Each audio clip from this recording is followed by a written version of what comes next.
Having traversed into the world of Naruto, he activated a divine-level forging system, thus emerging as a formidable powerhouse within the ninja realm. One after another, divine artifacts materialized in the ninja world, igniting a frenzy across the entire realm. The Kusanagi Sword, the 10,000 fist sword, the lethal strike of the village reign. The decapitating great sword, the soul-cutting blade, the flowing blade of fire, Bankai, Deidara. My puppets are utterly insignificant before his ninja tools. The fourth Raikage, what? He can slice through my lightning release armor with just one strike. Uchiha Madara. If I cannot even overpower his ninja tools, how can I initiate the fourth great ninja war? Chapter 1. The Divine Level Forging System. In the 53rd year of Konoha, in the land of fire within Konoha village, 6-year-old Tenyu was diligently perusing the chakra extraction technique scroll before him, continuously absorbing the knowledge contained within. As a time traveler, he was acutely aware of the perils of the Naruto world. Lacking sufficient strength would render him a mere pawn. Despite his tender age, he devoted every spare moment to training, striving diligently to enhance his abilities. The first step towards becoming a ninja is to refine one's chakra. As time ticked away, Tenyu found himself deep in contemplation regarding the extraction of chakra.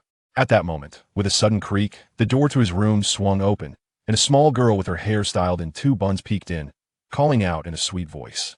"Brother, dinner's ready. Come and eat." "Got it, Tintin," Tenyu replied with a smile, halting his current task. Before him stood the adorable girl with buns. Tintin, another companion of Niji and Rock Lee from the original story. Although she possessed a cute appearance, she often lacked presence. Little did he know that in this life, he would become her older brother. Indeed, he had traversed into the Naruto world, not as an orphan, but as a child born into a loving, harmonious family with parents alive and well, and a delightful younger sister named Tintin. Their home operated a weapon shop along the streets of Konoha village, and, as merchants, his parents frequently ventured out of the village to procure supplies. Thus, in recent days, only he and his sister Tintin remained at home, leaving the cooking responsibilities to Tintin, who relished in the art of culinary creation. "Brother, you must try my cooking. Is it delicious?" Tintin exclaimed with eager anticipation. After several days of consuming instant noodles, Tenyu's eyes sparkled at the sight of 2 steaming bowls of ramen on the table. He exclaimed joyfully, "Ramen? Sister, you truly excel." With the enticing aroma of ramen wafting through the air, Tenyu felt his stomach growl. "I'm digging in." The sounds of his siblings slurping their noodles filled the room. After dinner, Tenyu returned to his chamber. He unfurled the chakra extraction technique scroll and resumed his training. Typically, practicing chakra refinement alongside the study of ninjutsu would yield significantly greater efficiency. Unfortunately, Tenyu's parents were commoners, and their household lacked any ninjutsu scrolls or secret technique legacies. Ninjutsu scrolls are the most treasured assets of a family or even a village. Aside from attending the ninja academy, many individuals from commoner families would struggle throughout their lives to even encounter ninjutsu training, let alone perform chakra extraction. Thus, prior to the establishment of the Ninja Academy by the second Hokage, nearly all ninjas in the village hailed from prominent clans, with commoners having virtually no chance of becoming ninjas. Fortunately, the situation has significantly improved. Moreover, Tenyu's family was engaged in the business of ninja tools. Although his father was not a ninja, he frequently interacted with some. Through these connections, he managed to spend money to acquire scrolls pertaining to chakra refinement. After thoroughly reviewing the contents of the scrolls, Tenyu closed his eyes, preparing to commence his chakra extraction. The so-called chakra is, in essence, a term used in the world of Naruto to denote energy, while the process of refining chakra involves extracting bodily energy from the 130 trillion cells within the human body. This energy is further categorized into 2 types: physical energy and spiritual energy. Following the methods described in the scroll, Tenyu draws forth these 2 types of energy from his bodily cells and continually experiments with their convergence and synthesis. At long last, the first trace of chakra manifested within his body. The entire process took less than 3 minutes and proceeded remarkably smoothly. Just as Tenyu was feeling a surge of joy, an electronic female voice resonated in his mind. "Ding! Chakra detected. Congratulations to the host for successfully activating the divine forging system. The system panel has been initiated." A semi-transparent virtual panel materialized before him. Host, Tenyu. Age, 6 years. Forging level, beginner. Unlocked weapons, none.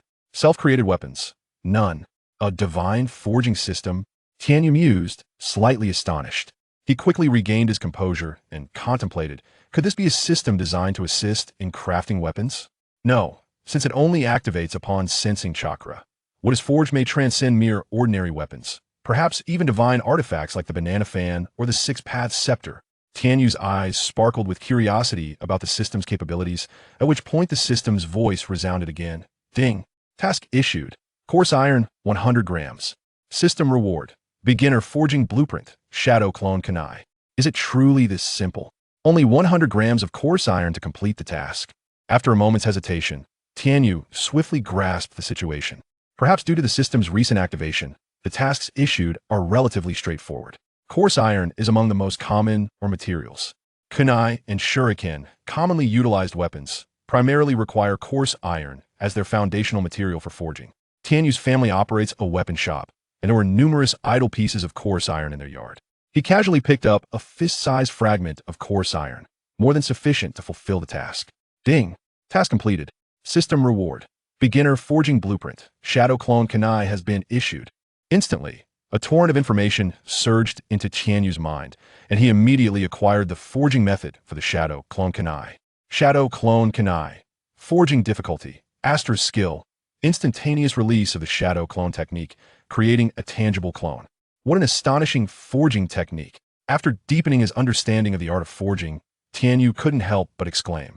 His eagerness surged, compelling him to wish to commence crafting the shadow clone kunai without delay. Just right, there's a small forge in the backyard. I can try it there. Although night had fallen, the exhilarated Tianyu was brimming with energy and promptly dashed to the little shed in the backyard designated for forging. He ignited the charcoal fire, operated the bellows, placed the coarse iron, and swung the hammer to begin forging. Clang, clang, clang. The crisp sound of striking resonated repeatedly. Sparks flew in all directions. At the tender age of 6, he had to exert all his strength to wield the hammer. After several strikes, he found himself utterly exhausted. After resting for a brief moment to regain some strength, he resumed swinging the hammer, repeating this process multiple times, sweat cascading down his brow, while the shape of the kunai gradually took form upon the anvil. 3 hours later, Tianyu beheld the kunai before him, its surface glistening with a dark sheen, his eyes brimming with uncontrollable delight. He had successfully forged the shadow clone kunai. Chapter 2. The shadow clone kunai. As soon as the shadow clone kunai was completed, Tianyu immediately grasped the kunai in his hand, examining it meticulously. After all, this was his inaugural creation of a ninja tool, and the craftsmanship could only be considered rudimentary.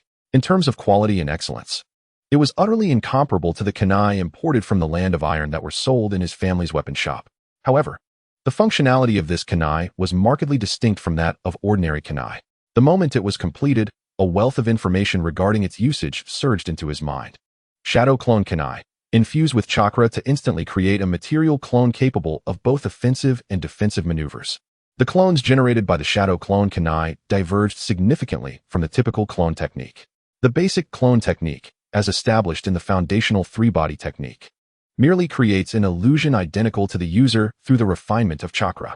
This illusion, while capable of disrupting an enemy's perception, holds little practical utility.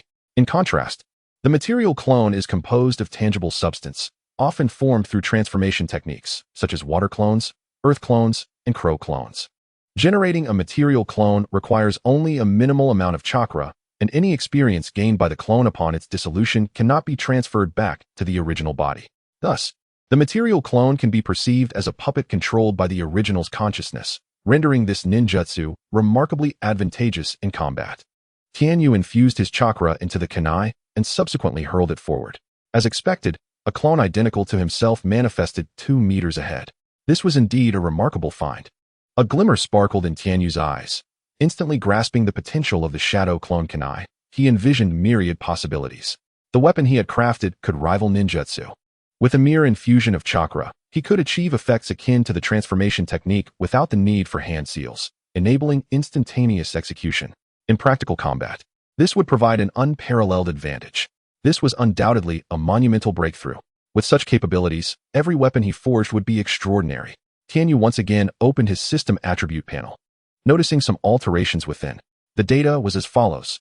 Host, Tianyu. Age, 6 years. Forging level, beginner. Unlocked weapon, shadow clone kunai, 7. Self-created weapons, none 7%. What could this possibly signify? Did it mean that he had not fully unlocked the Shadow Clone Kunai yet? It seemed the system sensed Tianyu's bewilderment and promptly provided an explanation. The host's proficiency in forging the Shadow Clone Kunai currently stands at 7%. The probability and speed of successfully forging weapons will increase with proficiency. Upon hearing the system's elucidation, Tianyu's heart filled with understanding. It turned out that even having acquired the blueprint for the Shadow Clone Kunai did not guarantee a 100% success rate in weapon creation. Rather, it was contingent upon his proficiency. Considering that he had successfully forged a Shadow Clone Kunai on his very first attempt, he realized he had indeed been fortunate. Buoyed by this initial success, Tianyu felt invigorated. He resumed his forging endeavors with renewed vigor. A spark gleamed in his eyes as he retrieved another chunk of raw iron. Placing it upon the anvil and raising his hammer once more. Clang, clang, clang. The rhythmic sound of the bellows resounded. Flames danced joyously within the carbon furnace. And the heated iron responded with a series of crisp echoes under the hammer's strike. The kunai-shaped weapons gradually took form under Tianyu's relentless forging. However, not every forging attempt met with success. Should he fail, the resulting kunai would lack the ability to produce material clones, rendering it no different from a mundane ninja tool. Beep. Forging failed. Result. Ordinary kunai. Beep. Forging failed. Result. Ordinary kunai. Beep. Forging successful. Result. Shadow Clone Kunai 1. Beep. Forging failed. Result. Ordinary kunai. As the night quietly passed, dawn broke in the distance, painting the horizon with a pale light. With a deep breath, Tianyu finally concluded his hours-long forging session. His arms, weary from wielding the hammer, felt achingly numb, making even the simplest motions a challenge. Despite the repetitive cycle of exhausting his stamina and then recuperating, he had reached the limits of his physical capacity. Exhaling a sigh of relief, Tianyu gazed at the three shadowy kunai resting in his palm. Their surfaces shimmering with a cool, dark luster, and a hint of satisfaction flickered in his eyes. Over the course of a night, he had successfully forged 3 Shadow Clone Kunai. Moreover, his proficiency in crafting these kunai had risen from 7 to 25%, a veritable bounty of achievement. After securing the 3 kunai, Tianyu emerged from the forge, only then noticing the pungent odor of sweat clinging to his garments. This night of forging had been an arduous trial for the 6-year-old, as creating the Shadow Clone Kunai demanded more than merely hammering away at raw iron. He had to continuously channel his chakra into the forging process, resulting in a substantial depletion of both his physical and chakra reserves. Having endured hours of labor, his strength diminished, and his clothes soaked with sweat, it was only natural for him to feel the weight of fatigue, dragging his exhausted body to the bathing room. He washed away the grime and finally allowed himself to relax, collapsing onto his bed and succumbing to slumber the moment his eyes closed. When Tianyu awoke again, it was already midday. Tian had left him a few rice balls for lunch before heading off to assist at the ninja tool shop, leaving him alone at home. Devouring the rice balls swiftly to satiate his hunger, he dove back into the forge, eager to continue his crafting training. In the blink of an eye, 3 days had elapsed. For Tianyu, the forging process was not merely about creating kunai. It was also an exercise in enhancing his physical strength. He could feel his body growing sturdier. More astonishingly, he had also become increasingly adept at absorbing chakra, with the amount he could draw now surpassing his previous capacity. The benefits of this chakra refinement through forging far exceeded those of the secret techniques employed by the ninja clans in the village. It could be said that with this forging training under his belt, his starting point on the path of a ninja was no less than anyone else's. Chapter 3. The Forging Training. Beep. Task issued. Clay 1,000 grams. System reward. Beginner forging blueprint for the substitute kunai. On the 4th day of forging the Shadow Clone Kunai, a sudden alert resonated in Tianyu's mind, announcing the issuance of a new task. Substitute kunai? Tianyu speculated that this kunai would likely serve a purpose similar to that of the Shadow Clone Kunai, capable of emulating effects akin to the substitution technique. The task itself was quite simple. Clay was abundant and easily found. Tianyu quickly unearthed a small mound of deep brown clay from the garden in the backyard. Beep. Task completed. System notification. The blueprint for the basic forging of the substitution kunai has been issued. In Tianyu's mind, a new method for crafting kunai immediately emerged. Substitution kunai, forging difficulty, skill, instant release of substitution technique. The process of forging it bore some resemblance to that of the Shadow Kunai. With his current understanding of Shadow Kunai crafting, the fabrication of the substitution kunai became significantly more manageable. Upon grasping the structure of the substitution kunai, he promptly embarked on his forging attempts. However, this time, Fortune did not smile upon him as it had previously. The first substitution kunai failed. The second also met with failure. Yet, on the third attempt, success was finally his. During this third endeavor, he triumphed at last. A wealth of information regarding the usage of the substitution kunai flooded his mind. Substitution kunai. By infusing chakra into the kunai, one can swap positions with it to evade attacks. Tianyu silently nodded, affirming that, as he had suspected, the functionality of the substitution kunai mirrored that of the substitution technique.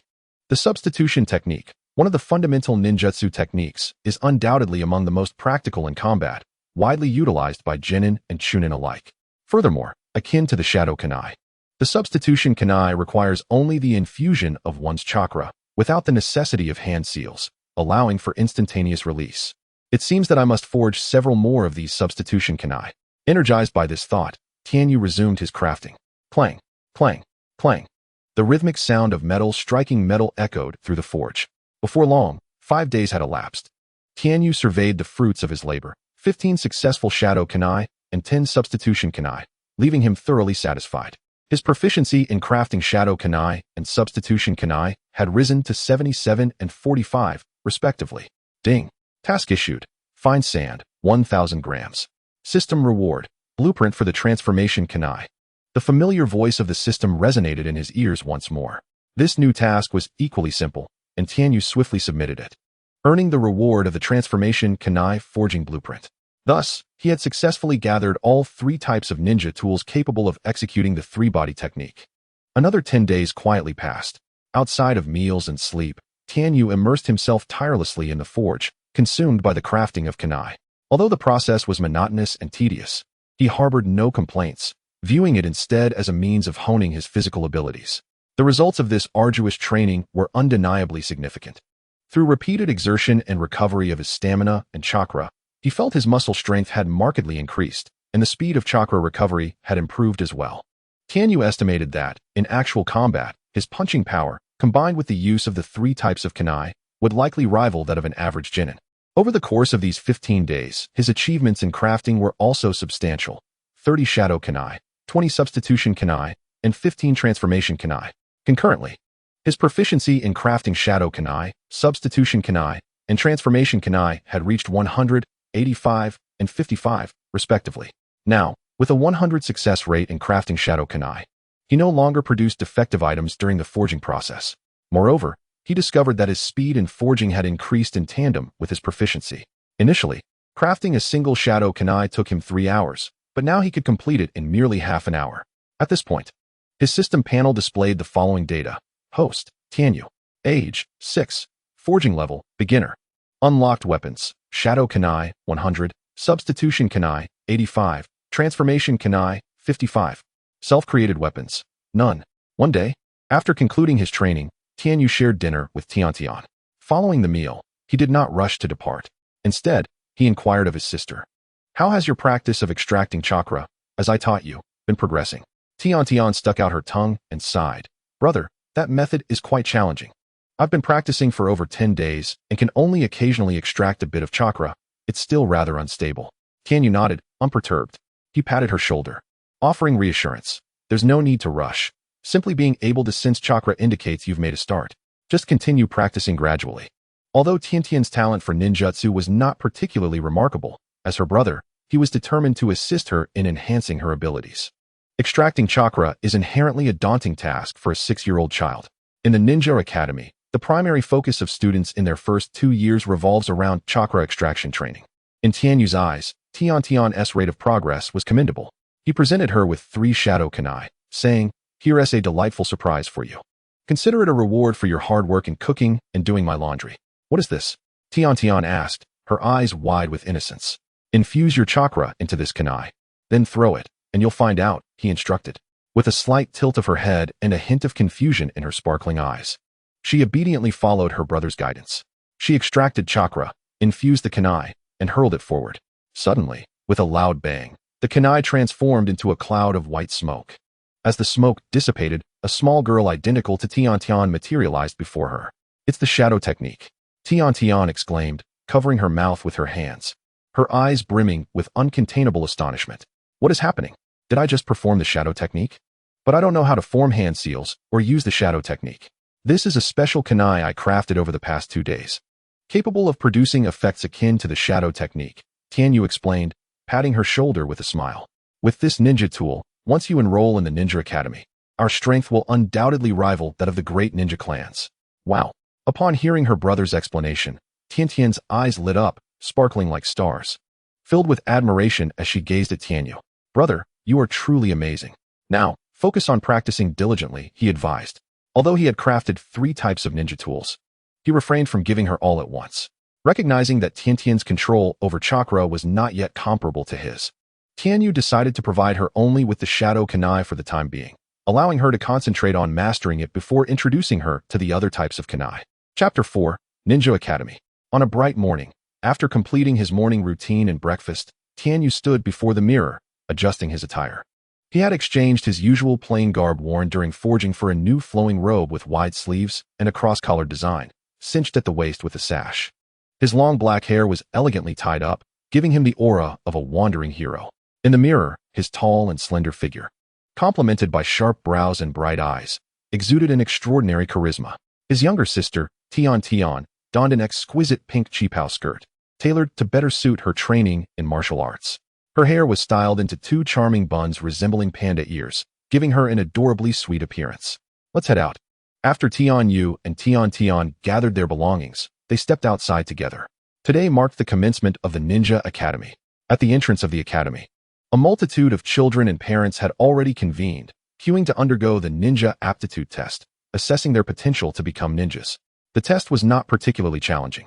It primarily evaluated physical fitness and the ability to cultivate chakra. Tianyu surveyed the crowd, noting that, since he was not in the same cohort as Naruto and his peers from the original narrative, he did not recognize any familiar faces. However, he did catch glimpses of individuals adorned with symbols representing the Uchiha, Sarutobi, and Inuzuka clans. Tianyu speculated that, if all went as expected, he would likely encounter Neji Hyuga and Rock Lee, both prominent figures among the 12 young ninjas from the original series. Before long, it was their turn to partake in the entrance examination, a task that posed no difficulty for the sibling duo, and they swiftly passed, being placed in the same class. As they entered the designated classroom, they instantly garnered the attention of several classmates. Wow, that person is somewhat handsome. What does it matter if he is handsome? His attire doesn't resemble that of any ninja clan. He is bound to have no future. Indeed, as expected, Neji Hyuga from the Hyuga clan is our top student. Not only is he good-looking, but his skills are also exceptional. Hearing the whispers, Tian curiously turned to Tianyu and asked, Brother, who is this Neji they're talking about? Is his strength superior to yours? Neji Hyuga, the son of the branch family of the Hyuga clan, is the younger brother of the current clan leader, Tianyu succinctly explained, then smiled lightly. As for his strength, I'm not entirely sure, but I believe I am slightly stronger. Hee, I also think you are the strongest, brother. Tian chirped sweetly, while the siblings were engrossed in conversation. A boy with a watermelon rind hairstyle and thick eyebrows approached them. Excuse me, may I sit next to you? Of course, Tianyu nodded, quickly recognizing the boy as the true spirited youth, Rock Lee, from the original story. Hey, hello? My name is Rock Lee. Are you both commoner ninjas? Can we be friends? Lee stammered, his face flushed with a mix of excitement and nervousness. Absolutely, Tianyu smiled and replied. I'm Tianyu. I'm Tian. His sister, Tian added cheerfully. My brother as friends are my friends too. Thank you. Lee exclaimed, his gratitude evident. His overflowing appreciation surprised Tian. It's just friendship, after all. At that moment, the previously bustling classroom fell silent, with all eyes fixated on Rock Lee. Mocking voices echoed from a distance. Wow, someone actually wants to be friends with that fool, Lee? Even if he can extract chakra by some stroke of luck, does he truly think he can become a ninja? Exactly. Just a bunch of commoners dreaming of becoming ninjas? How laughable. How outrageous. Unable to contain her anger, Tian slammed her hands on the desk and stood up, her eyes wide and her face flushed. It was no wonder Lee had been so moved by their willingness to befriend him. He was subjected to such ridicule and bullying simply because he hailed from a common family. The individuals who had mocked Lee were taken aback by Tian's fierce demeanor. However, they quickly regained their composure, dismissing her as merely a common girl with no powerful background. What's wrong? Are you upset because I called you commoners? If you don't like it, how about a fight? Let me show you what a true ninja is. They sneered. Tian, let it go. Don't argue with them. They've undergone ninja training within their clans. We can't match them, Lee sighed. At that moment, A figure suddenly darted past Li. Tianyu? Li was momentarily stunned. Wait. Tianyu. I just said they're really strong. In the next instant, Li was completely taken aback as Tianyu moved with astonishing speed towards the trio. Before anyone could react, he swung his fist. Bam! Bam! Bam! The three were sent flying across the room. Is this the extent of their strength? Mere rubbish, Tianyu scoffed, a look of disdain on his face. In that instant, the entire classroom was enveloped in silence. Every gaze locked onto Tianyu, who had previously remained quiet, swallowing hard in astonishment. Without uttering a word, he had swiftly subdued the bullies, sending all three crashing into the wall. This Tianyu is quite formidable. You ambushed us. One boy from the Inuzuka clan protested, clutching his swollen face. That's merely because your reactions were too slow, Tianyu replied nonchalantly, as if the earlier confrontation had not involved him at all. You little brat, how dare you hit us? Brothers, let us take him down together and teach him a lesson. The three, now enraged, got to their feet, charging at Tianyu like a pack of ferocious tigers from different directions. Seeing them approach, Tianyu felt no trepidation. He didn't even need to draw his kunai from his ninja tool pouch. After all, this was merely a scuffle among young students, devoid of any technical skill. In simple terms, it was all about brute strength. Though the trio had undergone physical training within their clans, their strength was no match for Tianyu, who had trained with his sister Tian, renowned for her powerful swings. As the nearest boy lunged at him, Tianyu stepped forward rather than retreating.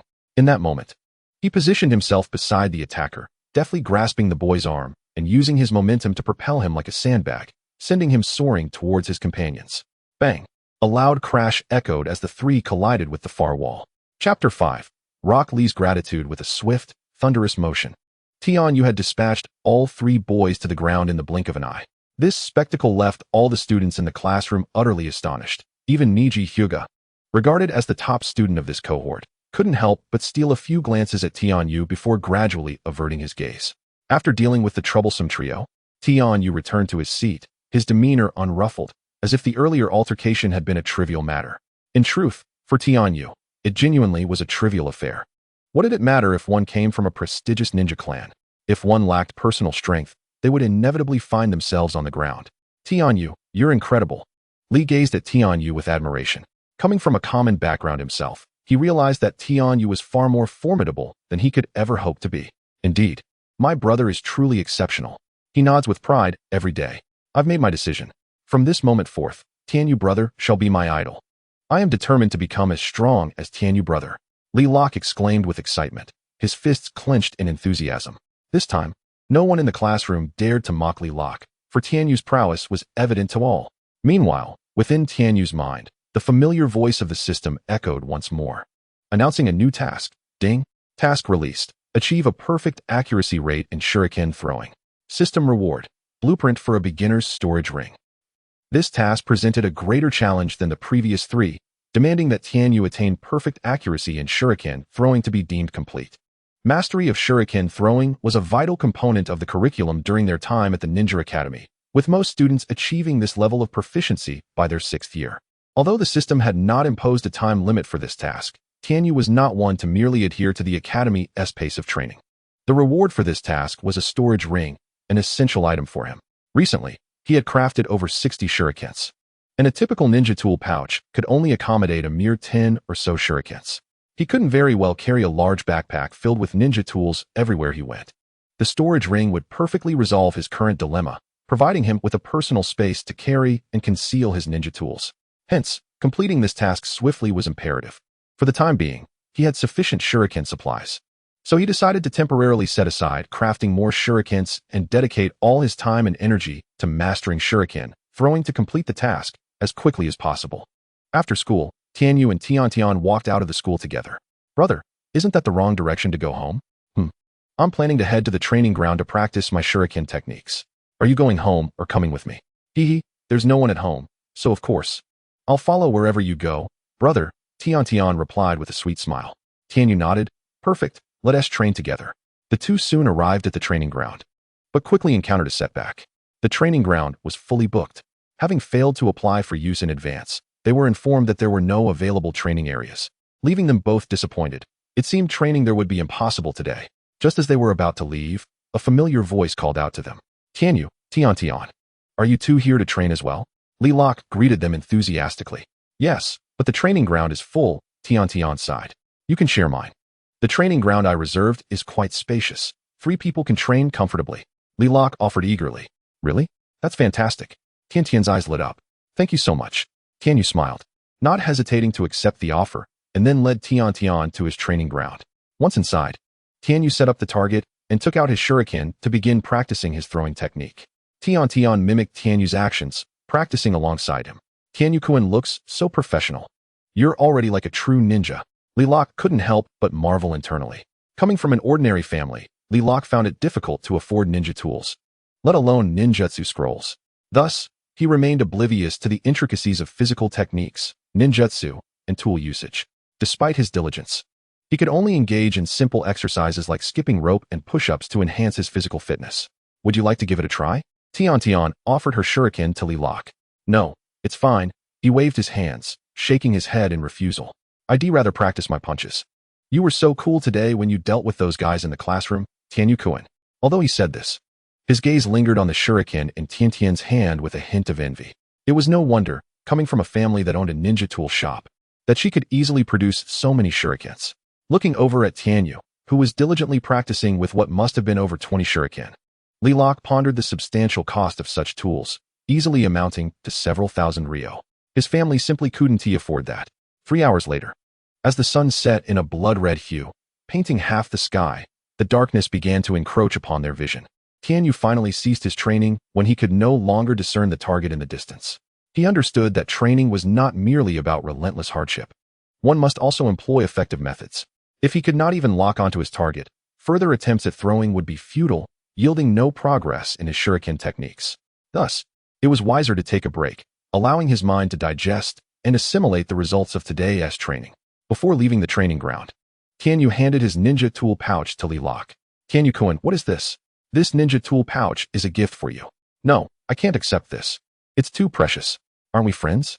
You let us share a training area, so I'm simply giving you a small token of gratitude. Tianyu said with a cheerful smile. My family runs a weapon shop, so this amount of ninja tools is nothing to us. Tian nodded in agreement. Yes, please accept it. We owe you a lot today. Thank you. Li Lok exclaimed, tears of gratitude welling in his eyes. He felt deeply touched. So this is what friendship feels like. How wonderful. I finally have friends. Chapter 6, Might Guy? A month passed quietly, and every day after school, Tianyu would take Tian to the training grounds in Konoha to practice physical techniques and shuriken throwing with Li Lok.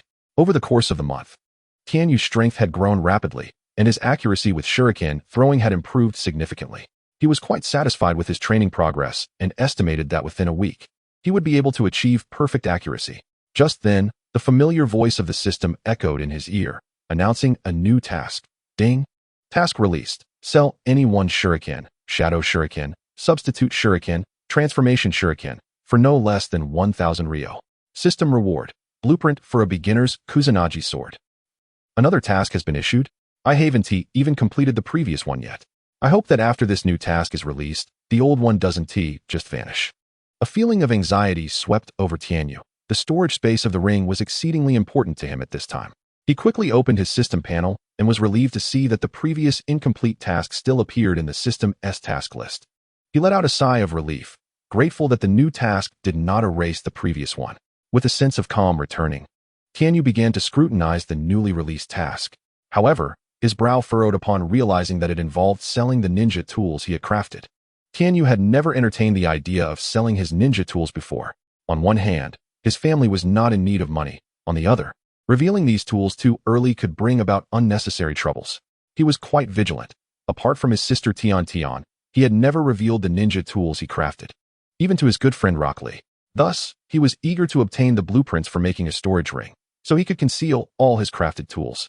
However, in order to accomplish this task, it seemed he would need to find a suitable opportunity to sell a kunai. The Kusanagi Sword was immensely alluring to him. It was undoubtedly one of the finest artifacts in this world. Yet, there was no need to rush. He decided to set this system task aside and wait for the right moment. The immediate priority was to continue honing his shuriken skills. Finally, a week later, at the training grounds of Konoha, Tianyu simultaneously flung 6 kunai, targeting 6 different bullseyes in a flurry of swift motion. Swish, swish, swish. All struck their marks. Tian exclaimed in delight from the side. Brother, You're amazing.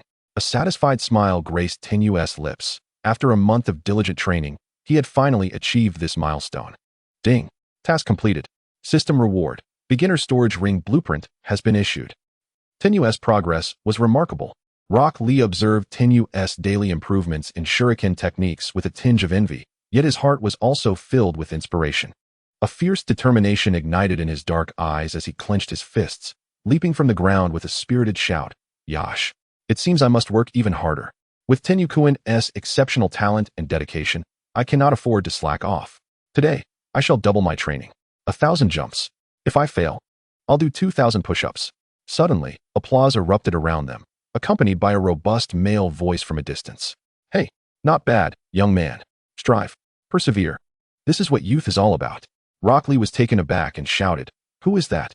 At that moment, a gust of wind swept by, and a man in a green tracksuit, sporting a watermelon-style haircut and thick eyebrows reminiscent of Guy's, appeared beside Rock Lee. Tenyu and Tian, who were practicing shuriken throwing, also paused to look over. Tenyu instantly recognized the individual before him as Might Guy, hailed in the original work as the Azure Beast. Ha ha ha, young lad. You're full of vigor. Might Guy laughed heartily, patting Rock Lee on the shoulder with an appreciative glint in his eyes. If you keep striving, one day you will become a powerful ninja. Rock Lee was overwhelmed with excitement. Really? Might Guy nodded. Of course it's true. Young man, let us train together. Rock Lee's heart swelled with passion. At that moment, a nonchalant remark interjected. Senpai, if you want to use the training ground, just say so. Deceiving your juniors like this isn't right. Tenyu had approached, arms crossed, exuding an air of nonchalance. Huh, Tenyu, what are you talking about? Rock Lee was bewildered. Might Guy, caught off guard by Tenyu's candid remark, flushed crimson, finding himself in an awkward position as he scratched his head. Ah well, it's just that the training grounds are all full today, and I thought this place looked spacious enough. Oh, so there's no empty training ground available. Rock Lee shrugged, not taking the matter to heart. Well, since Senpai needs the training ground, we can. Wait, Tenyu interrupted Rock Lee, glancing at the oblivious boy before turning to Might Guy with a smile. We can allocate part of the training ground for Senpai's use, but in exchange, how about you train with us? Might Guy's strength was formidable. Even without the 8th gate, he was the man who nearly kicked the storyline to its conclusion. Even when only opening the 6th gate, he could unleash terrifying taijutsu like the morning peacock, generating flames from the rapid friction of his punches against the air, using shockwaves and fire to continuously assault his opponents. Throughout the ninja world, few could withstand such an attack. Tenyu was quite envious of the 8 gates. A renowned S-rank ninjutsu, and his recent training with shuriken had imparted an important lesson. On his future path of cultivation, he must not neglect physical conditioning and taijutsu. Only with a robust physique could he unleash the full potential of his weapons. Of course, that is no problem at all, Might Guy declared, hands on his hips, flashing a brilliant smile. Boys, let us train together. Youth is boundless. After a spirited shout, Might Guy pointed towards the horizon, declaring the training task. Now you three. In 2 hours, run a lap around all of Konoha and return here. Yes, came the synchronized responses, and thus Tenyu, Tian, and Rock Lee formed a small team and began their run. Tian, being a girl, voiced no complaints or sought to slack off.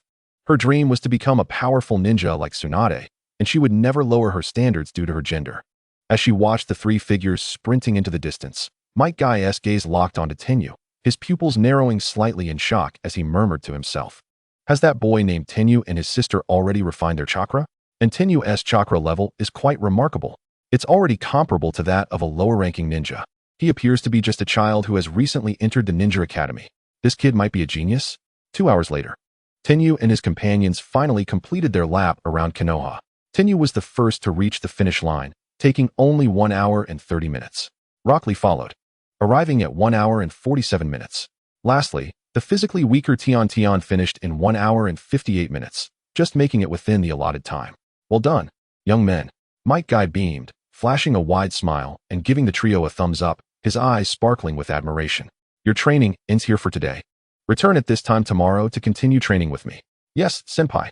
That evening, upon returning home, Tenyu skipped dinner and immediately dove into the forging room. Brother is at it again, Tian thought, internally lamenting his fervent obsession with forging. In the forging room, Tenyu faced 4 distinct minerals: firestone, moonlight stone, shen iron, and nitrate. These were the essential materials required for crafting the beginner storage ring. The entire crafting process of the beginner storage ring resurfaced in Tinyu's mind. Beginner storage ring. Forging difficulty. Required materials. Firestone, moonlight stone, Shin iron, nitrate. Skill. To forge a storage space of 1 cubic meter, capable of containing inanimate objects. Indeed, it is befitting of a 2-star difficulty level for a novice storage ring. Both the quantity of forging materials required and the complexity of the forging steps differ significantly from that of a 1-star ninja tool, such as the Shadow Clone Kunai. Tianyu closed his eyes and mentally revisited the forging process, ensuring that all details were firmly etched in his memory, confident that no mistakes would occur. Only then did he slowly open his eyes. Let the forging commence. With a glint of determination in his gaze, Tianyu concentrated all his attention on the anvil before him. He placed the dark iron onto the surface, and as the pitch-black metal turned a fiery crimson under the intense heat, Tianyu summoned all his strength and swung the hammer. Clang! The hammer met the iron with a resounding chime, and an unexpected surprise flickered in Tianyu's eyes. He was delighted to discover that the effort required for this swing was noticeably less than before. In his previous forging endeavors, he would expend nearly all his strength and chakra after approximately 30 strikes, yet now he felt confident enough to deliver 50. Could this be attributed to his recent physical training? It appears his previous thoughts were indeed correct. Both forging ninja tools and physical training mutually enhance his strength, rendering them indispensable. Such realizations only solidified Tianyu's resolve to learn physical techniques from Might Guy. If he could truly master the 8 gates, combined with his unique ninja tools, his prowess would undoubtedly rival that of others. As the forging process continued, Tianyu increasingly grasped the complexity of the 2-star blueprint. Time slipped away, and he had to focus every ounce of his attention on controlling the force and angle of each strike against the ore, all while simultaneously channeling his chakra into it. Before long, beads of sweat adorned his forehead, cascading down his cheeks, and his clothes were thoroughly drenched from the exertion. Even so, there was no sign of fatigue in Tianyu. This was thanks to his rigorous physical training, which had significantly improved both his stamina and mental fortitude. A month ago, with his previous levels of endurance, he would have been incapable of completing a single forging session. After 8 hours, it was done. A cry of exhilaration escaped him as crimson veins coursed through his eyes, filled with uncontainable fervor, and he succumbed to immense joy. He gazed at the unassuming silver ring resting in his palm, treating it as a precious treasure. This was the culmination of his 8-hour labor. The successful creation of a novice storage ring. He had achieved it in a single attempt. The detailed usage information for the novice storage ring appeared in his mind. Novice storage ring. Grade, 2-star weapon. Attribute, space. Function, possesses 1 cubic meter of storage space. Capable of containing all inanimate objects. Contract, no. Simultaneously, he was greeted with a system notification. Ding. Congratulations to the host for successfully forging a 2-star space attribute novice storage ring. The system rewards the host with an enhancement in spatial comprehension by 1. Such a reward? Tianyu's eyes sparkled with delight as he struggled to contain his joy. It seemed the system not only taught him to forge various weapons, but also allowed him to gain enhancements to his attributes through the act of forging weapons. Closing his eyes, he took a moment to reflect, and indeed, he sensed a heightened sensitivity to the spatial presence around him. Although the change was subtle, it nonetheless augmented his comprehension of spatial attributes. With this 2-star space attribute storage ring, the enhancement was specifically in spatial comprehension. If he could continuously enhance his understanding of spatial attributes, might he eventually wield techniques of the level of the Flying Thunder God, especially when paired with his custom-made kunai. Furthermore, should he forge weapons of other attributes in the future, his insights into those attributes might also improve. How exhilarating this all was. Chapter 8, Hinata Hyuga. Brother, hurry up. Teacher Guy has been waiting at the training ground for ages. The spirited girl Tintin urged, hands on her hips, her cheerful demeanor pressing Tianyu onward. Don't let your exceptional performance in the last physical test go to your head. Lee and I will catch up to you in no time. Understood. Tianyu carefully stored the kunai he had forged into the storage ring before changing into his training attire and following Tintin as they headed towards the Konoha training ground. On his right hand's index finger, he wore the silver ring, the novice storage ring he had successfully forged a month prior. After sealing the contract with his blood, he became its master. No one but Tianyu could access its contents, and to others, it appeared merely as an ordinary ring. Upon the successful contract, Tianyu had filled the ring with the 3 kunai he had crafted earlier, along with his frequently used shuriken and explosive tags, all prepared for any unforeseen circumstances. However, he had only managed to forge this 1 novice storage ring.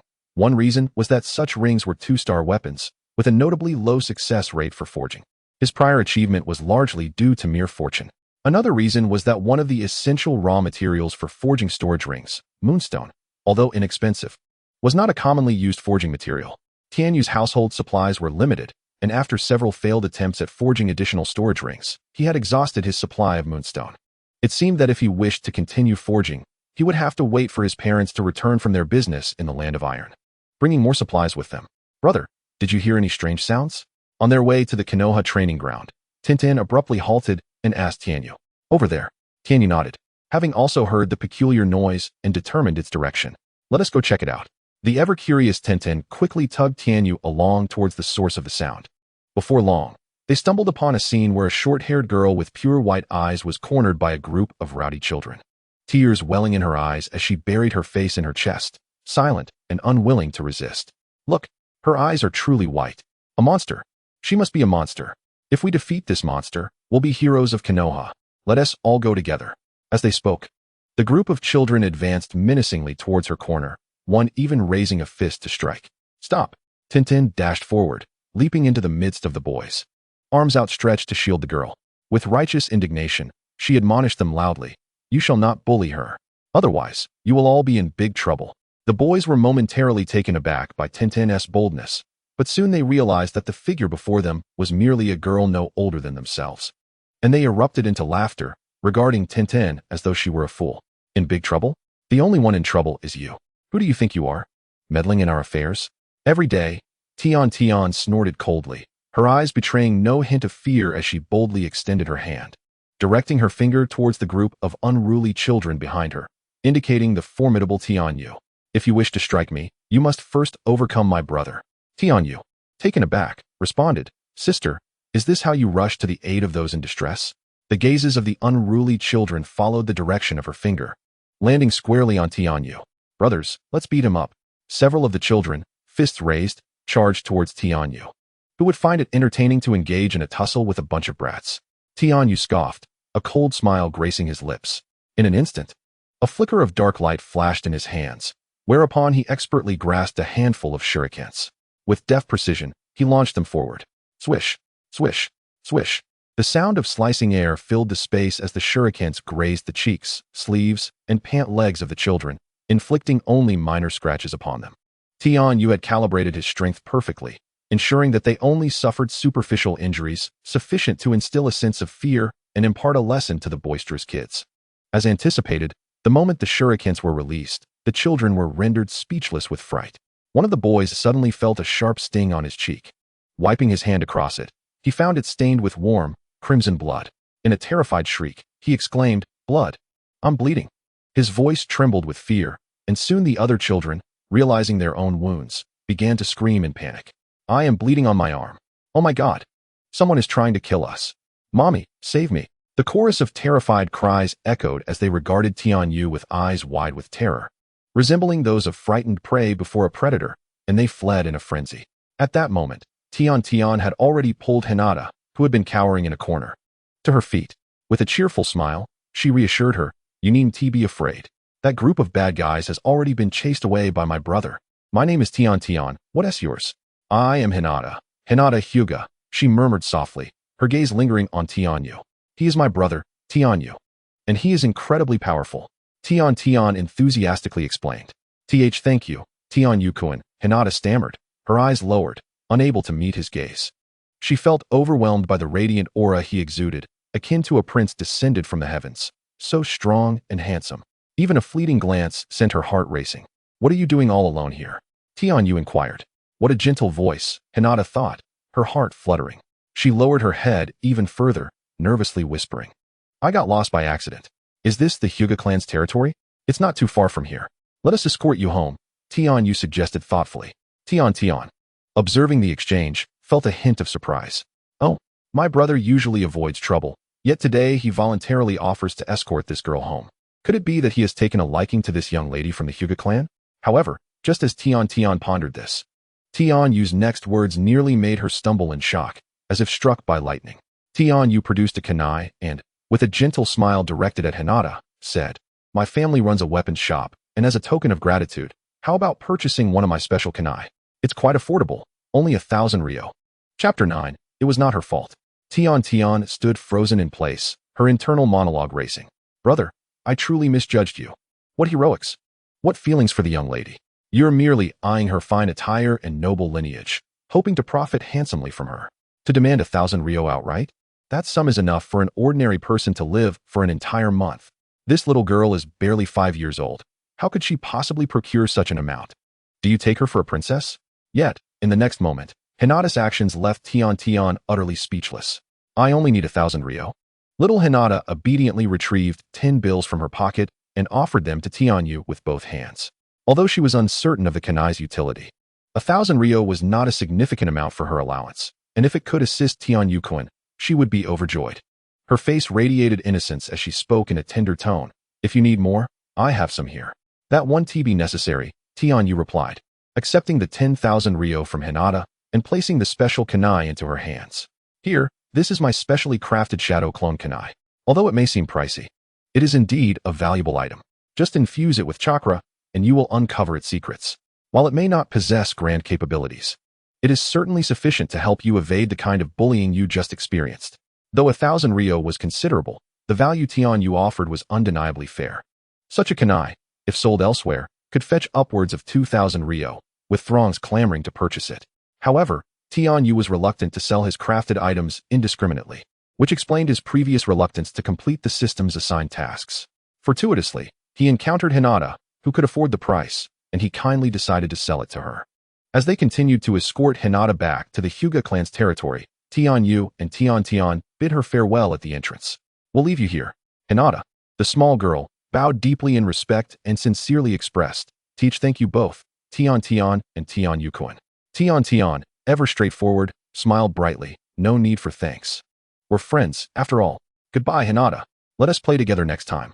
Hinata paused for a moment, then softly murmured to herself, friends? So this is what it means to have friends. Perhaps getting lost today wasn't such a misfortune after all. For she had been fortunate enough to meet two wonderful friends, Tianyu and Tian.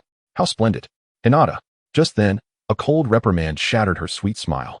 Hinata's father, the current head of the Hyuga clan, approached with a serious expression, chastising her sternly. As an important heir of the clan, why did you act on your own? For your sake and the sake of the clan, how many have sacrificed themselves? You ought to show a bit more sense, Hinata. I am sorry, Hinata murmured, her head drooping once more, her spirit dimming.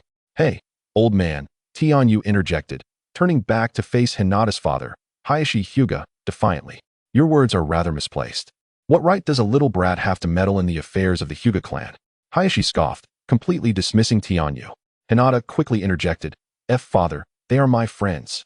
They were the ones who brought me back. Hayashi softened his demeanor slightly, saying, since you brought my daughter back, I shall overlook your earlier actions this time. However, Tianyu remained unyielding, maintaining his composure even in the presence of Hayashi, a highly skilled jounin, and replied earnestly, Hyuga clan leader, my previous words were not erroneous. The fault in this matter does not lie with Hinata. Hinata Hizashi felt a surge of irritation, casting a sidelong glance at him. His voice cold and stern as he demanded, what did you say? However, Tenji did not flinch, resolutely continuing. The sacrifice of the Hyuga clan members in protecting Hinata is solely due to your clan's inadequacy and strength. These failures are not Hinata's doing. Hinata's eyes widened in astonishment. Momentarily frozen in place, her heart tumultuous with emotion. Throughout her upbringing, she had been taught the responsibilities of a worthy heir to the main branch, burdened by the sacrifices of her clan. This was the first time someone had told her that these failures were not her responsibility, that she should not bear the weight of them. Although she could not ascertain the veracity of Tenji's words, in that instant, she felt understood for the first time regarding the fears and insecurities she had long suppressed as the heir of the main family. Thank you, Tenji. Humph. You are merely a callow youth. What do you understand? Hinata Hizashi barked, perhaps struck at a sensitive point or simply weary of debating with a 6-year-old. He grasped Hinata's hand and, without a backward glance, strode toward the Hyuga clan's estate, disregarding Tenji and Tenten outside. Once away from the Hyuga clan grounds, Tenji and Tenten did not dwell on the earlier incident, proceeding as usual to the training field to engage in martial arts training under Might Guy's guidance. Suddenly, a notification chimed within Tenji's system. Ding. The task of selling a special kanai has been completed. System reward. Intermediate Kusanagi Sword Blueprint has been issued. The mention of the Kusanagi Sword invigorated Tenji. It was a weapon of considerable renown within the Naruto universe, regarded as a secondary artifact. He was intimately acquainted with the 3 Kusanagi swords that had appeared in the Naruto world. The sword of Kusanagi wielded by Orochimaru, the Totsuka Blade in Itachi Uchiha's possession, and the Chidori Blade held by Sasuke Uchiha. Each of these swords possessed unique and formidable capabilities. The sword of Kusanagi, forged from the world's hardest material, could extend and retract from the mouth of a small serpent, sharp beyond measure. The Totsuka Blade, residing within the Uchiha clan's Susanoo, could seal all things and could only be obtained through the Sharingan bloodline limit.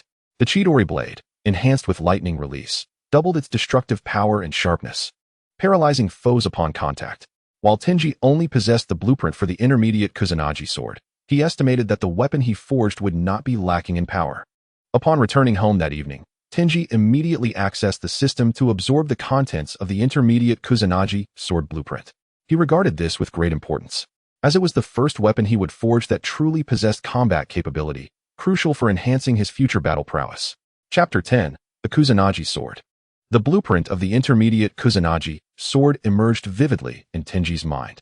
Intermediate Kusanagi sword. Forging difficulty. Required materials: ink crystal, goldwood sand, ruby, refined star steel, celestial red copper, black gold stone. Skill: random enhancement of 13 chakra attributes. Another 2-star forging blueprint. During his last forging of a 2-star beginner's ring blueprint, Tenji had learned that weapons of 2 stars and above possessed a bond with their owner. Upon successful forging, one merely needed to apply their blood to the weapon to establish a contract and become its master, whereby only the rightful wielder could unleash the weapon's true potential. Conversely, should the weapon fall into another's hands, it would merely be an ordinary object. This distinction marked the fundamental difference between 2-star weapons and common ones. With such a covenant in mind, Tenji felt a surge of confidence. Even when confronting opponents of superior strength, he would have no cause for concern should his weapon inadvertently fall into enemy hands. The crafting process of the Kusanagi sword was indeed intricate. Tenji mused quietly to himself, recognizing that, although it shared the same 2-star difficulty as his previous ring, this Kusanagi sword's forging complexity was greater, requiring as many as 6 different materials. Among them, celestial red copper and black gold stone were particularly precious, with a mere 100 grams fetching a staggering 200,000 ryo, equivalent to the reward of a C-rank mission in the village. After scouring his family's shop, Tenji barely managed to gather the requisite 6 minerals, the total value of which had exceeded 1 million ryo. Feeling a twinge of embarrassment, Tenji realized that being a blacksmith was indeed a costly endeavor. Fortunately, his family was relatively affluent, and 1 million ryo was still within reach. In the forging room, 3 sets of materials lay before Tenji, meaning he had only 3 attempts at success. Should he fail all 3 times, the forging of the Kusanagi sword would have to be postponed until his parents returned from the Land of Iron. Closing his eyes, Tenji concentrated his mental energy upon the forging table, mentally traversing the entire forging process once more before abruptly opening his eyes. The dark depths of his pupils reflected the glowing crimson of the heated minerals before him. He infused his chakra into the hammer, gripping it tightly as he struck down repeatedly, maintaining an unwavering steadiness throughout the process. Clang, clang. The rhythmic sounds rang out. Ding. Forging failed. Result: ordinary longsword. Ding. Forging failed. Result: ordinary longsword. Failed again. Tenji furrowed his brow, halting his forging efforts. In both attempts, he had encountered a bottleneck at a critical moment. The most challenging aspect of forging the Kusanagi sword lay in the fusion of celestial red copper and black gold stone. Each needed to be maintained at different temperatures, yet they had to be forged together to achieve their amalgamation. Yet in both attempts, whenever Tenji tried to meld the 2 heated minerals, they repelled each other, fracturing into numerous shards. How could this be? Why could these 2 minerals not successfully fuse? Tenji racked his brain, recalling the details of his forging process, his chin resting upon his hand as he sank into deep contemplation. Had he misunderstood something in his previous approach? No, that couldn't be. Every step he had taken adhered strictly to the blueprint with no errors. Could the blueprint have been flawed? Tenji quickly dismissed this notion. Then, could it be that the manner in which he infused his chakra was causing the 2 minerals to repel each other? An idea sparked in his mind. A sudden spark of inspiration flickered in Tian Yu's mind. Perhaps this approach could unravel the enigma he had just encountered. Gazing at the last remaining batch of forging materials, he realized that failure this time would mean he couldn't craft the novice Kusa sword anytime soon. However, Hesitation was not in Tianyu's nature. How could he validate his recent thoughts without attempting? After meticulously reviewing the entire forging process in his mind, his resolve solidified. It was time to begin. Drawing a deep breath, he grasped the hammer once more and commenced the forging. One by one, the ores were successively placed upon the anvil, heated to the optimal temperature, and began to meld together. Throughout the process, Tianyu's eyes remained as tranquil as a still pond, undisturbed, while his hammer rhythmically struck the ores before him. In just 2 hours, he had completed the fusion of the first 4 ores. He inhaled deeply, not daring to relax his focus. For he was about to confront the most challenging step of this forging endeavor, the fusion of Tianqi copper and Wujin stone. This time, Tianyu refrained from hastily proceeding. Instead, he retrieved a previously forged material clone kunai from his storage ring and infused it with his chakra. Bang! A plume of white smoke erupted, and a physical clone, identical to him, materialized beside him. Though the chakra within the clone was not as potent as that of a shadow clone, it was sufficient to assist him in this forging process. With all preparations in place, the most crucial segment of the forging process awaited. Tianyu centered himself, refining his chakra while simultaneously guiding his clone to channel their respective energies into the 2 heated ores, gradually coaxing them into a fusion. The outcome of whether these 2 ores would indeed integrate rested solely on the reaction following this strike. This step was paramount in crafting the Kusa sword, and he could not afford to be careless. Should these 2 minerals fail to merge successfully, this forging endeavor would once again culminate in failure. Tianyu, having failed at this juncture twice before, felt a twinge of anxiety and apprehension. With a low exclamation, he tightly gripped the hammer and brought it down upon the ores on the anvil. Clang! Instead of the anticipated sound of breaking ore, a melodious chime resonated. Delightful to the ears, joy surged in Tianyu's eyes, nearly propelling him off the ground in elation. This time, he had succeeded in forging. Chapter 11. A surprising advancement. Ding. Forging successful. Result: Novice Kusa sword. Ding. Congratulations to the host for successfully crafting a 2-star wind and fire attribute Novice Kusa sword, granting the host an increase of 1 in wind attribute comprehension and 1 in fire attribute comprehension. The system's prompt echoed in Tianyu's ears, followed by a warm current emerging from the void, flowing into his body, seemingly cleansing him entirely. The gentle and comforting sensation enveloped him like a soak in a hot spring, inducing total relaxation. After half an hour, this feeling gradually dissipated. Enhanced comprehension of the wind and fire elements? Upon opening his eyes, Tianyu indeed sensed a marked difference compared to before. The currents of air danced towards his face, while the flames in the forge appeared to leap and sway before him. He felt an unexpected affinity with these elemental forces. How extraordinary! After acclimating to the changes in his body, he turned his gaze to the newly forged Kusa sword, marveling at his remarkable fortune. The first Kusa sword he had crafted possessed both wind and fire attributes. Tianyu accessed the system panel to examine the attributes of his newly forged Novice Kusa sword. Novice Kusa sword, grade, 2-star weapon. Attributes: wind attribute, fire attribute. Skills: blade of wind, heavenly wind spear, fireball, fire barrier. Contracted: no. Without hesitation, Tianyu bit into his thumb, smearing his blood upon the blade of the Kusa sword. Ding! The host has successfully contracted the Novice Kusa sword, wind, fire. At this moment, Tianyu's system panel displayed the following. Host: Tianyu. Age: 6 years. Forging level: Novice. Unlocked weapons: Material Clone Kunai, 100. Substitute Kunai, 100. Transformation Kunai, 100. Novice Storage Ring, 21. Novice Kusa Sword, 16. Self-created weapons: none. Was his forging level still merely novice? Tianyu pondered, reflecting on the remarkable advancements he had made in his forging techniques over this period. After extensive training, his prowess in forging had become quite exceptional, rivaling the blacksmiths of the Land of Iron. Yet, according to the system's assessment, he remained at the novice level. What criteria defined a mid-level forger? Tianyu voiced the question that had long lingered in his mind. The host must successfully forge a weapon of 4-star difficulty to automatically upgrade to mid-level forger. Upon advancing to mid-level forger, the host will be able to create self-designed weapons, with even greater rewards for successful creations. 4-star difficulty? It seemed he had a ways to go before attaining mid-level forger status. After absorbing this information, Tianyu did not dwell on it for long. After all, he was only 6 years of age. He had ample time ahead to enhance his strength and forging skills. After placing the Kusa sword into his storage ring, he retired to his room, and fell into a deep slumber.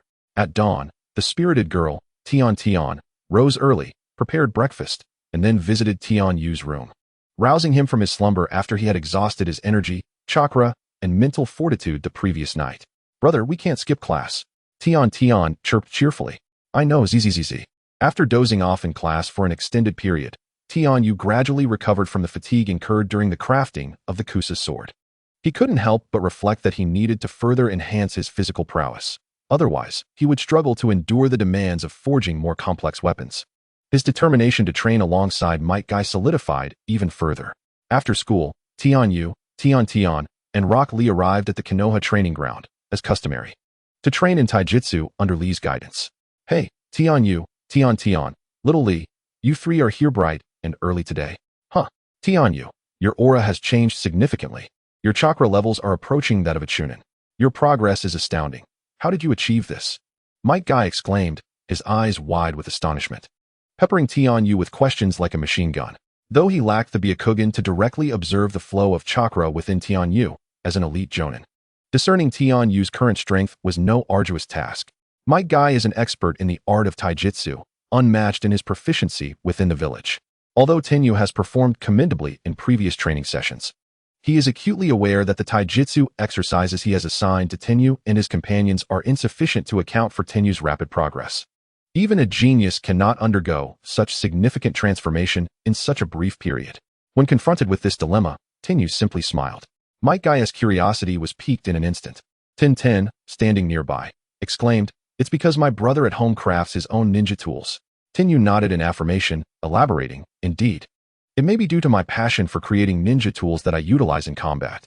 Upon hearing the explanations from Tenyu and Ten, Might Guy's expression softened somewhat, though a hint of surprise lingered on his face. He had never heard before that forging could enhance one's proficiency in taijutsu. "Tenyu, it appears you possess remarkable talent on the path of the ninja," Might Guy declared, giving Tenyu a thumbs up, his eyes brimming with admiration. "I believe you will undoubtedly become a formidable ninja in the future. Perhaps you may even surpass Kakashi and become the youngest jonin in the village." Of course. While praising Tenyu, Might Guy did not forget to encourage Ten and Rock Lee as well. "You two must keep pace with Tenyu and not lose heart. You will both become powerful ninjas in due time." "Yes, Teacher Guy," Ten and Lee chorused, their spirits buoyed, refusing to succumb to despair despite their current inferiority to Tenyu. Instead, Tenyu's presence served as a beacon and motivation for them, inspiring them to train with renewed vigor. "Yosh, this is the essence of youth," Might Guy proclaimed, hands on his hips, laughing heartily. "Now, let me assess the fruits of your training over this period. Tenyu, allow me to witness the prowess of the ninja tools you have crafted." "Teacher Guy, how will we be assessed?" Ten asked, her eyes wide with curiosity. "You shall find out shortly," Might Guy replied with a mysterious smile, promptly forming hand seals before him. With a resounding bang, a plume of white smoke erupted, revealing 3 shadow clones that resembled Might Guy perfectly on the training ground. "These are my shadow clones, possessing only a fraction of my strength. They will serve as your opponents in today's practical training. Young ones, aim to defeat me and unleash your full potential." Chapter 12, Practical Training. Tenyu felt a surge of anticipation at the prospect of sparring with Might Guy. After dedicating much time to his training, he was eager to discover the extent of his capabilities in a real battle. The chance to engage with a ninja of Might Guy's elite jonin caliber, even if it were merely a shadow clone with 1/10 of his strength, would undoubtedly provide invaluable experience. "Are you all ready? Who will be the first to challenge?" Might Guy inquired with a hearty laugh. "I'll go first." Rock Lee boldly stepped forward, throwing punches into the air with palpable enthusiasm. "Excellent. Go for it, Lee." "All right. I'm coming in." With that declaration, Rock Lee dashed towards the shadow clone of Might Guy, unleashing a punch. However, Might Guy effortlessly evaded the strike while observing Lee's movements, offering guidance. Good power, but your accuracy needs improvement. Try again, Lee." "Did he just dodge it?" "Here I come again," Lee exclaimed, undeterred, as he launched another kick. "Teacher Guy, watch this. Let me showcase the extent of my current abilities." With a flurry of punches raining down like a deluge, Rock Lee's relentless assault continued. Yet to Might Guy, these attacks resembled the playful antics of children. Every one of Lee's attempts was deftly sidestepped by Might Guy. After several exchanges, Lee was left breathless, wiping the beads of sweat from his brow. "Teacher Guy, you are truly incredible," he lamented, realizing he hadn't even grazed the hem of Might Guy's clothing. let alone inflicted any damage on his shadow clone. Lee, I have assessed your current combat abilities. Your training for today concludes here. The shadow clone of Might Guy stated effortlessly. In the blink of an eye, he vanished from his original position, leaving only an afterimage behind. What? Such speed? Rock Lee stood frozen, and the moment he regained his senses. Might Guy had already positioned himself behind him, crouching low as he prepared to strike the ground. With a resounding boom, the earth trembled violently, sending shockwaves rippling outward. And the closest rock Lee was abruptly propelled away by the force. The battle is over. From the moment Might Guy initiated his attack to the instant Lee was sent flying, the entire encounter transpired in under 3 seconds. Moreover, Might Guy had shown restraint, targeting the ground rather than Lee himself. Had he aimed his punch at Lee, it would have certainly cost the young ninja his life. Is this the sheer power of taijutsu? Is this the might of an elite jonin from Konoha? It is truly overwhelming. Not only was Rock Lee astounded, but Tenyu, observing from the sidelines, was equally shaken. With a thud, Might Guy dispelled the shadow clone that had battled Lee and helped the fallen boy to his feet. Lee, you possess great potential in taijutsu, and your training results have been commendable. After all, you have yet to become a genin. Your performance today was impressive. Continue to train diligently. Hard work can surpass any innate talent. After a moment of feeling disheartened, Rock Lee quickly adjusted his mindset. Yes, Teacher Guy, I will double my training efforts from now on. Might Guy nodded, quietly affirming that he had not misjudged the boy. Both his character and determination were extraordinary. And it was precisely for this reason that he was willing to invest his guidance in these children. Who will step up next? Might Guy inquired once more. Me. Before Tenyu could speak, Ten dashed forward, ready to engage with another of Might Guy's shadow clones. Ten relied heavily on various ninja tools and projectiles, hurling kunai, shuriken, and sunban with abandon, leaving Rock Lee in awe. Is this how a ninja from a wealthy family fights? This is extravagant. However, Ten's method of attack proved rather one-dimensional, despite managing to keep Might Guy's shadow clone at bay momentarily with her ranged assaults. She was quickly at a disadvantage once Might Guy seized the opportunity to close the distance. Naturally, being a girl, Might Guy was much gentler in his approach compared to how he had dealt with Rock Lee, merely delivering a light reprimand. Enough. Might Guy held a kunai that Ten had just thrown, resting it against her neck with a smirk. Teacher Kai is truly remarkable. It seems utterly impossible to win against him. Tian pouted and sighed in resignation. Do not be disheartened, Tian. Your performance just now was commendable. Given time, you too shall become a formidable ninja, much like myself. Might Guy reassured her with a warm smile. His gaze shifted, landing on the shuriken in Tian's hand. During their earlier spar, he had noted the uniqueness of the weapon. At her age, having just embarked on her journey at the Ninja Academy, she likely hadn't mastered the shadow clone technique yet. However, her recent maneuvers indicated that she was utilizing this shuriken to execute her clone technique, which had genuinely astonished him, nearly exposing him to vulnerabilities against her subsequent attacks. Tian, where did you acquire this shuriken? Might Guy inquired with curiosity. It was crafted by my brother. Tian replied candidly. Oh, so this is the shuriken you mentioned, crafted by Tianyu? Might Guy's eyes sparkled with intrigue. It appears quite extraordinary. Indeed, Senior Kai. Tianyu nodded. I discovered a unique forging technique that enables the creation of more powerful shuriken for combat. As for the specific capabilities of the tools I've forged, I would be delighted to demonstrate them in a sparring match. Tianyu smiled confidently. Might Guy's curiosity was piqued. He had already found the ninja tools fascinating. And now that he learned they were crafted by Tianyu himself, his interest deepened. This young man, whether in talent or strength, surpassed both Lee Rock and Tian, and his temperament was the most composed among the trio. Come, Tianyu, let me witness the extent of your current prowess. Might Guy's eyes gleamed with anticipation. Then, Senior Kai, I humbly ask for your guidance. As soon as the words left Tianyu's lips, several shuriken in his hand were already launched towards Might Guy's shadow clone. Chapter 13. The Confrontation Swish. Swish. Swish. The shuriken transformed into black streaks through the air, rapidly hurtling towards Might Guy's position. Impressive technique. A glimmer of admiration flashed in Might Guy's eyes. Tianyu's shuriken throwing technique, both in precision and velocity, far surpassed that of Tian's earlier attempts, thereby significantly enhancing its lethality. This must have already reached the level of a lower-ranking ninja, he mused. Remarkably, Tianyu was merely a 6-year-old child, and Might Guy felt increasingly convinced of the boundless potential that lay ahead for him. Yet, Such shuriken were inadequate to pose any threat to an elite jonin like himself. With a swift motion, Might Guy evaded the incoming shuriken. Unlike his approach with Lee Rock and Tian, where he allowed them ample time to attack, he sought to draw out Tian Yu's full capabilities, which required more than mere waiting for him to make a move. Thus, he transitioned from defense to offense. A fleeting shadow as he lunged toward Tian Yu, executing the Leaf Whirlwind.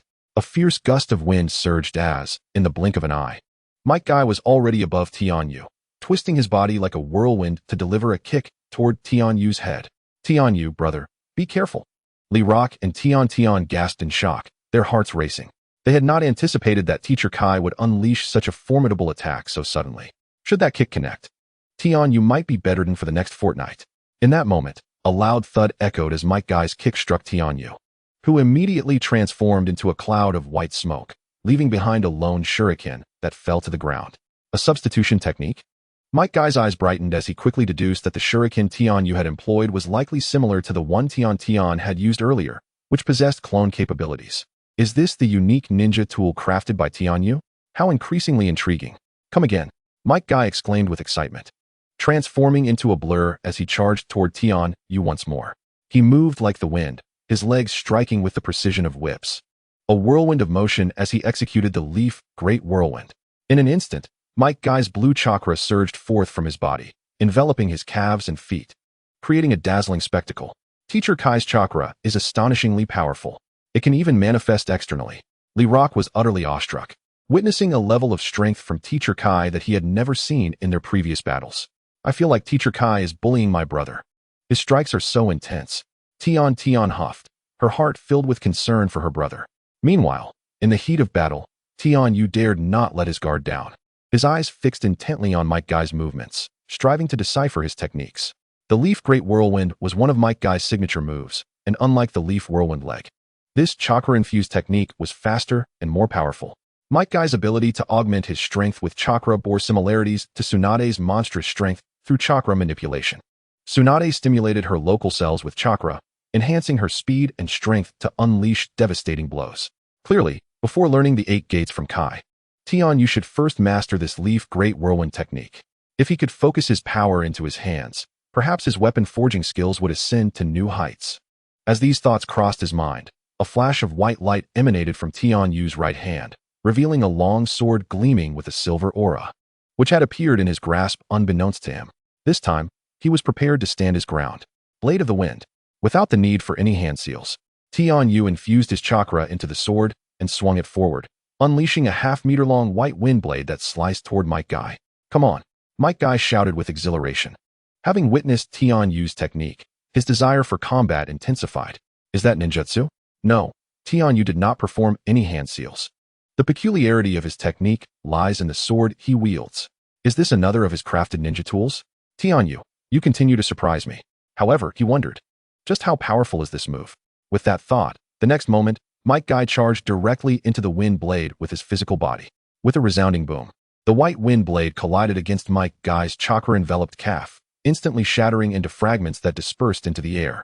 Yet, Might Guy's momentum was momentarily halted as he staggered back a step. When he raised his head again, his gaze toward Tian Yu was filled with astonishment. As if he were gazing at a remarkable anomaly. The wind blade he had just unleashed possessed the potency of a C-rank ninjutsu. Senior Kai, prepare to receive my attack. Tian Yu did not pause in his actions. His long sword was once again swung forth, utilizing wind blades as a means of distraction. Simultaneously, Tian Yu charged forward, engaging in a fierce struggle with Might Guy's shadow clone. In midair, the figure clad in white resembled a tempest of white fury, while the one adorned in green transformed into a swirling vortex of emerald. The clash of one white and one green, a gale against a whirlwind, resulted in a continuous barrage of strikes and defenses, and in the blink of an eye, they had exchanged over 100 blows. When did my brother become so formidable? My brother truly is the strongest. Perhaps when he matures, he could even become a figure akin to the Hokage. Tian's eyes sparkled with brilliance, as if gazing upon the starry skies. How is it possible that Tian Yu-jun can engage in such an intense battle with Teacher Guy? Is this the chasm that separates Tian Yu-jun and me? It seems I must double my training if I wish to keep pace with Tian Yu-jun. No, not merely double, but triple my efforts. The fire of determination ignited in Xiao Li's eyes. Soon, Both Xiao Li and Tian Tian found their thoughts once again captivated by the spectacle of battle. The intensity, the excitement, and the allure of the confrontation were simply unparalleled. Time gradually slipped away, and after a relentless exchange of offense and defense that lasted a full half-hour, a resounding thud echoed as Might Guy's shadow clone suddenly dissipated into a cloud of white smoke before Tianyu's eyes. At that moment, Might Guy's true form stepped forth. Approaching Tianyu and patting him on the shoulder, his eyes brimming with admiration as he spoke. "Well done, the practical training ends here. The chakra of the shadow clone has been fully expended. Tianyu, your talent and strength far exceed my expectations. To possess such power at such a tender age is truly remarkable." Chapter 14, Guidance from Might Guy. In response to Might Guy's commendation, Tianyu simply returned a subtle smile, saying, "Your prowess, Senior Guy, has truly opened my eyes. The physical abilities exhibited by your shadow clone are exceedingly formidable." Might Guy nodded appreciatively, pride evident in his demeanor as he remarked, "The pinnacle of physical arts is not to be underestimated, even when compared to other ninjutsu." At that moment, Might Guy recalled the long sword Tianyu wielded during their duel. It was no ordinary weapon. It could instantaneously unleash formidable wind blades. Had he not possessed the reflexes inherent to a practitioner of physical arts, he might have found himself at a disadvantage. The strength Tianyu demonstrated was undeniably linked to that sword. Without it, he could not have endured so long against Might Guy's shadow clone relying solely on his physical prowess. Turning to Tianyu, Might Guy inquired, "Tianyu, did you forge that sword yourself?" Tianyu nodded affirmatively. "Indeed, Senior Guy." Might Guy mused, "This sword is quite extraordinary. It can directly unleash attacks akin to ninjutsu. Truly remarkable." Tian Tian and Li Rock approached, their faces reflecting envy as they gazed at the long sword in Tianyu's grasp. They had clearly witnessed the sword's impressive capabilities during the battle. It was indeed an enviable weapon. Tianyu smiled and explained, "Senior, this is a long sword I crafted following the forging methods of the Kusanagi. However, its power pales in comparison to that of the true Kusanagi sword. I can only consider it a basic version." "The Kusanagi, you say? That explains much," Might Guy exclaimed, a look of realization dawning upon him as memories flooded back. He recalled numerous documents he had perused. According to records in Konoha, Tianyu was not the first to craft powerful ninja tools. During the Warring States period, before the establishment of Konoha, there existed a clan in the Land of Fire renowned for their skill in forging ninja tools, the Kusanagi clan. They were a formidable and fervent lineage, possessing unparalleled talent and strength in the crafting of ninja tools. The 11 most powerful swords they forged each possessed extraordinary capabilities. Named after their clan, collectively referred to as the Kusanagi swords. The name Kusanagi had already gained worldwide renown at that time, becoming a legendary artifact. At that moment, Tianyu earnestly asked Might Guy, "Teacher Guy, could you teach me the techniques you employed earlier, the Leaf Whirlwind and Leaf Great Whirlwind? I am eager to learn." His gaze was resolute and steady as he continued, "Though I wield the Kusanagi sword, capable of unleashing impressive power comparable to ninjutsu in battle, I believe that my own physical strength is equally essential. I aspire for both my capabilities and my weapon to grow in harmony." Might Guy paused, murmuring to himself, "Synchronizing one's strength with that of a weapon?" Most individuals, upon acquiring an artifact of such caliber as the Kusanagi sword, tend to become overly prideful, mistakenly believing their strength has vastly increased. Yet, this mindset can lead them astray from their ninja path. The might of a weapon does not equate to one's own strength. They are complementary, and only those with greater strength can fully unleash the potential contained within their weapons. "Very well, I shall teach you these two techniques," Might Guy replied, a cheerful smile gracing his face. "Both techniques are innovations of my own physical arts, and from this day forth, I will impart them to you." Tianyu, taken aback, expressed his gratitude. "Thank you, Senior Guy? You're still calling me Senior Guy?" Might Guy teased. His words indicated that he regarded Tianyu not merely as a junior in training, but as a true disciple, eager to pass on his exclusive techniques. Teacher Guy?" Tianyu quickly amended. "Excellent, excellent. Ha! I have taken on such a talented and diligent student. Kakashi will surely be envious," Might Guy declared, a proud expression adorning his face. Meanwhile, Tian Tian and Li Rock looked on with envious eyes, realizing that even before graduating from the Ninja Academy, Tianyu had already garnered the attention of an elite jonin willing to mentor him in ninjutsu. A rare opportunity indeed. "Do not be disheartened, you too," Might Guy encouraged, patting Tian Tian and Xiao Li on the shoulders. "Once you both solidify your foundational skills and reach the level of Tianyu, I will also teach you my ninjutsu." "What?" Tian and Lee Rock exclaimed in unison, their eyes widening. Did Senior Guy mean that as long as they put in the effort, he would also accept them as his disciples? Excitement and exhilaration washed over their faces as they bowed deeply to Might Guy, expressing their gratitude. Thank you so much. Senior Guy, we will definitely double our efforts and strive to gain your recognition. Indeed, Might Guy nodded. Tian, shall Li, continue to train according to the previous plan, focusing on enhancing your physical conditioning. Upon hearing Might Guy's words, Lee Rock responded without hesitation, yes. Senior Guy, I will run 3 laps around Konoha. Seeing Lee Rock's reaction, Tian quickly added, Senior Guy, I will go run laps too. And with that, as Lee Rock took off running, Tian followed suit. As for Tianyu, he was left alone by Might Guy. Tianyu, the foundational physical training is no longer suitable for you. Your subsequent training requires some adjustments. What adjustments? Weight training. Might Guy's expression was particularly serious regarding physical training. I recall that your family operates a ninja tool shop, correct? Upon returning home, you should commence weight training, starting with 30 pounds and increasing by 10 pounds each time you acclimate. Understood, Teacher Guy, Tianyu nodded. He had contemplated inquiring about Guy's weight training techniques, but before he could voice his thoughts, Might Guy had already brought it up, truly a master in the art of physical training. Very well. Let me first teach you a portion of physical techniques. Might Guy moved to the center of the training ground, signaling Tianyu to follow his movements. The leaf whirlwind is the foundation of my physical technique repertoire. The key to practicing this technique lies in using your waist as a central axis, mobilizing your entire body as strength while concentrating chakra in your legs. As you amplify your power and speed with chakra, you must also. Chapter 15. Progress days passed one after another, and in the blink of an eye, it had been over half a year since Tianyu and his companions enrolled in the Ninja Academy. After the new year, both Tianyu and Tintin had aged a year. Now at the tender age of 7, the winter break had quietly slipped by, and the start of school was fast approaching. During this half-year period, significant transformations had occurred in Tianyu, Tintin, and Rock Lee. Among the 3, Tianyu's progress had been the most remarkable. He had escalated his weight training from the initial 30 pounds to a staggering 100 pounds, equivalent to the weight of a young adult female. The sheer magnitude of this weight on a 7-year-old child was nothing short of astounding. If this were to be disclosed, few would likely believe it. Boom, boom, boom. The sound of consecutive explosions echoed from a distance. In the Konoha training ground, Lee halted his training, glancing towards the direction of Tianyu's training area. Just how powerful has Tianyu become? Lee inquired curiously of Tintin, who was perched on a stump with her legs swinging in the air. What do you think? Tintin replied with a playful smile, a glint of mischief in her eyes. Aside from Teacher Guy, I doubt anyone knows the extent of my brother's strength right now. Meanwhile, in the adjacent training ground, Tianyu was receiving personal instruction from Might Guy. Tianyu, are you ready? Might Guy asked solemnly. I'm ready, Tianyu replied with a firm nod. Then let us begin.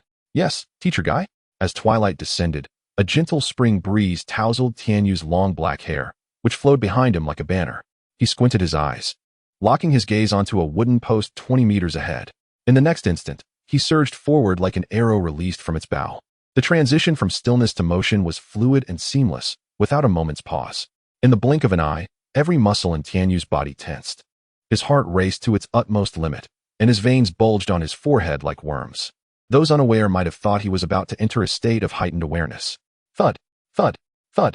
With each step, Tianyu's feet struck the ground like boulders, visibly cracking the earth beneath him. Leaping forward, he delivered a right kick, twisting his waist as his spine undulated like a dragon come to life, converting his momentum into a powerful force.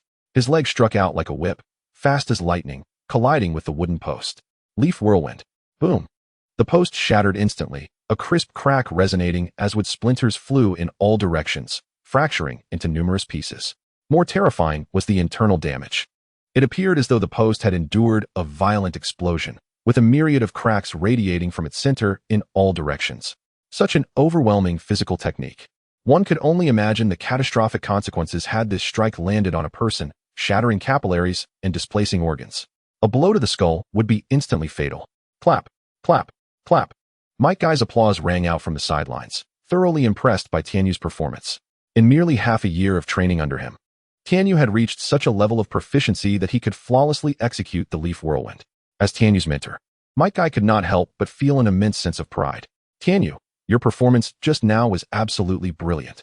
I initially thought that at your age, it would take at least 2 years to master the leaf whirlwind. Yet you've grasped the essence of this technique in just 6 months. This truly exceeds my expectations. All thanks to your guidance, Teacher Guy. Tianyu smiled, sincerely expressing his gratitude. He then asked, by the way, Teacher Guy, may I begin practicing the Leaf Great Whirlwind now? Although the names of the Leaf Whirlwind and the Leaf Great Whirlwind differ by just a single word, they represent entirely distinct levels within the realm of physical techniques. The Leaf Great Whirlwind demands a significantly higher standard of physical prowess and muscle strength compared to its predecessor, boasting a lethality that rivals Tsunade's monstrous strength-level ninjutsu. It is an absolute B-rank destructive physical technique. Do not rush, Tianyu. Youth cannot be hurried, Might Guy replied, shaking his head to decline Tianyu's request. He patiently explained. The Leaf Great Whirlwind requires a substantial level of physical strength. You must at least be able to bear a weight of over 200 pounds to practice it. Through extensive research on the growth experiences and physical training data of many ninjas, I have concluded that a 7-year-old child's maximum weight limit is only 150 pounds. Exceeding this limit in high-intensity training could inflict irreversible damage to your skeletal structure. Thus, in terms of physical training, you must avoid haste that could impede your natural growth. When discussing physical techniques, Might Guy's demeanor shifted dramatically from his usual carefree self to one of utmost seriousness, his words imbued with absolute authority that inspired trust. Might Guy is a true master of physical arts, his understanding surpassing even that of his father, Might Due. It is precisely for this reason he has achieved the rank of elite jonin through sheer strength. Having such a teacher to guide him in physical training is undoubtedly a blessing. Teacher Guy, what should I do next? Might Guy smiled, saying, in the upcoming period, you can afford to ease off on physical training and return to the most fundamental physical conditioning. Over the next year, you will need to increase your weight to 150 pounds, and when you turn 8, you will elevate it to 200 pounds. Once you have established a solid foundation, I will then teach you the Leaf Great Whirlwind. I understand, Teacher Guy. Tianyu nodded affirmatively. During the past 6 months, he has devoted the majority of his training focus to physical techniques, while the art of weapon forging has regrettably been somewhat sidelined. One of the most significant reasons for this is that the various ores he requires at home have been entirely exhausted. As the saying goes, a skilled craftsman cannot work with insufficient materials. Without the necessary ores, he is unable to engage in forging. Fortunately, news arrived just 2 days ago from Tianyu's parents, indicating that they would soon conclude their current business dealings and return from the Land of Iron with a substantial cargo. Chapter 16, The Shock of Parents. Within the borders of the Land of Fire, a middle-aged couple, accompanied by dozens of subordinates, was making their way along the road. Behind them trailed numerous carts laden with goods, carrying enormous crates that stretched for several hundred meters. Among the entourage, there were even elite Jonin-level ninjas escorting the convoy. Given the considerable volume of cargo involved, this shipment would adequately supply the entire village of Konoha with ninja tools for the next 2 years. Mr. Tianxiong, we are almost at Konoha. We have now entered a secure area, so you can rest assured, Kakashi stated. Moving to the forefront of the group to address the middle-aged couple, Tianxiong immediately clasped his hands together in gratitude, beaming as he replied, I cannot thank you enough. Lord Kakashi, without your presence, I fear much of this cargo would have fallen into the hands of those marauding rogue ninjas. Kakashi waved dismissively, his expression impassive. It is merely my duty, you need not be concerned. This shipment of yours is crucial for the entire supply of ninja tools in Konoha, and even the Hokage places great importance on it, which is why this mission was classified as B rank and entrusted to me for personal escort. Tianxiong smiled in agreement, his gaze drifting towards the distant Konoha village. He found himself missing it somewhat. The couple had been away for over 6 months, and he wondered how their son Tianyu and daughter Tian had fared during their absence. He also pondered whether the expensive chakra refining scrolls he had procured for them had helped in their training. Last year, they had both reached the age to enroll in the Ninja Academy. He wondered if they had shown any aptitude for becoming ninjas and successfully gained admission, thus bringing honor to their family. Nevertheless, while Tianxiong had certain expectations for his children, as a father, what mattered most to him was their safety and happiness. Even if they lacked ninja talent, it was perfectly acceptable for them to lead a mundane life, much like his own as a merchant of ninja tools.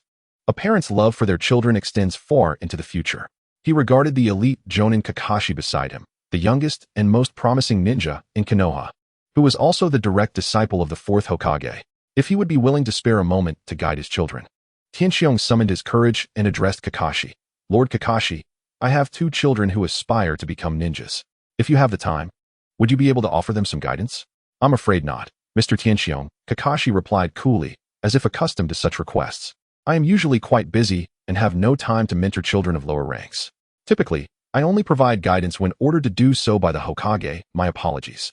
Kakashi's words were rather brusque, yet they conveyed his stance clearly. Without connections, such opportunities were impossible. Tianxiong sighed inwardly, deriding his own fanciful thoughts.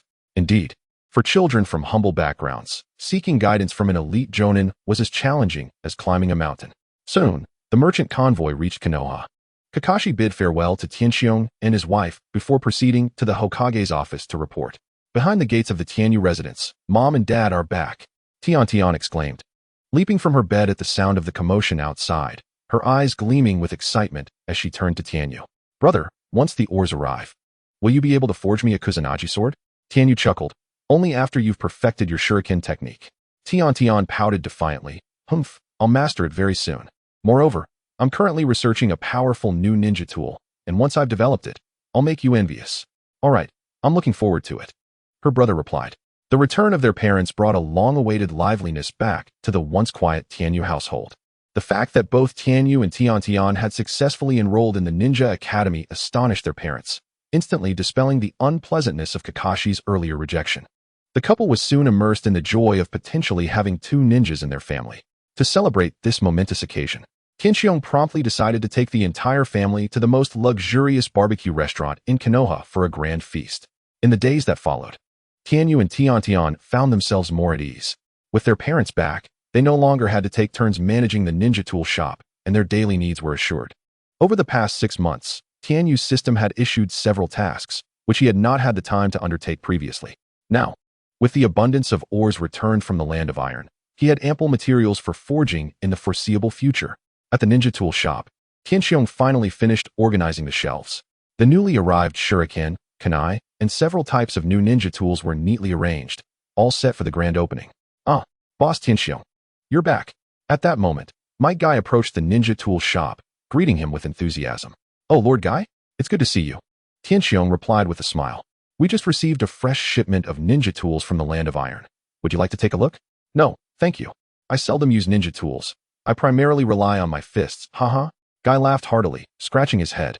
I actually came to find Tianyu. But I didn't expect him to be absent today. Tianyu is at the Ninja Academy for classes, Tianxiong said apologetically, then suddenly realized something and asked in astonishment. Wait. Lord Guy, you know my son Tianyu? Of course. Tianyu is my most beloved disciple. Guy exclaimed with a hearty laugh. Wow, what? My son has become your disciple? Tianxiong stood frozen, his face a mask of shock. But he is just a student at the Ninja Academy. How could his son, who had not yet even become a genin, possibly have a mentor of elite jonin caliber? This was far beyond Tianxiong's comprehension. Might Guy brushed off the concern, saying, What does that matter? It's merely a formality. Tianyu's skills have already surpassed that of a genin. Had it not been for the third Hokage's decree prohibiting students from graduating early, I would have already taken him with me on missions outside the village. It's only a matter of time. I have already designated Tianyu as my disciple. What? Surpassed a genin? Lord Gaius designated disciple? At that moment, Tianxiong was utterly flabbergasted. Chapter 17, Hinata's Observation. In the training grounds of Konoha, 9579588, 95999, 799, 89991000. Ding. Congratulations to the host for completing the task of wielding a blade 1,000 times every day for an entire month. System reward. The blueprint for the Nichiren blade has been credited. The Nichiren blade. Tianyu's eyes sparkled with delight. It is a katana passed down from the Demon Slayer Corps in Demon Slayer, Kimetsu no Yaiba. The blade of the Nichiren blade changes color according to the attributes of its bearer. Thus it is revered among swordsmen as the color-changing sword. Although there are no demons in the world of Naruto, the prospect of forging a Nichiren blade would undoubtedly enhance his strength. At long last, he had completed all 4 tasks. Tianyu gazed at the system interface, where 3 additional forging blueprints had appeared, and he exhaled in relief. Over the course of the past 6 months, he had successfully accomplished the 3 tasks issued by the system, and now his inventory boasted 3 blueprints: the Celestial Feather Garment, the Ethereal Boots, and the Nichiren Blade. Celestial Feather Garment. Forging difficulty. Required materials: white feathers, black feathers, Chingang stone, essence iron. Function. Can adjust size according to the host's physique, possesses a certain balance of temperature and cleanliness, and can automatically repair itself through chakra conduction when damaged. This blueprint pertains solely to a garment, not armor or protective gear, and thus lacks defensive capabilities. However, it splendidly addresses everyday health concerns. One would never need to purchase or launder clothes again. Truly a boon for the idle. Ethereal boots, forging difficulty, required materials, crystal hair, star iron, cold iron. Function, grants the host a speed boost of 5. The speed enhancement captivated Tianyu's interest immensely. Nichiren Blade, forging difficulty, required materials, refined essence iron, crimson sand iron. Crimson or gold sandstone. Function, incredibly sharp, attunes one to the principles of breathing. A flicker of astonishment crossed Tianyu's eyes. He had not anticipated that the Nichiren Blade would be a 3-star weapon. The materials required were significantly more complex than those for a 2-star weapon, totaling an impressive 13 distinct elements. Tianyu could not suppress a gasp, setting aside the challenge of forging such a 3-star weapon. Simply gathering those 13 materials would take him considerable time. In comparison, the celestial feather garment and ethereal boots were far easier to forge, requiring fewer materials, most of which he already possessed at home. Only the feathers necessitated a trip to the forest surrounding Konoha for collection.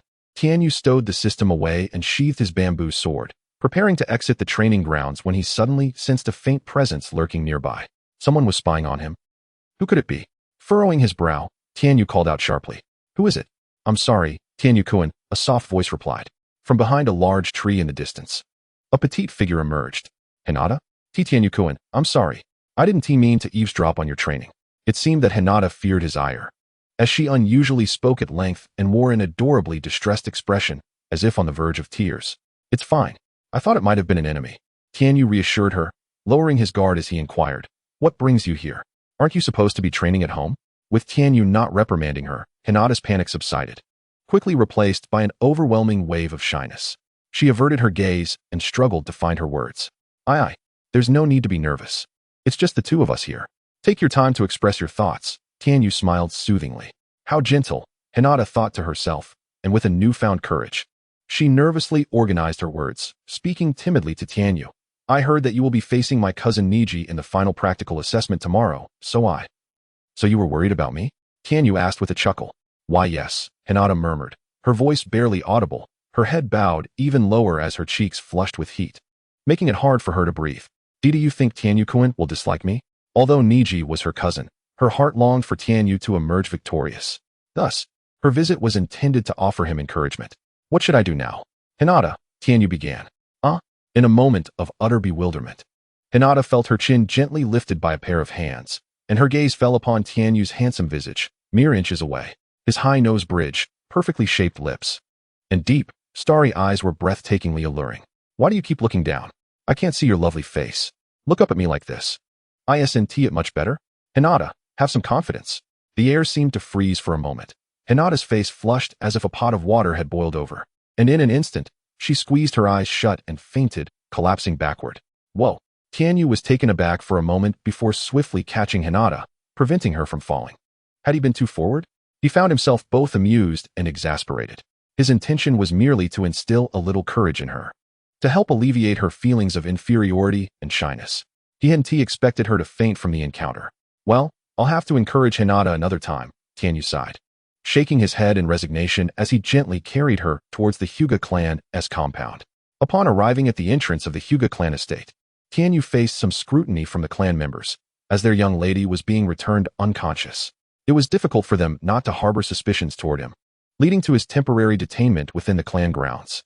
Tianyu wore a strained expression, knowing that explaining the situation would be quite troublesome. Would they believe him if he recounted how Hinata fainted? Fortunately, the matter did not linger for long. The Hyuga clan promptly sent someone to examine Hinata's condition, and upon discovering that she had merely fainted and was otherwise unscathed, they allowed Tianyu to leave. Chapter 18, The Battle Against Niji Hyuga. At the Ninja Academy, Tianyu's class finally awaited the end-of-year practical assessment for their first year. Excitement permeated the classroom, with students fidgeting in their seats. Even Tianyu's close friend Tintin appeared eager, brimming with enthusiasm. Tintin's opponent was none other than Rock Lee. Little Lee, just wait until I knock you down today, Tintin declared confidently to Rock Lee. Not so fast. Tintin, I want to go easy on you just because you're a girl. Don't underestimate my strength, Rock Lee replied earnestly. Then, Rock Lee's gaze shifted to Tianyu, who was leisurely handling shuriken nearby. I think the match everyone is most eager to see today is definitely the one between Tianyu and Niji Hyuga. Tianyu, It is said that Hinata Niji possesses extraordinary strength, and many in our class are quite certain that he will emerge as the top student of our year. However, shifting the focus, Lee spoke earnestly. I believe you are the strongest among us. My brother is undoubtedly the strongest. Tian declared confidently. Why overthink it? Tian Yu replied with a serene smile. We shall find out through combat. Suddenly, the bustling classroom fell into silence as the homeroom teacher entered, addressing the students. Class. Assemble at the training ground. All 54 students made their way to the training area, where the teacher grouped them based on their performance in regular training sessions for the practical assessments. Naturally, Tian Yu and Hinata Niji, being the top performers, were paired together. The assessment begins now. When I call your name, step forward. Inazuka, you versus Nishikeiko. 2 students emerged from the crowd, taking positions at the center of the training ground. After forming the necessary hand seals, they engaged in combat, and soon after a few exchanges, Nishikeiko was defeated. The teacher recorded their results and announced the next matchup, Rock Lee versus Tian. Both Tian and Rock Lee, seasoned rivals who had sparred countless times before, stepped into the center of the training ground. Their training culminated in a fierce exchange of attacks and defenses, each displaying their prowess as they engaged in dozens of exchanges within moments. Incredible! The surrounding crowd gasped in astonishment, having not anticipated that these seemingly inconspicuous students possessed such formidable abilities, ranking them among the top 5 in class. The Chunin teacher regarded their performance with newfound respect, acknowledging their impressive skills. Ultimately, Tian triumphed, leveraging a substitute kunai gifted by Tian Yu to exploit a momentary lapse in Rock Lee's defense. The result of this assessment, Tian wins. The Chunin teacher declared, casting a knowing glance at Tian. Contemplating the exceptional nature of the ninja tool she had just utilized, thinking it prudent to report this to the Hokage. Hooray! Tian exclaimed, leaping with joy as she rushed to Tian Yu's side, her face beaming with pride. Brother, I won the match just now. You performed admirably. Tian Yu nodded in approval. At that moment, Rock Lee approached, slightly remorseful over his earlier carelessness, yet he graciously congratulated her.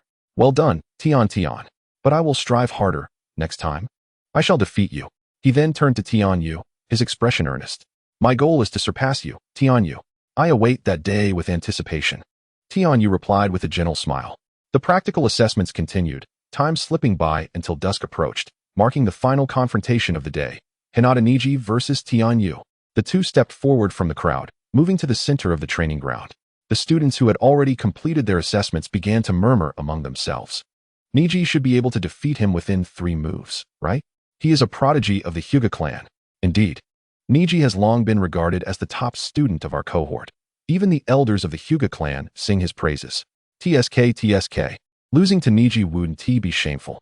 Tian and Rock Lee exchanged glances, feeling a surge of defiance, yet they refrained from voicing their dissent, for soon enough, these spectators would realize their grave misunderstanding. Tian Yu's strength was astonishing, even being labeled a monster by Teacher Guy. The battle commenced. Tian Yu and Hinata Niji assumed their combat stances. Your strength is considerable, enough to qualify you as my opponent. However, before a genius like myself, your fate is sealed in defeat, Hinata Niji declared, having already recognized Tian Yu's formidable prowess. Activating his Byakugan, he discreetly observed the flow of chakra within Tian Yu, noting its vastness, far exceeding what would be typical for their age. How utterly cliché, Tian Yu thought to himself, rolling his eyes at Niji's melodramatic demeanor. Still untainted by Naruto's influence, Niji remained a self-righteous youth, harboring resentment towards the main branch of the clan. Uninterested in further debate, Tian Yu retorted, bring it on.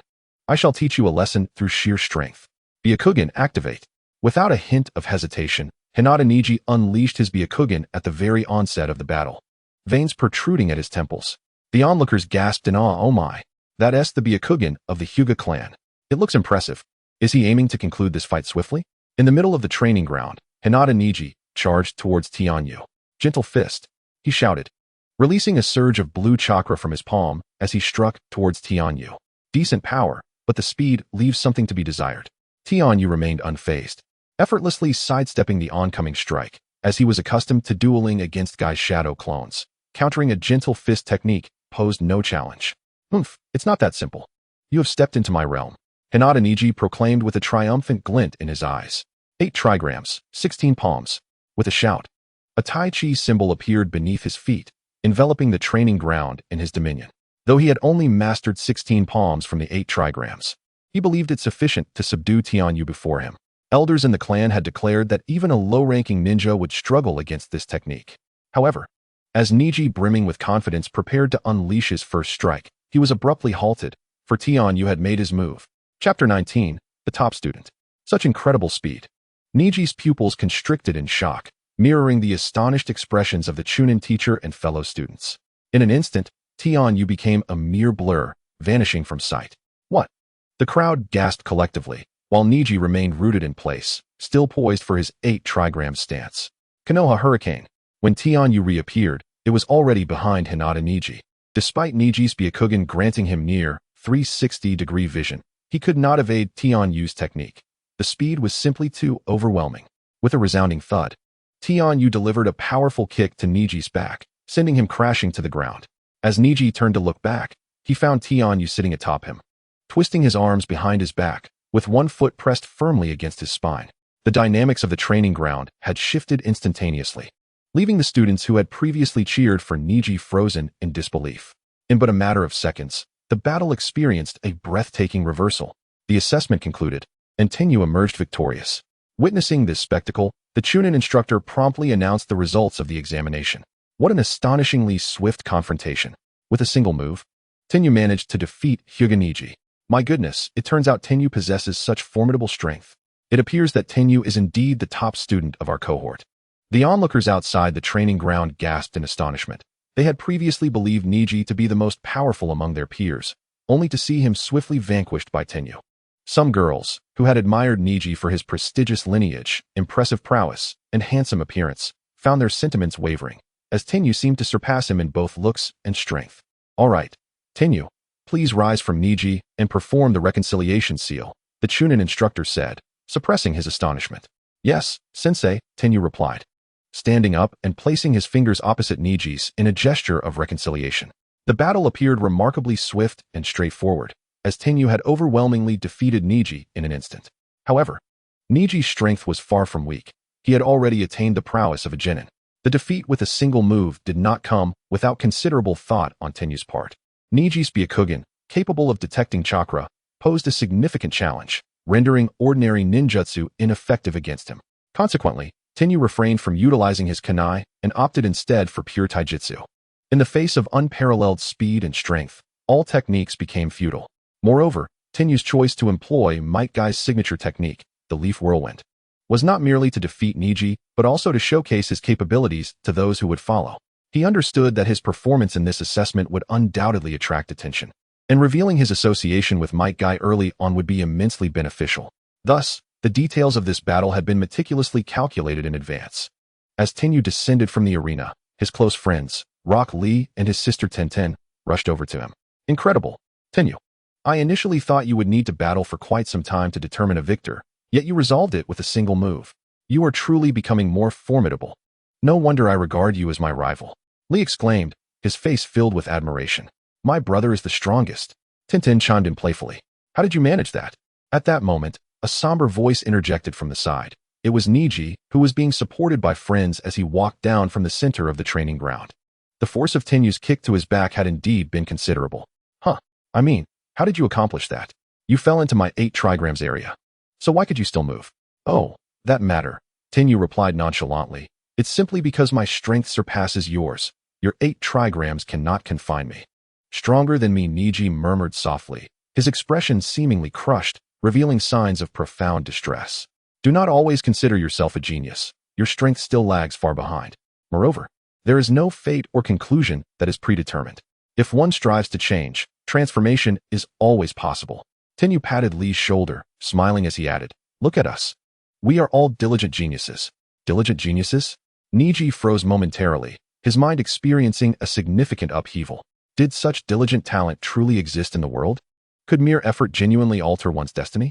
For the first time, Niji found himself questioning the conviction he had held steadfastly for so long. Following the final assessment, Tenyu's achievements rightfully crowned him the top student of the class, the undisputed leader of this cohort. Lee and Tenten also shone brightly during the evaluation and within the class. No one dared to underestimate the trio any longer, for their strength was evident and undeniably formidable. Let us celebrate our excellent results with a meal after school, Lee proposed. Barbecue, barbecue, barbecue. Tintin rhythmically drummed on the table in excitement. Indeed, Tenyu concurred. Meat is the most delectable sustenance in the world. Barbecue?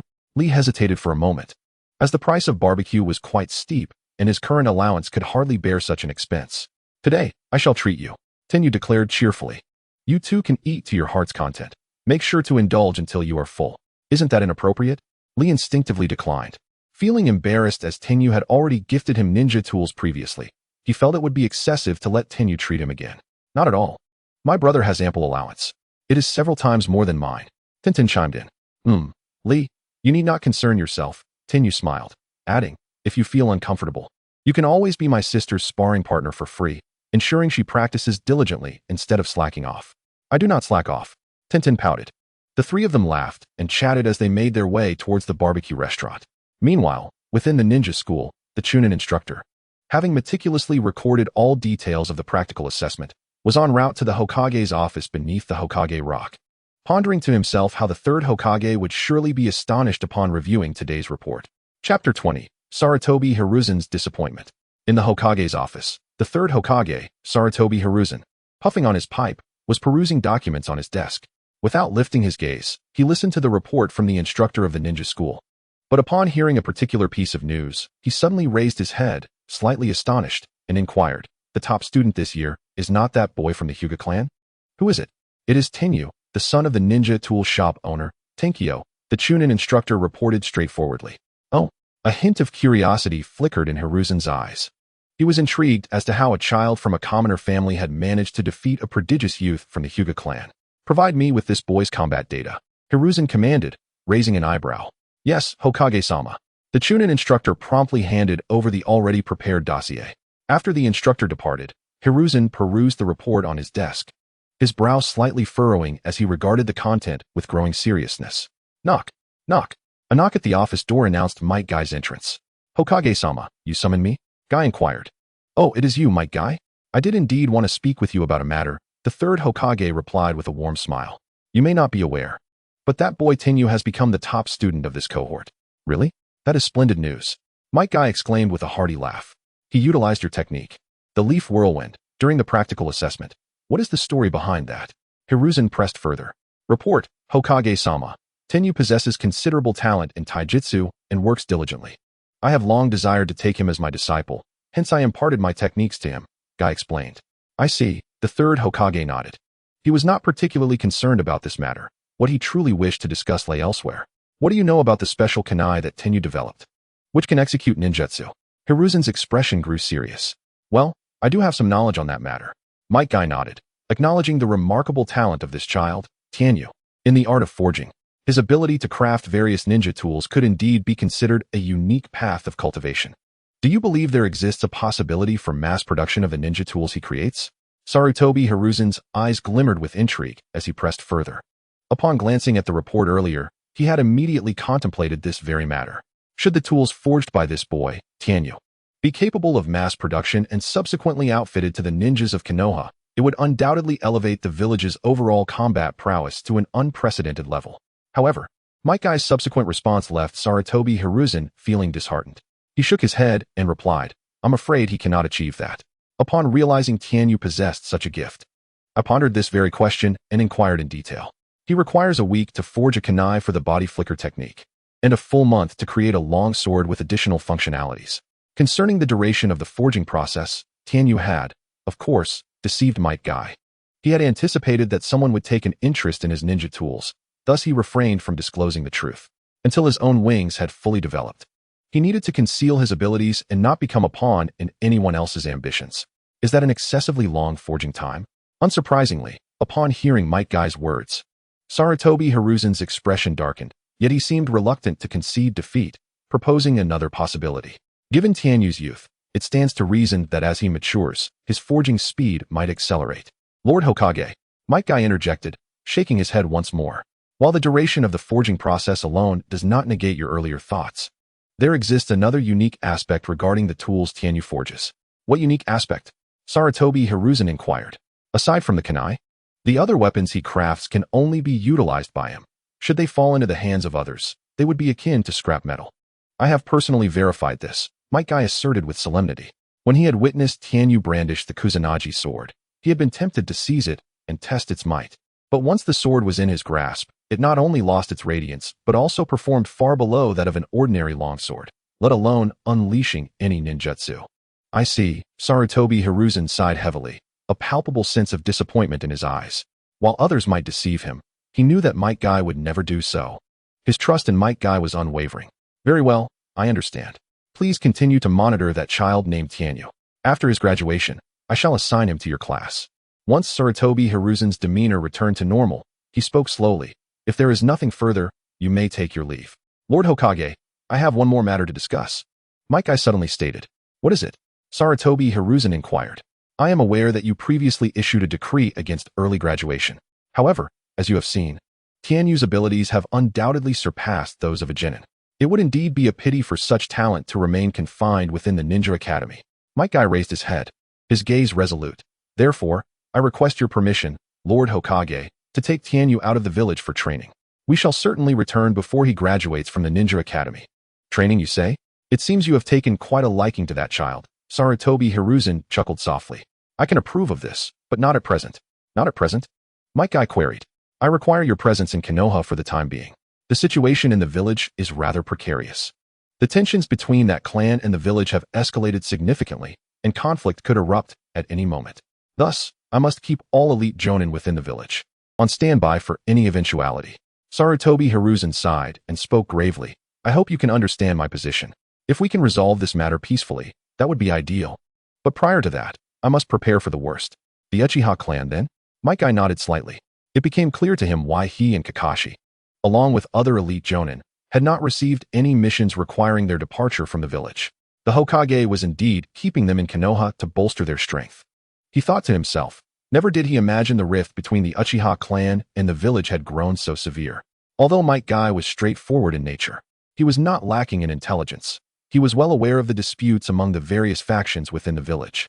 However, he was typically engrossed in his taijutsu training and had little interest in such matters. I understand, Lord Hokage. I shall await your orders here in Konoha.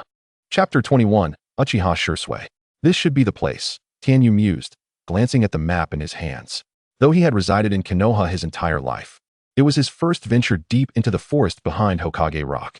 It was said that this area was abundant with a diverse array of birds, making it the ideal location for collecting feathers. With only black and white feathers remaining for crafting his heavenly feather garment, Tianyu had set out specifically for this purpose. Deep within the forest, towering trees obscured the sky, with beams of sunlight filtering through the layered leaves like twinkling stars. Oh, Tianyu exclaimed in surprise. He spotted hundreds of wooden birdhouses nestled among the lofty trees, capable of housing thousands of birds. Such an extensive arrangement could only be the work of human hands. Could it be that the birds here were being raised by someone? At that moment, Tianyu noticed an individual wearing a Konoha headband, adorned with the emblem of the Uchiha clan, Uchiha Shursui. He was astonished to discover that these birds were under his care. Uchiha Shursui was currently holding a large bucket of meat, feeding the birds. The creatures seemed to adore him, flocking to his side, perching on his head and shoulders, affectionately nudging him with their beaks. Observing the birds, Uchiha Shursui wore a joyful and relaxed expression. Suddenly, he sensed the approach of another presence, his brow furrowing as he became alert, raising his gaze to assess the newcomer. To his surprise, he found a child who appeared to be no older than 7, standing a short distance ahead. He paused momentarily, having sensed that the child's strength was nearing that of a chunin, yet he was taken aback to realize that the individual before him was merely a 7-year-old child. Are children today so formidable? Uchiha Itachi often boasted of his younger brother's exceptional talent, claiming they were only a year apart, but the disparity in their abilities was staggering. Surely, even the most gifted child from the Uchiha clan, Uchiha Itachi, had not possessed such prowess at the age of 7? Who are you? Uchiha Shursui inquired.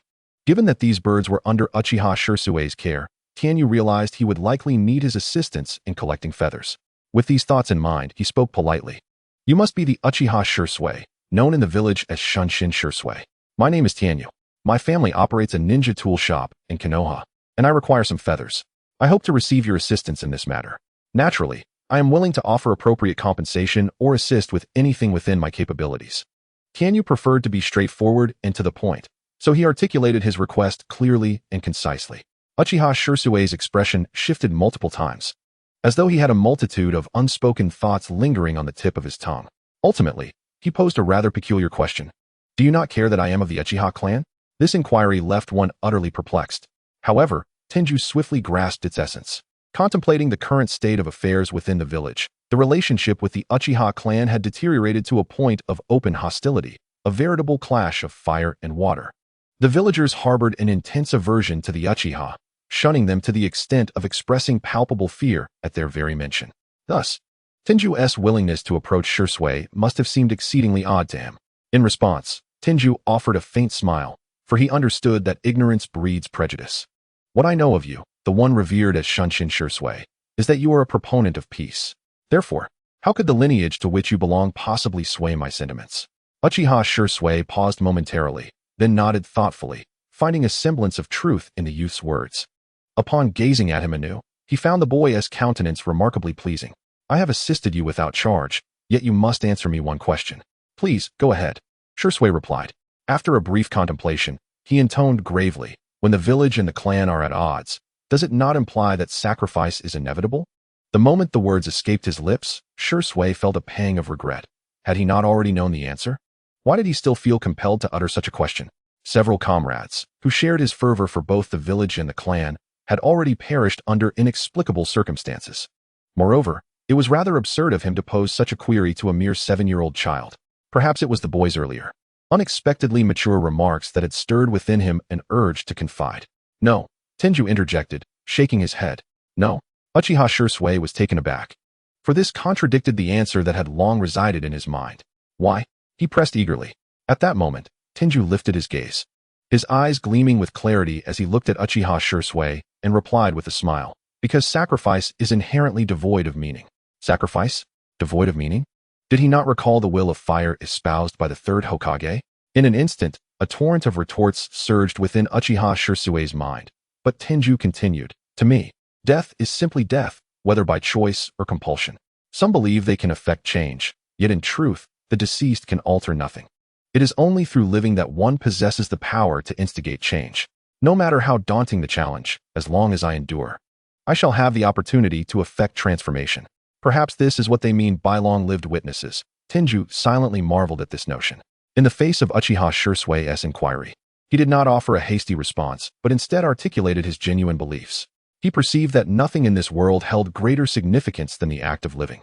Uchiha Shirsue fell into silence, for Tenju's answer illuminated a perspective he had never contemplated before. Could this be the key to unlocking the deadlock? Here are some bird feathers I previously collected. Take them as you will. If they are insufficient, feel free to gather more from those birds. I must take my leave now, Shirsue said absently, gesturing toward a half-meter-tall burlap sack nearby before wandering off, seemingly lost in thought. Thank you, Shirsue-senpai. Tenju replied as he opened the sack, revealing an array of feathers in shades of white, black, crimson, and emerald, each type boasting thousands of strands, evidently amassed over considerable time. To his surprise, Shirsue had generously bestowed them upon him. Elated, Tenju swiftly stored all the feathers into his spatial ring and departed the area. Chapter 22. Abundant Harvest. Ding. Forging successful. Forged item. Heavenly feather garment. Ding. Forging failed. Result. Failed scrap. Ding. Forging failed. Result. Failed scrap. In the forge at the rear of Tenju's home, he pumped the bellows, the orange flames roiling and heating the forge to a brilliant red. Grasping a piece of oak stone, he hurled it onto the anvil, then brought down his hammer with a resounding clang. After several strikes, the once impenetrable oak stone became malleable, pliable as clay. Next, he tossed a mineral known as lunar essence iron onto the anvil, uniting both materials through relentless hammering. The flames in the bellows roaring ever more fiercely, the temperature of the anvil rising steadily, as the greenish-blue oak stone melded seamlessly with the obsidian lunar essence iron. An unusual substance emerged, radiating a deep azure light, shimmering with an ethereal glow. Wiping the sweat from his brow, Tenju focused intently on the hammer's position. For a single misstep could lead to the weapon's deformation, rendering it mere scrap. Black and white feathers were meticulously added to the forge, and a garment resembling a feathered robe gradually took shape. After a half-hour had quietly elapsed, a triumphant smile graced Tenju's face as the system's notification chimed in his ears. Ding. Forging successful. Forged item. Heavenly feather garment. Ding. Congratulations to the host for successfully crafting a heavenly feather garment. The system grants the host an increase in understanding of wind and water attributes by 1. With ample materials for crafting the heavenly feather garment, Tenju produced several garments, all of which he stored in his spatial ring. Following the completion of the heavenly feather garment, the plans for forging the Lightfoot boots and the Sun Wheel blade were next on his agenda. The rhythmic sound of hammering echoed once more in the forge. Ding. Forging failed. Result. Failed scrap. Ding. Forging failed. Result. Failed scrap. Ding. Forging successful. Forged item, Lightfoot boots. Tenju resumed his mundane existence, attending the ninja academy with 10 each day and after classes. They ventured to the Konoha training grounds to fulfill their daily training quotas. Upon returning home at night, after dinner, he would retreat to the forge to resume his rhythmic hammering. Thus, a month passed in tranquil and fulfilling monotony. Yet, during this time, the village experienced significant turmoil. For instance, the Uchiha clan's brazen conduct within the Konoha Guard had ignited widespread discontent among the populace, while several members of the root suddenly vanished. With suspicion falling upon the Uchiha clan, the most shocking event, however, was the untimely demise of Uchiha Shursui, the prodigious youth renowned as Shunshin Shursui. Within the confines of Konoha, this incident reverberated throughout both the Uchiha clan and the village, deepening the rift between the Uchiha and the village's upper echelons to a state of palpable tension. Tenju felt the most pronounced impact, evident in the flourishing business of his family's ninja tool shop, which had recently seen a significant uptick in activity. In response, Tianyu felt a profound sense of melancholy. He pondered whether Uchiha Shursui had met the same fate as depicted in the original narrative. This was beyond the scope of his current capabilities. Yet he could not help but feel a tinge of regret, for he regarded Uchiha Shursui as a person of commendable character. Compared to other members of the Uchiha clan, including Uchiha Weasel and the Second Pillar, he seemed to be the most well-adjusted individual. His only flaw was perhaps an excess of honesty and a lack of wariness. Simultaneously, a seemingly trivial matter was unfolding within the village, one that held immense significance for Tianyu: the commencement of the New Year's enrollment examinations for the Ninja Academy. The summer of the 54th year of Konoha marked one of the pivotal moments in the original story, the year when Naruto, Sasuke, and other young heroes of Konoha gathered for their collective admission. For Tianyu, Uchiha Sasuke's enrollment served as a crucial temporal indicator. The night of the Uchiha clan's massacre was fast approaching. Ding. Forging successful. Forged item, Sun Wheel blade. Ding. Congratulations, host, for successfully crafting a Sun Wheel blade. System reward: 1 point in the understanding of breath techniques. A month later, after enduring numerous failures, Tianyu finally forged his first 3-star weapon, the Sun Wheel blade. A glimmer of joy illuminated his eyes as he beheld the blade, shimmering with a dark blue aura. Upon accessing the system, the details regarding the Sun Wheel blade appeared before him. Sun Wheel blade. Grade: 3-star weapon. Attribute: water attribute. Skill: understanding of water-breathing techniques. Contract status: no. Understanding water-breathing techniques? Tianyu mused that this implied that wielding this blade in combat would enable him to grasp the principles of water-breathing techniques. Anticipation surged within him as he yearned to wield this 3-star Sun Wheel blade and test its might. However, the immediate priority was to bind the contract. Biting his finger, he smeared blood across the blade, and soon the sensation of contract binding flooded his mind. Subsequently, Tianyu stored the Sun Wheel blade within his spatial ring. It was then that he realized his spatial ring, which adorned his finger, had reached its capacity. During this period, he had been so engrossed in enhancing his forging skills that he had carelessly placed every completed item into the ring, accumulating far more than he had realized. Reflecting on his recent consumption of mineral materials, he estimated it to be around 10 million ryo, roughly equivalent to a year's worth of his family's business income. It was no wonder that every time he retrieved items from the family warehouse, his father's eyes would twitch. He must have been heartbroken over the expenditure. Nevertheless, his parents had steadfastly maintained their commitment to fully support their child's aspirations to become a ninja, never uttering a word of complaint despite the vast resources Tianyu had consumed. Fortunately, after decades of business, his parents had amassed considerable wealth, rivaling even that of the ninja clans, and were able to sustain Tianyu's expenses. Tianyu opened his spatial ring to tally the number of ninja tools he possessed.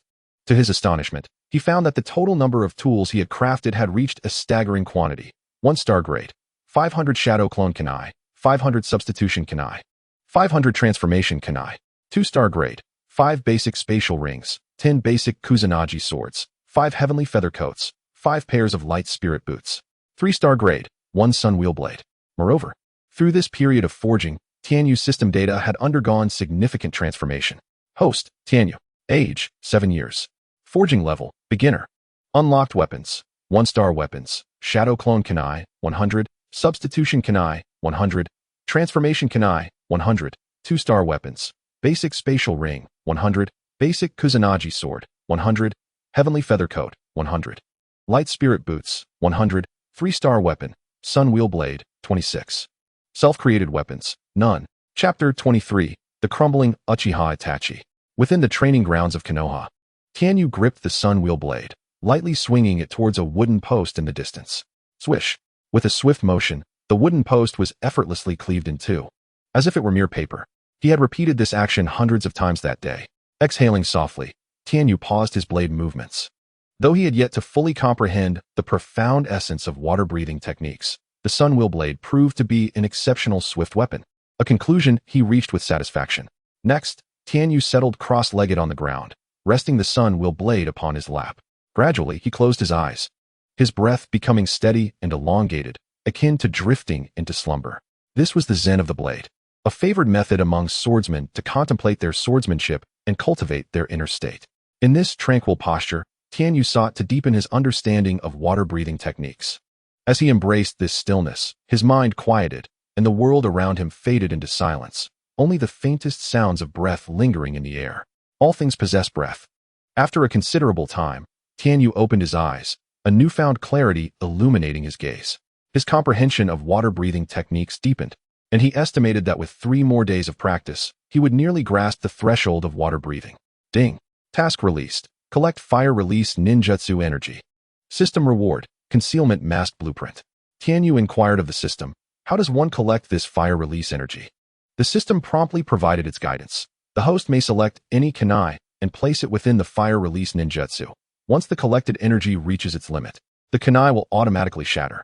Tianyu nodded, although he was uncertain about the specific principles behind the system's absorption of fire release energy. He understood that he merely needed to follow the prescribed steps to complete the task. However, he realized he did not possess any fire release ninjutsu, indicating he would need to devise a plan to obtain this energy. After closing the system, Tianyu decided to conclude his training for the day and departed from the training grounds. At that moment, a figure clad in the attire of Konoha Zumbu, face concealed by a mask, suddenly appeared before him. Umbu under Sarutobi Hiruzen? What could they want with him? Alarm bells rang in Tianyu's mind as he instinctively adopted a guarded stance. The individual before him then removed the animal mask, inquiring, "Are you Tianyu?" Upon recognizing the face beneath the mask, Tianyu was momentarily taken aback. Uchiha Itachi? Why was he seeking him out? What could it possibly entail? Furrowing his brow, Tianyu asked, "What brings you here?" At this juncture, Uchiha Itachi's identity was more sensitive and perilous than that of other Umbu ninjas. As Tianyu scrutinized Uchiha Itachi, he too observed Tianyu. His heart filled with astonishment. The rhythm of his breath, the flow of chakra, the explosive power of his muscles, these subtle nuances attested to the complexity of his strength. No wonder Shursui had previously mentioned encountering a talented youth in the village. This composure and maturity of mind were beyond what he had achieved at that age. It was clear why Shursui regarded him with such esteem. Tianyu was indeed a source of humility for Itachi, though he was merely a year older than Sasuke. Itachi Uchiha found it difficult to regard him as a younger brother, instead viewing Tianyu as an equal. "I have come to seek your counsel regarding a matter," Itachi stated with an impassive expression. Tianyu remained motionless, uttering not a word, but patiently awaited the continuation. After a brief pause, as the atmosphere seemed to thicken with silence, Itachi, sensing the lack of inquiry from Tianyu, awkwardly pressed on, "I shall not keep you in suspense. My visit pertains to Uchiha Shursui. I trust you are aware of Shursui's recent demise. I had the opportunity to see him before his passing, and he mentioned you. He expressed his gratitude towards you. What does that signify? Is that all?"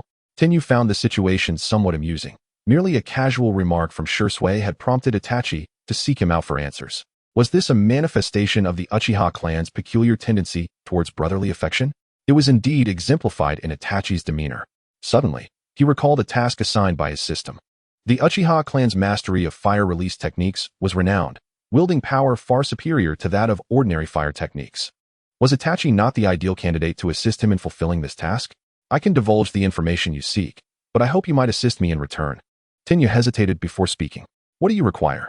Tenyu produced a kunai and stated, if you could sever this kunai with your fire release techniques, I shall share all that I know. Burn a kunai with fire release? What an odd request, Itachi mused, his eyes reflecting a hint of confusion. Nonetheless, he refrained from voicing his thoughts, as he found the task quite simple. The Uchiha clan's fire release could reach temperatures in the thousands of degrees Celsius, sufficient to melt the kunai in an instant. Very well, I shall assist you. Itachi nodded, placing the kunai on the ground before unleashing his fire release technique. Fire release, great fireball technique. The kunai remained still on the ground, showing no signs of melting, not even glowing red. Itachi emitted a soft sound of surprise, a flicker of astonishment crossing his features. This kunai is of excellent quality, superior even to those sold by our Uchiha clan's old lady. Itachi calmly remarked before continuing to release his fire techniques. Fire release, Phoenix fire technique. Fire release, fire bullet. Fire release, fire dragon bullet. With remarkable speed, Itachi unleashed a barrage of fire techniques. Tenyu silently estimated that his prowess was nearing that of a Jonin. Should he harness the power of the Mangekyo Sharingan, he could effortlessly annihilate 3 or 4 Jonin simultaneously. His strength was undeniably formidable. At merely 13 years of age, Itachi was undoubtedly a prodigious talent. Yet, Tenyu felt confident that by the time he reached that age, his own strength would surpass that of the current Itachi. Are you mocking me? Itachi's expression darkened. His breath slightly labored as he questioned Tenyu. It seemed that even with his current strength and chakra reserves, he was beginning to feel the strain after unleashing multiple B and C-rank fire techniques. Were it not for his desire to uncover the mystery surrounding Shirsui's death, he would never have agreed to assist this eccentric individual. More perplexing was Itachi's utter confusion regarding the purpose of burning a kunai. Chapter 24, An Alternative Possibility. There's no need to rush.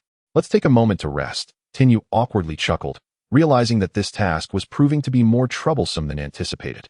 Even with Itachi's formidable fire release capabilities, the energy absorbed thus far was insufficient to satisfy the system's requirements.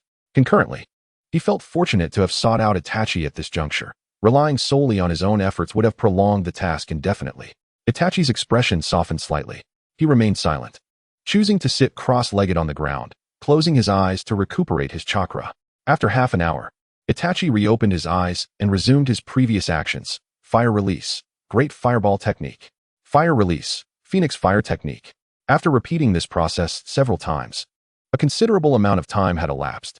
Tenyu, growing bored, felt himself drifting towards slumber. Just as Itachi was on the verge of giving up, a crisp cracking sound echoed. The kunai had finally snapped. Excellent, Itachi exclaimed, nearly leaping from the ground, as though he had accomplished an immensely challenging and grand feat. However, his typically composed demeanor quickly reasserted itself, suppressing his exuberance to reveal a subtle smile. Yet, Itachi soon realized, wait, why was I burning a kunai in the first place? Wow, you actually did it. Tenyu, hearing the system's notification, leaped joyfully beside Itachi, patting him on the shoulder with a familiarity that belied their acquaintance. Well done, brother, Itachi replied. Since when have we become so familiar? Tenyu was unconcerned with Itachi's inner musings. He considered anyone who had assisted him a friend. Thank you for this. Tenyu smiled, adding, as for the details regarding my connection with Shisui, I shall disclose everything. Subsequently, Tenyu recounted the particulars of his encounter with Uchiha Shisui to Itachi. Strive to survive, you say? Upon concluding Tenyu's narrative, Itachi's expression bore a contemplative quality. Observing the concern etched on Itachi's face, Tenyu surmised that he remained troubled by the rumors surrounding Shirsui's death. In the original storyline, Shirsui's last visitor had indeed been Itachi, who received Shirsui's Mangekyo Sharingan for safekeeping before witnessing his leap into the abyss. However, Itachi's current reaction suggested that events had not transpired as depicted in the original tale. Otherwise, Itachi would possess a clear understanding of Shirsui's fate rather than seeking assistance in unraveling the mystery of his demise. When was the last time you saw Shisui? At the Hokage Rock, Itachi replied candidly. He mentioned he was going to meet the Hokage, and if successful, he would. He trailed off, recognizing that this was a confidential matter between the village and the Uchiha clan. Tenyu nodded, even without Itachi's words. He was well aware of the deteriorating relations between the village and the Uchiha clan. After a moment of contemplation, Tenyu smiled at Itachi. I believe Shisui is still alive. What? The bond between Uchiha Shisui and Itachi was one of both mentor and friend, underscoring Shirsui's significance in Itachi's life. Upon hearing that there remained a possibility of Shirsui's survival, Itachi's eyes sparkled with hope. If no body has been found, can we truly conclude he is dead? With a smile, Tianyu remarked, if Shisui truly is alive, then his current disappearance must be for his own reasons. As for you, it is best to continue believing in him. Uchiha Itachi nodded in agreement. For some reason, although the youth named Tianyu only expressed a few rather simple truths, his words dissipated the heavy emotions that had been weighing on Itachi's heart since the news of Shisui's death had reached him. The mere possibility of Shisui still being alive rekindled hope and courage within him, prompting Itachi to resolve to remain patient and act according to the guidance his elder brother had previously imparted. After bidding farewell to Uchiha Itachi, Tianyu returned home and began crafting the blueprint for the stealth mask he had acquired. This weapon, rated at a difficulty level of 3 stars, required a considerable amount of materials. Fortunately, gathering these materials proved to be a rather uncomplicated task, and Tianyu completed the collection within just a few days. As for the crafting process, Tianyu was already quite adept, having previously forged a 3-star difficulty weapon, the Nikko Blade. He found the creation of the stealth mask to be less daunting. Simultaneously, Tianyu diligently continued his training, not neglecting his foundational body techniques, the Kusanagi Sword, or the swordsmanship associated with the Nikko Blade. A week later, he had reached a preliminary understanding of the principles of water breathing and was now capable of executing the first form, water surface slash. This advancement significantly elevated his combat prowess, filling him with immense satisfaction. At the training grounds in Konoha, Tianyu completed a stage of foundational body technique training, with weights strapped to his legs reaching a staggering 150 pounds. Tianyu, your training results have been commendable during this period. You have not allowed your newfound strength to breed any complacency.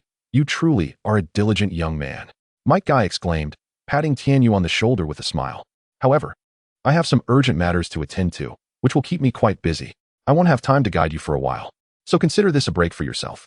Rest well.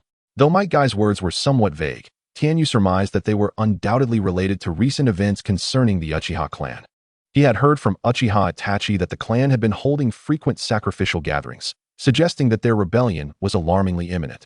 The Hokage would surely need to bolster their forces, calling upon all ninjas to be on standby and increasing patrols for security. I understand, Teacher Guy, Tianyu nodded. Of course, before the break, there's one very important matter. Mike Guy flashed a brilliant smile, his gleaming white teeth shining brightly. Today, I shall conduct a most significant assessment of you.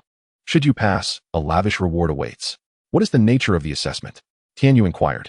Mike Guy, hands on his hips, laughed heartily. You will battle against me to test your combat abilities. So Tianyu, are you ready? Battling against Mike Guy? This should be interesting. Tianyu's lips curled into a smile. Having engaged in basic body technique training for an extended period, he had few opportunities for actual combat. The only fight he had partaken in was against Hyuga Niji at the Ninja Academy, where he had triumphed with a single technique, leaving him unsatisfied. Now, facing Mike Guy as his opponent, anticipation surged within him as he longed to ascertain the extent of his growth after so much training. I look forward to it, Tianyu affirmed with a nod. Haha, splendid. You seem quite eager. Mike Guy responded, continuing, this is a real combat exercise. I will not be using shadow clones this time, but will face you myself. You do not need to defeat me. Simply enduring for 10 minutes under my assault will suffice for a passing mark. I will refrain from using forbidden techniques, but I will unleash my full repertoire of skills without holding back. Therefore, Tianyu, you must not be complacent. You must demonstrate your true strength. Understood, Tianyu replied. Mike Guy nodded. Then let the assessment commence. With that, he assumed a ready stance. Teacher Guy, prepare yourself. Tianyu leapt into the air, his fingers filled with shuriken, kunai, and explosive tags. Whoosh, whoosh, whoosh. Like arrows, they flew toward Mike Guy. Boom, boom. A series of explosions erupted as the explosive tags detonated on the kunai, enveloping the area in thick black smoke. Amidst the dense smoke, a green figure surged forth, as Mike Guy effortlessly evaded all the shuriken and kunai, charging toward Tianyu. Tianyu, take this. Mike Guy shouted, twisting his body and launching a kick toward him like a whirlwind. Bang! With a dull thud, Tianyu's form suddenly dissipated into a cloud of white smoke, leaving a solitary kunai falling through the air. A kunai clone? Mike Guy paused for a moment before realizing Tianyu's initial strategy. He had anticipated that the explosive tags would not pose any real threat. Their purpose was merely to create smoke to obscure his vision, allowing the real kunai clones to be interspersed among the ordinary ones, creating a diversion. This was Tianyu's true intent. Such a brilliant tactic. Even I was momentarily caught off guard. Tianyu's mastery of his various ninja tools is becoming increasingly profound. Konoha Whirlwind. Meanwhile, Tianyu's true body had silently appeared behind Might Guy. Using the same technique, the version of Tianyu clad in white transformed into a white whirlwind, descending upon Might Guy. Konoha Rock Rising. Might Guy's reaction was swift. Realizing he could not evade in time, he raised his forearm to collide with Tianyu's incoming right leg. Bang! With a heavy impact, both Tianyu and Might Guy staggered back several steps, momentarily separating. As expected of Teacher Guy, to be able to withstand my Konoha whirlwind with just his forearm, Tianyu steadied himself and looked up, a look of astonishment in his eyes.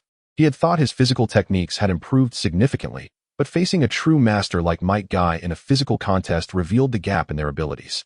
While Tianyu was shocked, he had anticipated this outcome. On the other hand, Might Guy was genuinely impressed by the strength that Tianyu had displayed. In the depths of Might Guy's heart, the shock he experienced at that moment far surpassed that of Tianyu, amplifying his astonishment manifold. He could feel a tingling pain radiating from his forearm. The impact of such taijutsu was unprecedented in his experience. Not even Kakashi, whom he regarded as his lifelong rival, had ever delivered such a jarring blow in a physical confrontation. The only individuals capable of executing taijutsu to this extraordinary degree within the entirety of Konohagakure were likely just he and Tianyu.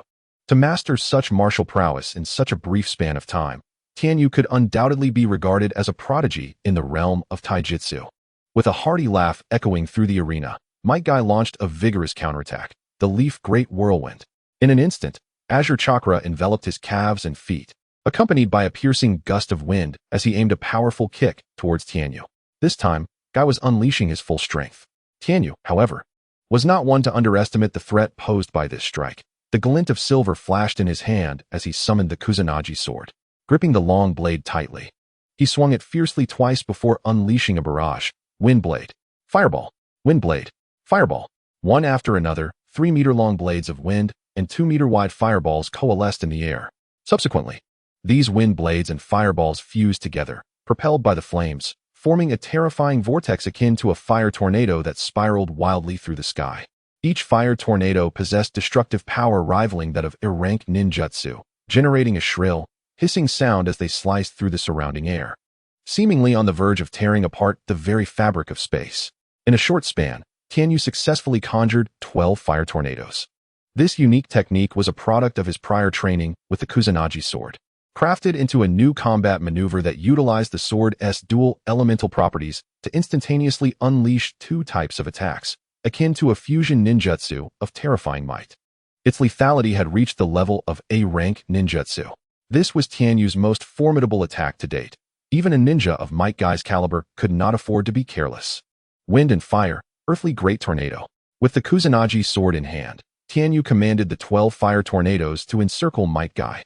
A thunderous roar erupted, the sound deafening, as the ferocious fire tornadoes relentlessly cleaved through the surrounding space, disintegrating anything caught within their vortex. Even the trees nearby were not spared. Leaves were scattered chaotically, and debris lay strewn across the ground, all subjected to devastation. Tianyu possessed a profound understanding of taijutsu. He knew that the essence of this martial art lay in engaging in close combat to unleash its full potential. If one never had the opportunity to close the distance, even the mightiest taijutsu would be rendered ineffective. In the original narrative during the Chunin exams, Lee's formidable skills were rendered futile when he faced Gaara, who wielded sand, thus leading to his crushing defeat. Now, Tianyu employed this very strategy against Might Guy, maximizing his attack range to nearly engulf the entire training ground, effectively sealing off all avenues for Might Guy to evade and nullifying the effectiveness of his taijutsu. Striking at his opponent's vulnerabilities, this was Tianyu's secret to victory. What a terrifying fire tornado! Moreover, augmented by the wind release, its speed was nearly on par with my taijutsu. Was this truly the Kusanagi Sword that Tianyu had previously wielded? The power he now exhibited with this blade was easily tenfold greater than before. A profound astonishment flickered in Might Guy's eyes. This was merely the first of the fire tornadoes, and there were 12 in total, with no room for complacency. Faced with a barrage of lethal techniques, Might Guy had no choice but to abandon the rules he had set for this trial. Crossing his arms, he positioned his fists before his chest. First gate, the gate of opening, open. With a resounding roar, a surge of vibrant green chakra erupted from Might Guy's body, releasing an astonishing amount of energy. As this chakra flowed forth, his body began to flush, with some capillaries bursting, rendering his skin a crimson hue. Simultaneously, Might Guy's speed surged exponentially, reaching a terrifying level beyond the naked eye's perception. The tempestuous green chakra enveloped him, wreaking havoc on the surrounding air, as visible currents of energy surged outward in all directions. With the first gate of the 8 gates released, Might Guy now faced Tianyu's wind and fire. Earthly great tornado with an air of composure. Even though the fire tornadoes, enhanced by wind release, struck with incredible speed, they struggled to keep pace with Might Guy's newfound velocity. Was this the true power of the 8 gates? Even in the mere opening of the first gate, Might Guy's prowess had multiplied several times over, and in that moment, Tianyu was profoundly shaken. Yet, until now, he had not succumbed. If the wind and fire tornadoes were insufficient to best Might Guy, then perhaps he had no choice but to resort to his final move. Before Might Guy could call an end to the match, Tianyu made his move once more. First form, water surface slash. Tianyu shouted, gripping the Nikko knife, which had found its way into his hand unbeknownst to him. In an instant, a dazzling streak shot forth from his hand. The white blade seemed to momentarily shimmer with blue water droplets, transforming into a deep blue sword aura that surged toward Might Guy. The speed of the sword aura was astonishing, reaching Might Guy in the blink of an eye. His expression shifted dramatically as an icy sense of danger enveloped him. However, with the 8 gates activated, Might Guy's instincts had become sharper than those of a beast. Before the sword intent could reach him, he had already vanished from his original position. Crack! In the spot where Might Guy had just stood, a large tree, thick enough to be embraced by 2 people, was severed cleanly in half, the cut perfectly smooth as the trunk toppled to the side. What a fearsome technique! Might Guy was taken aback. He had never suspected that Tianyu harbored such strength. Yet, he resolved that today's training would conclude here. Might Guy mused that Tianyu had already compelled him to activate the 8 gates. Such power was far beyond his expectations. Theoretically, Tianyu had already won this match. Tianyu. Might Guy was about to speak when whoosh. Tianyu's sword drew forth with blinding speed, leaving no time for him to utter a word. As another white blade cleaved through the air towards him, Might Guy hurriedly shifted his stance to evade the chilling sword aura. Damn it, he silently cursed. As another familiar 3-meter-long blue sword aura roared toward him, stirring up a tempest of wind and chaos. However, Might Guy had yet to regain his footing, and could only clumsily roll to the side, his form becoming increasingly disheveled. A throbbing headache overwhelmed him. Although the 3rd gate of the 8 gates of chakra is considered a safe threshold, advancing to the 4th gate, the injury gate, would inflict harm upon the body. Nevertheless, in order to conclude this battle, it seems he must continue to unlock his 8 gates, enhancing his strength sufficiently to subdue the diminutive beast known as Tianyu. Just as Might Guy was preparing to open the 4th gate, Tianyu unexpectedly ceased his attacks. Ah, you finally stopped? Guy exhaled deeply, as if he had just emerged from a torturous training session. Indeed, Tianyu nodded earnestly. Did you not say that the evaluation required you to endure for 10 minutes? The time has arrived. Guy nearly spat out a mouthful of blood. Their previous clash had escalated to such an intensity that retreat was inconceivable. Who would still be mindful of 10 minutes in such circumstances? Tianyu, you are remarkably composed. Coughing lightly into his fist to mask his embarrassment, Guy nodded in acknowledgement. Indeed, the 10-minute evaluation period has concluded. Tianyu, forcing me to resort to the 8 gates for defense signifies your rapid progress. As he spoke, Guy felt his cheeks flush with embarrassment. Unwilling to admit that Tianyu had not only compelled him to use the 8 gates, but had nearly pushed him to the brink of the 4th gate. In any case, you have successfully passed today's evaluation. As promised, I have prepared an ample reward for you. What is the reward, Teacher Kai? Tianyu inquired with curiosity. A mysterious smile graced Guy's face as he refrained from directly answering, instead asking, You must have witnessed the power of my 8 gates? Yes, Tianyu nodded. The 8 gates is a forbidden technique of my training. You have seen how this jutsu can dramatically enhance one's strength. If I were to unlock all 8 gates, I would possess the might to contend with even the Hokage, Guy stated solemnly. However, the acquisition of any power comes at a cost. This technique is classified as forbidden due to its terrifying side effects. Even with my current physical prowess, unlocking the 8th gate, the death gate, would inevitably lead to my demise. Now you understand what forbidden techniques entail, do you not? Yes, Tianyu affirmed without hesitation. Guy, displaying a rare seriousness, fixed his gaze upon Tianyu and asked again, the use of forbidden techniques carries inherent risks. Even so, are you still willing to learn? I am willing to bear the risks, Tianyu replied calmly. Guy stared at him with grave intensity, and then, hooray! At last, someone is eager to learn my unique secret technique. Tianyu, I knew I did not misjudge you. Guy was overwhelmed with emotion, tears streaming down his face like a river. Tianyu thought, how could someone be so emotional over teaching the 8 gates? Surely, it cannot be to this extent. Sensing the confusion in Tianyu's eyes, Guy sighed. I have encountered many ninjas skilled in physical techniques, all willing to train with me. However, once they learned of the potential fatal consequences of this forbidden technique, they all retreated, none willing to follow me in this pursuit. Tianyu understood this sentiment well. The children of this generation had grown up during a time of peace in Konoha, untouched by the horrors of war. They had no comprehension of the significance of power, nor of the true essence of the 8 gates. It was no wonder that in the original story, only the single-minded and determined Li would train under Guy to master the 8 gates and transform into a hard-working genius. Tianyu, are you not afraid of death? Guy inquired. I am, Tianyu admitted with a nod. Then why do you still wish to follow me in learning the 8 gates? Guy was astonished.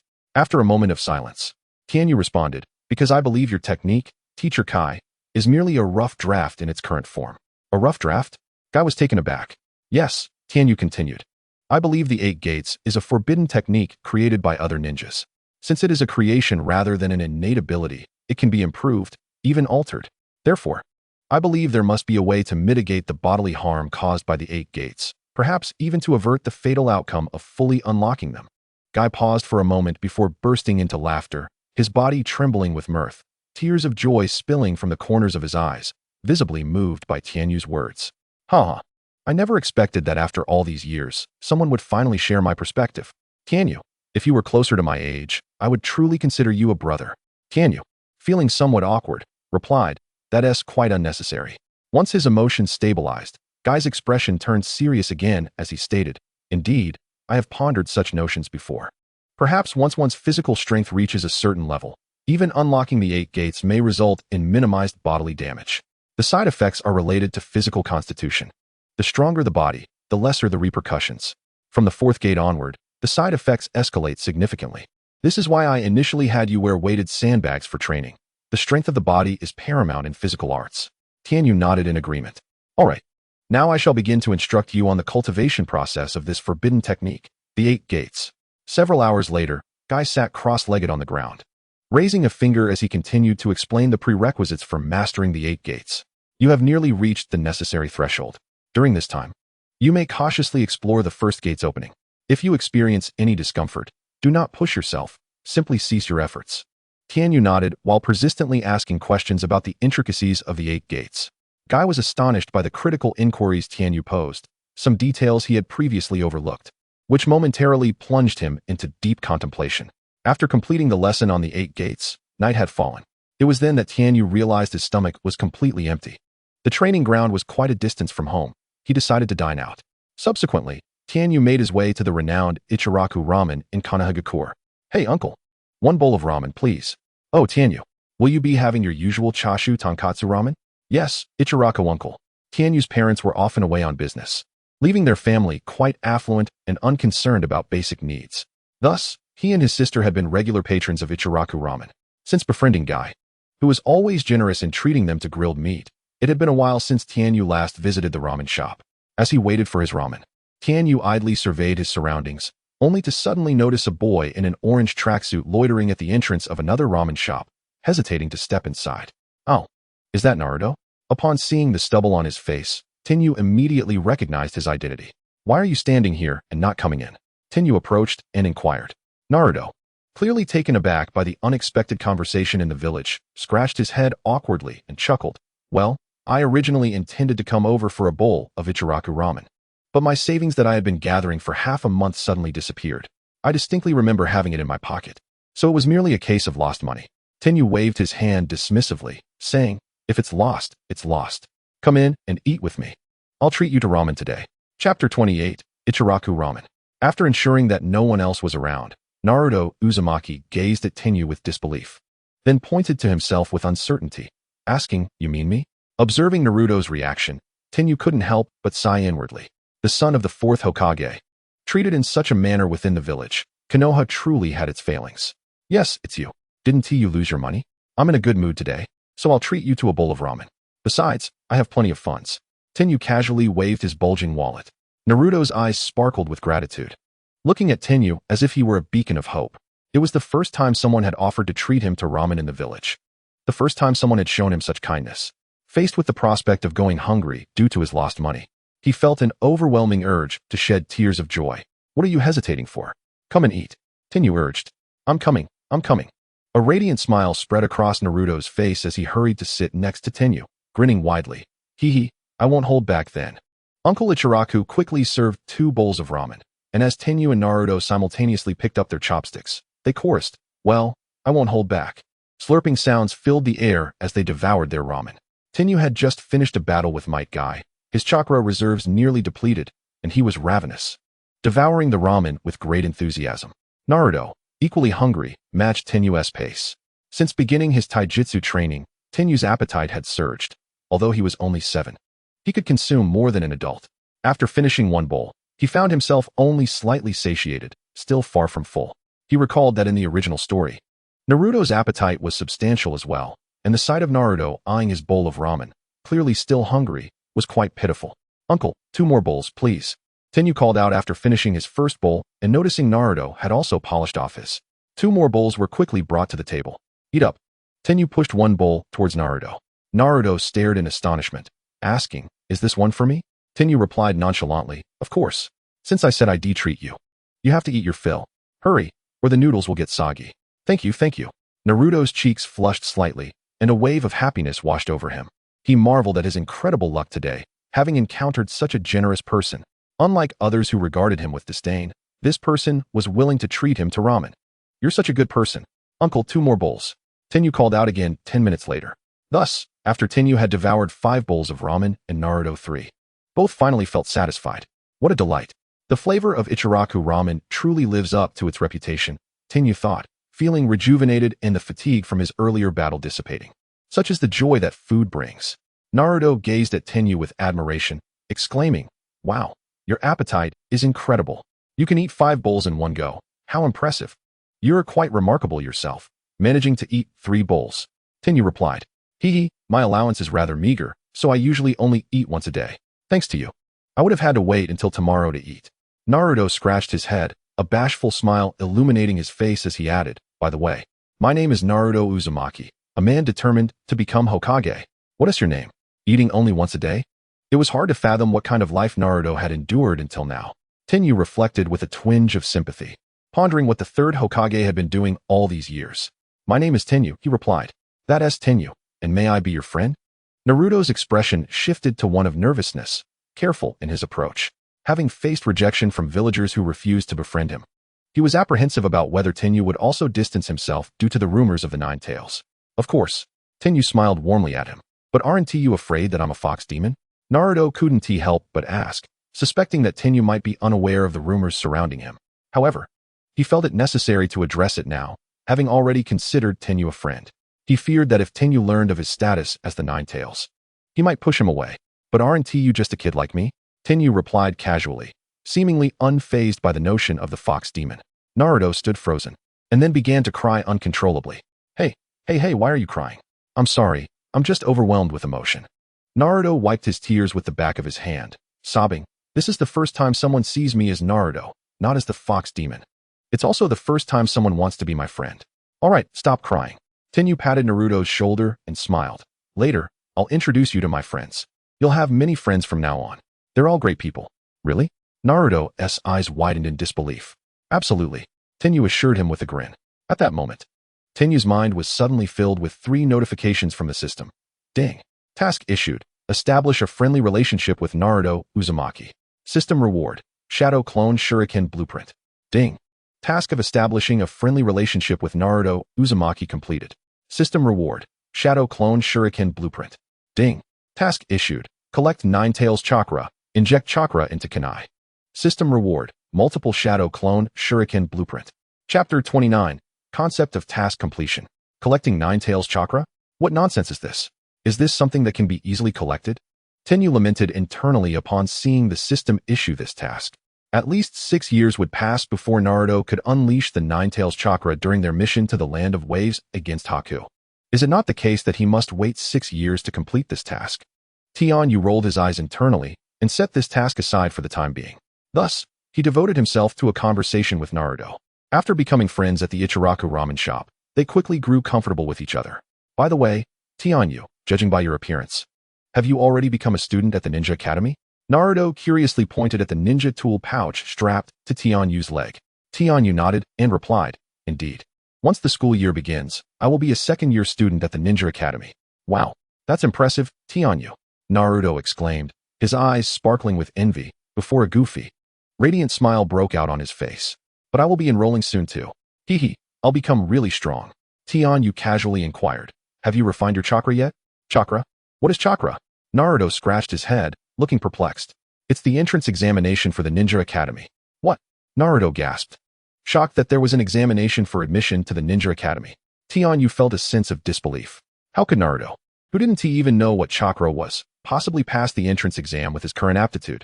However, it soon dawned on Tianyu that the answer lay in the fact that the third Hokage had likely given him a backdoor pass, with the Nine Tails sealed within him. Naruto's chakra had already merged with that of the Nine Tails, which was why he bore the whisker-like markings on his cheeks. Consequently, Naruto's control over chakra was exponentially more difficult than that of ordinary individuals. Even by the time of his graduation in the original storyline, he still struggled to master techniques as basic as the Shadow Clone Jutsu, ending up as the bottom of his class. Suddenly, a spark of inspiration flickered in Tianyu's mind. He seemed to grasp a thread of opportunity regarding the task the system had previously issued. Since Naruto's chakra had already blended with that of the Nine Tails, did that not imply that once he refined his chakra, the system could simply absorb Naruto's chakra to simultaneously acquire the chakra of the Nine Tails? Would he not have to wait for Naruto to undertake the mission in the Land of Waves? With this thought, Tianyu's heart soared with joy. He felt that this plan was indeed feasible. Although the speed of completing the task through the absorption of Naruto's chakra and the refinement of the Nine Tails chakra would not be rapid, at least he would not need to wait 6 long years. Multi-Shadow Clone Shuriken Blueprint. This was a tool with the potential to achieve the effects of an A-rank ninjutsu. Naruto, this is for you. Tianyu produced a ninja scroll and handed it to Naruto, saying, this scroll contains the method for refining chakra. You can study it once you return home. Although the entrance exam for the Ninja Academy is just around the corner, and you might not be able to refine your chakra that quickly, perhaps the examiner will recognize your latent ninja talent and allow you to pass. Wow, Tianyu, you're so amazing. Naruto's eyes lit up as he tightly grasped the scroll Tianyu had given him. He stood up and bid farewell, saying, Tianyu, I'm going to start practicing chakra refinement right now. I'm going to become the Hokage, and there's no way I can falter in the entrance exam. Don't worry, I'll definitely work hard and become a student of the Ninja Academy like you. Tianyu smiled and nodded, then good luck. At that moment, unbeknownst to both Tianyu and Naruto, in the distance beneath the Hokage rock, the third Hokage, Hiruzen Sarutobi, was watching the entire scene unfold through a crystal ball. After observing the parting of Naruto and Tianyu, Hiruzen waved his sleeve and turned off the surveillance of the crystal ball, puffing on his pipe. He squinted at the detailed report on Tianyu laid out on his desk. A diligent young lad. Even Might Guy speaks highly of him. He possesses a talent for forging and can create various ninja tools. He is kind-hearted and has befriended Naruto. A smile crept onto Hiruzen's lips. Perhaps he is indeed a talent I can utilize. After saying this, Hiruzen put away the report, murmuring softly, then cast his gaze toward a certain corner of the room. However, the pressing matter at hand was still to resolve the situation with the Uchiha clan. Wouldn't you agree, Danzo? A cold chuckle echoed. At that moment, from the shadows of the office corner, a man with a bandaged eye and leaning on a cane stepped forward. Hiruzen, it is time to put an end to the Uchiha clan. I have long advised you to cleanse the Uchiha clan. It is your indecisiveness that has allowed their influence to become so troublesome. Hiruzen let out a long sigh, seemingly conflicted. Is there truly no room for redemption in this matter? Danzo Shimura sneered. Humph, abandon such naive thoughts. Itachi has already agreed to our previous plan. I will dispatch root ninjas to eradicate the Uchiha clan entirely, eliminating this hidden threat to Konoha, Danzo said with a sense of pride. He had mentioned this before. Hiruzen nodded. However, the root ninjas need not be mobilized. He stated that we only need to handle the aftermath once the primary work is done. His sole condition is that his brother, Sasuke Uchiha, must be spared, which I have agreed to. Danzo frowned, his tone laden with distrust. You mean to say we should rely on him alone? Hiruzen explained. He claimed he would leverage that side's power, which is sufficient to accomplish this task. Humph. He is hardly a trustworthy ally. Danzo expressed his disdain, smirking with a hint of sarcasm. Let us not forget, your prized disciple, Orochimaru, is also part of that organization. Enough, Danzo. Hiruzen seemed to have hit a nerve, his tone growing more assertive. For now, they are not our enemies. To maintain peace and stability within Konoha, we have already expended too much strength. You cannot provoke them at this time. Given Konoha's current situation, we cannot afford any upheaval. We must temporarily refrain from external matters. Chapter 30. The State of Konoha. Hiruzen, you are always so cautious. Danzo shot him a cold glance, speaking with evident displeasure. If it weren't for that fool Hanzo of the Salamander not eliminating that organization back then, we wouldn't be facing such troubles now. Recalling the intelligence Itachi had provided him, Hiruzen's expression turned complex. Aside from his once promising disciple Orochimaru, the names of the remaining individuals caused him to fall into deep contemplation. Indeed, they were all S-rank rogue ninjas that even the Tsuchikage, Raikage, Mizukage, and Kazekage found to be quite troublesome. Even the small portion of their power that had been revealed was enough for Hiruzen to recognize the terrifying strength of this organization. With such a formidable gathering of ninjas, what exactly did they intend to achieve? Were they attempting to challenge the authority of the 5 great nations? Hiruzen felt a deep sense of trepidation at this thought. Yet, Konoha could not afford to act against them now. Before addressing the issues surrounding the Uchiha clan and restoring the stability of Konoha's internal governance, any conflict with them would undoubtedly result in severe losses for the village. The current strength of Konoha is alarmingly insufficient. Aside from Hiruzen Sarutobi, there exists no other combatant of his caliber within the entire village. Orochimaru's defection, Jiraiya's prolonged absences on journeys, and Tsunade's incapacitating fear of blood have rendered her elusive. Furthermore, the calamity of the Nine-Tails rampage 6 years prior resulted in the loss of the 4th Hokage and numerous elite jonin, delivering a crushing blow to Konoha and diminishing its combat capabilities to unprecedented lows. Even after 6 years, the village has yet to recover from that tragedy. At present, the paramount concern is to maintain peace and stability within Konoha, patiently awaiting the emergence of a new ninja of Hokage-level prowess, at which point I shall be able to retire with honor, as I once envisioned. This has been Hiruzen Sarutobi's long-standing strategy. After a moment of silence, he gradually spoke to Danzo, saying, Danzo, please understand my perspective. Konoha needs to thrive and prosper. We must allow the next generation of ninjas to mature. Regarding the Akatsuki organization, our intelligence on them is woefully inadequate. It would be prudent to allow Itachi Uchiha to continue infiltrating the Akatsuki as our spy, gathering concrete intelligence before we devise our next steps. Upon hearing Hiruzen Sarutobi's words, Danzo unusually refrained from rebuttal, conceding to the plan proposed by Sarutobi. By the way, I have heard of a child in Konoha who is conducting research on ninja tools. He possesses considerable talent. Perhaps you could entrust him to me? If you were to do so, it would significantly bolster the combat capabilities of my root division, proposed Danzo. Hiruzen Sarutobi immediately furrowed his brow and retorted, no. Abandon that notion, Danzo. Tenju is not merely an orphan left abandoned on the battlefield to be handled at your discretion. His father, Tenkyu, is a renowned merchant in the Land of Fire. Our supply of ninja tools and strategic materials relies heavily on him.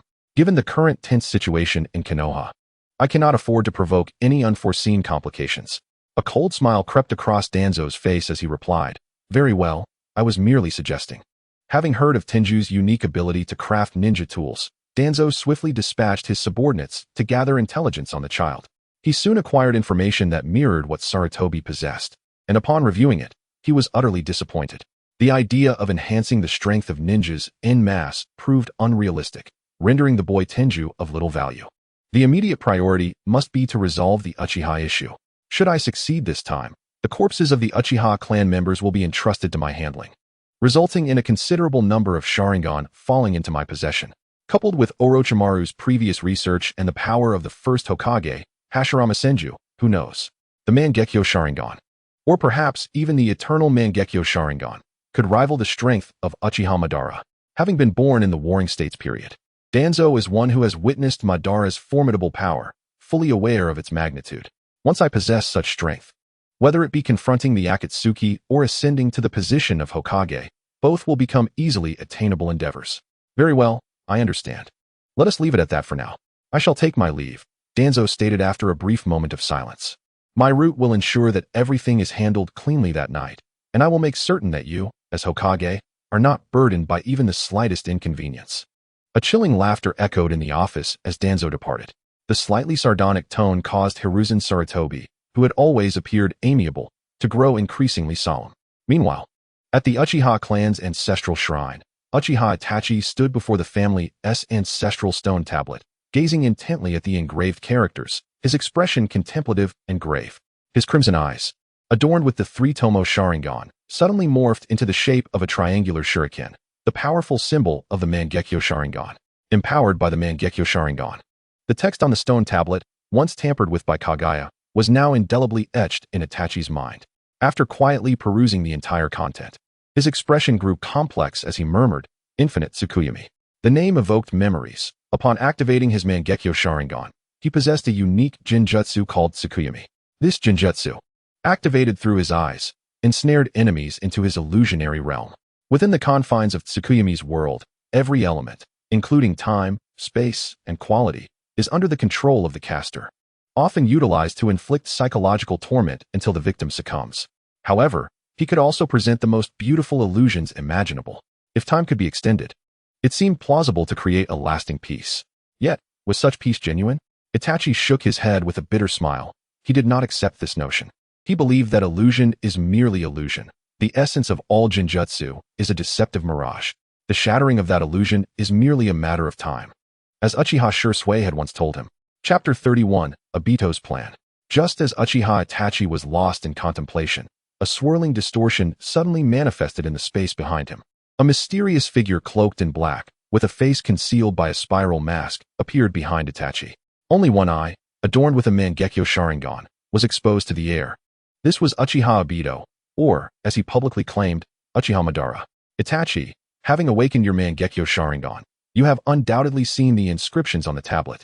Therefore, you should comprehend everything now. Obito's eyes gleamed with fervor as he excitedly addressed Itachi.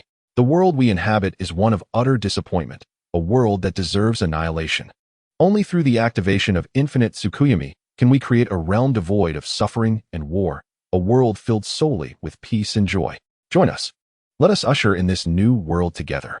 Itachi turned to face the man who claimed to be Uchiha Madara, his expression devoid of emotion as he fixed his gaze upon him. Drawing a deep breath, he reflected on the current state of Konoha, the present Uchiha, his pact with Hiruzen Sarutobi, his agreement with Uchiha Shursui, and Sasuke. I will join. Itachi's voice remained steady, betraying no hint of his inner thoughts. A wise choice. Obito's voice surged with excitement upon hearing Itachi's response, his enthusiasm palpable, as though his face beneath the mask were alight with joy. Itachi, you are indeed a clever individual. Everything we are doing is for the sake of true peace. This is the duty of our Uchiha clan. Itachi remained silent, betraying no sign of abnormality, merely listening intently. Immediately after Uchiha Obito finished his grandiloquent speech, a peculiar life form, half black and half white, clad in a crimson cloud-patterned robe with a black base, emerged from the ground like a carnivorous plant. This figure, of course, was Kaguya's manifestations, Black Zetsu and White Zetsu. The preparations on Konoha's side were already in place. Black Zetsu respectfully reported to Uchiha Obito. Upon hearing Zetsu's report, a flicker of emotion crossed Uchiha Itachi's eyes. Everything had truly reached an irrevocable stage. It seemed that he could only proceed with the plan as previously outlined. Shursui, I hope all of this unfolds as you wished. I trust that this fellow named Tenju is genuinely reliable. Ha ha ha. I have successfully persuaded Uchiha Itachi. It appears that everything is proceeding splendidly. Uchiha Obito exclaimed with a boisterous laugh, then turned to Itachi, saying, Itachi, let us execute tonight's arrangements as planned. Understood, Itachi nodded.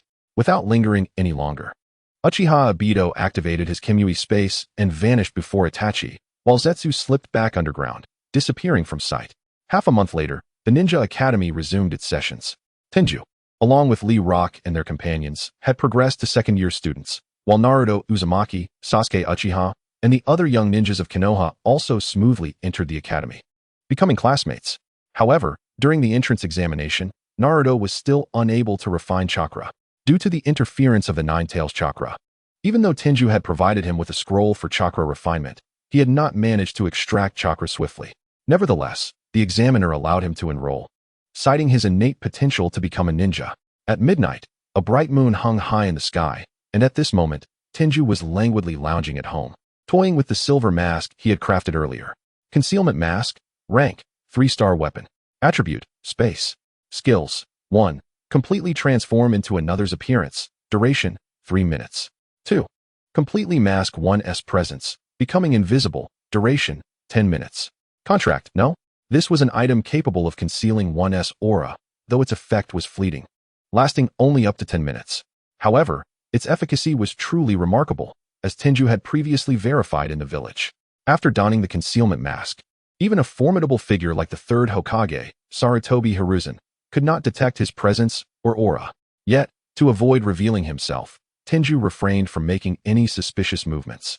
He merely strolled around Sarutobi's office, perused the documents on his desk, and then departed. Thus, he easily learned that tonight marked the night of the Uchiha clan's massacre. As the events of the original narrative unfolded as expected, although my existence has altered this world somewhat, certain events seem destined to transpire. Perhaps the Uchiha clan should never have been a part of Konoha, and the conflicts that have accumulated since the Warring States period cannot be altered by the passage of time. I wonder if Shisui is still alive. If he is, surely he would be doing something now, Tenju mused. At that moment, a prompt resonated in his mind, announcing the issuance of a mission. Mission issued. Collect Sharingan, 1 or more. Mission reward. Design blueprint for the 3 Tomoe. 3 Tomoe. The name bears a resemblance to Sharingan. Could there be a connection?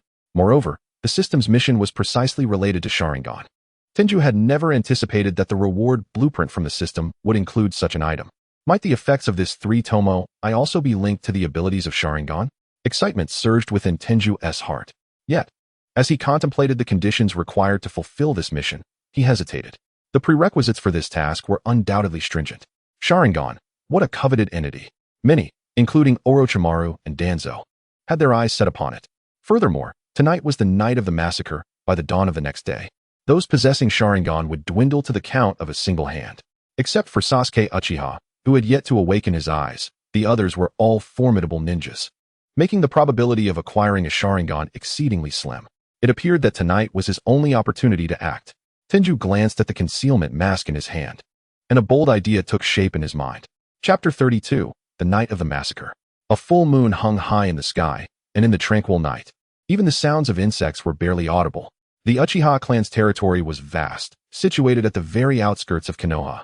Since the death of Hashirama Senju, the second Hokage Tobirama Senju, who harbored a deep-seated disdain for the Uchiha clan, had not spared any effort in suppressing them. Not only was Tobirama gifted in the development of ninjutsu, but he was equally adept in the art of deception. After Madara Uchiha's departure from Konoha, Tobirama implemented several new policies that assigned the Uchiha clan to oversee the village's security department, a seemingly significant responsibility that, in reality, subtly excluded them from the political power center of Konoha. Consequently, the Uchiha clan had been relocated from their original central territory to a more remote area at the village's edge. Thus, the slaughter plan for this night would pose little challenge for the higher-ups of Konoha, who had meticulously orchestrated everything to conceal the truth behind this tragic massacre. At that moment, in a small grove outside the Uchiha clan's territory, Danzo Shimura was lying in wait with the forces from his root division, observing the Uchiha clan's every move. Standing beside Danzo was Itachi Uchiha, clad in a black robe. His gaze swept over the members behind Danzo, each one resembling a mere tool, devoid of any emotion, their demeanor chillingly indifferent, akin to true instruments of slaughter. Could being stripped of human emotion still be considered human? Itachi pondered, aware that these individuals had been molded into their current state not only through Danzo's years of covert training, but also due to Danzo's mastery of a formidable sealing technique known as the Root of Destruction Seal. Anyone subjected to this technique would be paralyzed if they spoke of anything related to him, unable to utter a word or move. Undoubtedly, the terrifying nature of sealing techniques was evident. Danzo was indeed a formidable adversary. "Thank you for your trouble, Lord Danzo," Itachi said, having observed the Root members for only a brief moment before turning to Danzo and offering a slight bow.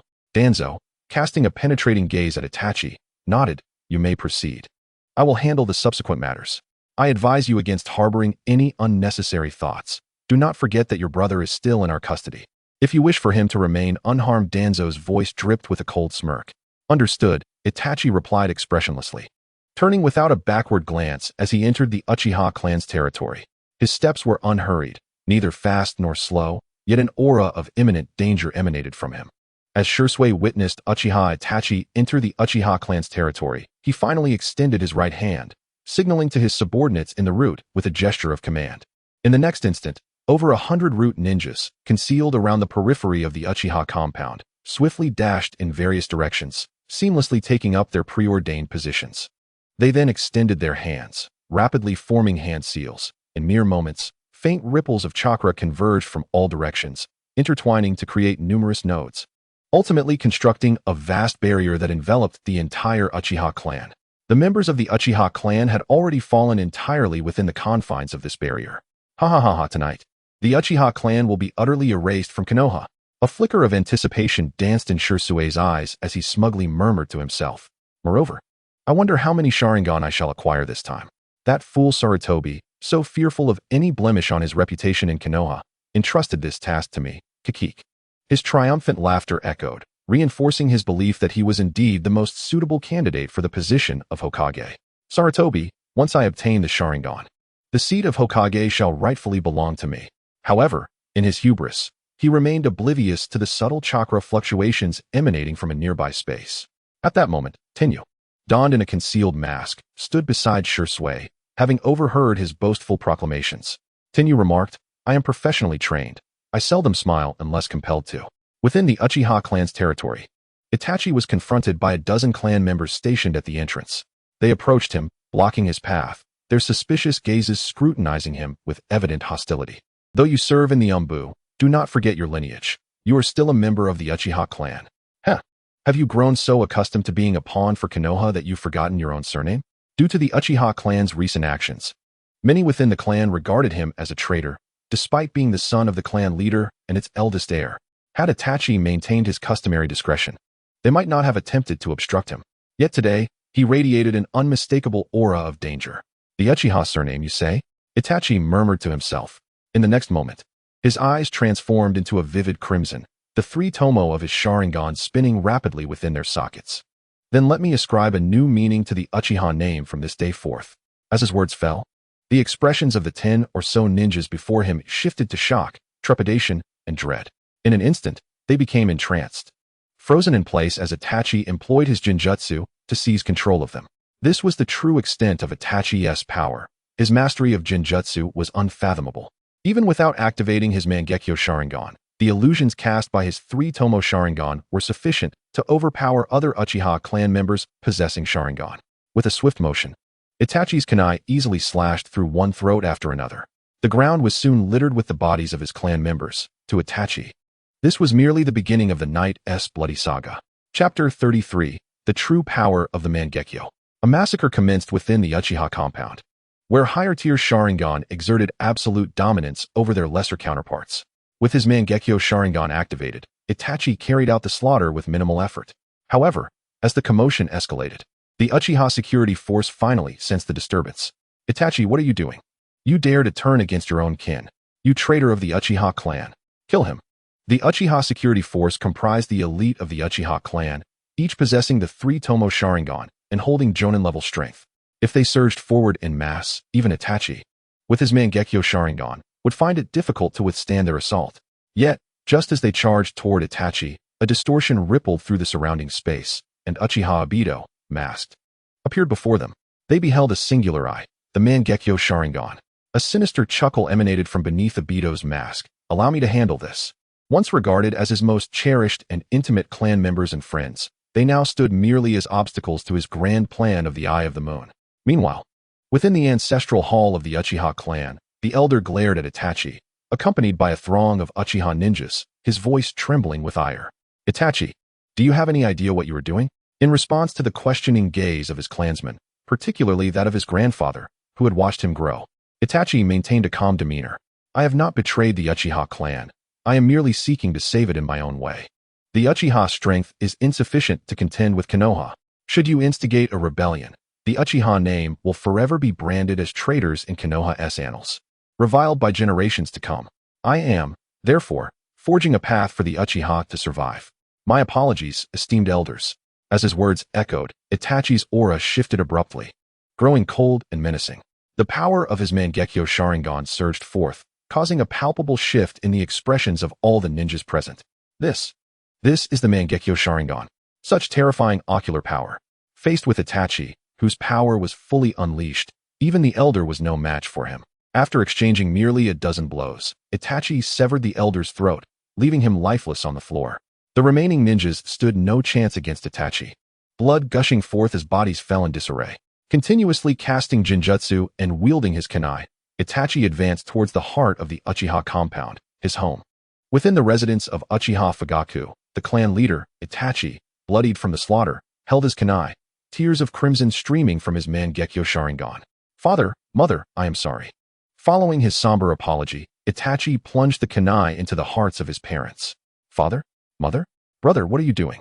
A youthful voice echoed, belonging to Uchiha Sasuke, who had just returned from the ninja academy. As he gazed upon the countless corpses of his kin lying scattered on the ground, including that of his beloved parents.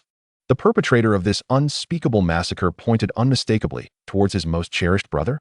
"Sasuke, harbor hatred for me." Itachi Uchiha's eyes flickered with a fleeting glimpse of reluctance, that emotion vanishing almost instantaneously. His Mangekyo Sharingan began to whirl as he whispered, "Tsukuyami." After a heart-wrenching scream of despair, Sasuke collapsed onto the ground. A solitary tear escaped the corner of Itachi's eye. It was all over at last. Not far from the Uchiha clan's grounds, Tenyu concealed himself near Danzo Shimura, bearing witness to the night's brutal slaughter. A wave of reflection washed over him. Indeed, Itachi was a true enigma, regardless of any so-called noble cause. The act of personally slaying one's own parents and clansmen was an atrocity beyond the realm of humanity. Tenyu found no justification in such actions. However, this was ultimately a matter between the Uchiha clan and Konoha, and he had no grounds to intervene. His purpose for being here was merely to see if he could seize an opportunity to acquire a Sharingan. To him, the massacre was but a heated spectacle, and as an observer, he had feasted his eyes upon it. The ensuing events, however, warranted his utmost vigilance and careful maneuvering. Meanwhile, not far from Tenyu, Danzo had also witnessed Itachi and the masked man in black executing their grim work within the Uchiha clan. At that moment, he was profoundly shaken. Was this the true power of the Uchiha clan Sharingan? It was indeed terrifying. After a flicker of satisfaction at the Uchiha massacre, Danzo was soon engulfed by a deep sense of trepidation. His satisfaction stemmed from the realization that he could finally fulfill his mentor's dying wish to eradicate the Uchiha clan, this malignant tumor from Konoha. Yet, the dread arose from the sheer terror of the power exhibited by Itachi and Obito Uchiha. He had already dealt with one Uchiha, Shursui. Yet now a figure of such formidable strength had emerged from the clan. The power of the Sharingan was overwhelmingly potent and frightening.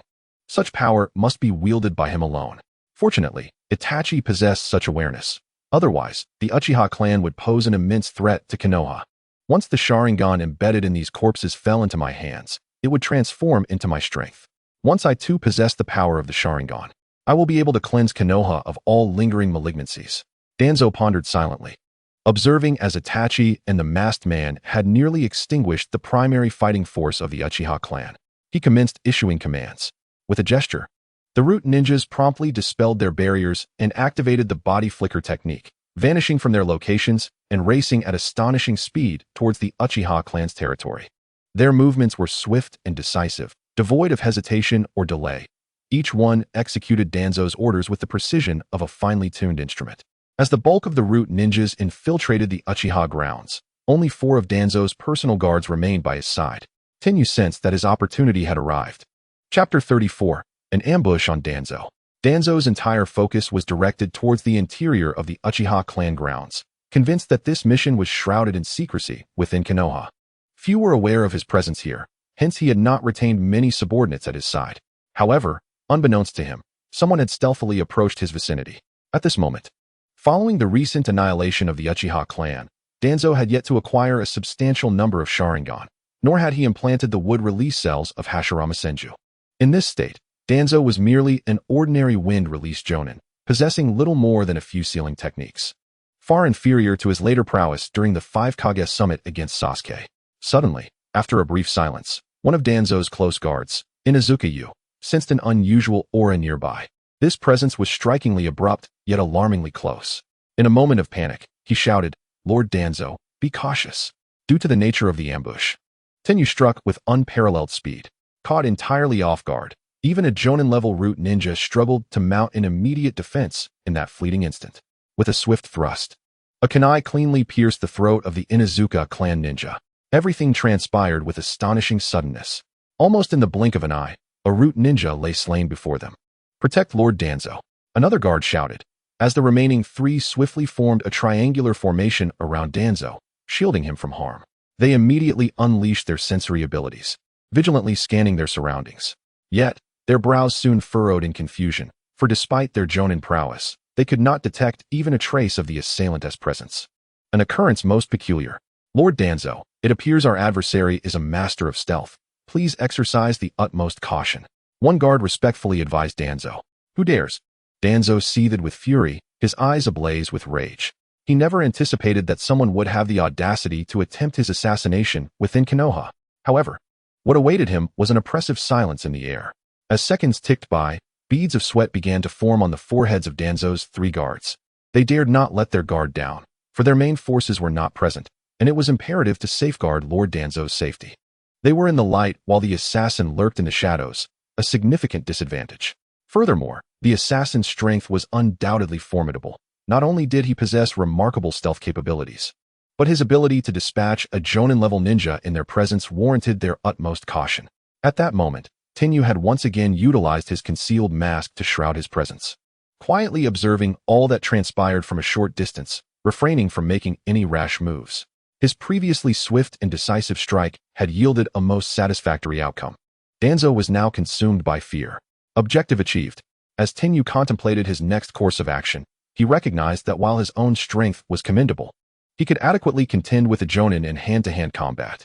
Even in an ambush, eliminating a Jonin as he had just done posed no challenge. However, now that he had taken a life, Danzo's guards were on high alert, making the task considerably more difficult. Currently, Tenyu's greatest asset remained the complete concealment of his presence afforded by the mask. Engaging in a head-on confrontation was evidently unwise. As an assassin, his goal should be to continuously exert pressure and instill a sense of crisis within Danzo and his guards. As long as I can delay the time for Shimura Danzo, that will suffice. Remaining here is merely a shadow clone of Tenyu.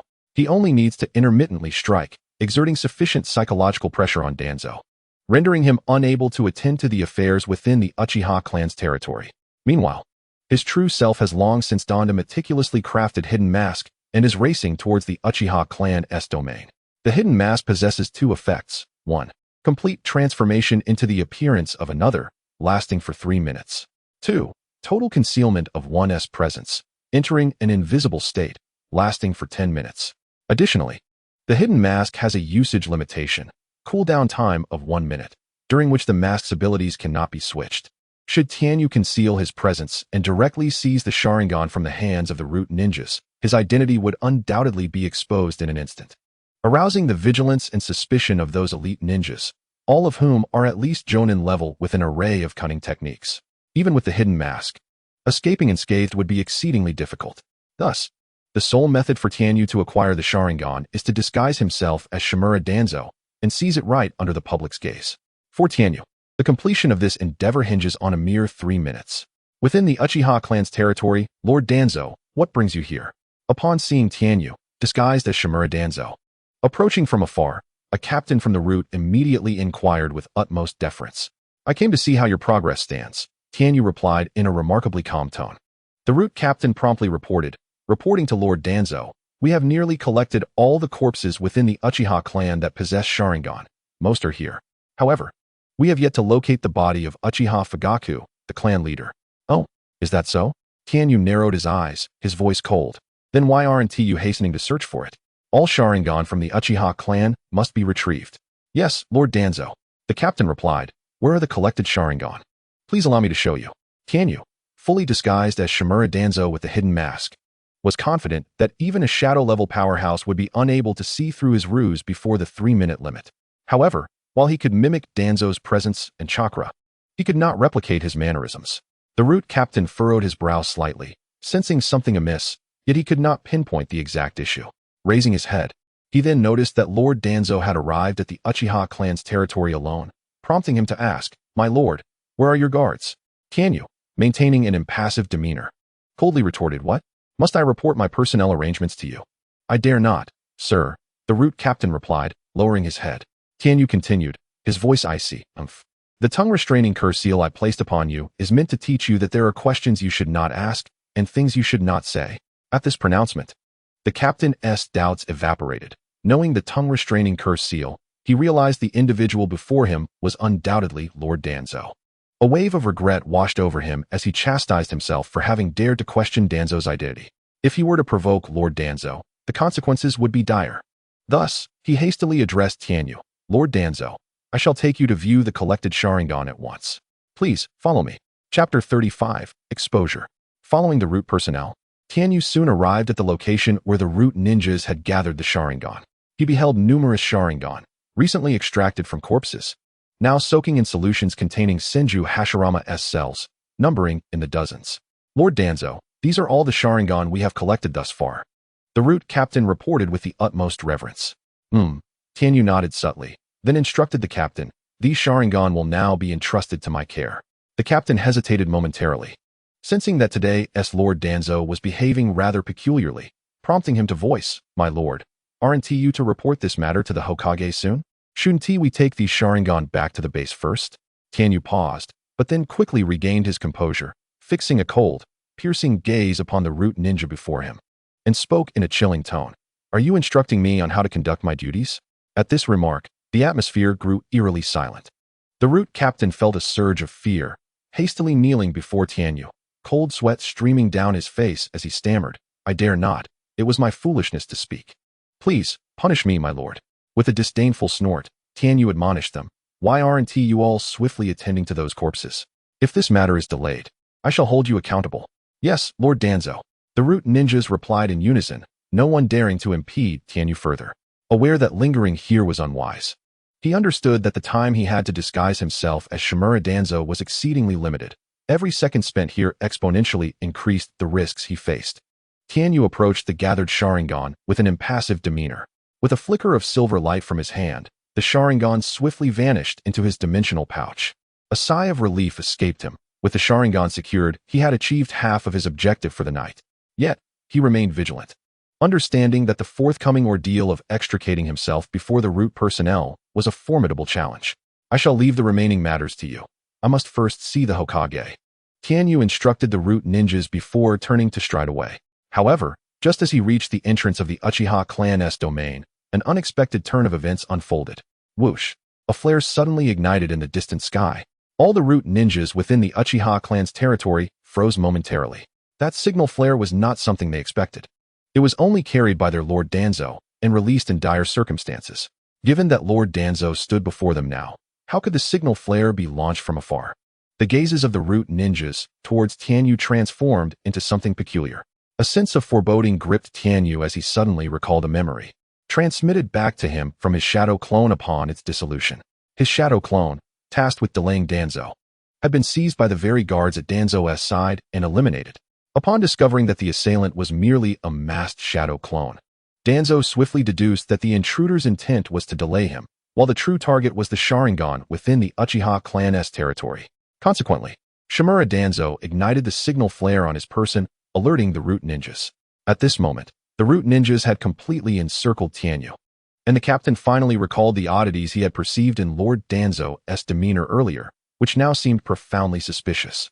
Lord Danzo, please, hold on a moment. Why did your signal flare ignite elsewhere? Could you provide us an explanation? Or perhaps, may we inspect the signal flare you carry to confirm? The tone of the root captain abruptly shifted to one of rudeness, his gaze scrutinizing every movement of Tianyu with suspicion. Realizing he could no longer conceal himself, Tianyu resolved to flee without delay. With a determined glance, he summoned his chakra to activate the revised capabilities of his stealth mask, transforming it into an invisibility function. Lord Danzo has disappeared? The root ninjas stood momentarily dumbfounded, frozen in place. It was no surprise that someone capable of becoming the root captain was an individual of significant importance, akin to a right-hand man in Shimura Danzo's ranks. Possessing both superior intelligence and strength, he was the first to regain his composure, concluding that the figure before them could not possibly be the genuine Lord Danzo. He promptly issued orders to his comrades, urging them to remain vigilant. He must have employed some form of secret technique to conceal himself, which is why we cannot see him. He cannot be far. Everyone, disperse and conduct a search in this area. Yes, Captain. The root ninjas immediately set aside their current tasks, hastily pursuing the direction of the forest beyond the Uchiha clan's territory. Over 100 ninjas, each possessing at least the strength of elite Chunin, swiftly surrounded the forest, forming an immense and dense net as they relentlessly searched for Tianyu's whereabouts. I sense his chakra. It's in the southwest. The 3 minutes of concealment had elapsed, and Tianyu was compelled to reveal his true form. Enduring the cooldown of his invisibility mask for 1 minute, the sensing ninjas within the root effortlessly pinpointed his location based on the chakra he had released. Chase him! The root ninjas shouted in unison, then sprinted towards Tianyu. The once tranquil forest erupted with the rustling of leaves as over 100 root ninjas, adorned with animal masks, traversed the terrain, leaping through the trees, transforming into a series of dark shadows as they advanced deeper into the woods. They converged upon Tianyu's location from all directions with utmost speed. However, during the pursuit, the expressions of the sensing ninjas grew increasingly grim. How much farther until we catch that individual? The root captain inquired of his subordinate. You mentioned he was merely 500 meters away. Why have we not seen any sign of him despite our prolonged chase? The sensing ninja's complexion turned increasingly ashen, his expression more sorrowful than one could imagine. Faced with the captain's inquiry, he could only stammer a hesitant response. Captain, that individual is now 1,000 meters away from us. Chapter 36. The Frustration of Danzo. What did you say? The root captain stood momentarily stunned. The sensing ninja could only offer a wry smile, repeating, Captain, he is truly getting further away. That individual's speed far exceeds ours. We cannot catch him. A look of horror filled the captain's eyes as he silently pondered, possessing a disguise so powerful that even we cannot detect it.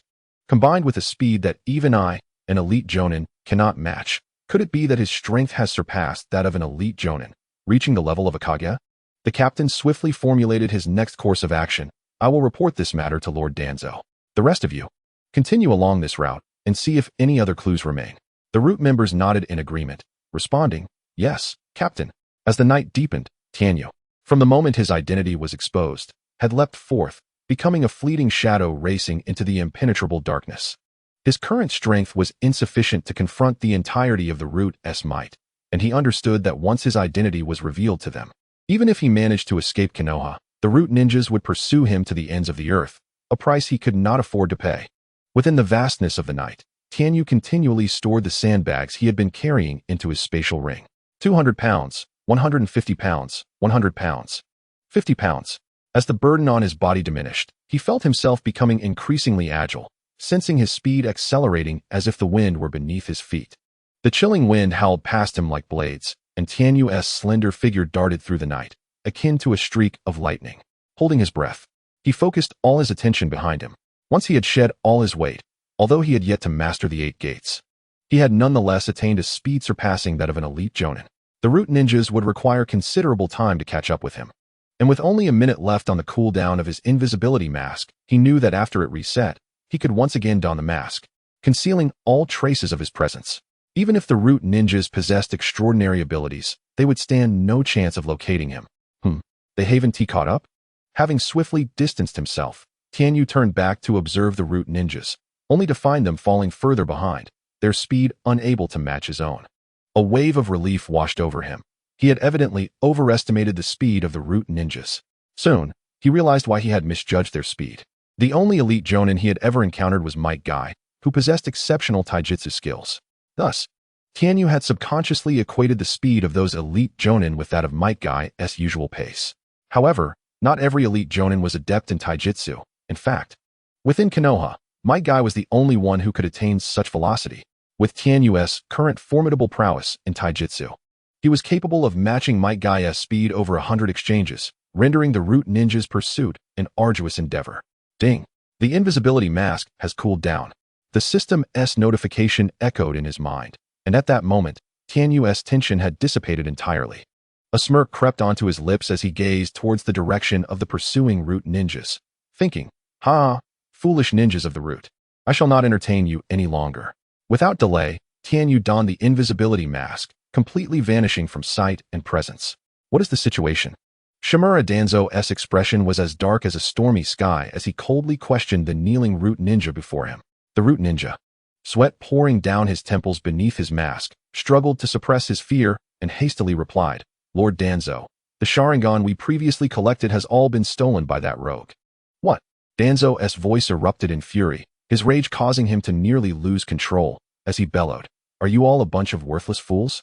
How could you allow the enemy to steal the Sharingan in front of so many of you? It is my fault, my lord, the root captain gravely replied. I truly did not anticipate that the enemy would dare to disguise themselves as you before us.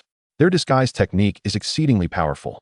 Even our sensing ninjas could not detect any signs. Humph, these are merely your feeble excuses for incompetence.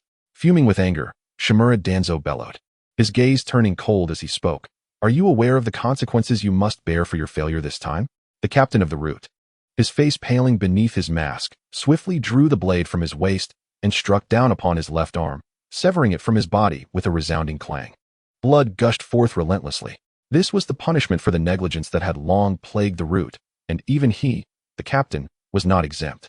The captain understood all too well what the loss of an arm signified for him. It meant he would soon be ousted from his position, relegated to the ranks of those within the root who could be sacrificed at any moment. Meanwhile, Danzo had arrived at another location. The theft of the Sharingan had already enraged him to the point of near apoplexy. However, he, as the head of the root, could not decline the summons from Sarutobi Hiruzen, the third Hokage, who wished to speak with him late that night. In the Hokage's office, Sarutobi, puffing on his pipe, squinted at Danzo and slowly remarked, Danzo, I am aware that the Sharingan of the Uchiha clan is now in your possession, but these eyes belong to the village. Therefore, I believe you should hand them over to me for safekeeping. Is this robbery? It is nothing short of blatant theft. Hearing Sarutobi's words, Danzo's fury reached a boiling point, and he felt an urge to curse. No wonder Sarutobi had previously maintained an air of detachment, claiming it was entirely up to Danzo to handle the situation. It turned out he was merely biding his time. Now he dared to leverage his identity as Hokage and the interests of the village against him? That hypocrite. Already seething from the incident of the stolen Sharingan, Danzo's expression darkened, his face akin to a stormy sea, as he retorted, Hiruzen, you may be in for a disappointment. The Sharingan from tonight was stolen by a thief, and my root has searched throughout the night without any trace of the culprit. Sarutobi narrowed his eyes, his voice taking on a cooler tone. Do you believe I would accept such an excuse? Danzo, you underestimate me. With that, Danzo felt a surge of frustration, as if he might spew blood from his mouth. How could this be an excuse? It was the truth. He could not believe Sarutobi would think him capable of concocting a ruse to abscond with the Sharingan. It was a grave injustice. Yet, with no means to defend himself, Danzo felt a deep sense of frustration, knowing the thief had left no trace to follow, their methods exceedingly cunning. If you do not believe me, then understand that I truly possess no Sharingan. Danzo snapped. At that moment, Sarutobi's countenance also darkened. For some time, Danzo had repeatedly defied his directives, and now he seemed intent on hoarding such a precious treasure. It was high time for him to recognize the authority of the Hokage. Your root has proven itself utterly incompetent, incapable of managing even this minor task. Perhaps this organization has no reason to continue existing. The relationship between Sarutobi and Danzo became fraught with tension, each standing resolute against the other. Chapter 37, Intermediate Forging. After a long night of toil, Tenyu donned a concealed mask and meandered through the village, ensuring that the root ninjas had not detected his presence. Satisfied, he returned home to rest. Had he known that in the Hokage's office, Sarutobi and Danzo were embroiled in a heated dispute over his audacious theft of the Sharingan, he surely would have laughed heartily. In the days following the Uchiha clan's massacre, the news of Uchiha Itachi's annihilation of his entire clan rippled through Konoha, igniting considerable commotion among the villagers. Reactions varied from shock to hidden delight, and the incident became a captivating topic of conversation. Concurrently, the village's security forces appeared to have intensified, with the Umbu ninjas assuming the duties of the former guard. Even in broad daylight, Tenyu occasionally spotted Umbu ninjas, their cat-faced masks casting shadows as they leapt across rooftops, seemingly in pursuit of suspicious individuals. However, Tenyu paid them no mind. Suspicious individuals? What concern was that to him? He was the prodigious youth of Konoha, the rightful heir to the will of fire. Tenyu felt no embarrassment or trepidation regarding his thoughts. Of course, to avoid raising suspicion, he kept the Sharingan concealed within his storage ring, never revealing it. A month later, perhaps Sarutobi and Danzo had lost hope of recovering the Sharingan, for the security measures in Konoha were relaxed. Another month passed, and winter arrived. The villagers, having grown weary of discussing the Uchiha clan's demise, saw the once prestigious clan fade from memory, buried beneath the falling snow, rarely mentioned thereafter. 2 months slipped by. After the new year, it was now the 58th year of Konoha. Tenyu had turned 11. During these months, Tenyu had acquired several blueprints, including those for 2-star and 3-star items. The 2-star small barrier crystal ball could create a space of 5 cubic meters, isolating sound and light from the outside world. The 2-star tracking device, when affixed to another, could ascertain their geographical location for a duration of 30 days. The 3-star silver ice bow, possessing ice attributes, could unleash ice arrows with a range of 500 meters. Yet, the most crucial undertaking for Tenyu remained the crafting of the 3-tomo Sharingan. The moment he acquired the Sharingan, his system indicated that the task was complete, and he received the blueprint for creating the 3-tomo Sharingan. As expected, the Sharingan was the essential material in its crafting process. To his astonishment, the blueprint for the 3-tomo Sharingan was rated at 4-star difficulty. Approaching the forging of the 3-tomo Sharingan with utmost caution, Tenyu understood that the Sharingan was a non-renewable resource. Although he possessed several Sharingan, he aimed to maximize the success rate of the forging process. Thus, he dedicated a month to preparation for the 4-star difficulty creation of the 3-tomo Sharingan. After a month, feeling confident that he had mastered every detail of the forging process, he commenced the actual forging. As anticipated, the complexity of the 4-star blueprint was significantly heightened, with the steps numbering over 100, an unforeseen challenge in his previous forging endeavors. Tenyu dared not allow himself a moment of complacency. Every second was devoted to meticulous focus on the forging table, striving for excellence in each step of the process. At this juncture, the numerous 1-star, 2-star, and 3-star weapons he had previously forged, along with the physical training he had undertaken, began to bear fruit. Even with the increased complexity of the forging steps, Tenyu remained invigorated in both spirit and stamina, his reserves ample enough to support the completion of a weapon. Day and night passed swiftly. On the anvil, the shape of the 3-tomo Sharingan gradually took form. Ding! Forging successful. The result, the 3-tomo eye. It did not betray the time he had so diligently prepared. Achieving success on his very first attempt, a bead, resembling the size of a human eyeball, glimmered in a vivid crimson hue, adorned with 3-tomo-like patterns, and gracefully landed in Tianyu's hand. A flicker of joy danced in Tianyu's eyes as he glanced at his system. 3-tomo eye, rarity, 4-star weapon, upgradable. Attributes, illusion technique. Skill, release A-rank illusion, cooldown, 1 day after 3 uses. Contract status, yes. Release A-rank illusion. A jolt of astonishment surged through Tianyu's heart. He had not anticipated that this 4-star 3-tomo eye could unleash an A-rank illusion. The art of illusion was notoriously arduous to master, even for elite shinobi like Kusanagi Sword, who could only execute the highest tier of illusions at B rank. Even the dark arts technique devised by the second Hokage, Tobirama Senju, was merely an A-rank ninjutsu. The strongest illusions that the Uchiha clan could conjure with their 3-tomo Sharingan barely reached A rank. Thus, the A-rank illusion emanating from the 3-tomo Sharingan in Tianyu's possession was already tantamount to the pinnacle of techniques within the kaleidoscope. With the acquisition of the 3-tomo Sharingan, Tianyu's prowess experienced a transformative leap. The only minor drawback was the necessity of a 1-day cooldown after 3 uses. Tianyu dripped his blood onto the 3-tomo eye, completing the contract before storing it away. At that moment, the system emitted another notification. Congratulations to the host. Your forging level has successfully advanced to intermediate forging level. Level up reward, 1 virtual forging space. Tianyu gazed at the changes in his system, his curiosity piqued, and thus he inquired, System, what is the virtual forging space? The virtual forging space is an independent realm separate from the host's original world. Upon entering the virtual forging space, the host can forge ninja tools, and time outside will flow at a slower pace. Tianyu closed his eyes, and immediately sensed the emergence of this new space in his mind.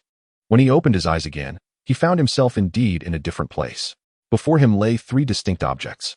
The first 2 items were instantly recognizable, the forging table and the forging hammer. The pristine white jade crafting tools appeared to be of exceptional quality, far superior to the set he had previously utilized. However, the third item was unfamiliar to him. It resembled a massive machine. System, what is this? Tianyu inquired. This is an automatic workbench. When the host reaches a forging proficiency of 100, simply toss the materials into the workbench, and it will forge automatically based on the host's forging memory. What an advanced device. Suddenly, it felt so technological. Tianyu couldn't help but marvel at its sophistication. With this automatic workbench, his forging time would be significantly reduced, and he no longer needed to confine himself to the cramped workshop in his backyard for every forging endeavor. He could forge anywhere at any time within his designated forging space. This was utterly convenient. Was this the perk of being upgraded to intermediate forging master? It was simply magnificent. Chapter 38, Spring Festival. At the age of 8, Tianyu bore a weight of 200 jin. Over the subsequent 6 months, he persistently endeavored to unlock the 8 gates, and after numerous attempts, he discovered that his body had finally acclimated to the formidable impact of opening the 8 gates without sustaining any harm. During this time, Might Guy had been equally industrious, not only guiding Tianyu in the practice of the 8 gates, but also attending to numerous tasks assigned to him by the village. Following the massacre of the Uchiha clan, the village faced a severe manpower shortage, and now, as Konoha's defenses were at their most vulnerable, even elite shinobi like Might Guy had a plethora of missions to undertake. Another 6 months elapsed, and peace finally returned to Konoha, with order restored. At this juncture, Tianyu had grown another year older, reaching the age of 9, and his burden had increased from 200 to 300 jin. Adhering to his previous plan, he began to learn the Leaf Great Whirlwind technique under Might Guy's tutelage. Leaf Great Whirlwind. Tianyu enveloped his legs in vibrant green chakra, wrapping his entire lower leg and foot before delivering a powerful kick against the nearby tree trunk. Boom! A resounding crash echoed. Wood splinters flew through the air as a tree, thick enough for a person to embrace, was split in two by Tianyu's kick, toppling over. Shock filled Might Guy's eyes, his mouth agape in disbelief. Tianyu, your learning speed is astonishing. You've mastered this technique so quickly, Might Guy exclaimed in awe. Perhaps it's due to my relentless training in taijutsu, Tianyu mused. Moreover, I had already practiced the Leaf Whirlwind technique to a considerable extent, so now, both my chakra control and taijutsu output are well established, making this learning process feel effortless, without excessive exertion. Might Guy nodded in agreement, acknowledging Tianyu's insights. In the realm of taijutsu, mastering techniques was not the most crucial aspect. Rather, daily physical conditioning and foundational training were paramount. However, Might Guy added, Tianyu, do not be overly modest. I have never encountered anyone your age who has achieved such prowess in taijutsu. Undoubtedly, you are a genius. A genius, you say? A smile crept across Tianyu's lips. He did not deny it. At that moment, Might Guy received a notification from the Umbu, summoned to the Hokage's office for a jounin meeting. Left alone in the training ground, Tianyu continued his rigorous practice, undeterred by his mentor's absence. Just then, a small figure clad in a qipao approached him. Brother, the little girl exclaimed, cupping her hands around her mouth in a makeshift horn. Tianyu focused and realized it was his younger sister, Tenten. Tenten, what brings you here? Tenten pouted, her face adorned with a look of feigned grievance. Brother, you didn't forget what today is, did you? What day is it today? This was undoubtedly a perilous question for anyone like Tianyu, who was rather oblivious to such matters. Rubbing his head, he found himself momentarily blank. Your birthday? My birthday? Mom and Dada's birthday? He guessed, posing a series of questions. Tintin shook her head vigorously, her irritation palpable. Our birthdays were celebrated last month, and Mom and Dada's birthdays are in winter. Your responses are utterly ridiculous. Tianyu could only chuckle awkwardly. Then what day is it today, sister? Just tell me directly. With her hands placed firmly on her hips and 2 adorable little pigtails bobbing atop her head, Tian exclaimed in a sweet, childlike voice, Today is the Spring Festival. We agreed to go out together. Oh, it dawned on Tianyu, who had previously given little thought to such a festive occasion. In the village of Konoha, the Spring Festival is celebrated with great merriment, featuring various activities and parades that fill the streets with performances. Villagers don beautiful kimonos and yukatas, strolling about to shop or enjoy the blooming cherry blossoms. Tian and Tianyu had partaken in this celebration several times before. However, the repetitive nature of the festivities had dulled their excitement.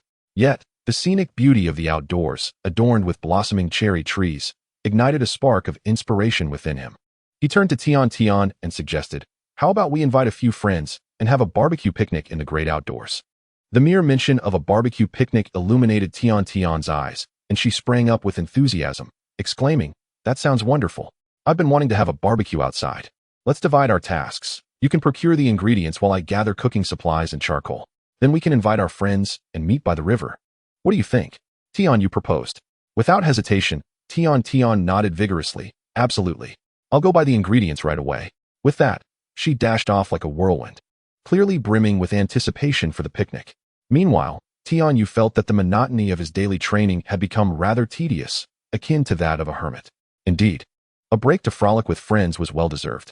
Thus, he stowed away his training attire, donned his celestial attire, and made his way to the market to purchase charcoal. To his surprise, just after acquiring the charcoal, he encountered a familiar face.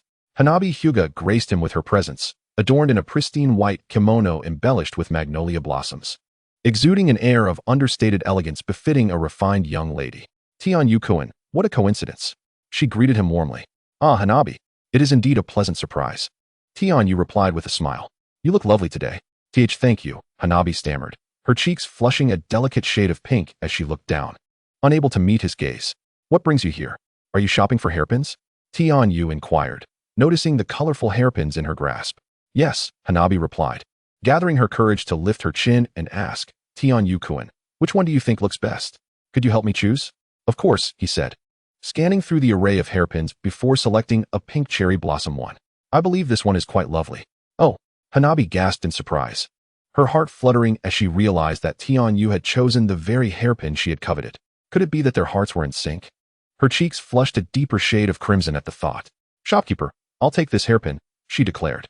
Allow me to pay. However, Tian Yu was quicker, paying before she could, and smiled as he said, since today is the spring festival, consider this a gift from me. Here, let me put it on for you. It is a tradition during the spring festival for boys to gift girls, and thus, Tian Yu naturally did not let Hanabi buy the hairpin herself. Besides, who could resist adorning such a charming young lady like her with a delightful hairpin? Gently, he clipped the pink cherry blossom hairpin in place by her ear. It suited her perfectly. Her shy and endearing demeanor mirrored the softness and purity of cherry blossoms. With the hairpin in her hair, she appeared even more lively and adorable, evoking a sense of affection from all who gazed upon her. Thank you, Tian Yukuin, she whispered, her voice barely audible. Her face had turned as rosy as the cherry blossoms, overwhelmed by shyness. Chapter 39, Bullying Hanabi? The tradition of boys giving gifts to girls during the spring festival has indeed long been established, typically as an expression of affection. Yet, judging by Tian Yu's eyes, he seemed unaware of this deeper significance. Hanabi's heart fluttered at the thought that if only Tian Yu understood this meaning, it would be wonderful for him to gift her something. Nevertheless, she felt immense joy simply receiving a gift from him. What are you up to, Tian Yukuin? She asked. Noticing the charcoal in his hands, her curiosity piqued. Today is the spring festival. I'm planning to have a picnic barbecue by the river with my sister. Do you have any plans? If not, you're welcome to join us. Tian Yu extended his warm invitation. The prospect of having such a delightful companion as Hanabi made the idea of indulging in grilled meat all the more enticing. Really? Can I join? Hanabi's eyes sparkled with excitement at the thought of a barbecue, envisioning the fun that awaited her. For someone like her, a young lady from a prominent family who rarely found companionship in play, the allure of a picnic was utterly irresistible. Absolutely. The more, the merrier. Tian Yu replied with a grin. And you've met my sister, Tian. I'm sure you two will get along splendidly. Hanabi nodded. Tian is very easy to get along with. I like her a lot. Tian Yu took her hand, saying, then let's go together. We just need to buy a few more cooking supplies. Hanabi's heart raced as Tian Yu grasped her hand, a warm sensation coursing through her. It felt as if a little deer was leaping within her chest. Breathing became slightly difficult, her mind clouded with thoughts that only echoed, Tian Yukuin is holding my hand. Tian Yukuin is holding my hand. Oblivious to the tumult of emotions he had stirred in her, Tian Yu continued on his way, hand in hand with Hanabi. It was no surprise that he failed to notice.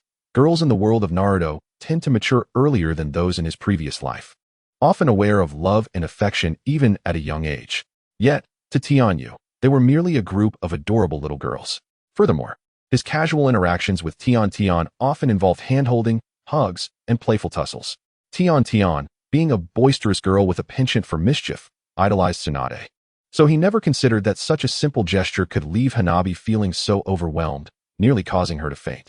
Hey, stop right there. Suddenly, a robust voice rang out from afar. Stop bullying that girl. Tian Yu paused, momentarily taken aback, as the voice seemed directed at him. Bully a girl? He thought to himself. I haven't done anything of the sort. There's only Hanabi by my side. He furrowed his brows and cast his gaze towards the person who had just called out to him. The youth, clad in a vibrant orange tracksuit, was sprinting towards him with great fervor. Was that not Naruto? Oh heavens, Tengu, is that really you? Naruto instantly recognized Tengu, his voice dropping to a timid murmur as he scratched his head in bashfulness. Tengu's eyes held a hint of confusion as he inquired, Naruto, were you just calling out to me? Were you bullying a girl? A flush of embarrassment spread across Naruto's face as he sheepishly replied, well, I didn't realize it was you, Tengu. I thought someone was picking on a girl, so I intended to be a hero. Had I recognized you sooner, I certainly wouldn't have made such a blunder. Tengu chuckled and asked, and whom did you think I was bullying? Naruto pointed at Hinata, saying, it's this girl. She looks like she's about to faint, and you're dragging her along. Tengu. He turned to Hinata, who, indeed, appeared flushed as if she were running a fever, looking rather unwell. He quickly asked, Hinata, are you all right? Do you feel sick? If so, I can take you to the hospital. Hinata shook her head and, in a soft voice, stammered, I'm fine. It's just that Tengu-kun suddenly took my hand, and I might have already developed feelings for Tengu-kun. Such thoughts unconsciously sprang to Hinata's mind, and the very notion made her feel even more bashful, rendering her incapable of coherent thought. In the Ninja Academy, she had heard Sakura and Ino talk about liking Sasuke, yet she herself had never truly understood what it meant to like someone. Sakura and Ino described it as feeling one's face flush and heart race upon seeing someone special. An overwhelming sweetness that made it impossible to look away. Wasn't that precisely the predicament she found herself in now? Thus, did it mean that Tengu-kun was the one she liked? My apologies. Upon hearing Hinata's words, Tengu realized that his grip on her hand had caused her to feel shy. He couldn't help but chuckle inwardly, thinking how utterly adorable little Hinata looked, making one want to tease her. He felt a twinge of shame for his mischievous thoughts. Well, given her current state, he decided not to tease her any further. Releasing Hinata's hand, he turned to Naruto and asked, I was about to head to the river for a picnic and barbecue. Would you care to join? A barbecue? Does that mean there will be meat? Naruto's eyes sparkled with excitement. For a child like him, whose daily diet consisted primarily of instant noodles and the occasional luxurious bowl of ramen, meat was a rare and delectable treat. Tengu brother, you must take me along, Naruto pleaded, clinging to Tengu's leg with a desperate expression. Tengu couldn't help but laugh at Naruto's antics as he hoisted him off the ground, saying, let's go. I've already bought the cooking equipment, and I suspect Tenten is waiting for us by the river. Naruto nodded eagerly, fearful that Tengu might change his mind and leave him behind for the barbecue. Hinata nodded as well, but felt a sense of emptiness in her palm and a hint of melancholy in her heart, regretting that she had mentioned their hand holding to Tengu-kun. That opportunity to hold Tengu-kun's hand was indeed precious. Soon, Tengu led Naruto and Hinata to the designated riverside, where Tenten had indeed procured the ingredients and was already there. Beside her stood several familiar faces, including Rock Lee, who needed no introduction, and the moving sandbag, a free training partner and Tengu's loyal fan, who undoubtedly rushed over at the mention of a barbecue picnic. To Tengu's surprise, the aloof and seemingly haughty Niji Hyuga, who had always carried himself with a sense of superiority at school, was also present. Did Tenten or Lee know him well? At that moment, Hinata, standing behind Tengu, seemed momentarily taken aback, then softly called out, Niji and I-san? Hinata, I didn't expect you to come to such a rustic barbecue. It hardly befits your status, Niji remarked coldly. Tengu approached Tenten and quietly asked, did you invite him? Tenten nodded, somewhat resigned, and explained, I ran into him on the street, and he asked me where you were, claiming he wanted to challenge you. I was annoyed by his persistent questioning, so I brought him along. But the price was that he had to cover all the ingredients for this barbecue. Tengu's eye twitched as he silently lamented, sister, you truly are a master at saving money. At such a young age, you already know how to exploit the wealthy. Chapter 40. You're too slow to react. The atmosphere became palpably awkward. The expressions on Niji and Hinata's faces were decidedly uncomfortable. After all, they had once shared a close bond in their childhood, but events had since driven them apart, leaving them nearly strangers for years. They never expected to encounter each other here. Niji harbored lingering resentment towards Hinata and the main family due to his father's death. Conversely, Hinata felt a sense of guilt regarding Niji's father's demise, which was tied to her own existence. On the other hand, she felt somewhat guilty. Earlier, when she heard that Niji was to battle Tengu-kun, she had been silently cheering for Tengu. However, after learning that Niji had been defeated in a single move, she felt a pang of sympathy for him. For a moment, both stood in silence, making efforts to ignore each other's presence. Suddenly, the boisterous and naive Naruto blurted out, hey, you two have white eyes. Are you siblings? Everyone present couldn't help but roll their eyes internally. Seriously, was it so hard to discern that they were siblings, both bearing the distinctive white eyes of the Hyuga clan? How could he not figure that out? What a fool. Moreover, it was evident that the Hyuga siblings were displeased with their familial identity and did not wish to have it brought up. Naruto, your reactions are painfully slow. You show no perceptiveness at all. Niji scoffed, already categorizing the blonde-haired, orange-clad boy as a fool and dismissing him. Hinata, on the other hand, was more gentle in demeanor. She was classmates with Naruto and thus knew him to some extent. Due to Tengu's influence, Hinata's feelings had shifted, and she no longer harbored a crush on Naruto, viewing him merely as an ordinary classmate. Therefore, she felt no embarrassment in addressing him now and softly explained, "Yes, Naruto-kun, Niji Innocent is my cousin. We are both members of the Hyuga clan." Niji? Upon hearing the name, Naruto felt a sense of familiarity, rubbing his chin as he pondered. Suddenly, a light bulb went off in his mind, and he exclaimed, "I remember now. He is that genius boy who was defeated by Tengu in one move." As soon as the words left his mouth, a profound silence enveloped the air. Puffed, Niji spat out a mouthful of blood, his face turning as dark as ink. It felt as though a wound within my heart, nearly healed, had been mercilessly torn open once more. At that moment, the faces of those around me displayed an array of peculiar expressions. Hinata Hyuga remarked, "Naruto, how could you bring up such matters? Niji will surely be heartbroken." Tintin chimed in, "Naruto, it seems your new acquaintance is quite the fool." Lee exclaimed, "I never imagined there could be someone even more clueless than myself." Tintin, "Let him join us. That way, I won't be the dullest." At this juncture, Tintin, her forehead adorned with a frown, stepped forward to dispel the awkward tension. Approaching Naruto, she introduced him to the group, saying, "This is Naruto, Hinata's classmate. From now on, we shall all be friends." The others nodded in agreement, introducing themselves in turn. "I am Tintin, the younger sister of Tenyu." "Hello, Naruto. I am Rock Lee, a classmate of Tenyu. Henceforth, we shall be friends." "I am Hinata. We are classmates, though we have yet to converse." "I look forward to your guidance, Naruto." Niji scoffed, "Humph. All right, since we are all acquainted, let us commence our picnic. There is much work to be done. Everyone, let us get moving." Tenyu encouraged with a smile. The group nodded, each taking on their respective tasks. Some kindled the fire. Others prepared skewers, while others chopped vegetables.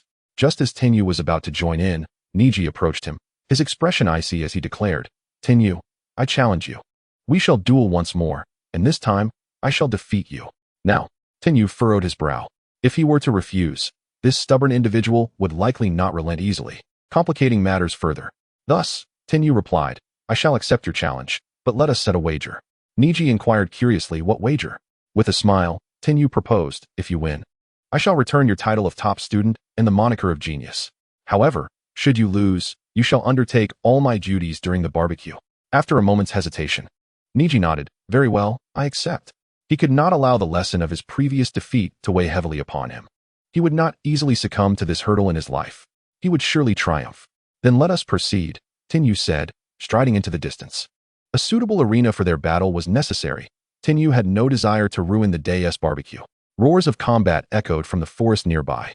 Tintin, with a mischievous glint in her eye, asked the others, "Who do you think will win, my brother or Niji Hyuga?"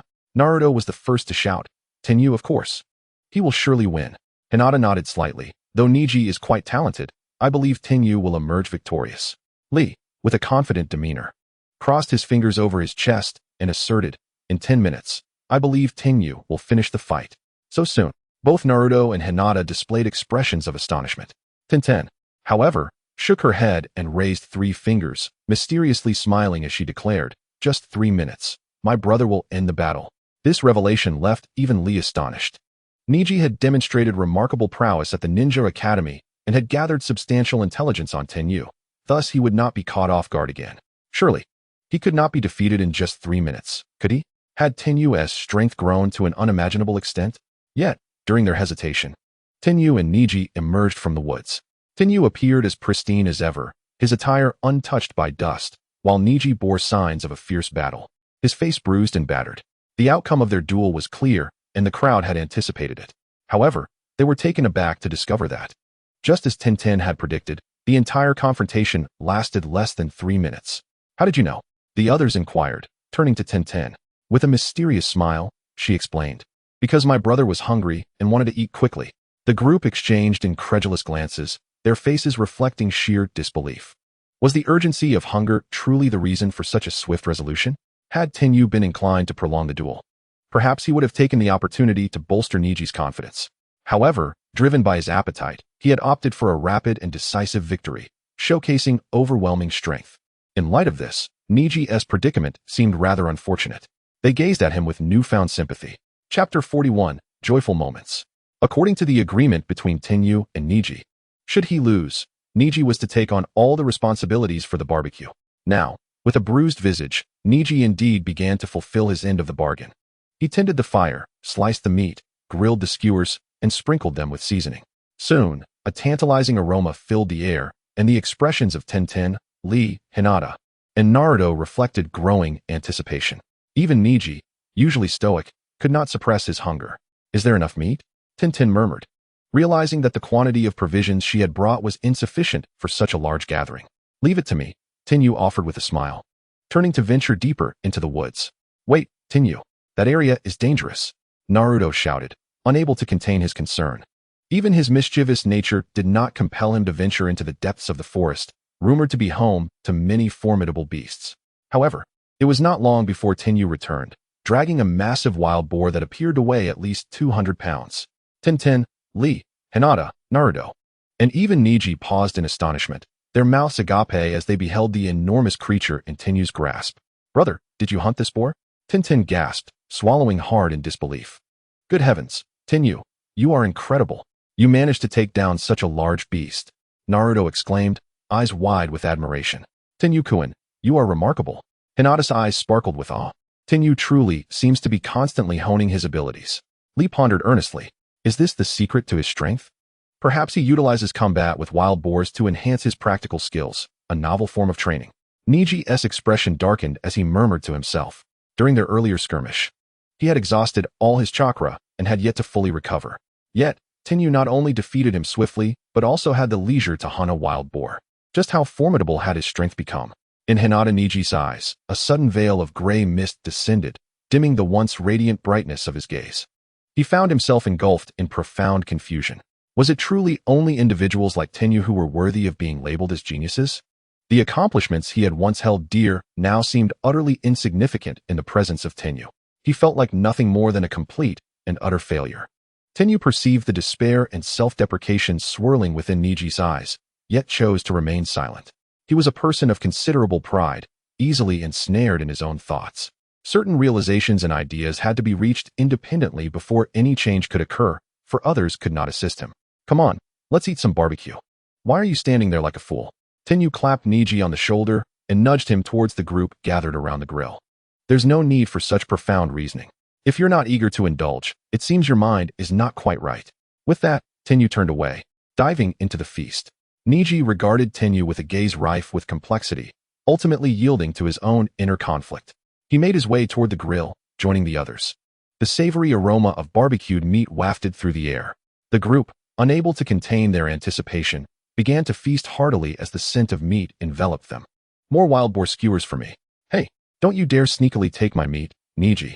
Wait, leave a few skewers for me and Hinata. Show some consideration for us girls." The freshly grilled pork belly was in limited supply, with only 20 skewers available. Laughter and the sounds of playful banter gradually filled the riverside. Ultimately, they were just a group of children, all under the age of 10. Though they exhibited a certain precociousness and had peculiar understandings of the world, and though they may have encountered some friction in their past lives, at this moment, the forest and the clear riverbank seemed solely occupied by the joyous laughter of these children. The spring festival soon came to a close. Yet the experience left Tenyu and the others with delightful memories. Their lives returned to the routine of attending ninja school and engaging in post-class training. On one particular day, Might Guy approached Tenyu unexpectedly. "What, leaving the village for training?" Tenyu's face registered surprise. Might Guy nodded, saying, "Indeed, Tenyu-kun. I believe your abilities have already surpassed those of the ninja school students. Remaining here is merely a waste of time." Tenyu silently agreed, acknowledging that he had mastered the knowledge imparted at ninja school. Continuing his stay there indeed felt like a misallocation of time. However, he recognized that this was a rule set forth by the third Hokage, which left him feeling somewhat helpless. It mirrored the plight of students in his previous life, striving merely to obtain a diploma, didn't he? Yet, Might Guy's words suggested that he could take a leave from ninja school to train outside the village with him. This was an exceptional opportunity. Tenyu's eyes sparkled with excitement. Having spent his entire life in the Hidden Leaf Village, he had never ventured beyond its borders and was naturally filled with curiosity. Observing Tenyu in a daze, Might Guy hesitated before asking, "What's wrong, Tenyu? Are you unwilling?" Tenyu quickly shook his head, exclaiming, "No, of course not. I was just momentarily stunned by the delightful news." Might Guy burst into hearty laughter. "I knew you would be eager to embrace a challenge. This is the essence of our spirited youth. So, are we setting off tomorrow, Teacher Guy?" Tenyu inquired, his heart brimming with anticipation for the journey ahead. Not so fast. The Hokage has just approved my request to take you out for training, so I rushed to share the good news. However, there is much to prepare before we depart. Might Gaius' expression grew serious. Training is not merely a child's outing. We must gather ample provisions, water, and weapons. I also need to accept several missions to incorporate into our training. Tenyu nodded in understanding. Indeed, they had no idea how long their journey would last outside the village. There were no airplanes or high-speed trains in this world. Travel depended largely on foot. Though ninjas could utilize chakra to enhance their speed, they would inevitably encounter unknown dangers and must be prepared for battle at any moment, maintaining their chakra at optimal levels to ensure readiness. Before leaving the Hidden Leaf, Tenyu had many preparations of his own to undertake. After Might Guy conveyed all necessary information, they parted ways to ready themselves for the upcoming journey. Their departure was scheduled for 3 days hence. Chapter 42. Farewell at Tenyu's home. He shared the news of his impending training journey with his younger sister, Tenten. Her reaction was, as expected, quite intense. What, brother? You're leaving the village to train without bringing me along. Am I no longer your little sister? Tenten crossed her arms, her face puffed up in indignation. Your skills aren't sufficient yet, and the outside world is perilous. Neither Kai-sensei nor I have the time to look after you, Tenyu reassured her, gently patting her head with a smile. During this time, focus on improving your strength in the village, and once you graduate from ninja school, I promise to take you out for fun. As a consolation, I'll bring you back something enjoyable. What kind of fun thing? Tenten's curiosity was instantly piqued. Tenyu smiled mysteriously. You will definitely love it. Really? Tenten, not a particularly spoiled girl, quickly moved past her earlier displeasure, adjusting her demeanor and adopting a haughty pose, saying, if what you bring back truly pleases me, then I won't hold it against you for not taking me along. Yes, my sister is the best. Tenyu beamed with satisfaction, leading Tenten to his room. He had already taken out some low-level ninja tools from his system space, thousands of one-star shuriken, kunai, and dozens of two-star items like the heavenly feather robe and lightfoot boots. Most importantly, there was a special storage ring. Brother, what is this? For a girl? The most alluring items are often beautiful clothes, and Tenten's attention was immediately captured by the striking heavenly feather robe. Wow, what a beautiful outfit. Tenyu anticipated her reaction. He took Tenten's hand and, with a kunai, pricked one of her delicate, pale fingers. She winced in pain, yet her face bore no anger. Brother, what are you doing? Apply your fingertip's blood to this garment and see, he instructed. Though filled with confusion, Tenten complied with her brother's request. The moment her blood touched the fabric, a remarkable transformation began to unfold. Suddenly, a flash of white light emanated from the celestial garment, and Tian felt as though something new had taken root in her mind. Astonishingly, the ethereal white robe had adorned her figure on its own. How marvelous! Tian's mouth fell open, her eyes sparkling with barely contained astonishment. Could it be that I am now the rightful owner of this garment? Moreover, I comprehend all its capabilities. Good heavens! What could this mean? Tian chuckled and elucidated. This attire is yet another creation of my craftsmanship, a ninja tool. By applying your blood upon it, you forge a pact with this garment. You are likely already aware of its functions, such as its cleansing abilities. Tian's eyes squinted into crescent shapes, unable to mask her bubbling delight, and she giggled. Brother, is this truly the gift you have prepared for me? I adore it beyond measure. It is so exquisitely beautiful, and it possesses such unique features. At that moment, as if resolute in her decision, she puffed out her still-developing chest and declared, I have made up my mind. From now on, I shall wear this garment every day. Such a silly girl. Tian chuckled at her naive exuberance, unable to restrain himself from ruffling her hair. Not only is there this heavenly robe, but there are other treasures as well. Hurry, come and see. I assure you will be enamored with all of them. Tian nodded vigorously and began to inspect each item. Wow, these boots are stunning. The pure white hue adorned with intricate dark patterns. Wait, they can even enhance my speed. How extraordinary. This ring, it possesses a storage space. It is infinitely more useful than weapon sealing scrolls. She gasped, isn't this the Kusanagi Sword? Brother, are you finally willing to part with it? I have long coveted it. Her mouth had widened into an A shape, large enough to hold an egg. The shock in her eyes was unmistakable. Who would have thought that her brother had crafted so many impressive items? He is truly a genius. And now, he was bestowing all of these treasures upon her. Tian was entirely engulfed in a euphoric frenzy, as if she had stumbled upon a trove of riches, her very being intoxicated by this overwhelming joy. Dear brother, I am certain I must be your true sister, no blood relation necessary. She proclaimed earnestly, "Brother, please allow me to cling to your leg forever. Are you hungry? I shall prepare food for you right away.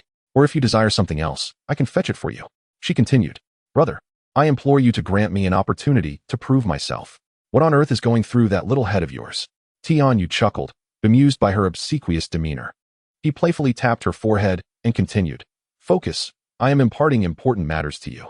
"Yes," Tian replied with the seriousness of a soldier receiving orders.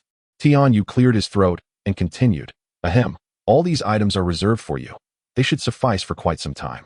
These are the Shadow Shuriken, the Replacement Shuriken, and Transformation Shuriken, which you have already used. You are familiar with the Heavenly Robe and the Swift Boots. All were crafted by me, and you should be aware of their functions." After imparting numerous details, an idea suddenly sparked in Tian's mind, and she couldn't resist asking, "Brother, could we sell these items at our family's ninja tool shop?" Her eyes gleamed with the enthusiasm of a little capitalist. The price of a Shadow Shuriken could easily exceed 3 times that of a standard Shuriken. If the Heavenly Robe and Swift Boots were to be sold, they would undoubtedly become the most sought-after treasures in the village. Selling these ninja tools could yield a considerable fortune, perhaps even more lucrative than undertaking missions as a ninja. However, Tianyu shook his head. "Sister, these items cannot be sold at this time. Only you may utilize them." Tian's gaze was filled with confusion. "But even if brother will be away for an extended period, I cannot possibly use all these tools," she exclaimed. "Wouldn't it be a waste to let such valuable items sit unused?" As if reading her thoughts, Tianyu explained, "The saying goes, a common man is innocent. Yet possessing wealth invites calamity. If these items were to become widely known, they could attract the attention of those with ill intentions. Our family lacks a powerful ninja for protection, and both I and Teacher Kai must leave the village to train. If these ninja tools were openly sold, it could lead to complications beyond your capacity to handle.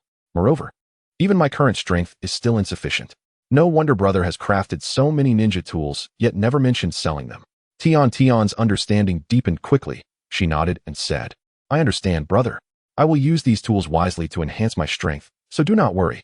Tianyu smiled with satisfaction. "In my absence, you must look after our parents and take on more responsibilities at home.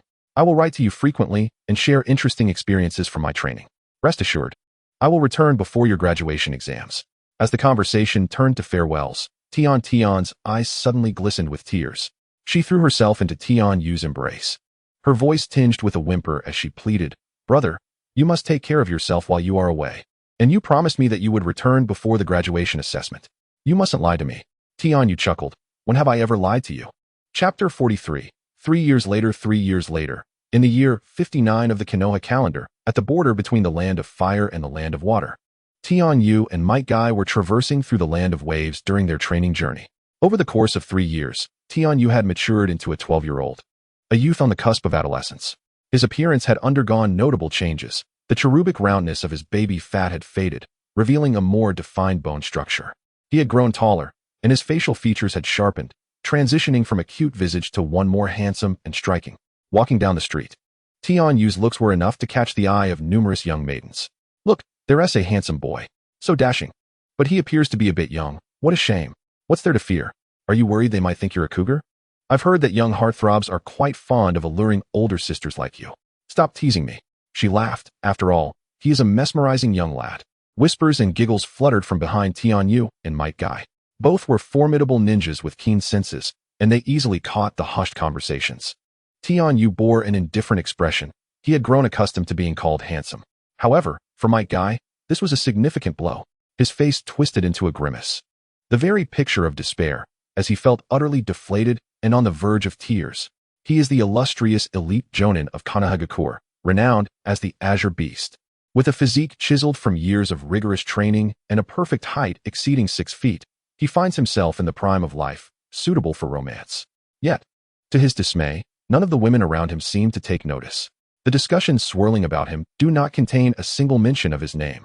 All eyes are fixated on the boy beside him, Tenyu, and the conversations revolve solely around him. Is it possible that he is less attractive than a mere 12-year-old? This conclusion weighs heavily on Might Guy's heart, leaving him feeling profoundly disheartened. It is only after he and Tenyu depart from the town, with the whispers fading into silence behind them, that he begins to regain some semblance of vitality. "Where shall we head next?" Tenyu inquires. "Our next mission should be on the horizon. Though the efficiency of mission assignments in Konoha has been rather lackluster of late, Guy reflects with a hint of disappointment. At that moment, a loud crash is heard, and a plume of white mist envelopes them. A small green turtle, bearing a mission scroll upon its back, materializes before the two. This is Guy's contracted summoning beast, the water turtle. Tenyu finds this sight rather mundane.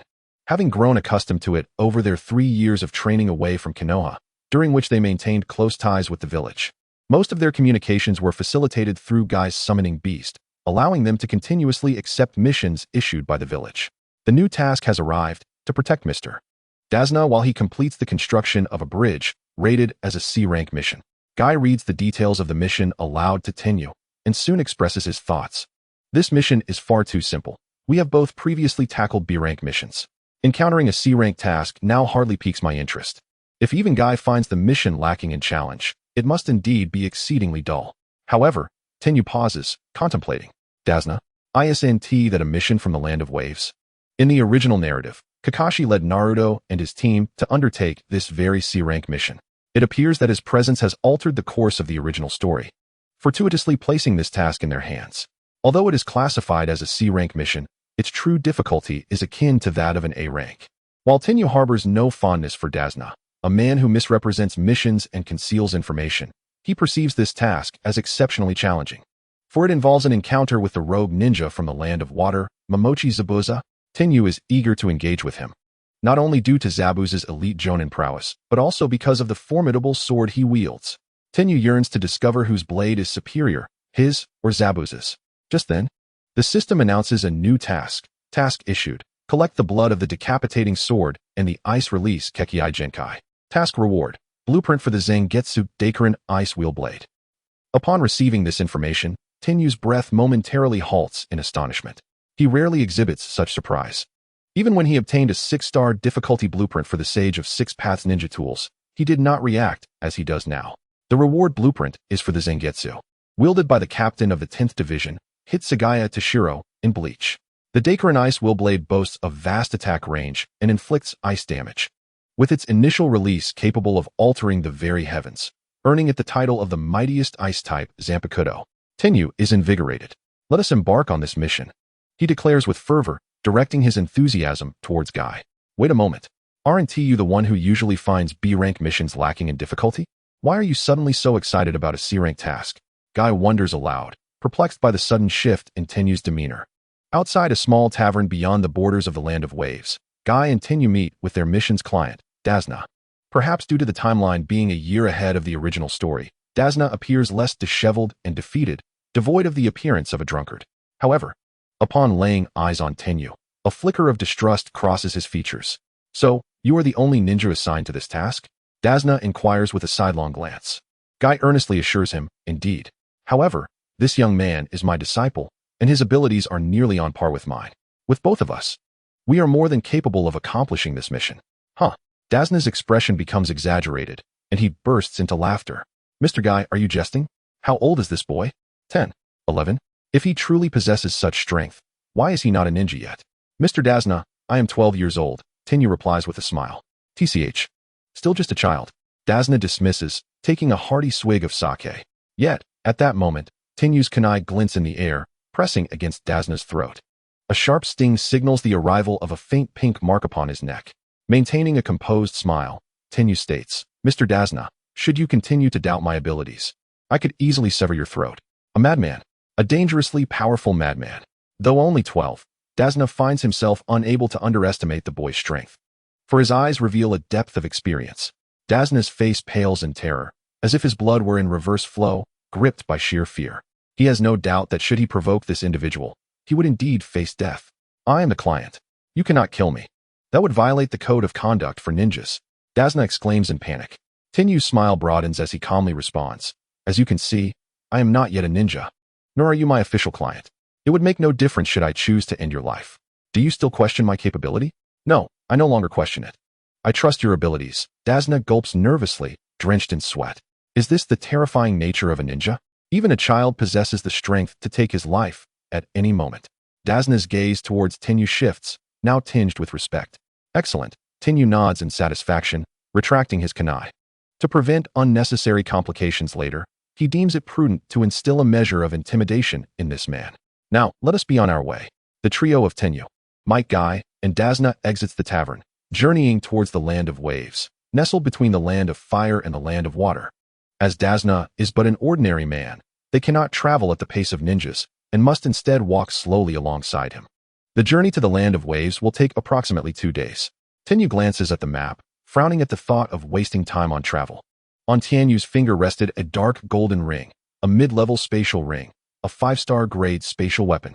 It boasted not just a storage capacity of 100 cubic units, significantly larger than the previous low-level ring, but the most notable difference was that this mid-level ring could even store living creatures. Of course, Tianyu had no intention of placing Dazuna inside the ring to carry him along. This ring contained all the treasures he had amassed over the years, and he would never allow a stranger to access his precious belongings. Even Might Guy was not fully aware of the specific functions of this ring. It remained one of Tianyu's closely guarded secrets. At that moment, Tianyu retrieved a palm-sized mechanical bird from the ring. "What is this?" Dazuna inquired, his eyes gleaming with curiosity. "We'll use this mechanical bird to travel," Tianyu replied. "So small? I can't even fit one of my feet on it," Dazuna exclaimed incredulously. Without further explanation, Tianyu activated the mechanisms of the mechanical bird, which, after several transformations, astonishingly grew into a colossal creature over 2 meters tall, with wings extending beyond 5 meters. Incredible! Dazuna, being an architect, had some understanding of machinery and was immediately awed by the intricate design of the mechanical bird. He couldn't help but mentally assess its market value. 10 million Ryo? No. 30 million Ryo. No. It must be at least over 100 million. The thought left Dazuna astounded. A price of 100 million could rival the fiscal revenue of a small nation like the Land of Waves for 5 years. How could this 12-year-old boy possess such an item? To call him wealthier than a nation would not be an exaggeration. Tianyu remained unfazed by Dazuna's astonishment. After all, this mechanical bird was merely a ninja tool forged from a 4-star crafting blueprint, akin to the puppet birds of the scorpion of the red sand. Primarily used for travel and information relay. To Tianyu, it was not something of great significance. Might Guy had also been surprised when Tianyu first produced an array of bizarre items, but after spending so much time together, he had grown accustomed to them. Observing Dazuna's reaction, he couldn't help but chuckle inwardly, realizing that he was not the only one who had once been so wide-eyed and inexperienced. This only served to reinforce Tianyu's exceptional talent in creating such formidable devices, and he, Might Guy, had the honor of being his mentor. The thought filled him with immense pride and delight. "Let's go?" Tianyu leapt onto the back of the mechanical bird. Might Guy nodded, then seized Dazuna by the collar, hoisting him onto the bird's back. The mechanical bird's wings glided smoothly as it ascended, lifting off the ground and soaring into the sky. Below, the trees, buildings, and people gradually diminished in size. After several hours, they landed at the border of the Land of Waves. The weather within the country was dismal. Being an island nation close to the sea, it experienced frequent rainfall. Although it wasn't raining at the moment, the thick clouds and rising fog rendered further flight impractical. "We don't have far to go. We can reach our destination in 2 hours," Tianyu informed them, then stowed away the mechanical bird. Once inside the Land of Waves, Dazuna was quite familiar with the routes. Leading the way, Tianyu and Might Guy flanked him, one on the left and the other behind, maintaining vigilance. Now that they were in the Land of Waves, and given the current time, the Kaze group had completely taken control of the region, necessitating heightened caution. As the trio traversed a sizable pool of stagnant water, Tianyu's gaze lingered on it for a brief 2 seconds before he discreetly averted his eyes. "Huh, what a bunch of fools." Just as they passed the pool of water, a head suddenly emerged from within. Clank. The sound of chains echoed sharply on the quiet path. A low, menacing voice resonated from behind them, and 2 figures had stealthily appeared behind Tianyu. With a swish, the chains in their hands lunged toward Tianyu, intent on ensnaring him. In a blink, a brilliant white light flashed through the air, accompanied by a crisp sound of unsheathing, akin to a meteor streaking across the sky. With a swift 180-degree turn, Tianyu's long blade sliced past the 2 attackers, the momentum dissipating almost instantaneously. By the time Tianyu fully faced them, his sword had already returned to its sheath. The assassins stood frozen, their bodies unable to react. A moment later, blood gushed forth from their necks, erupting like fountains and splattering onto the surroundings. Even if some inadvertently stained Tianyu, the traces quickly vanished as if washed away by rain. The assassins' eyes were filled with disbelief. They had never fathomed that they would meet their demise at the hands of a mere 12-year-old boy. Yet, there was no opportunity for regret. as the life slowly drained from their eyes, their bodies uncontrollably collapsing backward, lifeless on the ground. GUH. Witnessing such a violent and bloody scene, an ordinary person like Dazuna could not suppress his urge to vomit. Tianyu, your methods are becoming increasingly brutal, Might Guy remarked, unable to contain a sigh. Tianyu smiled faintly, replying, if I can resolve it in one strike, I prefer not to use a second. Suit yourself, Might Guy responded, somewhat speechless. While the means were indeed violent and bloody, they were undeniably effective. This formidable mental fortitude was one of the fruits of Might Guy's intention to train Tianyu through practical experience. He regarded his proud disciple with great affection and indulgence, allowing him the freedom to act as he saw fit. Might Guy then turned his attention to Dazuna, who, having expelled all his food, avoided making eye contact.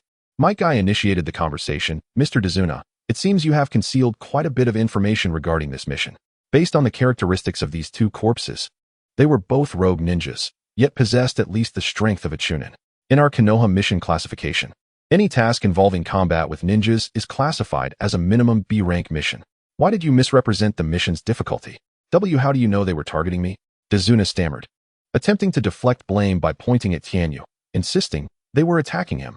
Noticing Dazuna's reluctance to admit the truth, Might Guy adopted a firm tone. Mr. Dazuna, if you refuse to acknowledge this, then we have nothing further to discuss. As Konoha's ninjas, if we find discrepancies between the mission and prior intel, we are entitled to terminate the mission. If you choose not to disclose the truth, then our mission concludes here. Let us part ways directly at this point, Mr. Dazna. Your subsequent safety is entirely detached from our Konoha. Chapter 45, Confrontation with Momochi Zabuza. Witnessing Might Guy's resolute demeanor, Dazna fell silent, his expression shifting through various emotions. Ultimately, he exhaled a deep sigh and lowered his head, confessing, I must admit, I have indeed withheld information from you.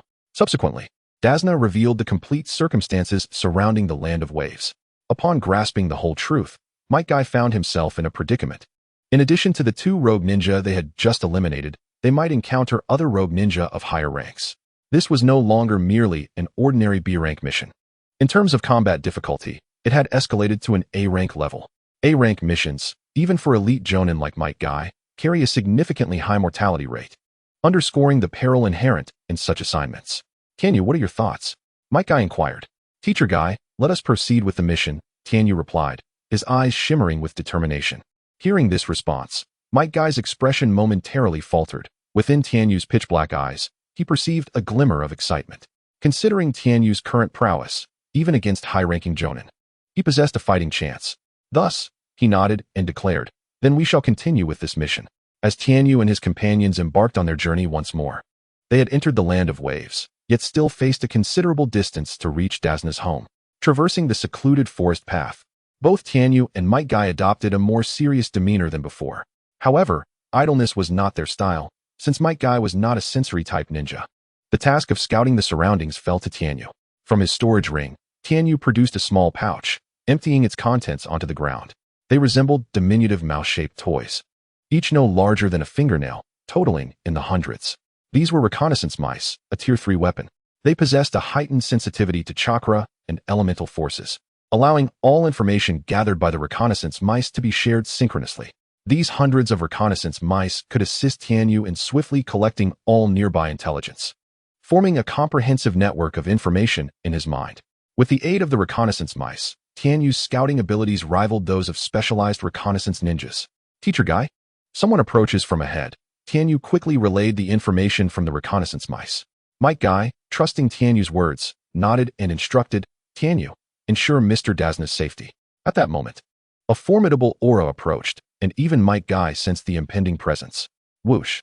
A fleeting shadow darted through the trees, landing on the trunk of a grand tree before them. It was a dark-haired man, clad in a mist ninja forehead protector marked with a gash, his lower face and neck swathed in bandages, wielding a large sword. Tianyu immediately recognized him as one of the current 7 ninja swordsmen of the mist, Momochi Zabuza. Oh, I see you are not at all surprised. Have you already detected my presence? Zabuza unsheathed his decapitating sword, casting his gaze upon the only one among them wearing a forehead protector, Might Guy. His eyes revealed a hint of confusion. Might Guy's striking green attire, coupled with his unique watermelon-like hairstyle, was undeniably eye-catching, leaving a lasting impression. You must be the Leaf's azure beast, Might Guy, whose reputation has soared across the 5 great nations during this time. An elite jonin renowned for his formidable taijutsu. Even the ninjas of the Land of Lightning, who excel in physical combat, praised his prowess. However, according to the intelligence Zabuza had previously acquired, Might Guy was not known for his scouting abilities. Could it be that the 12-year-old boy beside him possessed such skills? Zabuza soon found his childish thought amusing. After all, that boy was not even a ninja, so how could he entertain such peculiar notions? Unable to resolve this conundrum, Zabuza decided to cast it aside. Hand over that old man, and I shall allow you to leave. Zabuza's gaze locked onto Dazna. Yosh, another opportunity for battle. Excitement sparkled in Might Guy's eyes. He paid no heed to Zabuza's words. In a flash of green, he charged towards Zabuza. Konoha whirlwind. Might Guy's figure appeared above Zabuza, his right leg, charged with immense force, descended upon him. Zabuza furrowed his brow, clearly astonished by Might Guy's speed and strength.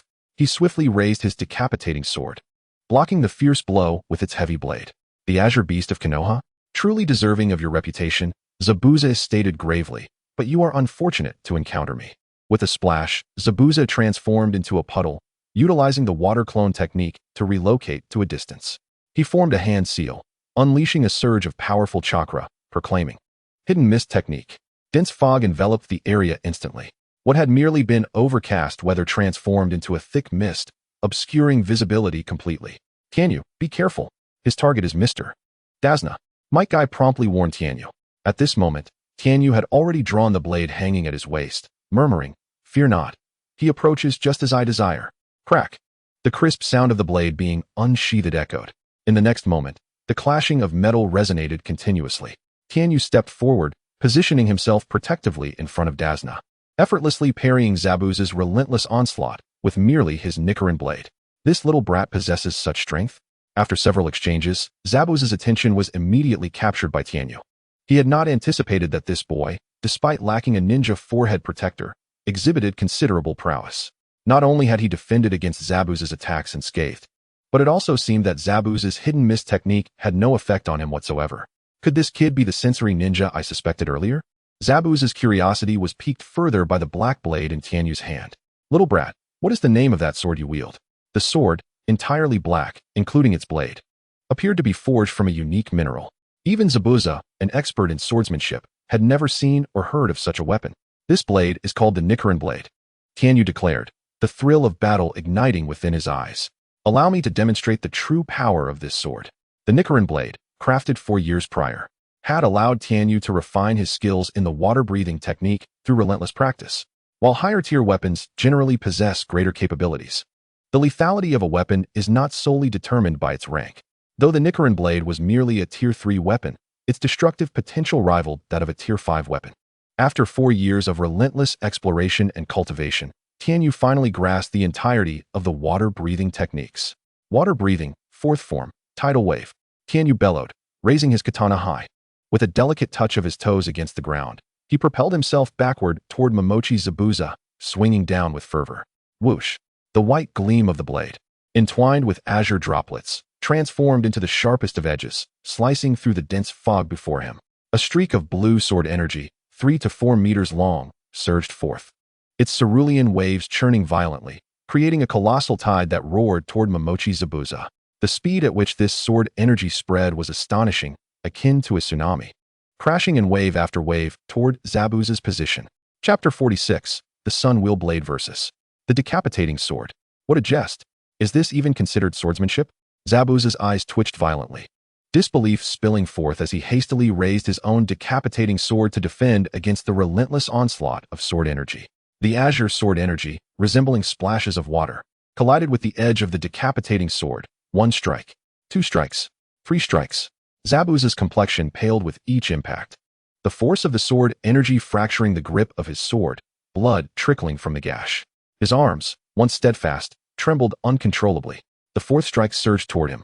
Zabuza's complexion drained of color entirely. The terrifying sword energy sent both him and his sword hurtling through the air.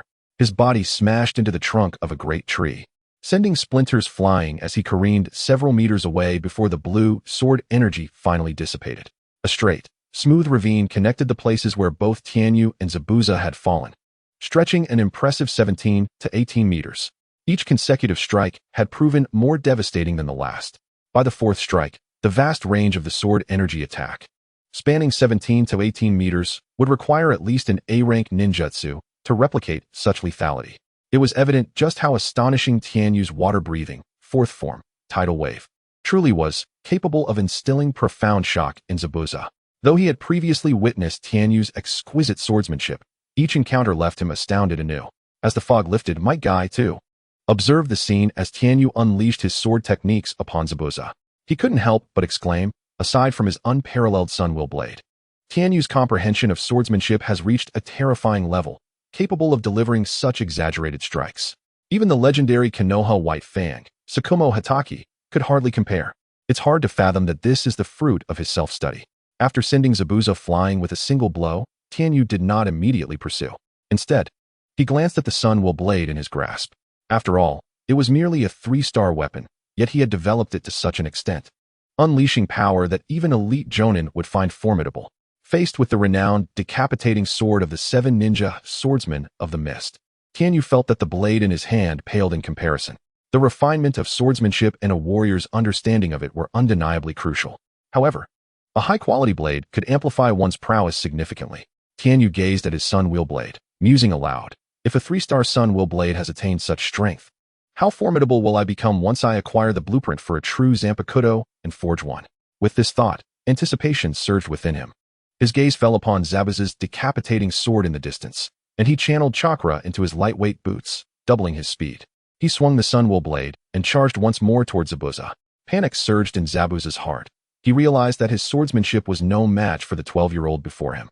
He discarded his decapitating sword to the side and swiftly formed hand seals with his hands clasped before his chest. In his current state, Zabuza was quite disheveled. Though he was physically robust, the earlier blow from Tianyu's sword energy had thrown him against a tree, leaving him with significant internal injuries. The bandages wrapped around the lower half of his face were soaked with blood, leaving a crimson mark. Nevertheless, he remained an elite jonin, and his speed in forming seals was impressive, completing a B-rank high-level water release technique in just 3 to 4 seconds, despite its 30 or so hand seals. Just as Tianyu was about to reach him, Zabuza shouted, "Water release, Water Dragon Bullet Technique." He poured his vast chakra into the surrounding water, causing the previously calm surface to churn violently. "Go," Zabuza commanded, and the water at his feet erupted into a fierce whirlwind. A massive water dragon soaring from behind him toward Tianyu with a fearsome roar. Water breathing, third form, flowing dance. A crisp, low voice echoed through the air as a white afterimage flashed by, narrowly brushing past the roaring water dragon, moving in tandem with the flowing water. Tianyu's Sun-Will Blade transformed the once razor-sharp sword energy into something soft, winding through the air like a ribbon, entwining around the surging water dragon. With the grace of flowing water, Tianyu stepped forward, executing the technique of flowing dance. Flash! With his command, the water dragon behind him was instantly severed into multiple segments, transforming into a torrential downpour that cascaded from above. As he landed, the white feathered garment he wore shimmered with a light hue, and after a few seconds, it bore no trace of having been drenched by the rain. Gazing into the depths of Tianyu's tranquil yet profound black eyes, Zabuza felt an overwhelming sense of disbelief and fear rise within him. What madness is this? How could I feel fear toward a mere child who lacks even a ninja headband? Zabuza could hardly believe it. He was a product of the blood mist era of the hidden mist village, and yet here stood someone capable of instilling such terror in him. Perhaps it was the child's tender age, or perhaps the sheer magnitude of his displayed power, resembling a walking-tailed beast, that evoked such dread. In a desperate attempt to affirm his own strength and dispel the fear that had taken root within him, Zabuza gripped his decapitating sword and charged once more toward Tianyu. "Die!" he roared, summoning every ounce of strength. "Futile. You are no match for me," Tianyu replied, a serene smile gracing his lips, as if he had never regarded Zabuza's strength seriously from the outset. "Before my swordsmanship, all shall fade into insignificance." Tianyu sheathed his katana and adopted a stance to draw his blade, the blue chakra flowing beneath his feet, steadily accumulating. First form, water surface slash. This is the most unadorned technique within the water-breathing style. All of Tianyu's focus converged upon the blade of his sword as he unleashed this formidable move.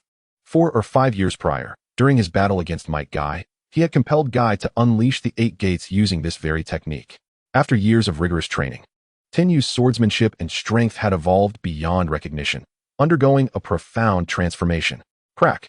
Almost at an imperceptible speed, the blue longsword in Tenyu's grasp vanished from sight. And in the next instant, he materialized 5 meters behind Zabuza Momochi. Behind him, Zabuza's figure momentarily froze, his expression vacant.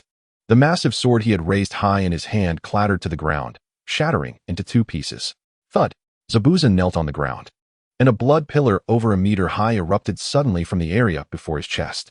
A gash, half a meter long, spanned from his left shoulder to his right leg, nearly piercing through his entire body.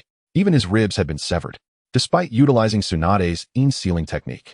Survival from such a lethal wound was impossible. It is over, Zabuza. Tenyu sheathed his Nichiren blade, turning his back to Zabuza as he softly uttered. Chapter 47. Mission accomplished. You in the shadows, are you not coming out? After dispatching Zabuza, Tenyu gazed toward a thicket in the distance. Are there still enemies? Dazna was startled but quickly regained his composure, having just witnessed Tenyu eliminate such a formidable ninja, a testament to his true power. Recalling his initial disdain for the young man, Dazna felt a wave of apprehension wash over him. Fortunately, he had not truly provoked Tenyu. Otherwise, he might not have known how he met his end. Ah, there truly is someone. Following Tenyu's hint, the perceptive Might Guy immediately sensed another presence. Whoosh! A figure suddenly appeared before them. It was a beautiful youth, gentler in appearance than many women. His face adorned with a warm and sincere apology as he respectfully implored Tenyu. We shall abandon this mission, my lord. Please allow me to take Zabuza's corpse. I am willing to comply with any conditions you set. Tenyu glanced at the exquisitely beautiful face and nodded. You may take his body, but the sword must remain. The youth hesitated for a moment before nodding and politely expressing his gratitude. Thank you, my lord. He then approached Tenyu.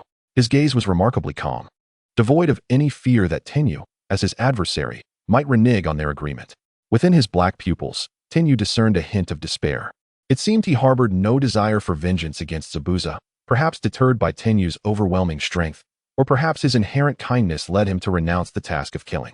Or was Zabuza's significance to him so profound that he could not bear to leave his body exposed in the wilderness? Tenyu was indifferent to these speculations. Detecting no malice from the youth, Tenyu consented to allow him to carry away Zabuza's remains. As the youth brushed past him, Tenyu whispered a few words. The youth paused for a few seconds, then bowed his head, softly replying, Yes, Lord Tenyu. Subsequently, he moved behind Tenyu, lifting Zabuza's corpse before vanishing from sight. Tenyu retrieved the severed sword left on the ground and opted to submit the mission. Ding! Congratulations to the host for completing the mission.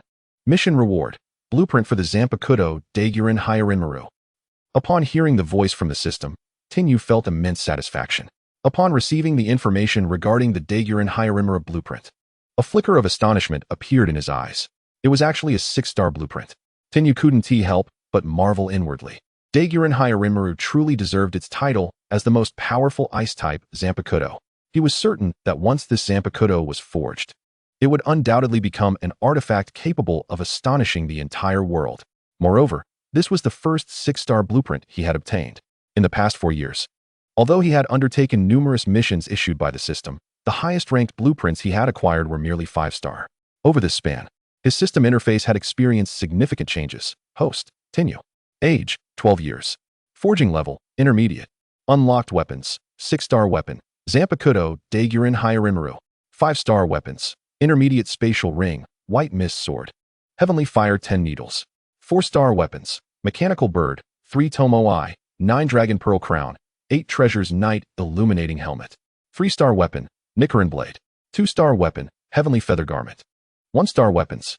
After reviewing the system panel, Tenyu temporarily stowed it away. As a 6-star rank Zanpakuto, the materials required for its forging were exceedingly complex, numbering over 100 types.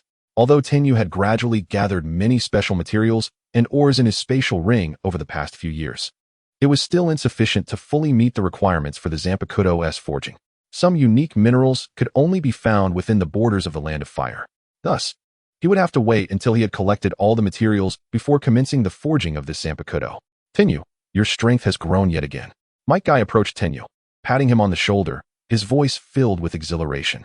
Indeed, every effort will yield its rewards.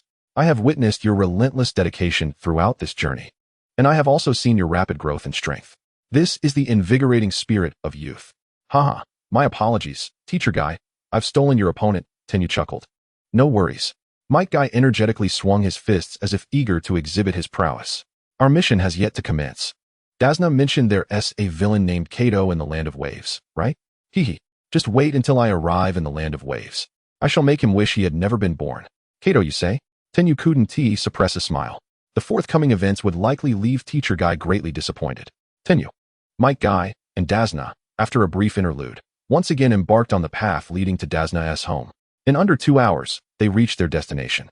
After being warmly welcomed by Dasna's family, as Might Guy prepared to showcase his skills against the nefarious Kato, an exhilarating piece of news sent Dasna's family and the entire populace of the Land of Waves into a frenzy. Kato was dead. The villain who had ruled the Land of Waves with an iron fist had been silently dispatched by a member of a mysterious organization within his own office. Upon hearing this news, Dasna found it hard to believe until his daughter and colleagues involved in the bridge construction rushed to share this joyous tidings, finally convincing him of the reality. Without a moment's hesitation, Dasna followed his fellow architects out the door.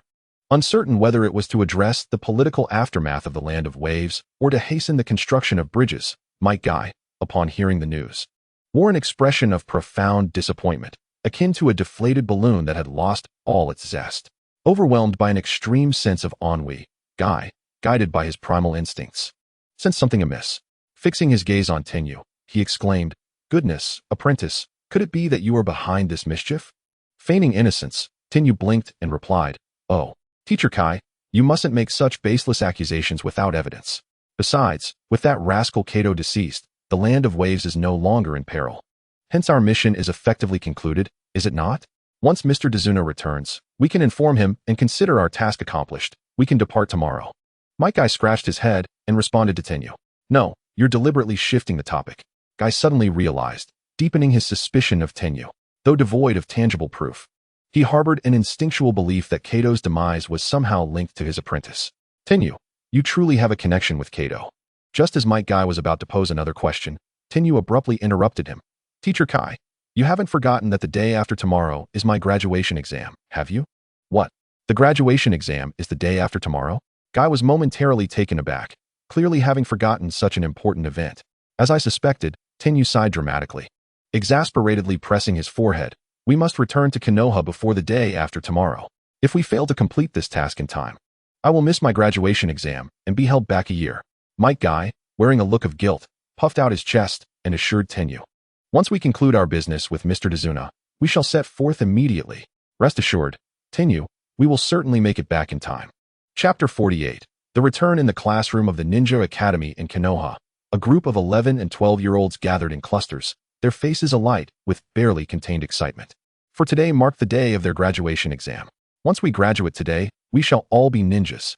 Our body replacement technique has been practiced to perfection.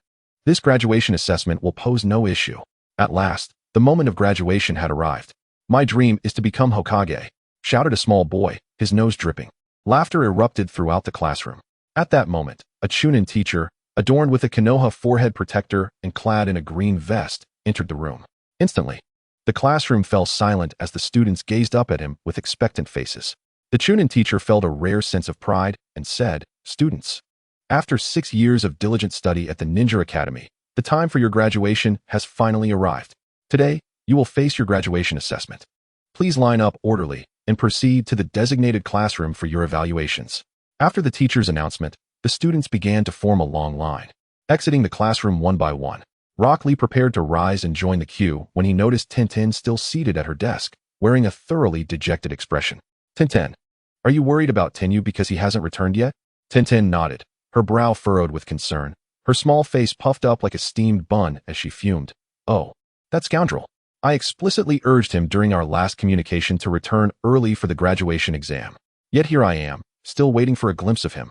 Although her words were filled with irritation, her face betrayed her underlying worry for Tenyu. Lee chuckled. "With Tenyu's strength, he can surely handle any trouble. But I'm afraid he might be late and miss the graduation exam. If he doesn't participate, he won't graduate. Would that mean he would be held back another year?" Tintin said, her face etched with worry. Just then, a voice chimed in nearby. "He will definitely return," Hinata Niji stated with utmost certainty. Both Tintin and Rock Lee were taken aback, not expecting Niji to have such faith in Tenyu. Following their outdoor barbecue, Tintin and Lee had become somewhat familiar with Niji due to his connection with Tenyu. Although his demeanor was often stern and his words could be perceived as abrasive, he ultimately proved to be a decent individual, and through their shared experiences, they had forged a bond of friendship. How do you know? Lee asked, curiosity piqued. Niji, with unwavering resolve, proclaimed loudly, that guy is a man I consider my rival. I trust he will not disappoint me. I believe he will definitely show up for today's graduation exam. Upon hearing Niji's words, Tintin's expression softened considerably. She recalled her brother's promise to return before the graduation assessment, and she resolved to trust him. Let us go. We should head to the exam, Tintin said to Lee and Niji. At the Ninja Academy, the graduation assessments progressed smoothly, focusing on the fundamental body replacement technique. Most students successfully passed the evaluations, though a few lacked the innate talent to become ninjas and did not succeed. For diligent students like Tintin, Lee, and Niji, the body replacement technique was a simple task, and they all passed their assessments in succession. Yet, they still had not caught sight of Tenyu. As time ticked by, the line of students waiting for their assessments grew shorter until the last student entered the evaluation room. By now, evening had fallen, and the sunset's golden rays streamed through the classroom corridor, casting elongated shadows. Tintin, Lee, and Niji, who had completed their assessments early, lingered in the hallway, devoid of any joy that typically accompanied passing an exam. The absence of Tenyu weighed heavily on their hearts. Could it be that my brother truly cannot make it today? Tintin voiced her discontent. Who are you saying cannot make it? A sudden voice rang out in the hallway. Instantly, a fierce gust of wind surged through the narrow corridor, prompting Tintin, Lee, and Niji to shield their faces with their hands. As the wind subsided, a man clad in green athletic attire, sporting a watermelon-shaped headband, appeared alongside an exceptionally handsome young man draped in white. Brother? Brother? After a moment of stunned silence, Tintin finally recognized her brother Tenyu. He had returned at last. She dashed into his embrace, her eyes shimmering with unshed tears, silently conveying the longing of their separation and the joy of their reunion. For years had passed since their last meeting. He had grown taller and even more handsome. Brother, why did you take so long to come back? Tintin playfully chided, her tone laced with a hint of reproach. Tianyu raised his hands in a gesture of innocence and said, Ahem, you must inquire with teacher Akai about this matter. Had it not been for my mention of the graduation assessment, he would still be leisurely executing his mission outside. Well, Mike Guy immediately scratched his head in embarrassment. Shifting the topic, in any case, we managed to return just in time. Now, time is of the essence. Let Tianyu go in for his graduation examination first. Reluctantly, Tian released her brother, fully aware that his graduation assessment was of utmost importance, even if she felt she hadn't hugged him enough. Just then, the last candidate emerged from the examination room. All right, I shall proceed with my exam now, Tianyu said with a smile to everyone. Then turned his gaze to Rock Lee and Niji Hyuga, cheerfully adding, you two needn't rush off. Once the assessment is over, let us all head out for some barbecue. Teacher Akai is treating. Both Niji and Rock Lee nodded in agreement. Mike Guy, cradling his head in despair, lamented, oh, why must it always be me footing the bill? Tianyu fixed his gaze on Mike Guy and chuckled softly, Teacher Guy, as a jonin, must you insist on making us mere children, who are not even ninjas, pay? Such a notion would surely invite ridicule. Mike Guy retorted, Disciple, does your conscience not ache when you speak such words? If we're discussing wealth, I dare say 10 of me would not measure up to your fortune. The commissions I earned over several months of grueling missions pale in comparison to the cost of a single or you casually purchased. You are so affluent. Yet you still attempt to ensnare me in the matter of treating others to a meal. Why do I feel like I'm being set up? For the first time, Mike Guy realized that having an exceedingly clever disciple could have its drawbacks, as even a seasoned master like himself could be outsmarted if he wasn't careful. Very well, I shall treat today. Mike Guy, being the generous person he was, didn't mind covering the cost of the barbecue. Upon entering the examination room, Tianyu breezed through the assessment with ease. After completing the exam, the 5 of them headed to the barbecue restaurant, where Mike Guy treated them, and they all feasted heartily. Even Tianyu couldn't help but reflect that throughout the years, he and Teacher Guy had journeyed to many places. Yet when it came to culinary delights, nothing could surpass the barbecue and ramen from their village. The culinary realm of the Hokage remains eternally divine. Chapter 49, Ino and the Cosmos Flower. After successfully passing the graduation assessment at the Ninja Academy, Tianyu received his own forehead protector adorned with the Leaf Village emblem.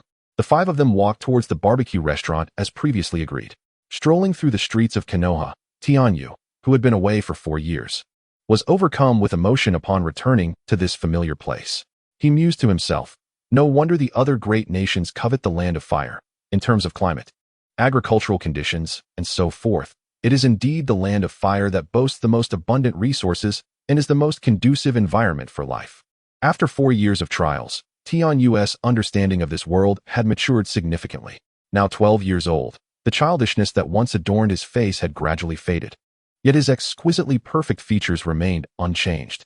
His bold eyebrows, elongated and profound eyes, high nose bridge, pitch-black pupils, and a resolute jawline formed an exquisite arc, while his long black hair was tied up high on his head.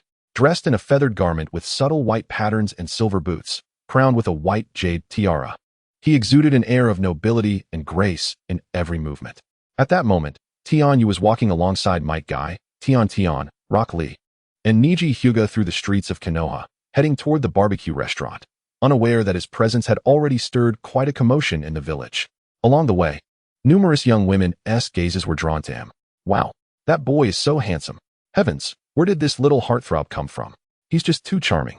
Look, isn't that Niji Hyuga from the Hyuga clan standing beside him? He pales in comparison. The continuous whispers and gasps filled the air, and Tianyu smiled as he greeted familiar villagers he hadn't seen in a long time.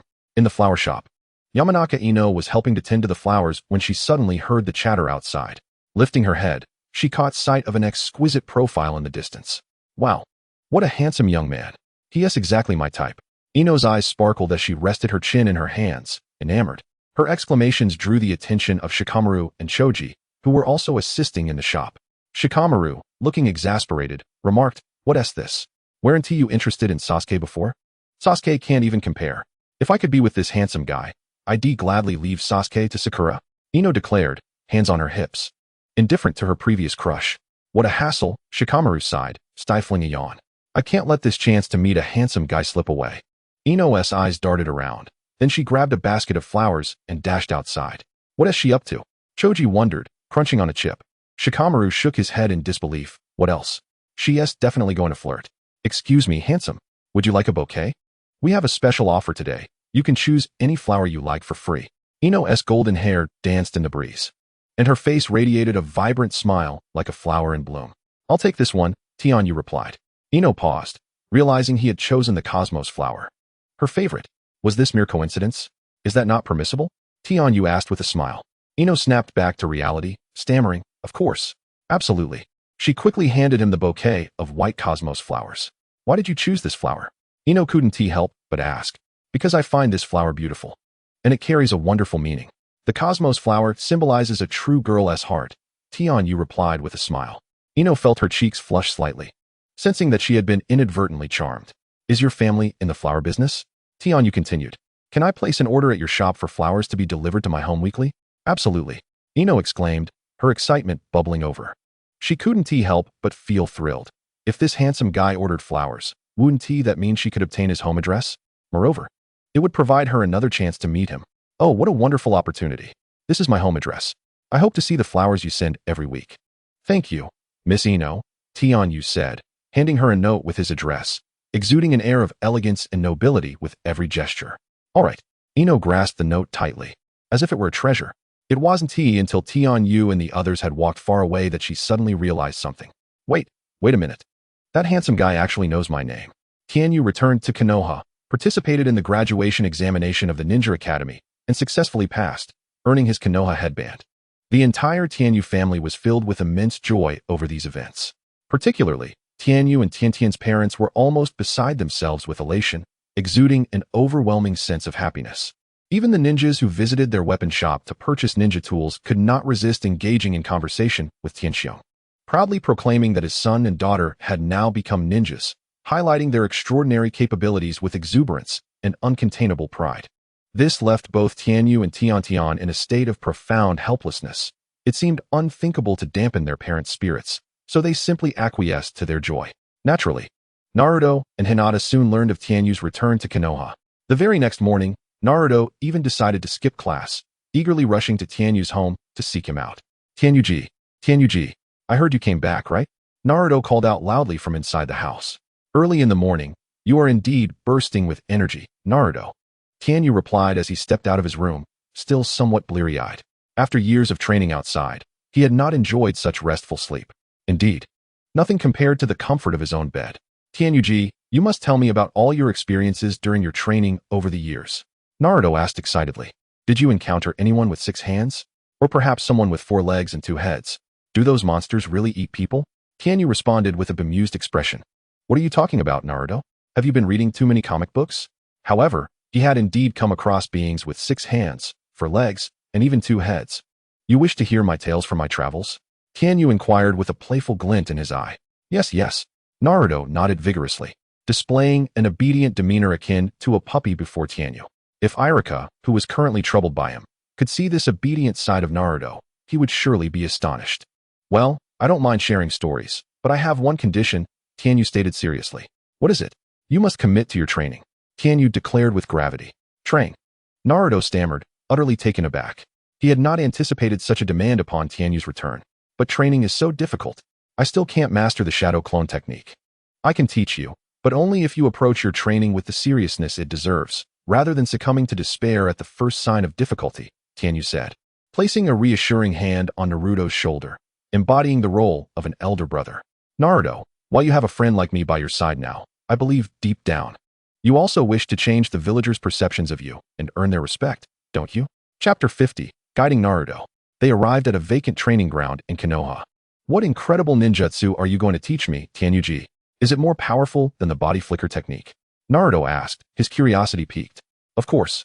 The body flicker technique is merely a foundational ninjutsu, a basic course in the Ninja Academy, Tianyu explained with a smile. What I will teach you today is an advanced version of the clone technique, known as the shadow clone technique. Shadow clone technique? Naruto's mouth fell open in astonishment, as if he could fit an egg inside. But I find the body flicker technique already quite challenging. I haven't even mastered the most difficult clone technique yet. Surely I can't learn the shadow clone technique. What's there to fear? I'm here to help you, so rest assured, you will surely learn it. Tianyu reassured him with a smile. The method I will teach you is entirely different from what the instructors at the Ninja Academy offer. Tianyu produced a kunai, infused it with his chakra, and with a swift motion, a puff of smoke erupted, revealing 3 shadow clones before their eyes. See, this is how I utilize my shadow clone kunai. He handed the kunai to Naruto. Now, infuse your chakra into the kunai and replicate what I just demonstrated. With a puff, after a cloud of smoke dissipated, 3 shadow clones of Naruto appeared in place. Is this my ninjutsu? Have I already mastered this technique? Naruto exclaimed in disbelief, his face lighting up with excitement as he nearly leaped into the air. Yay, I can also perform my shadow clones now. Not so fast. Tianyu chuckled at Naruto's exuberance. While he felt reluctant to dampen Naruto's confidence, he had to inform him of the reality. You just used my kunai to perform that jutsu. Your journey in learning ninjutsu has only just begun. Really? Naruto scratched his head in confusion, then grinned. So it was all thanks to your kunai that I achieved such results. What a truly remarkable kunai it is. My family runs a ninja tool business, so I have a keen interest in crafting ninja tools. The kunai you just used is one of my creations, Tianyu explained with a smile. If you show a serious attitude towards your studies, I might consider giving you this kunai. Really? Is that true? Naruto exclaimed, his excitement palpable. He had grown quite fond of this unique kunai. Tianyuji, please teach me. I promise to study earnestly. All right, Tianyu nodded. The learning process is quite simple. You've already used this kunai, so you should have a sense of what it feels like to perform the shadow clone technique. Naruto listened intently, nodding along. Tianyu continued. Now, I will teach you the hand seals. During his 4 years of training with Might Guy, Tianyu had not only honed his basic taijutsu, but had also learned various ninjutsu and techniques from Guy. Naturally, he had mastered techniques like the shadow clone technique. Having gained valuable insights from using the shadow clone kunai, when he later learned the shadow clone technique as a B-rank ninjutsu with Might Guy, his speed of learning and mastery of the technique were astonishing, even surprising Might Guy himself. At this moment, Tianyu imparted his unique method of learning ninjutsu to Naruto.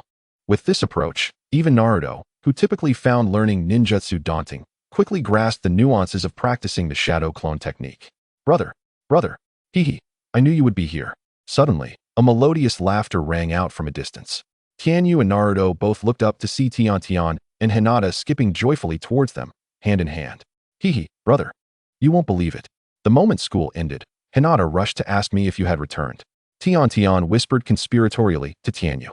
Do you think Hinata-chan is captivated by your charm and has developed feelings for you? The voices were rather loud, and Hinata, sitting nearby, immediately flushed crimson, her blush extending all the way to her ears. T-10-10, I am not. I merely worry about Tenyu-kun, Hinata murmured softly, her voice barely audible. In Chapter 51, the class division commenced. Hinata's gaze met Tenyu's for a fleeting moment before she averted her eyes, too shy to maintain direct contact. Her attention was drawn to Naruto, who was diligently studying the shadow clone technique. Isn't Naruto still unable to perform the basic clone technique? How then? Can he use the more advanced shadow clone technique? Hinata's sharp intellect quickly deduced that Naruto's proficiency in the technique was likely imparted by Tenyu. A fervent desire to grow stronger surged within her. It seemed as though she had resolved to cultivate her courage. Suddenly, she lifted her head and asked Tenyu, T-Tenyu-kun, would you be willing to guide me in my training? It was indeed a rare occurrence for Hinata to propose such a request. The room fell silent for a moment.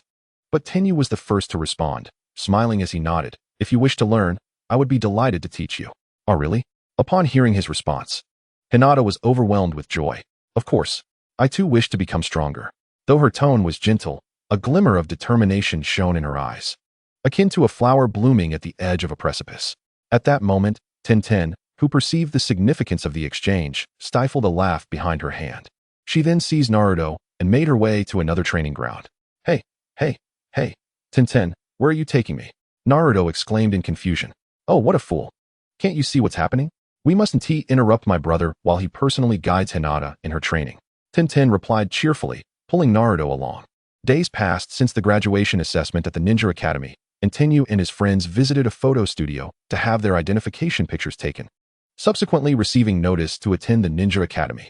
When Tenyu and his companions arrived, the classroom was already filled to capacity. Most of their classmates wore their forehead protectors on their foreheads, while Ten-Ten and Rock Lee sported theirs around their necks, and Tenyu had his fastened to his left arm. Their faces radiated anticipation for their forthcoming ninja careers. However, they were unaware that the true test of becoming a ninja would only commence after the class division.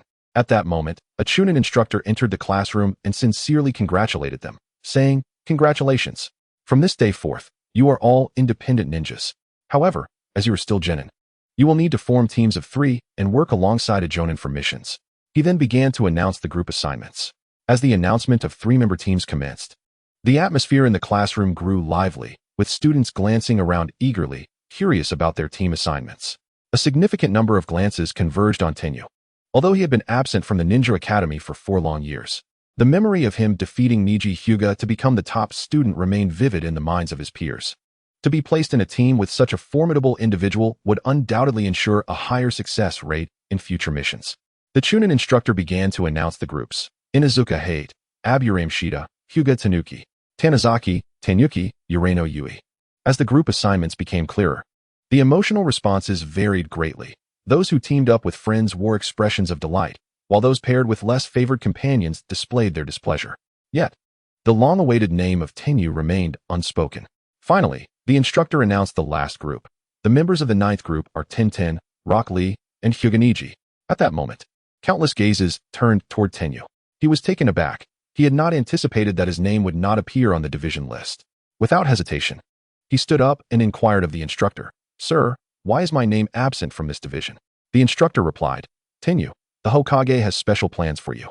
Accepting this answer, Tenyu returned to his seat, awaiting the so-called arrangements. As time ticked by, one class after another was escorted away by their jonin instructors. The number of students remaining in the classroom dwindled. Ultimately, only Tenyu, Ten-Ten, Rock Lee, and Niji Hyuga remained. Young ones, thank you for your patience." A vibrant voice filled the air, accompanied by a gust of wind as Might Guy appeared before them, exuding energy. With a hint of apology, he said, I was attending to some matters with the Hokage, which delayed my arrival. Now, 9th group members, let us depart." Might Guy beamed, his teeth glinting like stars. Ten-Ten regarded him with a hint of hesitation, reluctant to leave her brother behind. "Don't worry, Ten-Ten, the Hokage has everything arranged. You need not fret," Might Guy reassured her. "I'll be fine here, Ten-Ten. You should go with Guy-sensei," Tenyu said with a smile. "Very well," Ten-Ten nodded. And the 3 of them followed Might Guy out of the classroom. The room fell silent, leaving Tenyu alone, quietly seated at his desk. A subtle smile graced his lips as he pondered what scheme the 3rd Hokage, Sarutobi Hiruzen, might be devising. He did not have to wait long. Shortly after Might Guy's departure, an Umbu ninja, donned with a cat-faced mask, appeared before him with a swift motion. Tenyu-sama, the Hokage summons you to the back mountains of Konoha. I understand. Tenyu nodded, rising to his feet, and in an instant, his figure vanished, leaving the Umbu ninja momentarily astonished by his speed. Meanwhile, Tenyu had already leaped swiftly toward the distant back mountains of Konoha. The area behind the Hokage Rock was a vast training ground, bordered by an expansive forest. This location was seldom used for public training, making it relatively secluded. However, the Hokage had the right to utilize this space. At that moment, Sarutobi Hiruzen, clad in the white robes of the third Hokage, stood atop the Hokage Rock, his garments billowing in the fierce wind. Behind him, an Umbu ninja, wearing an animal mask, knelt on one knee, adorned with a special insignia on his left shoulder, signifying his position as the current Umbu captain. The tranquility was shattered as Sarutobi Hiruzen spoke first. Kakashi, what are your thoughts on my previous proposal? Beneath the mask, Kakashi's voice emerged, low and frigid, responding with utmost respect. I apologize, Lord Hokage, but I remain unconvinced that a mere 12-year-old possesses the capability to lead an Umbu squad. At such a tender age, what do those 12-year-olds engage in? Swinging on swings, flying kites, playing house, climbing mountains to pick flowers, or wading in rivers to catch fish, quarreling over a girl, or vying for the attention of a boy. How can a child of this age be inducted into the Umbu, let alone be promoted directly by you, Lord Hokage, to the rank of Umbu captain, even in his tumultuous era? Amidst the most brutal and fierce conflicts of the Third Great Ninja War, where freshly graduated genin were dispatched to the battlefield, I, who was hailed as a prodigy, graduating from the Ninja Academy at 5, becoming the youngest chunin in Konoha's history at 6, and achieving the rank of jonin at the tender age of 12, was still not equipped to assume the role of an Umbu captain. As the current head of the Umbu, I find it utterly unacceptable to have a mere child as one of my assassination squad leaders. Chapter 52, Joining the Umbu. Lord Hokage, when I first reviewed that boy's profile, I was unaware that he was the son of Mr. Tianxiong. My refusal to allow this boy into the Umbu is not predicated on that fact. Kakashi paused momentarily, then spoke with even greater candor. As the head of the Umbu, I must ensure the operational efficacy of our ninjas. Thus, in my view, one must rely solely on strength to validate one's worth. Sarutobi Hiruzen smiled knowingly and nodded. I am well aware of this. He should be arriving shortly. Who is coming? Kakashi inquired, a hint of confusion flickering in his eyes. Yet, he refrained from voicing his curiosity, knowing the answer would soon reveal itself. Lord Hokage, you summon me? A gust of wind stirred the air, and a figure clad in white materialized before Sarutobi and Kakashi. His long black hair was elegantly tied back, his visage strikingly handsome, his stature tall and graceful. Each movement exuded an indescribable elegance. Had it not been for the Leaf Village forehead protector tied to his arm, he could easily be mistaken for a young noble from a prominent family. What astonished Kakashi further was that the boy had just performed the body flicker technique upon their arrival. It was difficult to fathom that a mere 12-year-old could execute such a B-rank ninjutsu. Clearly, this lad named Tianyu was indeed as formidable as the rumors suggested. Nonetheless, Kakashi's opinion remained unchanged. He still did not believe this 12-year-old possessed the capability to join the Umbu, let alone ascend to the role of Umbu captain. Ah, Tianyu. I have reviewed your circumstances. Sarutobi turned to Tianyu and inquired. Given your current abilities, joining a ninja squad would be a waste of your time. Therefore, I wonder if you might be interested in joining the Umbu? The Umbu? Tianyu narrowed his eyes and then shook his head in refusal. I'm sorry, Lord Hokage, but I am not interested. Both Sarutobi and Kakashi were taken aback, clearly not anticipating such a response. Do you understand what it means to join the Umbu? Kakashi could not help but coldly interrogate. Countless individuals strive desperately for the opportunity to join the Umbu, yet you reject it. Indeed, the Umbu was one of the most coveted positions among all ninjas in Konoha. The selection criteria had always been exceedingly stringent. Only the most exceptional and efficient ninjas were afforded the chance to participate in the Umbu's recruitment. It was unprecedented for someone to so bluntly decline an invitation to join the Umbu. For ordinary ninjas, joining the Umbu signified a significant advancement, as it brought them closer to the political epicenter of power in Konoha. The Umbu was the closest unit to the Hokage and the upper echelons of Konoha's authority. Thus, ninjas from various clans yearned to send their kin into the Umbu. However, for Tianyu, he harbored no interest in the aged Sarutobi or the dark and decayed political struggles within the village. He believed that joining the Umbu would be a genuine waste of his time. He would rather dedicate that time to honing his ninja tools, enhancing his own strength, or perhaps even pursuing romantic interests. The notion of joining the Umbu seemed like a choice only a fool would make. Tianyu, do not be hasty in your decision. Sarutobi's aged features wrinkled further, yet a kind smile graced his lips as he addressed Tianyu. Joining the Umbu would not only serve as a trial for you, but would also enable you to protect your family more effectively. By becoming part of the Umbu, you would gain a deeper understanding of the circumstances within the village, the land of fire, and even the 5 great nations. You would receive vital intelligence on impending dangers promptly, and the families of Umbu ninjas are prioritized for protection in emergencies. This is an inherent advantage of being an Umbu ninja. Moreover, Sarutobi continued with a smile, your family operates a ninja tool shop, does it not? Should you join the Umbu, I could ensure that all ninja tool orders are directed to your family's business. Coercion and temptation. Upon hearing Sarutobi's words, such thoughts immediately surfaced in Tianyu's mind. He could not help but silently curse. That old man Sarutobi is indeed no ordinary opponent, for he had indeed presented a proposition that piqued Tianyu's interest.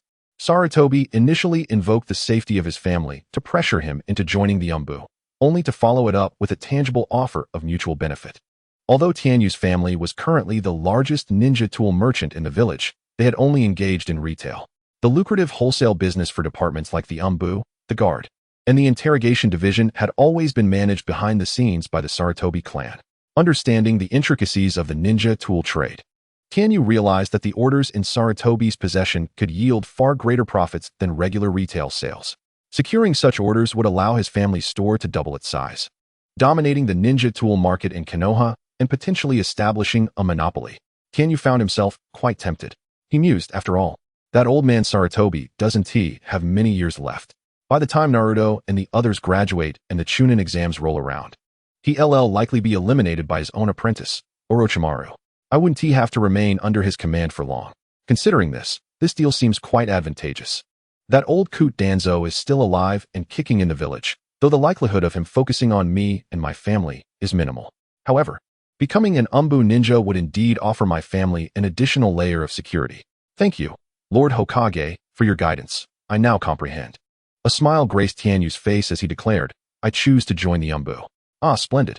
Sarutobi Hiruzen nodded in satisfaction before addressing Kakashi, saying, I leave the matter of the personnel to you. How you wish to arrange things is entirely your prerogative, Hokage. Kakashi had intended to voice his thoughts, but Hiruzen interrupted him, asserting, Kakashi, do not question my decision. Tianyu's inclusion in the Umbu will prove his worth. Kakashi fell silent for a few moments before respectfully replying. Yes, Hokage. That evening, Tianyu returned home, where he sat with his sister Tenten, Father Tianyu, and Mother Keiko at the dining table, partaking in a lavish dinner. This gathering was to celebrate Tenten and her classmates successfully passing Might Guy's assessment, officially establishing Team 9. From the following day, they would embark on missions under Might Guy's guidance. However, the specifics of Tianyu's situation remained unclear to everyone. At that moment, Tianyu stood up and announced a momentous decision. Father, Mother, Tenten, I will be joining the Umbu starting tomorrow. The chopsticks slipped from Tianyu's hands and clattered to the floor, leaving him in stunned silence. Keiko covered her mouth with her hands, her beautiful eyes betraying her shock, while Tenten reacted most vehemently, springing from her seat with her mouth agape in astonishment, exclaiming, Brother, what did you just say? Where are you going tomorrow? Was their reaction not overly intense? Was it truly such a surprise to learn he was joining the Umbu? If they were to find out that he had initially declined the Hokage's offer until a concession was made, would they not be left utterly speechless? Chapter 53. The family shocked Tianyu repeated himself, I am reporting to the Umbu tomorrow. With a sudden burst, Tianyu leapt from his seat, slamming his hands on the table and urgently confirming, Son, you're not deceiving us, are you? You've truly been recruited by the Umbu? Tianyu, amused yet exasperated, nodded once more. Of course, why would I lie to you? Tianyu was both astonished and elated. The shock stemmed from Tianyu being merely 12 years old.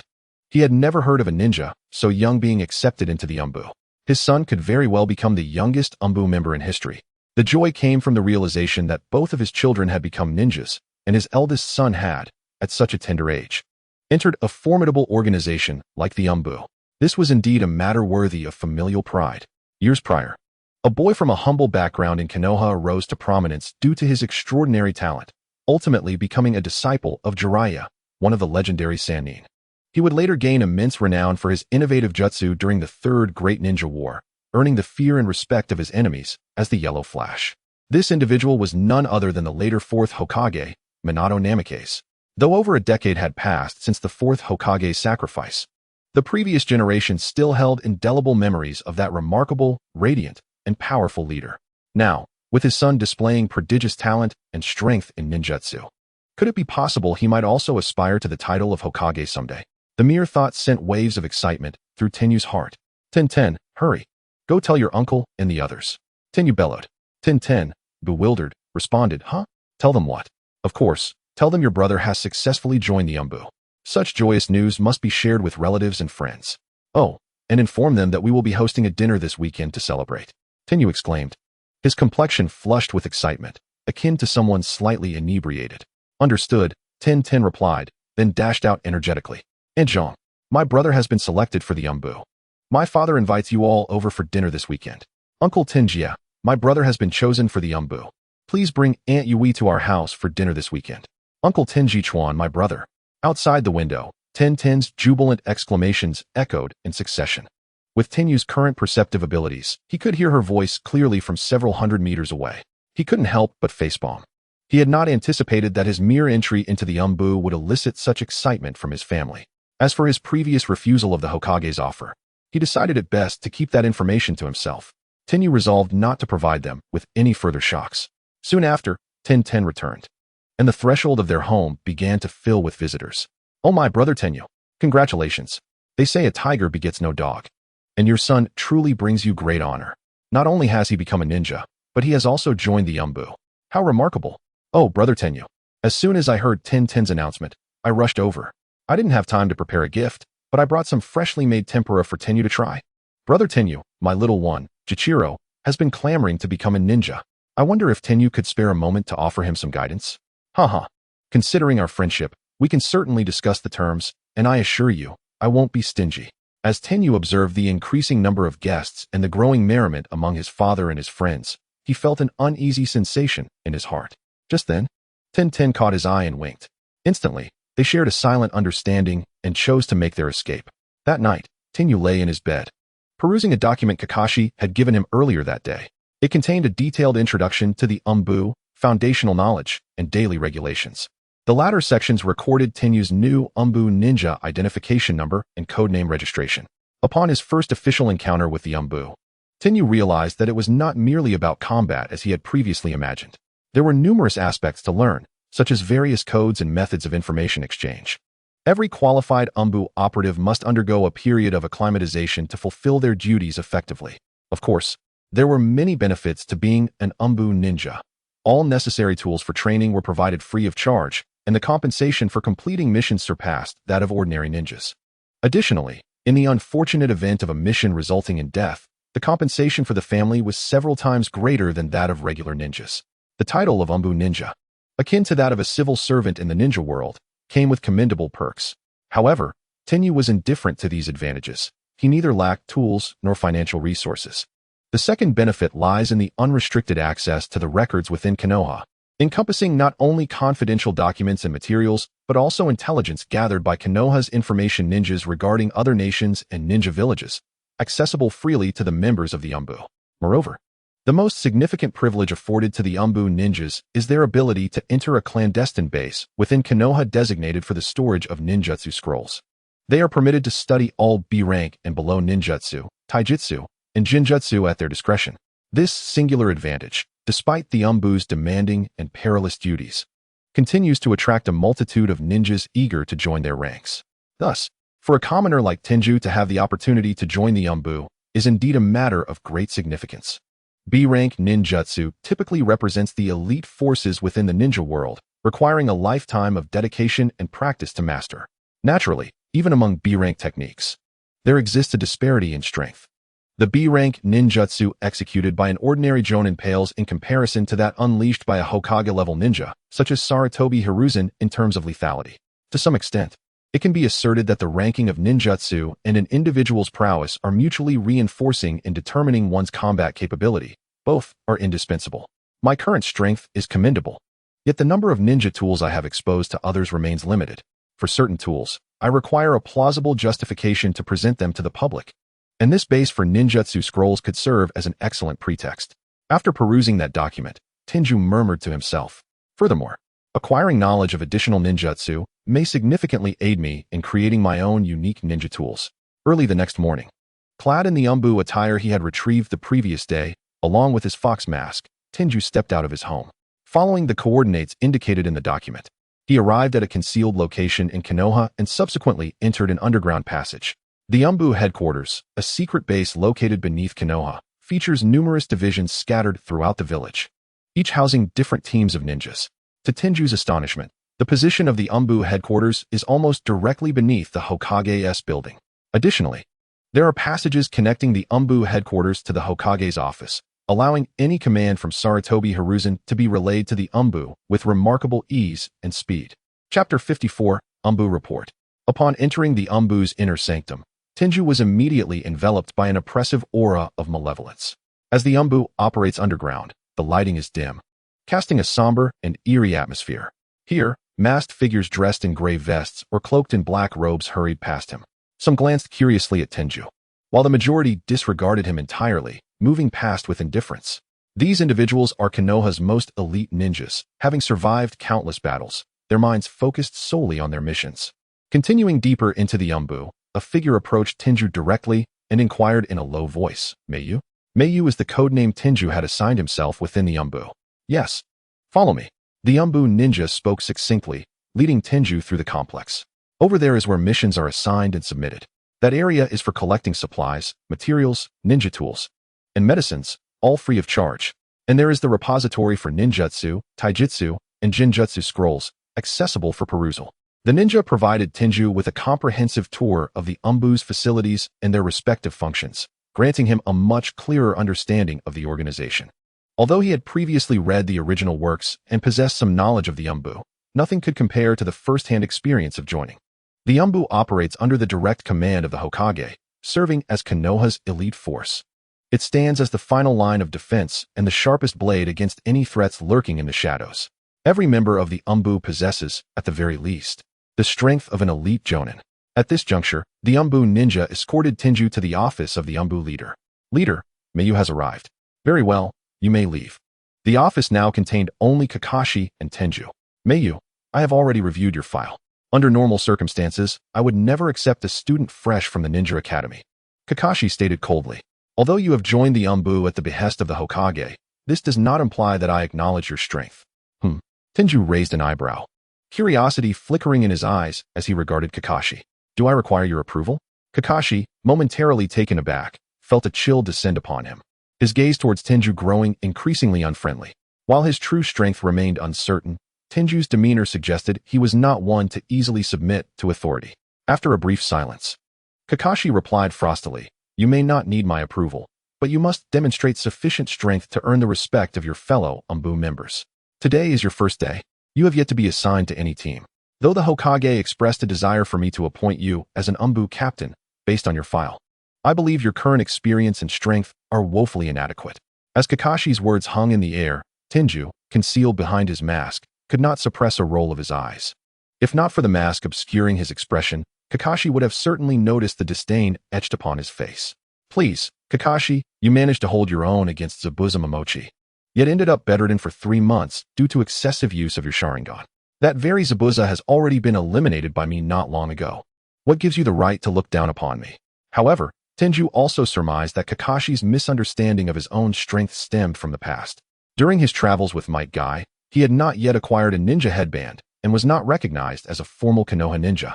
Thus, the missions they undertook together would likely only be recorded under Guy's name. The information in his file, which he had seen previously, was largely a glorified account dictated by Guy himself. Given Kakashi's attitude towards Guy, it was likely that he did not believe a word of it. Tenju cast a glance at Kakashi and inquired, "What conditions must I meet to become an umbu captain?"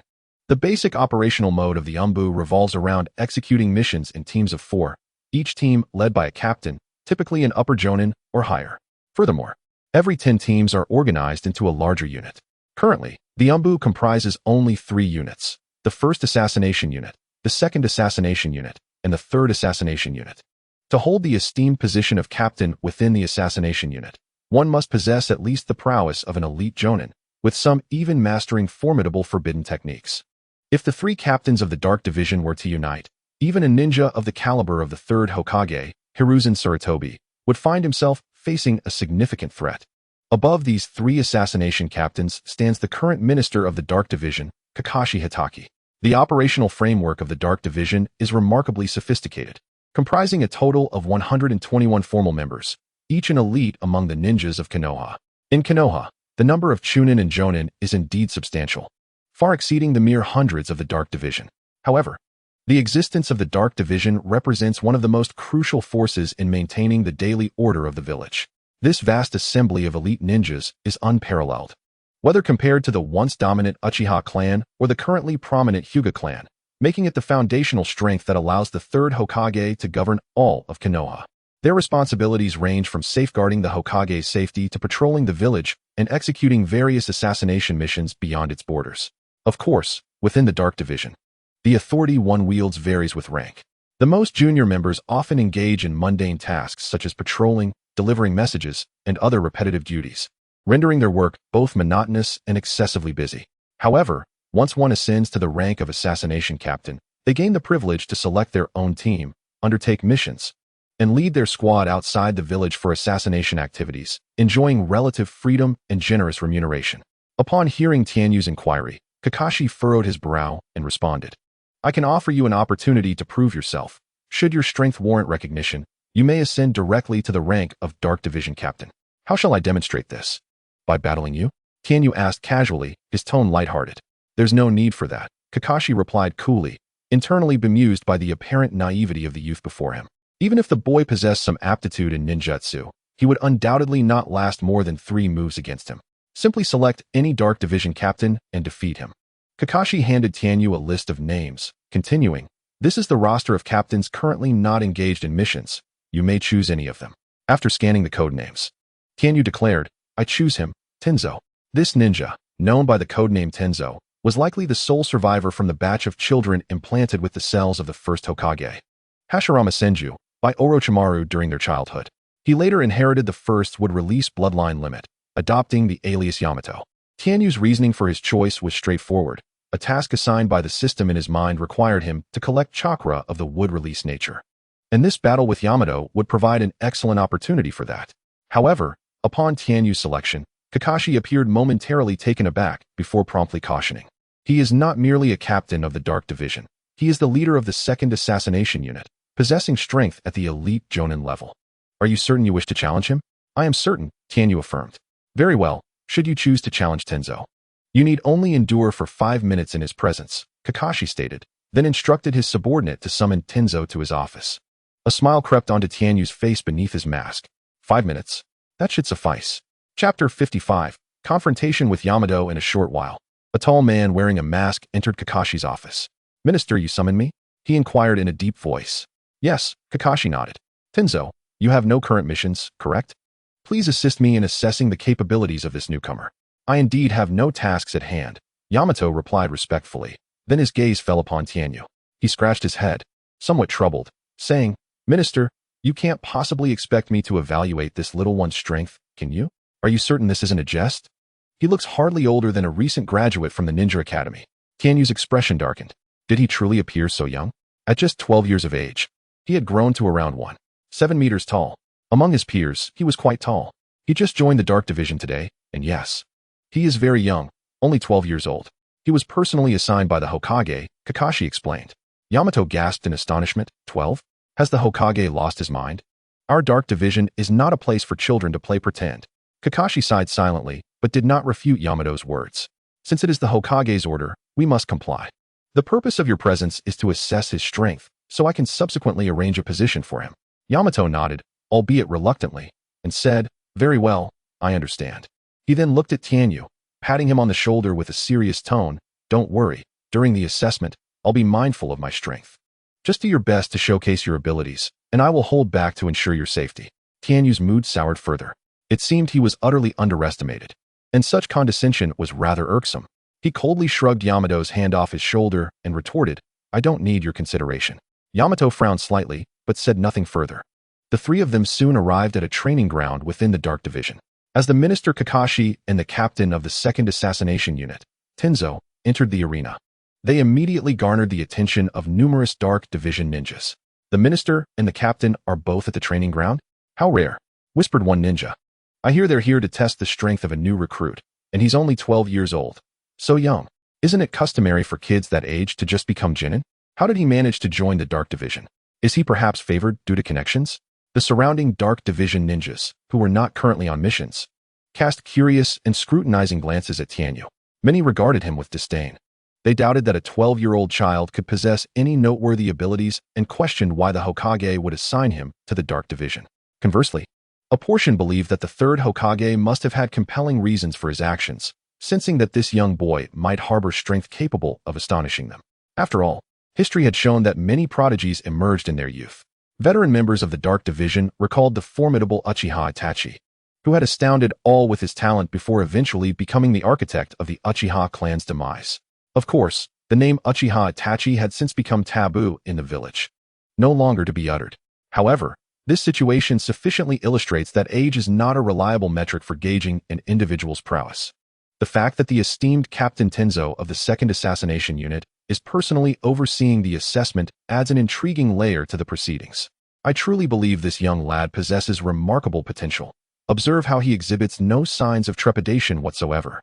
Such composure is hardly characteristic of a mere 12-year-old. Should this boy manage to withstand even 5 minutes under Captain Tenzo's scrutiny, it would undoubtedly provide him ample fodder for boasting for quite some time. Haha. The murmurs of the spectators echoed incessantly. Tenyu, however, chose to disregard their gazes, following Yamato to the center of the training ground where he readied himself for combat. Let us commence, Yamato stated succinctly, adopting a battle stance. Tenyu nodded in response, bowing his head as a flicker of shadowy light signified the removal of the weighted sandbags from his ankles into his spatial ring.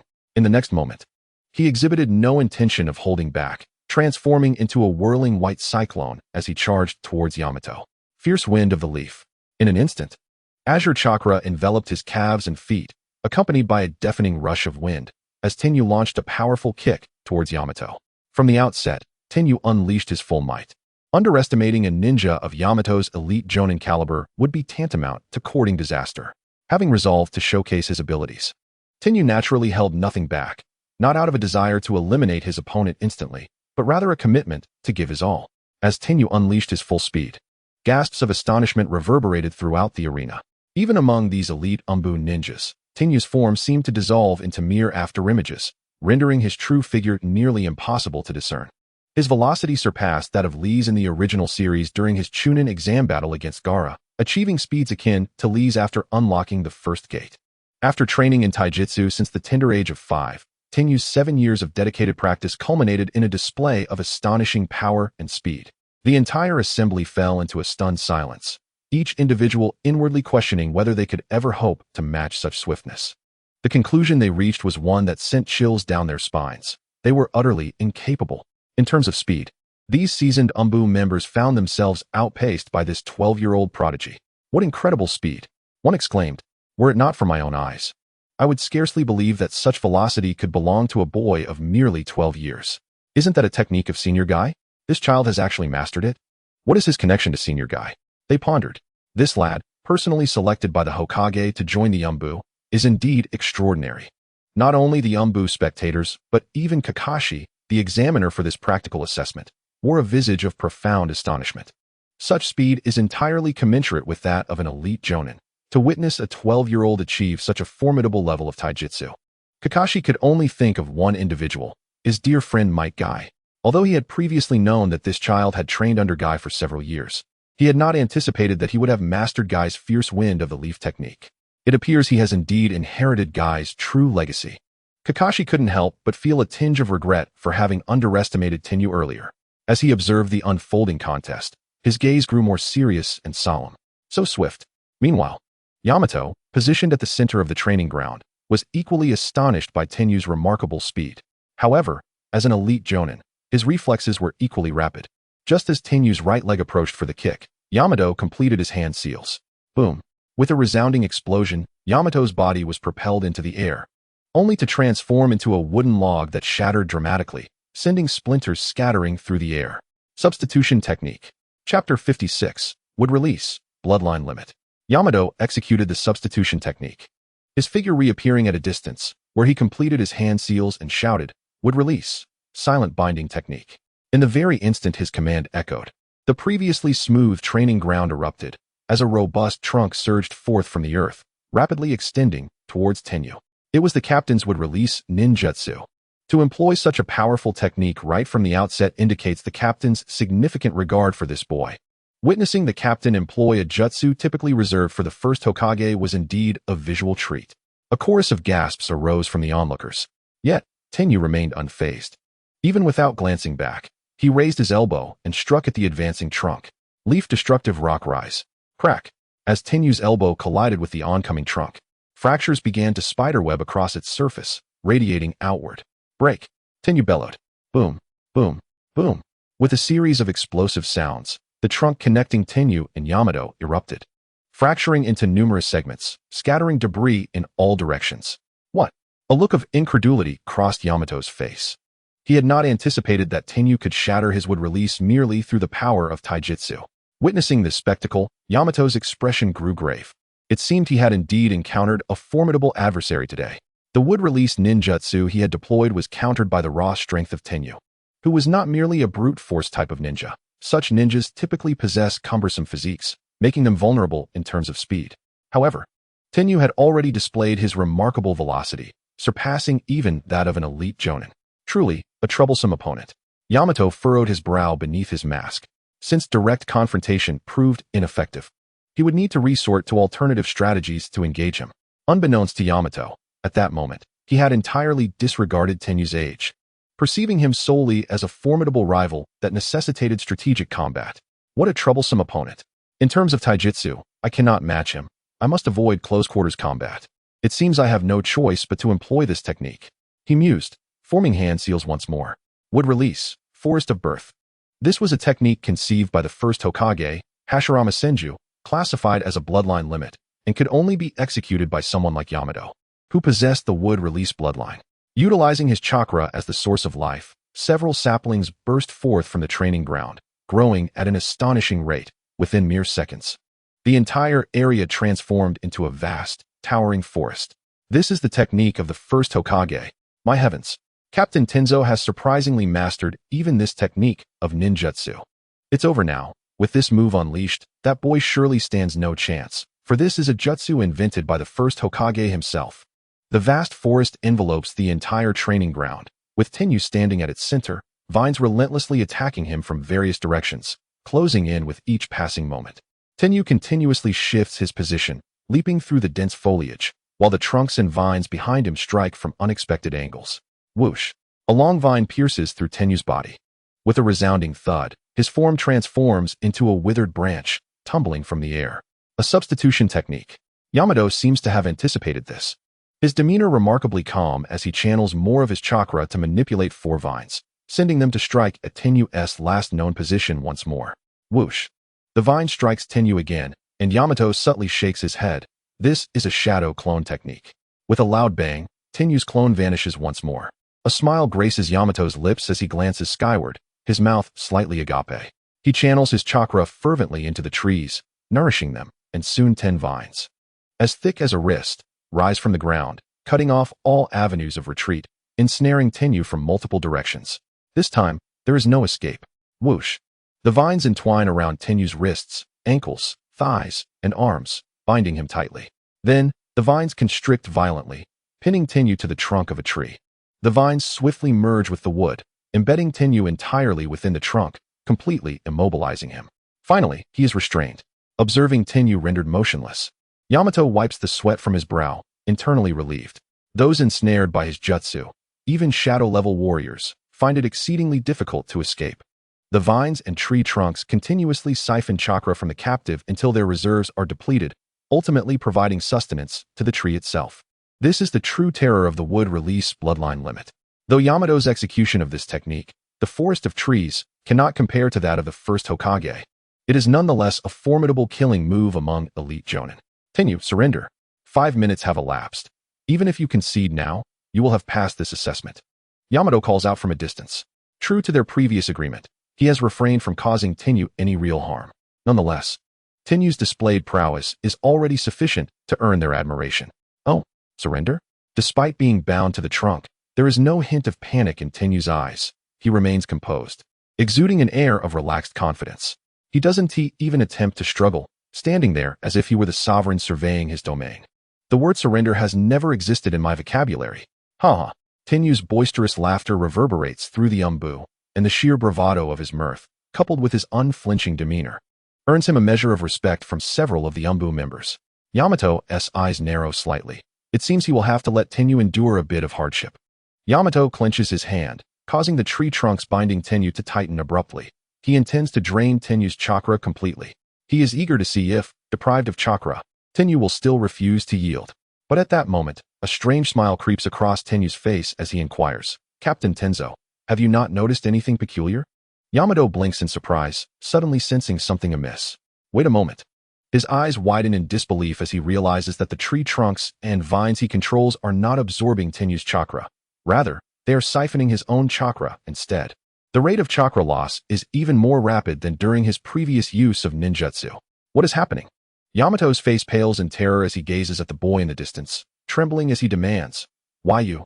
How did you do this?" Tenyu merely smiles in silence. How did he do it? In truth, he has done nothing.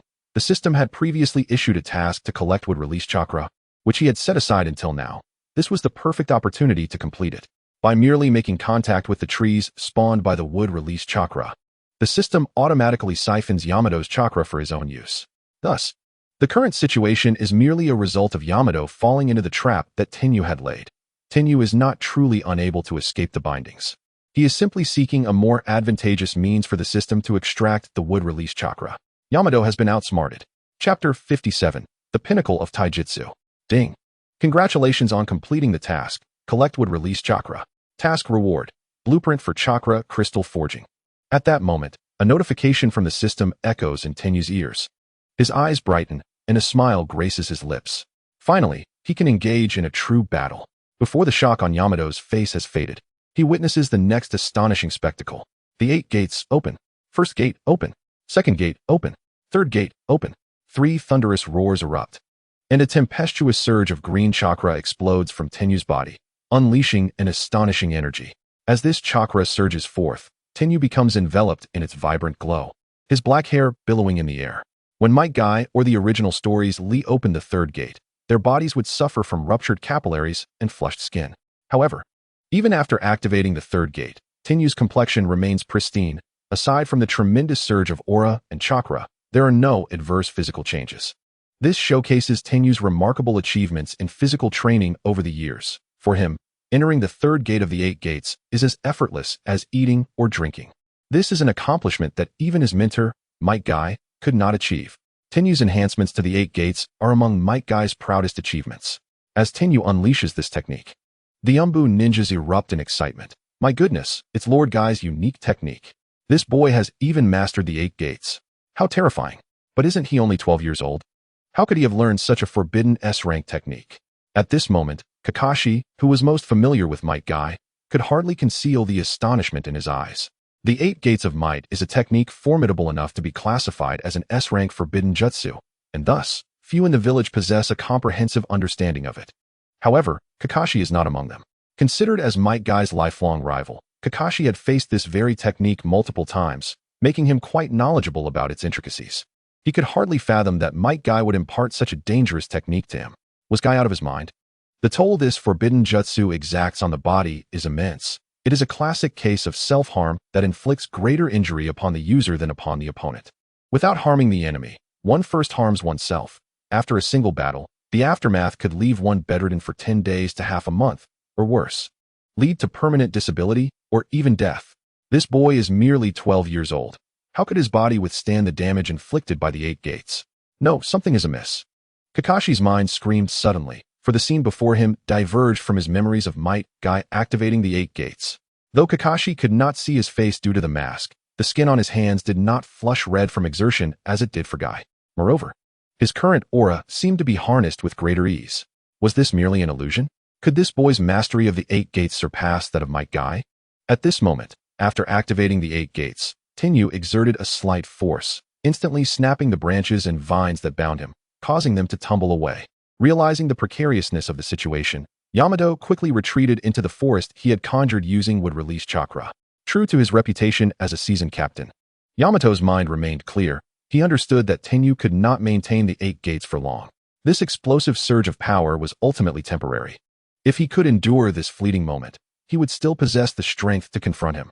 As the observing ENBU ninjas held their breath, fully engrossed in the unfolding battle, they had entirely forgotten that this was merely a performance assessment for a newcomer to the ENBU.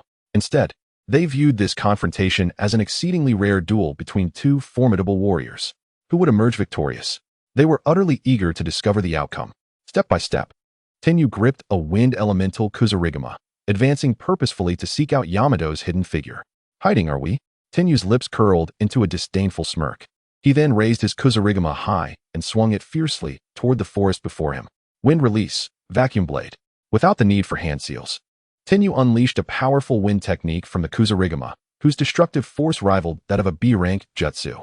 A blinding white light erupted as a semi-transparent scythe materialized from the void, descending toward the ground, and then ruthlessly cleaving horizontally from left to right. The wind blade, born of chakra, howled as it surged forth, its azure-white brilliance flashing across the landscape, followed by a thunderous roar that resonated throughout the forest. The onslaught swept from left to right, decimating a significant portion of the woodland. As the tumultuous sound echoed, countless trees emitted anguished cries before collapsing in unison. With a single strike while in the third gate state, Tenyu had nearly obliterated the majority of the forest. Such a terrifying wind technique caught everyone present completely off guard, their eyes wide with disbelief. Yet, the purpose of Tenyu's devastating blow was solely to locate Yamato's hiding place. Finally, with visibility restored, Tenyu's gaze calmly swept across the entire forest and landed upon Yamato, who lay among the fallen trees, his clothing tattered and his form appearing rather disheveled. Damn it! I've been discovered. Yamato gasped, struggling to form hand seals as he prepared to unleash his strongest defensive technique, the wood release, wood pillar wall. However, before the rows of wooden pillars could rise to shield him, Tenyu had already made his move, opening the third gate, opening the fourth gate. With two thunderous shouts, Tenyu's aura surged exponentially. His figure suddenly vanished from sight, moving with such speed that only a faint afterimage remained in the air. Now in the fifth gate state, Tenyu's body resembled a feather, poised to take flight at any moment. Like a speeding arrow, he surged forth with a sharpness that seemed capable of tearing through space itself, outpacing even the wind. What is the pinnacle of taijutsu? A single punch shattering mountains, a single kick fracturing the earth. Or perhaps it is the realm where Might Guy, in the 8-gate state, moves so swiftly that even Kaguya in her 6 paths mode cannot perceive him. Though Tenyu had yet to reach such heights, his taijutsu had already surpassed the realm of the naked eye, evading low-level ninjutsu entirely.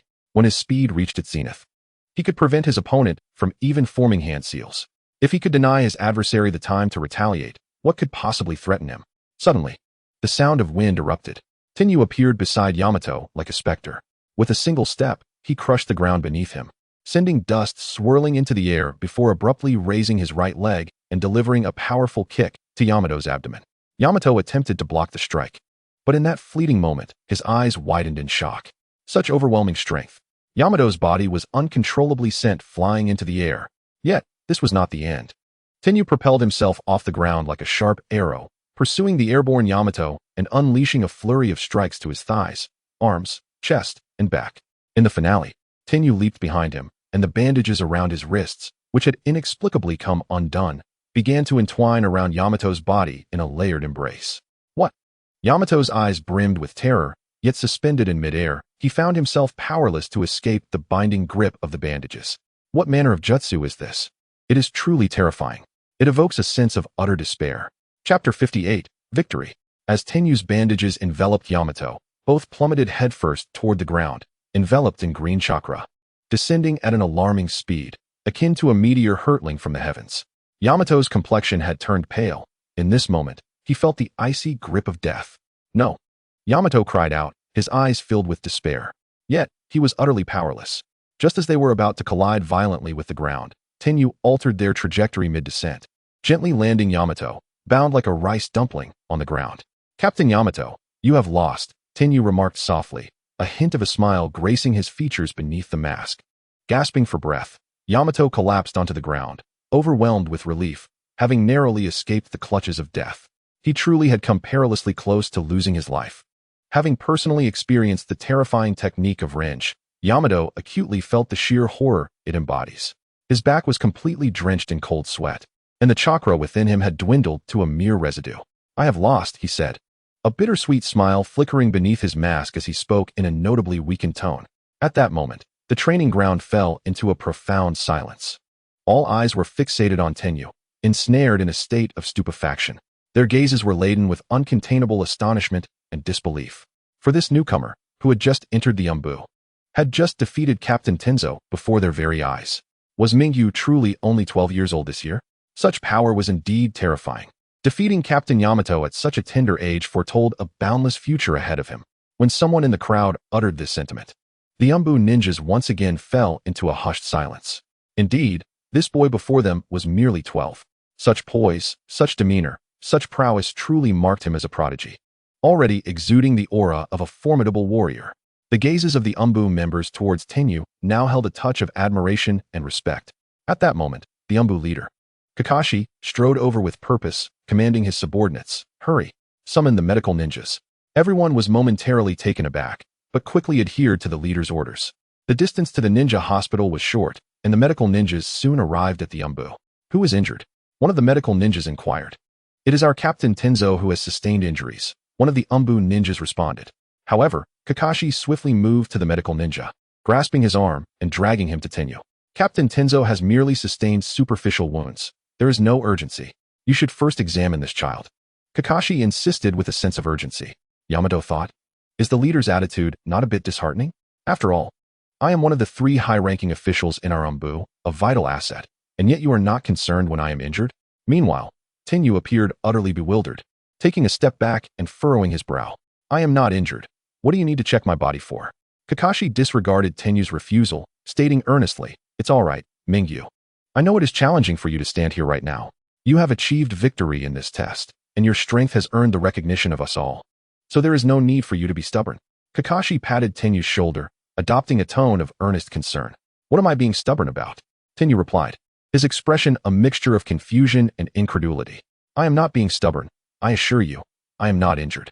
Kakashi remained unfazed by Tenyu's protests, replying solemnly, "You have even mastered the 8 gates of might. How can you be unaware of your own physical condition? Opening the 4th gate, the injury gate, inflicts damage to the body, and you have already opened the 5th gate. Forcing a surge of immense chakra can cause severe harm if you do not receive timely treatment. The hidden injuries could adversely affect your future as a ninja." With an exasperated gesture, Tenyu shrugged, his face displaying innocence. "But I opened the 5th gate and did not sustain any injuries. I do not feel any pain or negative effects." Kakashi paused, his tone faltering as he expressed incredulity. "Are you saying that you opened the 5th gate without incurring any damage? Without feeling any pain or negative effects?" Tenyu nodded affirmatively. Kakashi, wearing a skeptical expression, shook his head in denial. "No, that is impossible. Even Guy would feel pain from ruptured capillaries upon reaching the 5th gate." Tenyu interjected, chuckling lightly. "Just because Teacher Guy cannot achieve it does not mean I cannot." Seeing Kakashi still unconvinced, Tenyu boldly pulled the medical ninja closer and rolled up his sleeve, instructing, "Then please examine me." The diligent medical ninja conducted a thorough examination of Tenyu and ultimately corroborated Tenyu's earlier claims. His body exhibited no signs of injury. The medical ninja nodded and then turned to treat the lightly injured Yamato. Kakashi stood momentarily stunned, exclaiming, How is this possible?" Tenyu smiled, elucidating, "Minister, now do you believe? Up to this point, I have opened the 5th gate with no adverse effects whatsoever. Is this your own research?" Kakashi asked, astonished, unable to suppress his newfound admiration for Tenyu. "No, this is the result of my training with Teacher Guy," Tenyu clarified earnestly. Kakashi sighed deeply, speaking to himself. Previously, Guy told me he had taken on a disciple of extraordinary talent, a genius rarely seen in 100 years. I did not believe him at the time. A bittersweet smile graced his lips as he lamented, "It seems he has indeed encountered an exceptionally rare prodigy. With such strength and temperament, not even I, nor even my mentor, the 4th Hokage, could refrain from praise." A flicker of regret and envy welled up within Kakashi. He regretted that Tenyu's father, Mr. Tianxiong, had once approached him, hoping he would guide his son. At that time, Kakashi, dismissing Mr. Tianxiong as an ordinary citizen, had hastily refused, deeming it a waste of his time. Little did he anticipate that this boy named Tenyu would possess such remarkable talent. His envy stemmed from his good friend Guy's position as Tenyu's teacher. Firstly, having such a powerful disciple would undoubtedly elevate Guy's reputation in the village. Moreover, Tenyu had not only perfectly inherited Guy's unique techniques, but had also improved them alongside him, mitigating the physical toll of the forbidden technique. Such an alteration might even liberate the 8 gates from its categorization as a forbidden technique, transforming it into a powerful ninjutsu capable of immense strength without incurring significant costs. Kakashi could already foresee that in the near future, this prodigious boy, Tenyu, would undoubtedly bring the 8 gates of might to prominence throughout the ninja world at an opportune moment. Chapter 59, Chakra Crystal Stone. Tenyu approached Kakashi and inquired, "Now, may I assume a position equivalent to that of a team leader in the Umbu?" Kakashi nodded, responding, "Certainly. In terms of strength, you have surpassed the rank of an Umbu team leader entirely, even eclipsing Captain Tenzo of the 2nd Assassination Unit. There are few within the Umbu who possess greater power than you.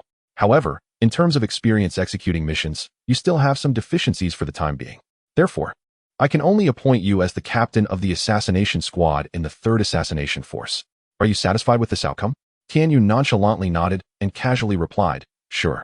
After all, as long as he became the captain of the squad, he would no longer have to engage in tedious tasks such as running errands or patrolling, but could instead choose to independently accept assassination missions, thereby earning merit and commissions.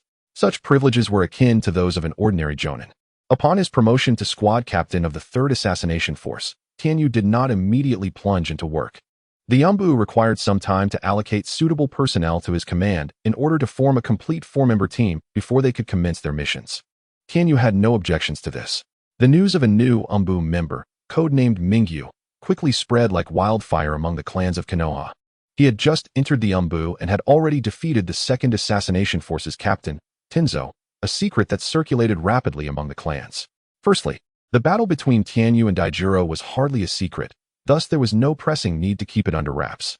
Secondly, the various clans sought to have their disciples join the Umbu to gain a competitive edge in acquiring timely information about the village's dynamics. Consequently, within a mere few days, Tenyu received numerous invitations from various clans eager to establish a favorable rapport with him. They sensed that a prodigious talent was on the rise in Konoha.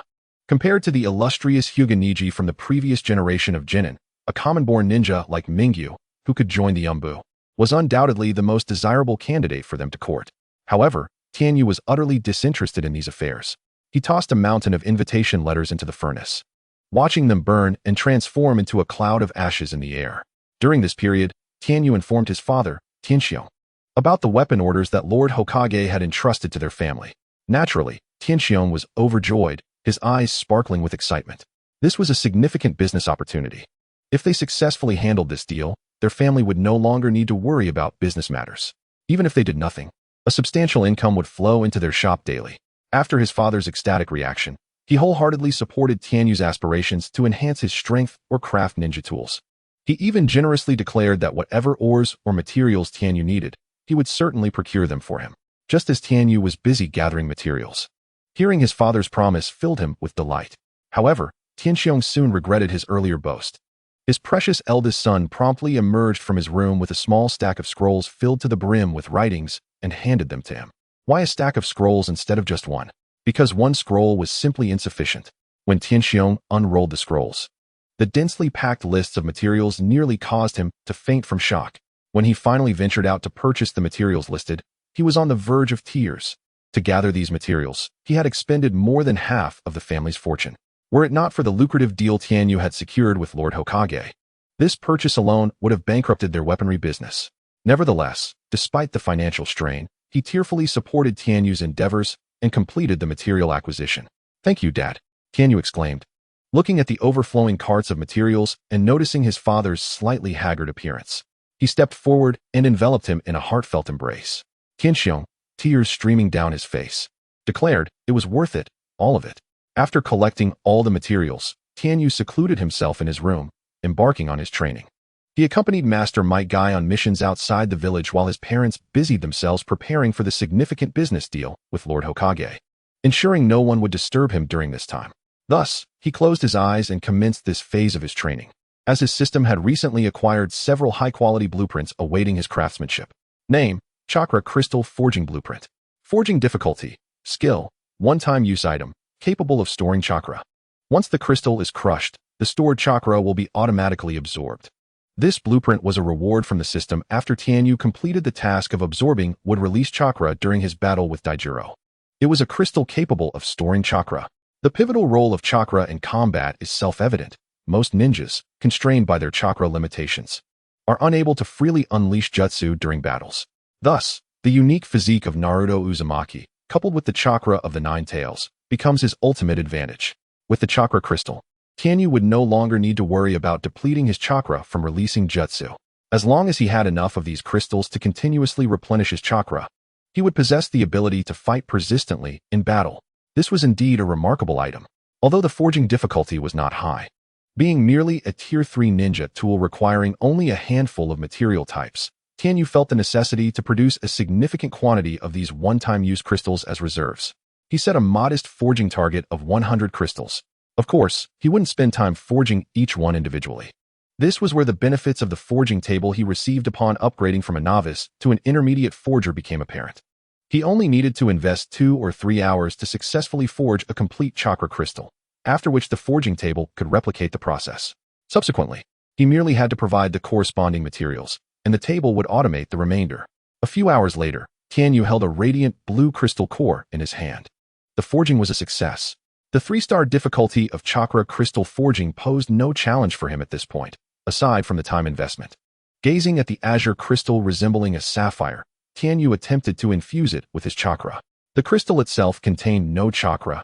It merely possessed the ability to store it, akin to a one-time use power bank. Before utilizing the crystal, the user must first fill it with their own chakra. Indeed, it could store chakra. Tianyu's eyes sparkled with excitement as he increased the flow of his chakra. As the blue chakra infused into the crystal, it instantly transformed into a dark, cotton-like shape, filling the interior of the crystal and causing its hue to deepen further. Presently, Tianyu's chakra level, constrained by his age, was not particularly vast. His chakra capacity was comparable to that of an average jonin. If one were to unleash a jutsu of A-rank lethality, they could manage to execute it a mere 3 times at most. Thus, during combat, his utilization of techniques such as the 8 gates is not solely to enhance his own proficiency in ninjutsu, but rather to significantly augment his chakra capacity, enabling an explosive release of chakra in dire moments for the execution of various jutsu. With the acquisition of this chakra crystal, Tianyu felt a surge of confidence. Should he face Yamato once more, he would not even need to open the 8 gates. The ninja tools he crafted would suffice to vanquish that individual. Chapter 60. Forging the Zanpakuto. After Tianyu meticulously infused his chakra into the crystal, its hue deepened, resembling that of a sapphire. It was only when his chakra reserves dwindled to a mere 10 or 12% that he finally sensed the crystal brimming with energy. Astonishingly, it could contain an amount of chakra equivalent to that of a jonin-level ninja. Tianyu felt a thrill of surprise within.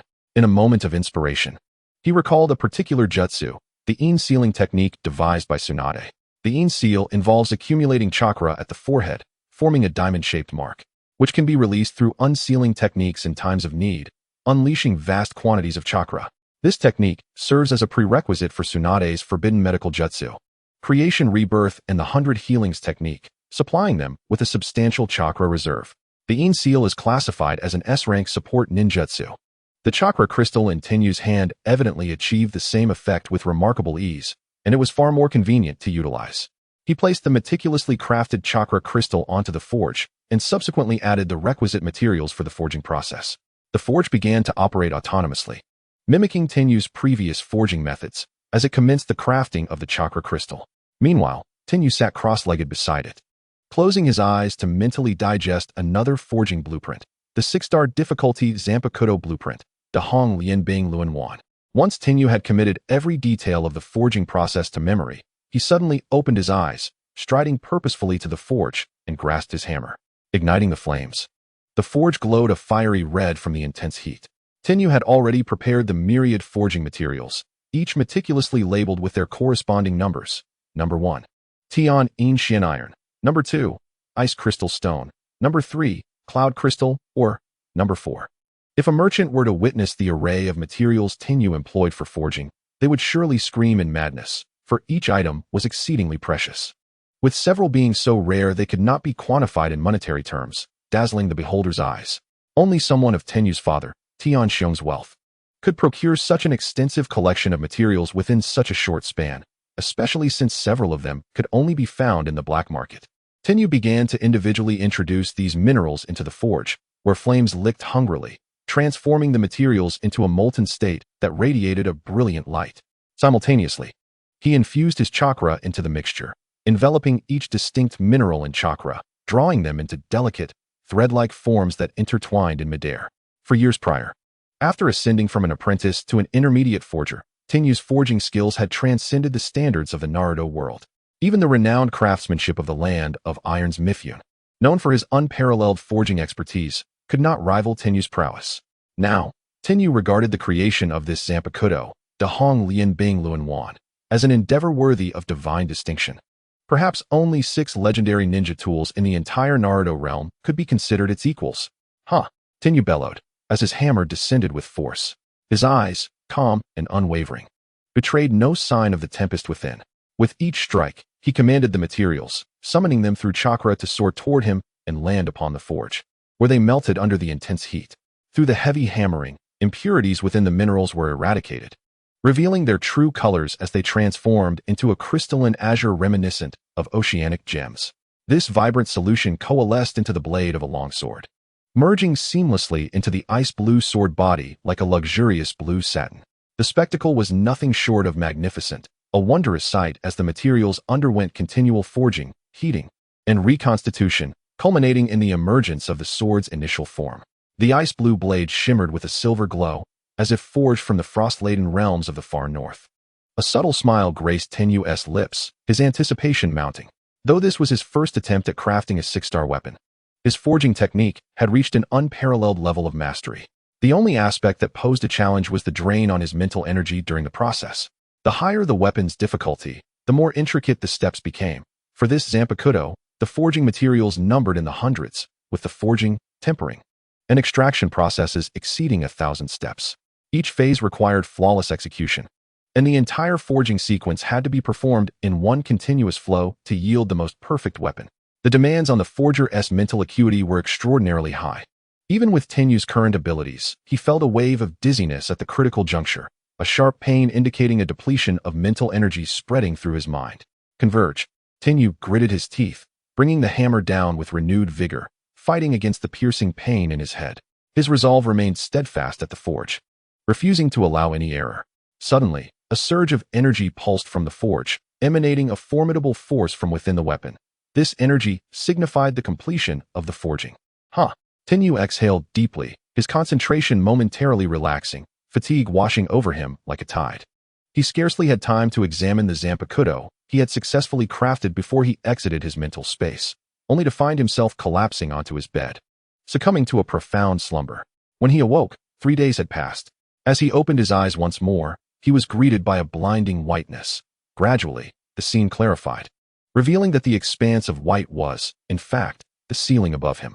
At this moment, an four was attached to his right hand, and to his astonishment, he awoke to find himself lying in the ninja hospital.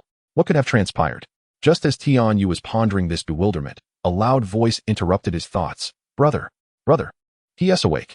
It was Tian, the first to rush over, enveloping him in an embrace while sobbing. Brother, you're finally awake.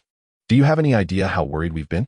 Tianyu rolled his eyes, attempting to push the little girl away, thinking, are you trying to strangle me with such a tight hug? Are you committing fratricide? However, to his surprise, he found himself utterly incapable of doing so. He lacked any strength, unable even to budge Tian, the little imp. It was their mother, Huizi, who approached and gently pulled Tian away, saying softly, your brother has just awakened and is quite weak. Do not hold him so tightly. She then calmly instructed Tian, quickly fetch a cup of water and bring over the prepared food. Your brother hasn't eaten in 3 days. He must be starving. Tian obediently nodded. Okay, I'll go now. After drinking some water and eating a bit, Tianyu felt a modicum of strength returning to his body. Realizing his current condition, he couldn't help but feel a mix of amusement and exasperation. He never expected that his excessive mental exertion while forging his Zanpakuto would lead to such depletion of his spiritual energy, resulting in a 3-day slumber. His family, in their ignorance of the situation, had been so worried that they took him directly to the ninja hospital.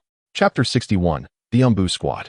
Although Tian-Yu had long since believed his physical condition was sound, merely suffering from mental exhaustion that a few days of sleep would remedy, he nonetheless remained in the ninja hospital for another 2 to 3 days at the insistence of his concerned family.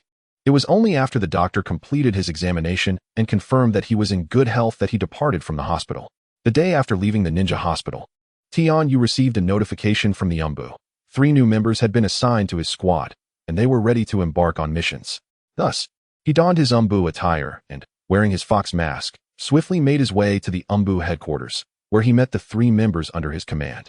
Their codenames were Sunflower, Clear, and Island. 2 men and 1 woman, the quintessential composition of a Konoha ninja team, aside from the female ninja with the codename Sunflower. The other 2, Clear and Island, were both male. All 3 had recently joined the Umbu and were assigned to Tian-Yu's command after undergoing training. Normally, ninjas selected for the Umbu undergo a standardized training process, and only those who pass the selection can truly become official members of the Umbu. However, due to the unique circumstances surrounding Tian-Yu, who was directly recruited by the Hokage, he bypassed this unified training and was instead evaluated directly by the Umbu minister, Kakashi. At this moment, within the Umbu stronghold, Sunflower, Clear, and Island gazed at their 12-year-old captain, Mingyu, who stood slightly shorter than themselves. And an awkward silence enveloped the scene. "You are Captain Mingyu?" Sunflower, the girl, broke the ice. "Indeed," Tian-Yu nodded, succinctly responding, "Follow me." Sunflower, Clear, and Island followed him as he led them to an open area within the Umbu stronghold, where he removed his mask. Beneath the mask revealed a remarkably handsome face, imbued with youthful vitality. Generally, Umbu ninjas are only required to wear masks during missions to conceal their identities. However, some are too lazy to remove their masks even when returning to the Umbu after completing a task, leading to a prevalent culture of masked ninjas within the organization. Nevertheless, Tian-Yu felt it imperative to establish a preliminary understanding with his team before they embarked on their missions, hence he unveiled his face. Sunflower quickly covered her mouth to suppress a gasp, thinking, "Captain Mingyu is incredibly handsome." Although she had heard some details about Mingyu within the Umbu and was aware he was merely 12 years old, she had never anticipated he would be this strikingly attractive. Such a beautiful face concealed behind a mask was truly a pity, she mused. As the captain of this squad, I must introduce myself. My name is Tian-Yu. I am 12 years old, and my codename in the Umbu is Mingyu. From now on, please refer to me by this codename. My specialties lie in taijutsu and the manipulation of ninja tools. After your introductions, please share your own areas of expertise, as this will facilitate our cooperation in future battles. Despite his young age, his demeanor and manner of speaking exuded an unusual steadiness and authority, prompting all 3 to simultaneously think, he possesses remarkable composure for someone so young. Subsequently, Sunflower, Clear, and Island simultaneously removed their masks, revealing their youthful faces. The man with the codename Island stepped forward first, stating, "My name is Hyuga Shin. I am 22 years old. My codename is Island. And I hail from the Hyuga clan, possessing Byakugan and excelling in gentle fist and reconnaissance." Then, the man with the codename Clear introduced himself. "My name is Aburame Sato. I am 20 years old. My codename is Clear. I come from the Aburame clan, and I specialize in insect manipulation and reconnaissance." Lastly, the female ninja with the codename Sunflower spoke softly. "My name is Tsukikage Aiko. I am 17 years old. My codename is Sunflower. I am from the Tsukikage clan. Possess the Kekkei Jinkai of Shotan, and excel in reconnaissance and taijutsu, particularly swordsmanship." Tian-Yu had some understanding of the Hyuga and Aburame clans, but his knowledge of the Tsukikage clan was limited to the fleeting mention of the character Tsukikage Kaze from the original story. "What is your relationship with the Jonin Tsukikage Kaze?" Tian-Yu casually inquired. "Huh, Captain, you know my brother?" Tsukikage Aiko smiled, revealing 2 adorable little fangs. "I am the younger sister of Tsukikage Kaze." "I see." Tian-Yu nodded in understanding, choosing not to delve further. Their identities were not of paramount importance. What mattered in his squad was their obedience to his commands. Subsequently, Tian-Yu visited the mission department to collect their tasks. As a newly formed squad, the Umbu had regulations that the first mission assigned to a squad could not exceed rank B. Thus, Tian-Yu could only acquire a B-rank mission scroll. Of course, he would have preferred an A-rank mission, but it seemed that for now, he would have to set that desire aside. "Since you are all capable ninjas, I want to allocate time for you to practice and train together. I believe that real combat is the best means of fostering synergy. I have already obtained the mission. Let us depart at once." A glimmer of calm determination shone in Tian-Yu's eyes. The trio of Sunflower, along with their comrades, had long been aware of Tianyu's formidable prowess. Just recently, he had vanquished the captain of the Second Assassination Corps, Tianzo, rendering them utterly incapable of displaying any form of disrespect or skepticism towards this youthful leader. In unison, they bowed their heads and proclaimed, "Yes, Captain." With his mask securely in place, Tianyu allowed a barely perceptible smile to grace his lips. Indeed, the battle he had fought with Yamato had proved remarkably effective, as it had made everyone acutely aware of his strength, thereby alleviating a multitude of potential troubles. Before daring to question his authority, those individuals would think twice about whether their own fists could contend with his power. Just like the three members of his squad, they possessed the self-awareness to recognize their utter inadequacy as adversaries to Tianyu, thereby refraining from any dissent. It seemed that among his subordinates, there were none who were foolish enough to underestimate the situation. Tianyu felt a profound sense of satisfaction with the composition of his team. Clearly, the higher echelons of the village had begun to take notice of him, assigning him capable personnel. Hinata, Aburame, and Suki, all three hailed from esteemed clans of ninjas, and each was exceptionally skilled in reconnaissance. With their presence, Tianyu could gather intelligence over several kilometers even without deploying his mechanical mice. Should circumstances turn dire, he could swiftly lead his team to safety, ensuring the survival of all members. For other Umbu squads, securing even a single sensor ninja to enhance their survival rate was a far-fetched dream. Yet, here he was, endowed with three. It appeared that Kakashi, having witnessed his capabilities, had genuinely taken a greater interest in nurturing his potential. All right, we have gathered our supplies and prepared our ninja tools, so let us embark. Before their departure, Tianyu addressed his team once more, emphasizing the necessity of maintaining vigilance at all times during the mission, warning them not to let any situation affect their composure. Staying calm is the foremost principle of being an Umbu ninja. If your performance during this task fails to meet my expectations, you are welcome to leave my team. There is no room for incompetence here. With that, they set forth, and unbeknownst to them, a potent aura of authority had begun to emanate from Tianyu. Chapter 62, Mission to the Land of Hot Water. Days later, Tianyu and his Umbu team arrived in the Land of Hot Water. Konoha's spies stationed there had not sent any normal reports in 3 months, and Tianyu's mission was to ascertain the status of these operatives. As the captain of the Umbu squad, Tianyu had conducted thorough research prior to their departure. Given the unusual lack of communication from the spy, it was highly probable that something had gone awry. The Land of Hot Water, situated not far from the eastern side of the Land of Fire, was relatively weak in strength, making it considerably safer compared to other areas for mission assignments. Nevertheless, Tianyu did not underestimate this task. After meticulously briefing his Umbu team members, they proceeded directly to the secret rendezvous point with the spy. At the edge of the famous hot spring district, they found a quaint wooden tavern. Tianyu, accompanied by Sunflower, Hikari, and Kaido, settled at a table, and shortly thereafter, a server approached them.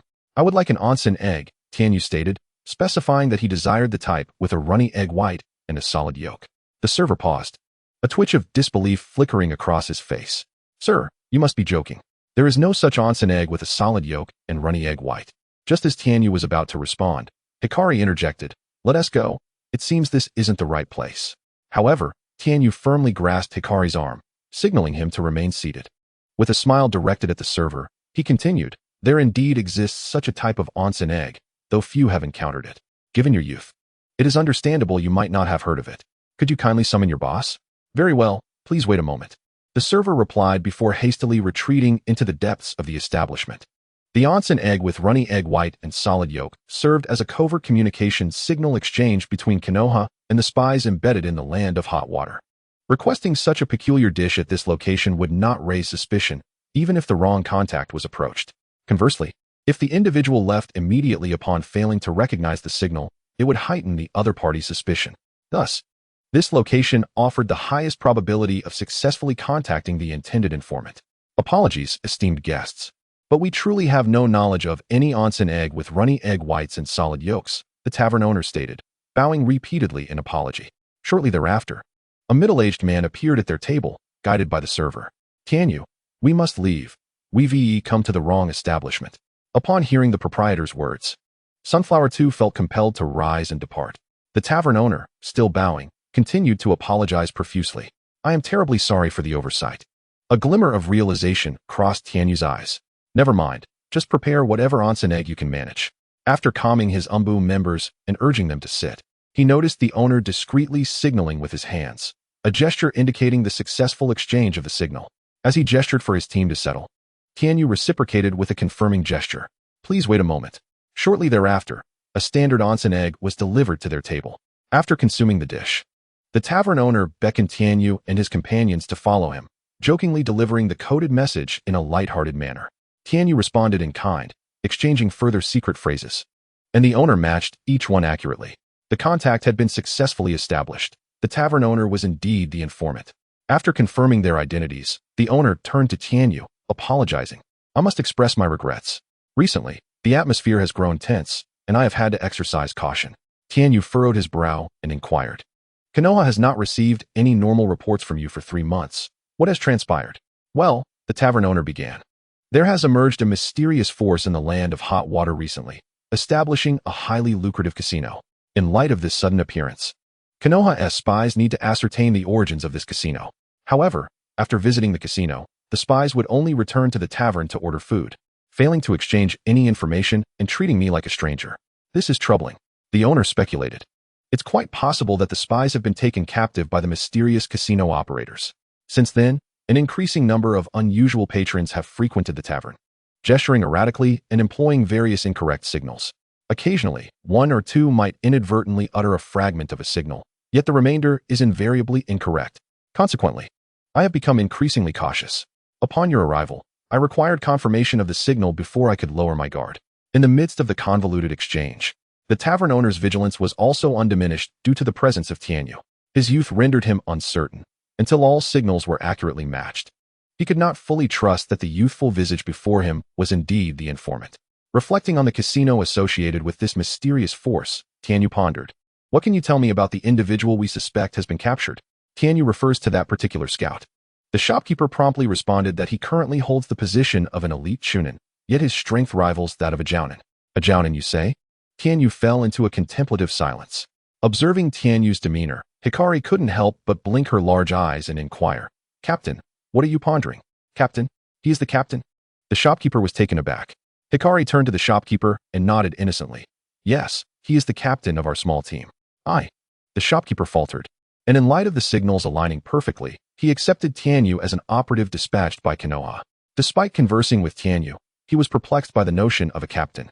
This youth before him hardly appeared to be over 15. A captain of the Umbu at such a tender age? The shopkeeper's gaze began to wander, instinctively taking a couple of steps back, distancing himself from Tianyu and his companions. He seemed to be calculating something.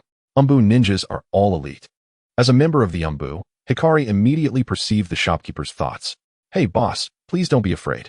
We are genuinely from Konoha, after all. How could the signals align so perfectly otherwise?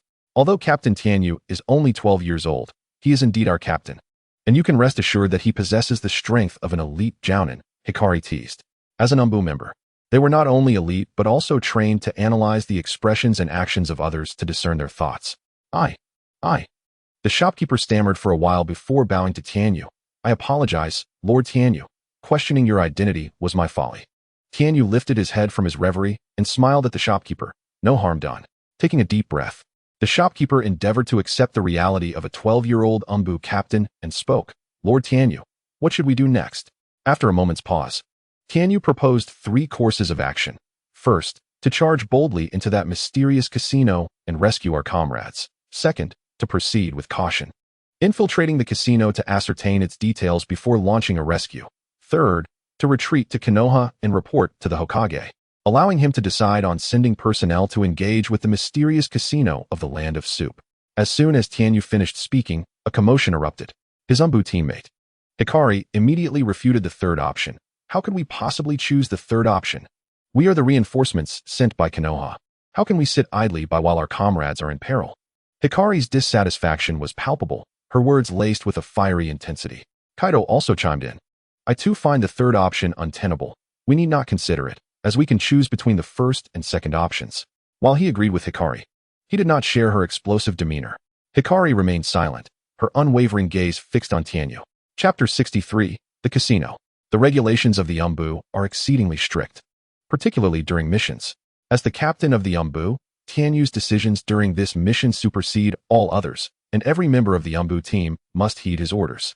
Inside the small tavern of the Land of Soup, Tianyu looked at the few individuals before him and sighed.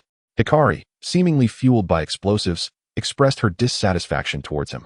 Yet Tianyu held no grievance. Have you all misunderstood something? Our mission is to investigate why the informant from the Land of Soup failed to report back to the village, not to rescue comrades. As ninjas, especially Umbu ninjas, do we not distinguish between missions? Humph, Kaido, let us go. Hikari, filled with rage, called out to Kaido, urging him to leave with her. To them, Tianyu had opted for the third option, one they deemed unwise. Captain Tianyu, they. Upon witnessing two teammates depart, Hikari hurried to Tianyu's side to persuade him. Tianyu waved his hand dismissively. It's all right. They are likely heading back to the inn. By the time they arrived at the Land of Soup, night had fallen. Prior to leading the Umbu team for the rendezvous, Tianyu had already reserved rooms at a nearby inn. As the shopkeeper mentioned, the comrade ensnared by the mysterious casino possessed the strength of a jounin. Capturing a living jounin is far more challenging than slaying one. Even if an operation against this casino were to be considered, one must proceed with utmost caution. The casino's influence and power are undoubtedly formidable. After speaking, Tianyu gazed toward the direction where Hikari and Kaido had departed, sighing. Indeed, the youth cannot contain their impatience. The shopkeeper was bewildered, while Hikari wore an expression of bemusement. Captain, you are the youngest among us. Shaking his head, Tianyu chose not to respond to Hikari and stood up, heading outside the tavern. The longer we linger here, the more we risk exposure. Let us return to the inn and rest. Yes, Captain Tianyu. After a respectful reply, Hikari followed Tianyu back to the inn. That night, under a sparse, starry sky, Tianyu lay on his bed, staring blankly at the ceiling. He was still conflicted. To be honest, he was tempted to choose the third option. Their mission was merely to ascertain why the informant had failed to report, and they had already accomplished that task. As for rescuing that informant, Tianyu's intuition urged him to avoid entanglement in such troublesome affairs. As a reincarnated individual, Tianyu was acutely aware of the fate that befell Kakashi. If he were not careful, he might mirror Kakashi's tragic outcome. Setting aside the peculiar ninja tools, he, at the age of 12, already possessed the strength of an elite jounin and held the position of Umbu captain. Once news of him spread, certain individuals in Konoha would undoubtedly scrutinize his every action, and any misstep could lead to dire consequences. This was no exaggeration. Konoha truly harbored such individuals. Take Shimura Danzo, for instance. Tianyu longed to choose the third option, and his rational mind urged him to avoid potential troubles. Yet, born into this world and living in this place, he faced a diligent Konoha ninja, a steadfast comrade ensnared by the mysterious casino, who was dedicated to the village without involvement in Konoha's conspiratorial struggles. Ultimately, Tianyu found himself torn. He truly did not know how to make a choice. Kaido. The moon hung high in the sky as the Umbu ninja, codenamed Hikari, stealthily approached her companion's room, softly calling out, Hikari, what brings you here at this hour? Kaido, gather your things. Let us storm that casino and rescue our comrades. Hikari, are you disregarding the captain's orders? Are you prepared to defy the Umbu's regulations? Have you lost your mind? Kaido's face was filled with incredulity. As Umbu ninjas, they understood the severe consequences of violating Umbu regulations. A light punishment could strip one of their skin, a grave one could lead to death. Hikari, do not bring this up again. Return at once. I will pretend I have not seen you and know nothing of this. With that, Kaido attempted to close the door. No. Hikari pressed against the door, preventing Kaido from shutting her out. Kaido, listen to me. Hikari, have you lost your mind? Shoo. Kaido, keep your voice down. We don't want to wake them. Peering through the crack of the door, Kaido glanced left and right, ensuring there was no noise, then lowered his voice to Hikari. Hikari, hurry back. Stop discussing this with me. I will not violate Umbu regulations. Kaido, please, just hear me out. No, Hikari, do not misinterpret the mission. I will not partake in this endeavor. I strongly advise you against acting recklessly. Such actions would tarnish the reputation of our entire Umbu team. Do you truly believe that if we abandon those in need and return to Konoha, it would not diminish the standing of all members of our Umbu squad? Yumikawa, being from the branch family, you should understand. For individuals like us, support from our clan is scant at best. The fact that we have advanced to this point, to become members of the Umbu, is solely due to our own perseverance. Reflect on this. If we manage to rescue the individuals in peril, we not only fulfill our mission but also perform an extraordinary act of saving our comrades. Returning to Konoha with such a commendable outcome will undoubtedly garner us support. Do you not agree? Yumikawa fell silent. The evening breeze swept through, rendering the night even more chilling. The cool wind tousled Hikari's hair, and the cursed mark of the caged bird on his forehead added an air of mystery to the night. Very well, I shall accompany you. Ultimately, Yumikawa gritted his teeth and made his decision. Captain, Tenyu. A series of rapid knocks echoed at the door, rousing Tenyu from the clutches of sleep, which he had only just managed to escape. Is that you, Hinata? What is the matter? Tenyu inquired as he opened the door. Upon his arrival, Hinata delivered grave news. This is dire, Captain Tenyu. Hikari and Yumikawa have vanished. The startling revelation jolted Tenyu awake, dispelling any remnants of drowsiness. Vanished. Surely they have not ventured to the casino. I share your concerns. Hinata responded, her face etched with anxiety. We cannot jump to conclusions about their whereabouts. Let us first check the rendezvous point. They may still be there. After a brief exchange, Tenyu and Hinata hurriedly left the inn, making their way to the small tavern at the corner of the hot spring district in the land of hot water. Upon reaching the tavern and conversing with the proprietor, Tenyu's expression darkened. His Umbu team members had blatantly defied his orders and stormed into the casino. Moreover, they had previously visited the tavern to inquire about the owner's capabilities, intending to enlist his aid in their reckless mission to rescue individuals from the casino. Fortunately, the tavern owner had declined their request and had implored Hikari and Yumikawa to reconsider, but they had ignored his counsel and proceeded directly to the casino. Captain, what should we do now? Shall we infiltrate the casino? Tenyu's words were heavy with gravity. The mission had been compromised. Should either of the two disobedient members be captured or slain by the enemy, his return to Konoha would undoubtedly attract scrutiny. At this juncture, he had no choice but to enter the casino and retrieve them. The only consolation for Tenyu was that he was relieved from the burden of choice. All right, Captain. I will prepare my ninja tools at once.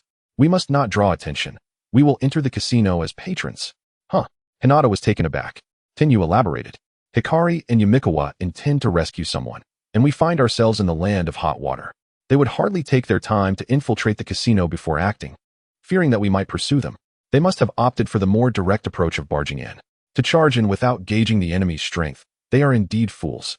If my suspicions are correct, the best-case scenario is that they are captured. The worst is that they, along with the informant, meet their demise. Having already stormed the casino once, they are bound to be on high alert. We must find an alternative route. Chapter 64. A new path, a new path? How should we proceed? Hinata asked, her expression one of confusion. Tenyu replied, you will understand in due time. Change into civilian clothing, and let us depart discreetly. Moments later, Tenyu and Hinata donned casual attire and, following the tavern owner's directions, arrived at the entrance of the casino. Situated in the heart of the hot spring district, the casino boasted an opulent facade. Upon arrival, Tenyu observed a steady stream of patrons entering and exiting, indicating a thriving business. Many individuals entered the casino with enthusiasm, while others exited with dejected expressions. Cheating. You must be employing trickery. There is no way I could lose so thoroughly otherwise. Even before stepping inside, Tenyu heard the clamor resonating from within. Get out. If you cannot afford to play, do not play. Why did you not raise your voice when you were winning the other day? We allow you to win only so you would return. Two burly men forcibly ejected the disgruntled patron from the casino. With a thud, the individual crashed to the ground. I warn you, one may eat their fill, but one must not make baseless accusations. Should you continue to slander our establishment, the consequences will be far graver. With that, the two casino staff exchanged glances before retreating inside.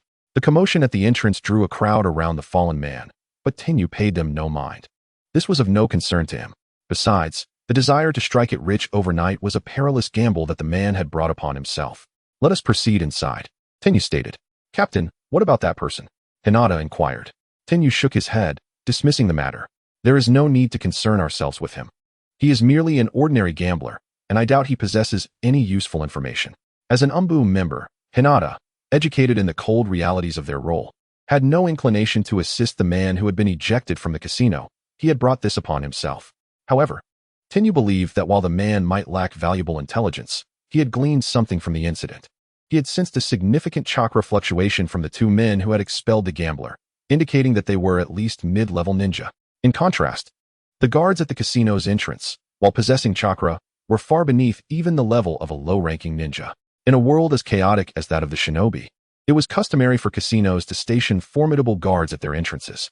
After all, with numerous powerful individuals in existence, having strong guardians served as a deterrent to troublemakers. Yet, this casino had opted for the opposite approach, presenting weaklings as its facade. Either the casino's owner was a fool, or they were luring adversaries in with a guise of weakness, intending to ensnare them within.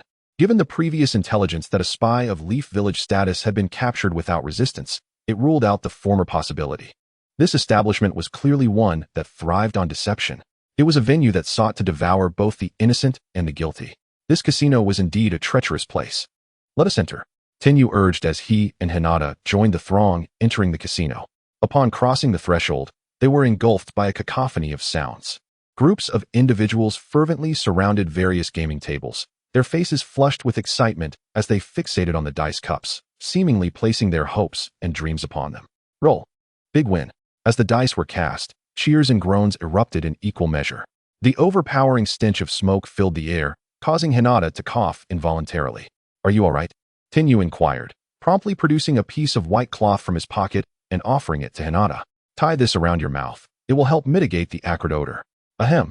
Tenyu, being so young, do you not find this overwhelming? Upon receiving the white veil, Sunflower was taken aback to see Tenyu displaying no signs of discomfort. In this particular setting, Sunflower addressed Tenyu by name, as it would be inappropriate to refer to him as captain in such a public space. I am fine, he replied. And after advising Sunflower to stay close and avoid wandering off, Tenyu headed towards a quieter gambling table. Come, place your bets. Lock in your choices. The gambling methods within the casino were quite straightforward, with each table primarily revolving around guessing the dice numbers. 3 dice, guess high or low. There were, of course, other variations, such as predicting the exact number or betting on all 3 dice showing the same value. Given the rarity of the latter occurrence, the payout was significantly higher. Tenyu approached the table without placing a bet, instead positioning himself beside Sunflower to observe several rounds of play. Tenyu, what are we doing? Sunflower inquired, puzzled by their leader's intentions. Shoo, quiet, Tenyu admonished, remaining silent beside the table. After 2 more rounds, the dealer could no longer resist speaking to Tenyu. Oh, young sir, you've been watching at my table for quite some time. Care to join in? You seem unfamiliar. Is this your first visit? Not placing any bets for so long. Are you worried about our casino engaging in foul play? After watching a few rounds, you must have formed an opinion by now. Our establishment is not like those others. We pride ourselves on fairness and transparency, and we guarantee no cheating occurs. Rest assured, you can play with confidence. Tenyu maintained a pleasant smile. Very well, then I shall partake. He then placed a 2,000 tael note on the high bet pool. Roll. Let us get this started. The dice cup was already shaken, and the surrounding patrons eagerly urged the dealer to reveal the outcome. All right, let's see. The dealer acted swiftly, lifting the cup to reveal a 4, 4, and 5. Hi. A splendid start, young sir. Your luck is commendable. The dealer collected the low bets and paid those who had wagered correctly, congratulating Tenyu as well. Enough shouting. The next round is about to begin. As one round concluded, the disappointed murmurs of those who lost filled the air, prompting the dealer to call for silence. The dice rattled within the cup, and with a decisive thud, it was placed back on the table. Come, a new round begins. Forget about the last one. Place your bets, make your choices. Tenyu rebet the previous 2,000 taels along with the winnings, totaling 4,000 taels back on the high pool. Revealing the dice cup once more, he rolled a 3, 5, and 6. Hi. Tenyu won again. The dealer beamed with delight as he paid out 4,000 taels to Tenyu. Your luck is extraordinary, young sir. You're in for a fortune today. Another round commenced, and this time Tenyu wagered all his winnings. However, he did not bet on the high or low pools. Instead, he opted for the triplet pool, betting on 3 dice showing the same number, specifically 3 sixes, with a staggering payout ratio of 200 to 1. He wagered 8,000 taels. Should he win, he would stand to gain a remarkable 160,000 taels. Young sir, while I did say you'd be in for a fortune, don't you think this is a bit too eager? The dealer jested, eliciting laughter from the surrounding patrons. Roll, why not let us pay you? The patrons urged the dealer, who smiled in agreement. All right, let us proceed. With a swift motion, the dealer unveiled the cup, leaving the entire table in stunned silence. The outcome was 3 sixes, a triplet. Chapter 65, The Golden-Haired Fat Sheep. Sunflower's mouth fell agape, her face a canvas of disbelief as she turned to Tenyu, her large eyes filled with confusion. Did their captain truly just hit the jackpot? What an incredible stroke of luck. A payout of 200 to 1, with an 8,000 tael bet, amounted to a staggering 160,000 taels. A collective gasp echoed around the table as all eyes fixated on Tenyu. Among them were several with ill intentions, clearly eyeing him with ulterior motives. Cough. Ladies and gentlemen, Our casino is not like the others. I advise against any nefarious thoughts, the dealer cautioned with a strained smile. However, his facade faltered slightly as he handed a large stack of cash to Tianyu. You too, your funds are more than ample for the upper floor. The environment there is far superior, and your winnings will not attract unwanted attention. I suggest you consider moving upstairs. The service quality is far beyond what you'll find here. Though the minimum bet is 10,000 taels. Please think it over. Tianyu nodded. Lead us upstairs. Certainly, please wait a moment. The dealer, ignoring the other patrons, hurriedly found someone to escort Tianyu and Sunflower to the upper floor of the casino. It seems this casino is not the den of thieves we feared. I wonder if Qing and Haidao are not here. Sunflower whispered cautiously to Tianyu. Could there be an issue with the tavern owner who was supposed to meet us? That is indeed a possibility, Tianyu concurred. However, this casino is not as straightforward as you might think. The chances of Qing and Haidao being held here are significantly higher. This casino. Hush, quiet. Tianyu interrupted, as the dealer returned with a staff member. Are these the two wishing to go upstairs? Yes. Please follow me. Tianyu nodded, leading Sunflower behind the staff member to the second floor. Stepping into the area of the upper casino, they were greeted by a resplendent sight. The golden splendor was not limited to the gambling tables, but extended to the decor of the upper floor as well. The noise was subdued, without the acrid stench of smoke. Instead, a delicate fragrance wafted through the air, invigorating the senses. Welcome to our casino. A notably attractive female staff member greeted them with warmth. Feel free to choose any table to play at. If you find your cash insufficient, you may present valuable items to me for a loan. Of course, should you have any other needs, do not hesitate to seek my assistance. With that, the enchanting staff member offered Tianyu a tantalizing glance. We do not require any services at this time. With that remark, Tianyu dismissed the reception on the second floor, leading Sunflower towards the casino within. The casino's dice are designed for profit, not for charity. It can be said that no casino in the world operates with clean hands. The dice and cups utilized in casinos are essentially custom-made, allowing the roller to manipulate the outcome at will. Tianyu, being an expert in crafting, is well-versed in such matters. Having spent years honing his skills in isolation, he is no stranger to these contrivances. Despite his tender age of 12, the creations of Tianyu are anything but ordinary. From light agile shoes to the Kusanagi Sword and the Nikko Blade, even the Ice Wheel Maru. These items can be classified as high-tech marvels. Compared to these advanced technologies, the special dice hardly stand a chance. Having forged countless unique devices, Tianyu is akin to a seasoned mathematician, and the manipulatable dice merely pose a trivial question for him. Thus, after observing and listening to several rounds at the gambling table, he comprehensively grasped the structure of the dice cup. With his unparalleled knowledge of forging, Tianyu understands the cup even better than the craftsman who created it. Therefore, his wager of triple sixes is not merely a stroke of luck. Come, let us find a table to observe. Unsure if the dice cup on the second floor is identical to that on the first, Tianyu intends to discern its structure before proceeding. That individual. While searching for a gambling table, Tianyu spotted a person, a golden-haired girl with twin ponytails, boasting a pair of magnificent assets. She is Nazan, a member of Konoha Zumbu. Gasped upon seeing the girl's remarkable features. Tianyu quickly pulled Sunflower aside, signaling her to remain discreet and refrain from making any rash movements. Let us approach that gambling table. How unfortunate, another loss. Shizun, bring the money. I refuse to believe I cannot win at least once today. The golden-haired girl, endowed with ample assets, exclaimed in frustration to her companion clad in black. This individual is none other than Tsunade. Lady Tsunade, we are out of money. You have lost everything. Tsunade was taken aback. Out of money? Have we truly lost it all? After a brief pause, she rummaged through her clothing and produced a ring embedded with a large gemstone, handing it to Shizun. Take this to the counter and pawn it for cash. Shizun panicked. No, Lady Tsunade. This is the emerald ring passed down from Lord Mito. It cannot be pawned. It truly cannot. Seeing Shizun's adamant refusal, Tsunade hesitated, clicked her tongue, and returned the ring to her pocket, then fished out a bracelet. Then take this instead. Shizun's reaction was even more pronounced. Lady Tsunade, what are you thinking? This cannot be pawned either. This is a treasured relic from the second Hokage, given to you by the Senju clan. As Tianyu approached the gambling table, he overheard their exchange, feeling utterly speechless. Tsunade, the princess of Konoha, so carelessly considering pawning such significant items for the village, truly deserving of the title Big, Fat Sheep. This cannot be pawned, nor can that. These items are mere trifles given by those old geezers. They never contemplated their significance. Shizun, you're being quite bothersome. But but these items truly cannot be pawned. Lady Tsunade, I have some jewelry left by my mother before she passed. I can pawn those instead. Please, do not pawn your belongings. Shizun, the resolute Tsunade, focused solely on her own whims, firmly admonished Shizun, the items you possess are what should not be pawned. I forbid you. At this point, Tsunade abruptly stood up. Forget it, forget it. I'm done with this place. I will never return. Lady Tsunade, Shizun felt a surge of warmth in her heart. She understood that her Tsunade still yearned to play, yet had chosen to forego her desires to prevent Shizun from pawning her mother's heirlooms. Thus, Shizun made a decision as well. Lady Tsunade, I still have 20,000 ryo. This is our food and lodging money for this period.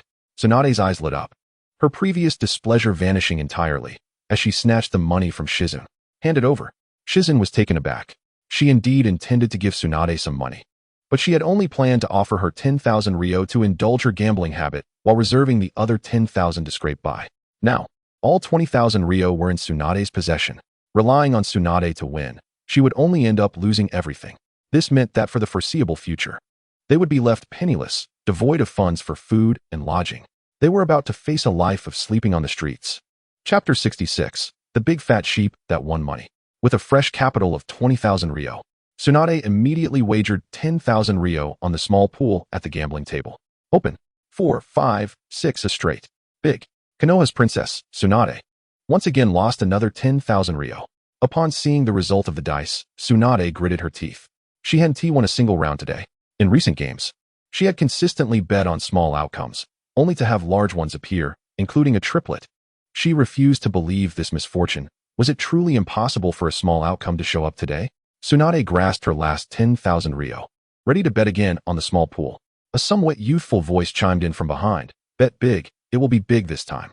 Tsunade turned to see a boy of decent height, but evidently younger standing beside her, who placed an astonishing 100,000 ryo on the big pool. Tsunade felt puzzled, but, almost instinctively, placed her 10,000 ryo on the big pool as well. With the bets placed, the casino staff called out, ready to open, and waved their hands above the dice cup. Sighing, Tianyu gazed at Tsunade, a hint of pity evident in his eyes. To be honest, his earlier advice to Tsunade to bet big was not due to her status as Konoha's princess or an attempt to get close to her. The tragic scene he had witnessed between Tsunade and Shizun was simply too heart-wrenching. Seeing that spectacle had stirred his compassion, the dice settled on the table, each side bearing a different number, with slight variations in the sound upon landing.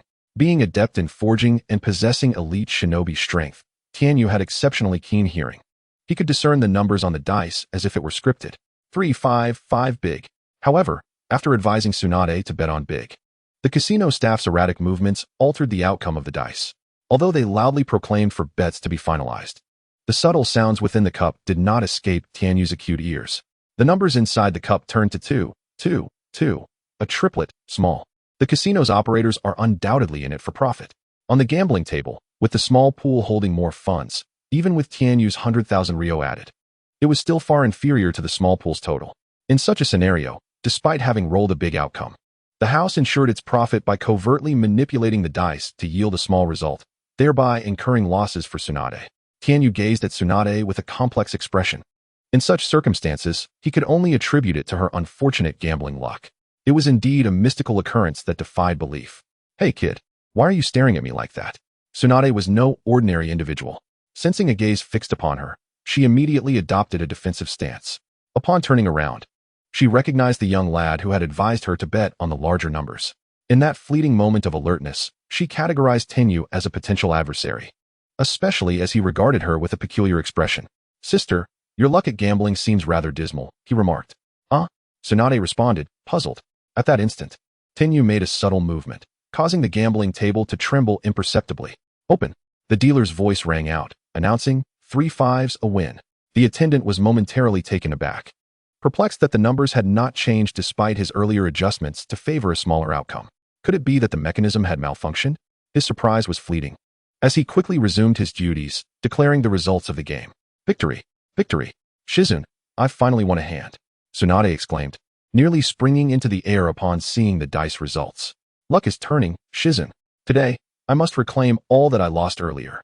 Although her funds had merely returned to 20,000 ryo, Tsunade was elated, and her vigilance towards Tianyu waned.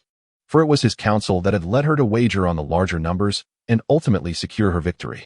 Would you like to continue winning? If you heed my advice, I can ensure your triumph, Tenyu whispered to her amidst the bustling casino staff busy with payouts. Trust you for guaranteed success? Tsunade narrowed her eyes, scrutinizing him.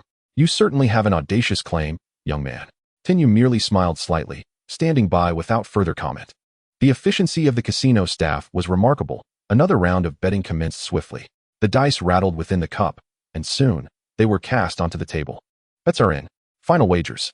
The dealer was sweating profusely, having dealt a series of high rolls, which was unsustainable for the house.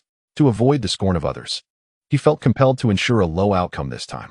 As he noticed patrons placing their bets on the small pool, his heart sank, particularly since the stakes on the large pool were minimal. Tenyu placed 200,000 ryo on the small pool and leaned towards Tsunade, whispering, bet on 222, a triple. Tsunade, skeptical, contemplated engaging the boy in conversation, but time was running out for this round. Forget it, she finally decided, gritting her teeth as she wagered 10,000 ryo on the 222 pool. After all, it was his suggestion that had led to her previous win. Should she lose this time, she would not owe him a favor. The staff member shaking the dice noticed someone had bet on the triple, and upon confirming it was indeed the precise point total, his lips twitched. He had indeed set the cup to reveal 3 twos. After a consecutive string of high rolls, he felt that revealing merely an ordinary low outcome would leave players with lingering doubts. Thus, he had also set a low pool for the triple. Yet, someone had struck it lucky and correctly bet on that exact total. Though only the minimum wager of 10,000 ryo was placed, the payout was a staggering 200-fold. The dealer's anxiety escalated. He would face reproach from the casino management for such a loss. All right, prepare to reveal, he announced, and with a quick maneuver, he altered the dice from 3 twos to 2 twos and a 3. Open. As the cup was unveiled, the shaker stood dumbfounded. 2222, a triple, small. He stammered, his voice shaking. It's a win. It's a win. Lady Tsunade, you've hit the jackpot.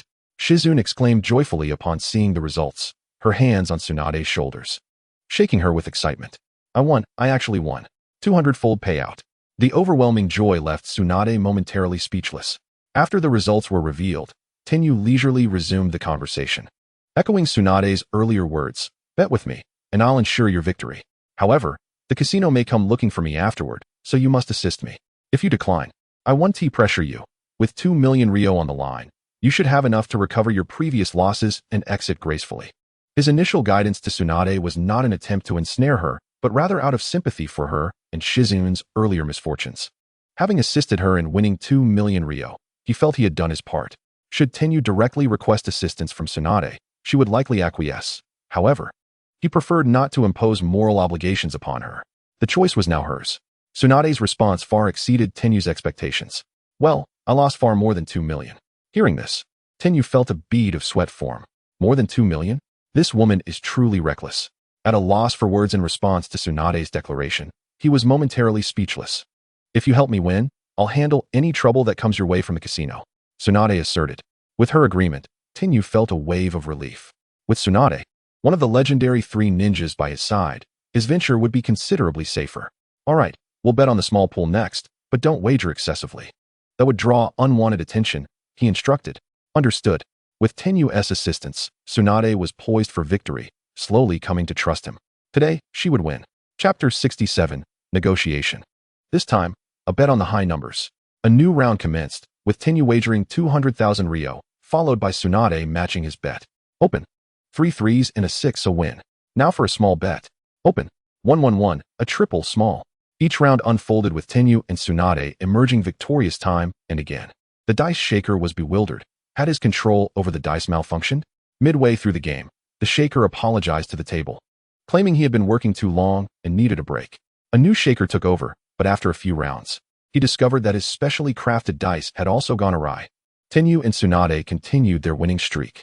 As the rounds increased, other players at the table began to notice Tenyu and Tsunade's extraordinary luck, leading them to follow suit with their own bets. Under the guidance of Tenyu and Tsunade, they too enjoyed modest gains. The casino, naturally, could not allow its funds to be siphoned away by the customers. When the amount Tenyu had won reached an astonishing sum, the casino could no longer remain passive. Cheating. This is an accusation from the shaker who had been covertly manipulating the dice. Guards. Someone is cheating. Seize him. The shaker shouted, pointing at Tenyu. 2 burly men, each with at least Chunin-level strength, approached Tenyu. Stop right there. Tsunade's chakra surged forth. sending a wave of energy that left everyone around too intimidated to act. Sister, wait. Don't be so rash. Tenyu interjected, signaling for her to halt. He then turned to the accusing shaker. One may eat recklessly, but one must not speak carelessly.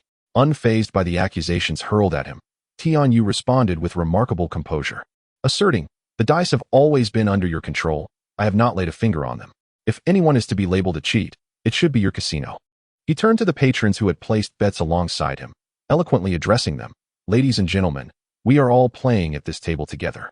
Surely, you are all aware of whether I have engaged in any suspicious behavior.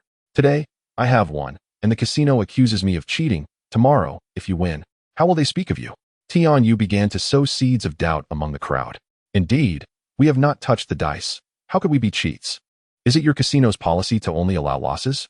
When someone wins, you claim they are cheating. Which casino operates in such a manner?"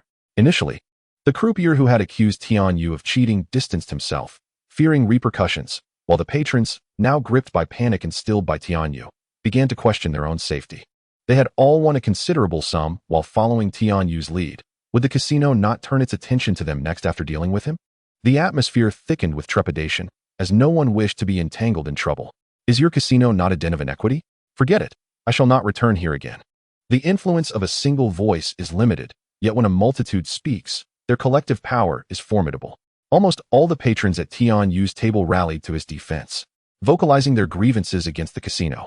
Observing this, nearby gamblers ceased their activities, contemplating the legitimacy of the accusations against the casino. The saying, "One person makes a tree, two make a forest, and three make a multitude," aptly illustrated their collective resolve. Under the weight of public opinion, the two middle-ranking ninjas summoned by the croupier dared not act rashly, knowing that any misstep could tarnish the casino's reputation and drive away customers, thus threatening their revenue. Realizing the gravity of the situation, the casino's management, which had previously attended to Tianyu, dispatched a front desk clerk to intervene. "Ladies and gentlemen, may I have your attention? Our casino upholds principles of fairness and transparency. We would never malign our patrons who have won. Please, remain calm." Following this, the clerk gestured toward the two ninjas, instructing, "Take that accuser away and confine him." After several attempts to pacify the crowd, a semblance of calm returned. "On behalf of our casino, I sincerely apologize for this incident," the staff member said, bowing to Tianyu. "We will penalize the croupier who falsely accused you and compensate you for any inconvenience caused." The clerk gestured towards a secluded room, inviting Tianyu to discuss matters further. Tianyu scrutinized the clerk with narrowed eyes, not out of judgment of her appearance, but rather a keen awareness of the formidable figure seated beside him, a golden-haired, twin-tailed beauty. Choosing not to respond immediately, he addressed the gathered patrons. "Dear friends, allow me a moment. I shall converse with the casino staff. Should you not see me return, or if I fail to reappear in this establishment, you shall know the circumstances. I advise you to refrain from drawing attention to this matter. Do not let trouble find you." The clerk's expression shifted, attempting to brush off Tianyu's words. "Oh, you jest. Our casino is not a den of iniquity. How could you possibly not leave?" she insisted, motioning for him to enter the secluded room. Eager to prevent any further negative impressions, Tianyu turned to Tsunade, winking playfully. "Meeting at a gaming table is fate. Will you accompany me on this journey?"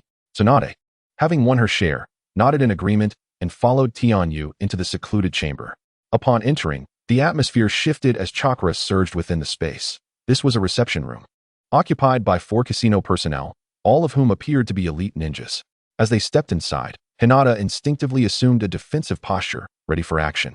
"Hinata, there is no need for such tension," Tianyu reassured her, casually taking a seat before the casino staff, exuding a nonchalant air. "Let us get straight to the point. I am from Konoha. Release our people, and I will depart without causing any further trouble for your casino." The casino personnel exchanged glances, taken aback by Tianyu's directness. Hinata was equally astonished, while Tsunade's brow arched in surprise. The boy who had facilitated her winnings was indeed from Konoha. One of the elite ninjas sighed. "You are quite straightforward. I must admit, I am at a loss for how to respond to your request. What is there to ponder?" Tianyu interjected. "Your casino profits handsomely each day, do you not? If you do not acquiesce to my demands, I will not show my face to the patrons again, or worse. I may expose your casino's deceitful practices. How do you suppose that would impact your business?" He continued, "For such a large establishment, would it truly be a loss to relinquish 3 Konoha ninjas?" Silence enveloped the room, particularly among the 4 elite ninjas, who exchanged wary glances amidst the tense atmosphere. After a lengthy pause, one finally conceded. Very well, I accept your terms, but the funds you have won must remain in the casino. Absolutely not. Tsunade interjected vehemently. That is my hard-earned money. Why should I forfeit it? When I was losing, where were you to suggest returning my funds? Hinata, anxious, glanced at Tianyu, hoping he would persuade Tsunade to relent for the sake of their comrade's safety. Understanding her concern, Tianyu chose not to intervene, instead supporting Tsunade's stance. She is correct. That money cannot be left behind. Chapter 68, The Deal. The atmosphere in the room was fraught with tension, as both sides seemed poised to clash. Another silence fell, time slipping away in the charged environment. Hinata was anxious, while Tsunade radiated defiance, and only Tianyu appeared unfazed, casually picking at his ear with his pinky while exuding a relaxed demeanor. Fine, I agree to your terms. You may take the people, and you may take the money. My only stipulation is that you do not cause any disturbances in our casino. One of the elite ninjas declared, his face darkened with displeasure. Tianyu ceased his ear-picking, extending his pinky finger in a carefree manner. Rest assured, as long as our people are safe, we will not cause any trouble. Bring them here. Oh, and one more thing I nearly forgot to mention, Tianyu added after receiving confirmation. It seems you possess some means of control over individuals, yes? The previous spy and those two who infiltrated yesterday, they must have their bindings released. The elite ninja bristled but ultimately relented, gritting his teeth. Very well, that can be arranged. Having completed their tasks, Tianyu fell silent, patiently awaiting the return of their companions. You are from Konoha. You must recognize me, correct? At that moment, Tsunade stepped forward to initiate a conversation. Indeed, we are well acquainted with you, Lady Tsunade. In contrast to Tianyu's casual demeanor, Hinata responded to Tsunade with the respect befitting a superior. Tsunade's expression became complex as she pondered. So you have discerned my identity. Does assisting me in winning imply that you intend to exploit me? I apologize, Lady Tsunade. Hinata quickly interjected, mistakenly believing that Tianyu had such intentions. However, Tianyu shook his head, clarifying, that is not the case. While you are correct in recognizing my identity, my help in securing your victory was not for the sake of manipulation. After you placed your bet, I indeed offered you a choice. Upon reaching this point, Tianyu ceased speaking. Tsunade, puzzled for a considerable time, ultimately realized the truth of the matter. Once she comprehended it, her previous gloom dissipated, replaced by a radiant smile. Young man, you are commendable. Recognizing my identity and selflessly aiding your senior, you truly possess admirable qualities. Tianyu waved his hand dismissively. You misunderstand.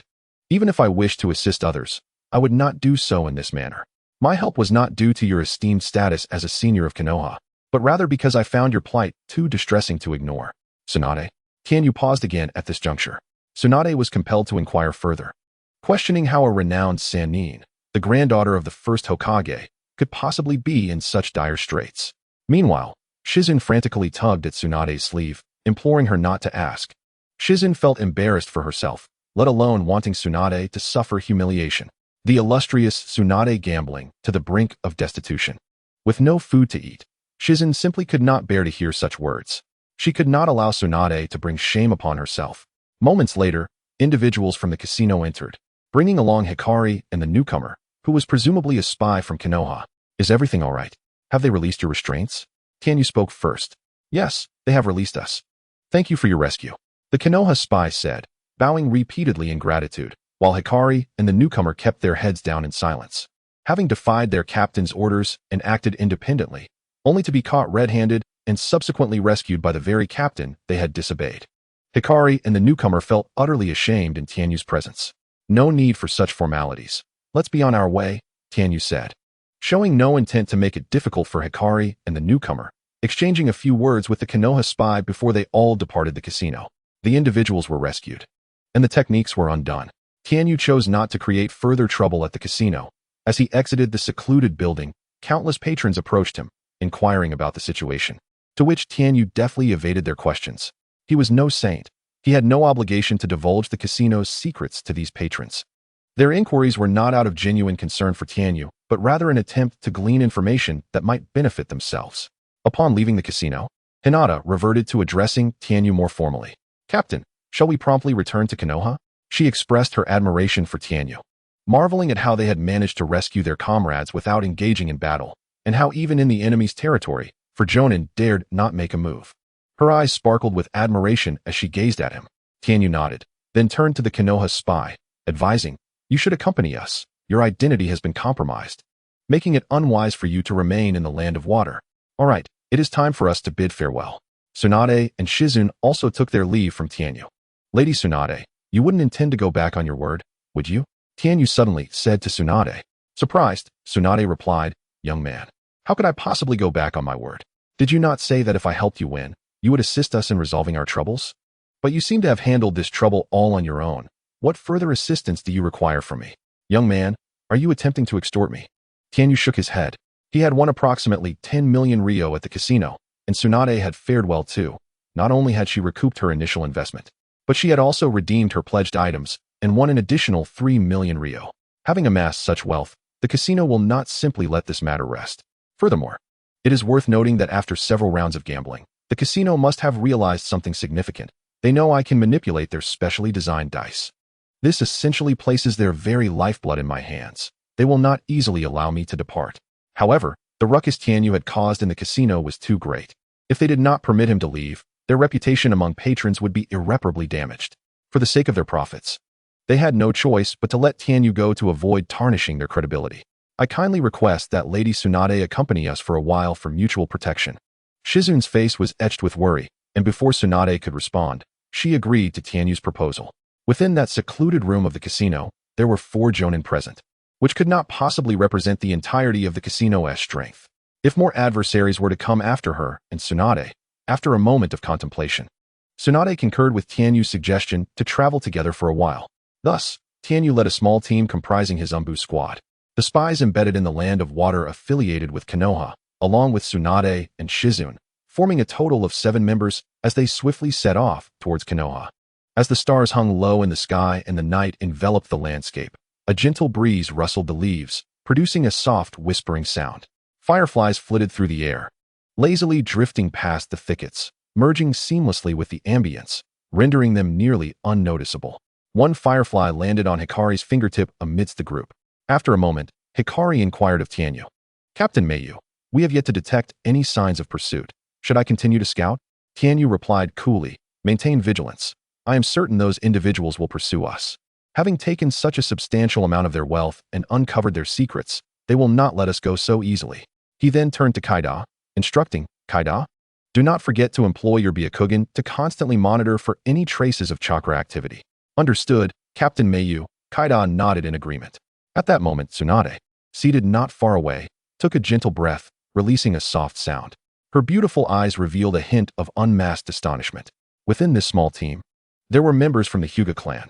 The earlier ninja who had used the firefly to scout their surroundings must belong to the Yamanaka clan.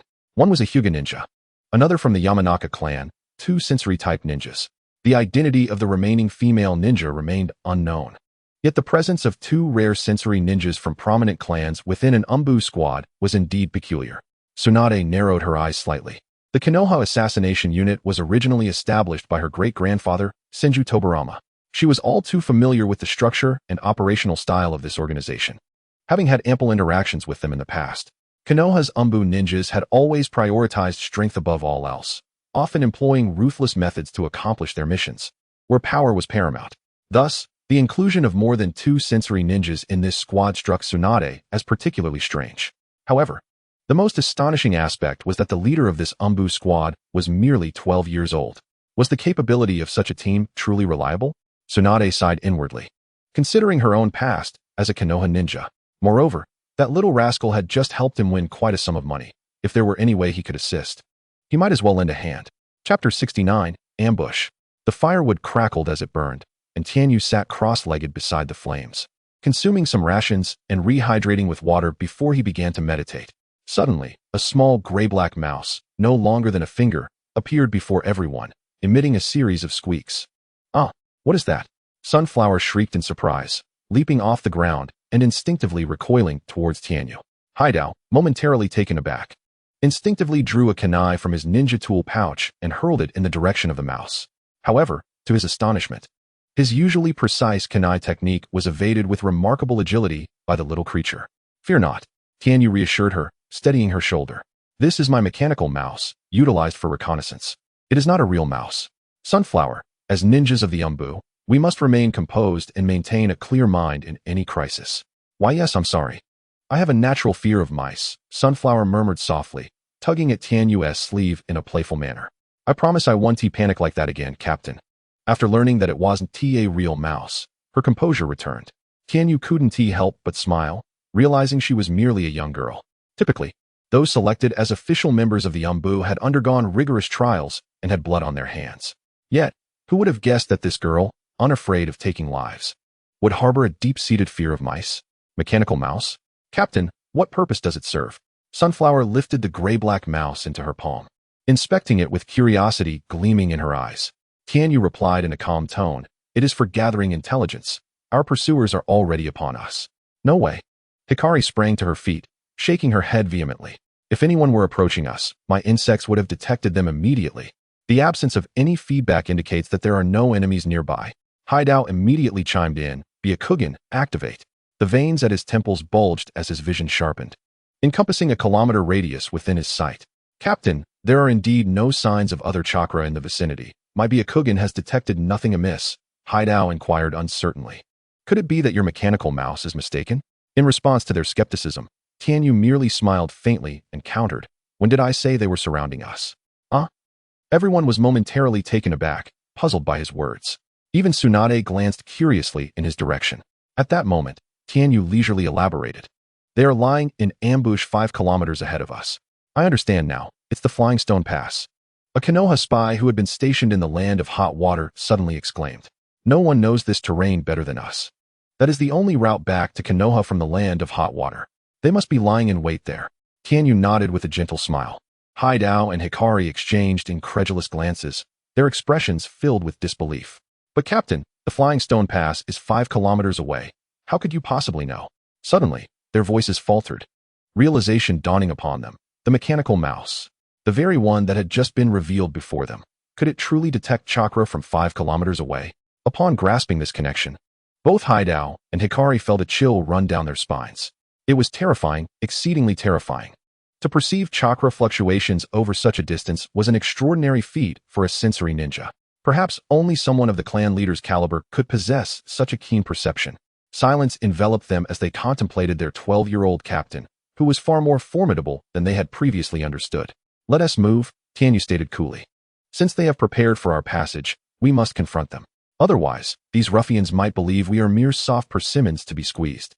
In the pitch-black night, the team led by Tianyu hurried forth, dark shadows weaving through the forest, leaping between thick branches, leaving ephemeral traces in the air. "We're almost there. Everyone prepare for battle," Tianyu whispered, urging caution.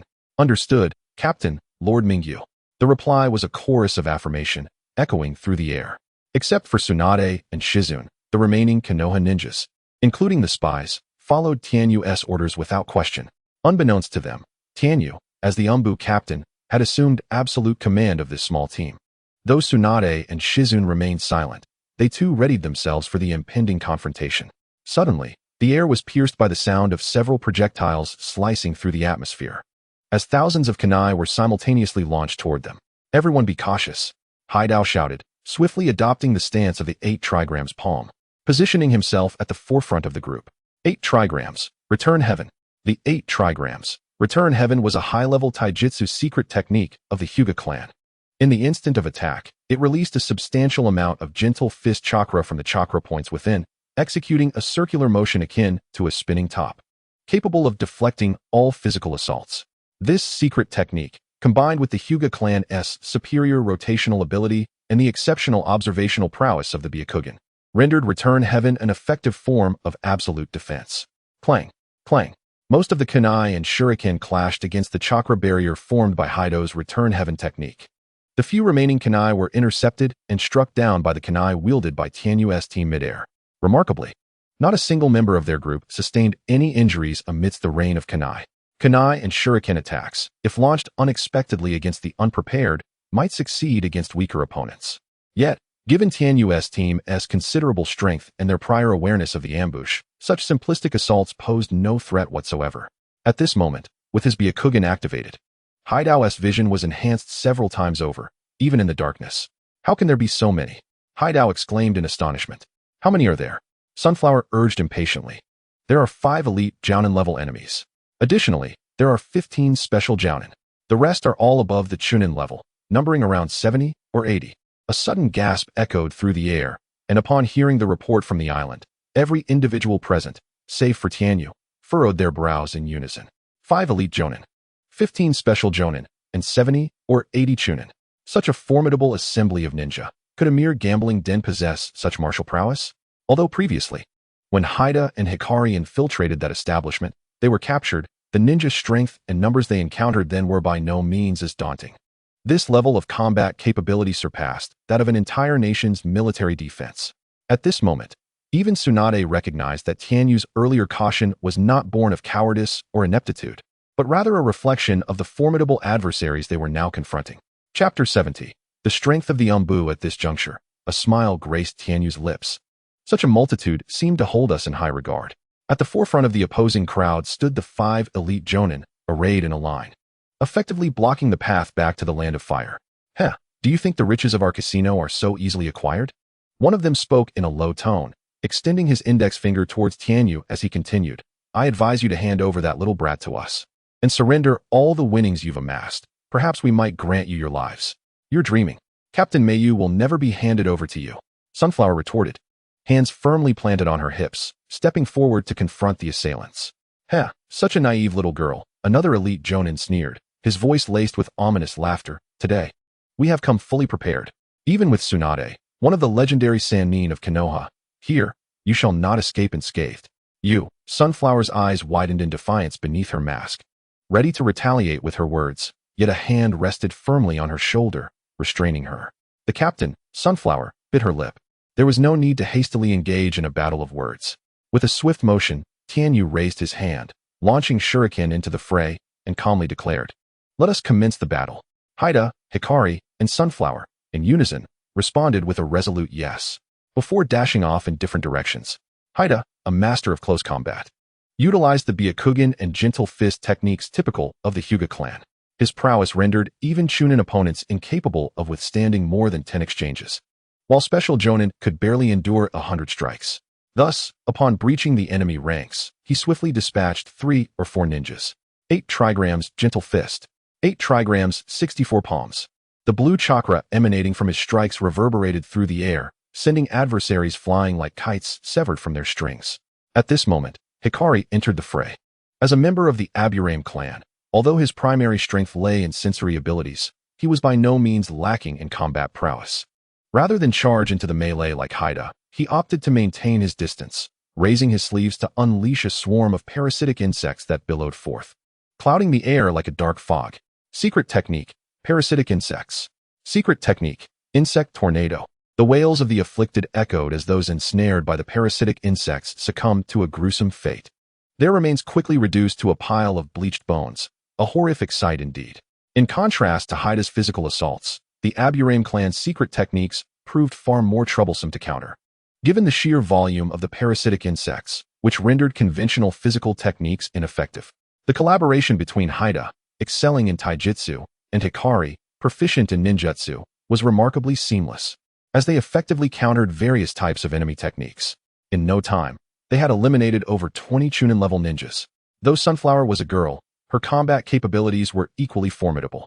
Wielding the unique ability of the shifting bloodline limit, she drew her long sword and promptly concealed her form in the air, silently appearing behind the enemy to unleash her secret technique, secret sword, moon shadow, Konoha-style sword technique, crescent moon dance.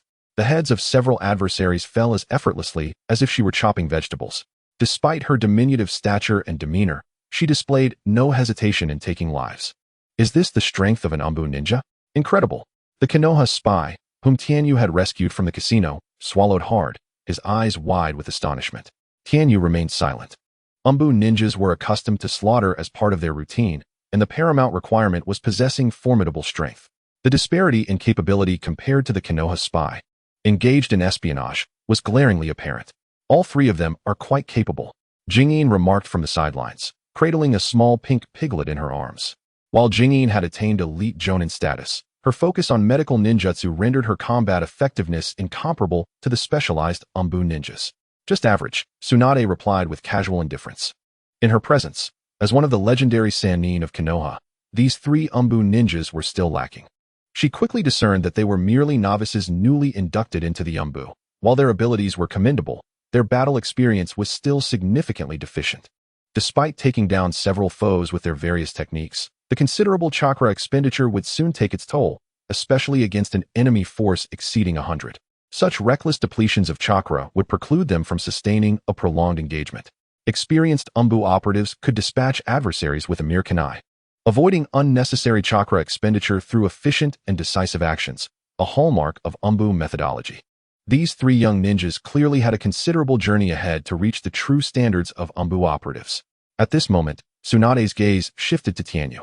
She scrutinized him with curiosity. Since their acquaintance, she had yet to witness him in action. However, being selected for the Umbu at such a tender age and appointed as a captain suggested a commendable level of skill. Hey kid, why are you just watching your subordinates face so many enemies down there? With their abilities, they won't last long, Tsunade kindly cautioned him. Tianyu smiled. Have you noticed? With their current combat style, they won't be able to hold out for long. What do you mean by have you noticed? I realized that long ago, Tsunade exclaimed, momentarily taken aback. His implication was that he had been aware of the situation all along. Tsunade paused for a few seconds before she could no longer contain her exasperation, shouting, "Why are you still standing there like an outsider, watching? Are you not concerned that your subordinates might lose their lives?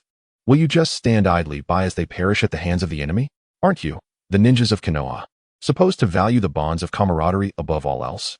Tsunade's inquiries flowed forth like a rapid barrage, and as she reached the end, it seemed she had inadvertently touched upon memories she would rather not revisit, her tone laced with a tinge of melancholy and sarcasm. As members of the Umbu, they would not learn from their mistakes unless they had been through the crucible of bloodshed. Only after they had faced hardship would they engrave in their bodies the lessons necessary for future encounters, rather than engaging in reckless, consequence-free battles. Tenju's voice remained remarkably calm, as if he were discussing an inconsequential matter, asserting that they would not die. Tsunade appeared dissatisfied with this response. After all, there were 3 elite jonin on the opposing side. If they intervened, the distance was such that he would have no time to rush in and save them. How could he dare claim they would not perish? Furrowing her brow, she pressed on with her questioning.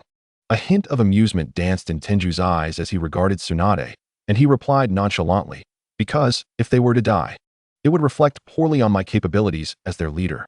Just as Tsunade was about to pursue her line of questioning further, a piercing scream of terror erupted from below, sending a chill through her heart. An ominous thought surged within her. Something dreadful had transpired on the battlefield. Chapter 71. Captain Mingyu makes his move. Aya! The shrill scream shattered the air, causing Tsunade's heart to race, and she instinctively glanced towards the battlefield below. There, she beheld a long blade with barbs piercing the shoulder blade of a ninja from the oil-wielding Yaninja clan, codenamed Haru, as crimson fluid gushed forth. That vivid red hue evoked a primal fear from the depths of her mind, causing her legs to weaken and making it increasingly difficult to remain standing. Blood. Her pupils dilated, and terror gripped her features. "Tsunade-sama." Shizune rushed forward, shielding Tsunade's eyes with her hand, and hastily draped her outer garment over her shoulders. Is it hemophobia? Tenju glanced at the crumpled Tsunade. It seemed her fear of blood was more profound than he had previously anticipated. It wasn't merely that she would lose her ability to act upon being stained with blood. Seeing the blood of others was enough to plunge her into overwhelming dread. "Lord Mingyu, I will take care of Tsunade-sama. I'm afraid we cannot assist you in the battle below for the time being," Shizune stated, raising her head to address Tenju. "However, as a medical ninja, I implore you to bring your injured subordinate to me. I will provide treatment." "Understood." Tenju nodded. The situation on the battlefield had shifted in an instant, as the 5 enemy ninjas, each possessing the strength of quasi-elite jonin, had joined the fray. With their already elite prowess, bolstered by the support of special jonin and shunin, they had managed to hold their ground against Hinata, who excelled in evasion. However, Haru, who specialized in secret techniques and controlling parasitic insects, found himself at a disadvantage. Physical combat was not his forte, and after narrowly evading several assaults, he was overwhelmed. The one who had pierced his shoulder blade was among the opposing elite jonin. It appeared the time had come for him to intervene. With a swift motion, Tenju transformed into a blur of white, his cape billowing in the air as he charged towards the battlefield, positioning himself before the injured Haru. Upon landing, he unsheathed his sword and struck. A torrent of chakra surged forth as Tenju's blade cleaved downwards, creating a thunderous boom. The ground before the enemy ninjas split apart with a resonating crack, a chasm forming instantaneously and widening rapidly, ensnaring those unprepared for its emergence. What is this? Help! Lord Kawasuki, save us! Cries of terror filled the air, devoid of bloodshed. Only the faces of those stricken with horror as they attempted to flee, yet found themselves ensnared within a chakra-laden domain. As the group before him was swallowed by the earth, the ground closed in, leaving no trace of their existence. Tenju withdrew, the terrain before him now smooth and unblemished, as if the abyssal gash had never existed.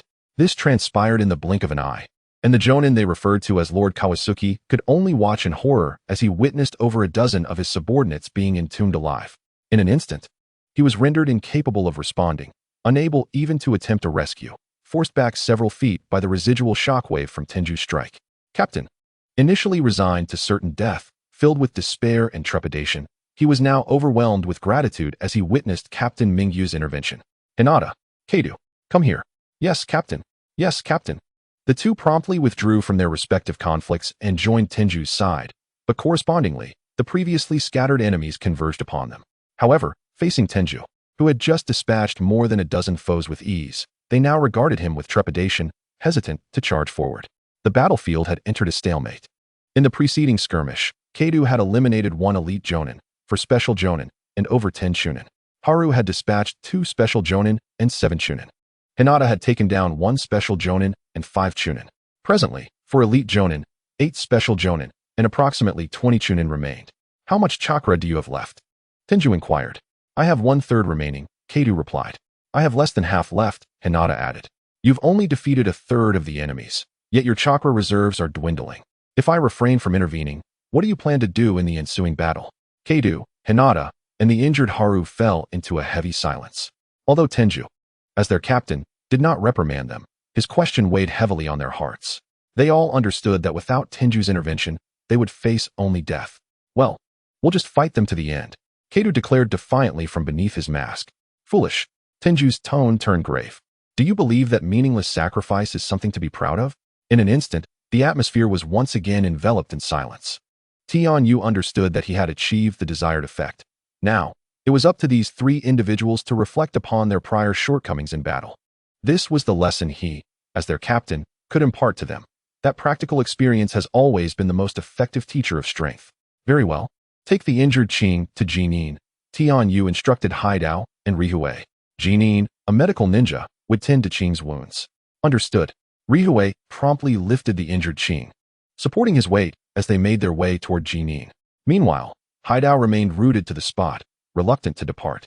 His fists clenched tightly, as if struggling to suppress some tumultuous emotion. Captain, let me stay and fight alongside you. I wish to prove my strength. No. Tianyu coldly rejected. I have already witnessed your capabilities. Remaining here will only hinder my battle. For the forthcoming skirmish, I alone suffice. Haidao fell silent for a few moments before responding with a subdued yes, turning to leap toward Jinin. At that moment, the battlefield was left with Tianyu standing alone in front of them. Suddenly, a jonin named Chuanjia stepped forward, declaring, Fear not. The Umbu ninjas are merely this. Weren't they just injured by us? As long as we all charge together, we can slay this Konoha Umbu leader and avenge our comrades. Besides, there's only this one brat left. With a rallying cry, those jonin and chunin, armed with kunai, shuriken, short swords, and long blades, surged toward Tianyu's position. Wind release, great breakthrough. Fire release, great fireball technique. Lightning release, lightning slash. Various ninjutsu came pouring in from different directions, overwhelming Tianyu's figure, which was instantly engulfed by the kaleidoscope of elemental attacks. From a distance, Rihue felt a surge of anxiety as she shouted, Captain Mingyu, be careful. Chapter 72, Cataclysmic Blade Techniques. Yet, amidst the onslaught of ninjutsu and explosions, a figure erupted from within. In the next heartbeat, a 3-foot-long katana appeared in Tianyu's grasp. The blade drawn and swung down. Buzz. A surge of blue chakra, reminiscent of flowing water, materialized at the moment the blade was raised. An ominous aura instantly saturating the air around. Without hesitation, Tianyu swung the Nichiren blade forward, delivering a devastating strike. Water-breathing, 9th form. Water-flowing splash. Tianyu's steps danced through the air, the blue water coalescing upon the blade's edge, transforming into the sharpest of water blades. In the next instant, a powerful sword aura erupted from the blade's tip. Leaves and branches were severed cleanly in the air as countless leaves seemed to freeze mid-fall, suspended as if caught in time. A A cerulean vortex of water suddenly formed, slicing through all the leaves with precision. The overwhelming force seemed capable of cleaving through the very fabric of space itself. The terrifying blue water blades, accompanied by an onslaught of sword aura, surged forth in all directions. The enemies, scrambling to evade, fled in panic. However, those closest to Tian Yu found their bodies cracking and a line of crimson appearing at their throats, only to have their heads severed from their bodies in the next heartbeat, blood gushing from their arteries like a fountain. Those faster and slightly stronger, possessing the prowess to evade Tian Yu's blade technique, were at least of Jonin rank, yet their faces paled as they sensed the terrifying blue sword aura rushing toward them. In an instant, pain surged to their minds, and numerous wounds erupted across their bodies. With a single stroke, Tian Yu had swept the battlefield clean, mercilessly dispatching the remaining 10 or so Chunin-level ninjas with swift, decisive blows. The survivors, all possessing at least Jonin strength, bore various injuries. Their garments tattered and stained with blood. Though these were but superficial wounds, they nonetheless impacted their combat readiness significantly. In the brief span of time, the enemy forces had diminished by over 20, with every last Chunin-level combatant falling to Tian Yu's might. From a distance, those who had been anxiously concerned for Tian Yu's safety, including Rihuei, were suddenly struck with profound astonishment. Though they had long known of Captain Mingyu's commendable strength, they had never before witnessed his prowess firsthand, merely hearing tales of his victory over Captain Tiansong. Now, they realized that their Captain Mingyu had attained a level of power that was truly formidable. The weakest among the enemy was of Jonin caliber, a significant faction within any village, yet before Captain Mingyu, they crumbled in a single move. The sheer scale of this realization was both shocking and unfathomable. Captain Mingyu was merely 12 years old. Your captain is extraordinarily strong. Even Jinin, who was tending to Qing's wounds, could not help but express her awe upon witnessing the battlefield. Meanwhile, Tsunade, paralyzed by her fear of blood, sat nearby draped in Jinin's clothing, hugging her knees and averting her gaze from the blood-soaked battlefield, managing to find a semblance of calm. The ninjas from the casino, too, were left momentarily stunned, their faces painted with disbelief. It was only then that they comprehended the truth. The Konoha Umbu ninja before them, though appearing younger than the previous foes, possessed remarkable strength. According to the earlier remarks, this Umbu ninja code-named Mingyu was their captain. Achieving the rank of Umbu captain at such a tender age while wielding such formidable power, when had such a figure emerged from Konoha? They gazed intently at Tian Yu, striving to discern the identity concealed beneath his mask. The lightly injured Jonin bore expressions of trepidation. They had yet to grasp why this individual's blade techniques were so peculiar. Quick! It's far too swift. They exclaimed, no hand signs. Just a simple swing of the blade, unleashing such terrifying might. It's utterly inconceivable. Nevertheless, being seasoned Jonin, they had encountered their share of formidable opponents over the years. United, they felt emboldened. Even in the presence of one of the legendary three, Tsunade, they could not afford to underestimate Tian Yu. In the next moment, they quickly regained their composure, suppressing their fear as they prepared to confront Tian Yu with utmost seriousness. Water release, water chaos wave. Water release, water chaos wave. In an instant, those exceptionally elite Jonin swiftly united, commencing a synchronized series of hand seals to unleash the same ninjutsu. The technique, executed in unison, coalesced into a colossal wave of water, obscuring the heavens and roaring thunderously, as if it sought to engulf the entire earth. The water release, great water chaos wave. The sheer power of this technique, though rivaling the chakra potency of the tailed beasts, as demonstrated by the formidable Kisame Hashigaki, was nonetheless profoundly awe-inspiring. The terrifying tidal wave surged forth, nearly blotting out the sky, threatening to bury the night itself. Who on earth are they? In a moment of shock, Koyomi exclaimed, her extensive experience alongside Tsunade rendering her insights far superior to those of newcomers like Hikari, Sunflower, and Haru. She instinctively sensed that the assailants were no mere thugs from a gambling den. This impeccably trained unit, exhibiting flawless coordination, posed a threat even to elite Jonin, who might easily fall prey to their might. Their formidable combat prowess resembled that of a well-drilled army, capable of annihilating a small nation overnight. Witnessing this scene, Sunflower, who had just moments ago cheered for Captain Meiyu's overwhelming strength, felt a surge of trepidation. Despite the captain's extraordinary prowess, could he truly withstand such an onslaught? The monstrous wave descended, seemingly capable of flattening all in its path. At this critical juncture, Tenju faced the oncoming deluge with unwavering resolve. Grasping the hilt of his Nichiren blade, he leaped into the air, swiftly executing a decisive slash. Thunderous roars reverberated as the earth trembled beneath him. His strike, imbued with swirling azure currents, unleashed a cataclysmic force. The fearsome sword energy erupted once more, sending forth tendrils of blue blade-like currents, sharp as razors, saturating the surrounding space. Water-breathing, fourth form, tidal onslaught. With a thunderous crash, the tumultuous waters were effortlessly cleaved asunder by Tenju's horizontal slash. The deluge, under the might of Yuya's strike, was forcefully split in two, cascading down from the sky like a torrential downpour. Tenju maintained his poised stance, as the torrent before him dissipated in an instant. The spectacle was nothing short of breathtaking. After years of honing his swordsmanship, Tenju had grasped the principles of this water-breathing technique to a terrifying degree. His mastery of swordplay far surpassed that of Tanjiro from Demon Slayer, and coupled with his chakra infusion, he had transcended the limitations of that world, wielding a power capable of cataclysmic destruction. Chapter 73, Sweeping the Battlefield. In the next moment, Tenju sheathed his Nichiren blade, his gaze, cold and resolute beneath his mask, surveyed the remaining adversaries.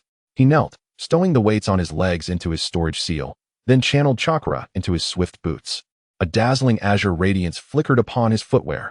Full speed ahead. In the blink of an eye, Tenju leaped over the water, propelling himself forward with astonishing velocity. In an explosive surge, his form became little more than a fleeting shadow. The opposing ninjas, despite their elite jonin status, were horrified to find they could not perceive Tenju's movements. Arriving before several astonished elite jonin, Tenju spoke not a word. Instead, he executed a sweeping arc with his blade. Water-breathing, first form, water surface slash. A formidable sword energy, over 3 meters long, erupted forth, engulfing nearly a dozen elite jonin in its wake. Only 2 managed to perform a substitution technique, while the others, caught in disbelief, were cleaved in twain by the chilling sword energy. The air suddenly thick with blood and carnage. No, it's impossible. Our combined water release was effortlessly deflected by that guy. Could he be a captain-level figure from the Konoha assassination unit? The remaining 4 jonin and several elite jonin wore expressions of sheer terror. They had arrived with over 50 comrades, anticipating a swift resolution to the battle, yet now, fewer than 10 remained standing on the battlefield. Without uttering a single superfluous word, Tenju flickered once more, charging toward the remaining foes, delivering another powerful strike, azure droplets cascading through the air, cleansing the blood from his blade. Quick, defend. Earth release, earth flow rampart. Earth release, earth flow rampart. The remaining individuals on the battlefield, each possessing considerable strength, although astonished by Tenju's overwhelming speed, were not so inept as to be instantaneously eliminated without a chance to react. As they beheld Tenju's imminent strike, they instinctively unleashed their earth-release defensive techniques. Each was at least an elite jonin, proficient in multiple forms of ninjutsu. With a resounding tremor, several earthen walls surged upward, coalescing into a formidable barrier that rivaled A-rank defensive ninjutsu. It stood as an impenetrable fortress amidst the battlefield. Boom! A wave of sword energy struck, leaving a deep gash in the earthen rampart, yet the structure remained steadfast, unyielding. Tenju's Nichiren blade sought ultimate sharpness and speed, and this massive earth flow rampart effectively countered his techniques. Surely this level of defense could withstand his sword energy, right? Fortunately, his strike was thwarted by this technique. We must quickly escape. We need to report this situation to the higher-ups. These Konoha Umbu ninjas are far more formidable than we anticipated, resulting in the loss of so many comrades. The individuals behind the earth flow rampart finally breathed a sigh of relief, preparing to seize the opportunity to retreat safely. Attempting to flee, a smile crept onto Tenju's lips. Did you think I would grant you permission? A flash of white light graced his hand, and a massive black hammer materialized, his trusted tool for forging weapons, now one of his crafted ninja tools. Infused with chakra, the force unleashed when wielding the hammer could increase tenfold. Tenfold? What does that even mean? To illustrate with Tenju as an example, his physical constitution was remarkably robust, capable of bearing a weight of 1,000 pounds despite being only 12 years old.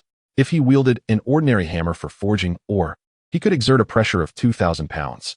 However, should he use this black hammer, the pressure would exceed 20,000 pounds. Countless formidable and resilient ores, once subjected to the relentless force of his black hammer, had been reduced to mere powder, rendering it the most efficient tool for his customary crafting of ninja tools.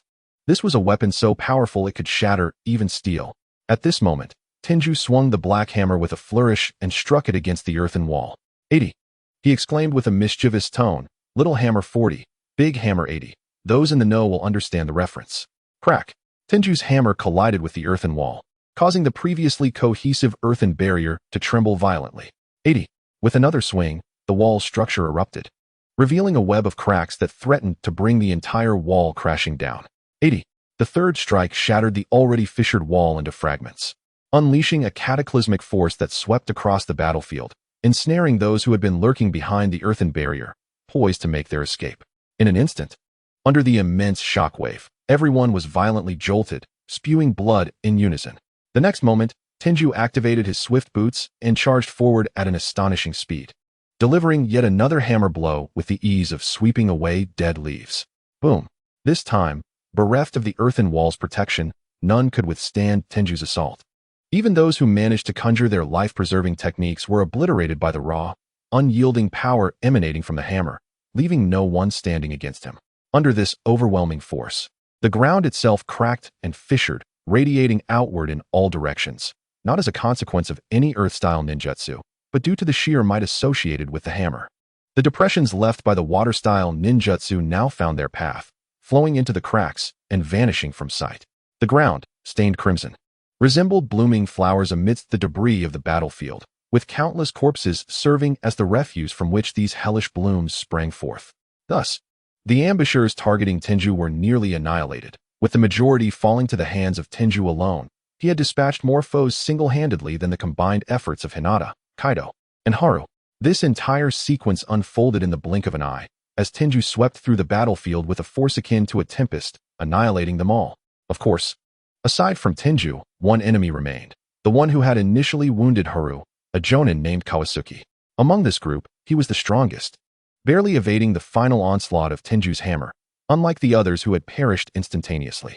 Yet, even so, his internal organs were grievously injured, and merely standing upright had become a Herculean task. "Who are you?" he weakly inquired, his eyes reflecting a mixture of disbelief and frustration. He could not fathom how he, a seasoned warrior who had danced on the knife's edge of death countless times, now found himself bested by a mere child. "Me? Just a captain of an Umbu squad." Tenju replied with a light chuckle, dismissing the matter with a wave of his hand. However, noticing the lingering dissatisfaction in Kawasuki's gaze, he added, "Perhaps you might find interest in my other title, the Black Death." "You are?" Kawasuki's eyes widened in horror, as if he had just awakened from a nightmare. His complexion draining of color, terror gripping him to the point where his eyes nearly bulged from their sockets. But before he could utter another word, Tenju swiftly snapped his neck. Chapter 74, The Shadow Behind the Scenes. Silence enveloped the battlefield the moment the fighting ceased, the air thick with stillness. Standing at a distance were Hinata, Kaido, Haru, and Shizune, along with the Konoha scout. The five were left speechless, overwhelmed by the recent battle, their minds adrift in a stupor. After a prolonged silence, Hinata finally stammered, "Kaido, what did you just witness?" Kaido sighed. "I saw the captain single-handedly eliminate all those enemies." "You saw it too? So everything I witnessed was indeed real. I wasn't caught in an illusion or dreaming. The captain truly defeated all of them alone," Hinata exclaimed, her face a canvas of disbelief. Haru, wearing a bittersweet smile, remarked, "We already knew the captain was formidable. How could someone who defeated Captain Tenzo be weak? Yet, we never anticipated the extent of his terrifying power." Kaido, shaking his head in disbelief, retorted, "Pa, I could never have imagined such a thing. I simply lack that kind of vivid imagination. To witness such unimaginable strength unfold right before my eyes, I feel as though I was dreaming. My goodness, our captain is extraordinarily powerful." Hinata's voice brimmed with admiration, her infatuation with their enigmatic leader growing palpable. Meanwhile, Shizune, who had observed the entire confrontation in silence, was stirred by the upheaval in her thoughts.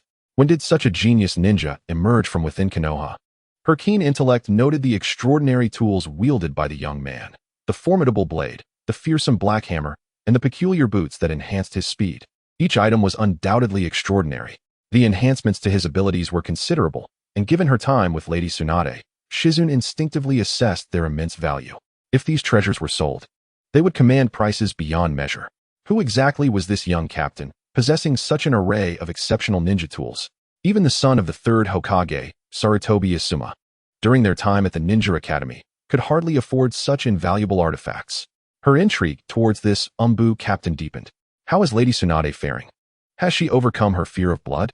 At that moment, Tenju approached Shizune and inquired.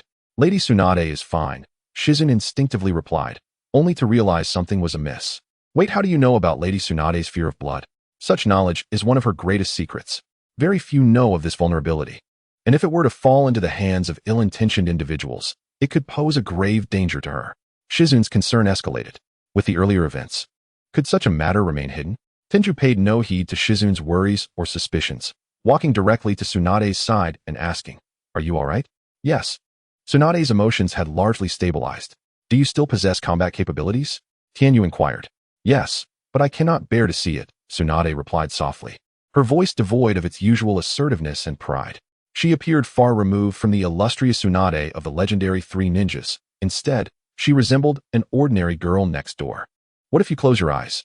Tianyu suggested tentatively. If I close my eyes, that would be acceptable, but if blood splatters on me, I would still be afraid, Tsunade confessed, wrapping her arms tightly around her knees, exuding a sense of fragility. Trust me, I won't let you come into contact with any blood, Tianyu reassured her, gently patting her shoulder, as he produced a white cloth and blindfolded her, adopting a more serious tone. For the upcoming battle, I will need your assistance. The upcoming battle? Everyone present was bewildered, having just emerged from a fierce confrontation. They had successfully eliminated all foes without leaving a single survivor. What more could there be?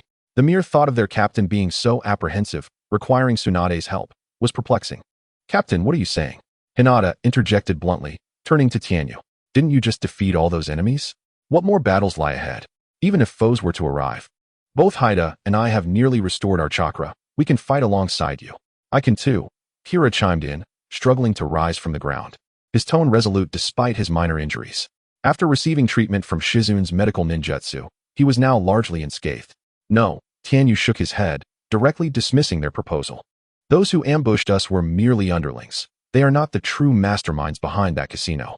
The forthcoming battle is not one you are equipped to engage in. My sole command to you is to stay clear of the battlefield and ensure your safety. Tianyu narrowed his eyes, suspecting he had discerned the identity of the individuals behind the casino. Captain, Haida, Kira, and Hinata were all taken aback. What manner of enemy could instill such caution in their formidable captain, as Umbu ninjas with the strength of Jonin? What sort of conflict could arise that would necessitate their exclusion? A glimmer of silver caught Tianyu's eye as a silver longbow materialized in his hand. The tracking bow, a longbow that automatically locks onto its target, capable of inflicting considerable damage using chakra as its arrows. Time is of the essence, Tsunade. I cannot afford to elaborate further, Tianyu asserted, gripping her hand as he pierced her fingertip with a kunai, smearing her blood onto the bow. Ding. You have successfully formed a contract with the tracking bow, becoming its master. A voice echoed in Tsunade's mind, startling her. What is this? Yet, being experienced, Tsunade quickly regained her composure. She surmised it to be akin to summoning ninjutsu, merely transforming a contract beast into a weapon. She sensed a newfound connection to the bow, feeling an uncanny familiarity as if it were an innate part of her. Just as Tsunade wished to inquire further, two figures in black cloaks adorned with red cloud patterns emerged from the distant woods. One wore a mask covering the lower half of his face, while the other, sporting light gray hair slicked back, carried a massive scythe upon his back. They appeared abruptly on the battlefield, stepping over the corpses of the casino's henchmen. Their expressions devoid of grief or hatred for their fallen comrades, instead revealing a mocking demeanor. What a bunch of worthless fools, unable to eliminate even one opponent. Clearly, such strength is only suitable for cannon fodder, merely exhausting the enemy's stamina and chakra. Upon seeing their garb, Tianyu realized his prior suspicions were confirmed. The true masterminds behind the casino were indeed these two, Kakuzu and Haiden. Chapter 75, The Immortal Duo. Kakuzu, a member of Akatsuki, once an elite from Takigakure, wielded the secret technique Earth Grudge Fear, enabling him to manipulate black tendrils released from within, allowing him to seize others' hearts. He could store up to 5 hearts within himself, extending his life by replacing them, earning the title of one who shares a lifespan with the heavens. Each heart could transform into a black-bodied monster formed from Earth Grudge Fear, capable of utilizing the techniques of its original heart's owner. At this stage, his strength was at the level of a subordinate leader. Haiden, also a member of Akatsuki and Kakuzu's partner, hailed from the hot water village in the land of rivers. He was extroverted, verbose, arrogant, and a devout follower of a dark deity. Together with Kakuzu, they were known as the Immortal Duo. mockingly referred to as the zombie duo by Kisame. Haiden primarily utilized taijutsu and possessed the ability of immortality, enabling him to inflict equal damage upon his opponents and himself through curses. In the original narrative, he had used his immortality to slay Asuma Sarutobi, a jonin of Konoha. Now, clad in black cloaks with red cloud patterns, they were evidently conducting business for the Akatsuki. Tianyu's earlier conjecture was indeed accurate. This so-called casino was merely a facade, with Kakuzu as its frontman, serving as a means for the Akatsuki to amass funds. You are the one rumored to be the infamous Black Death, who has been frequently seen with the Blue Beast of Konoha? Kakuzu's voice was deep as he questioned Tianyu. The onlookers were momentarily stunned, their gazes shifting to Tianyu, curiosity evident in their expressions. Black Death? When did our captain acquire such a moniker? Tianyu smiled faintly. Oh, I did not expect you to have heard of this title. How did you recognize me? Kakuzu continued. I once came across intelligence at an underground trading post, warning to be wary of the individual who accompanies the Blue Beast of Konoha, the one feared as Black Death. It is said that no one has truly seen him. His identity remains a mystery, neither male nor female, neither old nor young, as those who have glimpsed him are no longer alive. Thus, he is known to the outside world as Black Death. Black Death. What a rather absurd title. Every time Tianyu heard it, he felt a pang of embarrassment. It originated from the modifications he made to the 8 gates, which, upon reaching the 6th gate, transformed his chakra to black, cloaking him in an aura that allowed him to move with the swiftness of a specter, capable of claiming lives in an instant. Over time, during the years he trained alongside Might Guy, this moniker had become associated with him. The codename is undeniably a bit juvenile. Tianyu, in truth, would prefer that his past misdeeds remain unmentioned. How did you recognize me? He inquired, a hint of resignation in his voice. Kakuzu retrieved a poster from his pocket, depicting the very appearance of the Nichiren blade that Tianyu had just wielded. From beneath his mask, a low, gravelly voice emerged as Kakuzu stated, the Dark Reaper, with a bounty of 100 million. Thus, I have meticulously gathered information on you. The weapon you wield, known as the Nichiren blade, along with the boots on your feet and the white feather cloak enveloping you, led me to ascertain your identity upon receiving intel from my subordinates. However, I was taken aback to discover that you are so young, merely a child. Even more astonishing is the revelation that you are a ninja from Konoha and a squad leader in the Umbu. The Dark Reaper, you truly surprise me.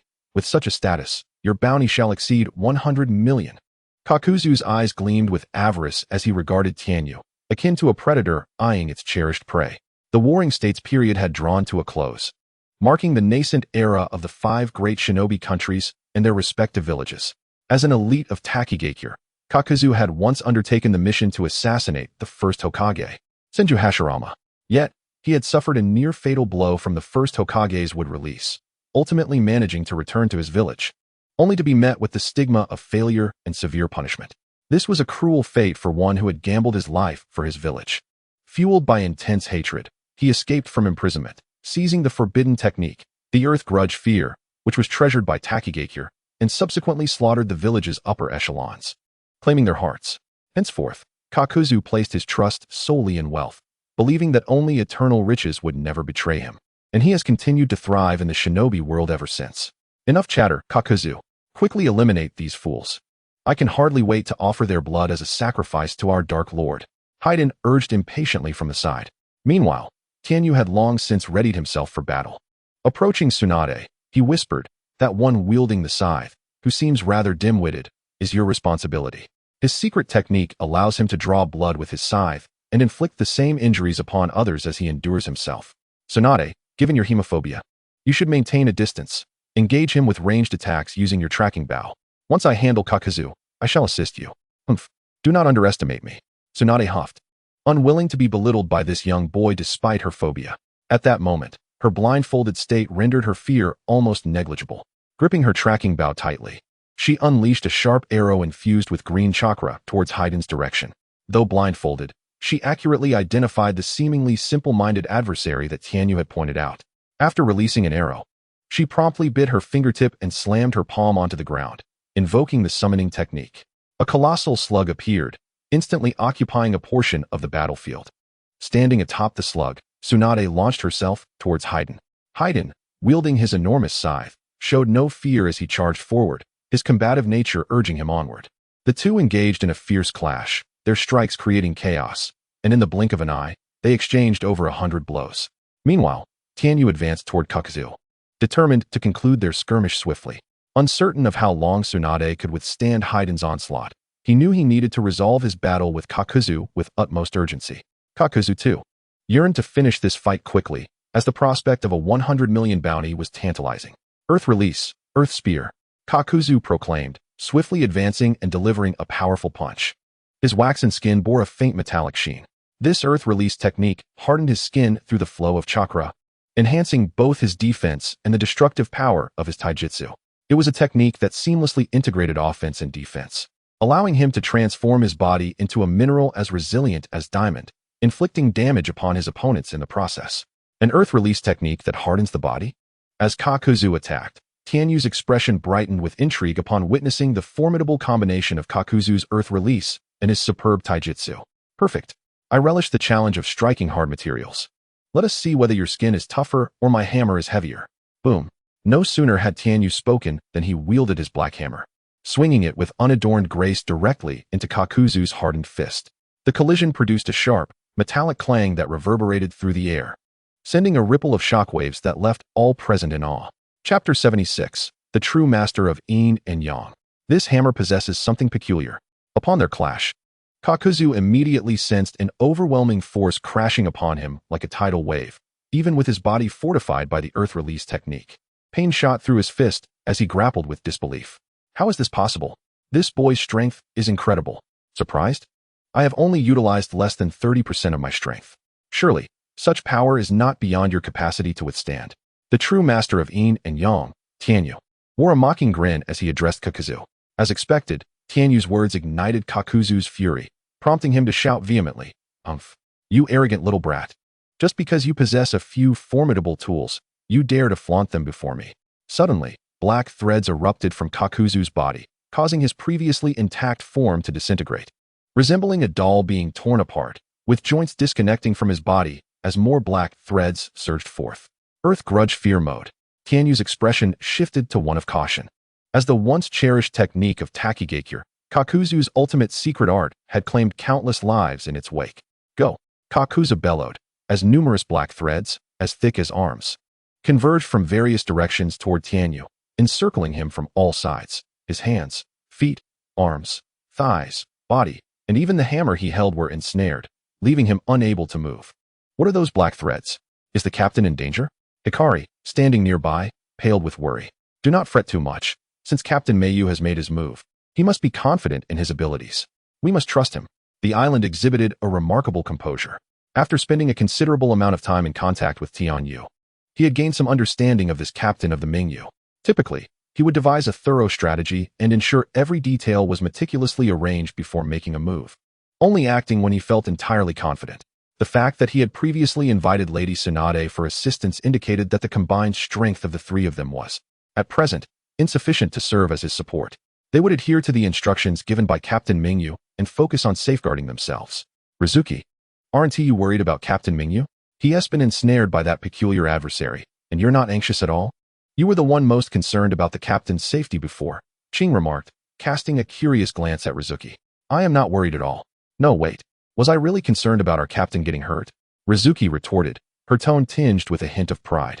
After a brief pause, she hesitantly added, "Do you think this scene feels a tad familiar?" Familiar? They were witnessing this foe cloaked in black threads for the first time and had no inkling of its origin or intelligence. How could it possibly seem familiar? Oh, I remember, Rizuki exclaimed suddenly, her eyes widening in surprise. Captain Mingyu had also been ensnared by Captain Tianzong's wooden ninjutsu during their previous battle. Upon hearing this, both Qing and the island fell silent for a moment, quickly grasping the implications of Rizuki's words. During his confrontation with Captain Tianzong, Captain Mingyu had deliberately allowed himself to be bound by the vines, which, rather than absorbing his chakra, had mysteriously siphoned chakra from Captain Tianzong. At that time, Captain Mingyu had intentionally let himself be restrained. They had witnessed Captain Mingyu's speed. Under full force, those black threads could never completely bind him, as they simply couldn't match his swift movements. This meant that Captain Mingyu had, by design, allowed himself to be captured. But for what purpose? Only Tianyu, wrapped tightly like a large zongzi in those black threads, could fathom the reason behind it. At that moment, the sound of the system echoed in his mind. Ding! Congratulations. Host, for completing the task, devour the Earth Grievance Tentacles. Task reward, Puppet Silk Line Forging Blueprint. Ding! New task issued. Obtain complete Earth Grievance. Task reward, Puppet Doll Forging Blueprint. Upon completing the previous task, the system had promptly assigned him a new one. This task's reward was a blueprint for crafting a puppet doll. Although he was uncertain about its specific utility, it was evident that the rewards for forging blueprints from the system were always exceptional. It seemed imperative to first eliminate Kakuzu to acquire the Earth Grievance from his body in order to fulfill the system's latest task. Humph, little brat. Are you utterly defenseless once your weapon is restrained? A cold smirk crept across Kakuzu's face beneath his mask, his eyes gleaming with arrogance as he gazed at the ensnared Tianyu. Yet, in the next moment, he sensed something amiss. Within Kakuzu's suddenly dilating pupils, a figure erupted from the confines of the black threads of Earth Grievance. The severed threads cascaded to the ground, and in an instant, that figure had lunged before Kakuzu. Leaf Great Whirlwind. Secret technique, Earth Grievance. Kakuzu swiftly extended the black threads from other parts of his body to defend against Tianyu's impending strike. However, just as Tianyu's right leg was about to crash into the Earth Grievance, his form underwent an astonishing transformation in midair. He abruptly halted his descent, executing a complete 180-degree turn, and lunged toward Kakuzu's wrist. What? Kakuzu's pupils constricted sharply, realizing that the earlier strike had merely been a feint. By the time he attempted to evade, it was already too late. As Tianyu clasped Kakuzu's wrist, his body landed, shifting his center of gravity, spinning in midair around Kakuzu's arm like he was wielding a hammer, lifting Kakuzu off the ground. Simultaneously, he raised his right foot and launched a fierce kick toward Kakuzu's heart. Leaf Great Whirlwind. A resounding thud echoed through the air. Kakuzu had heard tales of the formidable Might Guy's taijutsu, known as the Azure Beast, but he never anticipated that this young man, dubbed the Dark God of Death, would wield such exquisite strength. Taken by surprise, his heart was punctured by the kick, shattering it completely. A wave of excruciating pain surged through him. The skin that had been hardened by Earth-style ninjutsu now fractured like shattered porcelain. He was sent hurtling through the air, crashing into a distant rocky cliff, stirring up a storm of dust and debris across the battlefield. Splendid. That man was defeated by Captain Mingyu, Rizuki exclaimed joyfully, bouncing on the spot with uncontainable delight as she witnessed the scene from a distance. However, a calm female voice nearby dampened her exuberance. Don't rejoice too soon. There is something peculiar about that man. Even after having his heart crushed, he has not perished. The speaker was, of course, the highly skilled medical ninja, Shizen, who had swiftly assessed the battlefield's dynamics after witnessing the recent events. How is that even possible? Rizuki's eyes widened in disbelief, her expression reflecting her incredulity. How can someone whose heart has been shattered still be alive?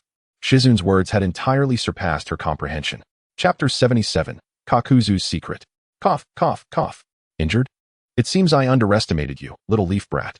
In the distance, an even more astonishing sight unfolded before Rizuki's eyes. Kakuzu, who had been sent flying by Tianyu's kick that shattered his heart, coughed weakly, yet somehow managed to rise unsteadily to his feet. However, the earth-style hardened fragments of his skin continuously crumbled away, revealing a face beneath half of his mask that bore unmistakable astonishment. Kakuzu, who had thrived on the world stage since the early days of the 5 great ninja villages, was actually older than even the most venerable of the current ninja world. The third Tsuchikage, Inoki, in his long and illustrious memory, he had never before been so thoroughly outclassed by a ninja so much younger than himself, especially one who had shattered his heart. He reached a hand to his chest, feeling the indentation where his heart once resided, his dark green eyes ablaze with rage. Damn you, little brat. I will kill you and rip out your heart. Kakuzu roared in fury. You want my heart? With you? The air was filled with the youthful, nonchalant laughter of Tianyu, who stood before Kakuzu, his Nishoku blade in hand, a smirk of derision gracing his lips. You don't seriously believe you've survived this long, due to your own strength, do you? Since the initial you dared not to assassinate the first Hokage, Senju Hashirama, and chose to flee, it is only fitting that you now opt to continue your survival, for I am not a being you can provoke at will. Kakuzu was momentarily taken aback, his eyes suddenly igniting with a deeper fury, alongside a hint of fear concealed within the depths of his pupils, unnoticed by any. What do you know? Kakuzu's voice trembled slightly, his clenched fists turning pale, revealing the immense turmoil within his heart. Those long-buried memories, secrets he had concealed for years, which should have been known only to him, were now effortlessly unveiled by a mere boy, exposing the deepest scars etched in his soul. Indeed, during the assassination of the first Hokage, Senju Hashirama, he was the only survivor among the assailants, not due to superior strength, but because he had positioned himself farthest from the battlefield. After casting a kunai towards Hashirama, he witnessed his companions being eliminated one by one as they charged toward him. He felt fear. He succumbed to terror. Thus, he chose to abandon the assassination mission and fled from the battlefield. He was a coward, paralyzed by the dread of death, who forsook his comrades, a disgraceful act that, if revealed, would tarnish his reputation in the ninja world. Kakuzu's murderous intent intensified several-fold, his eyes glinting viciously as they fixed on Tenju. Cowardly, timid, greedy, foolish. Targeting me out of avarice is the most foolish error you have ever committed. With an air of nonchalance, Tenju approached Kakuzu, surveying the disheveled figure before him, his tone as flat, as if stating an undeniable fact. Standing on the ground, he exuded an imposing presence. Huh, is this your lesson for me?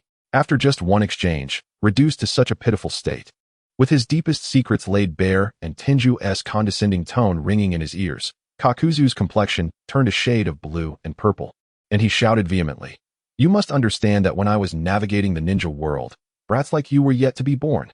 In the next moment, his power erupted fully as he roared, "Tentacle strike."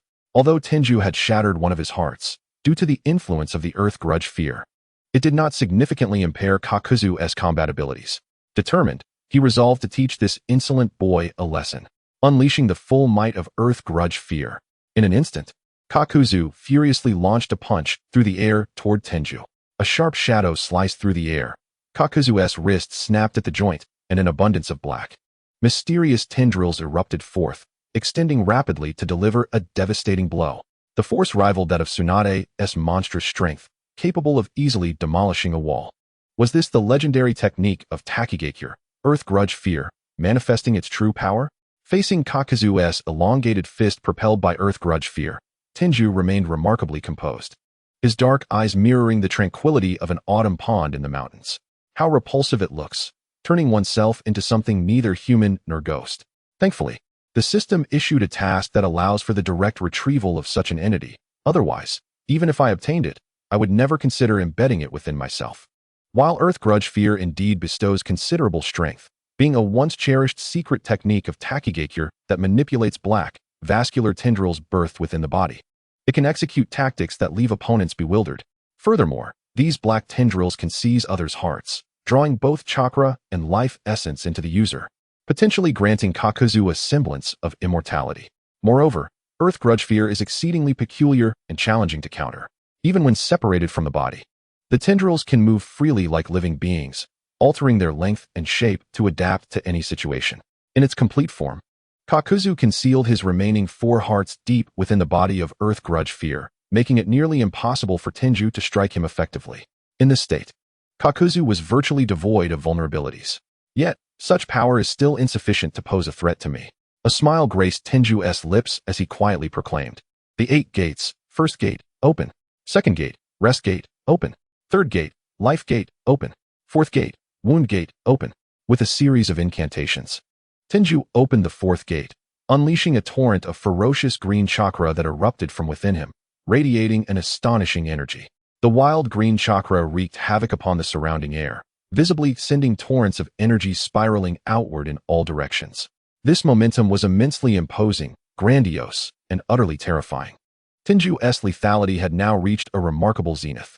A flash of white light shimmered in his hand as a deep brown leather gauntlet materialized on his right hand.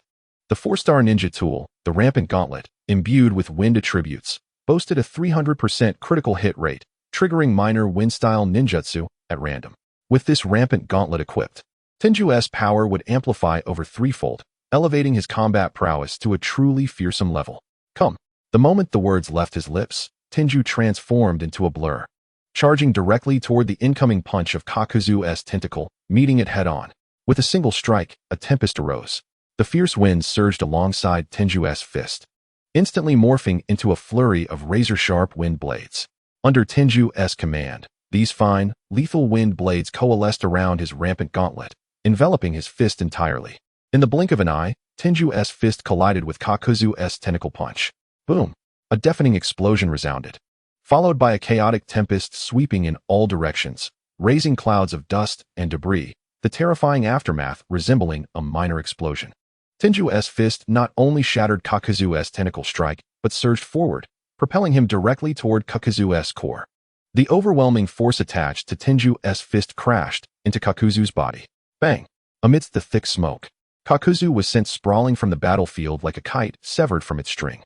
Chapter 78, a never-ending array of techniques. Cough, cough, cough.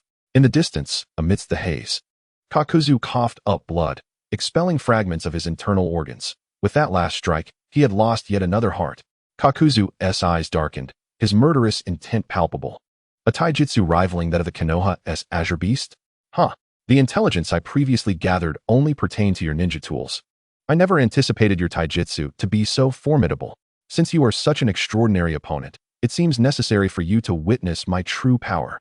Sensing the extraordinary strength of the youth before him, along with the formidable weaponry he wielded and the overwhelming physical prowess granted by the unlocking of the 8 gates, Kakuzu clenched his jaw, and an immense surge of chakra erupted from his being. As Kakuzu suddenly bent low, his back swelled violently, as if some dreadful beast were about to emerge from within, tearing through the fabric of his clothing. At that moment, the onlookers in the distance beheld the ghastly sight of Kakuzu's body, riddled with wounds bound by black lines, resembling a poorly crafted puppet rather than a human being. He is a monster, Sunflower exclaimed, covering her mouth in disbelief. Witnessing him rise unscathed after having one of his hearts shattered, could such a feat be achievable by a mere mortal? How could a normal human possess 2 hearts within their body? In the blink of an eye, 3 masked monstrosities sprang forth from Kakuzu's back, one adorned with a blue mask, another with green, and the last with red. Each of these masked entities bore distinct appearances, yet all were composed of countless black, vein-like tendrils writhing and twisting behind Kaku. Sunflower's words rang true. At that moment, Kakuzu's form had entirely transcended that of humanity. He could no longer be classified as a mere human. His limbs were interconnected by black, vein-like tendrils, and he gaped wide, expelling a mass of contorted black appendages. A sight chilling enough to instill dread in any onlooker. The 3 masks retained 3 variations of chakra nature, transformation, ninjutsu. Was he truly prepared to expose all 3 of his hearts in a desperate gamble against me? Observing Kakuzu unleash his most potent power, aside from the 2 hearts he had already lost, he simultaneously activated the remaining 3 hearts, fully unleashing his strength. Tenyu narrowed his eyes, becoming increasingly cautious. Wind release, pressure damage. At that moment, as a deep voice emanated from Kakuzu's mouth, the creature bearing the blue mask on his back instantly concentrated a formidable wind-based chakra within its maw. In an eye blink, a colossal storm sphere rapidly expanded and hurtled toward Tenyu, engulfing his form. This incredibly powerful B-rank wind technique, augmented by Kakuzu's wind chakra transformation, reached its zenith of lethality. Manifested by the masked creature, compressing the air into a high-density, dragon-like whirlwind that became a super-heavy storm projectile. Upon impact, it would detonate instantaneously, obliterating everything in its path with an extreme wind pressure, creating a vortex that would indiscriminately wreak havoc, inflicting immense destruction on the target and its surroundings. Surely, I won't be so easily dispatched, huh, cunning little brat. If that were the case, it would be far too dull.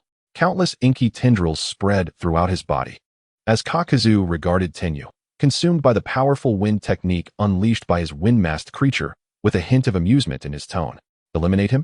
How could that be possible? With such trash ninjutsu? Yet, before Kakuzu's words could fully resonate, the ground beneath them, already ravaged, formed a massive pit, from which Tenyu erupted, wielding the Nichiren blade. This level of combat is merely a warm-up for me. Not even my barrier could be breached. This caliber of ninjutsu holds no threat for me. Barrier shield.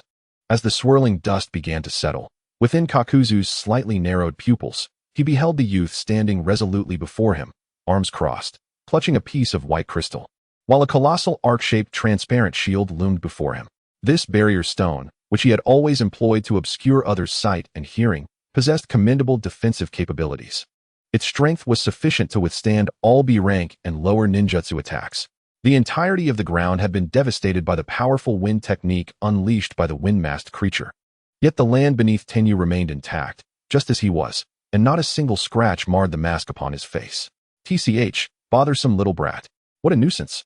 Witnessing Tenyu emerge unscathed from the assault of his wind-masked creature's technique, and holding an artifact capable of summoning a barrier potent enough to defend against B-rank ninjutsu, Kakuzu clenched his teeth, nearly biting through the tendril that had emerged from his mouth. A wave of frustration washed over him. This little brat, how many peculiar tools does he possess? The constant manipulation of an array of bizarre artifacts throughout the battle was enough to send shivers down one's spine. I must extract your heart and sell both your corpse and your tools for a fortune. Kakuzu's gaze brimmed with uncontainable madness. His green irises were laced with crimson veins, and his rage toward this youth surged, compelling him to annihilate him in a fit of fury. Wind release, pressure damage. From the mouth of the wind-masked creature on Kakuzu's back, wind-based chakra coalesced once more, forming a massive wind chakra sphere, but Kakuzu's actions did not cease there. Lightning release, false darkness. A low growl reverberated as the creature adorned with the lightning mask unleashed a powerful lightning technique. A dazzling beam of lightning shot forth from the left, hurtling toward Tenyu, cleaving the ground beneath it with its tremendous force. Fire release, head carving. Not only that, but as another low growl echoed, the fire-masked creature unleashed a colossal fireball simultaneously with the lightning technique. The terrifying heat seemed capable of turning everything in sight to ashes. And under the enhancement of the wind technique, the fire release's attack range expanded exponentially. In an instant, the entire battlefield transformed into a sea of crimson flames capable of consuming all, engulfing the entire road leading to Konoha. The immense spectacle wrought by these three techniques drew the attention of Haiden and Tsunade, who had been locked in combat for over 1,000 exchanges without a clear victor. Ha ha ha, that useless Kakuzu has had two of his hearts shattered. Who would have thought he would find himself in such a pitiful predicament? This is truly amusing. Observing his comrade falter in battle, Haiden's eyes sparkled with delight rather than concern as he burst into laughter, as if he had stumbled upon something exceedingly entertaining. Humph. Do not mock others. You shall be next to meet such a fate. Tsunade's almond-shaped eyes widened in determination, a flicker of pride dancing within them as she raised her tracking bow, sending forth another green chakra arrow aimed at Haiden. What a troublesome woman. Faden swiftly raised his scythe to deflect the incoming arrow, recalling how Tsunade's long-range assaults had previously disadvantaged him during their encounter, using chakra-infused arrows as cover, which had prevented him from obtaining the blood required to invoke the dark deity's ritual. Frustration mounted within him, and a frown of irritation creased his features as he shouted, "If it weren't for that damned bow, I would have already sacrificed you, foul woman, to the Dark Lord." Tsunade, uninterested in engaging in further banter, commanded the enormous slug beneath her to charge toward Faden once more. Their figures collided again in fierce combat, with the outcome remaining uncertain. Chapter 79, Absolute Defense. Three formidable ninjutsu, all of B rank or higher: wind release, pressure damage, fire release, head hardening, and lightning release, earthwalk, were unleashed simultaneously by Kakuzu. Each of these distinct elemental techniques possessed the capacity to eliminate an elite shinobi in an instant, and now, Kakuzu intertwined these three potent forms of chakra in the air to create an even more formidable composite ninjutsu. A vast inferno engulfed the ground, consuming the surrounding world in a ravenous blaze, while blue-white arcs of electricity flickered above, striking erratically toward the location of Tenju, creating deep craters upon impact.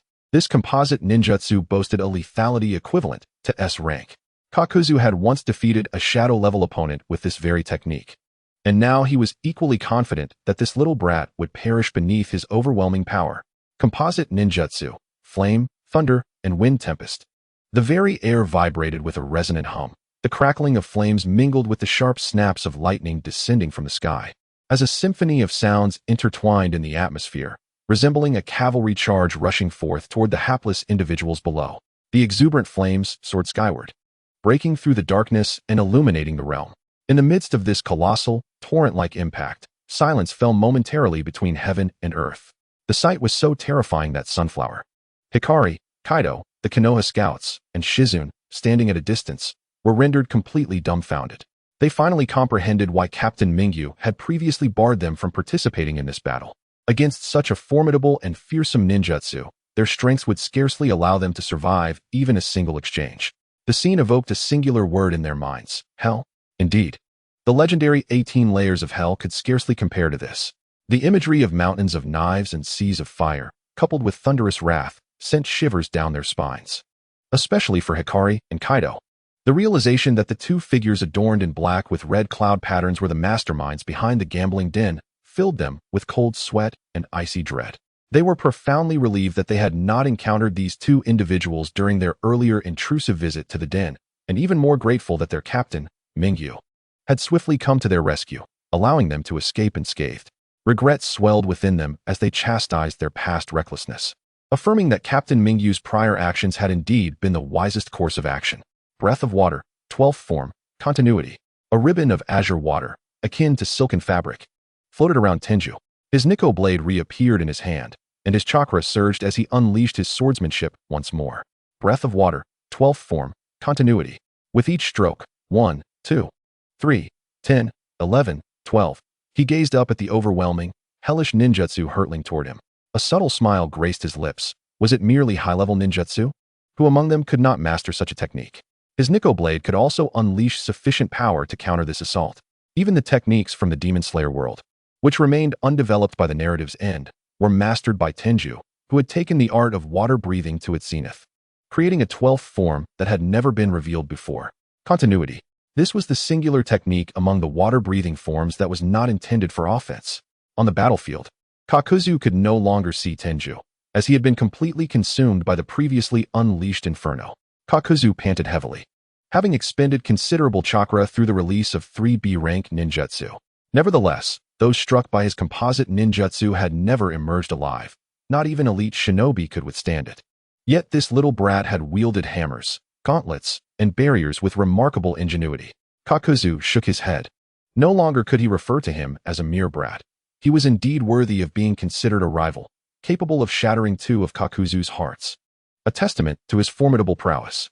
However, it was regrettable that under such lethal ninjutsu, his body would likely be reduced to ashes, rendering any hope of profiting from it or acquiring his heart impossible.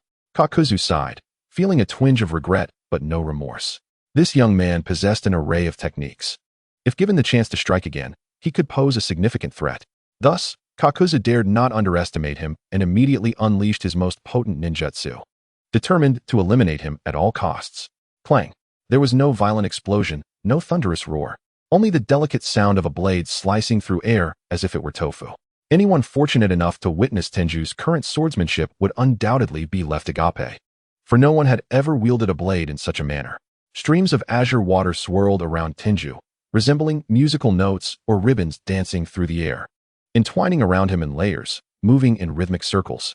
While it appeared deceptively ordinary, a keen observer would note that with each rotation of the blue blade aura, the surrounding flames and lightning diminished in intensity.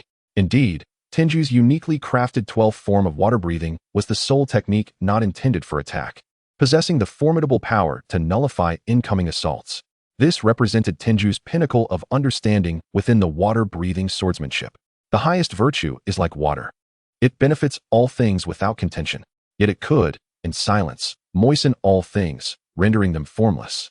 At this moment, Kakuzu suddenly sensed something amiss. The inferno birth from his composite ninjutsu was capable of raging on this battlefield for 3 days and nights. Yet, only a few minutes had passed, and he observed the flames diminishing at a visible rate. What could be the cause? A profound sense of crisis surged within Kakuzu. At this moment, the first rays of the morning sun pierced through the dense layers of clouds, casting their light upon the earth. Unbeknownst to anyone, the pitch-black veil of night had quietly receded. On the eastern peaks, resplendent hues of dawn emerged, and the brilliant, yet somewhat blinding sunlight fell upon this rugged battlefield, once ravaged by chaos. A profound silence enveloped the scene, devoid of even the chirping of birds or the rustling of insects, save for the melodious voice of a young boy echoing, "I am not dead yet. My apologies for disappointing you." The harrowing visions of hellish torment vanished in an instant. Both the towering infernos and the thunderous roars in the sky evaporated, as if the entire spectacle had merely been a figment of imagination. The boy clad in dark attire bore no signs of damage upon his mask, standing unscathed before Kakuzu. How is this possible? Kakuzu staggered. Incredulity etched across his face as he beheld the scene before him. A gentle, almost warm smile graced the boy's countenance, exuding an elegance akin to that of a nobleman. Nothing is impossible. Every formidable jutsu ultimately has a counter. Your power is indeed formidable, but there will always exist individuals in this world whose might surpasses yours. Kakuzu's eyes widened in disbelief, staring at a mere 12-year-old boy who had withstood his most potent S-rank attack. When his gaze fell upon the long blade in the boy's hand, he froze momentarily. Swordsmanship? Indeed. Tianyu nodded. Who says swordsmanship is solely for offense and cannot be wielded for defense? Understanding the significance of defensive techniques, Tianyu had diligently refined and developed his own defensive jutsu during his training with Might Guy. In the world of Naruto, every defensive technique is renowned. Gaara's sand shield, sand armor, the Byakugan's rotation, the Uchiha clan's Susanoo, and the first Hokage's 5-layered earth barrier. Many among these are hailed as embodiments of absolute defense. And what Tianyu had devised, this relentless technique, was uniquely his own absolute defense. Chapter 80, Kakuzu, Defeated. Is your strongest move really nothing more than this? Tianyu inquired with remarkable calmness. Yet, Kakuzu, facing him, was drenched in cold sweat, his gaze deepening with apprehension. At that moment, as Kakuzu summoned the last remnants of chakra within him to unleash another lightning jutsu, time seemed to freeze. Tianyu had resolved not to grant him another opportunity to strike. Open the second gate. Open the sixth gate. In Kakuzu's widened eyes, a swift shadow, moving at an almost imperceptible speed, surged toward him. As Tianyu's fists propelled forward, the chakra enveloping them ignited with friction against the air, reaching velocities capable of igniting flames. Without so much as a breath, black chakra cascaded from his fists, falling like ebony feathers from the heavens, akin to a relentless barrage raining down upon Kaku. Night Phoenix, Tianyu bellowed. This technique, inspired by Gai-sensei's sixth gate, manifested in a form that, after activating the sixth gate, bore an eerie black hue rather than the red of Gai's chakra. In that fleeting moment, Tianyu resembled the very embodiment of death, instilling boundless terror. This is bad. Kakuzu, sensing the sudden turbulence in the air, felt his hair stand on end. The myriad of earthbound tendrils within him significantly heightened his awareness. He discerned the grave danger posed by the jutsu unleashed by his opponent. Before he could contemplate evasion, he discovered it was too late. All avenues of retreat had been ensnared by Tianyu's black chakra-imbued fists. Astonished by the elusive speed of his adversary, Kaku, armed with 3 masks designed for comprehensive defense, found himself unable to escape. In an instant, he felt searing pain radiate from his chest, abdomen, shoulders, arms, and thighs. Countless fists, imbued with overwhelming power, pummeled Kakuzu into submission, reducing him to a mere pile of debris beneath the force of their onslaught. In the final strike, after unlocking the sixth gate, Tianyu teleported beside Kakuzu, his chakra-infused foot crashing down upon Kakuzu's face. Bang! Kakuzu's myriad of dark blood vessels connecting to his head exploded as Tianyu's kick sent him hurtling through the air, akin to a taut bowstring released, smashing through a dozen trees along the way, leaving a long trail behind him. Damn it! Kakuzu, having struggled to rise, found his earth-style chakra heart obliterated by his opponent, leaving him vulnerable to the successive strikes of Tianyu's taijutsu. Yet, before he could stabilize himself, he found his movements suspended in midair, as if time itself had slowed. No, it wasn't Kakuzu's movements that had decelerated. Rather, Tianyu's speed had accelerated further, like a black beam of light slicing through the air. It seemed poised to cleave the very fabric of space, instantaneously penetrating the lightning mask upon Kakuzu's back. Sizzle! Before Kakuzu could process the reality of his heart being pierced, Tianyu unleashed another punch, creating a gaping hole in his body. Crack! Yet another heart shattered within Tianyu's grasp. Oh! Countless dark tendrils, severed by Tianyu's effortless strikes, erupted from Kaku, whose unwavering spirit could not suppress a cry of agony, his emerald eyes blazing with the primal fury of a wounded beast. At this juncture, with only one heart remaining, Kakuzu had entirely lost the will to continue fighting. In his mind, a singular thought consumed him: escape. He had to flee swiftly, for the foe he faced was no mere mortal but a demon, a creature far more terrifying than he himself. Wanna run? A smile crept across Tianyu's lips, reminiscent of a hunter reveling in the imminent capture of his prey. It is over. You, who have boasted of having battled the god of the ninja world, now flee like a stray dog. What is the worth of your longevity? You are but a relic of a bygone era, devoid of meaning. Tianyu's gaze locked onto Kaku, who was desperately trying to flee the battlefield. In his hand, a Kusanagi sword materialized, and with the finesse of a thrown weapon, he hurled it forward with great force. Transform. As the Kusanagi soared through the air, it underwent a metamorphosis, multiplying exponentially, 1 into 2, 2 into 4, 4 into 8. Thousands of swords glimmered with a chilling light, enveloping the expanse in a shroud of lethal brilliance. Flash! as Tianyu uttered a low command. It seemed as though this realm was poised to be shattered by his wielded sword. A deafening roar ensued. Countless stones and trees were pierced and obliterated by the descending sword, transforming into a flurry of dust and splinters. The cacophony of severing sounds echoed simultaneously, overwhelming the senses. Amidst the myriad of slashing gleams, the countless tendrils of the earth grievance, which adorned Kakuzu's form, proved futile as they were systematically severed. The heart, nestled deep within the embrace of the earth grievance, the sole beacon of hope for Kakuzu's survival, was ultimately pierced by a relentless sword strike. Kakuzu was slain. Ding. Detection of the earth grievance's essence. Would you like to absorb it? A notification resounded within Tianyu's mind. He nodded and softly uttered, absorb. He felt an intangible force seep from within him, reaching out toward the small black mass on the ground, which was attempting to detach itself from Kakuzu's corpse and flee. Squeak. The black mass emitted a sharp, anguished cry before abruptly vanishing into thin air. Tianyu knew it had been absorbed. Ding. Congratulations, host, on completing the task. Absorb the earth grievance. System reward, puppet doll forging blueprint. The voice of the system heralded the reward. However, Tianyu had no time to peruse the blueprint, for more pressing matters demanded his attention. The battle was not yet over. Tianyu's gaze sharpened as he turned to the distant battlefield, where Tsunade was still entangled with Haiden, their combat evenly matched.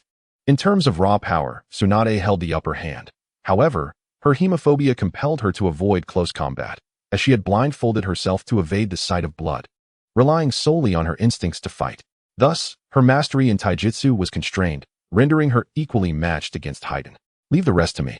With a powerful leap, Tianyu alighted atop the slug's head, positioning himself beside Tsunade. His sudden appearance startled both combatants, engrossed in their duel. Have you finished your fight? Tsunade inquired, astonished.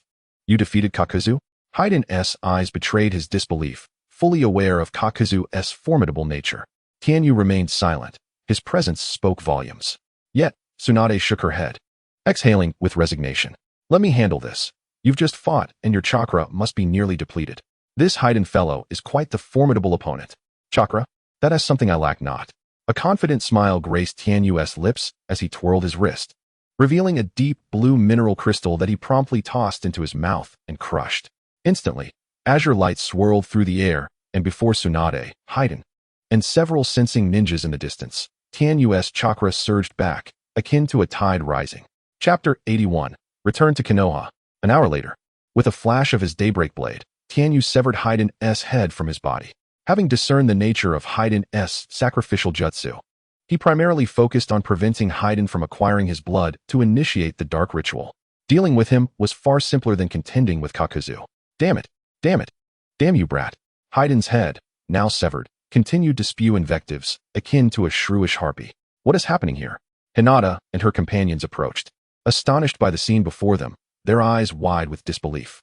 Just moments ago, that individual possessed 5 hearts, requiring them to be vanquished 5 times to ensure true death, an already astonishing feat. Yet this bizarre figure, having lost his head, was still able to speak. It's a dark god's mysticism, granting him an immortal form, Tianyu succinctly explained. How utterly strange. Intrigued, Hinata stepped closer to Haiden's decapitated head, scrutinizing it intently. Wait, be careful. Just then, a massive pitcher plant erupted beside Haiden's head, releasing a half-black, half-white silhouette within. Swish, swish, swish.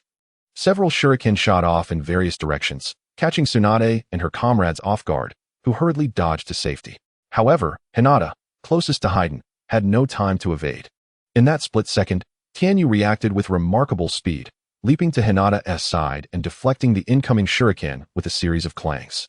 Yet, that fleeting moment had granted the adversary an opportunity. Kaguya swiftly snatched Haiden's head and darted toward Haiden's body. Not so fast. Tianyu's blade surged toward Kaguya, blocking the path to Haiden's corpse. Crack! Kaguya and Kurizetsu halted abruptly, compelled to alter their course. Even so, a significant portion of the pitcher plant's green leaf, along with Kurizetsu's form, was cleaved by Tianyu's strike. As Tianyu prepared to pursue and apprehend Kurizetsu and Kaguya, the duo, recognizing their failed ambush, abandoned their plans to seize Haiden's body and vanished into the earth without hesitation. As Haiden disappeared underground, Tianyu's companions surged forward to give chase. But he halted them with a commanding voice. Do not pursue. Captain, this their essay saying, do not chase a desperate foe. We are precisely in that situation. Tianyu elucidated. If it were possible to eradicate the enemy entirely, Tianyu would not hesitate. However, the Akatsuki was no ordinary organization, particularly with Kurizetsu's unpredictable tactics. Pursuing them might attract other Akatsuki members. With chakra crystals in hand, Tianyu was not lacking in chakra. Yet, facing Pain, who possessed the Rinnegan, would pose a considerable challenge.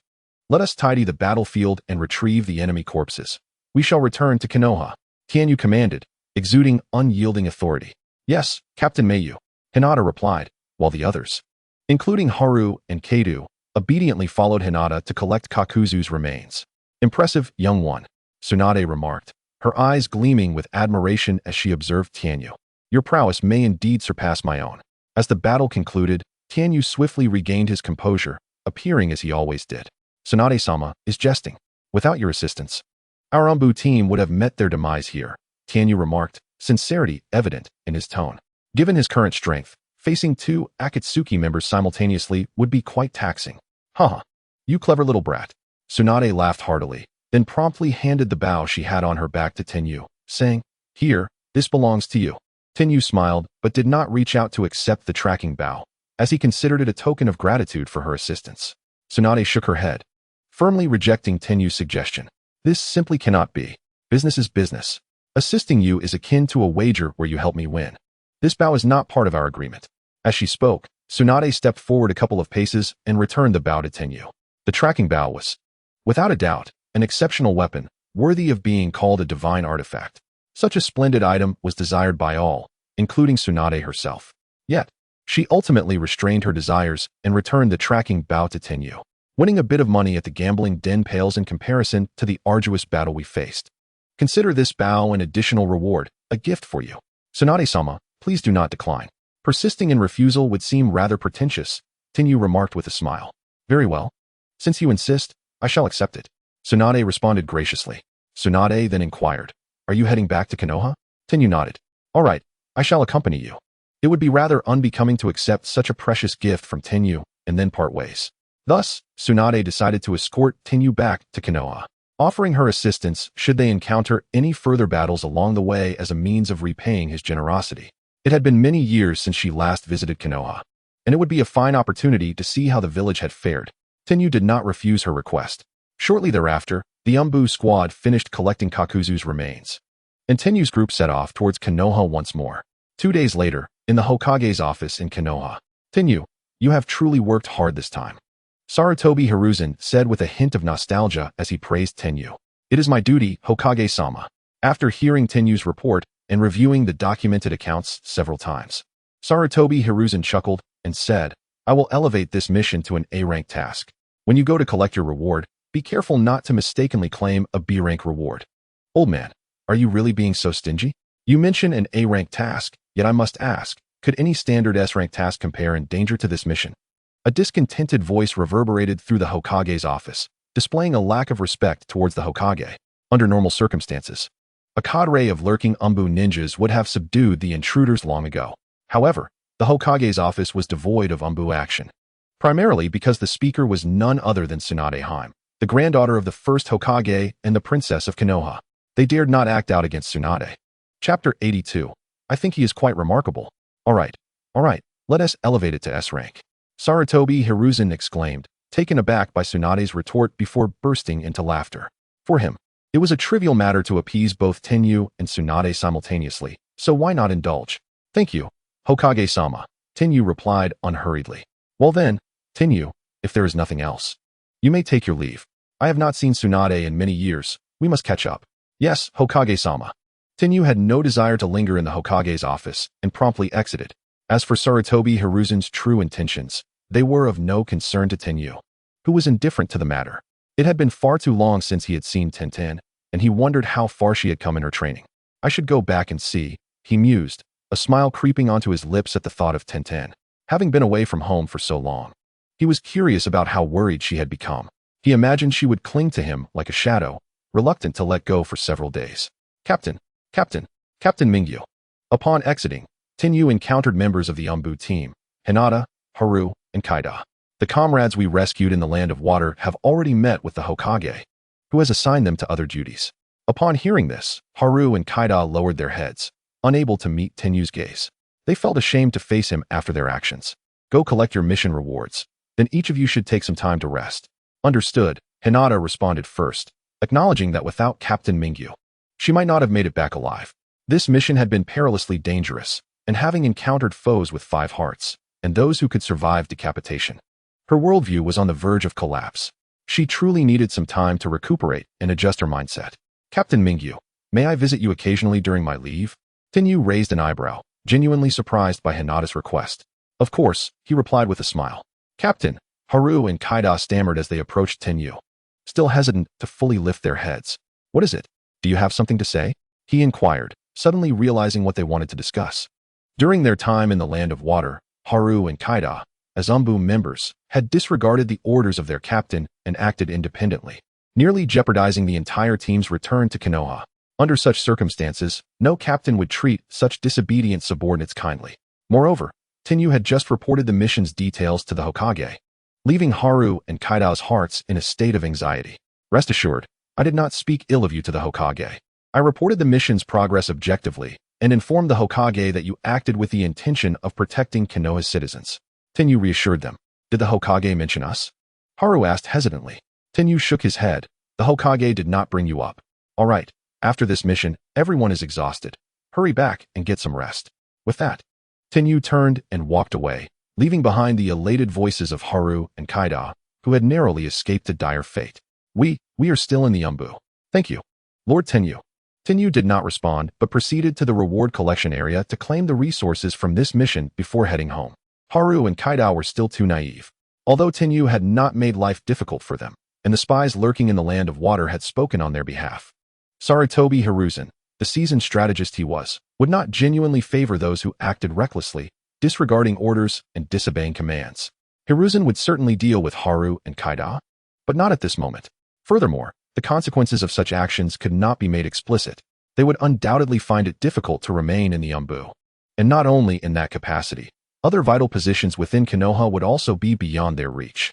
Those who failed to analyze the enemy's situation, disobeyed orders, and conspired with others to act against commands only exacerbated the predicament for their side. Such individuals would never be entrusted with significant responsibilities by Sarutobi Hiruzen. Shaking his head, Tenyu dismissed these convoluted thoughts from his mind. Should I bring Tenten a gift? He pondered, humming a cheerful tune as he strode joyfully towards home. In the Hokage's office, Sarutobi Hiruzen observed Tsunade, who appeared somewhat impatient, with an amused expression. Tsunade, you've returned. Please do not leave without a word again. Old man, I told you before. I just came back to take a look. Tsunade immediately confronted Sarutobi Hiruzen, asserting, I will certainly be leaving again. Do not think you can outsmart me into staying. It's simply not possible. Tsunade, I am the 3rd Hokage, and I am aging. Who knows when I might no longer be around? Sarutobi Hiruzen replied, undeterred. In the present day, no ninja in Konoha is capable of stepping into the shoes of the 5th Hokage. Just as you have returned, Tsunade, you must not run away again. Tsunade immediately shook her head, exclaiming, No way, no way. I refuse to take that position. Whoever desires to be Hokage can take it. I certainly will not. Tsunade, Konoha was established by your grandfather and great-grandfather. Can you bear to witness its decline? Old man, I have made it clear that I intend to leave. So cease these underhanded schemes. Tsunade asserted firmly. If you continue with this line of reasoning, I swear I will walk away right now. Observing Tsunade's fierce determination, Hiruzen Sarutobi felt a twitch in his cheek. The Hokage role is the pinnacle position in Konoha, the foremost figure in the entire ninja world. Could Tsunade not show a bit more appreciation? All right, I shan't mention it again, he conceded, swiftly adopting a serious demeanor. Tsunade, Tenju will accompany you on this mission. Please recount the details to me once more. Tsunade raised an eyebrow. What is there to discuss? Tenju has already reported to you, hasn't he? By the way, old man, didn't you just say there was no one suitable for the 5th Hokage? What do you think of that kid Tenju? I believe he is quite exceptional. He possesses good character and formidable strength. The only drawback is his youth. However, that is of no concern. You're still in good health and can serve for many more years. By the time you pass, Tenju will be in his prime. Tsunade's eyes sparkled with enthusiasm as she spoke, increasingly convinced that Tenju would make the ideal successor to the 5th Hokage. Chapter 83, The Akatsuki Organization. Noticing Tsunade's growing excitement, Hiruzen narrowed his eyes. You truly did not assist in defeating the enemy? Of course not, Tsunade replied incredulously, fixing her gaze on Hiruzen. Do you not believe in Tenju's strength? He is a member of the Umbu. You cannot be unaware of his capabilities. Such questions are beyond me. He had previously demonstrated his prowess, yet had not reached such heights. Shaking his head, Hiruzen let out a long sigh. This time, our opponent is Kakuzu. He hails from the same era as the first Hokage. Although he may not rival the first, he is still formidable. Kakuzu had already gained a reputation by the time Hiruzen was a mere child, having lived for so many years with 5 hearts and the secret treasure of Takigakure. Hiruzen was hesitant to assert that he, as Hokage, could triumph over Kakuzu. Yet, Tenju had returned with Kakuzu's head. This was indeed beyond Hiruzen's previous estimations of Tenju's abilities. Even after Tenju had detailed the events to him earlier, he still found it hard to believe. Tsunade, are you certain you did not lend Tenju a hand against Kakuzu? I had no time for that. You are well aware of my situation, and you know precisely why I left Konoha. While Tenju was battling Kakuzu, I was engaged with one of Kakuzu's companions, a monstrous entity that could withstand decapitation. I was merely trying to save myself. Hiruzen pondered, Tenju, this Tenju. Before he could contemplate further, Tsunade interjected, displeased. The princess of Konoha, despite having been away for many years, still felt a deep connection to her homeland, and her temper flared as easily as ever. Hey, old man, Tenju has accomplished something remarkable this time. You cannot undermine him. A talent like his deserves recognition, even if you do not see him as a successor to the Hokage. At least promote him. An Umbu squad leader? TCH. Tsunade grimaced. What use is that position? When trouble arises, he will still be thrust into the fray like fodder. Tsunade, who had received a tracking bow from Tenju and cherished it dearly, felt indebted to him. Moreover, she appreciated his cleverness and impressive strength. Thus, she raised the issue. What are you implying? How could I plot against the people of Konoha? As Hokage, one must maintain a degree of suspicion towards everyone. However, since you hold Tenju in such high regard, I shall refrain from testing his loyalty. With that, Hiruzen broke into a grin. Let us set aside the matter of the Hokage's successor for now. Nevertheless, a promotion is indeed warranted. Tenju has certainly made a significant contribution. Yet, Hiruzen withheld further comments due to the incomplete intelligence. According to Tenju and Tsunade, their adversaries were clad in uniform-like attire, black with red cloud patterns, suggesting they belonged to the same faction, an unknown force. A group with 5 hearts and the ability to survive decapitation was certainly not to be underestimated. It seemed necessary to dispatch more personnel to gather intelligence. In the Land of Rain, at the Akatsuki's base, Yahiko, controlled by Nagato, gazed into the captivating Rinnegan, observing the head of Haiden that Zetsu had retrieved. His voice was low and somber. The Black Death truly cannot be underestimated. Suddenly, a flurry of white paper converged beside Yahiko, materializing into a rare beauty. Conan, what are your plans for action? Is that even a question? Before the Akatsuki has officially commenced operations, one of our comrades has already been slain. If we do not eliminate the perpetrator, how can we ensure the safety of our remaining members? Conan, gather intelligence on this Black Death. Inform me immediately upon receiving any news. I understand. Conan replied coldly before dissolving into a flurry of paper. The Black Death of Konoha. In the shadows, a masked figure murmured the words, contemplating something. You. At the Akatsuki stronghold, Yahiko stared at Haiden's severed head, momentarily at a loss for words. Sighing, he asked, can you regenerate? Kakuzu was dead, but no one was left to stitch Haiden's body back together. That is impossible. Haiden, now just ahead, felt a profound sense of frustration. The Akatsuki base remained eerily silent. Silence was the ambience of this night, even with the Rinnegan. Yahiko could not possess the same ability as Kakuzu to restore Haiden's body. The Rinnegan was not omnipotent. While the Rinnegan does possess a formidable technique, the outer path, samsara of heavenly life, can resurrect the dead, yet the cost is the life of the user. For Haiden, Nagato, or rather, Uzumaki Nagato, would undoubtedly refuse to employ such a technique. Moreover, even if he did, it would be awkward. The outer path is meant to resurrect the deceased. And though Haiden has only a head left, he is still alive. The technique would not be effective on someone as peculiar as Haiden. Let me give it a try. At that moment, Toby, speaking in a low tone while maintaining his masked guise, stepped forward. I have a way to restore him. Upon seeing the newcomer, Haiden, now just ahead, was taken aback. Toby. Yahiko remained silent for a moment before introducing Haiden.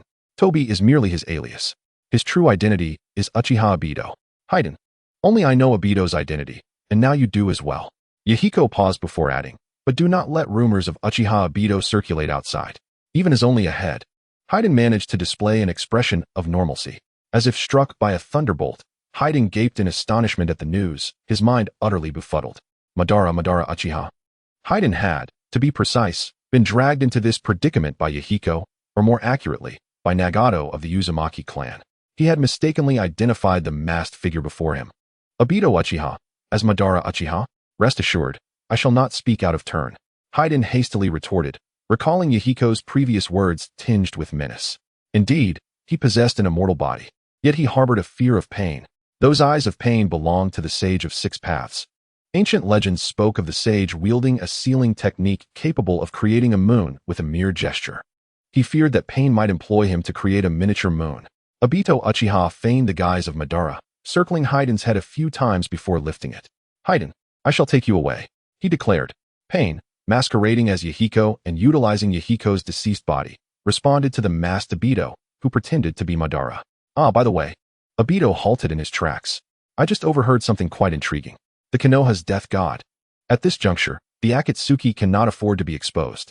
Allow me to manage this. Pain frowned, pondering that even if Obito were indeed Madara Uchiha, one could not silently perish, could they? Nagato, still believing Obito to be Madara, observed Pain's momentary pause, a low sound escaping his lips. Obito perceived Pain's thoughts clearly. Given Nagato's obsession with the deaths of comrades, he naturally could not bear to witness their departure from the organization he had created without achieving anything. No need for me to intervene, Obito proclaimed. Have you forgotten about a certain ally in Konoha who collaborated with us a few years back? Let him assist. Chapter 84. The Awakening of the Worker. On the bustling streets of Konoha, Tenyu emerged from the Hokage's office and visited the Umbu once more, completing the handover of this mission's entirety. The report he submitted left Kakashi, the current Umbu captain, utterly astonished.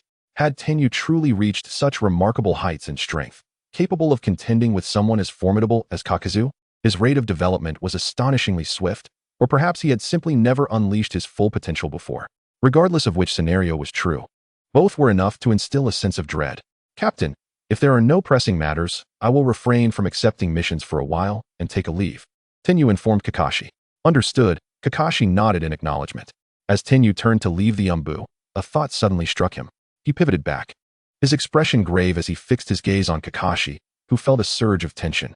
Is there something you failed to mention in your previous mission report? Or do you possess information regarding that organization clad in black with red clouds? Any intelligence about this clandestine, mysterious organization, which harbored formidable beings like Kakuzu and Hayden, was of utmost importance to Konoha, presenting a significant threat. Hence, as Umbu captain, Kakashi could not afford to be lax. No, Tenyu shook his head then, with a serious demeanor, inquired, I merely wish to confirm that during my leave, the base salary of the Umbu remains intact? Kakashi momentarily froze, taking a few seconds to comprehend Tenyu's inquiry. With a long sigh of relief, he pinched the bridge of his nose in exasperation, replying, Yes, you needn't worry about that. Are the usual benefits, such as access to scrolls and ninja tools, still available? Tenyu pressed on. Yes, Kakashi replied, exasperated. Isn't your family quite affluent? Why are you so concerned about your base salary and Umbu benefits? I thought you were about to deliver some critical information. Upon hearing Kakashi's response, a satisfied smile spread across Tenyu's face. Excellent. Then I shall enjoy my leave with peace of mind, Captain. Farewell. With that, Tenyu turned and strode away. How amusing. No matter how wealthy he is, he must still concern himself with his wages, Tenyu mused, embodying the clear-headed realization of a diligent worker. Meanwhile, Kakashi's expression morphed into a complex mix of emotions. Having shed his Umbu attire, Tenyu donned his usual white round-collared robe and sauntered leisurely towards his home. The upcoming period promised to be a wonderfully relaxed vacation for him. This was a rare opportunity for leisure for Tenyu, who had recently completed a task and received a substantial commission. Originally a B-rank mission worth around 3 million Ryo, the task escalated in difficulty. Facing ambushes from Jonin-level teams and formidable foes like Kakuzu and Hayden. With Tsunade's assistance, the mission was elevated to an S-rank task. The reward for Tenyu's squad amounted to a staggering 50 million Ryo. According to the Umbu's distribution policies, each member of the squad would receive 10% of the commission, while Tenyu, as the squad leader, would claim 70% of the total, an impressive 35 million Ryo. This sum rivaled the bounty on the head of Asuma Sarutobi, the son of the third Hokage and an elite Jonin of Konoha. Such remuneration was exceedingly high within the village's task compensation structure. It undeniably affirmed that being a ninja was a remarkably lucrative profession. Of course, when the commission was distributed, aside from Hinata, both Haru and Kaido blushed and attempted to decline their share, feeling they had contributed little to the task and had caused their leader considerable trouble. Had it not been for Tenyu's presence, they might have met their demise in the field. Nevertheless, Tenyu insisted they accept it. We all risk our lives as ninjas to earn a living. Let us adhere to the Umbu's regulations to avoid unnecessary complications. Thus, Haru and Kaido reluctantly acquiesced. Now, with a substantial sum deposited into his account, Tenyu found himself with more money than ever before. Although he had previously never lacked for funds, he typically possessed only a few 100,000 ryo for living expenses, which was still a far cry from opulence. Furthermore, this was the first commission he had ever received from a mission, making it particularly meaningful. Consequently, Tenyu resolved to use this newfound wealth to purchase gifts for his family. As he ambled through the streets of Konoha, he embarked on a rather extravagant shopping spree. First on his list was a gift for his father, who was an avid drinker. Tenyu entered the liquor store established by the Nara clan. "Welcome, esteemed customer. What may I assist you with today?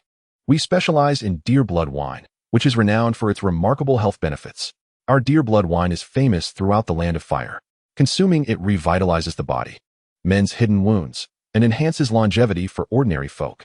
Just 1 cup a day can ensure one lives to the ripe age of 99. The shopkeeper enthusiastically extolled the virtues of their product. Tianyu nodded. The deer blood wine from the Nara clan was indeed renowned, a fact he had heard of before. "Then bring me a dozen." "How much?" The attendant was momentarily stunned. "A dozen? That's 12 bottles of deer blood wine. Each bottle weighs about a pound. So that's 12 pounds in total." This left the attendant, who usually sold by the cup or two, utterly flabbergasted. "Yes, just swipe the card." Tianyu nodded again. All right. The prospect of a transaction worth several million instantly ignited the attendant's excitement. A big client had arrived. His grin stretched from ear to ear, his face beaming with joy as he hurriedly began to assist Tianyu. Not only did he upgrade Tianyu to the highest membership level with a generous discount, but he also arranged for home delivery. After Tianyu provided his address, they wasted no time in organizing the delivery. After purchasing a gift for his father, Tianyu set out to select a present for his mother, who had a particular fondness for jewelry. In a jewelry store, he acquired a lavish ruby and diamond necklace, thereby also becoming a premium member of that establishment. Lastly, he turned his attention to his sister, Tian. Her greatest interest lay in weaponry and traditional kipeos. While he could certainly gift her some intriguing weapons, he knew that this couldn't constitute her entire present. He visited a tailor to commission several exquisite kipeos for her. Of course, he was also aware that his sister had a penchant for delectable treats. Strolling through the streets of Konoha, he purchased a variety of pastries and snacks: tempura, sushi, taiyaki, takoyaki, sashimi, and snow crab. After providing his address, he arranged for these delightful morsels to be delivered to his home. Once he had completed these errands, Tianyu found himself burdened with a multitude of gifts, accompanied by several individuals who were tasked with transporting his purchases. The entourage comprised no less than 7 or 8 people, drawing the attention of villagers as they walked by. Such a large shopping spree unmistakably portrayed the demeanor of a wealthy young master. Thus, as Tianyu led the way to his home, he suddenly found himself in a state of bewilderment, standing there utterly flummoxed. This expression was rare for him, but at that moment, he truly felt lost. Surveying his surroundings, he recognized the familiar streets, confirming he had not taken a wrong turn. Yet, why was it that before him stood a home that was not his previous abode? Chapter 85, The Gift. At that moment, Tianyu stared in bewilderment at the entirely different entrance before him. A peculiar thought surfaced in his mind. Had his family secretly relocated without informing him? Surely, they wouldn't be that cruel, for he was their biological son. Just as he stood there, momentarily paralyzed, the door creaked open, revealing a familiar face, brimming with evident excitement. "Brother, is that you come back?" "Sister." Upon seeing this familiar visage, relief washed over Tianyu. With Tian pulling him along, he stepped into this completely unfamiliar courtyard. "Is this still our old home? I was just beginning to doubt if I had come to the wrong place." Tian, covering her mouth, laughed like a tinkling bell. "Of course, this is our home. Brother, who told you to be away on a mission for so long that you couldn't even find your way back? If I hadn't heard the noise outside, who knows how long you would have stood there looking foolish." Tianyu scratched his head, feeling a bit at a loss. "Why does everything seem so different now?" Tian explained with a mischievous smile. It's because father has rebuilt our house and yard. She pointed to a beautifully designed courtyard with a small bridge and flowing water, which now featured a pond adorned with lily pads, creating a picturesque scene. Father purchased several plots of land adjacent to our home, effectively expanding our property several times to over 1,000 square meters. What you see now is merely part of the front yard. There is still a vast area behind the house. Tianyu nodded, following Tian as they toured the house. Indeed, their home had grown considerably larger. Not only had the original structure been rebuilt, but the courtyard and garden had been redesigned as well. Their family had even remembered to upgrade the small forge that had once been in the backyard.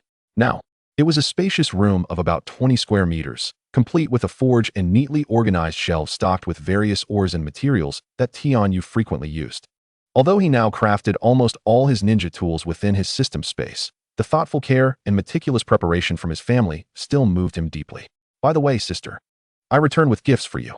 Tianyu smiled, wrapping his arm around Tian's neck. Go on, take a look and see if there is anything you like. Wow.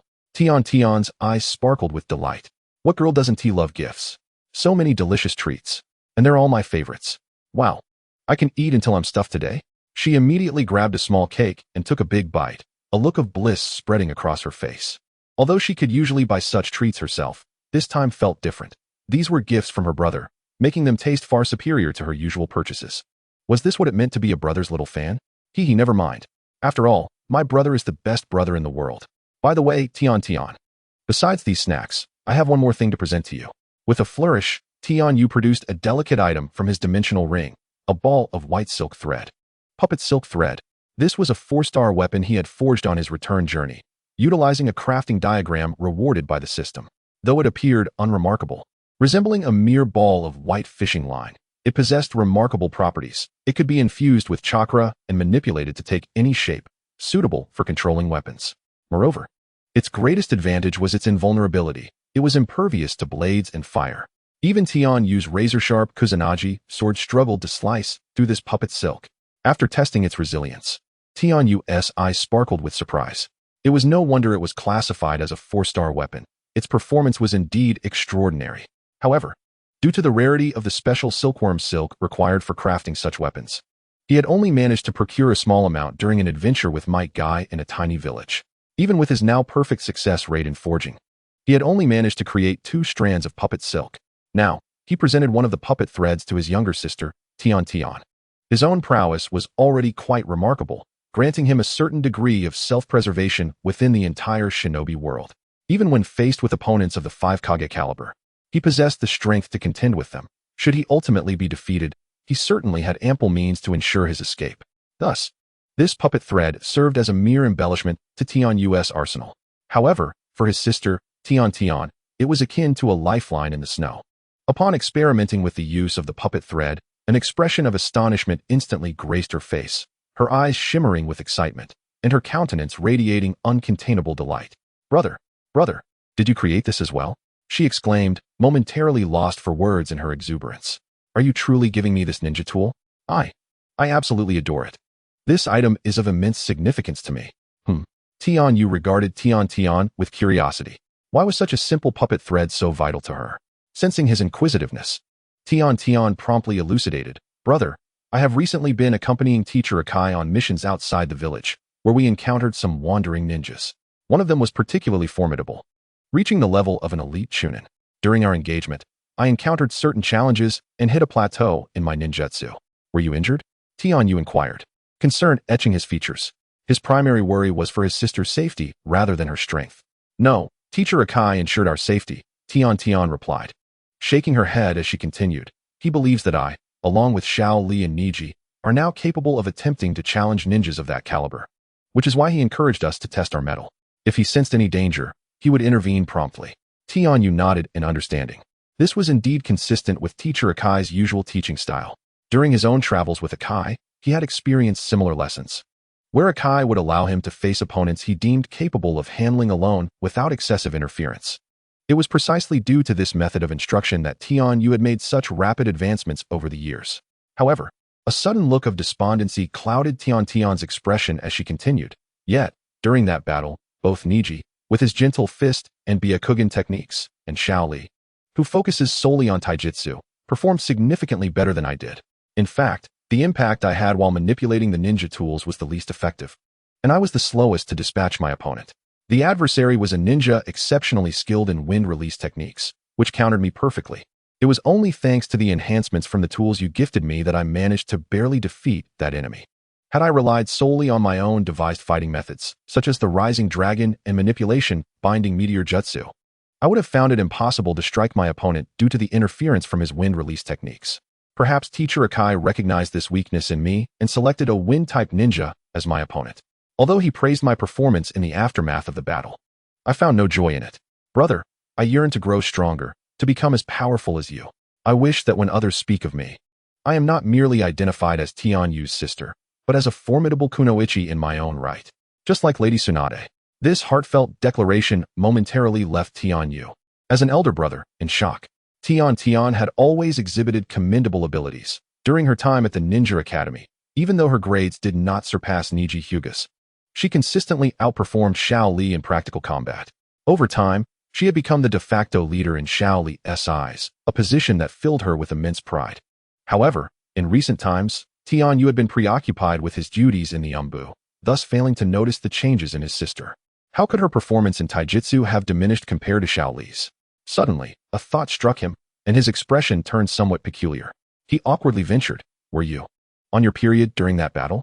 Tian blinked in surprise. She had not anticipated her brother would deduce that. A flush of crimson quickly graced her cheeks as she shyly lowered her gaze, murmuring a faint affirmative. Indeed, that was the case. Tianyu sighed inwardly. It had been several months since their graduation, and with the new year approaching, they were on the brink of the age when the original protagonists would graduate en masse. Soon, both Tianyu and Tian would reach 13, an age that, for a girl, represents the height of youthful beauty and the most rapid phase of physical development. Although Tian had always received guidance from their mother in this regard, her mother, not being a ninja, was at a loss on how to handle such situations. During her menstrual cycle, Tian found herself unable to engage in vigorous taijutsu, significantly limiting her capabilities. This was a crucial reason why the number of female ninjas represented a small fraction of the overall shinobi population. Tianyu now comprehended why the puppet thread he had gifted her had elicited such joy. It not only compensated for her physical limitations at certain times, but also effectively countered the wind release techniques that posed a threat to her ninja tools, truly a double-edged sword. Yet, would this alone suffice?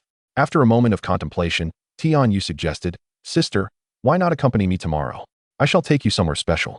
Tian nodded obediently, trusting her brother completely without further inquiry. That evening, their parents returned home from their business endeavors, elated by the gifts Tianyu had purchased for them. When Tianyu inquired about the reconstruction of their home, his father, Tian Xiong, laughed heartily, proclaiming, "All credit goes to Tianyu. Had it not been for his efforts in securing those weapon orders from Lord Hokage, we would not have had sufficient savings to renovate our residence. The profits from that order exceeded our expectations." In recent times, Tian Xiong had flourished, becoming the largest weapon merchant in all of Konoha. Meanwhile, the family's wealth had reached astonishing heights, positioning them favorably even against those from prominent clans. On the following evening, Tianyu took Tian out, leading her to a rather distant district, one markedly different from their usual shopping haunts. This area was alive with vibrant lights and sounds, a veritable spectacle of neon brilliance. Even before darkness fully enveloped the sky, the streets were already ablaze with illumination, the air filled with the flickering glow of colorful lights. Izakayas, entertainment establishments, and gambling houses thrummed with laughter and merriment, while tipsy patrons stumbled out of taverns, bottles in hand, vociferously proclaiming their revelries. There were also some exquisitely dressed women, their long hair cascading down, clad in tight miniskirts that barely concealed their vital parts. With their alluring figures, they stood on the street corner enticing customers, causing many a drunken man to become infatuated, reaching out with lecherous hands to wrap around their waists as they led them towards the brothel. Meanwhile, at the entrance of this street, Tianyu wore an odd expression, staring intently at Tian. As if he had just realized the existence of his older brother for the first time, his demeanor imbued with a sense of caution as if facing a formidable adversary. "When did you go astray?" Tian questioned, her teeth clenched in indignation. "Go astray? How could you say that?" Tianyu raised his hands in feigned innocence. "You were going to such a place, and you brought me along. How can you claim you haven't gone astray? Humph. Is this a place for decent people?" I shall tell mother when I return home. Tian huffed, pouting in anger, clearly intent on reporting his transgressions. As she turned to leave, Tian grasped her arm, exclaiming with exasperation, "Wait. This is my first time here as well, and I didn't bring you to indulge in these frivolities, but to meet someone." He silently pondered the consequences if Tian were to witness the scene inside. Surely, the idolized image she held in her heart would shatter in an instant. Tian guided Tian through the alley, venturing deeper into the vibrant and bustling district. To coax the reluctant Tian into accompanying him into this realm of neon lights. Tian had purchased a serving of her beloved fish balls from a stall at the alley's entrance, which earned him her reluctant compliance. After traversing a few hundred meters, they encountered a small door draped with curtains at a fork in the alley, prominently marked with the character for gambling, from within which the sounds of raucous revelry could be faintly heard. Ha ha ha. Today I shall make a fortune off her. It's time to strike it rich. Lady Tsunade has finally returned to Konoha after so many years. Surely, I must profit from her. Besides, she's been quite generous lately. Are you all set? One asked. Rest assured, everything is prepared. We are merely awaiting that plump sheep to take the bait. Standing outside the casino, Tian wore a bemused expression. With a sigh, he stepped inside. In truth, Tian had little interest in gambling. During his studies of ninja tools, he had thoroughly analyzed the tricks of the gambling trade. His skills were such that he could easily outplay anyone in any game of chance, rendering the whole affair rather tedious to him. Moreover, he was not in need of money. His missions were solely for the purpose of honing his abilities through real combat and relishing the adrenaline rush that came with it. Were it not for the search for Tsunade, he would not have set foot in such a place. The once mighty Senju clan's territory had vanished. And if there was any place within Konoha where he might find Tsunade, it was undoubtedly this largest casino in the village. Pushing aside the curtain, he led Tian inside. It was her first visit to such a place, and she appeared visibly anxious, her form nearly concealed behind Tian, exuding an air of innocence. Inside the casino, spacious rooms adorned with tatami mats were filled with people, each table surrounded by eager gamblers. The cacophony of various voices echoed from different rooms. Ha! I've won again. Damn it. I lost again. No way. I must win back my money today. My luck has been abysmal. Do you have business here? Upon their entrance, a formidable-looking middle-aged man approached them, evidently the proprietor of the establishment. We do not allow spectators. If you wish to observe, you must purchase a ticket or else leave immediately. This was a rather upscale casino, and even non-gamblers were required to pay for entry, serving to filter out those of limited means. 2 tickets, please. Tian flashed a pouch of money before the man. Rest assured, we are here to gamble. Chapter 87. This is my younger brother. The casino owner scrutinized Tian and Tian once more. They appeared to be merely 12 or 13 years old. A rarity for such young ones to venture into a gambling den. Typically, children of that age would be turned away. But given their ninja attire and the Konoha headbands they sported, the owner reconsidered. After issuing some instructions to an attendant, he promptly processed their tickets. Having paid the requisite fee, Tian and Tian proceeded deeper into the casino, room by room. Finally, at the entrance of one room, he heard a familiar voice.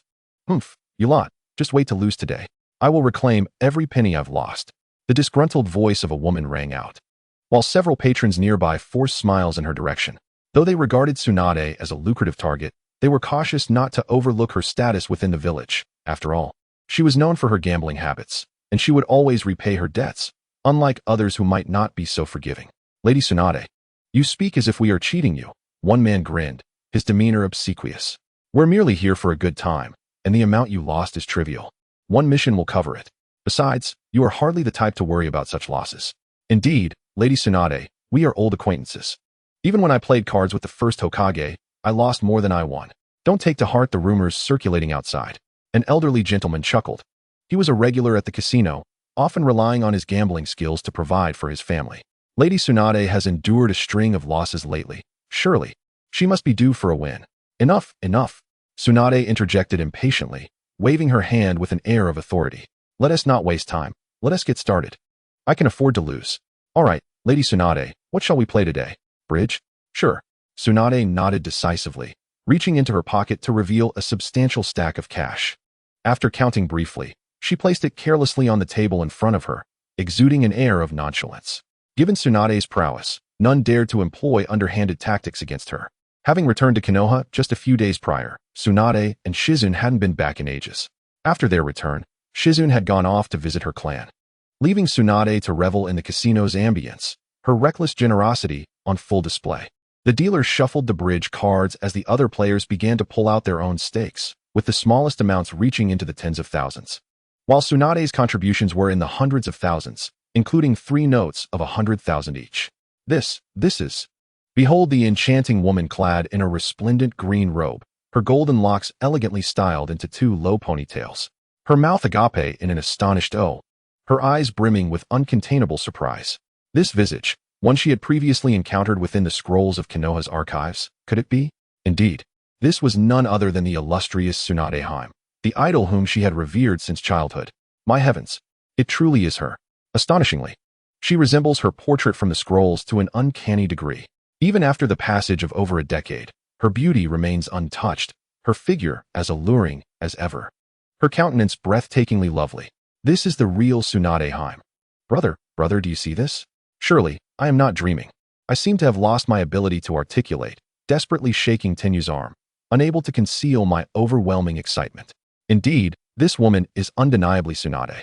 Tenyu nodded, addressing her. I have brought you here specifically to meet her. The look of delight on her face intensified, her gaze toward Tenyu now infused with admiration. No way, brother. You actually know Lady Tsunade? You are astonishing. Tenyu chuckled softly, choosing not to speak. His relationship with Tsunade extended far beyond mere acquaintance. Rather than hastily informing Tsunade of their purpose, he stood quietly by, observing as she engaged in a few rounds of games. As expected, Tsunade's notorious luck in gambling had not changed. She lost every single round, unlike the previous instance where the house had cheated. This establishment, a long-standing gambling house in Konoha, operated under stringent regulations against cheating. Tsunade's losses this time were purely due to her lack of skill. Tenyu watched her play, his teeth clenched in frustration. Despite having a promising hand, she played it poorly. Does this woman even know how to play bridge? The phrase poor skills but high aspirations seems to encapsulate her perfectly. Enough, Tsunade, cease playing. You've already lost a considerable sum. Unable to bear the sight of her continued losses, Tenyu finally broke his silence. Tsunade, having lost tens of thousands in a few rounds, felt increasingly despondent when she heard Tenyu's voice. Instantly, her demeanor brightened. Oh, Tenyu, what brings you here? I came to find you. I need your help. Come, assist me in playing a few rounds. I've lost quite a bit, and am feeling quite down. She eagerly pulled Tenyu close, wrapping her arm around his neck in an affectionate manner. I have serious matters to discuss, Tenyu replied, somewhat exasperated. Ha. Helping me win is a serious matter. Rest assured, as long as you help me win, I'll take care of anything you need. Tsunade's hearty laughter dispelled her earlier gloom. Really? Tenyu raised an eyebrow, intrigued. Of course. I keep my word. Tsunade puffed out her chest proudly. Thus, Tenyu took a seat at the gambling table, occupying Tsunade's previous position. Who is this little brat? We've never seen him before, questioned the other patrons. Noting Tenyu's youthful appearance, a mere boy of 12 or 13, looking like a naive young master from a prominent family. This is my brother, Tsunade grinned. Settling beside Tenyu. Let him play a few rounds for me. I'll cover the bets. Is that all right with you? The others nodded in agreement, reassured by the fact that Tsunade was footing the bill. With such an inexperienced face, they figured it would be easy to win his money. After all, as long as they could profit, that was all that mattered. The game resumed. I'll be the dealer. Just follow our lead, little brother. The eldest among them shuffled the deck of cards, and the others began placing their bets. Tenyu, with Tsunade's remaining 5,000, wagered the entirety in one bold move. Snickers erupted from the crowd, likely at his apparent naivety. Tenyu's sister shot a glare at the chucklers, her expression shifting to one of concern as she glanced nervously at her brother at the table, having never seen him play cards before. As the cards were dealt, Tenyu had already grasped the nuances of the game through observation. The rules were straightforward: shuffle, deal, match, compare, and finally tally the points. Players only compared their hands against the dealer, and in the event of a tie, the dealer prevailed. As time passed, the atmosphere at Tenyu's table grew increasingly intense. Initially, the wins and losses were evenly distributed, but soon the tide began to turn.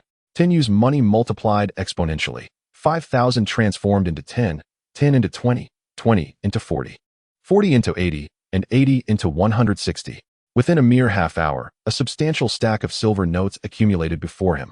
His luck was astounding. The elderly gentleman had remarked to Tenyu more than once, "Young man, your fortune is truly remarkable," although the grimace on his face suggested otherwise. Yet, was this mere luck? Certainly not. While the casino maintained strict oversight, seasoned gamblers inevitably resorted to deceit. Tenyu felt no psychological burden regarding cheating, for each player around the table engaged in it, particularly when substantial stakes were involved. In the realm of gambling, true strategy often intertwines with trickery. The pinnacle of gambling skill is, in essence, a contest of deception, rendering the competition inherently equitable. Tenyu's methods simply outshone the rest. After several rounds, he had not lost a single hand. Following his victory of 160,000, the atmosphere shifted. The other players appeared uneasy, their faces paling as they exchanged furtive glances. "Let us go for a big one," someone shouted. The others eagerly awaited such an opportunity to overturn the tables, echoing their agreement. Tenyu had no objections, wagering all of his accumulated wealth once more, aware that a poor hand could lead to complete ruin. "Shuffle deal." The room fell into a brief silence as everyone began to arrange their cards. Suddenly, a gasp pierced the air. The elderly man opposite Tenyu erupted into laughter, his beard trembling with glee. Surveying the table with a triumphant glance, he revealed his cards, boasting, "Ha! 9 points. The highest hand. It seems I am the true victor tonight." Others showed no concern for the cards he held, for he was not the dealer. It was Tianyu who held that title. All players were to compare their hands against the dealer's, and should this elder win, it would be at the dealer's expense. "Ha ha ha, young man, hurry and pay up," the old man proclaimed with an air of smug satisfaction, his eyes gleaming with delight. "Ahem." Tianyu cleared his throat before laying his cards upon the table. "I apologize, but I too have a Tianjiu point, with the dealer holding a mere half point. It's a total annihilation." The casino was instantly enveloped in a peculiar silence as the old man's expression froze in disbelief, while the faces of the other players soured dramatically. With Tianjiu points in play, the dealer's advantage rendered the other players' hands irrelevant. Under the rules, a loss was inconceivable. Following this crushing defeat, Tianyu's capital doubled once more, soaring to an impressive 3,200,000. "No, I'm done. I'm out of money. I am sorry. But I too have no funds left." The gamblers at the table turned pale and vacated their seats, for all their money had found its way into Tianyu's possession. And the one who lost the most was none other than the elder sitting across from him. "You scoundrel! You must have cheated." The elder, overcome by rage, stood abruptly, pointing an accusatory finger at Tianyu. "One must speak with evidence. What eye of yours witnessed my cheating?"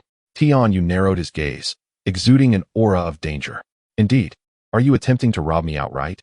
Tsunade interjected, stepping forward at an opportune moment. "You." The elder attempted to continue, but was swiftly restrained by those beside him. Although they were unfamiliar with Tianyu, they recognized that Tsunade was not one to be trifled with.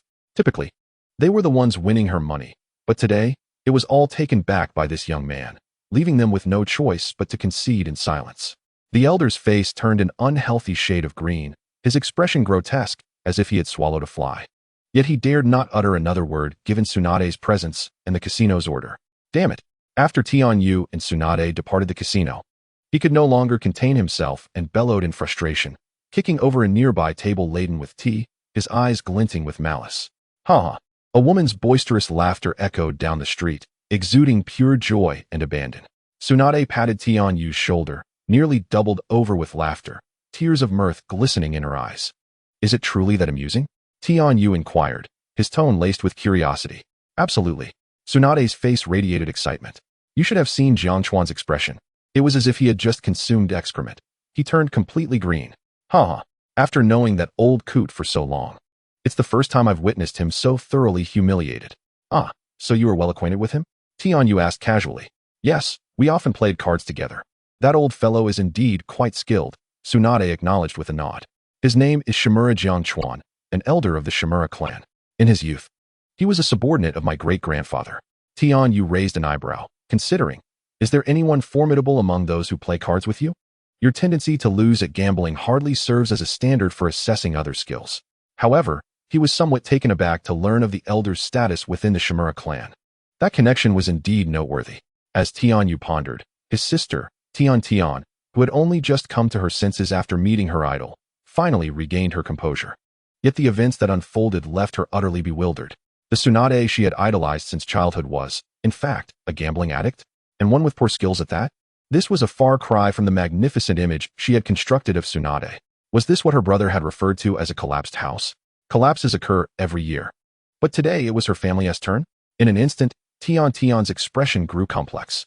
"Tianyu, Why don't you wander the ninja world with me? Don't stay in Konoha, she suddenly suggested, her eyes sparkling with enthusiasm. Absolutely not. Before Tian could voice his refusal, Tian quickly interjected.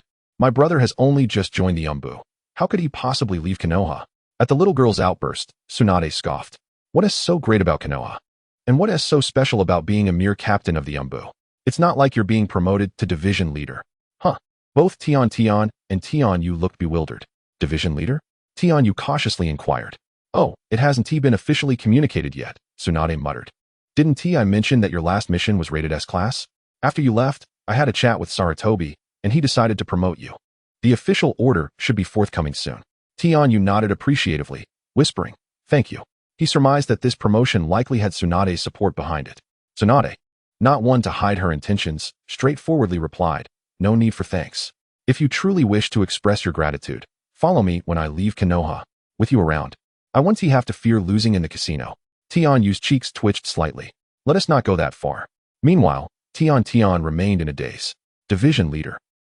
S-class mission. Suddenly, she snapped back to reality and shouted incredulously at Tian. Brother, how did you end up taking an S-class mission? Didn't you tell me it was a B-class mission? Though still young and yet to graduate from the Ninja Academy, she understood the dangers associated with S-class missions. All right, Tian, don't be upset. I'm fine, see? Tian attempted to soothe her, but to little avail. As night fell, the trio strolled down the streets of Konoha, gradually making their way home. Upon nearing their residence, Tian turned to Tsunade, bidding farewell. Lady Tsunade, I'll take Tian home now. Is there something else, Lady Tsunade? Suddenly, Tsunade dropped a bombshell. Tian, why don't I stay at your house for a few days? Even Tian was momentarily taken aback by her proposition. Welcome. Absolutely not. Tian, still sulking, vehemently rejected Tsunade's audacious suggestion. She scrutinized Tsunade with suspicion, convinced that the famed Lady Tsunade harbored ulterior motives towards her brother. Tian, stop causing trouble.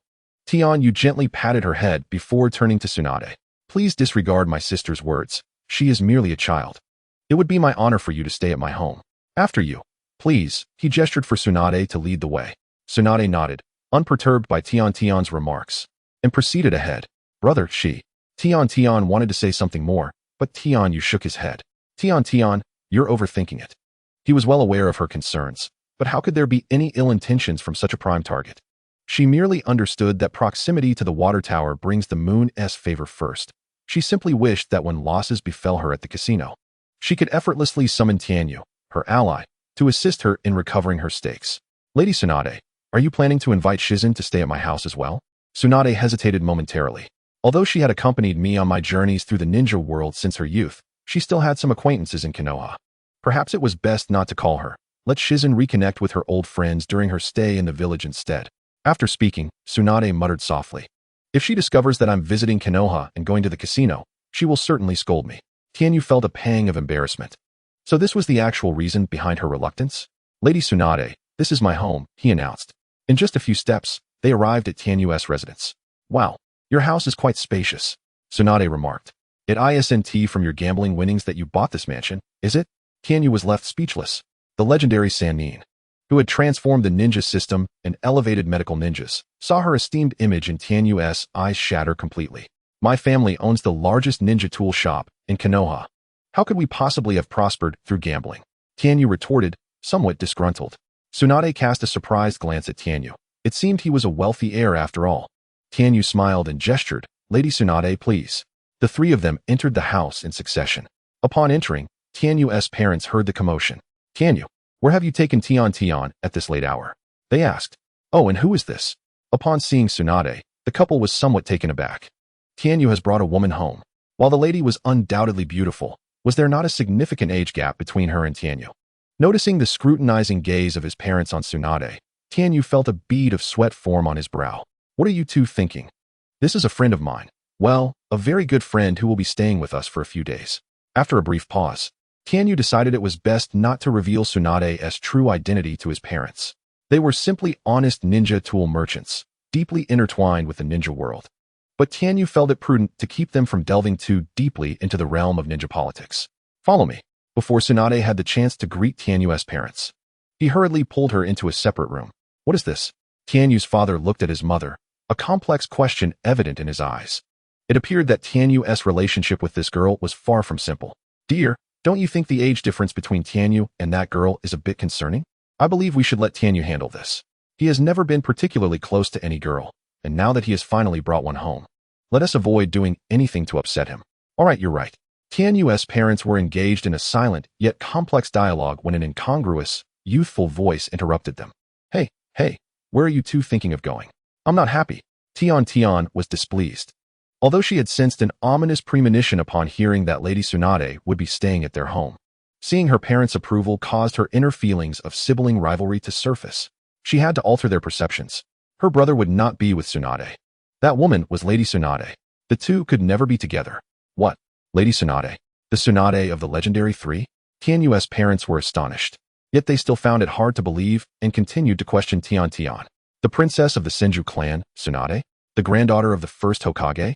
Tianyu's parents flanked Tian, peppering her with inquiries. Tian felt her head spinning. Could they slow down and not rush? Yes. She is exactly who you think she is. That woman is one of the legendary three, the princess of the Senju clan and the granddaughter of the first Hokage.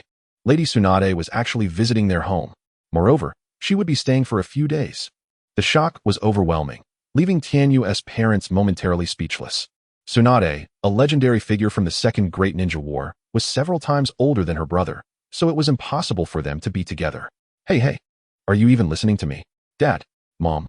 After expressing her concerns, Tian noticed her parents were unresponsive.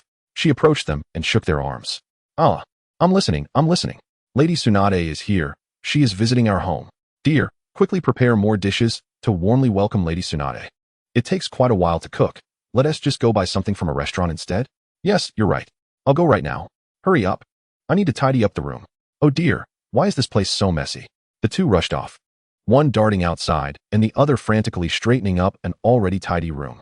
Mom, Dad, are you even listening to me? Tian felt a wave of frustration wash over her.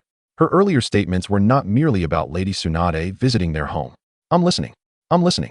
Her mother replied distractedly, not halting her cleaning.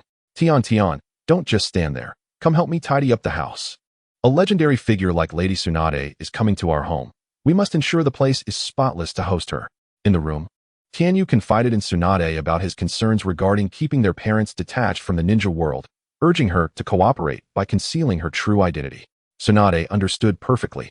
Having traversed the battlefield and roamed the ninja realm, she was accustomed to such worries. She expressed her willingness to assist Tianyu in maintaining the facade. Instantly, she devised an alias and identity for herself, introducing herself as Senju Kane. According to Tsunade, this alias held significance, though Tianyu did not quite grasp the details. Ultimately, Tsunade insisted on adhering to this alias strictly, claiming that she would win at the casino next time if they did. Tianyu felt a twitch in his cheek. Did his dear Lady Tsunade truly not realize how her reputation as a big fat sheep resonated throughout the ninja world?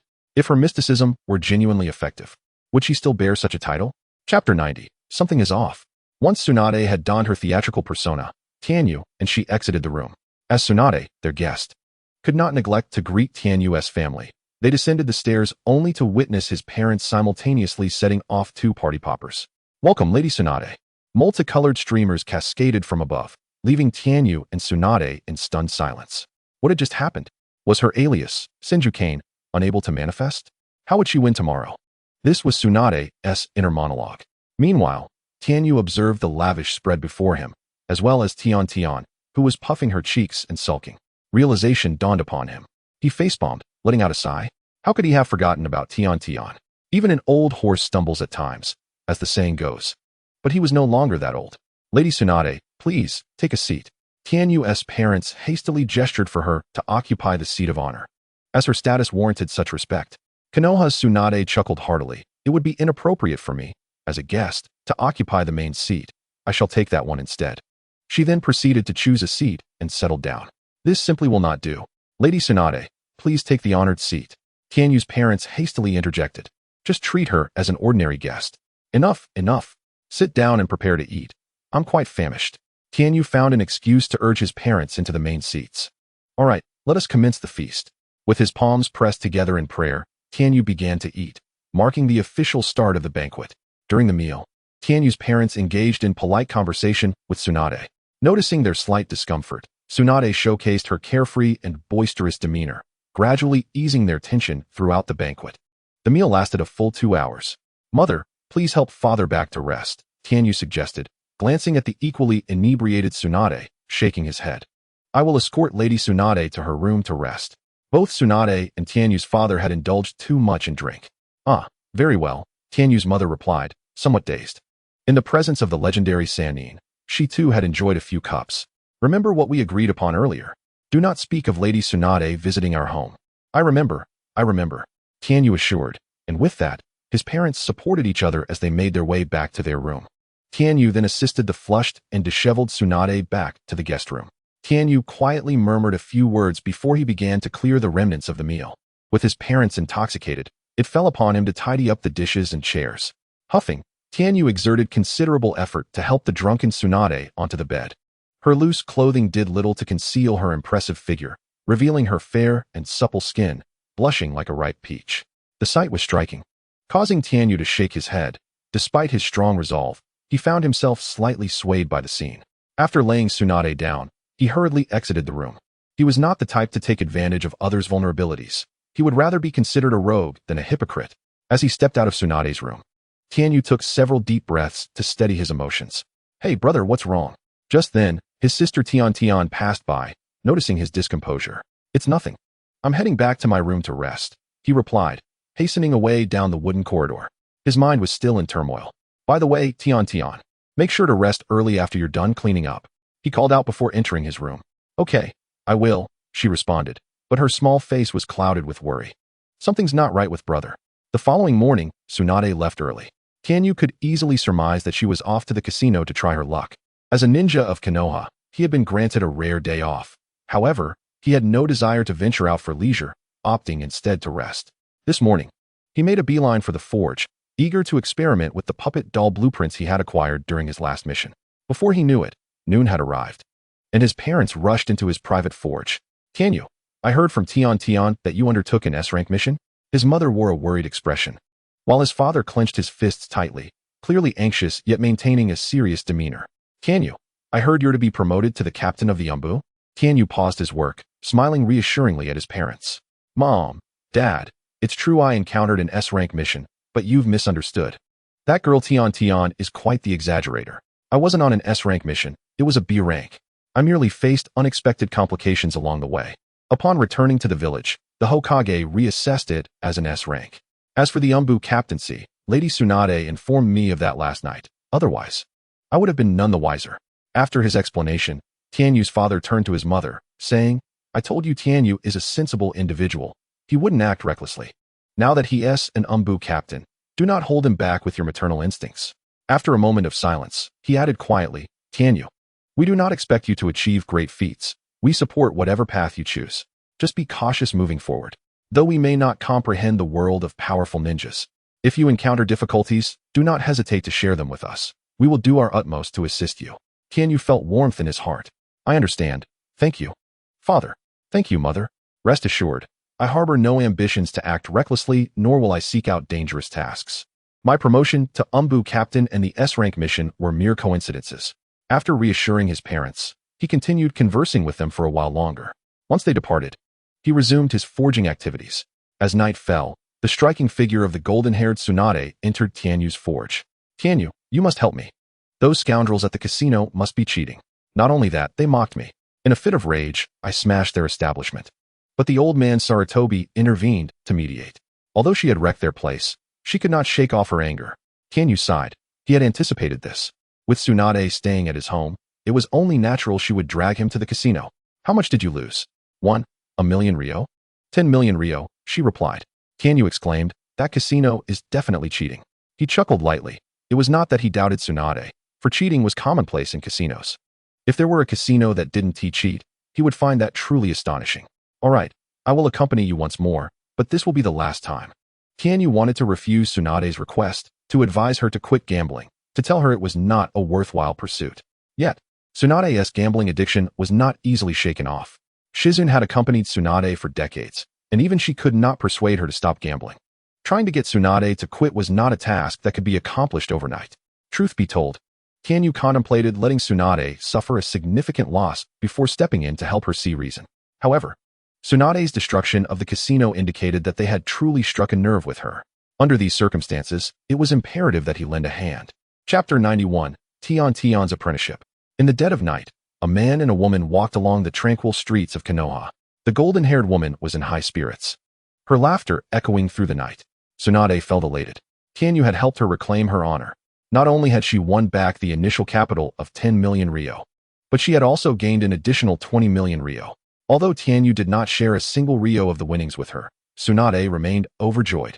The casino that had caused her so much displeasure was now in ruins. Tianyu, once again, I owe you my gratitude. You not only helped me recover my money, but also brought down that casino.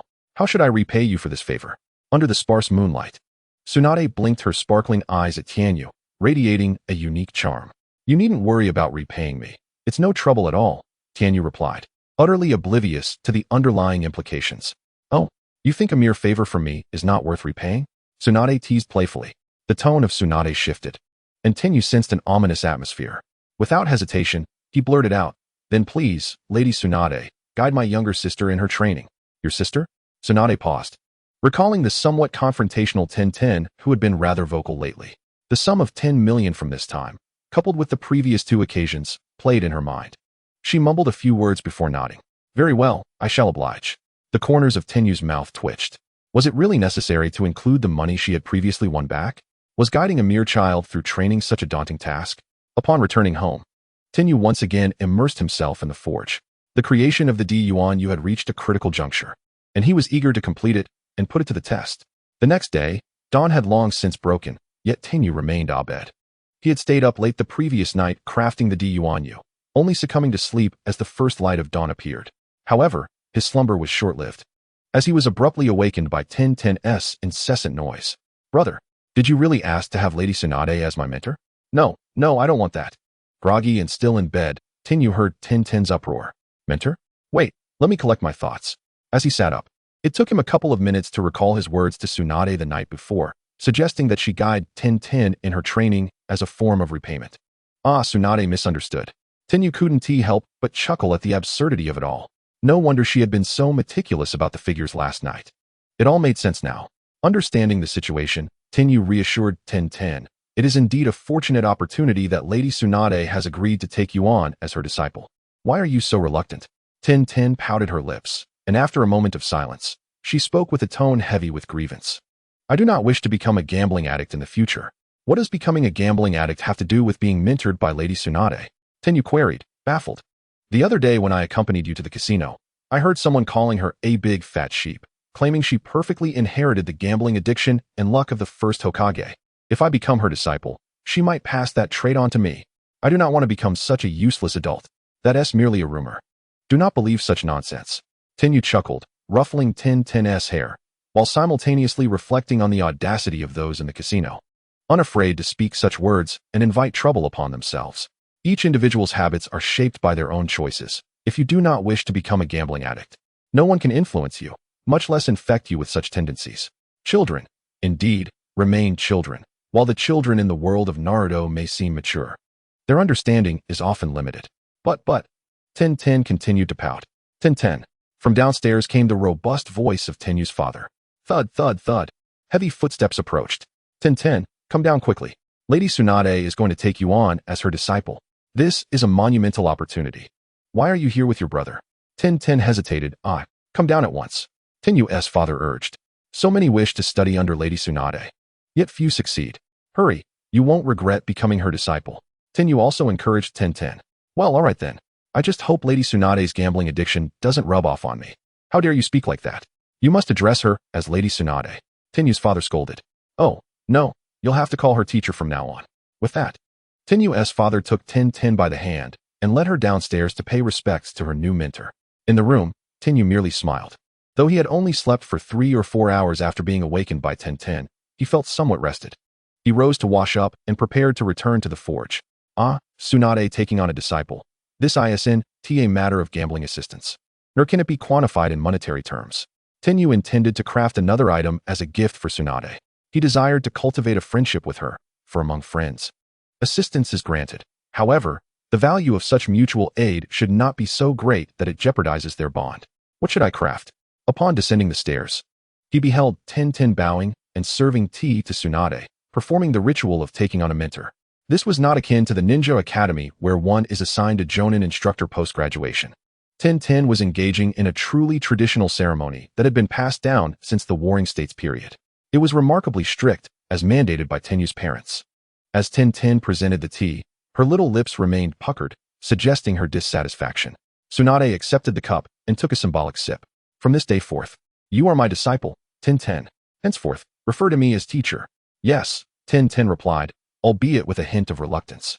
Tsunade, noticing Tenten's somewhat pitiful expression, could not help but laugh heartily. Oh, how amusing. Just wait and see how I will mold you into an obedient disciple. Follow me. With an air of authority, Tsunade rose from her seat and strode outside. Where are we going? Tenten asked. As your teacher, I am responsible for you. Before I guide you, we must head to the training ground so I can assess your abilities, Tsunade declared, striding out without a backward glance. Tenten hesitated for a moment, but then followed Tsunade outside.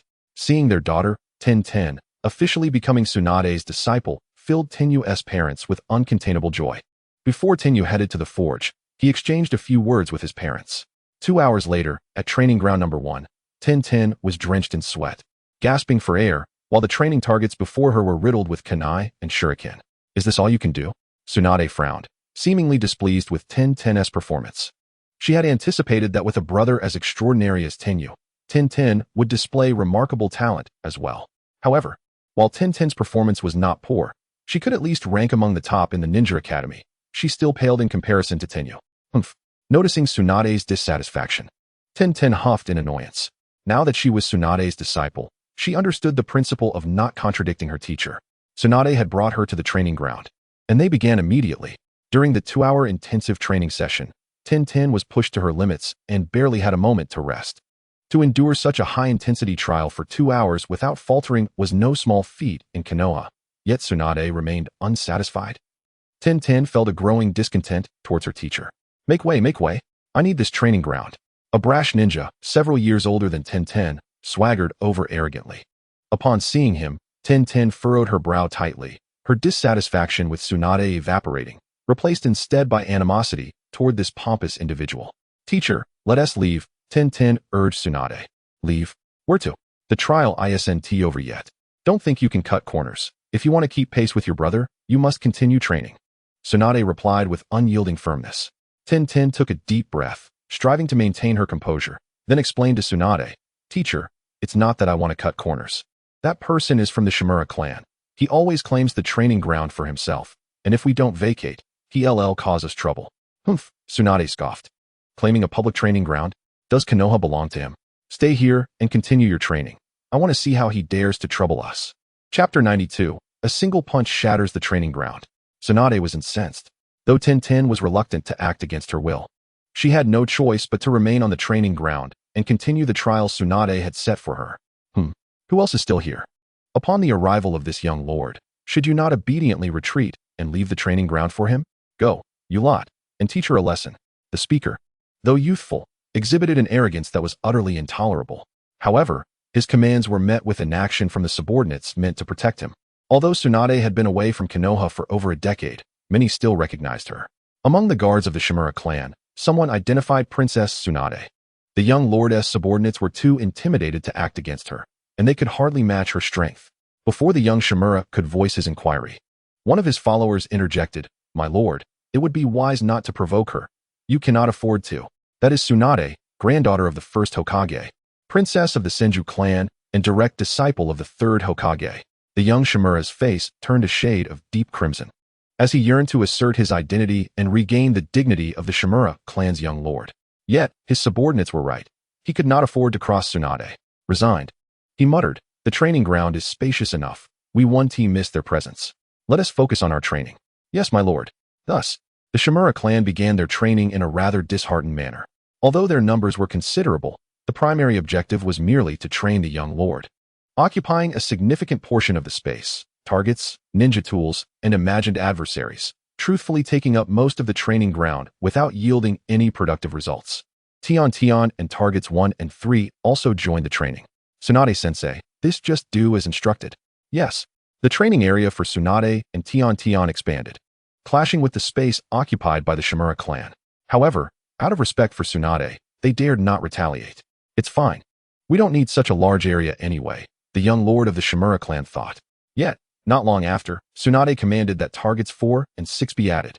The training area for Tsunade and Tion expanded further. Swish, swish, swish. Shuriken whistled through the air, flying wildly around the first training ground. A dark streak zipped past the young lord of the Shimura clan. It was Tion's shuriken. It nearly struck him.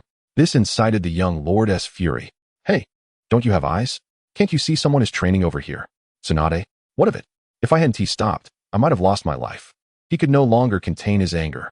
At that moment, Tion, caught in her training, paused, bewildered. Having absorbed the teachings of Tenyu, she was no fool. If possible, she truly wished to avoid this trouble.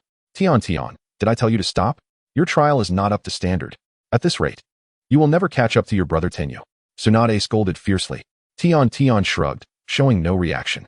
Fine, say what you will. Even if you claim I can't compare to a ninja school student, I want to argue.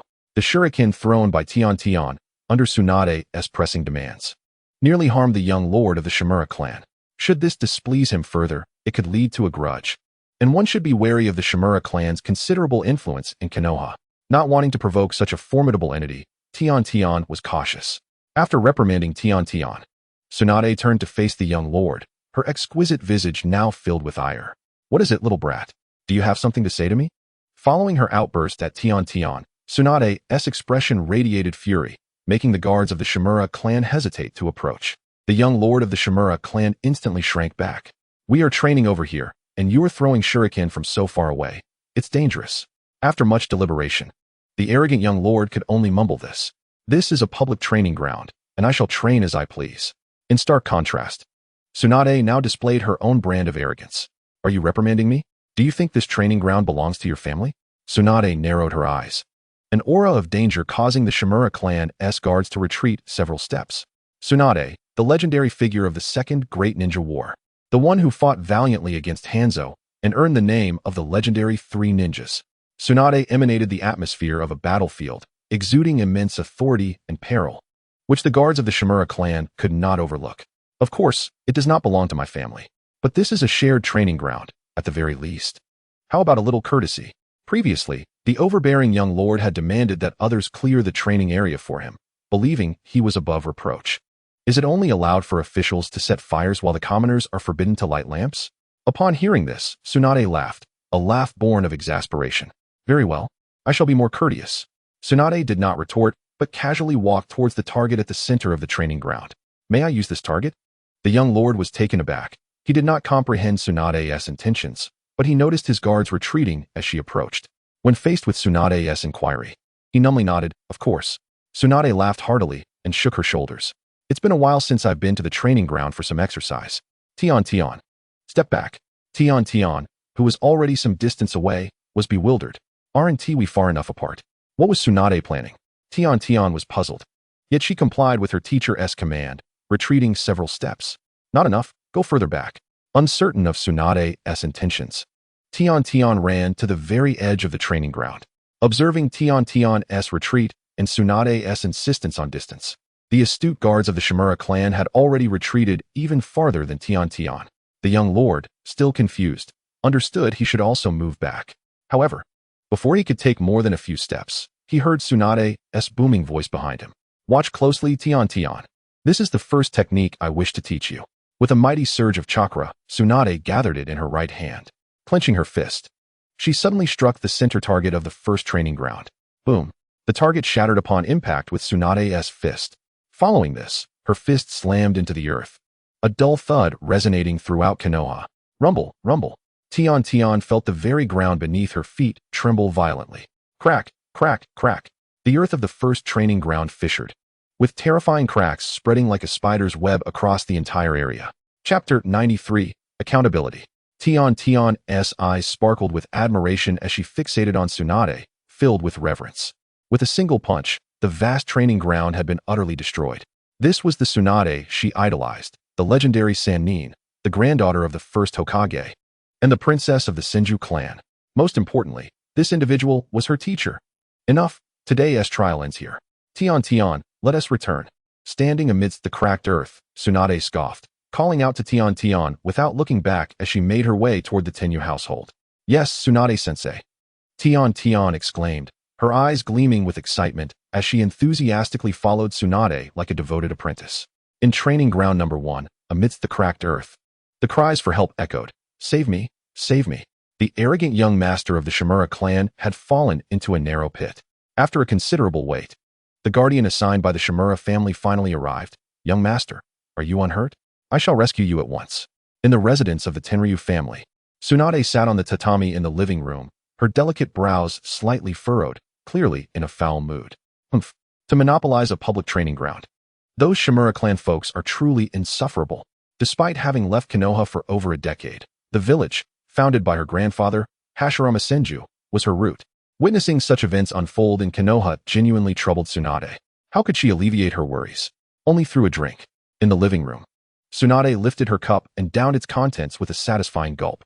Just as she set the cup down, she heard the gentle sound of alcohol being poured. As Tintin dutifully refilled her glass. What are you doing here? Shouldn't you be training? Tintin chuckled. As your disciple, it is my duty to take care of my teacher. However, seeing Tsunade in a gambling-like state caused Tintin's perception of her to waver. Yet, witnessing Tsunade shatter the vast training ground with a single punch reminded her of the legendary Sannin she aspired to emulate. Tsunade-sensei promised to teach me that technique.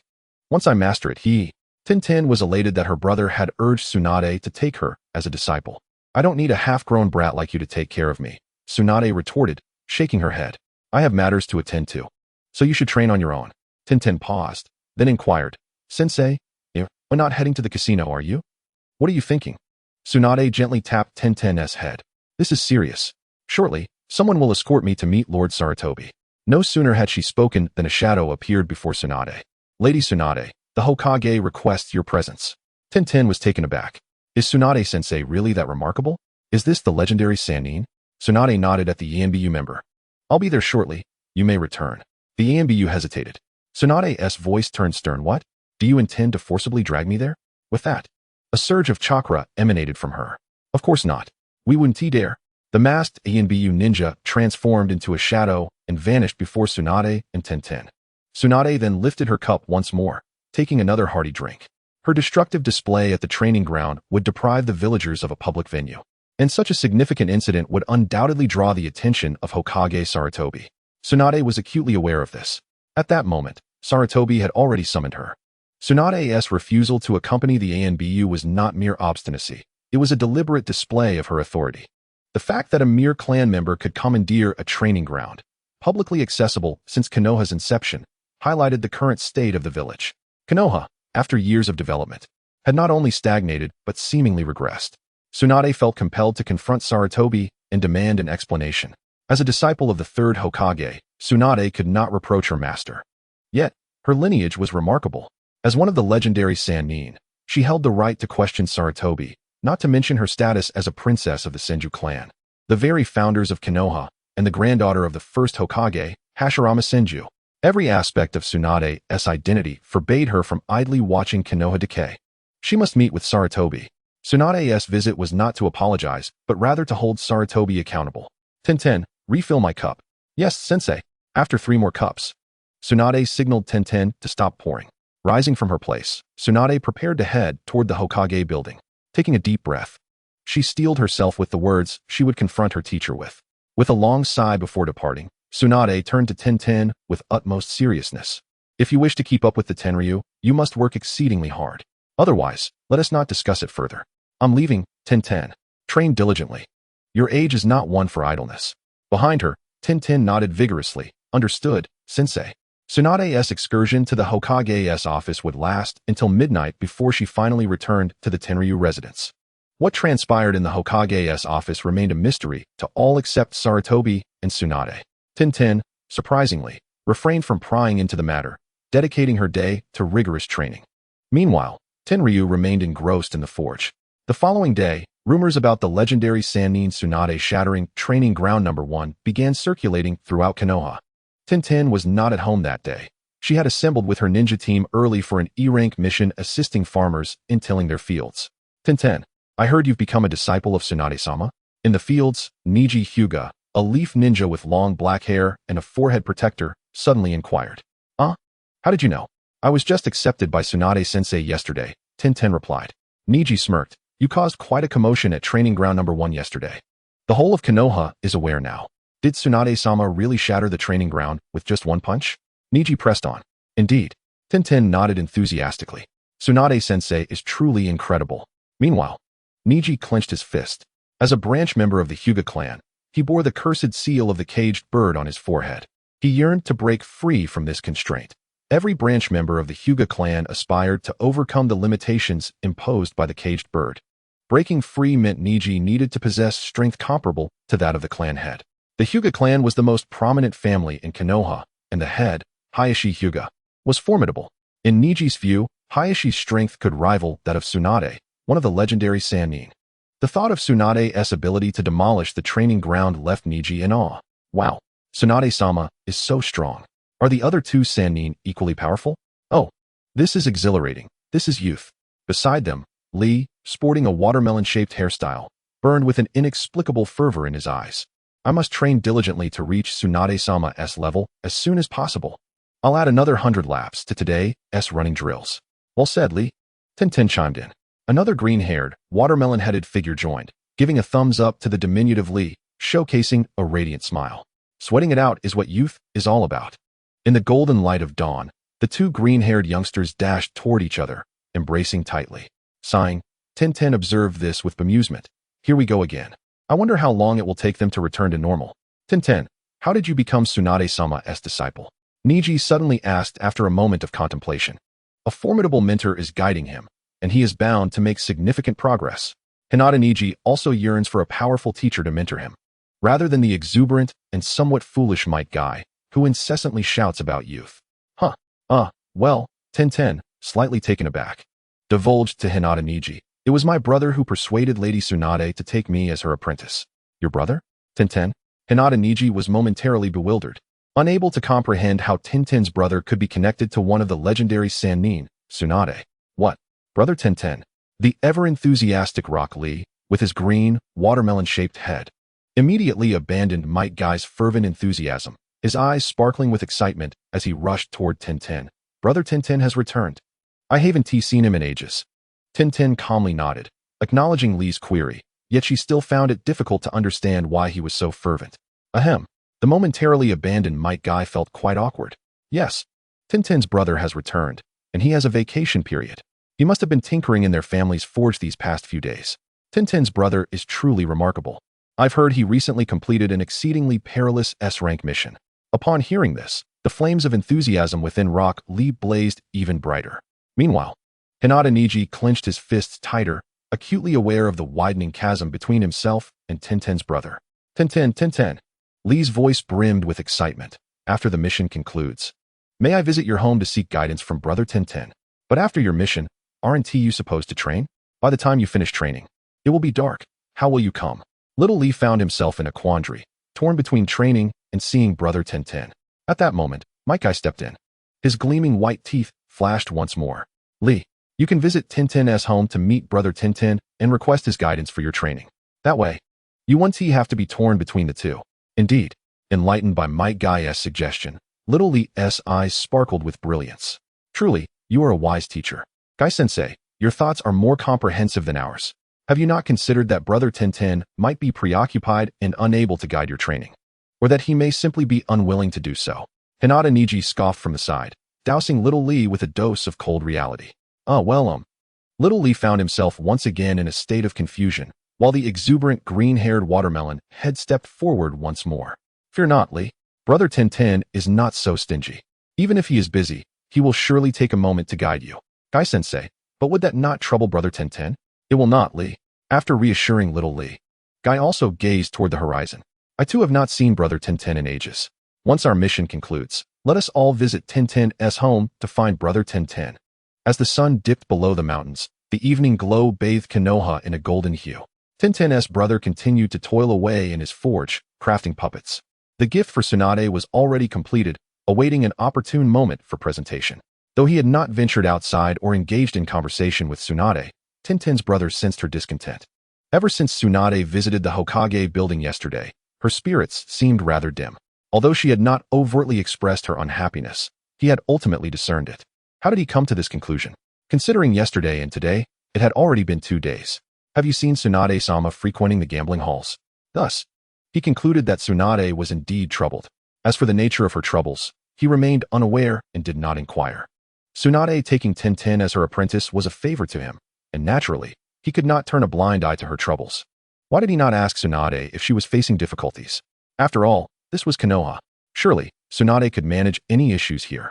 Clang, clang. The rhythmic sound of metal striking metal resonated within the forge. I'm back. At the entrance of Tintin's home, her lively voice echoed, yet no one responded. He was absorbed in his work, and the weapon shop required supervision. Tintin's parents were not home at that moment. My brother should be in the forge. You all sit in the living room for a bit while I go fetch him. The forge was a sanctuary for Tintin's brother. Although Little Lee and Might Guy were not strangers, it was best to keep them out of his forge, and Tintin was well aware of this. Hey, brother.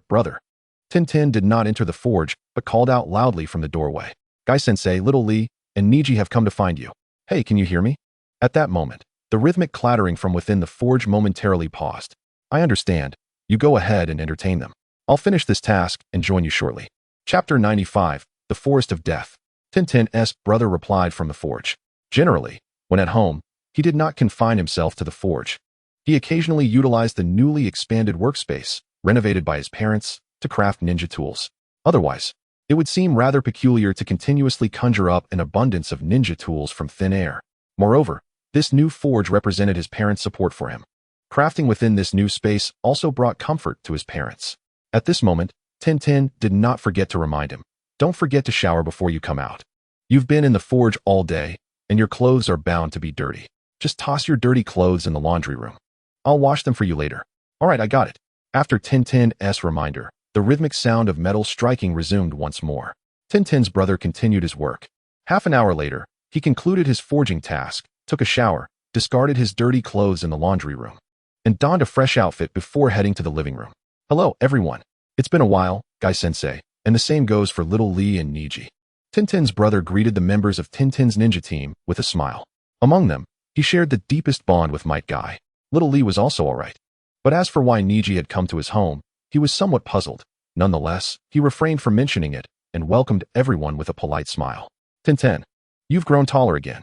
Might Guy examined Tintin's brother from head to toe, laughing heartily. Brother Tintin, it's been so long. Little Lee responded with exuberance. Meanwhile, the one least acquainted with Tintin's brother, Hinata Niji, merely nodded. It's been a while. Brother Tintin, I heard from Guy-sensei that you just returned from an S-rank mission and are on vacation.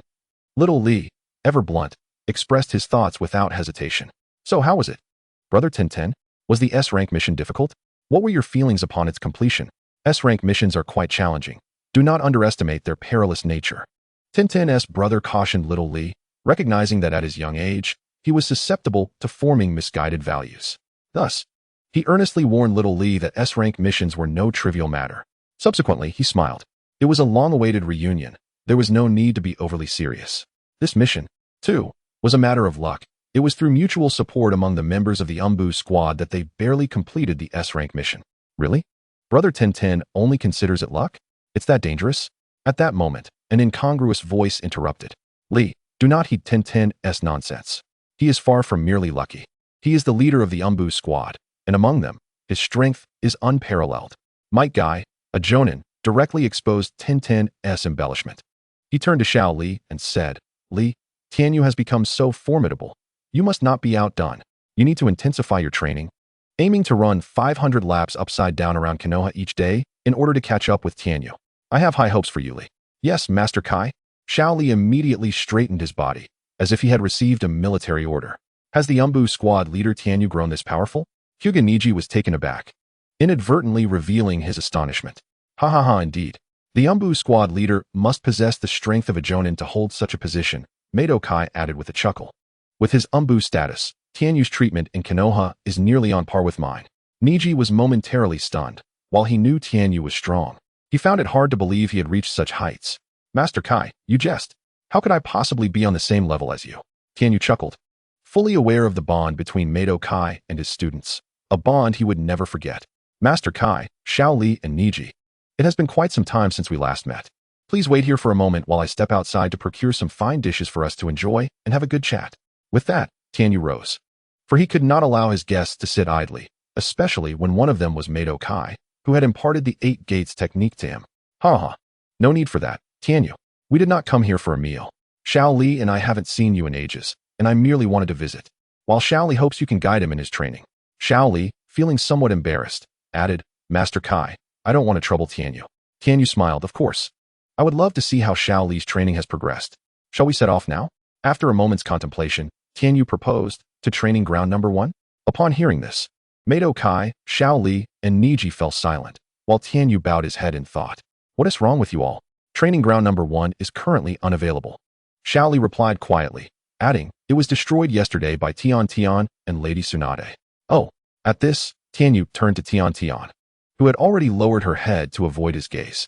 It's not my fault. I advised Lady Tsunade against it, but she insisted. Tian mumbled with her head down. Then let us head to training ground number 2.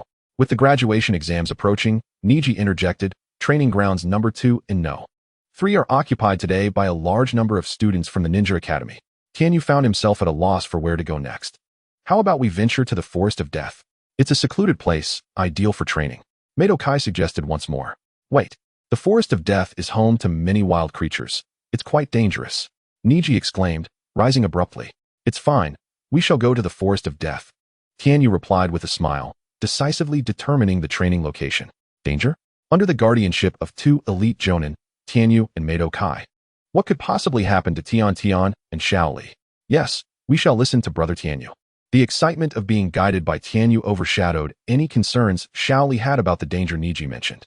As for Tian, being Tianyu's younger sister, she naturally trusted her elder brother.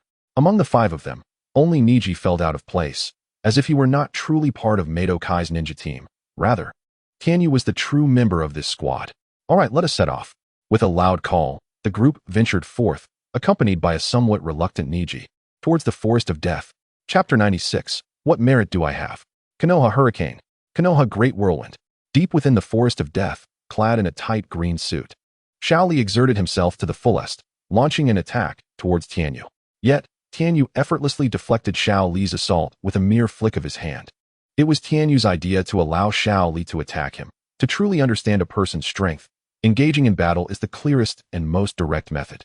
In the depths of the Forest of Death, Xiao Li fought with unrestrained zeal, while Mado Kai nodded in satisfaction at Xiao Li's evident progress. Meanwhile, Tian idly amused herself by teasing the little insects on the ground. Niji, with his Byakugan, intently observed every movement of Tianyu. The ease with which Tianyu neutralized Xiao Li's attacks made Niji realize that he could never achieve such finesse against Xiao Li.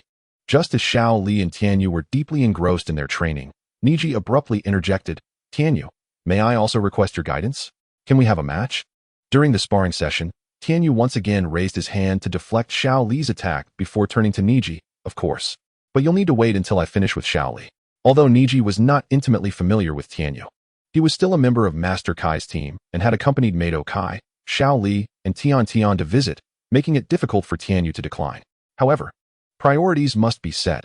Xiao Li would take precedence, and Tianyu would wholeheartedly provide practical advice to him. Niji nodded, ensuring he would not take this lightly. As dusk approached, time was growing short. If Niji continued to speak, they would find themselves pressed for time. After all this, Tianyu also planned to invite Mado Kai and the others for a meal. Master Kai and Xiao Li had specifically come to visit him, and naturally, Tianyu wanted to warmly host them, as was customary between mentors and friends. Xiao Li, the time is getting late. It's time to show your true abilities. Yes, Brother Tianyu. Xiao Li stepped back a few meters and began to remove the heavy weights he had been wearing on his legs. With a loud thud, the weights crashed to the ground, sending dust flying and enveloping the Forest of Death. What? Xiao Li was carrying such heavy weights. Niji gaped in astonishment, unable to comprehend the sight before him. Was this really the same Xiao Li he had always perceived as the underdog? Brother Tianyu, be careful. Xiao Li exclaimed excitedly as he prepared to attack. Tianyu nodded, and in an instant, Xiao Li was on the move. Whoosh! Xiao Li's attack speed rivaled that of shuriken flying through the air, so fast, it was almost impossible to follow. Niji's Byakugan spun as he attempted to track Xiao Li's form, which suddenly appeared from the east and then re-emerged from the west, leaving him struggling to keep up. So fast. It was only from his perspective as an observer that he could barely keep pace.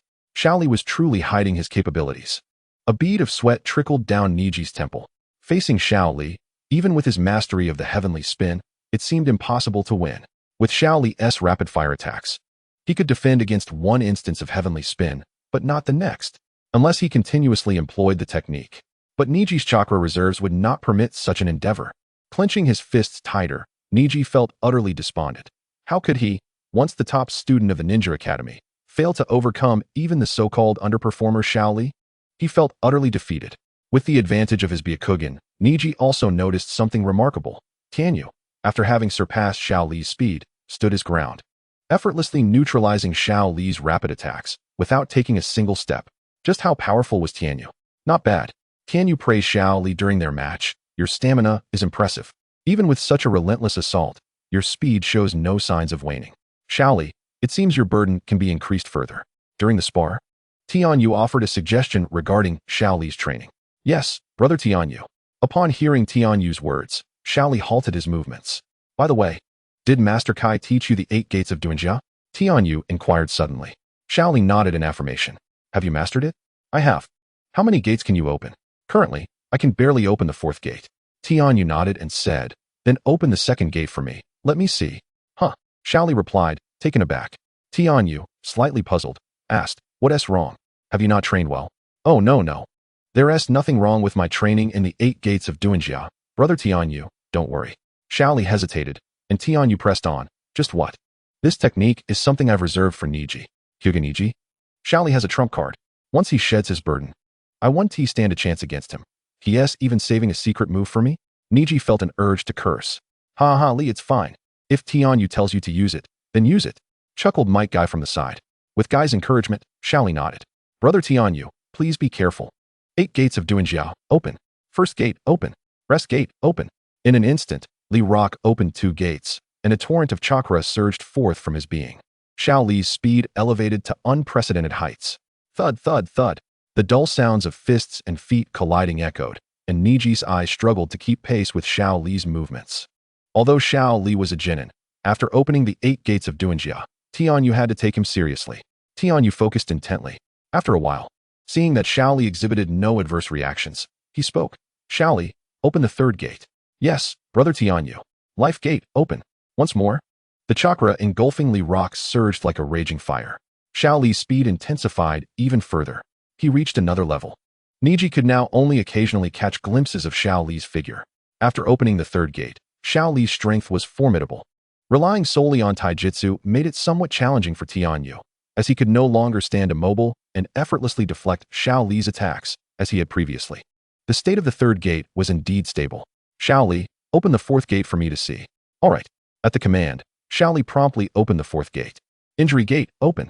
The chakra enveloping Xiao Li doubled, and with the vast amount of chakra augmenting him, his speed accelerated. Niji's Byakugan could now only catch fleeting glimpses of Xiao Li's afterimages.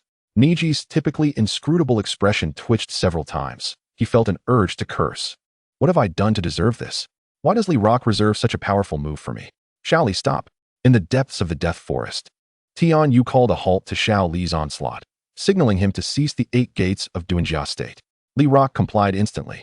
A few meters away from Tianyu, he deactivated the 8 gates of Duanjia, and an overwhelming wave of fatigue surged from deep within, causing Xiao Li to gasp for breath. You opened the 4th gate, but your chakra control is unstable, and your body has yet to fully synchronize with that immense chakra. Yes, I understand, Xiao Li replied. I'll train more before attempting the 5th gate. Otherwise, forcing it open will overwhelm my body with excess chakra. Thank you, brother Tianyu. Tianyu smiled broadly. Xiao Li, your progress is commendable. Well done. That will be all for today. Remember, unless faced with a life or death battle, do not force open the 5th gate. After this, Tianyu offered a final reminder. Xiao Li nodded earnestly. I will heed your words, brother Tianyu. Thus, the training session for Li Rock came to a close. Tianyu then turned to Niji. Now it's your turn.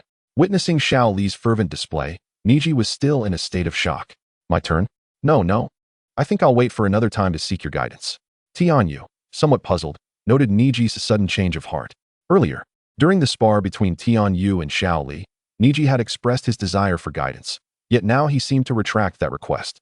However, Tianyu did not press Niji, understanding that training and sparring could be beneficial for others, and knowing that Niji was not well acquainted with him. He had only agreed out of respect for Might Guy. Since Niji was now foregoing the opportunity, Tianyu felt it was best to avoid any insistence. The sun hasn't set yet. There is still time. Let us go for a meal. Niji abruptly withdrew from the training, suggesting there was still ample time to find a decent restaurant and perhaps enjoy a drink or two with Master Guy. Ahem. If Niji isn't coming, then I shall. Might Guy suddenly stepped forward, addressing Tianyu. Seeing you and Shaoli spark so passionately ignites my own spirit. Tianyu, it's been a while since we fought. Let us see how far your strength has progressed. This. Might Guy's words caught Tianyu off guard. Battling Might Guy was certainly not what he had anticipated. The Death Forest was deserted, allowing them to unleash their full power. Very well, Master Guy. But it's getting late, and we still have to eat afterward. Let us use 80% of our strength. With that, Tianyu activated the 8 gates of Duanjia, and an overwhelming surge of chakra erupted from him, causing a gale that made the treetops of the Death Forest sway violently. Niji struggled to maintain his footing amidst the fierce winds, nearly stumbling to the ground. Tianyu, he, so powerful, Niji stammered. Witnessing the condensed, almost tangible mass of chakra, Tianyu's strength had completely shattered his worldview. 80%. Is this strong? Niji felt dazed. Simultaneously, Might Guy let out a hearty laugh and also activated the 8 gates of Duanjia. A voluminous, concentrated chakra that threatened to materialize surged forth from his body. Niji was once again left in a state of disbelief. This seemingly hot-blooded fool, who constantly preached about youth, possessed immense strength. Tianyu, I won't hold back. Master Guy, feel free to come at me. After exchanging these words, the two engaged in fierce combat. The prowess of Tianyu and Might Guy was unquestionable. Both were elite jonin. And with both having opened the 8 gates of Duanjia, Niji's perception of the world crumbled entirely. The speed of Tianyu and Might Guy was so swift that Niji could not even catch a glimpse of their afterimages. All he could hear were the thunderous sounds of their fists colliding in the air, although the primary forces were directed towards each other. The formidable powers of Tianyu and Might Guy were such that even the slightest remnants of their fierce combat obliterated the towering trees surrounding them. The overwhelming pressure of their fists stirred the very elements of nature, creating a tempest that pushed Rock Lee and Hinata Niji far from the epicenter of their clash. The violent winds snapped nearby trees as if they were mere twigs, leaving the once majestic forest in tatters.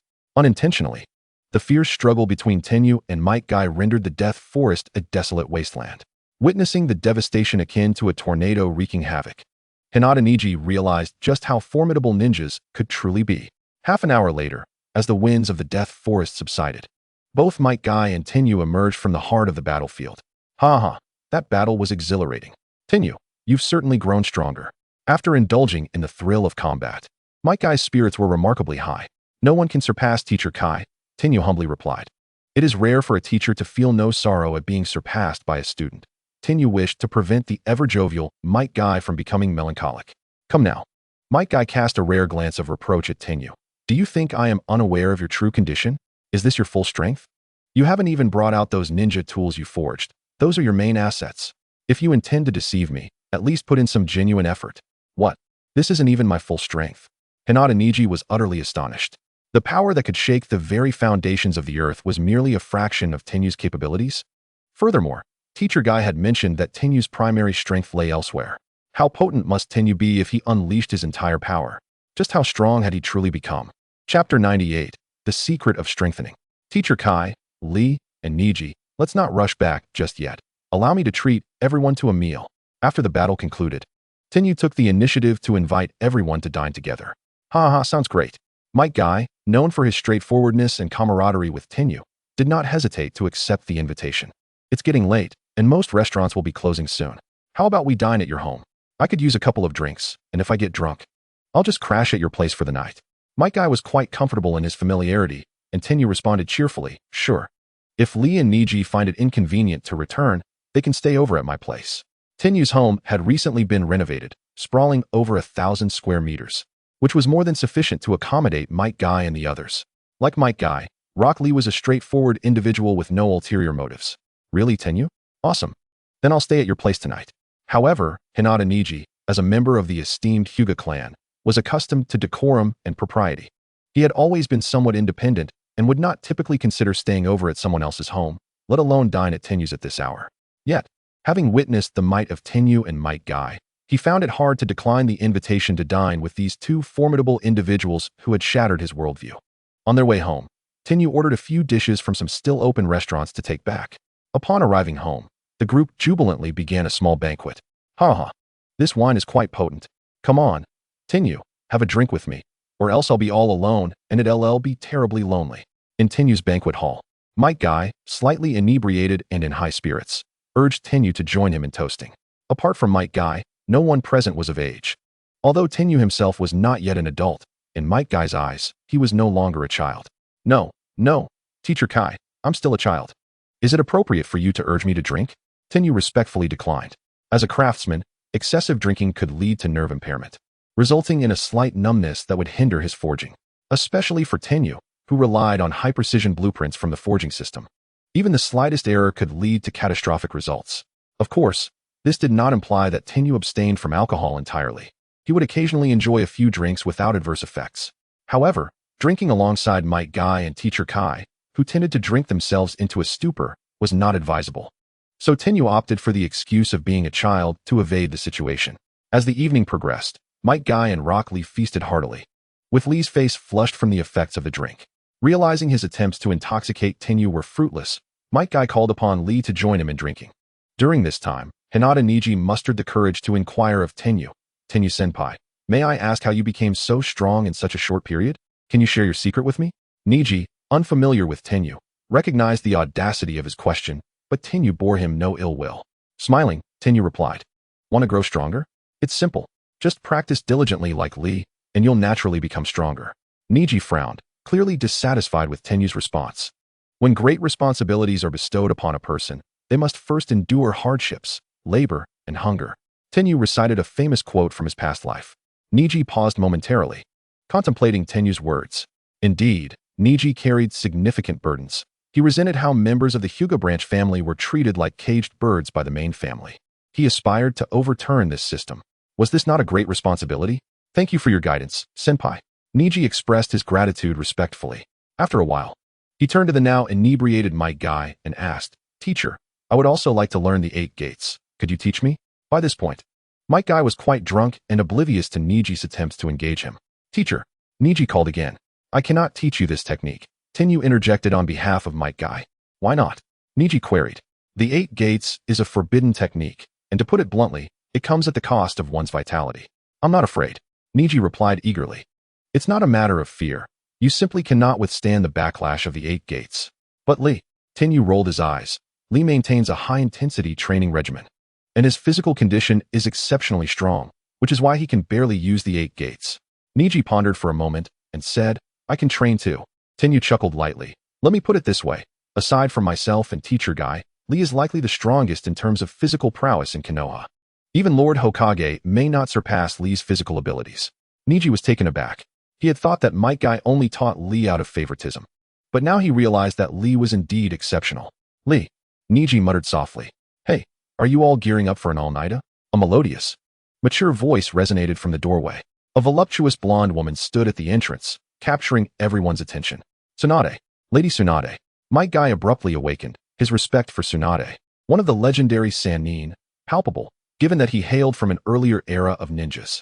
Lady Tsunade, what brings you here? He exclaimed, immediately performing a subordinate's bow and inquiring eagerly. You are?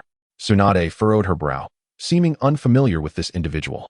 He is my teacher, Might Guy, Tenki introduced. Oh, your teacher? Tsunade scrutinized Might Guy before explaining, I will be residing at Tenki's home during my time in Konoha. Is that satisfactory? Might Guy's mouth fell agape, revealing his pearly whites, as he incredulously gazed at Tenki. This kid has such a close relationship with Lady Tsunade. Lady Tsunade, do you have business with me? Tenki disregarded Might Guy and turned his attention to Tsunade. She glanced at Might Guy, prompting him to declare, we shall take our leave. No need to. It's not a significant matter, Tsunade replied with a nod. I had planned to wait until your gathering concluded to speak with you. But seeing as you seem prepared for an all-nighter, I decided to come find you. Tenki tilted his head, listening intently. The official decree has arrived. Your position has been formally changed to the captain of the Umbu squad. The old man Sarutobi asked me to inform you to return to the Ninja Academy to inspire and encourage the new generation of Konoha. Captain of the Umbu? Might Guy was once again taken aback.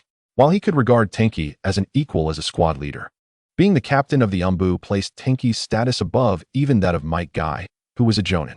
Although rank does not equate to strength, the mere fact that Tenki possessed such prowess at his age and had ascended to the core of Konoha's Umbu as captain was astounding. How quickly had this disciple surpassed his teacher? Truly, he was a testament to the adage that the student surpasses the master. Might Guy felt a mixture of sentiments, but predominantly pride for his exceptional disciple. Tenki, congratulations. Little Lee, wow. Tenki, you're amazing. Hinata Niji, congratulations. All right, I've conveyed the message. Enjoy your drinks. I'm heading back to sleep, Tsunade stated before bidding farewell after delivering the news. Chapter 99. The choice of sister-in-law. Brother, didn't you hear me speaking? Brother, why aren't you getting up?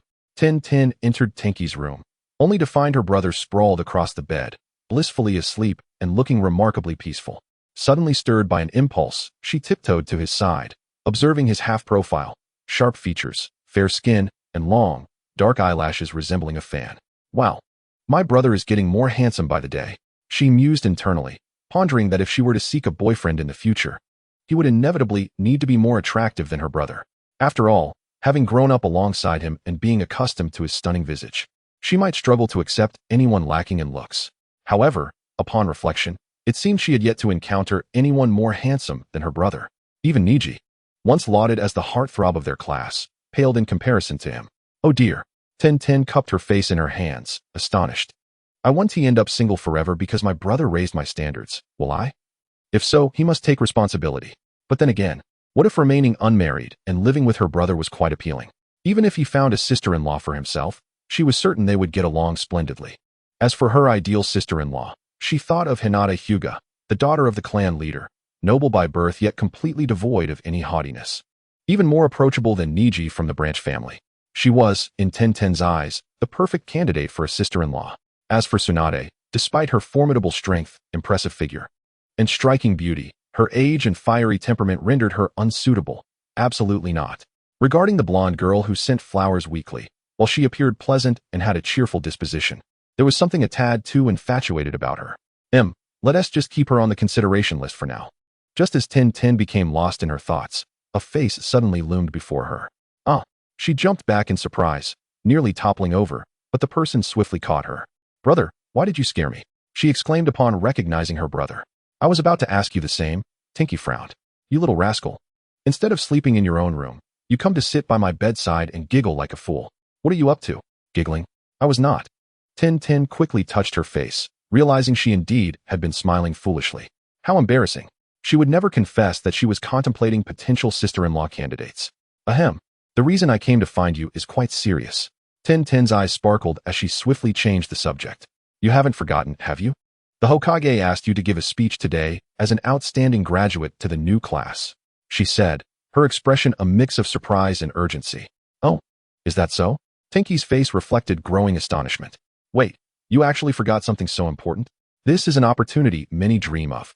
Ten couldn't help but facepalm, realizing her brother was indeed peculiar, seemingly careless, yet surprisingly attentive to details often overlooked by others. While being the representative of outstanding students for a speech at the Ninja Academy was an opportunity most would cherish, one that could keep them awake with excitement, for him, it seemed trivial. Without her reminder, he might have completely forgotten it. Moreover, the family had celebrated for a week upon his entry into the Umbu and subsequent promotion to captain, yet it seemed he hadn't given it a second thought. Yet, he was always aware of the feelings of others, helping them in subtle ways. For instance, encouraging little Lee with his insecurities, tempering Niji's pride, and being sensitive to Hinata's emotions. His depth of understanding far surpassed that of his peers. Oh right, Tsunade did mention something like that yesterday, Tenki nodded, finally rising from his bed. Thanks for the reminder, I would have forgotten otherwise. After washing up and changing into fresh attire, he bid Ten farewell and stepped outside. But instead of heading straight to the Ninja Academy, he took a detour toward a residential area. The expansive residential complex, forged from vast steel and concrete, exudes a distinctly modern aura, reminiscent of the architectural style from the previous life of Tianyu. However, in contrast to the exclusive estate of the Tianyu family, the rent and property prices of these apartments are quite modest, indicating that the majority of the residents in this area are not particularly affluent. Ascending to the second floor of one of the buildings, Tianyu knocked on one of the doors. Tianyu and I, what brings you here? Naruto's delighted voice resonated as he opened the door, a steaming bowl of instant noodles in hand. Did you have this for breakfast? Tianyu couldn't help but frown. I lent you some money earlier, didn't I? Why not prepare a nutritious breakfast? I loaned you that money for you to spend. I'm not in a rush for repayment. Moreover, today is your graduation exam. Shouldn't you indulge in something more substantial? Aren't you concerned about having an upset stomach during the exam? In the original narrative, Naruto struggled financially, often resorting to instant noodles and expired milk to save money, which ultimately led to digestive issues and frequent stomachaches. This predicament only began to improve once he became a ninja and started earning commissions. Tianyu had long wished to ameliorate Naruto's living conditions, yet Naruto, ever proud, was reluctant to accept direct assistance. He was open to occasional treats but refused outright help, maintaining a cheerful demeanor, convinced that instant noodles were quite enjoyable. Tianyu understood that beneath Naruto's carefree facade lay a fragile sense of pride. Thus, rather than insisting he accept the money, Tianyu opted for a more subtle approach, framing it as a loan, allowing Naruto to accept the funds with the understanding that he would repay it once he became a ninja and started earning commissions. Naturally, Tianyu refrained from mentioning any interest on the loan. This arrangement, however, was one Naruto readily accepted, as he genuinely needed the money. With it, he could not only enhance his diet and nutrition, but also purchase basic training equipment to intensify his training regimen. Deeply appreciative of Tianyu's kindness, Naruto silently resolved that once he became a ninja capable of undertaking missions and earning commissions, he would repay Tianyu in full, including interest, and treat him to the finest Ichiraku ramen in Konoha. And I'll have 20 bowls. Chapter 100, The Blessing of the Iris. Upon hearing Tianyu's earlier inquiries, Naruto felt a wave of gratitude swell within him. If there was anyone in the village who cared for him in such a manner, it was undoubtedly his elder brother, Tianyu. He quickly shook his head and replied, No, Tianyu and I, come in. I have plenty of bread and milk in the fridge, and none of it is expired. This morning, I had instant noodles, but added an egg for extra luck since I want to pass my exam. Isn't there a saying that eating noodles brings smooth sailing? Hearing Naruto's explanation, Tianyu's expression visibly softened. Then hurry and eat. After you finish, we'll head to the Ninja Academy together. Naruto's face lit up with surprise as he blurted out without thinking, Tianyu and I, what are you doing at the Ninja Academy? Are you becoming a ninja teacher? Tianyu raised an eyebrow. Naruto, why are you so imaginative? I'm only 13, after all. What would I know about being a Ninja Academy teacher? He clarified, today is your graduation exam, and as an exemplary graduate from last year, the Hokage has asked me to give a speech at the Ninja Academy. It's quite a hassle, really. Wow. Naruto's eyes sparkled with excitement. Tianyu and I, are you going to stand at the front of the stage and give one of those long, hypnotic speeches like the Hokage did when he visited the academy? Tianyu sighed. Should I commend you for your accurate description or scold you for your bluntness? But yes, it is rather similar. He nodded. Awesome.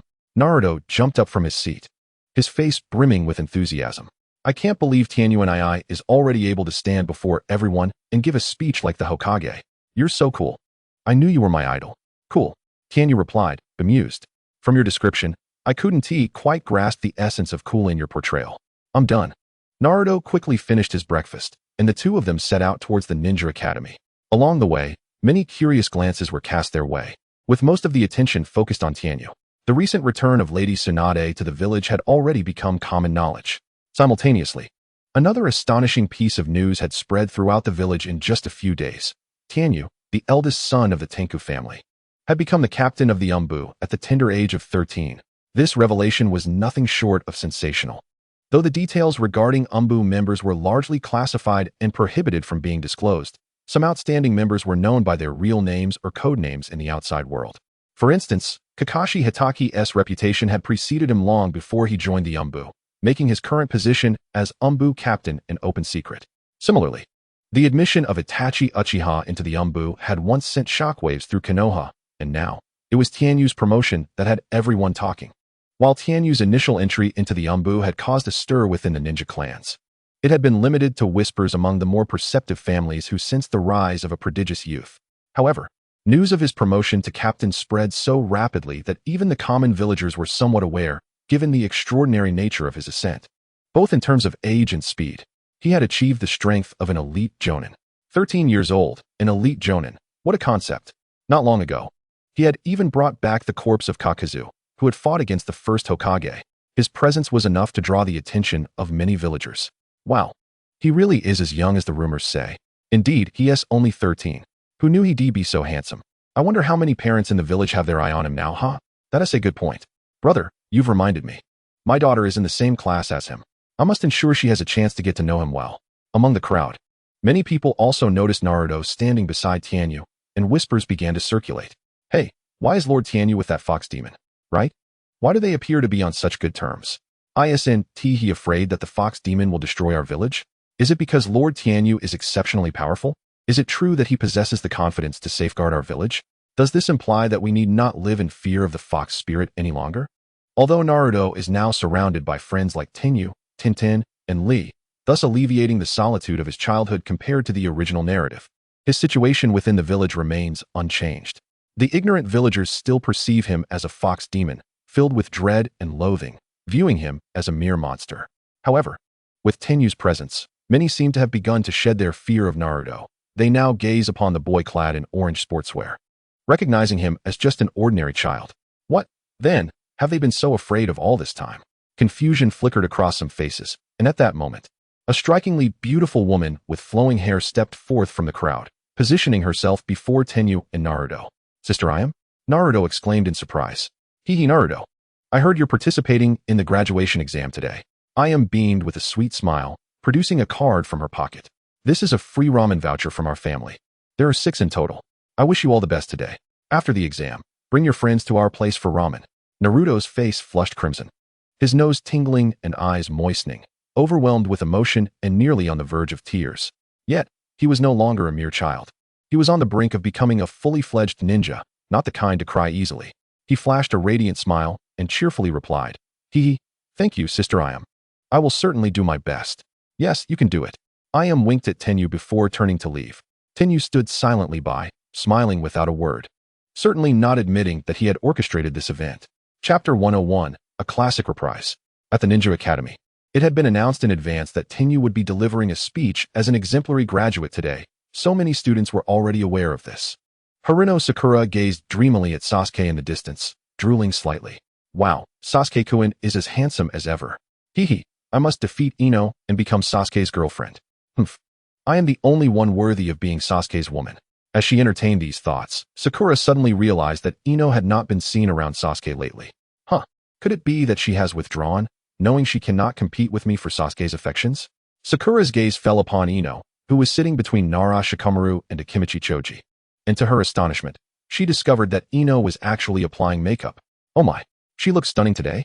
Ino's unique charm radiated like a Persian flower, and after her makeup, she appeared more exquisite than a doll, exuding an undeniable allure. Though Sakura was reluctant to admit it, she recognized that Ino had completely overshadowed her today. Immediately, she stood up from her seat and marched over to Ino, declaring her claim with fervor. Ino, even with makeup, it won't change a thing. Sasuke will never like you. Ino looked up, momentarily confused, then recalled that she had previously fallen out with Sakura over Sasuke.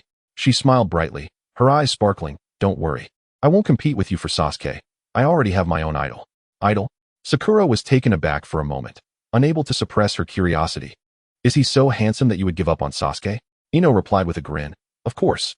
He is not only more handsome than Sasuke, but also stronger and has a gentler personality. He is the ideal perfect man in my eyes. Sakura instinctively took a step back, disbelief etched on her face as she shook her head in denial. Impossible. There can't possibly be anyone more handsome than Sasuke. Ino, uninterested in further explaining herself, waved dismissively. Believe it or not, it's the truth. I have no time for chit-chat. I still need to finish my makeup. My idol is coming to our class to give a speech today, and I must present myself in the best light. Leaning back in his chair, Shikamaru sighed to Choji. Women are truly troublesome. That guy named Tenyu is going to have quite the challenge ahead of him, don't you think, Choji? Choji, continuously munching on chips, mumbled in agreement. Tenyu and Naruto made their way to the Ninja Academy. Upon their arrival in the classroom, they found that many students were already present. Tenyu spotted several familiar faces among the Konoha 12, including Nara Shikamaru, Akimichi Choji, Inuzuka Kiba, and Yamanaka Ino, among others. Naruto naturally returned to his seat, while Tenyu headed straight to the office to meet their homeroom teacher, Irika Yumino. Soon enough, Irika entered the classroom and addressed the students. Today marks the day of your graduation exam. Passing it means you will officially be recognized as true ninjas. Prior to your evaluation, we have invited last year's outstanding graduate, Lord Tenyu. Although he is only 1 year your senior, he now holds the position of captain in the Yambu and is an incredibly formidable ninja. He will now share some insights from his experience with you all. A thunderous applause erupted from the students, who were filled with curiosity about the legendary Lord Tenyu, with several of them craning their necks to catch a glimpse of him from outside the classroom. At the moment Tenyu stepped in, the air fell silent for a few seconds, as if time itself had frozen. Then came the sounds of gasps as astonished faces filled the room. So incredibly handsome. Sakura could not help but cover her mouth, shock evident in her eyes. In that moment, she finally believed Ino's earlier words. Indeed, this individual was more handsome than Sasuke. No wonder Ino had changed her mind. No, I can't. My heart belongs only to Sasuke-kun, Sakura thought, unwilling to admit that her resolve had wavered even slightly. Tenyu stood at the podium and delivered a profoundly moving speech, sharing insights from his journey as a ninja. The students below were instantly captivated, their faces alight with eagerness, each yearning to become a true ninja and face adversaries on the battlefield. When he concluded his address, the applause surged like a tidal wave, continuing for several seconds before gradually subsiding. Irika's gaze reflected newfound respect, contemplating, truly, Lord Tenyu is remarkable. In just a brief speech of a few minutes, he has managed to ignite such a transformation in these student spirits. Even if they were asked to head to the battlefield right now, I doubt there would be any hesitation. They would charge forth, even at the cost of their lives. Such an inspiring presence. I have only seen this kind of aura in the third Hokage. Sasuke's gaze remained fixated on Tenyu, and unlike Sakura Haruno, who was preoccupied with the question of attractiveness, he was struck by the fact that Tenyu, at the tender age of 13, had already ascended to the rank of captain within the Yambu. Such youth and prowess could only be deemed the mark of a true genius. Even that man from years past could not have achieved such heights. At that moment, he heard the boisterous Naruto boasting loudly to the others. Hee. Did you all see that? This is my brother Tenyu. Isn't he as formidable as I mentioned before? Unable to restrain himself, Sasuke retorted coldly. What are you so proud of? The one who is impressive is him, not you. Humph, conceded Sasuke. Am I not allowed to take pride in my amazing brother? If you're so capable, why don't you have a brother as remarkable as mine? Naruto jumped onto a table, glaring at Sasuke. Shut up, dead last. Stung by the remark, Sasuke shot him a fierce glare. Just then, Shikamaru, seated in front, leaned back and inadvertently bumped into Naruto's rear. Thus, the most iconic scene from the original work was reenacted in the classroom. Kiss. Chapter 102, The Unforeseen Ninja in 01. Witnessing this spectacle, Tenyu felt as though his eyes might be blinded by the brilliance of it all. Although he had seen this scene in the original narrative, the proximity of the moment was entirely different. Indeed, it was rather exhilarating. Both Naruto and Sasuke cried out simultaneously, hastily separating from each other, and began to retch in opposite directions, as if they were determined to expel the remnants of last night's dinner. The classroom erupted into chaos, with Sakura and her female classmates leading the chorus of horrified shrieks, even more exaggerated than those of Naruto and Sasuke. How could this happen? This was Sasuke-kun's first kiss. The wails filled the air, and whether it was Irika, Tenyu, or the other boys in the class, they all wore expressions of exasperation. While Tenyu's arrival had dazzled many, garnering secret glances from several girls, Sasuke, thanks to the Uchiha clan's distinguished genetics, remained as handsome as he did in the original work, still possessing his fair share of admirers. Consequently, Naruto found himself the target of the girls' collective ire as they pounced on him in a frenzy.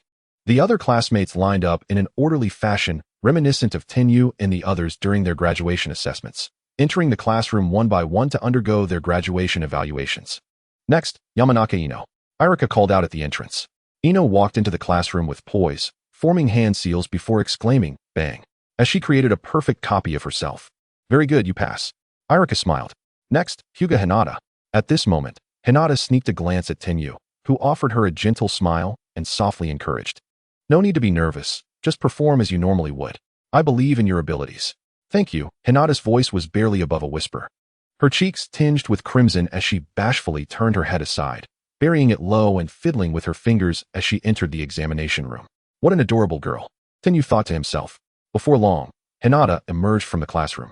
Tenyu-kun, I passed the evaluation. Thank you, she murmured shyly. Well done, Hinata, Tenyu said with a smile, ruffling her hair. Hinata's face flushed even deeper. She stood before Tenyu, seemingly wanting to say something, yet lacking the courage to voice it. At that moment, a figure rushed up to Tenyu, Naruto, bruised and battered from the earlier scuffle. He exclaimed loudly, "Wow? Tenyu bro, what am I going to do? I'm so nervous. What are you afraid of?" Tenyu replied with a hint of amusement. "Did you not learn the shadow clone technique as I taught you?" Naruto nodded earnestly. Next, Uzumaki Naruto. Upon hearing Iruka call his name, Naruto steeled himself and entered the examination room. Moments later, a resounding proclamation echoed through the classroom. "Uzumaki Naruto, fail." What? A flicker of surprise crossed Tenyu's eyes. This was unexpected under his guidance. Naruto had become proficient in manipulating a portion of his chakra, and performing the shadow clone technique should pose no difficulty for him. Just then, the classroom door swung open, and Naruto burst out, seemingly oblivious to Tenyu, darting past him at an astonishing speed. "I'm almost there, just 2 meters away," he thought to himself. But suddenly his body froze mid-air, standing a mere half a meter from the restroom, his expression more woeful than one could imagine. "Tenyu bro." Tenyu had pieced together what had transpired and could only facepalm, letting out a resigned sigh as he nodded, "I understand." Half an hour later, Tenyu handed a clean set of clothes to Naruto, who had taken refuge in the restroom. 2 hours later, after a refreshing shower and a change of attire, Naruto sat beside Tenyu on a bench at school. At this point, Naruto's earlier despondency became increasingly evident. "I'm sorry, Tenyu bro, I messed everything up," he said, his head bowed. Failing the graduation assessment, Naruto's first instinct was to feel he had disappointed Tenyu's expectations. And not passing the evaluation at the Ninja Academy made him feel ashamed before someone as exceptional and powerful as Tenyu. So, what was the real reason behind your failure? Though he had an inkling, Tenyu couldn't help but ask. "I had an upset stomach," Naruto stammered, a clear look of grievance on his face. Before he could no longer contain himself and burst into tears, "Wah, I shouldn't have eaten instant noodles for breakfast. It must have been that bowl of noodles. Otherwise, how could I have suddenly gotten sick today? It left me in a cold sweat during the exam. Unable to extract any chakra. Ugh, those cursed noodles. I'll never eat them again." Tenyu. It dawned on him that he had made a miscalculation. Even though Naruto's current abilities were far superior to what they had been in the original story at the time of graduation, he had assumed that Naruto could easily graduate from the Ninja Academy based solely on his own strength. However, he had forgotten one crucial fact. This was the Naruto hailed as the unexpected N01 in the original narrative. What might seem like an ordinary occurrence could, due to his peculiar thought processes and unpredictable nature, lead to unforeseen outcomes, resulting in him failing the graduation assessment just as he had in the original work. It seemed that some events were destined to transpire. Tenyu mused to himself, and then he whispered some advice into Naruto's ear.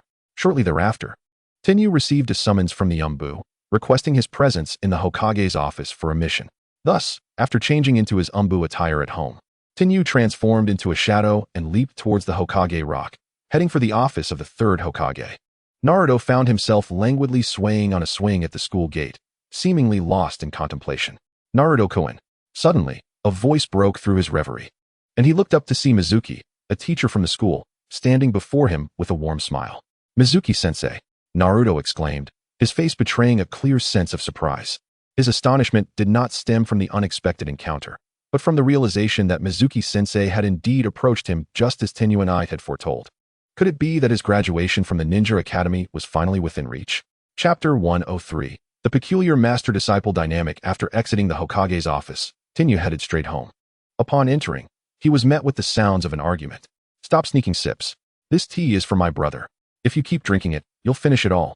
Tenten stood defiantly, her hands firmly on her hips as she guarded the teapot she had prepared. "What is the big deal? Tenyu has had it before. What harm is there in a little less?" Tsunade dismissed her concern nonchalantly. "Besides, little girl, I'm still your teacher, do you understand? Shouldn't you offer me the good stuff first?" Tsunade retorted with a dismissive roll of her eyes. "No way. You have no appreciation for tea. Giving you the tea I painstakingly brewed for hours would be a waste." Tenten replied resolutely.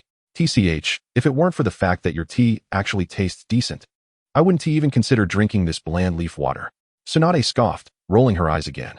"If it weren't for your brother threatening to kick me out if I got drunk again, I'd have been at the tavern by now, ignoring your feeble tea." At the mention of alcohol, Tsunade's tongue flicked over her lips in a rather seductive manner, revealing her undeniable craving after days of abstinence. What a delightful aroma. Sniffing the air, Tsunade's nose twitched, her senses captivated as she closed her eyes, seemingly entranced, and followed the enticing scent. Suddenly, she collided with something solid. Thump. Upon opening her eyes, she found herself face to face with Tenyu's striking visage. The atmosphere grew palpably tense for a few seconds before Tsunade stepped back, both wearing expressions of awkwardness. Tintin, watching from a distance, clenched her teeth in frustration, thinking to herself, that old hag Tsunade must have done that on purpose. She clearly has designs on my brother. Humph, she asked just after the young grass. Are you blind when you walk? Tenyu broke the silence, his tone laced with a hint of bemusement. If you keep walking like that, I might just have to lie down and sue you for medical expenses. Tsunade, having been around the block, quickly regained her composure. With an air of pride, she retorted, you think a big man like you could be hurt by me? Being bumped by me is your fortune. Humph. Besides, you haven't suffered any loss. Tenyu raised an eyebrow, amused. So now you believe you have the right to injure others? Tsunade flushed slightly, quickly diverting the topic. I was momentarily distracted by the aroma of the wine. I got a bit carried away. By the way, did you bring back some alcohol? Indeed. Tenyu raised his hand, revealing 2 bottles of fine sake. Hee. You're not so bad after all. Did you guess I was craving a drink? Tsunade exclaimed. I haven't been out for a drink in ages. I'm practically dying for it. Come on, let us head inside and enjoy a few glasses. She draped her arm around Tenyu, eager to retreat indoors. Brother. Tintin interjected with dissatisfaction. After brewing tea for hours, her brother hadn't even taken a sip, yet he was off to drink with Tsunade? Tenyu shot Tintin a knowing glance, and her expression softened, falling silent. Such absolute trust and obedience were essential for their bond. Tenyu smiled as he approached Tintin, setting the 2 bottles of sake aside to savor a cup of her tea. The flavor was delightful, revealing the effort Tintin had put in. The tea brewed with spring water indeed possessed a unique sweetness. Turning to Tsunade, Tenyu smiled gently. Tsunade, there is no rush. It's not the right time for drinking just yet. Huh? Tsunade inquired, intrigued. Is there a specific time for drinking? Certainly, Tenyu replied, his eyes sparkling with mirth. The experience of drinking varies with one's state of mind. Tsunade nodded, appreciating Tenyu's perspective. It was precisely his unique insights about alcohol that made her enjoy drinking with him. Having spent several days at Tenyu's home, and as Tintin's mentor, she had grown quite fond of the sibling pair. Tenyu, a charming young man with remarkable strength, might have been young, but he approached matters with a maturity beyond his years. Tintin, on the other hand, was much like any ordinary girl. Tsunade's decision to take Tintin as her apprentice was not solely due to Tenyu's influence. She had come to admire Tintin's earnestness, diligence, and straightforward nature. Their playful banter had fostered a peculiar master-disciple dynamic. Though Tintin often spoke harshly to Tsunade, she showed great respect for her mentor when it came to learning ninjutsu. When exactly is the right time to drink, then? Tsunade arched her brows, curious about Tenyu's answer. Only during moments of true joy, Tenyu's face broke into a radiant smile. Tonight, there is something extraordinarily intriguing planned. If you're free, I would love your assistance. I promise, this event will be most entertaining. Tsunade's expression turned contemplative, and after a few seconds, she tentatively guessed, does this involve that kid with the 9 tails? Although Tsunade had been away from Konoha for many years, her political acumen remained sharp, a testament to her lineage as the granddaughter of the first Hokage, having grown up immersed in the political milieu of Konoha. For Tenyu, a captain of the Umbu, to be involved in such matters could only imply something significant, likely concerning the Jinchuriki of the 9 tails. It was not difficult for Tsunade to arrive at this conclusion. Tenyu nodded, a mysterious smile gracing his lips. However, it is not merely about the 9 tails. Indeed, I shall discuss the specifics with you later. Did I not promise to bestow upon you a gift? Pray, allow me to present the weapon I have crafted for you. In Tianyu's hand, a flash of white light appeared, revealing a delicately crafted small box that materialized in his palm. A box? Tsunade's voice was laced with uncontainable astonishment. Although she had previously witnessed an array of peculiar ninja tools employed by Tianyu, the moment he produced a box, she could not help but feel taken aback. Can this be wielded as a weapon? Am I to hurl it at foes to vanquish them? Do you not perceive that this is merely a packaging box? Understanding that it was indeed a gift, Tianyu had intentionally chosen an exquisite little box to convey a sense of solemnity, only to find it misinterpreted by Tsunade as the gift itself. Forget it. Next time I shall forego the packaging altogether. Such exquisite gifts do not exist. Chapter 104, The Feather Chain. With a sigh of exasperation, Tianyu spoke to Tsunade, the weapon lies within the box. Tsunade opened it to reveal 18 golden metallic feathers arranged inside. This is a weapon? It appears less reliable than the previous box. At least I could use that box as a projectile to strike down my enemies. What purpose could these metallic feathers possibly serve? Tsunade remarked with a hint of incredulity. Tianyu smiled silently and quietly produced a leather glove-like object, placing the 18 golden feathers within its compartments before slipping the glove onto Tsunade's left hand. What on earth is this? Tsunade's confusion deepened. She had never encountered a weapon that utilized feathers. It seemed utterly bizarre. Shall we give it a try? Tianyu suggested, chuckling as he grasped Tsunade's wrist. He gestured towards the open space ahead, and with a flick of her left hand, a golden feather chain manifested in Tsunade's grasp. With minimal effort, she effortlessly cleaved a wooden stake 5 meters away into perfectly half pieces. How incredibly sharp. Is this a whip? Oh, there's a flow of chakra as well. This whip can harness my chakra? Tsunade exclaimed, astonished. This is far more than a mere whip, Tianyu replied with a grin.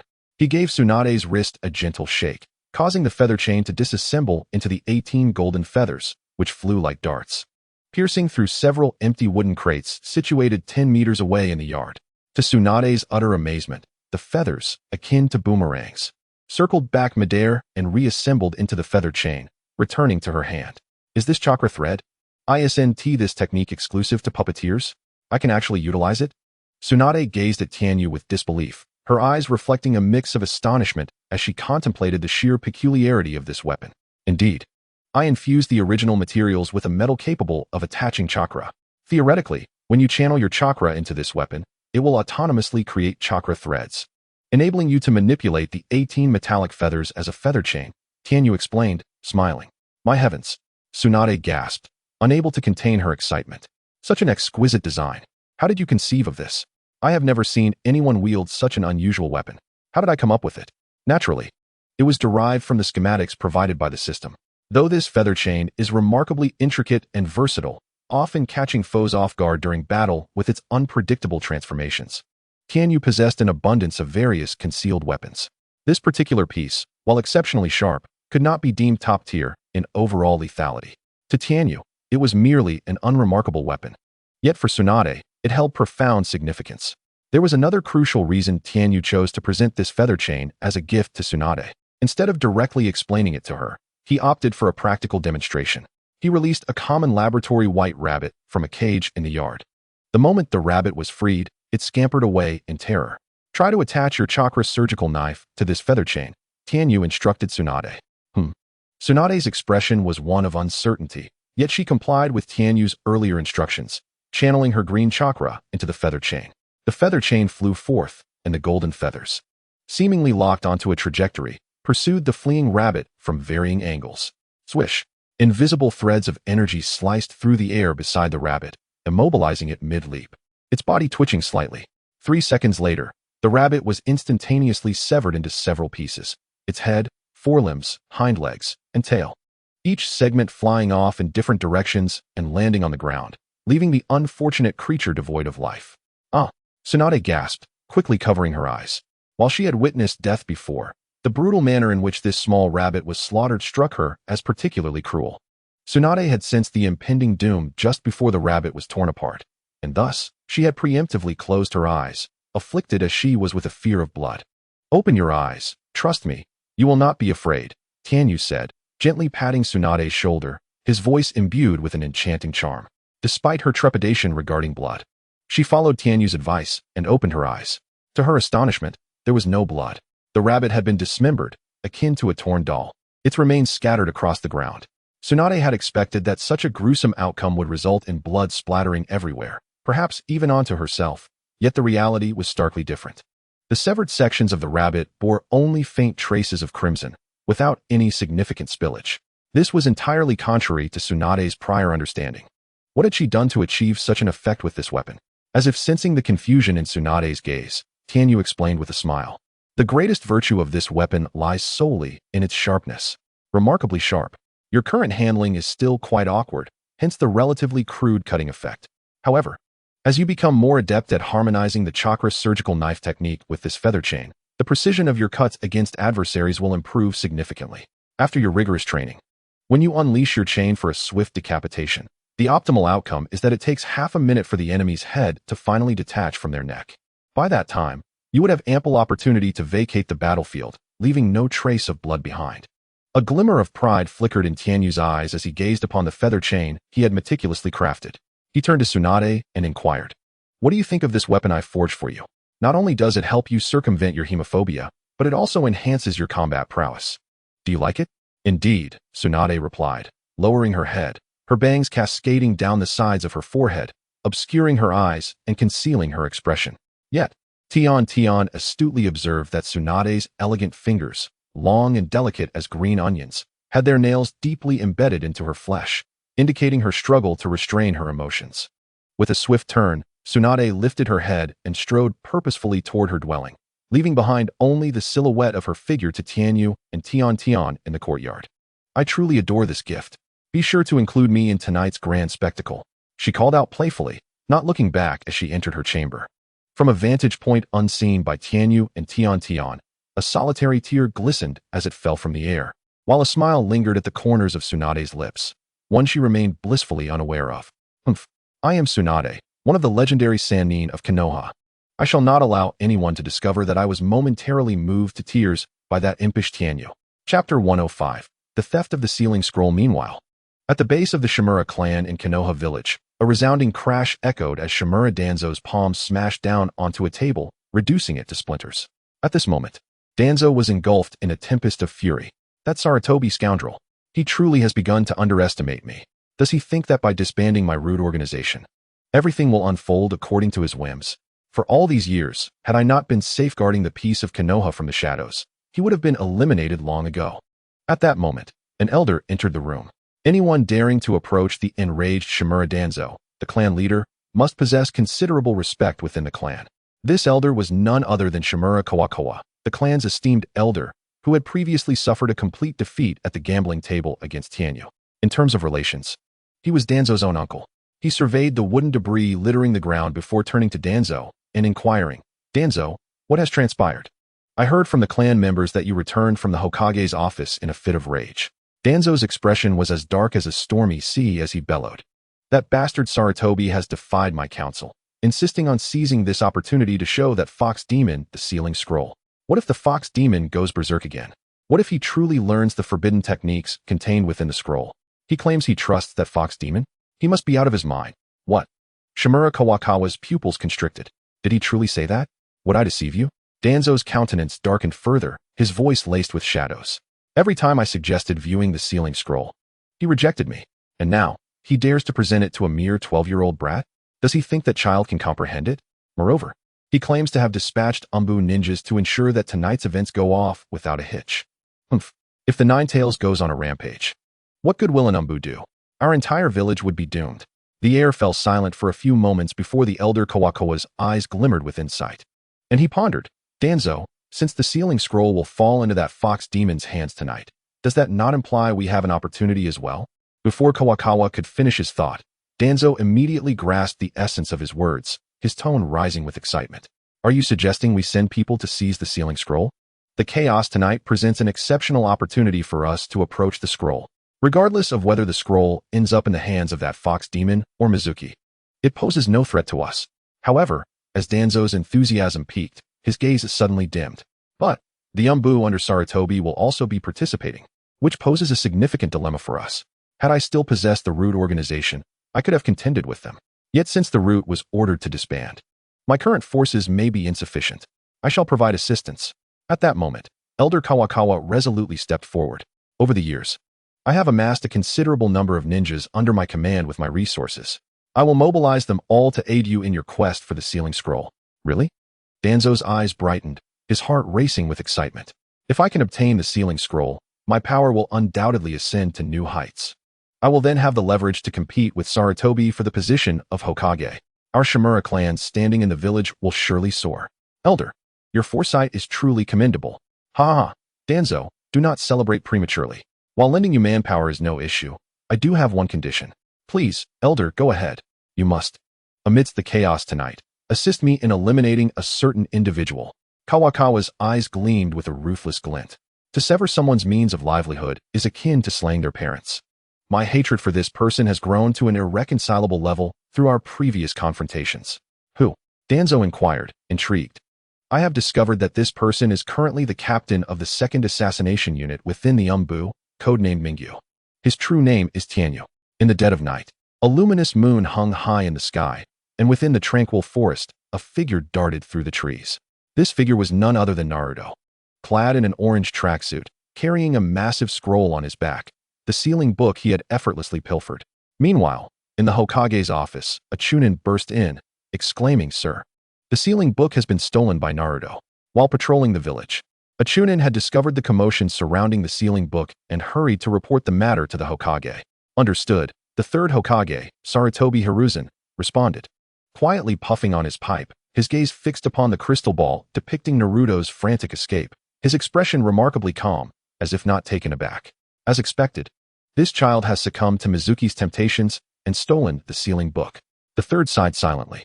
Lord Third, please give the order for us to pursue Naruto. This grave matter cannot be dismissed as mere mischief. His actions now fall squarely within the realm of treason. The agitated ninja exclaimed. Dispatch 20 individuals from both the Chunin and Jinin divisions to retrieve Naruto. Ensure he is not harmed. We only require the return of the sealing book, the third replied. Exhaling a puff of white smoke leisurely. Why, Lord Third? Merely stealing the sealing book is enough for him to be imprisoned. The ninja questioned, perplexed. This matter is under my discretion. Sarutobi Hiruzen closed his eyes, choosing not to elaborate further. Understood, Lord Third. The ninja took his leave, and in accordance with the third Hokage's orders, summoned a group of Chunin, including Irika and Mizuki, along with several Jinin, to commence a search for the whereabouts of Naruto Uzumaki in the forest. Following the ninja's departure, the third Hokage slowly opened his eyes. Gazing into the crystal ball that displayed Naruto, the young ninja had found a secluded spot in the woods, hiding behind a large tree as he delved into the Book of Seals. Sarutobi Hiruzen, seated in his office, murmured, Minato, I am truly sorry. This is the best I can do. I can only hope that Naruto manages to master the shadow clone technique. At least it would justify the immense risk I took in granting him this opportunity to learn.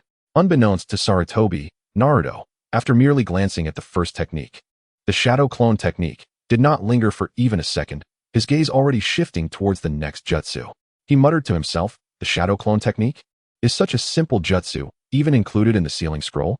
My brother, Tenyu, taught me this ages ago. It's utterly effortless. I cannot afford to waste any more time. I must quickly move on to the next one. Darkness technique, Genjutsu, creates a visual obstruction effect. Doesn't my brother Tenyu possess a tool that can achieve a similar effect? And I believe it's even more potent than this Genjutsu. Besides, I'm not particularly fond of learning Genjutsu. Next, Flying Thunder God technique. It seems to relate to the tools used. This one appears promising. If I recall correctly, this is the jutsu my brother Tenyu mentioned before. I shall devote myself to memorizing this technique, and once I acquire it, I will transcribe it for my brother Tenyu. He will surely commend me. After an extensive search through the scrolls, Naruto finally located the technique known as the Flying Thunder God technique and began to strain his mind to memorize every detail about it verbatim. Although reciting text was typically a torment for Naruto at the Ninja Academy, this task, having been personally entrusted to him by Tenyu, was of utmost importance. Consequently, even while grappling with the complexities of the Flying Thunder God technique, Naruto's efficiency proved remarkably impressive. Chapter 106, The Mantis Catches the Cicada. In the forest, Naruto was engrossed in memorizing the contents of the sealing scroll when suddenly, he sensed the moonlight before him being obscured by a shadow, blocking his view. Naruto, what are you doing here? Irika suddenly appeared before Naruto, breathless and questioning loudly. Irika-sensei, what are you doing here? I'm studying the jutsu from the Book of Seals. Naruto exclaimed excitedly. Is it true that if I master this, I can graduate from the Ninja Academy? The Book of Seals? Graduation? Irika paused, then quickly pressed on. You mean, Mizuki told you all of this? Yes, it was Mizuki-sensei who informed me. He told me how to graduate and where the book is located. Naruto replied with an innocent and carefree demeanor. According to my brother Tenyu's instructions. If I expose Mizuki-sensei, then everything should be just fine, right? Even Irika was momentarily deceived by Naruto's usual carefree attitude, failing to recognize that this boy harbored a cunning side. Had Tenyu been present at that moment, he undoubtedly would have applauded Naruto's performance. At that instant, Irika's expression shifted dramatically after hearing Naruto's words. Suddenly, the sound of shurikens slicing through the air echoed from behind Irika. He shouted, "This is bad. It's Mizuki. Naruto, hurry and run." With unwavering determination, Irika positioned himself in front of Naruto, absorbing the full brunt of the shuriken attack. Irika-sensei, Naruto's face was filled with shock and anger. Iruka, do you really believe it's worth it to protect a monster like the Nine Tails? He is the one who caused your parents' demise. Deep down, you must harbor the same hatred for him as I do, Mizuki sneered. No, he is not a monster. That boy is my most diligent and exceptional student, Iruka retorted, pulling the shuriken from his body, gritting his teeth. Everything unfolded as it had in the original narrative. Although Iruka's parents perished during the Nine Tails rampage, unlike the others in the village, he did not project his hatred onto Naruto. Instead, he consistently regarded Naruto as his outstanding pupil, believing he would one day become a figure akin to the Hokage. Though Naruto had already been informed of the complete story by Tenyu, hearing Iruka-sensei's heartfelt sentiments in person moved him greatly. He had not anticipated that besides his brother Tenyu, Iruka-sensei had also been looking out for him all along. Thus, ignited by a fierce determination, Naruto not only saved Iruka but also unleashed the shadow clone technique, delivering a severe beating to Mizuki. Not far away, atop the Hokage rock, Tenyu stood alongside his subordinates. A regiment of Umbu ninjas clad in dark attire and adorned with animal masks, the second assassination unit of Konoha, now under Tenyu's command. The former captain of this unit, Tenzo, had since ascended to the position of the current Umbu leader.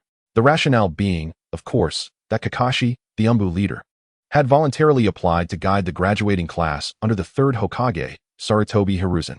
Although Naruto had not passed his graduation exam, under Sarutobi's arrangement, he was certainly destined to graduate from the Ninja Academy. As the son of Minato, Kakashi was bound to request to be his instructor. Furthermore, the designated group included the last surviving member of the Uchiha clan in the village. Owing to his indebtedness to Obito and the connection with the Sharingan, he was the only one in the village suitable to mentor Uchiha Sasuke. Sarutobi readily consented to this arrangement. At this moment, Tenyu, as the captain of Konoha's second assassination unit, led his ninjas to carry out the mission assigned for that night. Captain, everything is proceeding according to plan. That Nine Tails brat's emotions appear stable. It seems there's little risk of a rampage. Captain Mingyu, can we return now? I still have assassination missions pending, and I cannot afford to linger here, witnessing this heartwarming drama. Indeed, after spending so much time on assassination, encountering such scenes is quite unsettling. Tenyu cast a sidelong glance at his subordinates before leisurely squinting and remarking, "What's the rush? Did you think I brought you here merely to monitor Naruto in case the Nine Tails went berserk, as the Hokage instructed? Isn't that the case?" An Umbu ninja stammered. "The Hokage did assign us this task." Tenyu raised an eyebrow and chuckled. "If the Nine Tails truly did rampage, who among you could contend with it? A raccoon? Or a flying fish? With your strength, you'd barely be able to fill its tooth gaps." The Umbu ninjas inhaled sharply beneath their masks, recalling the years past when even those stronger than them had fallen to the Nine Tails in a single encounter. Their current abilities were indeed insufficient. Upon reaching this point, a flush of embarrassment washed over the faces concealed beneath their masks. The captain of the squad, known as Yuin with the codename Purple, mustered her courage to address Tenyu, inquiring, "What brings us here to endure the chill of the night?" Tenyu lifted his chin slightly, gesturing for the others to look below, declaring, "They have arrived." The group halted in surprise, quickly turning their gaze towards the forest beneath them. At that moment, the sensory team from the Umbu suddenly announced loudly, "Report to the captain. 200 meters to the southeast. A group of unknown operatives, for a number, are rapidly approaching the target, Uzumaki Naruto. Report to the captain. 250 meters to the northeast. A group of unknown operatives, for a number, are swiftly advancing towards the target, Uzumaki Naruto. Report to the captain. 300 meters to the southwest. A group of unknown operatives, for a number, are hastening towards the target, Uzumaki Naruto. An enemy attack?" The moment the sensory ninja relayed the information, the Umbu members became tense. "Captain Mingyu, allow me to lead a team to intercept the enemy in the southeast," one Umbu squad leader urged. "Captain Mingyu, I request to lead a team to the northeast to confront the enemy," another added. "Then I shall lead a team to the southwest to intercept them." The squad leaders clamored, eager to take action against the adversaries.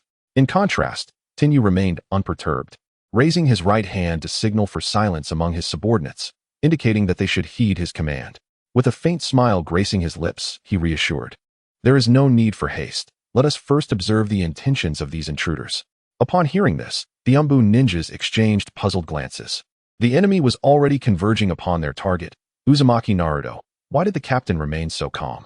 According to their previous protocols, should they not have immediately engaged, quelling the enemy's plans before they could take root, defeating them, and subsequently capturing them for interrogation.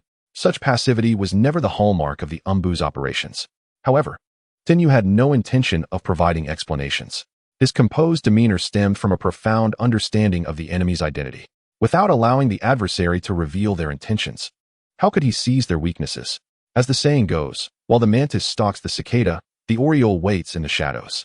Chapter 107. Connections. Who are you? In the depths of the forest, a Chunin-level ninja, having received a summons from the Hokage to search for a boy named Uzumaki Naruto and retrieve a stolen sealing book, found himself suddenly surrounded by several masked figures clad in dark attire. Sensing the hostility of the intruders, he boldly questioned, "What are you doing here in the village?" Yet, before he could finish his sentence, a resounding thud echoed as he was struck unconscious by the masked assailants. "Foolish, to ask such a naive question," one of them scoffed, brandishing a kunai as he approached the fallen Chunin. "Knock him out, but do not take his life. Our orders were to remain discreet. Our target is the sealing book," another instructed. Reluctantly, the first assailant sheathed his kunai, muttering, "Understood." They then leaped deeper into the forest, incapacitating another Chunin-level ninja. Lord Mingyu. The Chunin and Genin teams dispatched by the Hokage to locate Uzumaki Naruto have all been subdued by the enemy. Shall we not act? An Umbu squad leader finally could not contain his urgency, addressing Tenyu. Before Tenyu could respond, a previously unseen ninja, masked with a cat motif, interjected harshly. "What are you asking? Did you not hear the captain's orders? Obeying your superiors is the foremost principle of Umbu ninjas. Are you questioning the command of our leader? Do you wish to be expelled from the Umbu? If you no longer wish to serve, then step aside and cease to be a hindrance. Your presence is an eyesore." A testament to how the standards of selection have declined. The chastised ninja fell silent, acutely aware of his shortcomings. Though he had served in the Umbu for several years and now held the rank of squad leader, he found himself at odds with this 13-year-old, newly appointed captain, Mingyu. Being publicly reprimanded left him feeling ashamed, his face burning beneath the mask, yearning for a hole to hide in. The other Umbu members turned their attention to the one who had chastised their comrade, their eyes reflecting confusion. Who is this person? Several squad leaders exchanged glances, each discovering a shared bewilderment. Not from my team, nor from yours. So who is this individual? To confront a squad leader with such audacity was truly audacious. Cough, cough, she is my newly appointed bodyguard, Tenyu quickly clarified. The assembled members exchanged looks of dawning comprehension, realizing why this female bodyguard dared to act so imperiously. She was clearly a connection of Captain Mingyu. That will suffice, Tenyu quietly advised Tsunade, cautioning her that any further disturbances might jeopardize her identity. Tsunade had previously agreed to merely observe and assist in a minor capacity. After all, she had been away from Konoha for many years, and involving herself in such matters, especially those concerning the Nine Tails, posed certain complications. Understood, Tsunade responded, her previously assertive tone softening, now imbued with a hint of compliance. After falling silent, she stood quietly behind Tenyu, her actions further solidifying the suspicions of the Umbu members regarding her connections. What is the situation below now? Tenyu suddenly inquired of the sensory ninja behind him. The sensory ninja promptly reported, "Report, Lord Mingyu. They have incapacitated Iruka and Naruto and taken the sealing book. They are now fleeing towards the southwest at 7 o'clock. Understood, Tenyu nodded, surveying his subordinates from his elevated position before issuing orders. All of you, heed my command. Yes, they responded in unison. Immediately follow my bodyguard to the southwest to eliminate the enemies and reclaim the sealing book. The group stood momentarily stunned, their eyes widening in disbelief beneath their masks, exchanging incredulous glances between Captain Mingyu and the bodyguard. Surely, this is not merely a matter of connections, is it? This is undoubtedly a blatant exchange of favors. Tsunade appeared momentarily taken aback. She had not anticipated that at this juncture, Tianyu would instruct her to lead the Umbu in seizing the Book of Seals. And what of you? What is your purpose here? Tsunade inquired. Tianyu extended his hand, revealing a small gray mouse that quietly nestled in his palm. In the inky darkness of the night, had it not been for Tsunade's prior knowledge, one would hardly discern that this was an exquisitely crafted mechanical rodent. Each time she laid eyes upon this remarkable ninja tool, Tsunade could not help but marvel at its formidable sensory capabilities. Although she already possessed the tracking bow and feather chain that Tianyu had gifted her, the sight of him producing an array of ninja tools never failed to ignite her envy. Each item was priceless beyond measure. At that moment, Tianyu had received intelligence relayed by the mechanical mouse. The situation had deviated from his earlier expectations, compelling him to make a spontaneous adjustment to his battle plan. assigning Tsunade the task of reclaiming the Book of Seals. I shall leave this to you. I have other matters to attend to, and I will explain everything later, Tianyu declared, turning and leaping away at a swift pace. Before anyone could comprehend his departure, he had transformed into a fleeting shadow, vanishing into the distance. In the unseen expanse above, a cold smirk graced Tianyu's lips, his eyes gleaming with derision. How amusing it was that these individuals sought to pilfer his home in his absence. Chapter 108.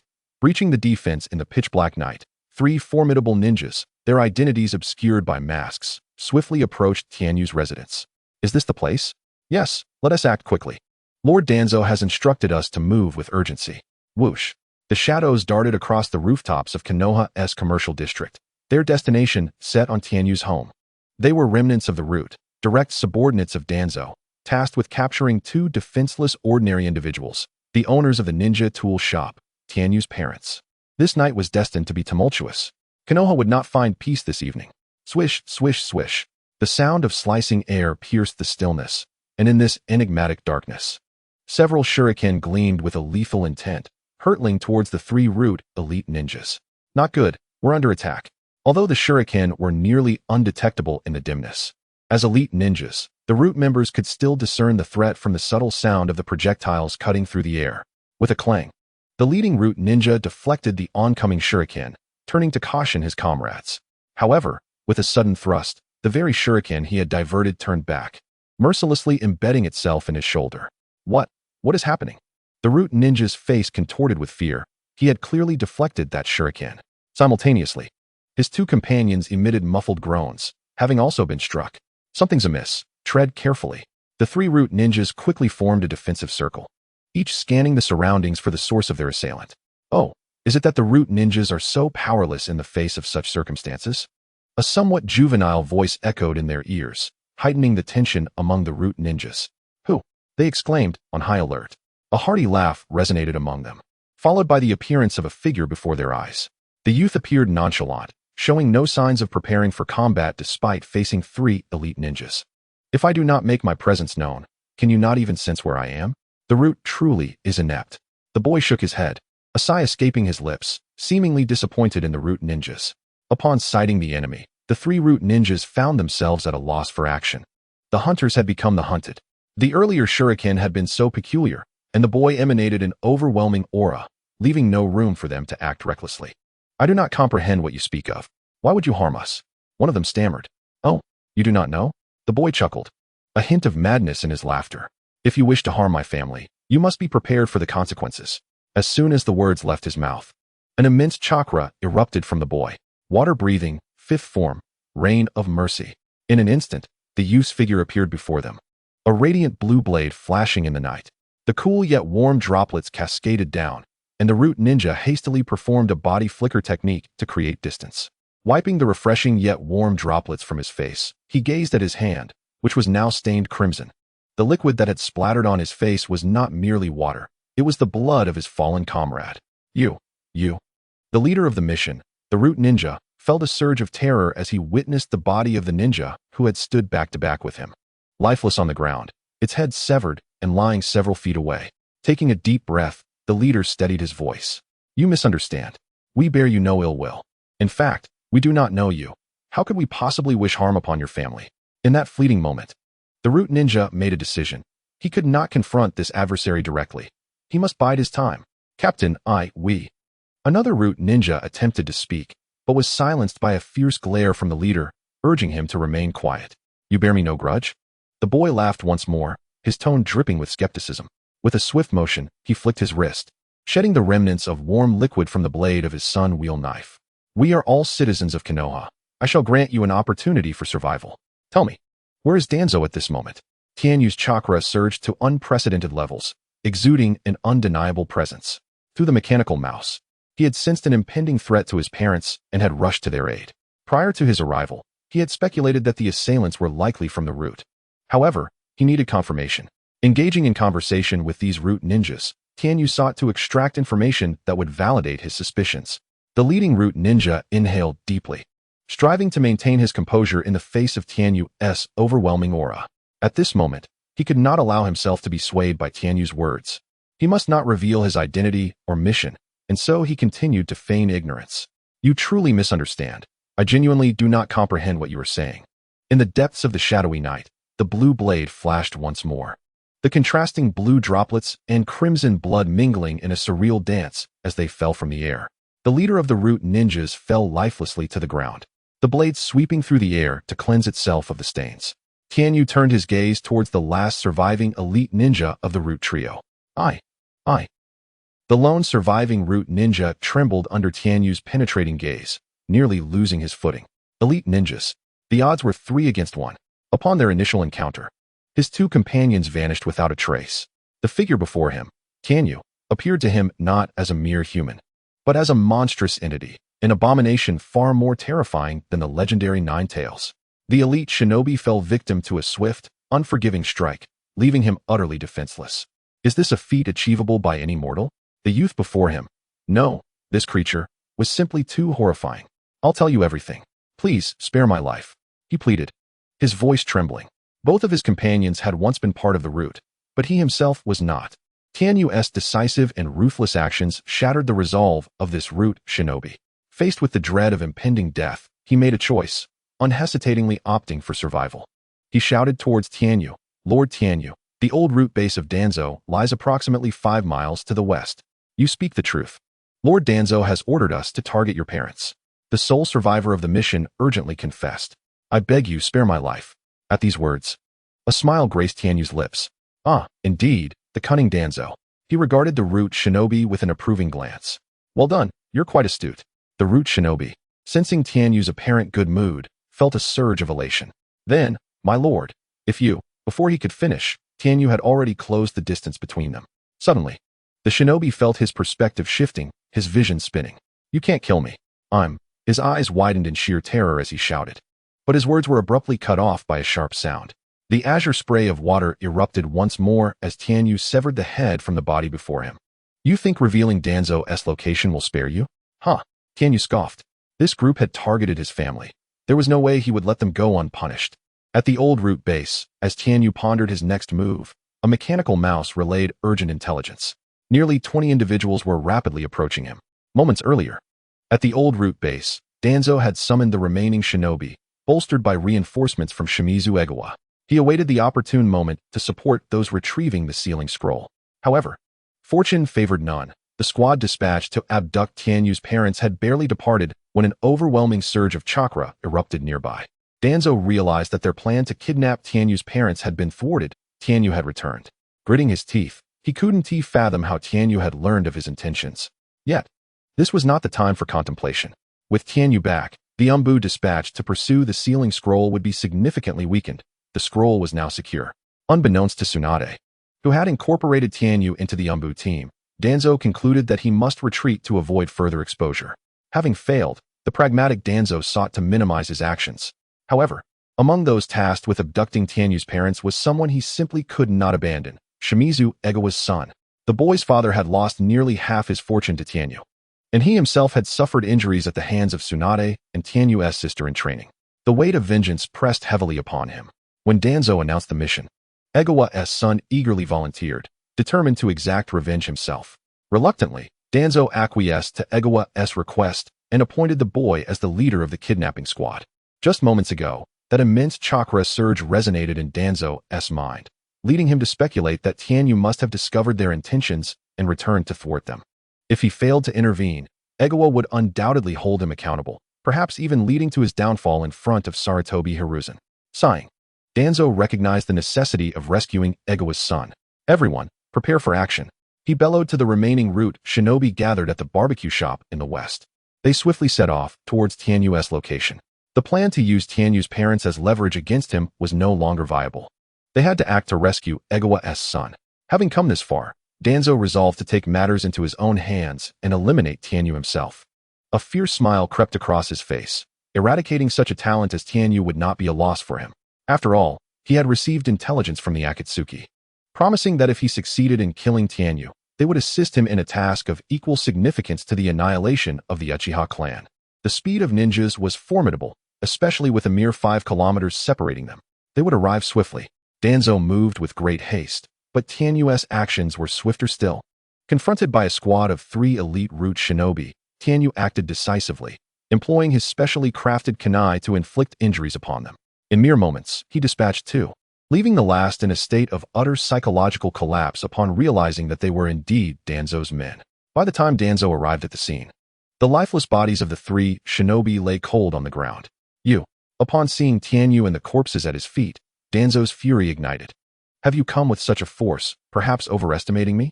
From the rooftop, Tianyu smiled down at the gathering root shinobi. Are you here to rescue me? Or to kill me? If it's the former, I regret to inform you that you are too late. Facing the 20 adversaries, Tianyu exhibited no hint of anxiety.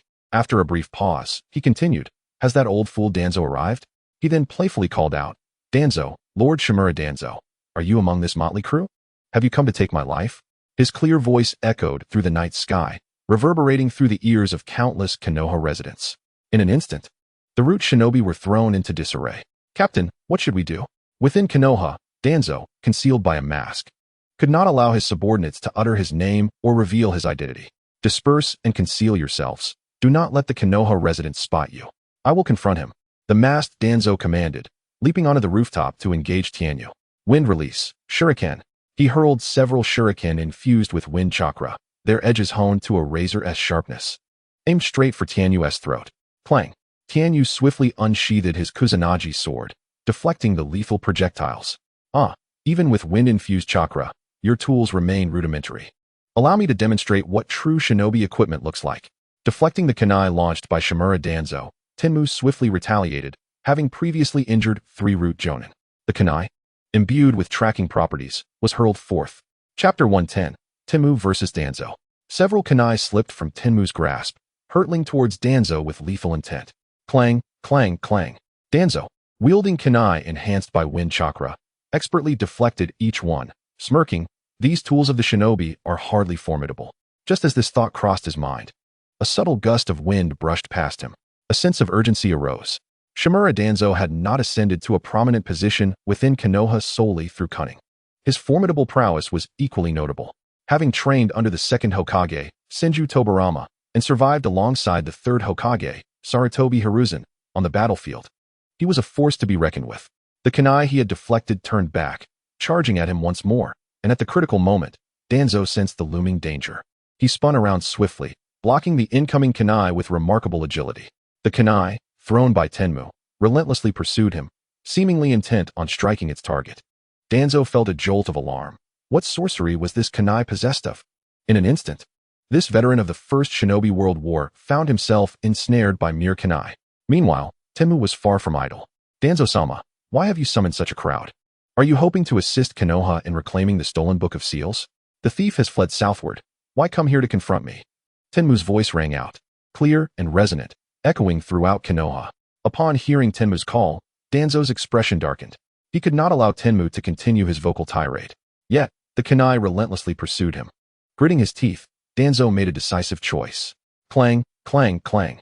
The resounding clash of metal echoed as Danzo, at the cost of 2 deep gashes on his arm, managed to ground Tenmu's peculiar tracking kunai. Finally, the enigmatic kunai ceased its movement. Gazing at the audacious Tenmu before him, Danzo yearned to see him torn apart by 5 horses. This insolent brat provoked him, and Danzo longed to unleash venomous words, similar to those that had driven Konoha's White Fang to despair, upon Tenmu. Yet he refrained. Following Tenmu's thunderous shouts, many within Konoha would undoubtedly have taken notice of their skirmish. Should Danzo speak, he would only further expose his own vulnerabilities. What he needed to do was silence this insufferable youth before Konoha's residents arrived. Wind release, vacuum blade, Danzo proclaimed, casting aside the bothersome tracking kunai. He formed hand seals, and his kunai became enveloped in a concentrated chakra, transforming into a deadly blade. Utilizing the body flicker technique, Danzo suddenly appeared beside Tenmu, raising his kunai with the swiftness of lightning, aiming to strike him down. Water breathing, second form, water wheel. Tenmu easily intercepted Danzo's assault, but time was of the essence. He needed to eliminate Tenmu swiftly, so Danzo could not afford to be frugal with his chakra. Failing to land a hit, Danzo created distance using the body flicker technique. Continuing to form hand seals, wind release, vacuum sphere. Several wind spheres erupted from his mouth, and as they lingered in the air, Danzo once again expended chakra to reach Tenmu's side, augmenting his attack with the vacuum blade. Danzo's speed was astonishing. With the activation of the vacuum sphere, he reached Tenmu without concern for whether his own attack might strike him. It was evident that Shimura Danzo was not merely a figurehead in Konoha's upper echelons. His might was formidable. Tenmu conceded that Danzo was indeed powerful. However, Danzo's strength was only comparable to Kakuzu's, and Kakuzu had already fallen to Tenmu. Moreover, Kakuzu possessed 5 hearts. How many hearts did Danzo have? How many times could he die? But he did possess a Sharingan in one arm. So perhaps that balanced the scales. Yet what of it? Long before confronting the 3-root Jonin, Tenmu had already unlocked the 8 gates. While Danzo was undeniably strong, Tenmu was even stronger. Water breathing, 3rd form, flowing dance. Having activated the 8 gates, Tenmu's speed surged, further enhanced by the water breathing technique. Brilliant blue droplets splashed in every direction as Tenmu's figure flickered throughout the battlefield. Bang, bang, bang. Danzo's wind-pressurized vacuum spheres were effortlessly sliced apart by Tenmu's Nichiren blade. The shattered spheres released a fierce gust, scattering winds in all directions. Tenmu's movements remained unimpeded as he lunged toward Danzo. Swoosh, swoosh, swoosh. The kunai, enhanced by wind ninjutsu, clashed against the razor-sharp Nichiren blade, producing a cacophony of sound that resonated like a bell, threatening to rupture eardrums. Yet, the strike did not land. Danzo, no slouch himself, evaded Tenmu's attack. In a flash, Danzo executed another offensive maneuver. The keen chakra blade of his kunai danced across the rooftop, sending ripples through the water droplets in the pitch-black night. The two figures flitted across the expansive rooftop, engaging in a flurry of exchanges, each delivering over 10 strikes in rapid succession. Danzo was powerful, Tenmu even more so. However, their duel had not lasted long enough for either to gain the upper hand, and neither had sustained any injuries. The night stretched on, and Danzo clenched his fists. This situation could not persist. He had little time to linger. Tenmu must be eliminated. Yet, he found himself unable to contend with Tenmu. The boy's strength was simply too extraordinary. How had he trained to achieve such prowess? All units, heed my command. Use fire release and wind release, and focus your fire on the enemy. Danzo bellowed from the rooftop. He issued orders to the concealed root members who had followed him. If he alone could not overpower Tenmu, then he would unleash a swarm upon him. Danzo smirked. He did not believe that a multitude could not subdue Tenmu. Indeed, the hidden root ninjas sprang into action, each one forming hand seals. Fire release, Phoenix Fire Technique. Fire release, Fire Dragon Technique. Fire release, Great Fireball Technique. Wind release, Gale. Wind release, Vacuum Great Sphere. One after another, ninjutsu surged from all directions. The convergence of wind and fire intensified the flames, creating a blaze of unprecedented ferocity. Approximately 20 shinobi unleashed their techniques simultaneously, resulting in a truly monumental spectacle. The already formidable fire ninjutsu, bolstered by the wind, merged with various techniques, enveloping the night in a brilliant inferno. A vast sea of flames surged toward Tenmu, threatening to consume him entirely. This conflagration was immense, capable of engulfing the entire street where he stood. It seemed there was no escape from such overwhelming force. Danzo chuckled coldly.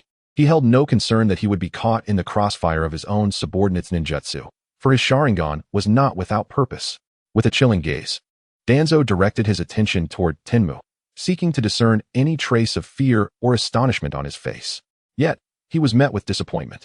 In the face of the raging inferno, Tenmu exhibited not a shred of panic, instead wearing a light smile. Transferring the day-will blade to his left hand, he drew another weapon from his storage ring. It was a knife, a seemingly unadorned blade. As the inferno descended, the distance to Tenyu grew ever closer. Yet, Tenyu remained unperturbed, lifting the plain knife and pointing it towards the endless sea of flames above. With a slight parting of his lips, he proclaimed, seated upon the frost-laden heavens. Chapter 111. The Great Crimson Lotus Ice Wheel. A flicker of astonishment flickered in Danzo's eyes. He was acutely aware of the destructive potential wielded by the ninjas under his command, whose combined jutsu could unleash devastation upon the village. The cataclysmic flames resonated through the air, the range of their assault rendering a terrifying spectacle, with searing heat capable of reducing a person to mere ash. However, when Tenyu swung that knife, Danzo's heart lurched as an ominous premonition surged within him. He urgently shouted, "Quick! Retreat at once!" Huh? Retreat? Upon hearing Danzo's command, the root ninjas, still in the midst of unleashing their jutsu, momentarily faltered, unable to process the order. Then, to their utter disbelief, they witnessed their own fire techniques, capable of melting steel, being effortlessly countered by the ice release unleashed with a single stroke of Tenyu's blade. How can this be? The root ninjas, currently channeling their jutsu, widened their eyes in disbelief, exclaiming, "This is impossible." The atmosphere thickened with an eerie silence, as if the entire realm had been frozen in time by the sheer force of the ice release. This occurrence had far surpassed the theoretical knowledge they had acquired at the Ninja Academy. According to their understanding, fire release was supposed to counter ice release. Yet, before the ultimate ice release, even the combined fire techniques of these ninjas were rendered negligible. This was Tenyu's great Crimson Lotus Ice Wheel. An ice release formed from the highly condensed water vapor in the air, its density exceeding that of ordinary ice by over 100-fold, reaching the level of profound ice. Is this all you are capable of? Grasping the great Crimson Lotus Ice Wheel, feeling the surging power within him, massive crystalline wings forged entirely of ice unfurled behind Tenyu.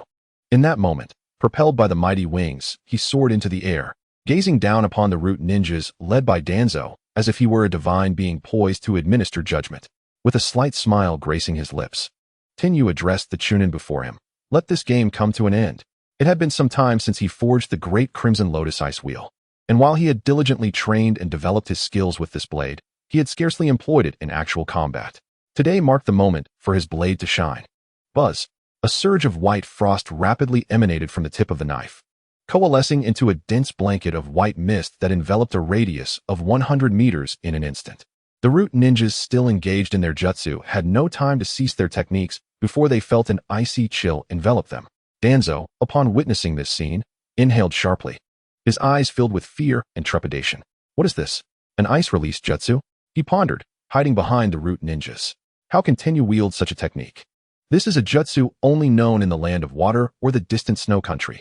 The power of the great Crimson Lotus Ice Wheel displayed by Tenyu sent shockwaves through Danzo's mind. Yet, he had no time to ponder further, for the world around him had transformed into a frigid tableau. The icy mist had blanketed everything in a pale blue sheen. His subordinates, who stood before him, had no chance to evade and were instantly encased in the icy shroud, frozen solid as sculptures. In the dead of night, a gentle breeze blew through, toppling the ice sculptures to the ground, shattering them into countless fragments. Except for him, every one of his subordinates had perished at the hands of Tenyu's single strike. At that moment, all thoughts in Danzo's mind crystallized into one single word: escape. However, as he turned to flee, pouring every ounce of strength into his escape, he suddenly felt a bone-chilling cold seep from the ground beneath him, causing his legs to go numb and his movements to slow, as if he were mired in a quagmire. Danzo's words faltered as the frost crept up his body, gradually encasing him in ice, leaving him frozen in a running posture, suspended in midair. Ding! From a distance, a shuriken launched by Tenyu pierced through the air with pinpoint accuracy, striking Danzo in the back of his head, embedding itself within the ice. Cracks began to spread from the point of impact, radiating towards his limbs. Crack, crack! The ice sculpture shattered into a cascade of frost, falling gently to the ground. Is he dead? Tenyu narrowed his eyes, approaching the spot where Danzo had just stood, only to witness the ice sculpture that once contained Danzo's form mysteriously vanish from sight, as if by magic. It was an illusion, Tenyu realized instantly. Besides the Sharingan he had seized on the night of the massacre, Danzo must have had other Sharingan collected from elsewhere, implanted within his arm containing the first Hokage's cells. Just moments ago, he had employed the illusion of Izanagi. The purpose of Izanagi was to record the caster's state with the Sharingan at the moment of its activation, allowing them to revert any harm inflicted upon them, even death, back to the recorded state during the jutsu's duration. The price, however, was the permanent loss of sight in the eye used. This jutsu bore such a heavy cost that it had long been classified as forbidden within the Uchiha clan. While Danzo's current possession of Sharingan was far less than in the original narrative, faced with the threat of death, he still chose to pay the price of sacrificing one of his eyes to escape. In the end, he was merely an insufferable rat. A flicker of disdain crossed Tenyu's gaze as he sheathed the great Crimson Lotus Ice Wheel. Although Danzo had managed to escape from his grasp tonight, complicating any pursuit, this matter would not conclude so easily. The fox's tail had already been exposed. It was only fitting that he deliver a resounding blow. Tenyu gazed towards the Hokage rock in the distance, where the Hokage's office remained brightly lit, a smile of anticipation gracing his features. Surely, the office of Sarutobi Hiruzen must be in disarray at this very moment. Chapter 112. What a terrifying woman. Hey, old man, I tell you, this matter cannot simply be brushed aside. He exclaimed. Humph, had I not been present tonight, the Book of Seals would surely have been stolen. These individuals are affiliated with the Root and the Shimura clan, and to my astonishment, they have set their sights on the Book of Seals, even incapacitating the Nine-Tails Jinchuriki. Naruto Uzumaki. Hey, old man, are you suffering from senility, or have you gone deaf? Speak up, will you? With a resounding clap, Tsunade's palm struck the desk in front of Sarutobi Hiruzen, the noise deafening enough to nearly render him unconscious. How terrifying. What a formidable woman. The members of the Umbu standing behind Tsunade, who belonged to the second assassination unit of Konoha under Tenryu, all simultaneously thought, a cold sweat cascading down their backs. Just half an hour ago, they had witnessed the overwhelming power of this newly appointed associate, who had only recently joined the Umbu thanks to their captain. In the midst of battle, the decisive force unleashed by this individual had turned the tide, swiftly transforming the previously evenly matched Umbu ninjas grappling with enemies who had knocked out the Nine-Tails Jinchuriki and stolen the Book of Seals into a victorious onslaught, concluding the combat in mere minutes. In the incredulous gazes of both enemies and Umbu ninjas, this associate appeared as if a deity had descended, exhibiting an unstoppable prowess. An arrow pierced through an enemy's skull, a fist shattered ribs, and a feather chain executed assassinations effortlessly amidst the darkness. It was as if a merciless killing machine had manifested among them. The Umbu ninjas swallowed hard, for within their ranks, apart from their current captain, Kurayuki, none possessed such strength. Even the present head of the Umbu, Tenzo, could not compare. Such might would undeniably rank among the most formidable in all of Konoha. And to think such a powerhouse was merely a bodyguard to their captain Kurayuki, the prowess of this guard was indeed astounding. Even as the battle concluded, the Umbu ninjas were still reeling from the shock, following Tsunade directly to the office of Hokage Sarutobi Hiruzen. At that moment, Tsunade removed her mask before Hiruzen, revealing her visage to the Umbu. They beheld the scene where Tsunade, one of the legendary Sannin, was unleashing her fury upon the third Hokage himself. Their long-held doubts were suddenly dispelled. No wonder a ninja of such formidable strength had appeared in their village out of the blue, being among the most informed. How could the Umbu ninjas have not heard a whisper of this? It turned out this individual was none other than Lady Tsunade, one of the legendary Sannin. Her earlier display of strength was now entirely comprehensible. They had heard of her recent return to Konoha, but never did they expect to encounter such a powerful figure under these circumstances. The Umbu breathed a collective sigh of relief. So, this is no problem then. No problem, my foot. Bang. Who will explain why Lady Tsunade, one of the legendary Sannin, is found beside Captain Kurayuki? Why has she become his personal bodyguard? Why are they treating her as a mere associate? If the Princess Tsunade, who dares to unleash her wrath before the Hokage, were to learn of their previous thoughts, would she not give them a thorough reprimanding? In an instant, the Umbu ninjas felt as if they might weep. Captain Kurayuki, why did you not inform us of this sooner? They suddenly recalled. What kind of person must their Captain Kurayuki be to have someone as illustrious as Lady Tsunade as a bodyguard? Ahem, ahem. Sarutobi Hiruzen took a puff from his pipe. Exhaling a plume of white smoke, his brow furrowed deeply. He had meticulously planned for the events of this evening, expecting everything to unfold flawlessly according to his design. However, he had not anticipated the situation would spiral into chaos, far exceeding his expectations. Even Tsunade was now present in his office. Matters were beginning to grow complicated. Tsunade, do not rush. I assure you, I will investigate this matter thoroughly and provide you with an explanation. At that moment, Hiruzen turned to the Umbu ninja beside him and inquired, has the interrogation department yielded results? The Umbu ninja, bowing respectfully, replied, report to you, Hokage-sama. The results from the interrogation department have come in. Hiruzen narrowed his eyes, nodding, summon Ibiki. Yes, Hokage-sama. Shortly thereafter, the scarred-faced Marino Ibiki, clad in a black trench coat, entered the Hokage's office and reported, Hokage-sama, the interrogation has concluded. I have confirmed the identities of those who attempted to seize the Book of Seals tonight. The majority were indeed former members of the Root organization. However, their tongues have been sealed with a jutsu, preventing us from extracting further information. Among the remainder, some remain unidentified, but through memory extraction, we have established that they were all rogue ninjas from within the Land of Fire, who have been engaged in significant financial dealings with the Shimura clan over recent years. With this, the context of tonight's incident is becoming increasingly clear, implicating Shimura Danzo and the Shimura clan behind it. Hey, old man, what are you still dawdling for? This has to be the work of that old coot, Shimura Danzo. Tsunade exclaimed, hands on her hips, her stunning face contorted in fury. Sarutobi Hiruzen frowned but attempted to soothe Tsunade. Since this matter may involve the Shimura clan, I must at least summon Danzo to the office to clarify the situation. Tsunade, please remain calm. I will thoroughly investigate this matter. Humph. Tsunade huffed disdainfully. Even standing before her was her teacher, Sarutobi, the current third Hokage, yet her temperament remained unchanged, offering him no favorable countenance. Chapter 113, Confrontation. In light of the upheaval that transpired this evening, a torrent of thoughts surged within Sarutobi Hiruzen's mind. Yet, his face betrayed no emotion.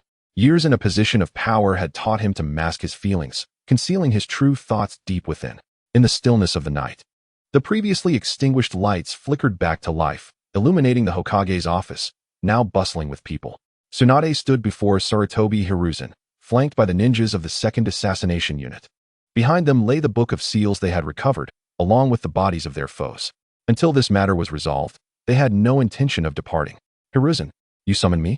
In the midst of the silence, the door to the office swung open, and Shimura Danzo entered, his voice cold and tinged with a hint of hostility. Upon closer observation, one would discern that his complexion bore a pallor, and a sheen of perspiration glistened upon his forehead, his steps imbued with a certain unsteadiness. Although he had previously evaded the fatal onslaught of ice-release ninjutsu during his confrontation with that Tianyu by employing Izanagi, the hidden blade of icy intent had nonetheless inflicted considerable damage upon his physique. Just as he extricated himself from the battlefield and returned to his clan, he encountered the Dark Division ninja, who summoned him hither. Upon entering, he immediately beheld the immense scroll strapped to the back of the Dark Ninja, causing his expression to morph into one of palpable distress. What has transpired? He had successfully employed a diversionary tactic to draw that Tianyu away. Why then had his subordinates from the root failed to seize the sealing tome? Incompetence. A mere assembly of incompetence. A flicker of rage ignited within the eyes of Shimura Danzo. At that moment, Sarutobi Hiruzen confronted him, demanding, Danzo, are you aware of the events that transpired this evening? This evening? What events? Danzo scoffed disdainfully. With a sharp clap, Tsunade slammed her hand upon the table, rising abruptly from her seat. Her gaze, imbued with ferocity, bore down upon him. Enough of your feigned ignorance, old man. This evening, I personally dealt with those who sought to steal the sealing tome. The interrogators have extracted information, revealing that those culprits were indeed from your root in the Shimura clan. How do you explain this? The moment Danzo glimpsed the sealing tome, he had surmised that his plans for the night had utterly crumbled. Thus, faced with Tsunade's inquiries, his countenance revealed little alteration. However, he was perplexed as to why. During his subordinates' attempt to pilfer the sealing tome, they had encountered Tsunade. Was it truly mere coincidence? Surely there was some underlying scheme afoot. Yet Danzo found himself bereft of time for contemplation. Confronted by Tsunade's relentless questioning and Sarutobi Hiruzen's scrutinizing gaze, Danzo's eyes remained icy, devoid of any hint of retreat. What could I possibly explain to you if I am unaware of what has transpired? Do you possess irrefutable evidence that implicates me as the mastermind behind this endeavor? He continued, Tsunade, out of respect for your lineage as the granddaughter of the first Hokage, I shall overlook your public slander this time. However, young one, it would be prudent to temper your youthful exuberance. One could not deny that experience often trumps youth. And particularly in the case of Shimura Danzo, who adeptly navigated the upper echelons of Konoha, his skill in evading responsibility and manipulating discourse left little room for incrimination. Tsunade, seething with indignation, felt the urge to physically confront the old rogue, her stomach churning at the sight of his duplicitous facade.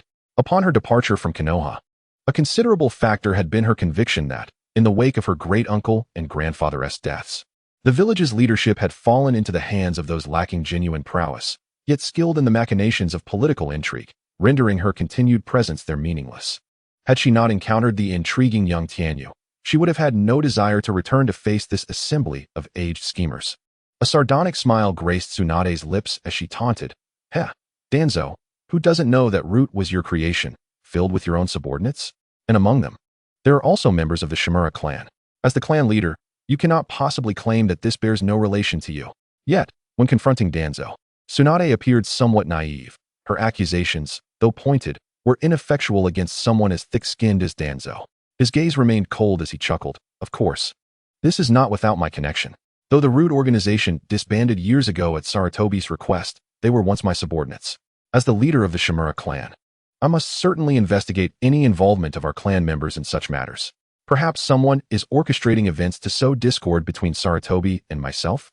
Sarutobi Hiruzen, inserting his pipe into his mouth and taking a deep drag, maintained his silence, his expression unwavering. The altercation between Tsunade and Danzo had unfolded just as he had anticipated. After all, the intelligence they had received stemmed from the interrogations, with all evidence pointing to the Shimura clan, yet lacking definitive proof to implicate Danzo as the orchestrator. Moreover, Danzo's words, while insidious, held a semblance of truth. As a member of Konoha's Elder Council, if someone had indeed conspired to frame him, it could potentially jeopardize the relationship between himself and Danzo. Finally, Sarutobi Hiruzen broke his silence, casting a sidelong glance at Danzo. Danzo, since you intend to investigate this matter thoroughly, do you have any immediate thoughts? Upon hearing Sarutobi's inquiry, Danzo's demeanor softened considerably. Indeed, Sarutobi remained as indecisive as Danzo had come to know him over the years. A barely perceptible smile crept onto Danzo's lips as he addressed the assembly. This matter need not be investigated further, for I have already discerned the identity of the mastermind behind it. What? In an instant, the room fell into stunned silence. In the Hokage office, Sarutobi Hiruzen directed his question at Danzo. You already know who the mastermind is? Who is it? All eyes turned to Danzo, who solemnly replied, It is our clan's elder, Shimura Kawakawa. What? The revelation sent shockwaves throughout the room. Whether it was Sarutobi Hiruzen, Tsunade, or the Dark Division ninjas, all were acutely aware of this esteemed elder from the Shimura clan, even if they had not directly interacted with him. They were familiar with his past exploits. In his youth, he had possessed the strength of a jonin, a force not to be trifled with. However, after encountering a treacherous ambush during a mission, he sustained near-fatal injuries, narrowly escaping with his life. In that battle, he had nearly lost his chakra pathways. And although he had recovered physically, he could no longer serve as a ninja in the field, thus transitioning to the realm of commerce. He was an astute businessman, exhibiting remarkable talent in trade, and for years, he had overseen the Shimura clan's enterprises and managed their financial affairs, his financial prowess not to be underestimated. Sarutobi Hiruzen narrowed his eyes and inquired, Danzo, do you possess any evidence to support this claim? I do, Danzo affirmed, his gaze profound and inscrutable, leaving others to ponder the depths of his thoughts. Although Shimura Danzo was aware that this was not a wise move, he understood that his immediate priority was to extricate himself from the events of this evening. The age-old strategy of sacrificing a pawn to protect the king was a common tactic among those who dabble in politics. As long as he remained a member of the Konoha Elder Council, he could maintain his influence, for where there is life, there is hope for future reckoning. How did you come by this information? Sarutobi Hiruzen inquired, a hint of skepticism lacing his tone. I had been observing Jiang Chuan's unusual behavior. However, I never anticipated he would dare to covet the Book of Seals, Danzo replied, presenting the meticulously gathered evidence regarding Jiang Chuan's clandestine efforts to cultivate his own power. Take a look, Hiruzen, he urged, his demeanor projecting an air of righteous indignation as he handed over the prepared documents. With a pipe clenched between his teeth, Sarutobi quickly perused the contents, his brow furrowing as a steely resolve settled over his features. The extent of Jiang Chuan's treachery was indeed more grievous than he had imagined. Through collusion with gambling dens, he had amassed wealth, subsequently leveraging this fortune to discreetly foster a faction within the village and even beyond the borders of the Land of Fire, an egregious violation in any shinobi village. Such actions could easily be construed as treasonous intent, a blatant challenge to his authority as Hokage. Setting the documents aside, Sarutobi's gaze turned icy as he commanded his Umbu subordinates, Bring Shimura, Jiang Chuan to me. A flicker of lethal intent danced in Sarutobi's eyes.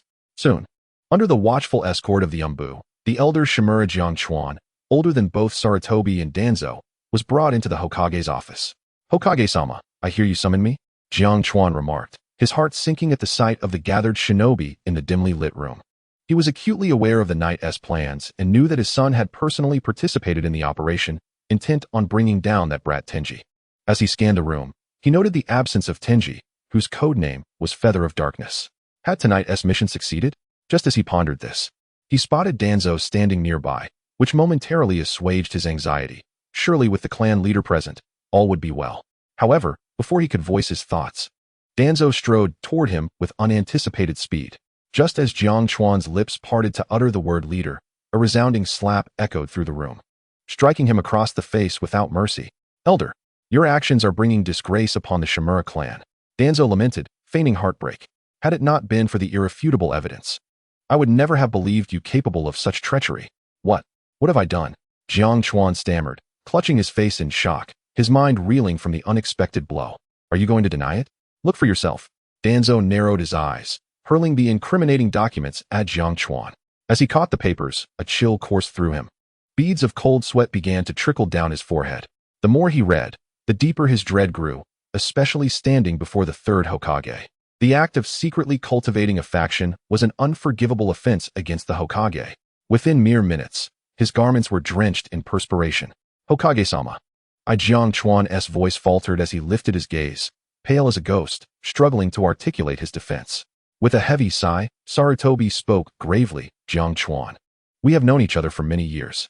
Had it not been for Danzo revealing the truth to me, I would never have imagined you capable of such actions. If it were merely self-serving ambition, I might have been willing to hear your side. However, the theft of the Book of Seals is a crime severe enough to condemn you to a life in prison. Boom. Sarutobi's words struck Jiang Chuan like a clap of thunder, leaving him wide-eyed and incredulous as he turned toward Danzo. He could scarcely believe that the one who had betrayed him was none other than his own clan leader. In that moment, the events of the night replayed in his mind, and clarity washed over him. The plan had been exposed, and this wretch sought to shift all blame onto him. It made sense how Sarutobi could know of his clandestine endeavors. Only Danzo could have leaked such detailed information. No, it wasn't me. It wasn't me. Jiang Chuan shouted, his voice filled with fury as he glared at Danzo, his eyes ablaze with a fiery hatred. Since you have shown no mercy, do not expect any from me. Oh, Danzo sighed deeply, shaking his head in feigned sorrow, interrupting Jiang Chuan before he could finish. Elder, my heart aches for you. If your grandson, Shimura Nakagawa, were to learn of your misdeeds, how could he ever hold his head high within the clan? What would the citizens of Konoha think of him? What? Jiang Chuan was taken aback. Danzo continued, Nakagawa is currently at my home. How can I return and explain this to him? Jiang Chuan stood frozen, thunderstruck. Nakagawa, his grandson, why was he at Danzo's house at this hour? The realization struck him like a bolt of lightning.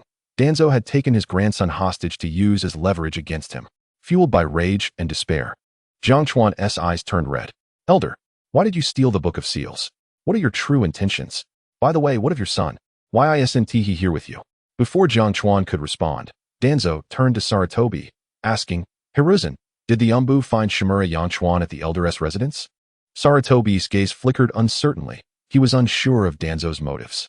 However, compelled by Danzo's inquiry, he questioned the nearby Umbu shinobi about whether they had encountered Jiang Chuan's son at his home. The Umbu ninja reported, Hokage-sama. When we arrived to apprehend Shimura Jiang Chuan, he was alone at the house. Sarutobi's brow furrowed as he glared at Jiang Chuan, demanding, Where is your son? Shimura Jiang Chuan? Jiang Chuan was left utterly bewildered, unable to respond. Impossible, it cannot be true. At this moment, Shimura Danzo was in a frenzied state.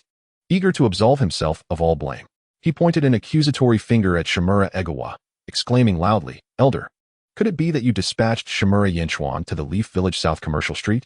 Alas, Elder, have you lost your wits? The Northwest Street has been reduced to ashes. Why on earth would you allow Shimura Yanchuan to destroy it? Is it to divert attention from the theft of the sealing book, to scatter the Umbu forces?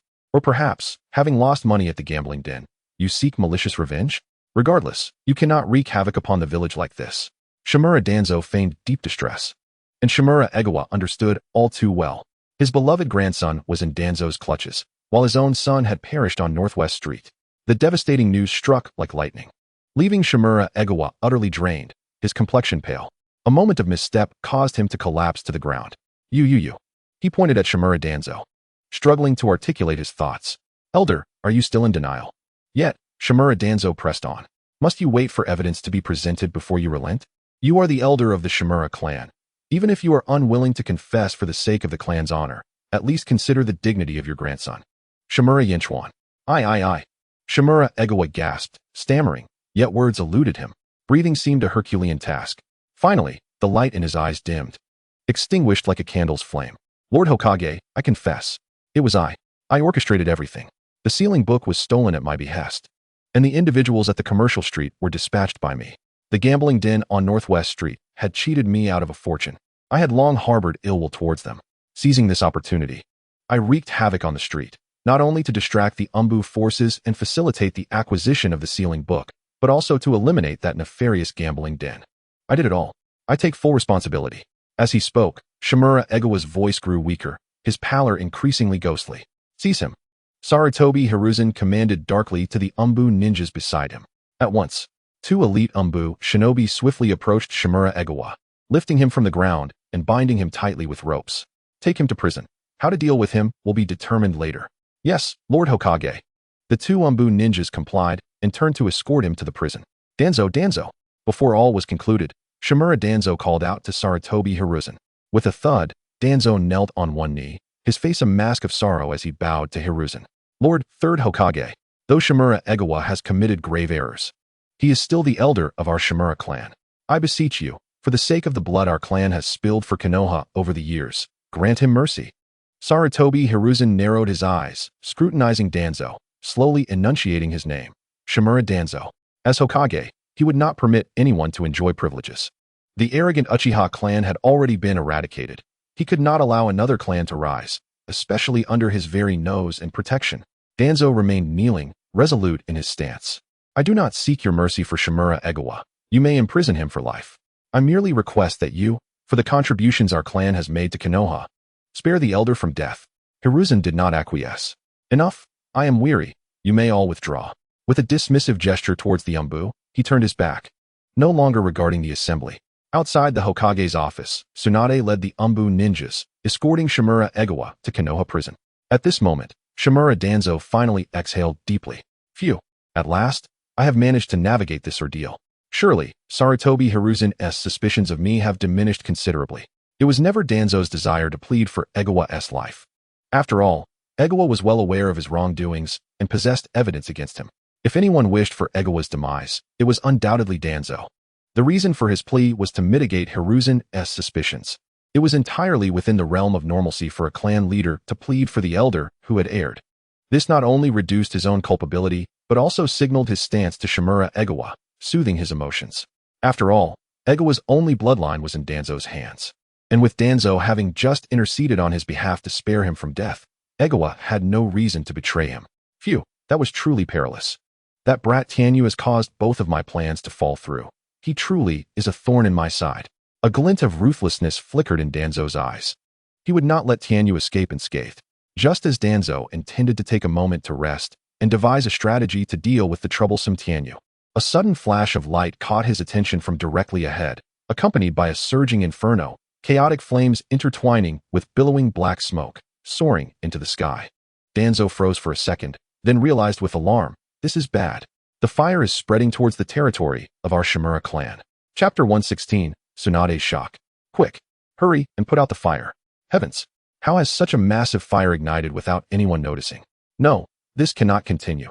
The flames are too fierce. Quickly summon the water using ninjas from the village to extinguish the blaze. If this continues, not only will the Shimura clan's territory be reduced to cinders, but the surrounding citizens will also be affected. The towering flames illuminated the once tranquil night. At this moment, a figure clad in a black trench coat stood atop the Hokage rock, gazing down at the raging sea of flames below. What a splendid sight! Came a voice filled with admiration. Almost blending into the night, Tianyu's cloak billowed as the breeze caught it. It was evident that his spirits were exceptionally high. He then clapped his hands, brushing off the ash from his attire, and leaped, vanishing into the night. Inside Tianyu's residence, as he stepped through the door, he was abruptly met with a pair of ample breasts. What are you doing standing here? Tianyu asked Tsunade. With hands on her hips and a displeased expression, Tsunade retorted. Hey, you brat. Where have you been all night? I just had a ruckus with the Umbu at Sarutobi's place, and I was waiting for you to join me. But you vanished without a trace. Do you have any idea how much trouble you've caused me tonight? What happened? Tianyu inquired nonchalantly, seemingly indifferent to the outcome of the events. Tsunade sighed, somewhat regretful as she recounted, we retrieved the sealing book, and that brat of the Nine Tails is fine. He was merely knocked unconscious. I caused quite the stir at Sarutobi-sensei's place, initially thinking that Shimura Danzo was behind it all. But it turned out to be that old fool Shimura Egawa pulling the strings. Shimura Egawa, you say? The corners of Tianyu's mouth curled into a hint of a sardonic smile. Tsunade, sensing the peculiarity in Tianyu's demeanor, inquired with curiosity. Do you feel that something is amiss regarding this matter? There's nothing particularly wrong, Tianyu replied with a faint smile, then elaborated. However, your intuition was correct. The true mastermind behind this incident is not Shimurakawa, but rather Shimura Danzo. What? Tsunade exclaimed in astonishment, abruptly rising from her seat and grasping Tianyu's arm with excitement. Do you possess any evidence implicating Danzo? We must go see Lord Hiruzen. This time, I will ensure that old scoundrel Danzo pays for his misdeeds. Yet, Tianyu maintained his composed expression. He placed a hand on Tsunade's shoulder, gently urging her back into her seat. Do not rush. Allow me to explain. He continued, I do not have evidence to prove that Danzo is the mastermind behind this. So there is no need to seek out Hiruzen. No evidence. Tsunade's expression dimmed slightly as she furrowed her brow, a hint of confusion in her eyes as she asked, how can you be certain that Danzo is the true orchestrator of tonight's events? Because I confronted him this evening. What? Tsunade's eyes widened in shock, and she immediately began to scrutinize Tianyu with concern. Hey, kid, are you injured? Let me treat you. I am unscathed. Danzo was not my match. Had it not been for that ninjutsu, I would have resolved this matter tonight. Tianyu reassured her with a smile, indicating that there was no need for worry. What ninjutsu? Izanagi. The moment Tsunade heard that name, it struck her like a thunderclap, leaving her momentarily speechless. As a member of the Senju clan, she was well acquainted with the various techniques of the Uchiha clan. She could hardly contain her voice as she exclaimed, isn't that a technique of the Uchiha clan? How could Shimura Danzo possibly use it? What if he stole the Uchiha Sharingan? But anyone other than an Uchiha would face rejection when attempting to implant a Sharingan. As a medical ninja, Tsunade understood these matters better than anyone else. Thus, upon hearing Tianyu's explanation, her first instinct was to dismiss it. Tianyu, unfazed by her reaction, continued. What if your grandfather, Hashirama Senju's cells, were involved? Like a bolt from the blue, this revelation detonated in Tsunade's mind, enveloping her in a profound sense of dread. As if she had plunged into an ancient ice cellar, causing her to shiver. If her grandfather's cells were present, would there still be a rejection reaction to the implantation of the Uchiha Sharingan? The answer was no. The cells of her grandfather, endowed with the power of wood release, could indeed accommodate the Uchiha's Sharingan within. Yet, at this moment, Tsunade dared not entertain such thoughts. It was terrifying, truly terrifying. This was undoubtedly an act of forbidden jutsu. Was there truly someone within Konoha covertly conducting such experiments? Just as Tsunade's mind was reeling from this onslaught of information, Tianyu's voice once again resonated in her ears. Although you have been away from Konoha for many years, you must be aware of the commotion caused by Orochimaru's defection from the village over a decade ago. She knew well. The ramifications of Orochimaru's forbidden jutsu research sent ripples throughout the Land of Fire, and it was impossible for her to be uninformed. Even upon her return to Konoha, the sole survivor who inherited her grandfather's wood-release techniques had matured into an adult and now served as the current head of the Umbu. Just days prior, he had visited her. Thus, if Shimura Danzo had indeed implanted her grandfather's cells to circumvent the rejection of the Sharingan, did that not imply that although Orochimaru had defected, the village's experiments involving wood-release cells had never ceased? Tianyu had directly articulated the very thought Tsunade dared not even contemplate. How can this be? Tsunade's complexion paled, her grip tightening on Tianyu's arm as panic enveloped her. We must urgently inform Lord Hiruzen. He will not permit such occurrences within the village. He will surely punish Danzo for his wicked deeds. Tianyu shook his head, sighing, Tsunade, you are far too naive. Do you truly believe that Danzo could conduct such activities in secret without Hiruzen being aware? What? What are you saying? Tsunade's expression was akin to being struck by lightning, leaving her utterly bewildered. Tianyu continued. While my confrontation with Danzo this evening does not serve as concrete evidence to prove his role as the instigator of tonight's events, the truth is that it does not require proof. Surely, you do not think that Hiruzen would believe that Shimurakawa orchestrated all of this? Tsunade, overwhelmed by shock, was rendered almost speechless. Of course, Hiruzen is aware that Danzo is the one pulling the strings behind the scenes. All members of the former Root organization were nurtured by Danzo himself. Although the organization seems to have been disbanded, its members continue to operate clandestinely under Danzo's command. Hiruzen simply chooses not to implicate Danzo in this matter. So, Shimurakawa is merely a scapegoat? Tsunade questioned in disbelief. Precisely, Tianyu confirmed with a nod. The punishment meted out to Shimurakawa is merely Hiruzen's way of expressing his dissatisfaction with Danzo's covert actions, a means of intimidating him. In reality, even if Hiruzen is fully aware of everything, he would not truly reprimand Danzo. Why? Why? Tsunade's emotions surged as she struggled to comprehend the enormity of Tianyu's revelations. Lord Hiruzen knows this is wrong. He knows that Danzo is manipulating everything from behind the scenes. Why does he continue to protect that scoundrel? allowing him to wreak havoc in Konoha? Because Hiruzen is too hesitant, Tianyu explained. Danzo was once his close friend and remains a capable aide. Even if Hiruzen is aware of Danzo's clandestine actions, he cannot bring himself to eliminate him. Tianyu's explanation painted a picture of Hiruzen as the Hokage who had held the position the longest since Konoha's inception, yet paradoxically, he was the most unsuccessful Hokage. He had completely misconstrued the essence of the will of fire that Hashirama Senju upheld when founding the village. The leaves may dance, but the fire endures. The flames would continue to illuminate the village and nurture new growth. The first and second Hokage had dedicated their lives to the pursuit of peace for Konoha, yet Hiruzen, despite appearing to strive for the same peace, lacked the courage necessary to achieve it. His indecisiveness and hesitation rendered him incapable of making the right decisions, leading to a series of lamentable events within the village. Had he initially adhered to Tsunade's vision and integrated a medical ninja into the ninja team, perhaps Tsunade's brother would not have perished on the battlefield due to delayed medical assistance. If, at the moment when Orochimaru's forbidden jutsu experiments were uncovered, he had heeded the words of the Monkey King and eliminated Orochimaru on the spot, it is conceivable that the world would have witnessed a significant reduction in warfare. Had it not been the fourth Hokage who risked his life to seal the Nine Tails during its rampage, but rather him, Sarutobi Hiruzen, perhaps under the fourth's leadership, Konoha would now present a vastly different visage. If, when Hinata was abducted by the Cloud Ninja and they threatened the Hyuga clan to surrender Hyuga Hizashi, he had resolutely stood to defend the innocent Hyuga clan, perhaps Hyuga Hayashi would not have been unjustly sacrificed. The pursuit of true peace does not lie in evading conflict or retreating at every turn, but in steadfastly adhering to one's principles and ideals. Should an aggressor arise, they must be vanquished. It is precisely because Sarutobi Hiruzen was ensnared by his own indecision and hesitation that the internal affairs of this village have descended into chaos.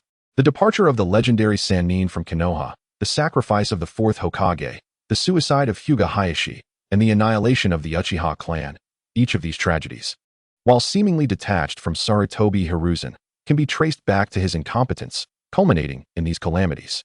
Even now, despite having surmised that the true orchestrator of tonight's events is Danzo, he would not pursue the matter to its depths, instead hastily settling for Danzo's scapegoat, Shimizu Kawakawa.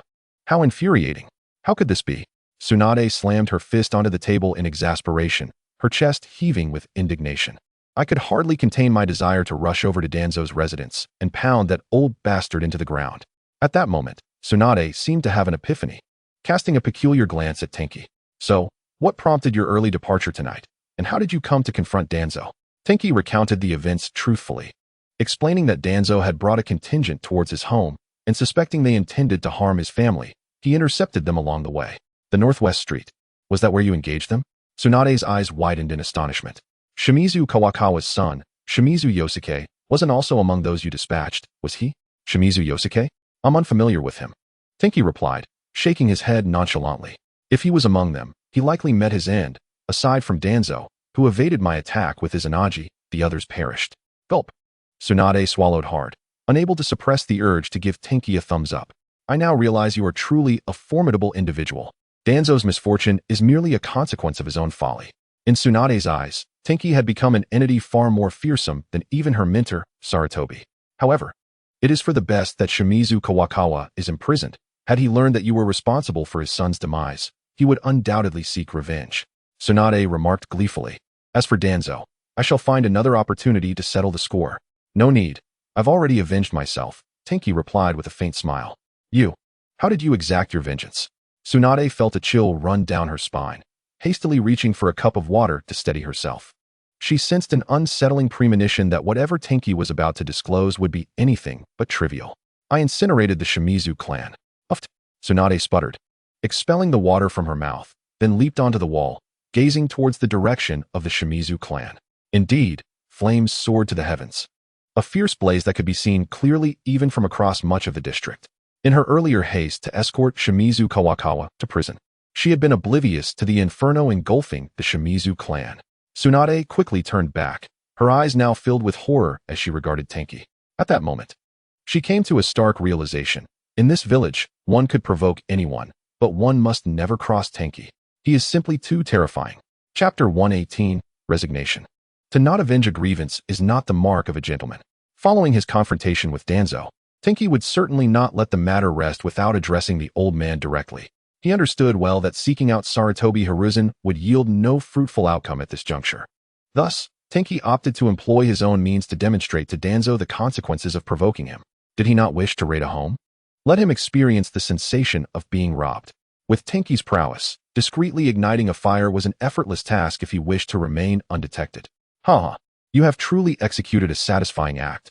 Tsunade couldn't help but burst into laughter in the courtyard, the frustration she had been harboring evaporating in an instant. Let us celebrate with some sake, Tenki suggested with a smile, producing the previously prepared shochu. Tsunade paused for a moment, then recalled their earlier agreement to drink together. She now understood that Tenki had mentioned savoring good sake during moments of joy to fully appreciate its flavor. Surely, he couldn't have anticipated all of tonight's events in advance, could he? As the night passed, by the following morning, news of the Shimizu clan's inferno had spread throughout Konoha. The fire, which raged for 3 hours, had nearly obliterated much of the Shimizu clan's territory, resulting in numerous injuries and fatalities among its members. Concurrently, the elders' attempt to steal the sealing scroll had somehow leaked, swiftly circulating throughout the village, causing Shimizu Kawakawa's name to become synonymous with contempt, akin to a pariah. Many began to associate the Shimizu clan's misfortunes with their wrongdoing, believing it to be a fitting retribution. Consequently, Danzo's standing within the village plummeted, his reputation tarnished in the eyes of the populace. Meanwhile, another notable event stirred the village. Tenki, recently promoted to the rank of captain within Konoha's assassination unit, had chosen to resign from his position. This decision garnered considerable attention. Who is Tenki? A rising star, having ascended to the captaincy at such a young age, his future appeared boundless. If he continued on this path, he would undoubtedly secure the role of head of the Umbu in a few years. Yet, at this juncture, he chose to resign from the Umbu. Consequently, politically astute individuals began to speculate that Tenki's departure might be linked to the recent upheaval surrounding the Shimizu clan. As for Tenki's family, they remained silent on the matter. If Tenki held a position of power within the village, they would certainly rejoice in his accomplishments. At this moment, should he choose not to continue his endeavors within the Umbu, they would certainly respect his wishes. In this regard, the family of Tenyu is quite progressive, as his father, Tenkyu, often states. Their family has amassed considerable wealth, such that even if Tenyu and his sister decided never to be ninjas again or undertake any missions, the family's fortune would suffice for them to live comfortably for the rest of their lives. Tenyu could only reflect inwardly. Indeed, this is the joy of financial freedom. However, the woman Tsunade, upon learning of Tenyu's resignation from the Umbu, bore a visage heavy with concern, as if she had an inkling of deeper issues, likely related to the attitudes exhibited by Shimura Danzo and Sarutobi-sensei during previous events. If he truly trusted Sarutobi-sensei, he would not have silently incinerated the Shimura clan that fateful night. Although Sarutobi-sensei later failed to uncover any leads on the arsonist, matters among the astute need not be vocalized. An unspoken understanding exists. Tsunade had numerous topics she wished to discuss with Tenyu. Living under the same roof, their paths crossed frequently, and with Tsunade's forthright nature, she was inclined to speak candidly to him. Hey, kid, if you find it uncomfortable to remain in the village, why not leave Konoha with me? I've long grown weary of this dull place. With an intrigued expression, Tsunade observed Tenyu, who was meticulously polishing a concealed weapon resembling a sleeve shuriken, clearly captivated by her suggestion. Accompanying her on gambling escapades would surely prove exhilarating. Wouldn't that be far more entertaining than remaining in this tiresome Konoha? Tenyu chuckled at Tsunade's musings. My family, my sister, all reside in the village, and our family's enterprises are also here. Is there any place within the land of fire more stable, prosperous, or conducive to business than Konoha? I cannot bear to leave such a place. Moreover, what would it signify for me to leave Konoha with you for no valid reason? Yet, Tsunade's expression bore a hint of doubt. You despise being in Konoha, do you not? Tenyu was momentarily taken aback. When did I claim to detest Konoha? Tsunade, puzzled, responded. Huh, don't you? Then why did you resign from the Umbu? Isn't it a commendable avenue for advancement? Tenyu replied nonchalantly. I merely wish to avoid seeing that group of old fogies. Out of sight, out of mind. Nevertheless, those old men are not worth my departure from this auspicious land. Tsunade understood that Tenyu referred to the elders of Konoha. She hesitated, but without the Umbu's status, your life in the village may not be easy. Danzo will undoubtedly seek to trouble you. Tenyu smiled, countering, do you think I fear him? Tsunade suddenly recalled that Tenyu had already clashed with Danzo, who was decidedly no match for him, nearly losing his life in the encounter. In terms of strength, there was no cause for concern. However, Tsunade frowned. But this cannot be a sustainable situation.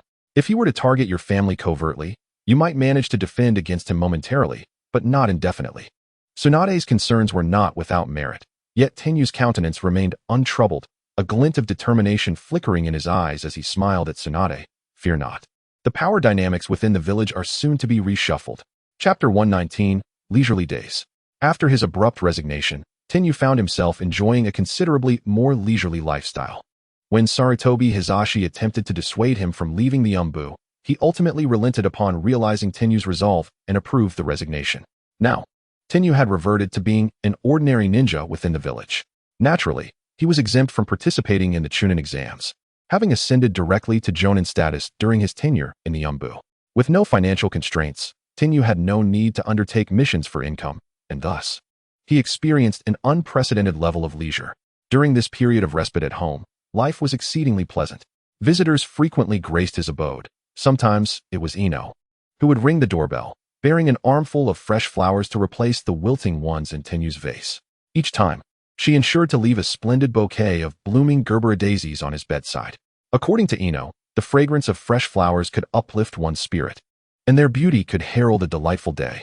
This young girl steadfastly employed this method in hopes of capturing the attention of her crush, Tenyu. Just as Ino asserted, each morning, Tenyu would awaken to the sight of that vibrant Gerbera daisy, which indeed invigorated him and brightened his day. The presence of such beauty invariably fostered a joyful demeanor, and Tenyu's spirits soared accordingly. At times, it was Hinata Hyuga who visited Tenyu's home. This shy girl would often lower her gaze and blush, fleeing at the sight of him. Tenyu was bemused to discover that his sister and Hinata had transformed into inseparable confidants, sharing secrets that even he, as their brother, was oblivious to. However, Tenyu did recognize that Hinata's culinary skills were advancing remarkably. Perhaps due to her status as the heiress of the Hyuga clan, she had seldom had the opportunity to cook. The first time she sought Tenyu's guidance in the kitchen, she nearly caused a culinary disaster. Yet, with each attempt, her dishes became increasingly delectable. The two girls often cooked together, but their creations were far too plentiful for just the two of them, leading Tenyu to indulge in the majority of their culinary efforts. Unbeknownst to Tenyu, each time Hinata witnessed him savoring a meal she had prepared, a profound sense of happiness enveloped her. In pursuit of her ideal of providing Tenyu with increasingly exquisite dishes, Hinata diligently explored new cooking techniques and continuously refined her recipes to suit his taste. Of course, both Hinata and Ino visited Tenyu's home during their free time. Now that they had become genin, each had her own guiding jonin, and much of their time was consumed by missions alongside their respective teams. The final frequent visitor to Tenyu's home was none other than his little admirer, Naruto Uzumaki. Following the incident with the sealing scroll, upon awakening from his coma, Naruto's first action was to seek out Tenyu, excitedly sharing the news of his graduation. He then proudly demonstrated the Flying Thunder God technique he had memorized. Naturally, Tenyu was intrigued by this development. If one were to consider which of the numerous forbidden techniques captivated him the most, it would undoubtedly be the Flying Thunder God technique. As the sole space-time ninjutsu devoid of a bloodline limit, it was conceived by the second Hokage and subsequently refined by Minato Namikaze, who showcased its brilliance during the Third Great Ninja War, earning him the moniker of the Yellow Flash. So formidable was his reputation that various ninja villages issued orders to abandon missions upon sighting the illustrious Minato. Such an aura of deterrence attests to Minato's prowess, which had reached a truly terrifying zenith. Space-time ninjutsu is arguably the most complex of all elemental techniques. Minato invested several years to successfully enhance the Flying Thunder God technique pioneered by the second Hokage.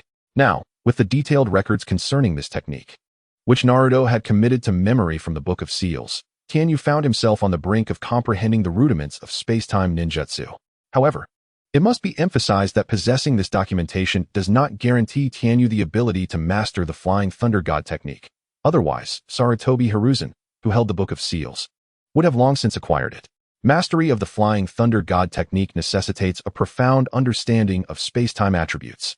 Come, let us delve into this ninjutsu together. As his son, you must have inherited some degree of talent in this area, right? Tenyu urged, pulling Naruto closer. Although in the original narrative, Naruto seemingly lacked any aptitude for space-time ninjutsu, he was momentarily taken aback, his expression a mix of confusion and surprise, before he blurted out, Tenyu, what were you just saying? Do you know who my parents are? Are you aware of my family's circumstances? Tenyu nodded. Would you like to know? I can divulge that information. Naruto hesitated before slowly articulating. I once inquired of Grandpa Third about the identity of my parents, but he never disclosed it. Moreover, no one in the village could provide me with answers, leading me to speculate that perhaps my parents had done something reprehensible, which caused the villagers to shun me and label me a monster. At this juncture, Naruto's demeanor turned somber, yet he raised his head anew, his eyes sparkling with determination as he declared, I have grown. I have become a true ninja. I believe I possess the courage to face anything.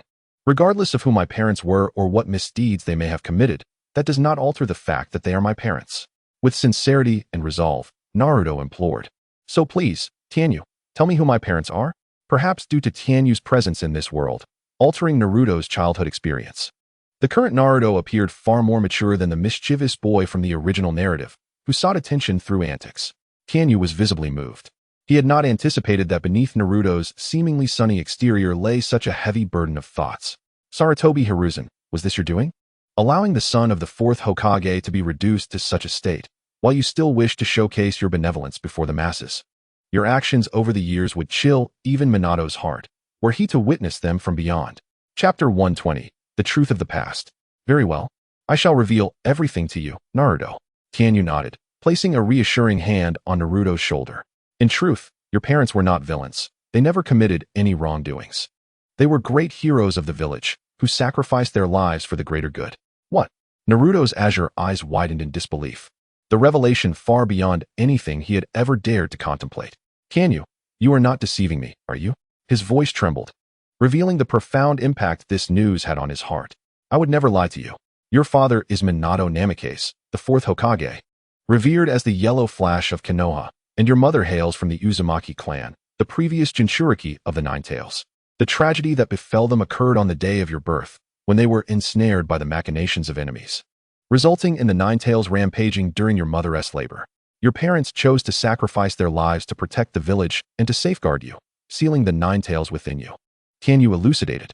Previously, when Tianyu had collected Naruto's chakra, he had already explained the uniqueness of Naruto's chakra compared to others.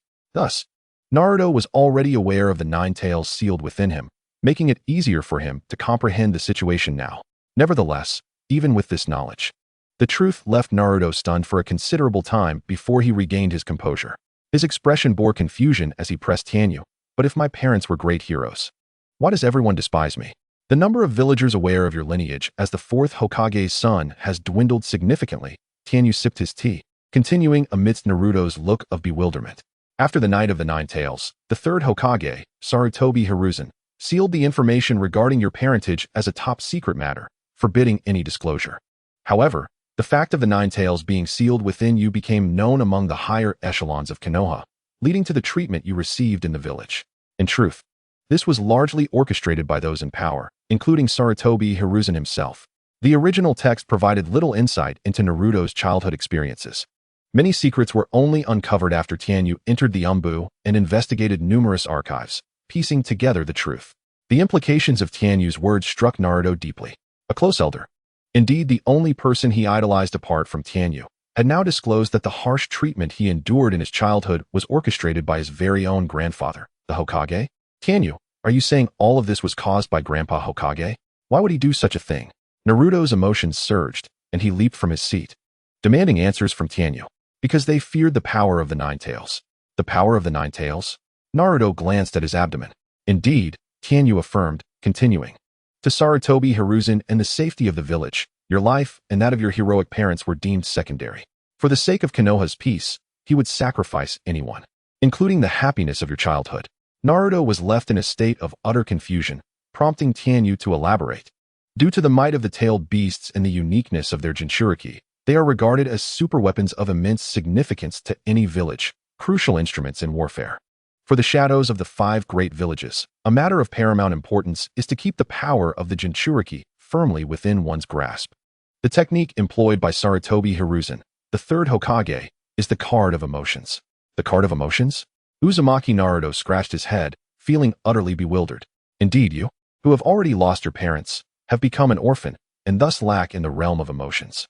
Only by inciting disdain from the villagers can you find it difficult to forge bonds with others, which in turn heightens your yearning for emotional connection. In your solitude, the slightest concern shown by Sarutobi Hiruzen would evoke a profound sense of gratitude, compelling you to heed his words. Naruto paused for a moment, then stammered, Brother Tenyu. Are you suggesting that the Hokage has instructed the villagers to treat me poorly, only to offer me kindness himself, so as to manipulate me? Tenyu nodded in affirmation. The expression on Naruto's face darkened considerably. Then, Brother Tenyu, how is it that you are able to approach me? Moreover, if the Hokage has issued a gag order regarding this matter, won't your revelation bring you trouble?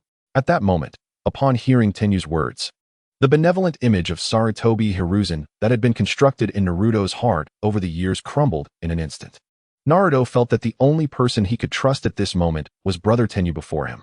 The reason Sarutobi Hiruzen was unguarded in our interactions was that I am merely 1 year older than you. At that time, he was unaware of my true strength. Thus he did not regard our exchanges with caution. I reveal these truths to you now for 2 reasons. Firstly, I believe your heart has matured sufficiently. Knowing the truth earlier can alleviate much of your inner turmoil. You need not feel inferior for being an orphan or for being labeled as a nine-tailed fox. For you are the son of the 4th Hokage. They sacrificed their lives to protect Konoha and sealed the 9 tails within you to safeguard the village. You should take immense pride in your existence. The second reason is that my strength has now grown formidable enough that I am no longer threatened by the higher-ups of Konoha, including Sarutobi Hiruzen.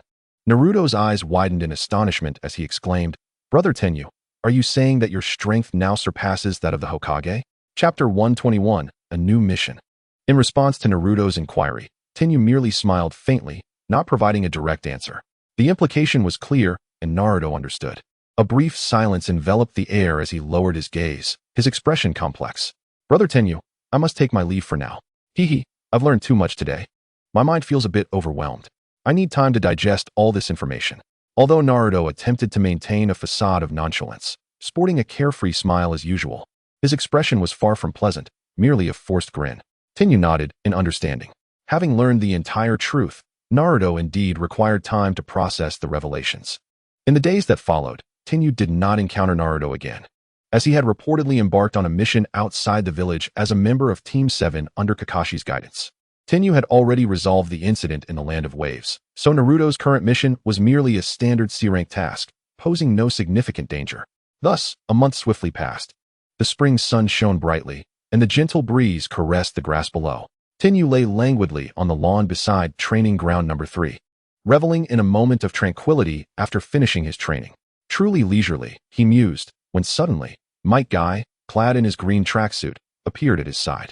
Tenyu, what a surprise. I ran half the village searching for you, only to find you lazing about. Seeing Tenyu in such a relaxed state gave Guy a headache. This kid is becoming increasingly lackadaisical. He seems to have lost all motivation. Ever since Tenyu had resigned from the Umbu, he either stayed home tinkering with ninja tools, trained, napped in various places, or strolled with young ladies. This could not continue. Teacher Guy, what brings you here? Aren't you supposed to be on a mission today? Care to join me for some sunbathing? Tenyu turned to give Guy a bit of room to bask in the sunlight. Sunbathing? Something's not right with this kid. Might Guy rubbed his chin thoughtfully. While he was unaware of the events that transpired during Tenyu's time in the Umbu, his resignation must have stemmed from a significant blow, leading to this sense of despondency. As Tenyu's mentor, it was imperative for him to offer some positive encouragement during this pivotal moment in his life. Youth. It must be filled with fervor. Might Guy beamed a radiant smile as he addressed Tenyu. Tenyu, you should know, you have always been my most exceptional disciple. You are undeniably handsome, come from a good family, and possess impeccable strength. So you must have confidence in yourself. Rest assured, no matter what happens, I will always stand behind you to support you.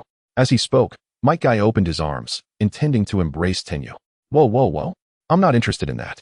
Overwhelmed by Guy's extravagant praise, Tenyu, who had been drowsy, suddenly felt a chill run down his spine. He grabbed Might Guy by the collar and tossed him away with ease. Seriously, those words sound so gay. Tenyu thought to himself that Teacher Guy must have a few screws loose. Hey, your strength seems to be growing. Might Guy complained as he stood up from the ground. Feeling slightly disgruntled, though he was not injured, being thrown by his own disciple with such ease left him feeling somewhat vexed. Although they had not truly sparred, Might Guy could sense that Tenyu's strength was becoming increasingly formidable. Teacher Guy, you didn't come just to shower me with compliments, did you? Tenyu sighed in exasperation. Of course not. On a serious note, Might Guy's expression turned earnest. I came to inform you that the Chunin exams are approaching. Kakashi Isuma and I are all Jonin instructors, and to avoid conflicts of interest, we cannot interfere with the Chunin exams. Konoha is currently lacking manpower. So Hokage-sama sent me to inquire if you could serve as an examiner for the second round of the Chunin exams, provided you are not on a mission. Tenyu narrowed his eyes. Sent by Sarutobi Hiruzen, huh? And he chose my closest mentor, teacher guy, for this task. The implications behind Sarutobi Hiruzen's actions are unmistakable. Clearly, despite the events that have transpired, he still wishes to mend the relationship between himself and Tenyu. Although Tenyu had previously proposed his resignation from the Anbu, Sarutobi Hizashi had yet to relinquish his desire to bring him under his wing. After all, whether considering his current prowess or his future potential, Tenyu was undoubtedly a prodigy within the village of Konoha. The number of formidable warriors in Konoha was exceedingly scarce, and since the devastating events of the Nine-Tails assault, the village had not fully recovered its strength. A talent of Tenyu's caliber was vital for the safety of Konoha. As long as he remained within a controllable range, Sarutobi Hizashi would not abandon his ambitions to win him over. The examiner for the second stage of the exam? Wasn't it supposed to be Mitarashi Anko? Tenyu inquired with curiosity. Tenyu, you seem quite well informed. Might Guy exclaimed, a glimmer of surprise flashing in his eyes. Even without attending this recent Jonin meeting, you appear to be thoroughly aware of the arrangements. Indeed, the examiner for the second stage of the Chunin exam was originally designated to be Mitarashi Anko. However, just a few days ago, some unidentified corpses were discovered near the borders of the Land of Fire. Their only distinguishing feature was that their faces had been entirely obliterated, and the manner of death was horrifically gruesome. This has drawn the attention of the Hokage, concerned that unforeseen events may disrupt the Chunin exam. The Hokage has decided to appoint you as the examiner for the Forest of Death in the second stage. Since this is your first time as an examiner, they also assigned Mitarashi Anko as your assistant to ensure you have support during the evaluations. All right, I understand. I accept this task. Tenyu nodded in agreement. Is it already nearly time for the Chunin exam? Things are beginning to grow intriguing, he smiled faintly. Tenyu's reason for accepting the role of examiner for the second stage was refreshingly simple. He could hardly contain his eagerness to meet you all. Shikaku, Gaara, and Orochimaru. Chapter 122, Mitarashi Anko. Boss, I'll have 30 skewers of dango, please. A girl clad in a beige trench coat, adorned with a sensuous fishnet outfit beneath, and sporting vibrant purple hair, cheerfully addressed the proprietor of the dango shop, her demeanor radiating a straightforward charm. Of course, the shopkeeper, taken aback by such a large order, recognized the familiar face of Mitarashi Anko and quickly fetched a large wrapping paper to enclose 30 skewers of dango, handing them over to her. Ha! I can finally indulge to my heart's content, Anko exclaimed, her satisfaction evident as she cradled the substantial bundle of dango like a bouquet. She selected one skewer and raised it to her lips, eager to savor the sweet, glutinous treat. To her astonishment, however, the dango in her hand suddenly vanished, her teeth clamping down on nothing but air, leaving her utterly bewildered. Noticing someone's presence, Anko glanced up to find a slightly taller boy standing beside her, holding the very skewer she had just attempted to enjoy. Unforgivable. You dare steal my dango. Hey, the boy said, appearing somewhat puzzled. It's rather mediocre, I senti it. I don't see why you're so fond of this stuff. How dare you? You steal my dango, and then insult my favorite food. Anko's eyes narrowed dangerously as she glared at Tenyu, her displeasure palpable. Hey, you brat. You better compensate me with double the dango. Otherwise, I swear I'll make you regret it. What a fiery temper, Tenyu mused, clicking his tongue. Anko, are you sure you're not already experiencing a midlife crisis at such a young age? What did you say? Anko's fury ignited, her face flushed with indignation. In a fit of rage, she drew a kunai from her ninja tool pouch and hurled it toward the boy. However, the moment the kunai was released, Anko regretted her impulsive action. The boy before her, though taller, appeared to be merely 13 or 14 years old. Just a child. What could he possibly be capable of? A genin? Even if he were slightly stronger, he would have just recently graduated to chunin. As for herself, she was a special jonin. Even a casually thrown kunai should be beyond the capabilities of a genin or chunin to handle. What was she thinking, throwing a kunai so carelessly? If she injured him, it would surely bring her trouble. She should have just knocked him out with a punch. As these thoughts raced through her mind, Anko witnessed a surprising scene. Wait. She gasped, astonished, as she observed the boy, rather than dodging or evading, calmly extend his fingers and effortlessly catch the kunai that was aimed at his throat. Anko, are you attempting to commit murder against a superior? Superior? Anko's expression shifted as realization dawned upon her. Her mind, not lacking in acuity, quickly deduced Tenyu's identity. Despite his youth, the ease with which he caught her kunai indicated considerable strength, and he had just referred to himself as her superior. You are Lord Tenyu? Though she had anticipated this answer, the sight of the youthful face before her still prompted a moment of restrained disbelief. Anko had heard of Tenyu's name, but had never truly encountered him before. This was indeed their first meeting. How astonishingly young, Anko mused inwardly, marveling at the youthful demeanor of her superior. It is I, Tenyu confirmed with a nod. Anko, at your service, Lord Tenyu. Upon realizing his identity, Anko immediately knelt before him, paying her respects. During the duration of the Chunin exams, Tenyu was her direct superior, and she dared not display any hint of disrespect. Rise. Tenyu instructed, his tone calm. Yes. Anko stood and inquired. Did you come to see me regarding matters concerning the Chunin exam? Indeed, Tenyu replied, his humility evident. As I was directly promoted to Jonin by the Hokage, I have yet to partake in this particular form of the Chunin exam. With the Hokage unexpectedly appointing me as an examiner, I find myself lacking in understanding of many procedural aspects, and thus I seek your guidance. Guidance? Anko thought to herself, suppressing a smirk. Lord Tenyu, are you truly not just engaging in a bit of humble bragging? Although internally, she was voicing her grievances. Mitarashi Anko nonetheless retrieved a scroll from her ninja tool pouch and handed it to Tenyu. Lord Tenyu, I have documented the detailed contents regarding this Chunin exam in this scroll. The Hokage had previously instructed me that, although you are the main examiner for the second stage, the Forest of Death, you need not exert yourself excessively during this examination. As your assistant, I shall ensure all arrangements are meticulously handled. However, should any unforeseen circumstances arise during the exam, I kindly request that you enter the arena promptly to safeguard the safety of those genin. Understood, Tenyu replied, tucking the scroll into his breast pocket. With a serious demeanor, he continued, by the way, there is one more matter I wish to discuss with you. Please, go ahead. Lord Tenyu, Anko responded respectfully. Perhaps you should consider reducing your intake of dango and sweets, Tenyu advised, a tone of earnestness in his voice. Anko looked up, bewildered. What? Overindulgence could lead to weight gain, and you might truly transform into a matronly figure, Tenyu remarked with a weighty tone. Recalling the depiction of Anko's later appearance in the original narrative, it seemed a lamentable fate, indeed. After uttering this, Tenyu vanished like a shadow, leaving a still-dazed Anko standing on the street, staring at the large bundle of dango in her hands. She found herself in a quandary, uncertain whether to continue eating or to refrain, her expression reflecting profound inner turmoil. Chapter 123, Naruto's State of Mind. After concluding the discussion regarding the Chunin exam with Anko, Tenyu had only just returned home when Tenten approached him, saying, Brother, Kakashi-sensei came by our house looking for you. Kakashi? What could he possibly want with me? Tenyu pondered, as he and Kakashi had never shared a particularly deep friendship and rarely interacted. It seems to be related to Naruto, Tenten replied, her brow slightly furrowing. Naruto has been quite despondent lately. Ever since he returned from the last mission, he has remained cooped up at home, refusing to venture out. Even when Kakashi offered to treat everyone from Team 7 to barbecue, Naruto declined, which is highly unusual.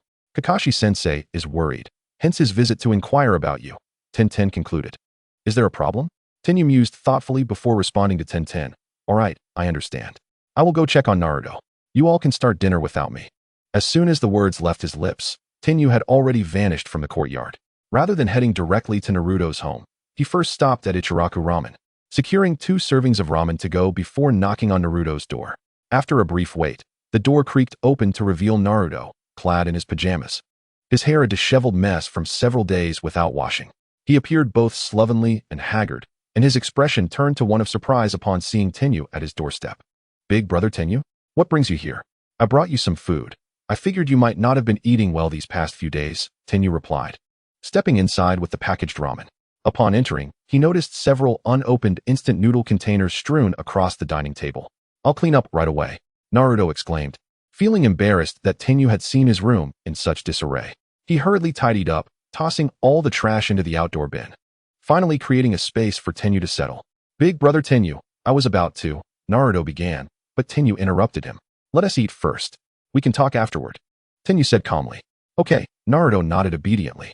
Despite the myriad changes brewing within him, he had always been amenable to Tenyu's words. The sound of slurping filled the room as the two devoured their ramen. Food, after all, has a way of lifting spirits, especially when it comes to Tenyu and Naruto's shared fondness for Ichiraku ramen. After finishing their bowls, both let out satisfied belches, and Naruto's previously somber demeanor had noticeably brightened. Once they cleared the dishes, Tenyu patted Naruto on the head. Let us go out for a stroll. You've been cooped up for so long. If you don't see the sun soon, you might start to mold. Naruto lowered his head, displaying a dejected expression. Tenyu teased him. What's the matter? Are you reluctant to accompany me on an outing? No, no, big brother Tenyu. Naruto quickly shook his head. I would gladly do whatever you ask. I just don't feel like going out right now. As he spoke, his face fell into a deeper gloom. Sighing, Tenyu softened his demeanor and sat down beside Naruto. Is it that you don't know how to face the people of Konoha? At this moment, Naruto, still young and having never encountered Jiraiya's nurturing presence, had found himself somewhat reliant on Tenyu. His relationship with Irika-sensei was not as close as in the original narrative. After Tenyu revealed his lineage, Naruto, though he maintained a forced smile, found himself increasingly despondent upon reflecting on his experiences in Konoha. His parents had been heroes who saved Konoha, and as their son, he bore the burden of sealing the calamity of the Nine Tails within himself. Why, then, was he met with such hostility from the villagers? Why did no one stand by his side, save for Tenyu? Why had he been left to live off the meager allowances provided by Konoha? Why were the meals he procured often mere leftovers, sometimes even mixed with grit? Naruto was utterly perplexed, truly bewildered. After learning about his heritage from Tenyu, he had looked into his parents' history. Kakashi-sensei was his father's disciple, and he seemed to know Naruto was the son of the fourth Hokage. Yet, despite this, Kakashi had never offered him any guidance or assistance, often being tardy for missions compared to other ninja teams. It felt as if, apart from Tenyu, no one stood by him. Naruto felt an overwhelming loneliness. He could not comprehend why the son of a hero would be subjected to such poor treatment. Was he meant to harbor resentment towards Konoha? Perhaps. Yet, he could never bring himself to seek vengeance against those who had wronged him. Despite growing in the shadows of solitude, Naruto's heart still held onto the light. Tenyu's visit brought him joy, for he was the only person in this world he could trust. When Tenyu suggested going out, Naruto hesitated, truly not wanting to interact with Konoha at that moment. When Tenyu asked if he was unsure how to face the people of Konoha, Naruto fell silent. Ultimately, he opened his heart to the one person he could trust. Nodding in affirmation, Tenyu reached out, affectionately ruffling Naruto's golden hair. Naruto, there is something I need to clarify with you. Konoha has indeed wronged you. But that does not mean that everyone here is malevolent. Most of the villagers have been misled by the powers that be, leading to their misconceptions about you. In the Hidden Leaf Village, there exists no shortage of good-hearted individuals. However, their naivety often blinds them to the truth. It is the ones in power whom you ought to resist, for they are the architects of your suffering. At this juncture, Tenyu paused momentarily. Rest assured, Naruto, it will not be long before the leaf undergoes a significant transformation, and those who have allowed it to decay will face their reckoning. When that time comes, Naruto, I shall ensure that the leaf offers you the justice you deserve. Chapter 124, Preparations before the Chunin exams. Is it truly so, brother Tenyu? Are the words you just spoke genuinely heartfelt? Naruto raised his head, his eyes sparkling with hope. As the anguish that had long been festering within him finally began to dissolve, allowing the light of his former self to shine anew. Of course. Have I ever deceived you? Tenyu replied with a smile. Naruto nodded earnestly. I believe in you, brother Tenyu. Now, do not overthink it. Your immediate priority should be to prepare diligently for the upcoming Chunin exams. Tenyu chuckled as he patted Naruto on the shoulder. In the original narrative, Naruto struggled to pass the Chunin exams even when he attained the strength of a Hokage. Yes, brother Tenyu. A fervent expression illuminated Naruto's face as he resolutely declared. Brother Tenyu, you can count on me. I shall not embarrass you during the exam. Do not forget my previous admonitions, Tenyu reminded him. Hee, I will not forget. Naruto scratched his head, a goofy grin spreading across his face. Since I discovered that the Nine Tails is sealed within me, I have been attempting to communicate with it. However, this creature has quite the temper, as it has never acknowledged me even once. Still, I have been heeding your advice, brother Tenyu, striving to siphon chakra from the Nine Tails for my own use. Although my control over its chakra is still lacking, I have managed to grasp the fundamentals. Naruto candidly shared his circumstances with Tenyu, perceiving him as the sole trustworthy individual in the village. He understood that Tenyu was the one who genuinely cared for him. It is merely that your current strength is insufficient, which is why the Nine Tails has ignored you. Tenyu had anticipated this, given the proud nature of the Nine Tails. It is entirely reasonable that it would overlook Naruto, who is merely a low-ranking ninja at this stage. Insufficient strength, you say? Naruto clenched his fists, resolutely stating, I must become stronger. I will earn the Nine Tails recognition. Since Tenyu conversed with Naruto that day, a remarkable transformation had indeed taken place. Naruto's demeanor shifted from despondency to fervor as he became increasingly diligent, spending long hours training in the practice grounds. Even his guiding jonin, Kakashi Hitaki, was astonished by Naruto's changes, puzzled by how Tenyu had inspired such a metamorphosis. As the Chunin exams approached, an increasing number of ninjas from other villages began to arrive in the Hidden Leaf Village. Walking through the streets of Konoha, one could frequently spot ninjas adorned with the headbands of other villages, clad in their distinctive attire. The already bustling streets became even more lively. Along with the increase in vendors, there were also more skirmishes. Tenyu was aware that during the Chunin exams, Orochimaru would seize this opportunity to collaborate with the Sand Village to execute a plan to topple the Leaf. Therefore, the village was becoming increasingly precarious. Tenyu fabricated an excuse, claiming he urgently required a batch of materials and requested his parents to procure them from the Land of Iron. Given the proximity of the Land of Iron to the Land of Earth and the Land of Lightning, and since Tenyu's parents were not ninjas, their merchant caravan would take at least 2 months to make the round trip. By then, whether it be Orochimaru's plan during the Chunin exams or Tenyu's subsequent strategies, everything would have been settled. With his parents away, Tenyu would have greater freedom to showcase his skills in the upcoming battles. With only his sister Tian remaining by his side during the Chunin exams, giving him ample confidence in his ability to protect her. Although Tenyu's parents expressed some regret for not being able to support Tian during her exam period, they ultimately acquiesced, recognizing the importance of the materials their son required. Thus, a few days prior, Tenyu's parents, the Tianxiong couple, embarked on their journey to the Land of Iron, accompanied by a legion of ninjas for protection. Once again, the household was left with just Tenyu and Tian. In her desire to excel in the Chunin exams, Tian insisted on training with Tenyu every day. "Oh dear brother, I still feel a bit anxious. Do not worry, with your current strength, there are few among those participating in the exam who could pose a challenge to you." Tenyu chuckled as he ruffled Tian's hair, playfully tugging at her twin ponytails. Though 13-year-old Tian had blossomed into a young lady, in Tenyu's eyes, she remained as adorable as in her childhood. "Oh, I just want to perform even better," Tian teased, sticking out her tongue and beaming at Tenyu. "Hee. I want everyone to know that Tenyu, your sister, is also a formidable ninja. Hey, let him go. What kind of skill is it to bully a child? If you have the ability, come and fight me instead." Just as Tenyu was about to speak, Naruto's voice suddenly rang out from ahead, interrupting their conversation. Tenyu curiously turned to see whom Naruto was addressing. "Stop it. You'll get scolded for this, and besides, he's just a child. Please, stop, Kankuro." Tenyu vaguely heard a girl's voice pleading from the side. "Kankuro, have they arrived?" Sure enough, Tenyu caught sight of a boy clad in purple garments, adorned with purple markings on his face, carrying a bundle secured with bandages on his back, presumably his puppet, Crow. He was holding a small child by the collar, likely Konohamaru. Meanwhile, Naruto stood defiantly before him, shouting in anger. The girl standing behind him, wielding a massive fan, must be Temari, Tenyu deduced. "Hey, who are you? How can you treat a child this way? This is utterly unacceptable." Sakura and Sasuke, having appeared from the side, chimed in. "What a commotion. Come on, brother. Let us go see." Before Tenyu could respond, his eager sister Tian had already seized his arm, her face brimming with curiosity as she strode forward. Tenyu sighed, pondering when his sister's penchant for seeking excitement would ever change. Chapter 125. I am already a jonin. Humph. This little brat wasn't watching where he was going and bumped into me. What's wrong with teaching him a lesson? Kankuro sneered as he held Konohamaru by the collar, casting a cold glance at the approaching leaf ninjas. "I despise brats. Your youth brings with it an audacity that is quite infuriating. I almost feel compelled to eliminate you on the spot.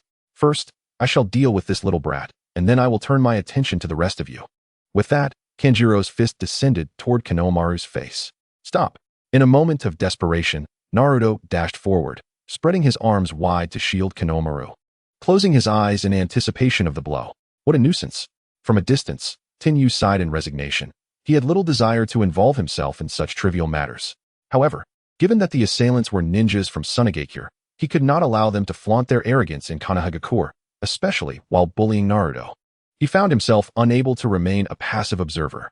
Casually, Tenyu kicked a small stone on the ground, which soared through the air and struck Kanjuro's punching arm with remarkable speed and precision. A jolt of pain shot through Kanjuro's wrist, leaving him momentarily weakened and grimacing in discomfort. Seizing the opportunity, Naruto swiftly rescued Konohamaru from Kanjuro's grasp and pulled him aside. Kanjuro glared at the stone that had struck him before directing his gaze toward Tenyu in the distance, furrowing his brow as he asked, "Was that you?" "Indeed." Tenyu nodded in affirmation. "Wow, there are such handsome guys in Konoha." Temari remarked in awe. "Who are you?" "Kanjuro. gripping one wrist with the other and twisting it in a futile attempt to restore sensation, wore an expression of irritation and disdain as he regarded Tenyu. Humph. Another bothersome brat has arrived. Tenyu and I, big brother Tenyu. Naruto exclaimed joyfully upon seeing Tenyu and Temari together. Hehe, this is Konoha. Since you are visitors from another village, you must adhere to Konoha's rules. If you dare to act recklessly within the village, I won't hesitate to call the guards to escort you for a little chat. Of course, if you wish for a fight, I wouldn't mind that either, though I cannot guarantee you will still have the chance to participate in the Chunin exams. Tenyu stated with a somewhat indifferent tone. His feelings toward Konoha mirrored his sentiments toward his alma mater in his past life, despite its flaws. It was not for outsiders to look down upon.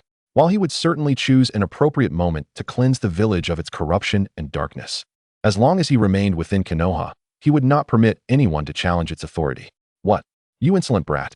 Kanjiro gritted his teeth, setting down the large object wrapped in bandages on his back. Hey, Kanjiro, are you really going to use your crow here? That guy will get angry, Temari said urgently. It seemed her concern lay not with whether Kanjiro's crow could defeat his opponent, but rather with whether that guy would become upset. Kanjiro paid little heed to Temari's warning. His gaze fixed coldly on Tenyu. Do you think your pathetic puppet tricks pose any threat to me? Tenyu remarked languidly. Damn it. Kanjiro's face flushed with anger as he reached for the bandages binding the puppet, intending to show this ignorant boy the true power of his jutsu. Stop it, Kanjiro. At that moment, a chilling voice interrupted. Naruto, Sakura, and Sasuke all jumped in surprise. They had been oblivious to the presence of the newcomer until now. Tenyu's gaze shifted to the red-haired boy hanging from a tree. Finally made an appearance. Huh? Gaara. Tenyu observed with interest as Gaara dangled from a branch. A massive gourd strapped to his back, his eyes reflecting a rare curiosity and combativeness, not towards Gaara himself, but towards the one-tail Shikaku within him. Which of their powers would prevail? As Tenyu pondered this, the voice of the system rang in his mind. Ding. Mission issued. Collect one-tail Shikaku's chakra. Mission reward. Wind Wing, Forge Blueprint. Collecting Shikaku's chakra? Given his current relationship with Gaara, it would be impossible to gather it as he had with Naruto through peaceful means. He could only resort to certain measures during battle to extract the chakra from within Gaara. However, Tenyu felt no urgency to complete this mission. A confrontation with Shikaku was inevitable, but now was not the time to act. Fool. Gaara coldly scolded Kanjiro. You will bring disgrace to our village. Do you think we came here for nothing? Gaara's gaze shifted slightly, first to Sasuke before locking onto Tenyu. Kanjiro's expression changed dramatically. Cold sweat beading on his forehead as he hastily explained. Listen, Gaara, they started it. Be silent, or I will kill you myself. Gaara's emotionless words left Kanjiro pale, and he promptly fell silent. What just transpired was our wrongdoing. I apologize to you. Gaara did not spare Kanjiro a glance, but turned to address Tenyu instead. Although he was apologizing, his gaze remained fixed solely on Tenyu, treating the others as if they were invisible. I hail from Sunagakure, and my name is Sabaka no Gaara. Now may I ask for your name? Gaara leaped down from the tree and approached Tenyu. By introducing himself first, and then inquiring about Tenyu's name, Gaara demonstrated considerable respect. Tenyu had no reason to conceal his identity. Tenyu, I shall remember your name. I eagerly await the opportunity to meet you during the Chunin exams. I hope our confrontation will not disappoint, Gaara said, his tone tinged with interest. You will indeed see me at the Chunin exams. But whether you will have the opportunity to face me is another matter, Tenyu replied leisurely, hands tucked into his pockets. For I am not a participant in this round of Chunin exams. Rather, I am one of your examiners. My apologies, though I am the same age as you. I am already a Jonin. Chapter 126. Don't love me. It leads nowhere. A Jonin? And an examiner for this round of Chunin exams? Upon hearing Tenyu's words, Gaara and his companions from Sunagakure were instantly taken aback. No, it can't be. We are the same age. Kanjiro instinctively took a step back, his face betraying disbelief. If you doubt my words, you shall see me during the upcoming exam, Tenyu said with a gentle smile. In that moment, the expressions of those present were a tapestry of varied emotions, each harboring their own intricate thoughts. Temari, hehe, my brother is the greatest. Naruto, as expected of my big brother Tenyu. I want to become a ninja as formidable as him. Sakura, he is already a Jonin like Kakashi-sensei? Amazing. While I still favor Sasuke-kun, I must concede he is indeed superior. No wonder Ino fell for him. Sasuke, damn it, I've been outshone again. Temari, wow? This handsome guy is already a Jonin. Incredible. I'll have to gather information about him while I'm in Konoha. Kankuro, in terror, thankfully. I refrained from confronting him earlier, Otherwise, I truly wonder if I would have had the opportunity to partake in the Chunin exam. Gaara, a Jonin, is it? Gaara's gaze fixed intently upon him, and after a profound silence lasting a full half-minute, he finally spoke. The strength of a Jonin? Excellent. My interest in you is indeed piquing. You shall remember my name. Tenyu immediately displayed a look of disdain on his face, waving dismissively at Gaara. Do not fall for me. It will lead to naught. Gaara fell silent once more, as if he had spent an eternity trying to comprehend the meaning behind those few words. Ultimately, he could only declare, in any case, I shall kill you. Tenyu nodded. I await that with bated breath.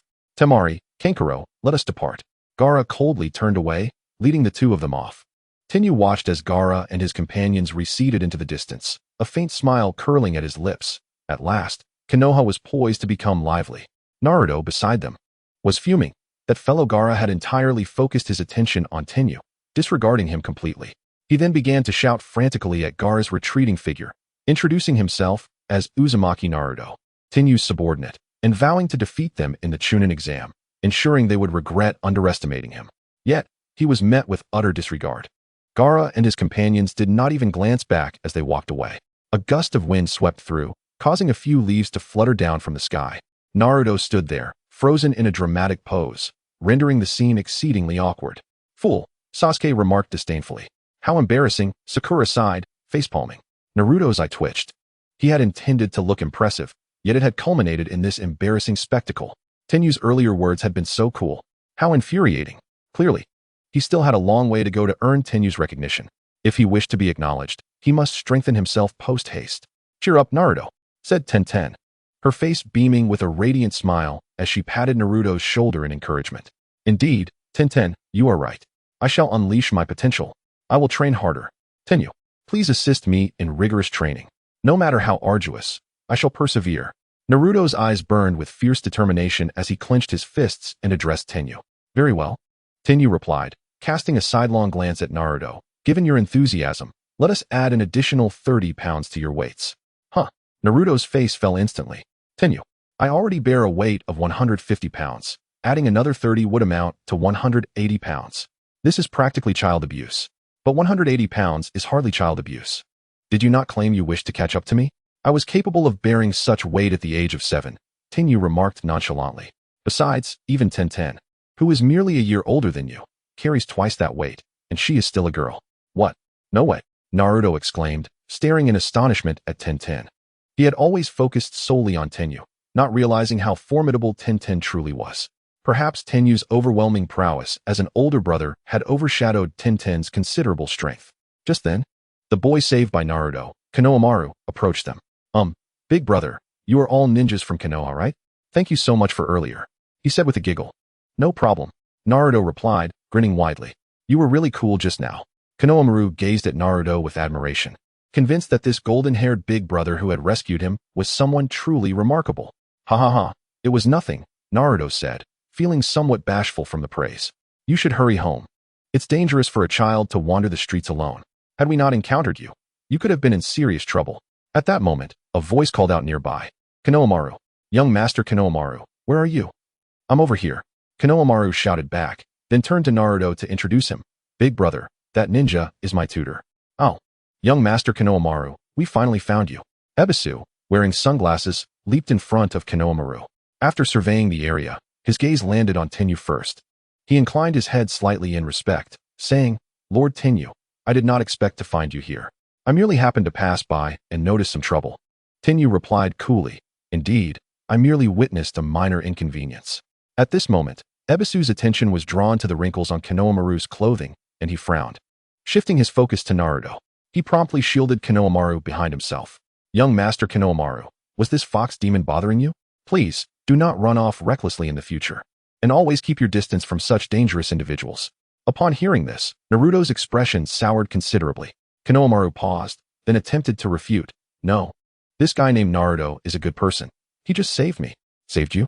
It is a miracle he did not harm you. Young master Konohamaru, your status is far too esteemed. Should anything happen to you, I could not bear the consequences. Hokage-sama would surely hold me accountable. Ebisu insisted. Chapter 127. Is this allowed? Hokage? Naruto was taken aback by the title. This boy, Konohamaru, was the grandson of the third Hokage. A glimmer of amusement danced in Tenyu's eyes as he added, "So that is the case, dear brother." Naruto's voice grew somber as he regarded Konohamaru and Ebisu, a hint of disdain creeping into his gaze. "Heh, a mere fox demon like me is unworthy to approach the esteemed grandson of a Hokage." His tone dripped with sarcasm, and the contempt in his eyes intensified, as if even a lingering glance at them would be enough to make him feel nauseous. Konohamaru stood frozen, bewildered as to why the brother who had previously been amicable and had just rescued him now regarded him with such cold disdain. Meanwhile, Ebisu was even more astonished. Should he not be the one harboring greater disdain for this fox demon? Why did Naruto's current demeanor, along with the evident loathing in his eyes, surpass his own? It was as if he and Konohamaru were the truly repugnant ones. "Tenyu, Tenten, Sakura, Sasuke, let us depart," Naruto declared, completely ignoring Ebisu and Konohamaru as he addressed the others. Their presence was as inconsequential as the air around them. Upon learning of Konohamaru, Naruto indeed had no kindness left for the two of them. The esteemed young master Konohamaru, and a specialized Jonin ninja serving as a tutor or babysitter? The disparity in treatment between the son of the fourth Hokage and the grandson of the third Hokage was truly laughable. Although Naruto possesses a carefree disposition, it does not imply that he is devoid of intellect. The recent events have already imparted a wealth of understanding to him, leading him to increasingly perceive the absurdity of his childhood dream of becoming Hokage. Was he truly worthy of such aspirations, especially considering his idol, the third Hokage Hiruzen Sarutobi? He had previously dismissed a trivial incident on the street, for he had far more pressing matters at hand. The Chunin exams were upon them. "Look at this throng. How long are we going to be queuing?" Sakura Haruno remarked, gazing at the dense crowd before them. "Indeed, what a grand spectacle. I've never encountered so many foreign ninjas," Naruto exclaimed, leaping to a higher vantage point and striking a pose reminiscent of the Monkey King.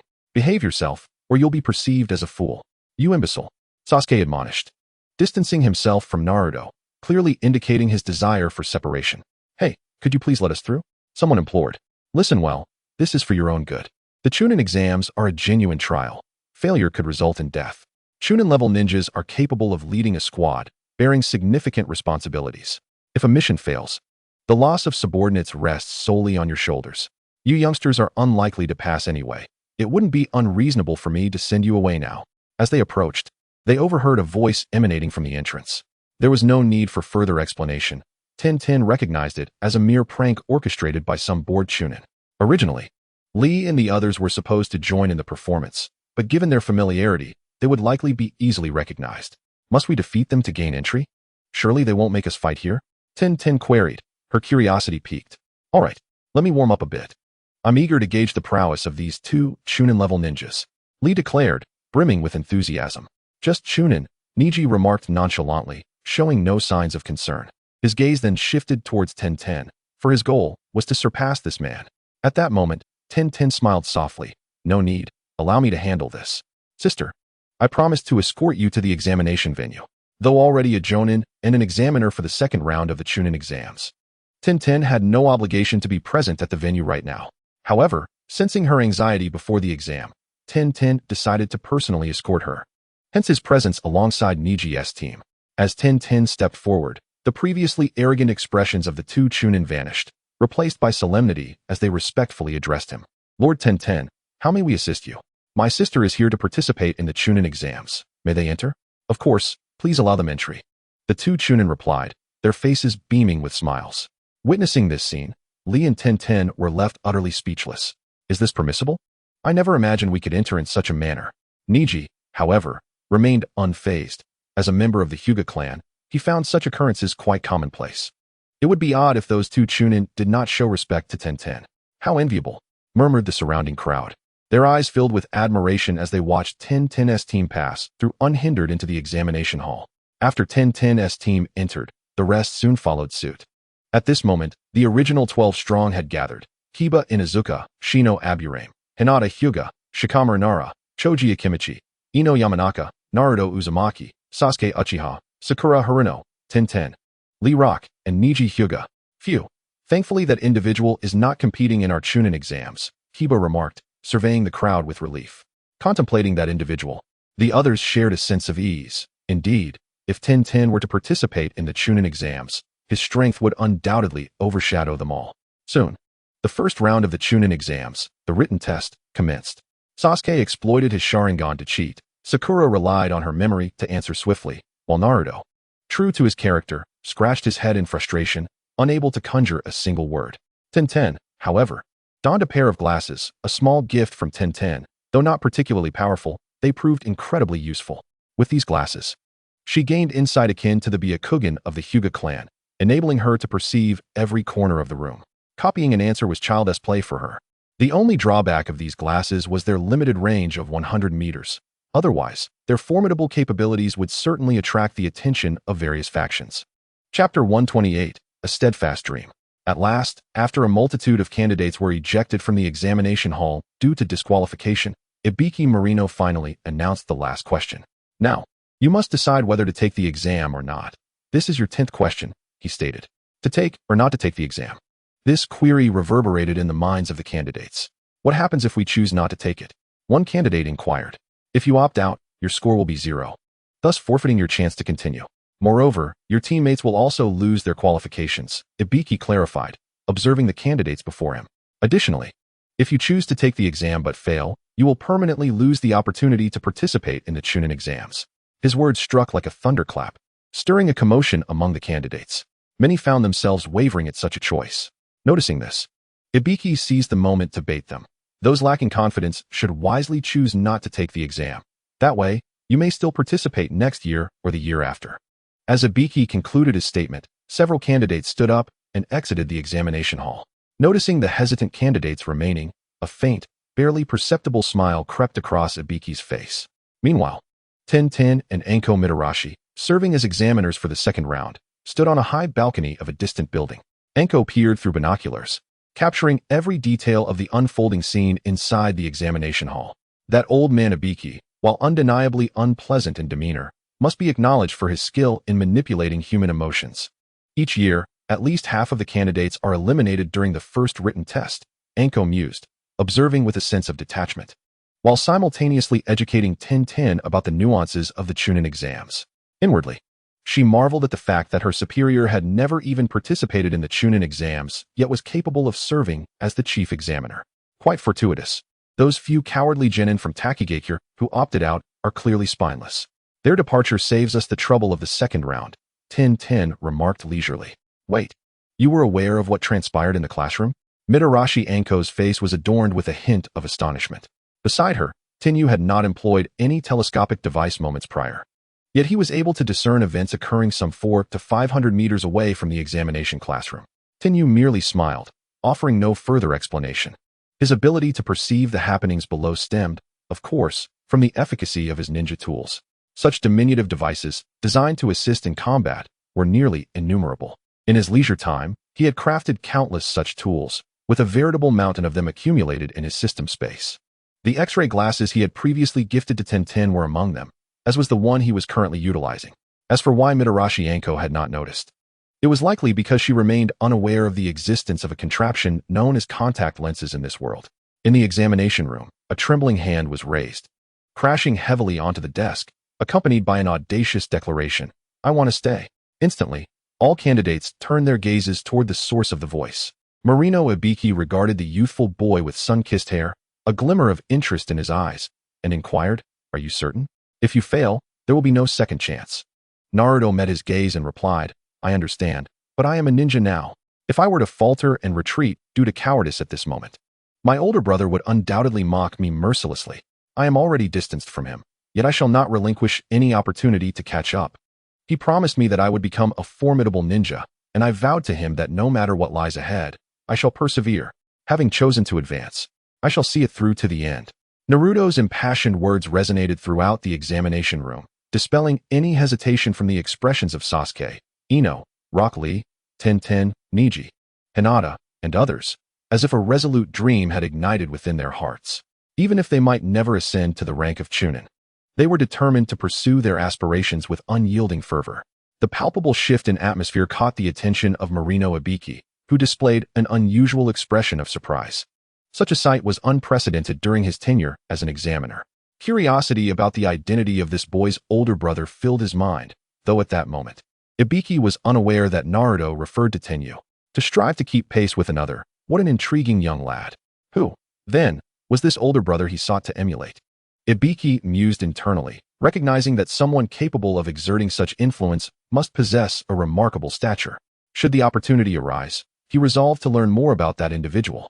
While Ibiki contemplated, he continued, I shall pose this question once more. This is a choice that could dictate your lives. You still have the opportunity to withdraw. No one responded. The faces of the Konoha candidates were set with unwavering determination, and the other ninja from various villages, inspired by their resolve, gritted their teeth and chose to remain as well. Observing those who opted to stay, Ibiki nodded, stating, Indeed, the number of remaining candidates exceeds my expectations. Given the fervor of your words, I suspect pressing further would yield the same result. After glancing at his fellow proctors, Ibiki declared, a commendable decision. Therefore, I announce that all remaining candidates have passed the first examination. The room erupted in cheers, particularly from those who had been uncertain of their abilities but found renewed confidence through Naruto's impassioned speech, gazing at him with gratitude. Just as the celebration unfolded, a resounding crash echoed through the room as a figure clad in a black trench coat appeared on the elevated platform, reminiscent of a theatrical performance. As a grand curtain unfurled behind him, Ibiki sighed, standing behind the curtain, and remarked, Tenyu is indeed a showman. His flair for drama surpasses even that of Mitarashi Anko. Chapter 129, The Forest of Death. Candidates, this is not the time for jubilation. With the grand curtain unfurling behind him, Tenyu's striking figure came into view. His demeanor cool as he announced, I am the proctor for the second examination, Tenyu. We shall now commence the next test, so please follow me. The candidates were left astonished, their expressions frozen in disbelief at the sight of the youth before them. Kenkuro's mouth fell agape, recalling a recent encounter on the street. His heart racing with trepidation. He thought to himself, wow, this kid is indeed the proctor for the second examination. He seems to be around our age. Thank goodness we didn't engage him back then. It would have been disastrous if he had discovered our plans. The other candidates, witnessing Tenyu's youthful visage, began to murmur amongst themselves. Among them, 3 genin from the Rain village scoffed. Is this person truly an examiner? He looks hardly older than us. Surely, Konoha is out of qualified personnel if they resorted to appointing such a greenhorn. Indeed, how could such a child possess the strength of a jonin? However, before their disparaging remarks could fully unfold, a sequence of swift strikes sent the 3 Rain ninjas careening across the room, crashing into the distant wall and leaving 3 deep impressions in their wake. What incredible speed! The candidates were momentarily stunned. Then it dawned on them that this seemingly youthful examiner indeed possessed jonin-level prowess. The oppressive aura he radiated was genuinely terrifying. Even Gaara, the Jinchuriki of the one-tailed beast, narrowed his eyes, fixating intently on Tenyu, as he was perhaps the only individual capable of capturing his interest. Dare to question the examiner? I hereby announce that you 3 are eliminated, Tenyu stated coldly. What? The 3 Rain ninjas, clutching their abdomens where they had been struck, struggled to rise from the ground, only to hear this grim proclamation. On what grounds? Is it merely because we questioned your identity? Their faces were etched with disbelief, indignation evident in their voices. Precisely because I am the proctor for your upcoming examination. Tenyu raised his chin, his expression embodying an air of unyielding authority. If you are dissatisfied with my ruling, feel free to challenge me. Should you manage to withstand a minute against me, I will permit you to pass this examination. The 3 Rain ninjas fell silent for a few moments. To challenge this audacious youth, who had just dispatched them with ease and possessed the strength of a jonin. Had they lost their minds? They were caught off guard, unable to discern when their opponent had struck, and were immediately sent flying, showcasing a stark disparity in power and utter rout. Infuriating as it was, they decided to retreat, despite their lingering dissatisfaction. The 3 Rain shinobi lacked the courage to challenge Tenyu and chose to accept their elimination, departing the examination grounds. Those remaining in the arena no longer dared to question Tenyu's authority and status as the examiner. Naruto and his companions, having already learned that Tenyu was the proctor for the second round of the Chunin exams, were not overly surprised by his presence. Ahem, Lord Tenyu. If you've finished showcasing your prowess, perhaps it's time to attend to the matters at hand, Mori no Ibiki remarked, parting the curtain to address Tenyu. Observing the participants, Tenyu commented, 72 candidates is quite a substantial number. He then turned to Mori no Ibiki and inquired, Ibiki, how is it that you still have 24 teams remaining? Was the first round set a tad too easy? Mori no Ibiki replied, somewhat sheepishly. This time, there were many exceptional students. Sensing his colleague's embarrassment, Tenyu chose not to dwell on the matter further. Very well, let us commence with the second round. I shall ensure that the number of candidates dwindles to a mere handful. A handful? Reduced to a mere handful? The words sent a ripple of shock through the assembled candidates. Yet, the gravity of his expression suggested he was not jesting. An air of trepidation enveloped the participants as they contemplated the impending second round. Tenyu, observing their anxious faces, allowed a faint smile to surface. I hope to witness some intriguing displays in the next round. Do not disappoint me. As for the specifics of the examination, my assistant will relay the details to you. With that, Tenyu made a swift exit from the examination grounds, leaving behind the exasperated figure of Akamichi Kuroi, who entered to outline the upcoming test. The following day, as numerous candidates gathered at the assembly point for the second round, the whispering of the wind through the leaves and the occasional chirping of insects enlivened the iron-fenced forest. However, beneath this seemingly tranquil facade lay an abyss of peril. This was the venue for the second round of the examination, the 44th training ground, ominously dubbed the Forest of Death. Lapse in vigilance here could indeed lead to demise, Tenyu stated, his expression void of emotion. A gentle breeze stirred, yet it only heightened the sense of unease among the candidates, whether it was the chill of the wind or the palpable murderous intent emanating from the examiner. They swallowed hard, shivering involuntarily. What a theatrical display, scoffed a ninja from the Takigakure. In a flash, Akamichi Kuroi deftly hurled a shuriken that grazed the cheek of the Takigakure ninja, severing a lock of hair from a nearby grass ninja. Disregarding the examiner's words could swiftly lead to one's downfall, she warned, her presence now looming menacingly behind the Takigakure ninja. The latter, struck by the fearsome aura of the elite jounin, trembled uncontrollably. At that moment, the grass ninja, extending his tongue, stealthily returned the shuriken to Akamichi Kuroi, saying, "Here is your shuriken back." Tenyu's gaze shifted to the grass ninja, a subtle smile creeping onto his lips. "I have awaited your revelation for quite some time. It appears you have finally unveiled yourself. Let us engage properly now, Orochimaru." After the brief skirmish, the second round of the exam proceeded as planned, with Akamichi Kuroi stepping forward to elucidate the rules. In essence, each team would receive a scroll, either heaven or earth, and to pass, they must acquire the opposing scroll and reach the designated location within the allotted time to submit it, thereby completing the second assessment. Once the ninja teams had collected their scrolls, they swiftly entered the Forest of Death through various gates. True to its ominous reputation, as the candidates stepped into the forest, they were met with a chilling aura, akin to a predator lurking in the shadows, instilling a sense of foreboding and the faint scent of salt and decay that made many first-time entrants shudder. At that moment, Niji, Rock Lee, and Tintin's team also crossed the threshold into this arena. "Humph, my brother has deceived me once more," Tintin exclaimed, hands on her hips, pouting in indignation at the forest's daunting appearance. Curious, Rock Lee leaned closer, asking, "What did Tenyu deceive you about?" "He claimed he had prepared a secret weapon for me before this exam." "What kind of weapon?" Niji, intrigued, turned his attention to Tintin. Anything Tenyu provided was bound to be extraordinary. If he had bestowed upon Tintin a powerful weapon, their chances of success in this exam would be significantly bolstered. As Lee and Niji awaited eagerly, Tintin reluctantly opened her backpack. "My brother said this would be a picnic area, so he specifically made me bring a pot." She revealed a large, dark pot, filled with an array of seasonings that Tenyu had prepared for her. Both Niji and Rock Lee stared in disbelief, their expressions darkening as they processed Tenyu's peculiar preparation. It was indeed a feat only he could achieve. Lee managed a sheepish smile. For Tenyu, this forest was merely a venue for a picnic. After a moment of adjusting, Niji finally composed himself. As the captain of their team, he addressed Tintin and Rock Lee. "In any case, we must proceed with caution. While our strengths are formidable, to mitigate unforeseen circumstances, we must swiftly complete our task and pass the exam. Our next objective is to seize the scrolls from all teams except for Naruto's group, meaning all other teams could potentially be our adversaries.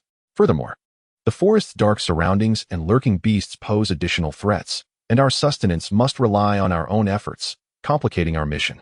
Niji retrieved a shuriken, absently twirling it in his hand. "Is it truly that troublesome? With our abilities, few can pose a threat to us," Lee remarked. "Better safe than sorry," Niji replied, furrowing his brow. "Even with our strength, we cannot maintain constant vigilance. In an environment like this, ambushes are commonplace, and if anything were to happen to Tintin while we're distracted, Lee, you wouldn't want to face that man's wrath, would you?" At the mention, a terrifying image flashed in Lee's mind, causing him to shudder involuntarily. "All right, I concede, we should indeed proceed with caution," Hyuga Niji observed as Tintin and Lee expressed no dissent regarding his arrangements. He raised his hand and commanded, Since there are no further questions, let us depart. Whoosh. The three of them transformed into shadows, leaping towards the central tower of the Forest of Death.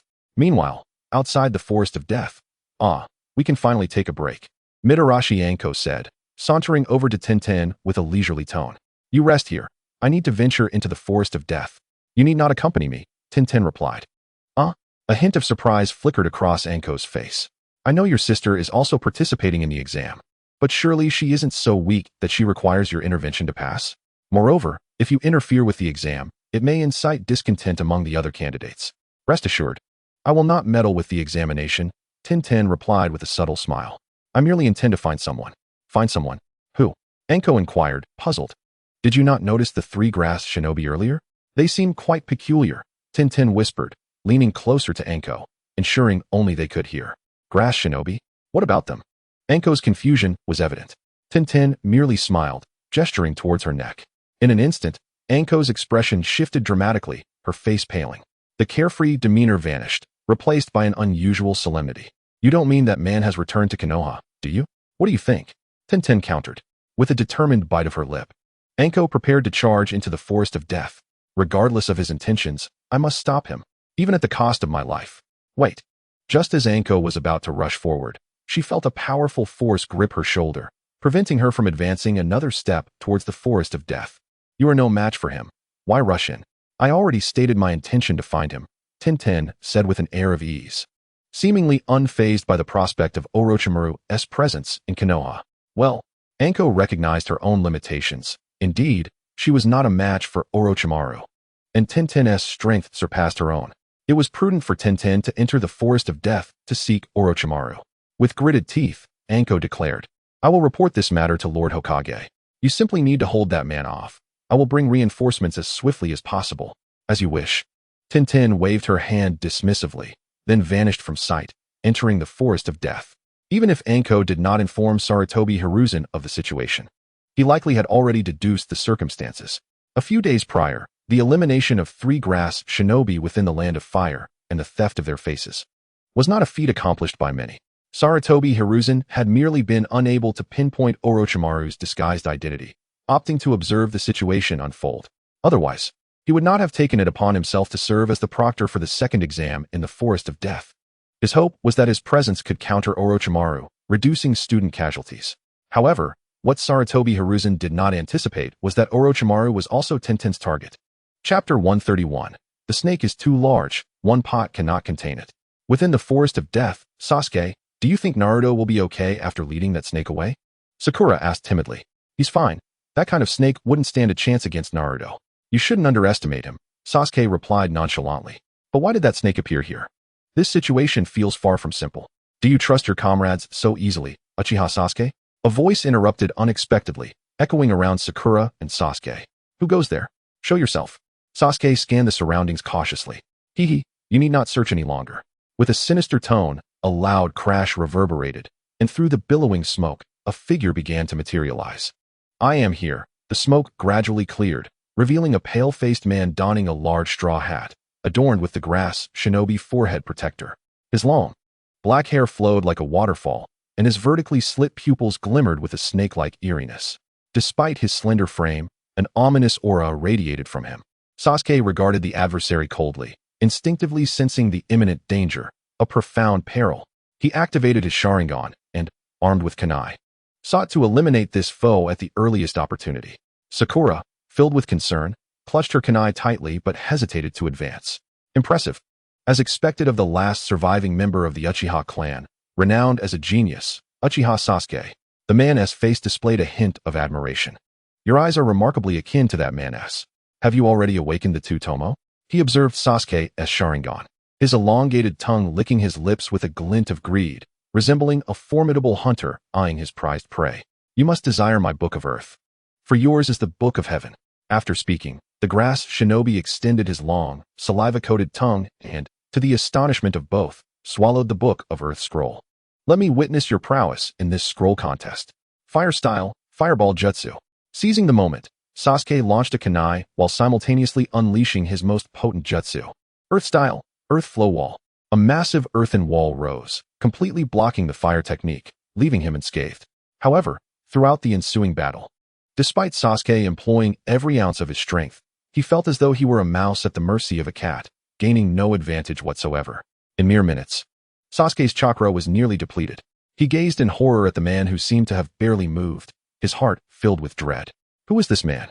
Meanwhile, on the other side, damn it, this snake is truly bothersome. Perhaps I should take it back and roast it for 10-10, Naruto mused. Looking at the large serpent he had just dealt with, the tune 10-10 had hummed earlier danced in his mind. The snake is too large. One pot cannot contain it. It requires 2 grills, 1 secret recipe, 1 mildly spicy, and a bottle of snow beer as we bravely venture forth. I've wasted too much time. I wonder how Sasuke is faring. I should hurry back. What's wrong, Uchiha Sasuke? Is this all you're capable of? The grass shinobi observed Sasuke with amusement. Are you afraid? Planning to flee? TCH. Sasuke gritted his teeth, but found himself unable to respond. If you're not attacking, then it's my turn. Be careful. If things go awry, it could be fatal. The grass shinobi's neck elongated, lunging towards Sasuke. However, just as he was about to bite down on Sasuke's neck, a glimmering blade appeared before him, blocking the fangs of Orochimaru. A flicker of surprise crossed Orochimaru's face as he beheld the individual before him. Brandishing a sword that was strikingly familiar to him, it was the Kusanagi. This unexpected youth was also wielding a Kusanagi? Could it be that this was Tenyu? Haruno Sakura gazed in astonishment at Tenyu's sudden appearance. Sasuke, you truly are in a dire predicament, Tenyu remarked with a faint smile. And where is that rascal Naruto? He was lured away by a giant snake. Sasuke, filled with discontent, attempted to rise from the ground but faltered, losing his balance and collapsing back to his knees. Pain etched across his face as he howled. Damn it! How can I fall here? This is not your fault, Tenyu sighed, observing the fallen Sasuke. This man is beyond what you can currently contend with. At over 50, with 1 foot in the grave, he resorts to bullying children. Do you truly find anything praiseworthy in that, Orochimaru? Tenyu raised an eyebrow, his gaze laced with derision as he directed it towards the man adorned with a grass village forehead protector. Who exactly are you? At the moment Tenyu uttered his true name, Orochimaru's composure faltered. Having previously disguised himself as a grass ninja, he had only slightly acknowledged Tenyu when he noted that the examiner for this exam was merely a 13-year-old brat. The intelligence relayed by Kabuto had highlighted some information about this so-called Tenyu, yet Orochimaru had not taken it seriously. To him, prodigious youths were no rare phenomenon. Only formidable bloodline limits could seize his attention. Thus, his focus remained primarily on Sasuke, whose Sharingan was the principal reason for his visit to Konoha. However, at this moment, when the boy revealed his identity, Orochimaru's demeanor shifted. Had his infiltration of Konoha been exposed? If that old coot Sarutobi discovered his intentions, the subsequent plans could turn perilous. My name is Tenyu, a jonin from Konoha. I am here to have a serious discussion with you. A relaxed smile graced Tenyu's face, but he added, however, to avoid any unnecessary complications, let us engage in a battle first. Chapter 132, A Kick That Sends You Flying. Since you are already aware of my identity and still possess the courage to challenge me, let me see what you are capable of. Orochimaru maintained his guise as a grass ninja, his elongated eyes harboring a dangerously predatory glint, before unleashing a wind release technique directed at Tenyu. Wind release, great breakthrough. This C-rank wind technique posed no threat to Tenyu, who simply exerted force beneath his feet, evading the attack and swiftly closing the distance to Orochimaru's side. In a flash, Tenyu brandished a kunai at an extraordinarily peculiar angle, aiming for Orochimaru's left shoulder. Orochimaru reacted swiftly, leaping to the side as he grasped his own kunai, launching a counterattack towards Tenyu. The clash of metal rang out as their kunai met in midair, creating a shower of golden sparks. In an instant, Tenyu's kunai severed Orochimaru's weapon into 2, sending the pieces tumbling to the ground. Oh, a flicker of astonishment appeared in Orochimaru's eyes. Is this all you are capable of? Tenyu's face displayed a hint of derision as he accelerated to his utmost speed, vanishing from Orochimaru's view. In less than a fifth of a second, Tenyu reappeared behind Orochimaru, unleashing a kick that summoned a tempest. The violent gust of wind accompanied Tenyu's strike, enveloping his right leg in azure chakra that wreaked havoc upon the surrounding air, visibly stirring up whirlwinds. Countless razor-sharp wind blades, under Tenyu's command, transformed into a protective leg guard, further fortifying his right leg. This formidable taijutsu technique was the gale of Konoha. Tenyu's right leg struck mercilessly against the spine of Orochimaru. A resounding thud echoed as Orochimaru's body was sent hurtling like a sandbag, crashing at high velocity into a distant tree. With a crack, the tree splintered in two, while Orochimaru's form continued to soar through the air, shattering several other trunks in his wake. It was only after colliding with 5 massive trees that Orochimaru finally came to a halt, having been propelled over 100 meters. What terrifying power! Both Sasuke and Sakura, witnessing this scene, were utterly dumbfounded. Could such strength truly be wielded by a mere human? The man who had just instilled despair in them had been sent flying by Tenyu's kick. In this moment, Sasuke truly comprehended the vast chasm of strength that lay between himself and the Jonin Tenyu, who was but a year his senior. This is rather interesting. It seems you possess some skill worthy of my interest. Yet, despite having been sent sprawling by Tenyu's kick, Orochimaru wore a peculiar smile as he staggered back to his feet. Blood oozed from various wounds on his body, resembling a marionette on the verge of disintegration, as if he could succumb to death at any moment. At that moment, he opened his mouth to an unimaginable degree, and from within emerged a long-haired man, covered in a viscous substance, completely different from Orochimaru. What a grotesque display of ninjutsu, Tenyu remarked, covering his forehead, unable to bear the sight. Meanwhile, both Sasuke and Sakura, who had believed Tenyu's victory was assured, were now filled with astonishment as they beheld the seemingly unscathed Orochimaru before them. How is this possible? Sakura exclaimed, her eyes wide with disbelief. Having sustained such grievous injuries, a normal person would have long since succumbed, their ribs shattered and internal organs ruptured. Yet he stood before them unscathed. Sasuke clenched his fists, finally realizing that despite having engaged Orochimaru for so long, he had inflicted no meaningful damage. He was indeed far too weak. However, Orochimaru's current state was entirely within Tenyu's expectations, because Tenyu was aware that the modified Orochimaru, after undergoing soft tissue enhancements, would likely not suffer severe consequences from such physical attacks. Moreover, the guise that Orochimaru currently donned was not even his original body. The master of life-preserving techniques, Orochimaru, could hardly be so easily vanquished. At this moment, a sinister smile crept upon Orochimaru's face, and his elongated snake-like eyes glinted with determination. Shadow Serpent Hand. With a sudden flourish of his hand, multiple large serpents surged forth from his sleeves. String of puppets, faced with the multitude of serpents, each poised to fiercely devour him. Tenyu showed no hesitation. He formed his hand into a claw and gently grasped forward. It was then that the onlookers realized that Tenyu had, unbeknownst to them, intricately woven nearly invisible puppet strings throughout the battlefield. 5 razor-sharp threads sliced through the air, severing all the serpents that Orochimaru had dispatched, turning them into segmented pieces that plummeted to the ground, painting the earth with a gruesome spatter of blood. Puppet strings? Could it be the same technique as that of the Sand Shinobi? No, I had previously witnessed the puppet techniques of Sasori. His strings could never attain such lethal sharpness. Orochimaru narrowed his eyes, his expression growing considerably grave. At this juncture, he recognized that the youth before him was far from an ordinary jonin of Konoha. Meanwhile, Tenyu's form moved like a specter, utilizing ninja tools to gain an advantage in this battle, capitalizing on the characteristic of not requiring hand seals. As he swiftly severed Orochimaru's serpents, he vanished, only to reappear at Orochimaru's side. Puppet strings entwined. Konoha Great Whirlwind. 2 low exclamations resonated as Tenyu executed his breathtakingly swift taijutsu. 8 glistening silver threads materialized in his hands, instantly carving 8 sharp furrows into the ground around Orochimaru. The puppet strings unyielding, slicing from various angles toward him. Clearly, if these razor-sharp strings were to make contact with Orochimaru, they would be more than capable of dismembering him in an instant. Chapter 133, The Great Serpent Formation. Such incredible speed. Witnessing Tenyu's rapid assault, Orochimaru, in the fleeting moment of realization, abandoned any thoughts of hand seals. He could only retract his body, striving to evade as much damage as possible, instinctively shielding himself with his hands to minimize injury.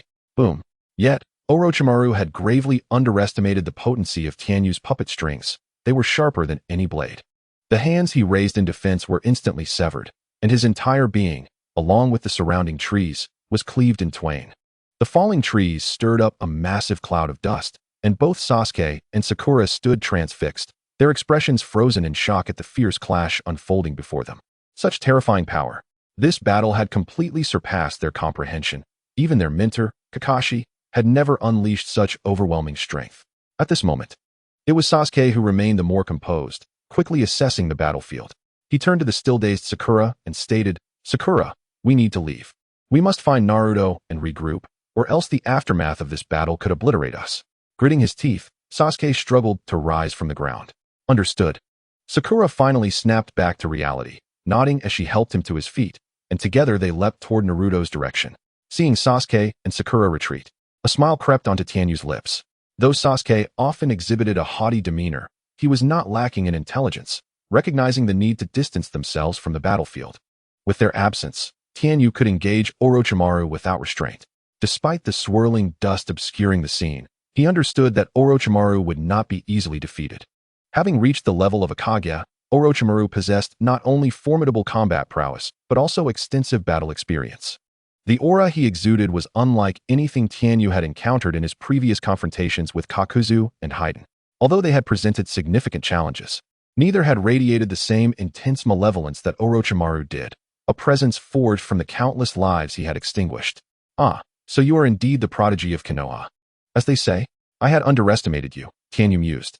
With your capabilities, it is hardly surprising that Kakuzu and Haiden met their demise at your hands. From within the dust cloud, Orochimaru's deep laughter echoed. Whether it be the Kusanagi sword you first wielded or those puppet strings you just employed, they are quite intriguing tools indeed. Exceptionally sharp and with remarkable destructive power. This is your true reliance, is it not? While not a bloodline limit, they endow the user with immense strength and diverse combat methods. Today, I have certainly gained new insights.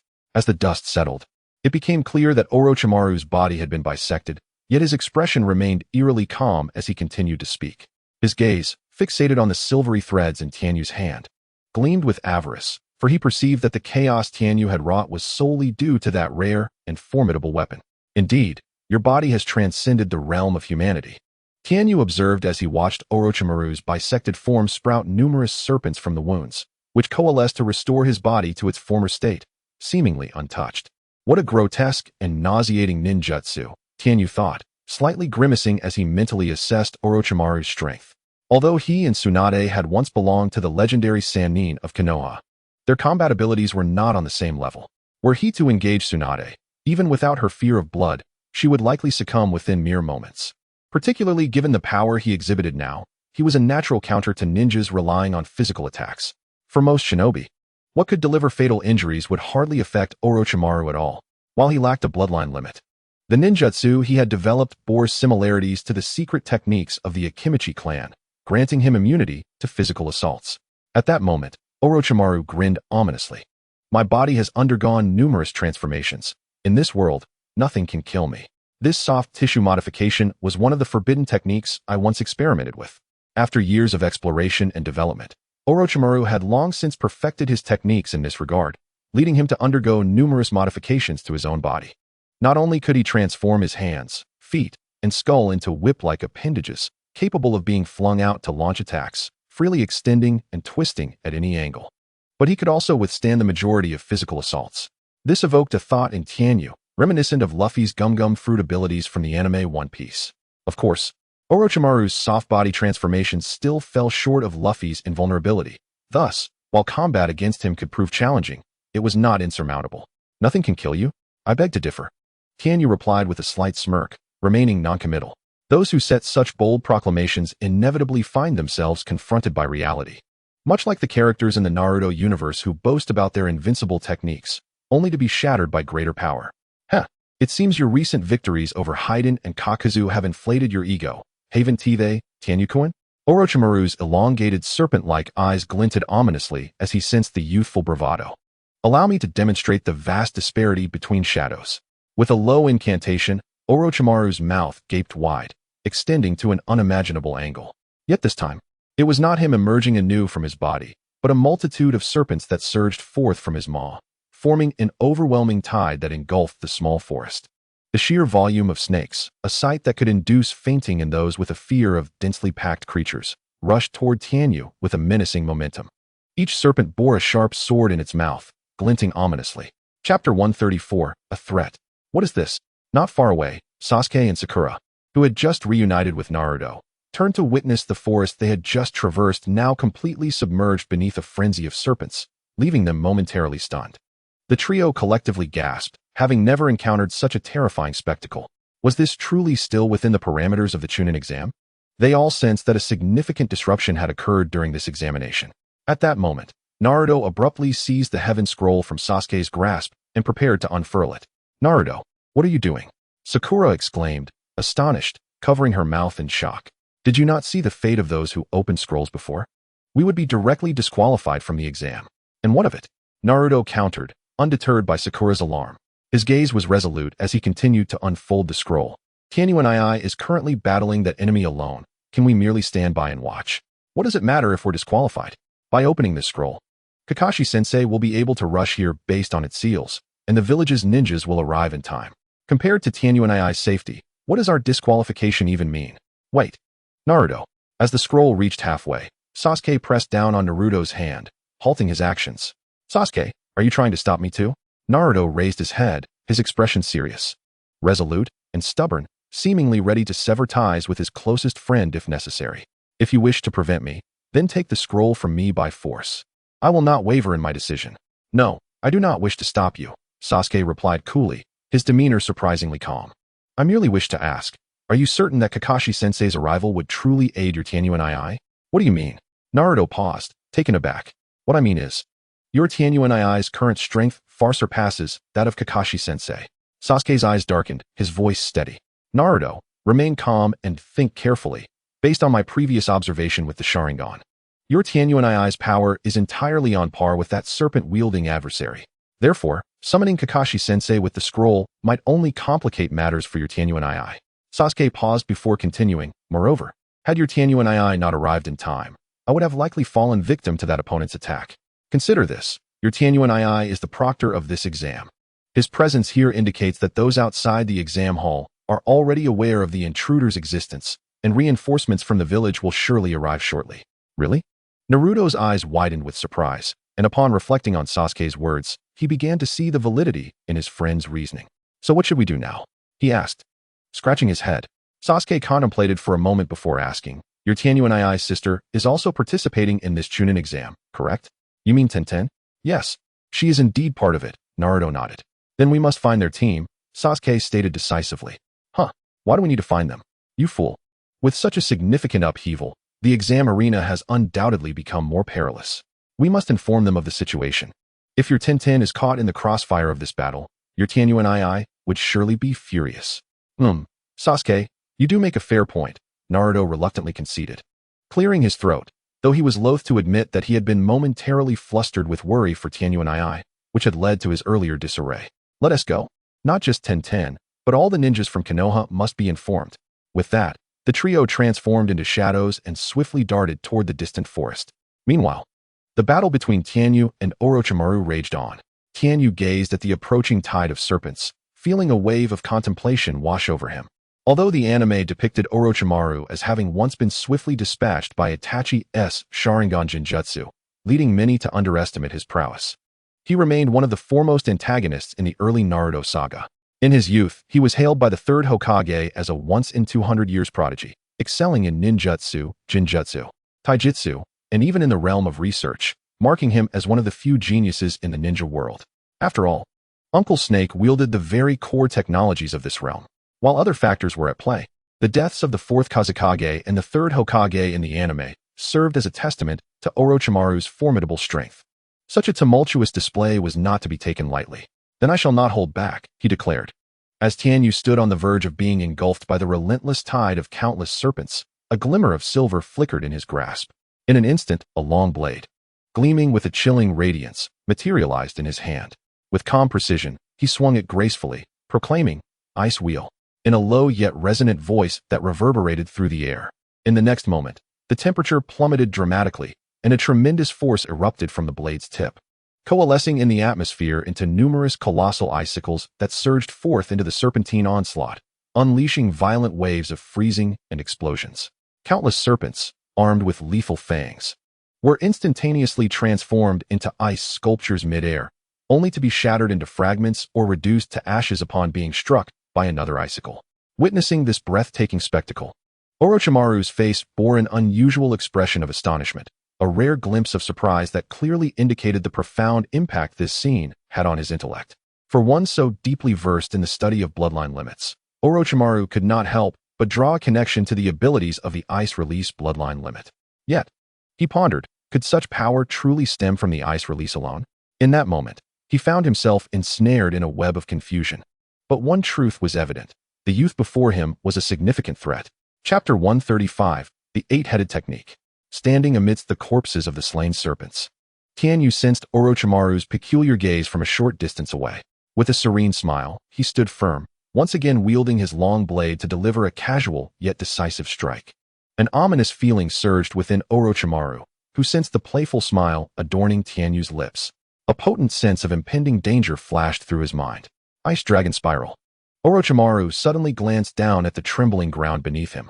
Yet, before he could fully comprehend, a colossal ice dragon burst forth from the once smooth surface, sending waves through the air. The dragon, towering over 100 meters, emerged with an overwhelming surge of power, crashing directly towards Orochimaru. Unprepared for the sudden emergence of such a formidable foe, Orochimaru was sent hurtling through the air, blood erupting from his mouth. With Tianyu's technique not requiring hand seals, the absence of a casting time in their duel proved to be a decisive factor. This was akin to the fourth Hokage, Minato Namikaze, who dedicated himself to developing jutsu that could be executed without hand signs, earning him renown throughout the ninja world with his perfected Flying Thunder God technique. But the onslaught was far from over. Observing Orochimaru's body flying through the air like a cannonball, Tianyu's lips curled into a smirk that echoed the amusement of a cat playing with its prey as he once again swung his blade forward. Vacuum Ice Array. The temperature in the air plummeted yet again, dipping below freezing even in the midst of summer on this battlefield. Dense vapor coalesced into snowflakes that gracefully drifted from above. At this moment, not only were snowflakes falling, but countless ice pillars formed from the water vapor densely populated the air, numbering in the thousands.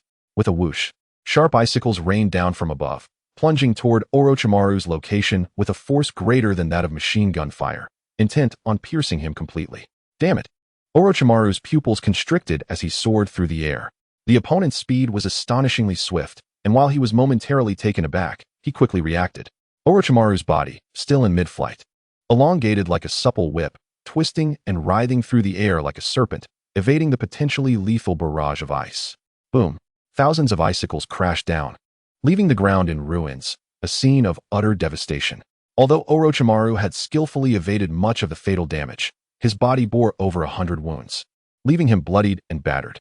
While not life-threatening, these injuries posed considerable inconvenience, especially the gaping hole in his abdomen from which numerous snakes slithered forth, coalescing into a new incarnation of Orochimaru.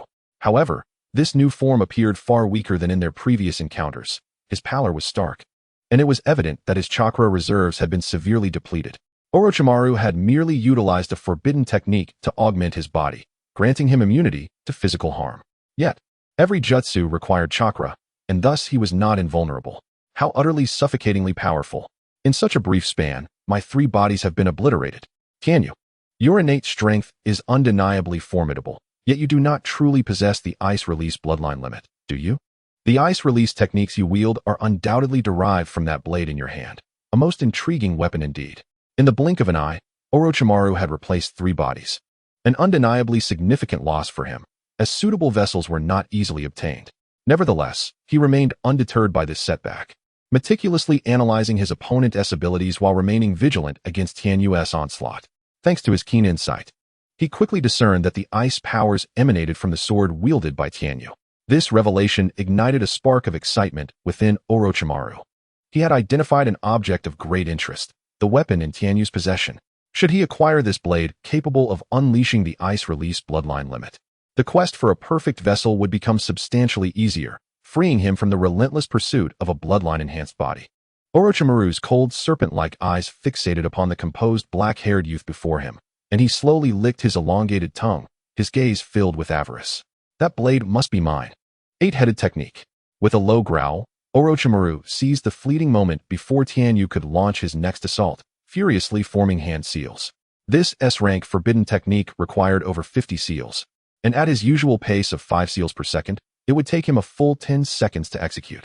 Yet, driven by his exhilaration, Orochimaru's speed soared to double his normal rate.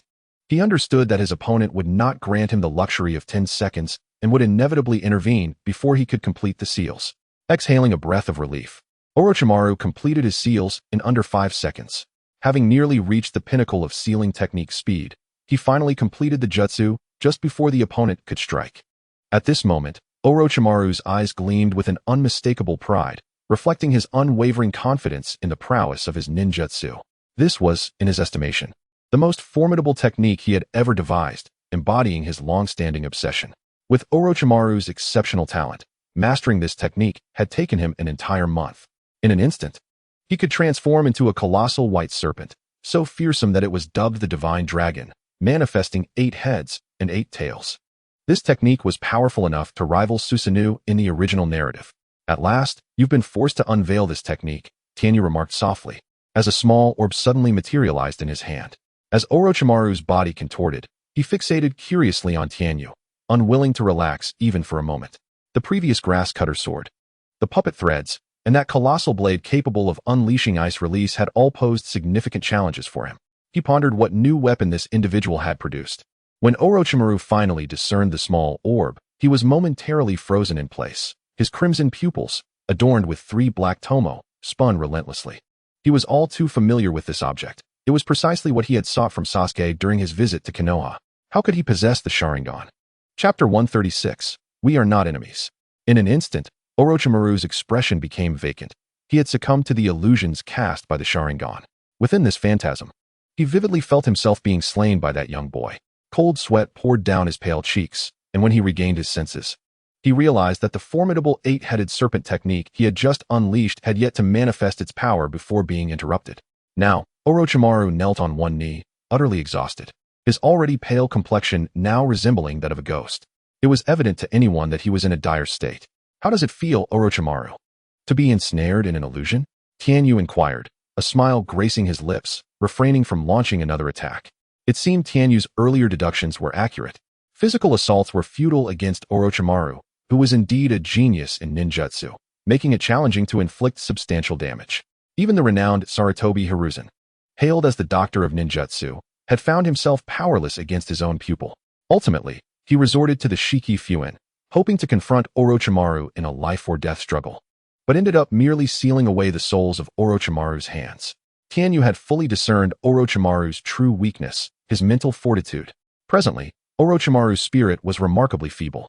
Indeed, the Edo Tensei technique was not without its drawbacks. In his prior attempts at resurrection, his soul had undoubtedly suffered considerable damage, resulting in his current mental frailty. Even a mere Jinjutsu released from the 3-tomo Sharingan could inflict lethal harm upon him. It was no wonder Orochimaru had invested so much effort in acquiring the body of Uchiha Sasuke, who possessed the bloodline of the Uchiha clan. He had likely recognized this vulnerability during his confrontation with Itachi Uchiha. Only by obtaining a body endowed with the ocular powers of the Sharingan could he wield the formidable Jinjutsu, enabling him to contend with Itachi, who also wielded illusions, thus allowing Orochimaru to achieve a semblance of perfection, devoid of weaknesses. How could you possess the Sharingan? You are not even a member of the Uchiha clan. Orochimaru's gaze darkened, fixated on Tianyu, his serpentine eyes filled with confusion, disbelief, and trepidation. No, the Sharingan in your hand lacks any semblance of life. What in the world is that? He exclaimed with a hint of madness in his voice. Of course, it lacks a life force, for this is no ordinary Uchiha Sharingan, Tianyu replied with a smile, speaking leisurely. It is a weapon I forged using the Sharingan as a foundation, perfectly retaining the abilities of the 3-tomo Sharingan, while eliminating the rejection associated with transplanting a live eye. This means that anyone who wields this weapon can harness the power of the 3-tomo Sharingan. He continued, this weapon is called the Eye of the 3-tomo. The Eye of the 3-tomo. Orochimaru's pupils constricted sharply, his face betraying an uncontrollable astonishment, leaving him momentarily stunned. As he regained his composure, he felt his heart racing violently. Excitement. It was overwhelmingly exhilarating. The weapon known as the Eye of the 3-tomo held an irresistible allure for Orochimaru, who yearned to compensate for his inadequacies in illusion techniques. If he could truly acquire such a weapon, he would no longer need to painstakingly seek the body of that Uchiha boy to grasp the power of the Sharingan. With this thought, a fervent and greedy light shone in Orochimaru's eyes. He was willing to pay any price to obtain the Eye of the 3-tomo. In an instant, a wave of murderous intent erupted from Orochimaru, magnified several times over compared to before. In the original narrative, Naruto, Sasuke, and Sakura had merely been affected by a fraction of this killing intent, leaving them paralyzed with fear. This was a power forged from the countless enemies Orochimaru had slaughtered during the Second and Third Shinobi World Wars. Yet now, facing this overwhelming killing intent, Tianyu merely felt a gentle breeze brush past him, lifting his dark hair into the air. That was all. Although Tianyu had not taken many lives, Orochimaru's techniques posed no threat to him. Through years of studying the Eye of the Three Tomo, he had continually enhanced his mental prowess, now rivaling even the strongest of Kaga-level shinobi. He estimated that wielding the Eye of the Three Tomo would allow him to contend with any Uchiha adept in Genjutsu without faltering. However, since the Uchiha clan had been annihilated, Tianyu's assumptions could not be practically tested. Do you still wish to fight me? A smirk played upon Tianyu's lips as he looked down at Orochimaru, exuding an air of superiority. You must have realized that in terms of combat strength, you are no match for me. Orochimaru's expression darkened. Tianyu's earlier words rang true, and during their previous exchange, Orochimaru had indeed come to that realization. Though this young man is not particularly old, the power he has unleashed subtly surpasses that of his opponents. He indeed poses a formidable challenge. It appears I have underestimated him.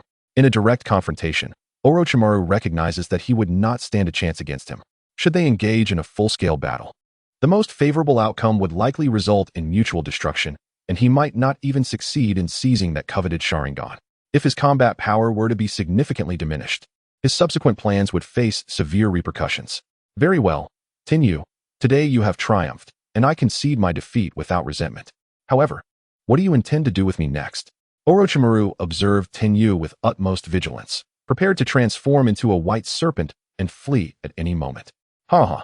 Had you displayed this admirable attitude towards me sooner, I would not have needed to strike so forcefully, Tenyu remarked, a radiant smile gracing his face. He sheathed all his weapons, stood with his hands clasped behind his back, and approached Orochimaru, squinting with amusement. As I mentioned earlier, we needed to have a little skirmish first. Once that's settled, we can sit down and have a proper conversation. Rest assured, Orochimaru, we are not enemies. Chapter 137, Collaboration. Upon hearing Tenyu's words, Orochimaru nearly choked on his own blood, incredulity washing over him. Wait, you genuinely intended to have a chat with me? Then why did you come at me with such unbridled aggression? Furthermore, the ferocity of his attack was akin to an attempt on his life. At that moment, Orochimaru's expression was rife with frustration. No one in this world had ever dared to toy with him in such a manner. As if sensing Orochimaru's discontent, Tenyu smiled lightly and said, Orochimaru, if I had not demonstrated sufficient strength beforehand, you likely would not have regarded this mere jonin from Konoha with any seriousness, would you? Otherwise, I would not have had the opportunity to propose collaboration. A mere jonin? The very notion that he could pose a threat suggested that this young man might indeed be capable of confronting even the likes of Sarutobi. The irony of such a statement coming from his lips was palpable. Nonetheless, after Tenyu's proclamation, Orochimaru felt considerably reassured, for Tenyu was correct. Had he not showcased his formidable prowess and an array of peculiar weapons, Orochimaru might not have taken him seriously enough to consider a collaboration. You wish to collaborate with me? Orochimaru narrowed his eyes, the golden hue of his serpentine pupils exuding a menacing aura as he scrutinized Tenyu, who stood before him with hands behind his back.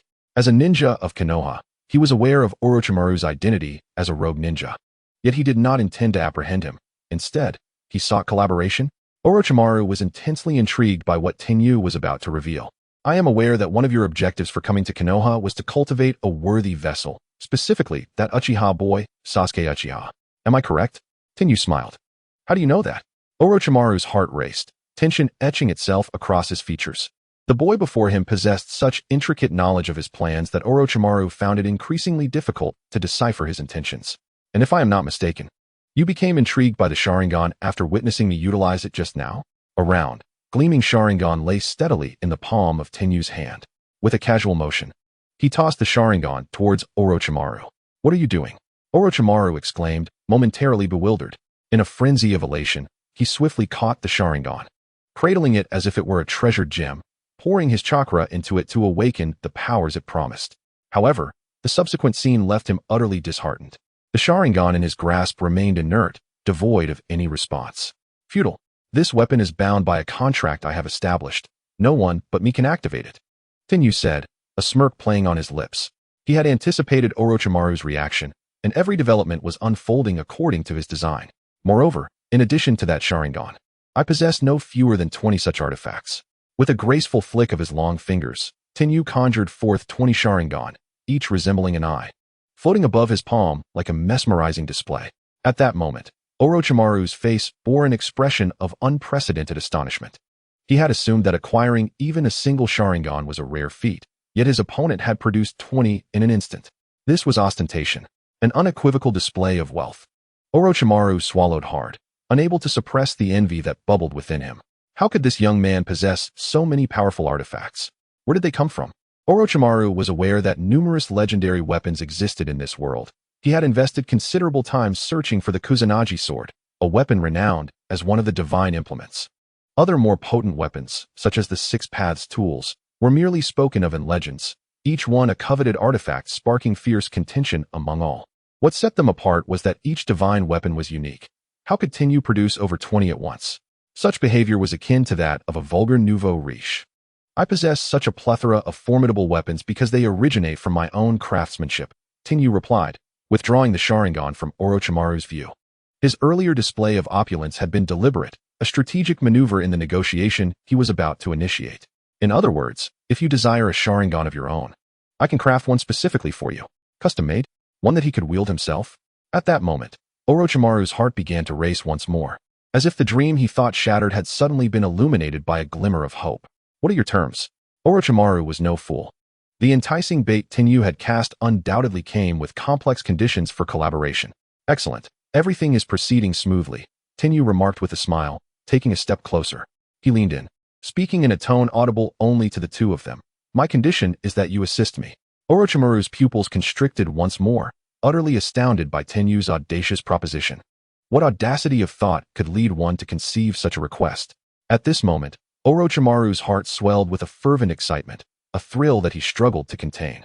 He found himself on the verge of abandoning his meticulously devised plan for the collapse of Konoha, yearning to rush back to his laboratory and embark on his scientific endeavors. No problem. Orochimaru extended his tongue, lightly licking his lips, his gaze brimming with barely contained exhilaration and fervor. Tenyu, I accept this collaboration with you. Truly worthy of Orochimaru. A man of decisiveness. I find that quite admirable, Tenyu remarked with an air of casual amusement. As we are partners in this venture, I wouldn't mind offering you a little perk. I am aware that your secondary plan for your visit to Konoha involves a confrontation with Sarutobi Hiruzen. However, he possesses a rather troublesome ninjutsu. During the battle, even you must exercise caution, lest you suffer significant losses. Chapter 138, Reinforcements. The setting sun cast a crimson hue upon the leaves, enveloping the entire forest in a gilded glow. At that moment, a squad of ninjas advanced swiftly through the forest of death, led by Tianyu's deputy, Mitarashi Anko, who served as the proctor for this examination. How much farther? Mitarashi Anko inquired, glancing towards her companion. 3 kilometers remain. We must continue heading southwest, came a gentle yet resolute voice from beside her. Hinata Hyuga, her Byakugan activated. Why must we, while participating in the Chunin exams, suddenly be drawn into such matters? Inazuka Kiba, clad in a gray fur-lined coat with a small white dog perched atop his head, lamented with an air of exasperation. I apologize, Kiba. It was my unilateral decision to come here, and I have burdened you and Shino, Hinata said, her expression filled with remorse as they hastened onward. Oh, Hinata, I don't mean to blame you. Since you insisted on rushing to save that fellow named Tianyu, Shino and I couldn't possibly abandon you. After all, we are teammates. Kiba replied, waving his hands in protest. Indeed, without you, we would be unable to complete this Chunin exam. Shino Aburame chimed in somberly from the side. You 3 youngsters possess quite the determination, Mitarashi Anko remarked, a glimmer of appreciation shining in her eyes, particularly for the timid yet resolute Hinata from the Hyuga clan. Despite her seemingly delicate demeanor, she courageously stepped forward to assist the Umbu ninjas in locating Tianyu, fully aware of the dangers that lay ahead. Had the situation not arisen so suddenly, leaving us without suitable sensory ninjas to assist, I would not have involved you candidates in such troublesome affairs, Anko noted, her expression softening as she winked at Hinata and her companions. Rest assured, I have been observing your performance as the proctor. Even if you fail to reach the central tower of the Forest of Death on time, I shall ensure you pass this second examination. Is that even possible? Kiba exclaimed, his eyes widening in astonishment. This is a loophole, isn't it? Can an examiner really wield their authority in such a manner? Of course. Mitarashi Anko declared with conviction. If anything goes awry, cough cough, Tianyu will take the blame for you. Hooray. That's simply splendid. Kiba shouted excitedly, his face aglow with joy. Woof woof. Akamaru, the little white dog atop Kiba's head, joined in the celebration, sensing his master's elation. With that, Kiba and Shino cast aside any lingering reservations. Following Mitarashi Anko and her team swiftly towards Tianyu's location. The distance was closing. However, the prolonged activation of her Byakugan had taken a toll on Hinata's chakra. Her delicate features had grown somewhat pale, and fine beads of sweat began to form on her dainty nose. Yet, she remained undeterred, diligently scanning her surroundings and relaying information to Mitarashi Anko. There are two exceptionally powerful individuals engaged in battle. One of their chakras is familiar. It belongs to my brother, Tianyu. The other chakra, however, is entirely foreign to me. It is dark and foreboding, sending chills down my spine. The mere sensation of the opposing chakra made Hinata shiver involuntarily. The effort of sensing such formidable chakra was quite taxing for her. That's enough for now. Hinata, you've performed admirably, Mitarashi Anko reassured her, patting her shoulder. She reflected on the remarkable blend of gentleness and determination exhibited by the young girl before her. I can continue, Hinata insisted, shaking her head in defiance.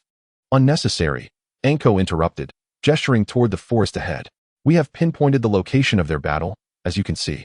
Hinata paused, then deactivated her Byakugan, restoring her vision to its original state. The moment she beheld the scene before her, her face was etched with incredulity. This is utterly astonishing. No wonder Anko-sama stated that further tracking of Tianyu's battle was unnecessary. The forest lay ravaged, a testament to the ferocity of the clash between two powerful figures. Dozens of large trees had been snapped in half, their trunks and leaves coated with remnants of white frost, a chilling reminder of the battle's intensity. As they drew nearer, the temperature plummeted, a stark contrast to the summer warmth, enveloping them in a biting cold. Achoo! Kiba sneezed, rubbing his nose as if he had seen a ghost. Thank goodness we encountered Naruto and his group earlier. They warned us to steer clear of this place. Otherwise, we wouldn't just fail the Chunin exams. We might freeze to death here. As they pressed on, they stumbled upon several corpses strewn across the ground. Some had been transformed into ice sculptures, others choked to death by constricting serpents, while others still had succumbed to venomous bites. Witnessing this grim scene, Mitarashi Anko's expression darkened. As a summoner of snakes, she was all too familiar with the signs left behind. Tianyu's earlier words rang true. Orochimaru had indeed returned to Konoha. Report, Anko-sama. The fallen are from Takigakure and Sunagakure. There are no casualties among our Konoha ninjas, an Umbu ninja reported. Leave one to secure the area and retrieve the bodies. The rest, follow me as we advance. Mitarashi Anko commanded decisively, leading her team onward towards the heart of the battlefield. Damn you, Orochimaru. In the depths of Mitarashi Anko's gaze, a myriad of intricate emotions flickered. At that moment, she suddenly felt the cursed mark on her neck flare up with an intense heat. Chapter 139, Let Us Be Together. Oh, is Anko almost here? It has truly been years since I last saw that little girl. A faint smile appeared on Orochimaru's pallid face as he gazed into the distance. After all this time, would you not wish to stay and reminisce with your little apprentice? Tianyu raised an eyebrow, intrigued by the prospect. If those Konoha folks were to witness our amicable conversation, I dare say even Sir Tobi-sensei would harbor suspicions about you, Orochimaru remarked, his serpent-like eyes fixed on Tianyu, chuckling softly. I am unconcerned, Tianyu replied indifferently. Nonetheless, I would prefer not to reveal my ally's identity so prematurely, Orochimaru continued with a smile.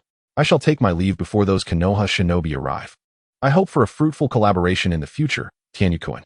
With that, Orochimaru stepped back, his form gradually melding with a nearby tree, utilizing a unique transformation technique to depart the battlefield. Tianyu-sama. At that moment, the Konoha Umbu finally arrived at the scene, appearing beside Tianyu. Phew, thankfully you're alive. Are you injured? Let me see. Mitarashi Anko was the first to express her concern, scrutinizing Tianyu closely. Do you think I would be injured? Tianyu smirked, a playful glint in his eyes. One can never be too sure, especially considering the adversary, Anko began, only to suddenly lift her head, scanning the surroundings. Where is Orochimaru? He has fled, Tianyu replied nonchalantly. Anko's eyes widened in disbelief. Could it be you? Indeed, Tianyu nodded, casually stating, we clashed, and he deemed himself outmatched. Thus he retreated. Shock painted Anko's features as she sensed the remnants of Orochimaru's presence around them.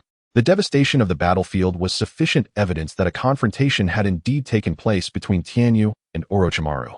The scorching sensation of the cursed mark on Anko's neck gradually dissipated, indicating that Orochimaru had vacated the area. All signs pointed to the veracity of Tianyu's claims. No wonder he had seemed unconcerned about seeking aid from the Hokage. It turned out he possessed the strength to contend with Orochimaru on his own. This young man was truly formidable. Hyuga, you too? Tianyu noticed that among the group accompanying Mitarashi Anko, there were also Hinata's teammates, Kiba Inuzuka and Shino Aburame. Their current status was merely that of Jinin, which ordinarily disqualified them from participating in such high-level missions. Moreover, they should still have been engaged in the Chunin exams. Fortunately, I encountered this little Hyuga girl along the way. Thanks to her scouting abilities, we were able to arrive here so swiftly. She certainly has a brave spirit.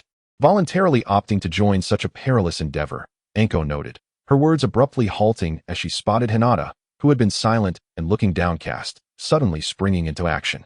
She dashed toward Tianyu, arms outstretched, and enveloped him in a tight embrace. For Hinata, who would ordinarily blush at merely catching a glimpse of Tianyu, this was nothing short of a revolutionary gesture. Kiba and Shino, her teammates, were left utterly astonished. Is this really something Hinata would do? Yet, in that moment, Hinata paid no heed to the thoughts of others. The emotions she had suppressed throughout their journey erupted with overwhelming force, obliterating any semblance of rationality. Her sole thought was to hold tightly onto her beloved Tianyu. She pressed her cheek against his chest, hearing the strong, steady rhythm of his heart beating robustly within. This sound, amidst her emotional turmoil, finally granted Hinata a sliver of clarity. Thank goodness, Tianyu and I is safe and unharmed. Thank goodness, I am not too late. I apologize for causing you worry, Tianyu said gently, a warm smile gracing his face as he embraced Hinata, patting her back soothingly. Tianyu and I like you. I'm sorry for being so impulsive earlier, but I was genuinely worried about your safety, Hinata confessed, lifting her gaze to meet his. At that moment, Tianyu noticed the redness around her eyes, and the delicate, flawless features of her face were adorned with shimmering tears. This poignant, heart-wrenching sight was breathtakingly beautiful. Tianyu felt as though his heart had skipped a beat, and his pulse quickened. This feeling was unlike anything he had ever experienced with any other girl. Tianyu and Hinata had known each other since childhood, maintaining a bond that had only deepened during their time together in the village. Except for the years he spent training with Might Guy. However, their relationship had remained at the level of mutual affection, never progressing further. Yet, in this moment, witnessing the girl who had shed tears for him, who had braved danger to support him, Tianyu's heart crystallized its intent. I like you too, so let us be together. Hinata, Tianyu said earnestly, taking her small hand in his. Tianyu and I. Feeling the warmth radiating from his palm, Hinata trembled slightly, a charming flush creeping onto her cheeks. Her eyes sparkled with uncontainable joy as she buried her head against Tianyu's chest, glancing shyly elsewhere and murmuring, Tianyu smiled tenderly, wiping away her tears before removing his cloak and draping it over her shoulders. The battlefield, where he had unleashed the great crimson lotus ice style, still bore the remnants of ice and snow, the temperature significantly lower than in other areas. He certainly did not wish for his dear girl to catch a cold. This little one must have been terrified upon hearing that he might confront one of the legendary Sannin, Orochimaru. To soothe Hinata, Tianyu held onto her hand firmly, with no intention of letting go. Furthermore, Hinata's small, delicate hand felt incredibly pleasant to hold. Chapter 140, Food Lovers, Heart of a Foodie. I'm full, truly full. Everyone present, including Mitarashi Anko, Kiba Inuzuka, Shino Aburame, and the other Umbu shinobi, could not help but facepalm. They all felt that after consuming such a hearty bowl of dog food, they were utterly satiated. Even Kiba's little white dog, Akamaru, covered its eyes with its chubby paws, signaling its unwillingness to witness the scene. Hey, you humans. Don't all rush over here to steal my dog food. Feeling the gaze of the crowd upon her, Hinata lowered her head, gently gripping Tinyu's palm. Sensing the girl's determination, Tinyu allowed a slight smile to grace his lips, intertwining their fingers, transforming their connection into that of a couple deeply in love. At that moment, as the air around them was filled with romantic, pink bubbles, a large group of individuals, seemingly numbering at least 10, swiftly approached from a distance. Brother, dressed in a red qipao and sporting 2 playful pigtails, Tintin rushed to the front of the group, hastening towards Tinyu upon spotting him. Are you all right? Did you sustain any injuries? I heard you were battling a formidable enemy. Tintin bombarded Tinyu with questions like a rapid-fire barrage. Do I look like I'm hurt? Tinyu replied with a smile. How did you know I was here? Before Tintin could respond, Naruto rushed in, panting heavily. Tinyu, I informed them. I heard from Sasuke that you were fighting that guy Orochimaru, so I wanted to warn Tintin and the others to stay away, to avoid interfering with your battle. But when Tintin learned how powerful Orochimaru was, she insisted on coming to find you. I couldn't stop her. Tenyu, you can punish me. But I had to bring Tintin and the others with me. Tenyu glanced behind Naruto and couldn't help but think, goodness. The Konoha 12 have all gathered here in the Forest of Death. Have I unwittingly gained such influence? I'm fine, and I have no injuries. Thank you all for your concern. Tenyu warmly smiled at everyone, expressing his gratitude. Upon confirming that Tenyu was indeed unharmed, the crowd collectively sighed in relief. Tenyu-kun, Hinata. You too. At that moment, Ino stood amidst the group, her expression one of sheer astonishment as she observed Hinata standing intimately beside Tenyu. Then, noticing their hands intertwined, the onlookers began to realize that their relationship was far beyond that of mere friends. Hinata's cheeks flushed crimson once more, while Tenyu boldly proclaimed to the crowd, indeed, Hinata and I are now dating. From this day forth, Hinata is my girlfriend. Wow. The crowd erupted in exclamations, taken aback by the couple's sudden announcement of their relationship in front of everyone. Let's celebrate. Let's celebrate. The carefree Naruto cheered, clapping enthusiastically. The others soon joined in, genuinely congratulating Hinata and Tenyu on their romance. Absolutely. I'll book the barbecue restaurant this weekend. Everyone come and feast until you're full. Tenyu replied cheerfully, his eyes gleaming with joy. I've handled everything here, and the Forest of Death is as safe as it once was. So, dear candidates, please proceed with your second Chunin exam assessment. As Tenyu's words concluded, Naruto's face fell, and he exclaimed in exasperation, wait, we still have to continue the exam? You dimwit. Did you think we could just advance without any further challenges? Sasuke remarked disdainfully at Naruto before tugging at his collar, leading him away. We should get going.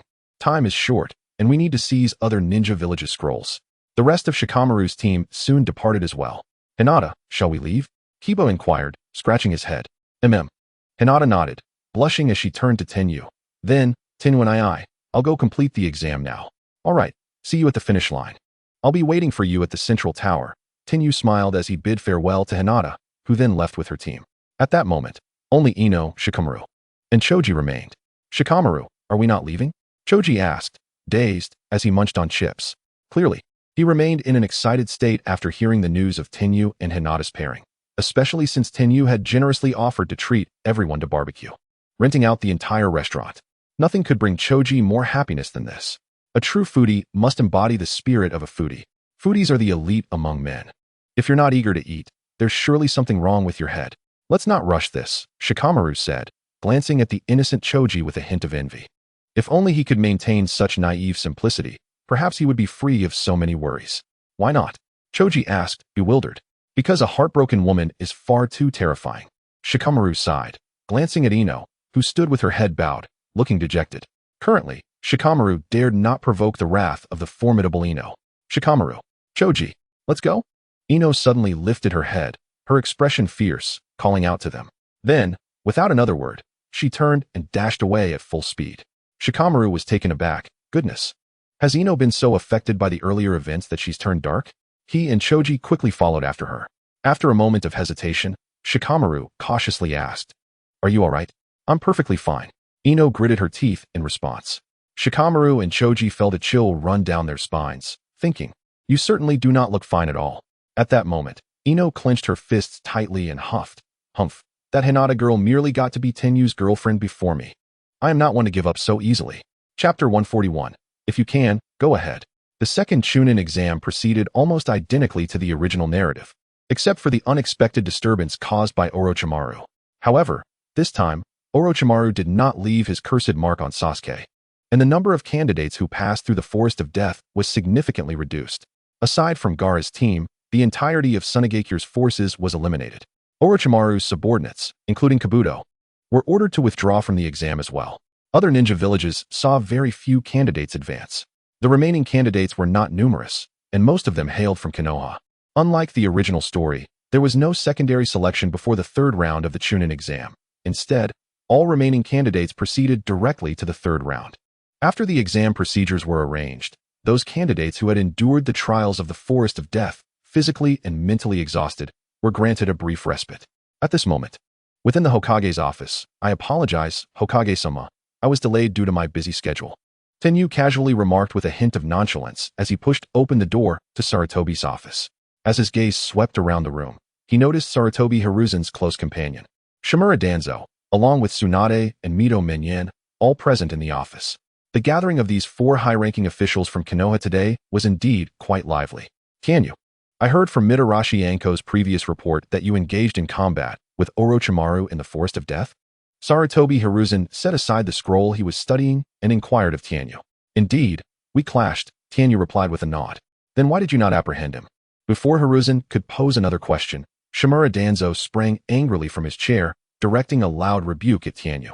Orochimaru is an S-rank rogue ninja who has defected from the village. How could you allow such a dangerous individual to escape unscathed? Your mission has failed utterly. Do you not recognize your error? Tsunade and Mito Minyan nodded in agreement, evidently aligning with Danzo's perspective on the matter. Oh, Danzo, your authority is truly impressive. Tanyu replied, his tone laced with unmistakable derision. A cold smile graced his lips as he looked toward Danzo, sneering, mission failed? When did I ever claim that my task was to capture Orochimaru? The mission I undertook was merely to serve as the proctor for the second exam. Besides, you are well aware that Orochimaru is an S-rank rogue ninja. If you wish to eliminate this destabilizing factor from the village, why not capture him yourself? I wouldn't dream of stealing your thunder. With that, Tanyu's smirk deepened as he raised his right hand in a gesture inviting Danzo to take action. Upon hearing Tanyu's words, Danzo and his companions, Tsunade and Mito Minyan, turned pale. They realized that this young man, Tanyu, had already reached a level of power akin to that of the legendary Konoha White Fang. However, unlike the White Fang, Tanyu held no profound sense of honor for the village, nor was he a pliable figure easily manipulated. The elders felt a discomfort as they faced his direct rebuttal. Capture Orochimaru? When Orochimaru defected over a decade ago, his strength surpassed that of all three of us elders combined. What do you expect us to do?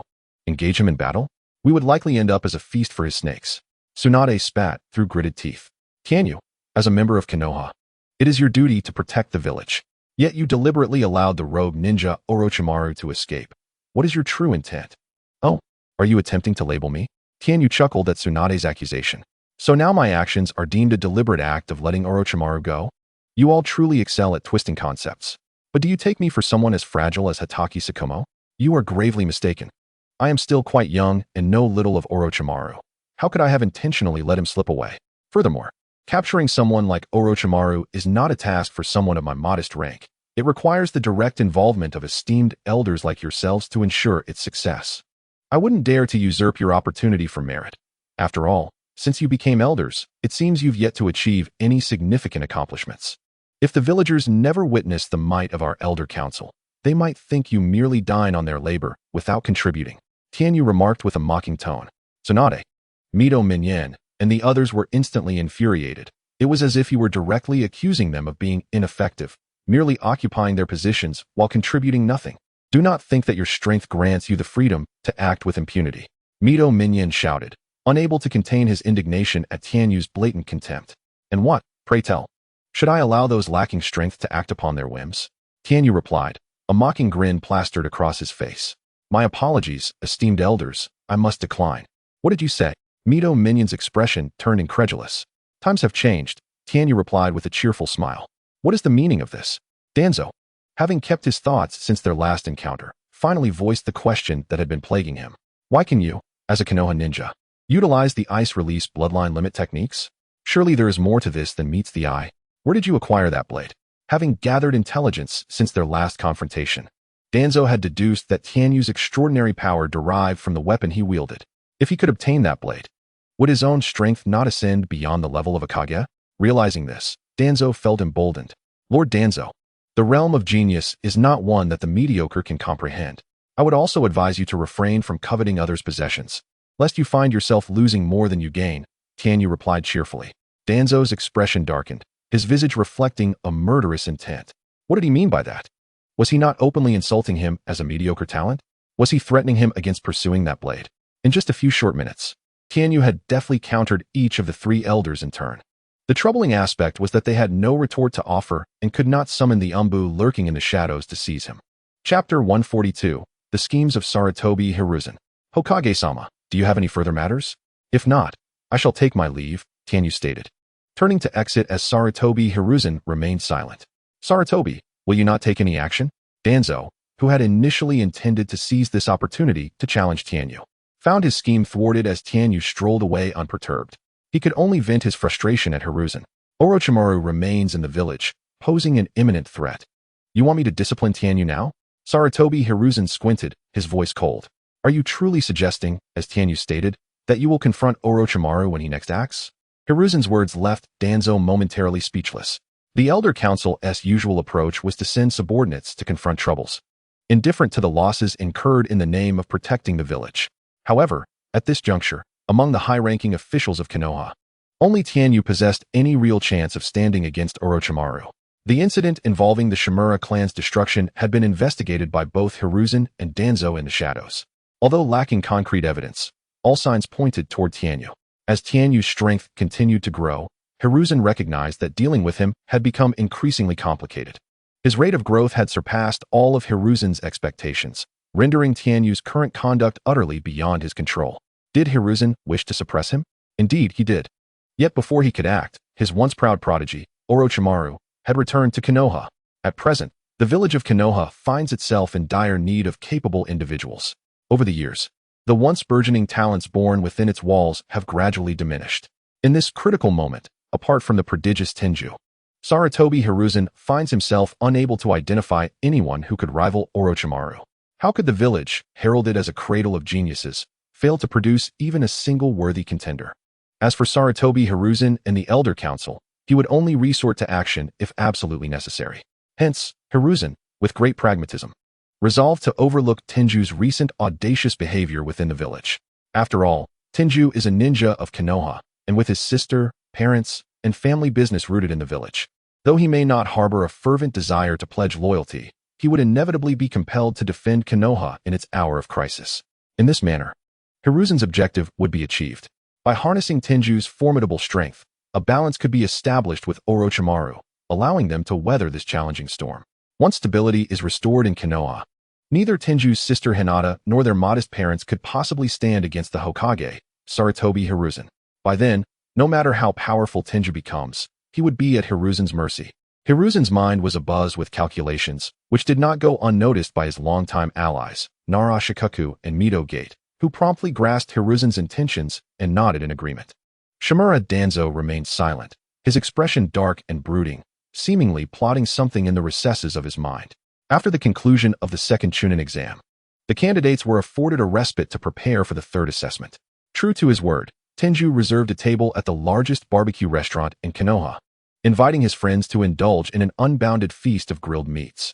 The gathering was twofold: to celebrate Tenju and Hinata's budding romance, a match made in heaven, and to commemorate their successful passage through the second Chunin exam. As the group of over 10 settled in, Tenju promptly ordered 100 plates of barbecue. Hey, while we are many, and considering that Choji can eat quite a bit, is it really necessary to order so much at once? Shikamaru remarked, resting his chin on his hand. Indeed, Tenju, if we cannot finish it all, it would be a waste, not to mention quite costly. Inazuka Kiba chimed in. Fear not, Tenju is exceedingly wealthy. He could easily buy this entire restaurant if he wished. Naruto interjected before Tenju could respond, adding, and Tenju's appetite is nothing to scoff at. Tenju, you are indeed a friend worth having, Choji exclaimed, rising in excitement upon hearing about Tenju's eating prowess.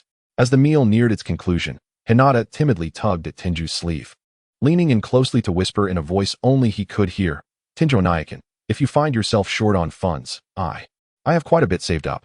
As the heiress of the Hyuga clan, Hinata's allowance was indeed substantial, though she was typically modest and rarely spent extravagantly, amassing a considerable fortune over the years. Tenju chuckled softly at her words and gently ruffled her hair, whispering back, rest assured, I possess ample funds. I can certainly support you in the future. Save your money for your dowry. Oh, all right, Hinata stammered, her cheeks flushing as she averted her gaze, sipping her juice to mask her embarrassment. The notion of saving for a dowry felt premature. After their meal, the sun had already set, and the group began to disperse. Tenju escorted Hinata to the entrance of the Hyuga clan's estate, bestowing a gentle kiss upon her forehead as a farewell before he made his way home. Having indulged in a bit of sake at the gathering, Tintin had already succumbed to slumber. Meanwhile, Tsunade had been mysteriously absent, often disappearing for days at a time. Instead of heading directly to wash up and retire for the evening, Tenju made his way to the study, lighting a candle. The flickering flame cast dim shadows in what seemed like an empty room, yet Tenju suddenly spoke. If you have arrived, then you might as well reveal yourself. Do you truly find it amusing to lurk about, Orochimaru? At that moment, a figure emerged from the wall of the study, Orochimaru's elongated, serpent-like eyes gleaming like molten gold in the candlelight, his pallor as unsettling as ever. His gaze towards Tenju was filled with admiration and approval. How perceptive, Tenju-kun. It is no wonder you were chosen as my partner. You are indeed a fascinating individual. If you have merely come to share trivialities, you may leave at once. Tenju replied bluntly. Their relationship was merely one of collaboration, devoid of any deeper camaraderie. Heh, I have sought you out for a matter of great significance, Orochimaru replied, licking his lips with a serpentine flicker of his tongue, his eyes glinting with a sinister intrigue. What matter? Tenju inquired, his demeanor nonchalant beneath the dim light.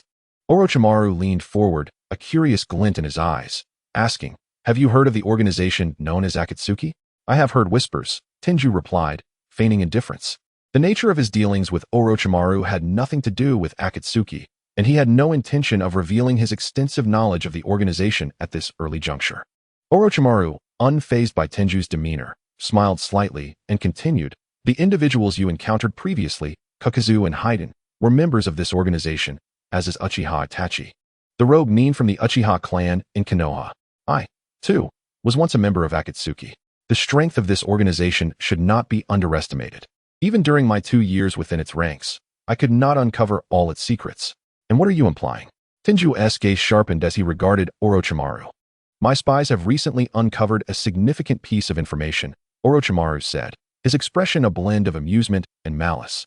It appears some high-ranking members of Konoha have been in contact with individuals from that organization, and it is quite possible that they may make an appearance during the upcoming Chunin exam. Things in Konoha are about to become quite lively, Orochimaru cackled, his laughter echoing ominously in the darkness. Tell me, Tenju-kun, what are your plans now? Tenju felt a spark of interest at the news Orochimaru had brought. This information was indeed of great significance. It was surprising to learn that someone within Konoha's upper echelons had clandestinely allied with Akatsuki. Tenju narrowed his eyes in thought. The hypocritical Sarutobi Hiruzen would surely avoid such murky waters, while the influence of Nara Shikaku and Mito Gate was too feeble to warrant Akatsuki's attention. Thus, only one individual remained, the perennial scapegoat, Danzo.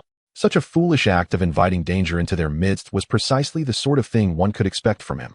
If my very existence alters the original storyline, and the Akatsuki intervenes in this Chunin exam, then indeed, the situation becomes quite intriguing. Who might arrive? Obito, Itachi Uchiha, or Nagato? The spy mentioned by Orochimaru is likely none other than his capable assistant, Kabuto Yakushi. Though Orochimaru's information was shrouded in ambiguity, Tenyu, combining what he already knew, swiftly deduced the complexities involved. Well done, Orochimaru. The news you have brought is indeed of great significance to me. Tenyu nodded appreciatively, not hesitating to express his gratitude towards Orochimaru. Since members of that organization are on their way, it appears I must prepare in advance to host them properly. Should we alter our prior plans? The appearance of Akatsuki members will undoubtedly introduce a significant variable into our previous strategies, Orochimaru chuckled. No need. Tenyu resolutely shook his head, insisting, continue with our initial agreement. The remaining matters shall be entrusted to me. Tenyu's response left Orochimaru astonished, yet it also kindled curiosity and anticipation within his gaze. Tenyu-kun, do you truly have the confidence to handle them, even if that organization shows up? How fascinating. This visit to Konoha is proving to be quite worthwhile.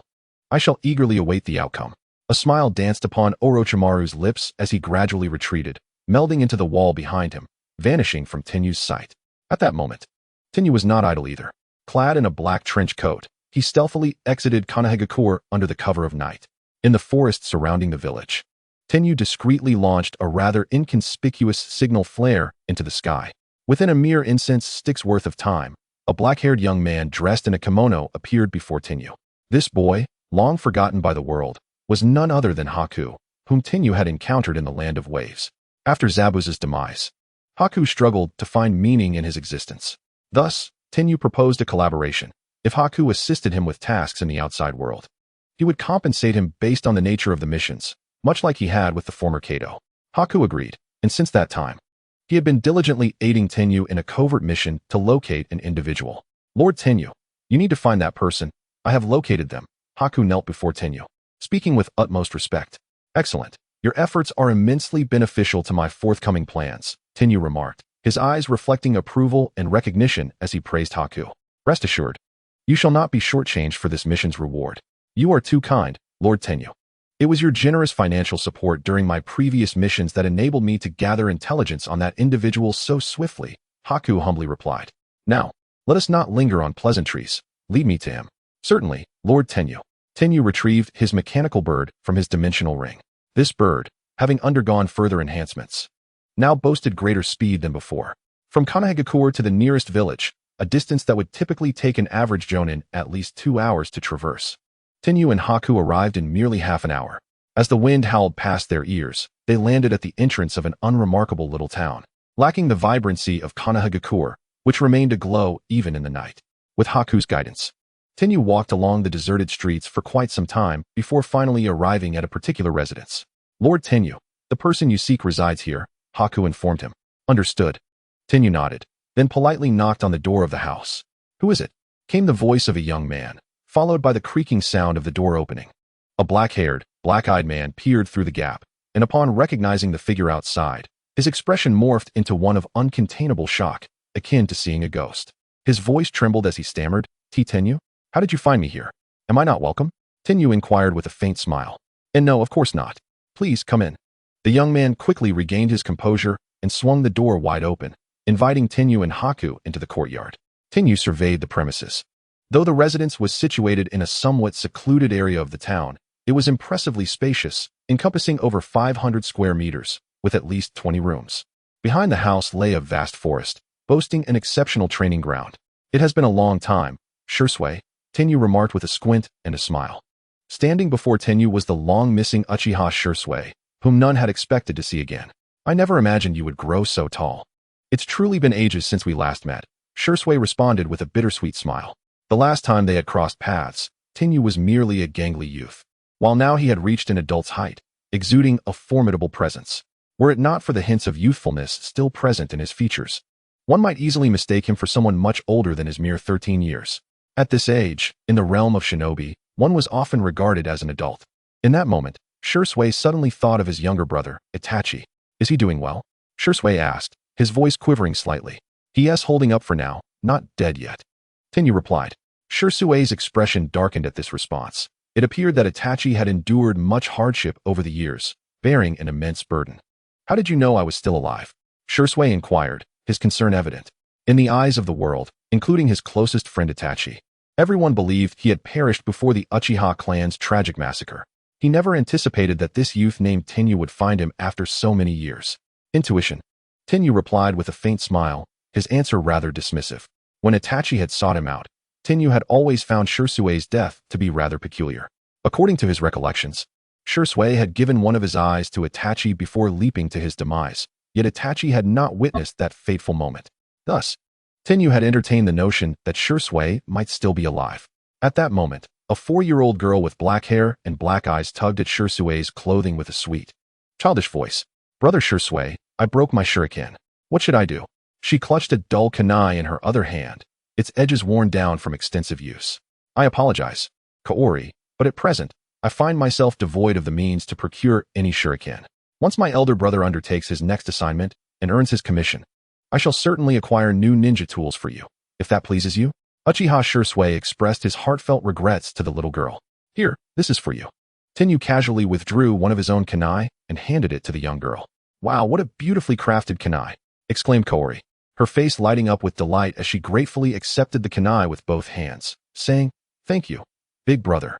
After Kaori departed, Tenyu observed several children of varying ages, from toddlers to teenagers, practicing shuriken throwing techniques in the yard.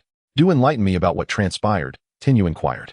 Uchiha Shursui sighed deeply, then nodded, saying, Initially, I aimed to prevent the conflict between Konoha and the Uchiha clan.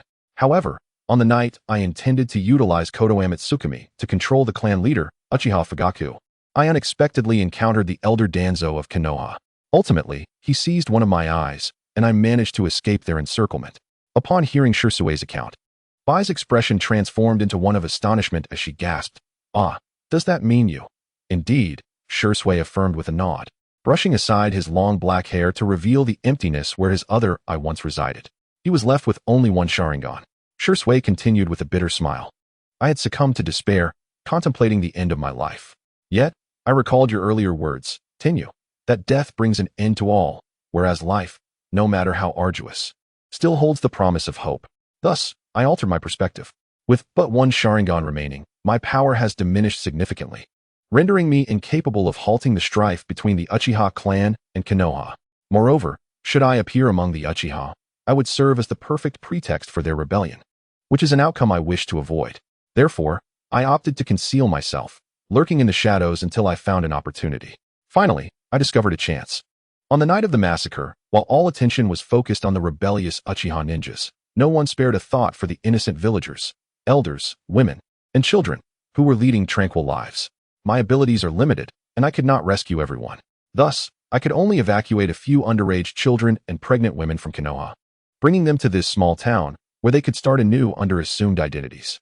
They represent the last hope of our Uchiha clan. Shisui cast a glance at the children in the distance, his heart filled with myriad emotions. Now it makes sense, Tenyu remarked, a glimmer of understanding in his eyes.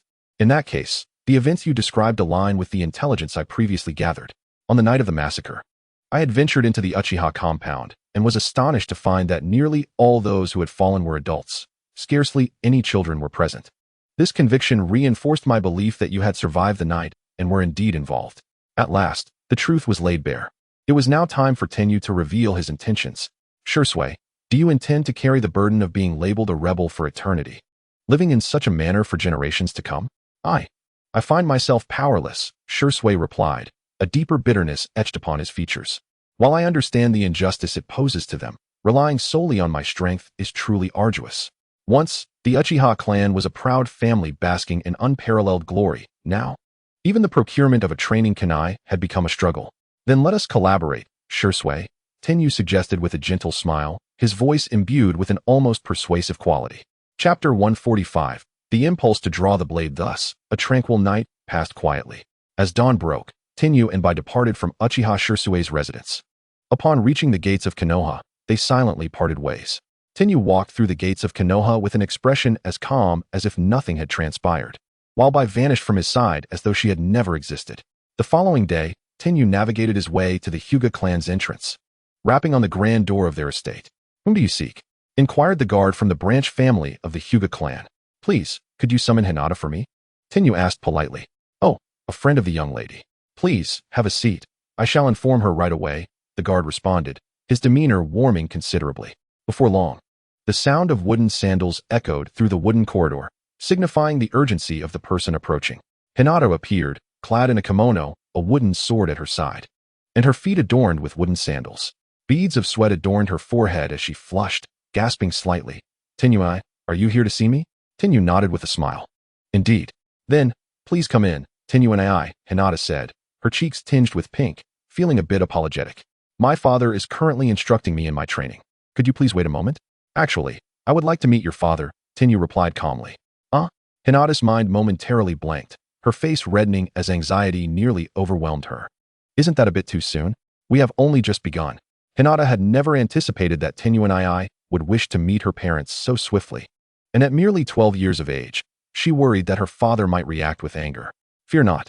I am well aware and shall not put you in a difficult position, Tenyu reassured her, gently patting her head. Unable to refuse Tenyu's request, Hinata nodded. Very well. I shall take you there. She took Tenyu's hand, leading him through the corridor toward the depths of the Hyuga estate. At the very least, she wished for her father to recognize her intentions, ensuring that he would not be overly harsh on Tenyu. Here we are, Tenyu. I shall accompany you inside. Hinata said softly. No need. I will handle the rest.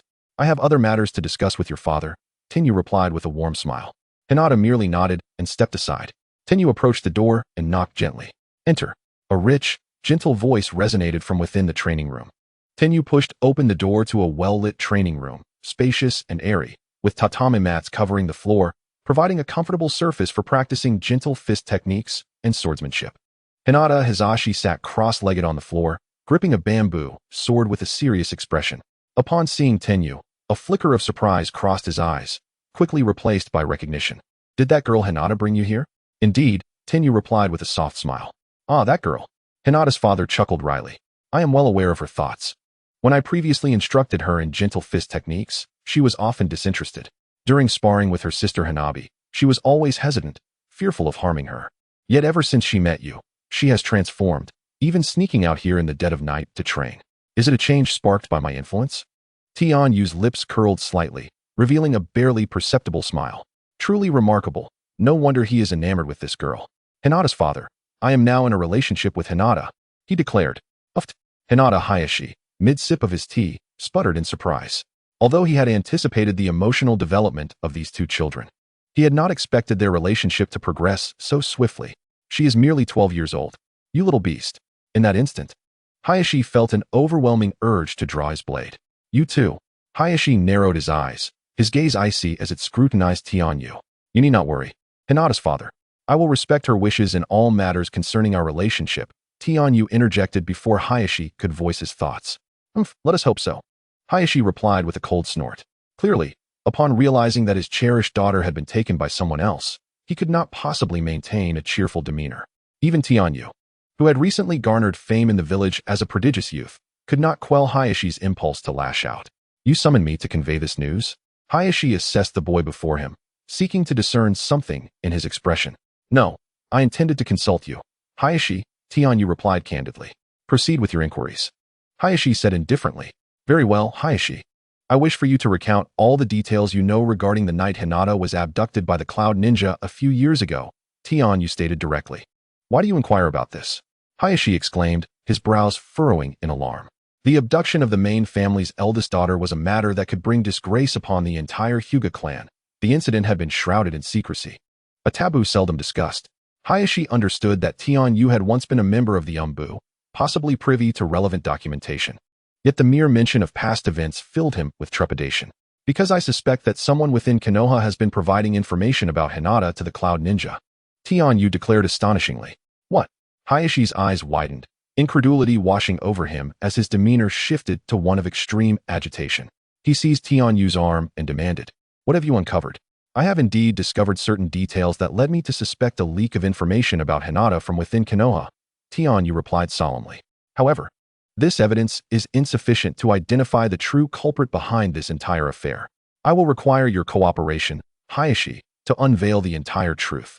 He continued, Surely, you do not wish for your younger brother to remain in ignorance until his demise, nor do you want your daughter Hinata to live in peril. Oblivious to the orchestrator of this tragedy? A confident smile graced Tianyu's lips as he posed this question to Hayashi. Hayashi scrutinized the young man before him, realizing that despite his youth, Tianyu possessed an extraordinary depth of insight. Since the commencement of their dialogue, Tianyu had maintained the initiative, steering their conversation in the direction he desired. Not just anyone could approach Hayashi with the claim that there were hidden truths behind Hinata's abduction and earn his trust. Tianyu had first disclosed his relationship with Hinata, thereby establishing a connection that lent credence to his subsequent assertions. Moreover, regardless of his motives for unraveling the secrets surrounding that incident, the link between him and Hinata effectively tied him to the Hyuga clan.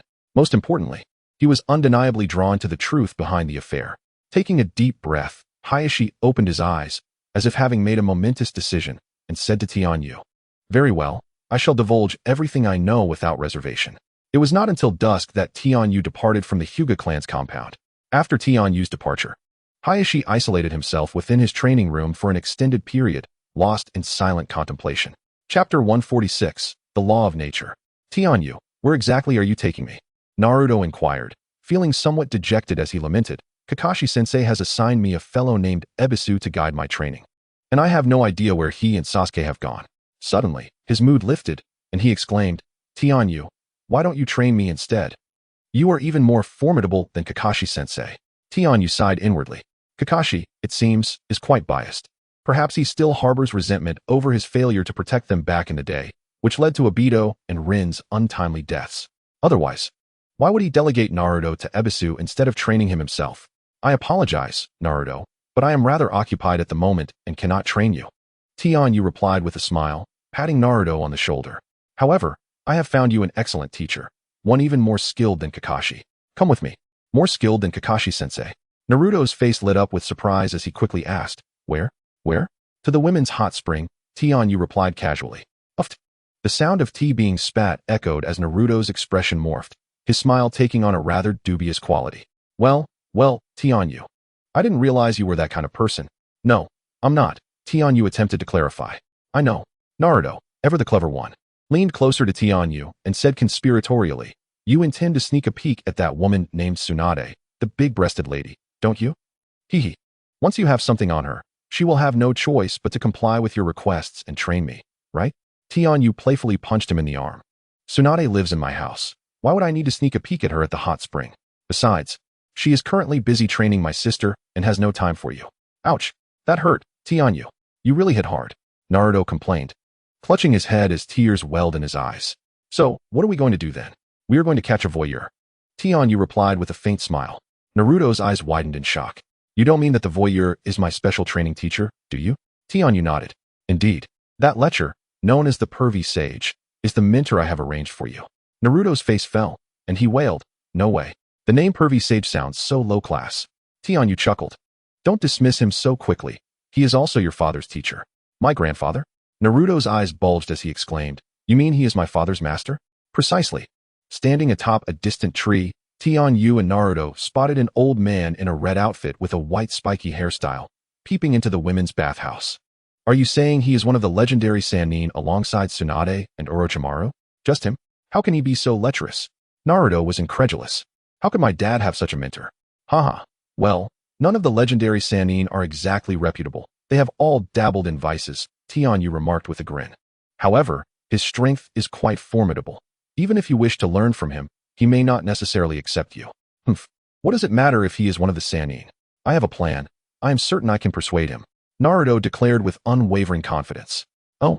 Tianyu raised an eyebrow, intrigued by Naruto's boldness. Hee, dealing with someone like him is my specialty. Naruto chuckled mischievously as he leaped towards the rooftop where Jiraiya was situated, simultaneously forming hand seals. So it's this technique, Tianyu thought with a knowing smile. The secret art of captivating allure.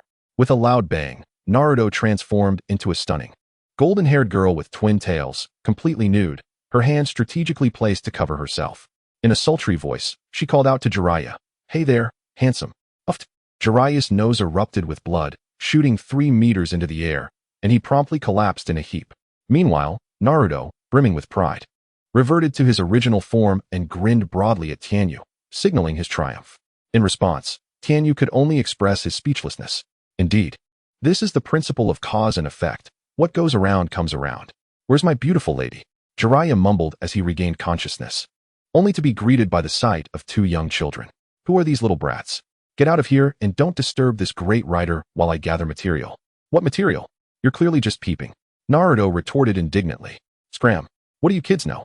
This great writer is currently gathering material for the bestseller Paradise of Intimacy. Jiraiya exclaimed. Paradise of Intimacy? Hey, isn't that an inappropriate novel? Naruto pointed at him. Did you write that book? You know that book? You can't possibly be one of my fans, can you? It seems I'm quite famous. Jiraiya basked in self-admiration. But really, how could a kid like you have read it? Ugh, with you 2 here, I've completely lost my inspiration. Forget it, I'm leaving. Jiraiya leaped onto the railing, intending to depart. Wait, Naruto called out, desperate to stop him. What are you talking about? If you leave, my special training will be ruined. Jiraiya, are you really going to walk away without even taking a look at your own disciple? Tianyu said with a calm smile. What did you say? Jiraiya paused midair, turning back to Tianyu. Don't you find his appearance somewhat familiar? Tianyu pointed at Naruto. Jiraiya's expression grew serious as he scrutinized Naruto, then exclaimed in disbelief, he can't be. Indeed, he is the child of Minato Namikaze and Kushina Uzumaki, Tianyu smiled. He requires your guidance and training. What? Play babysitter to this kid? Absolutely not. No way. Jiraiya immediately refused. Humph, whether you like it or not, you will. Tianyu warned. Don't force my hand. I can render you immobile in 30 seconds. Naruto shouted from the side. Huh, such bravado. Can you actually do that? If you can, I might be willing to help you train, Jiraiya laughed heartily, clearly unconvinced that Naruto could incapacitate him in half a minute. Then you better watch out. Naruto grinned ominously as he began forming seals. Bring it on, Jiraiya scoffed. Dismissing Naruto's threat, he believed that the boy with black hair posed a greater danger. Shadow clone technique. Over 100 Narutos simultaneously appeared, charging towards Jiraiya. Shadow clones. Kid, more isn't always better. Jiraiya laughed. Sometimes, it truly is, Naruto chuckled back, causing Jiraiya to feel a chill down his spine. Tianyu, observing the scene, remarked leisurely, Jiraiya, it seems you are in for it. Secret art, harem technique. Bang, Bang! Bang! Over 100 Narutos simultaneously unleashed their captivating allure technique, surrounding Jiraiya. Ah! Jiraiya screamed, his nose bleeding profusely as he once again fainted dramatically. All done. After dispelling the shadow clones and the alluring technique, Naruto dragged the unconscious Jiraiya towards the training grounds and bid farewell to Tianyu. Big brother Tianyu. Hee, I'm off to train with this guy? With Naruto's bond now established, Jiraiya's final variable in this game was resolved. In the deep of night, Tianyu sat alone in his study, contemplating the game of Go laid out before him. The black stones in his hand had cornered the white stones into a dire situation, and a satisfied smile finally graced his face. In the days that followed, Tianyu became increasingly reclusive, exhibiting an unprecedented busyness. Even his sister Tenten and Tsunade, who lived with him, found it rare to catch a glimpse of him. However, Tenten and Tsunade frequently noticed masked Umbu shinobi entering and exiting Tianyu's room. Hadn't he already resigned from the Umbu? Was there still a trusted subordinate of Tianyu's embedded within the Umbu? Tsunade watched the figures of the Umbu, feeling an odd sense of familiarity, yet she couldn't quite place them. Despite their confusion, Tenten and Tsunade had no opportunity to inquire with Tianyu about the situation.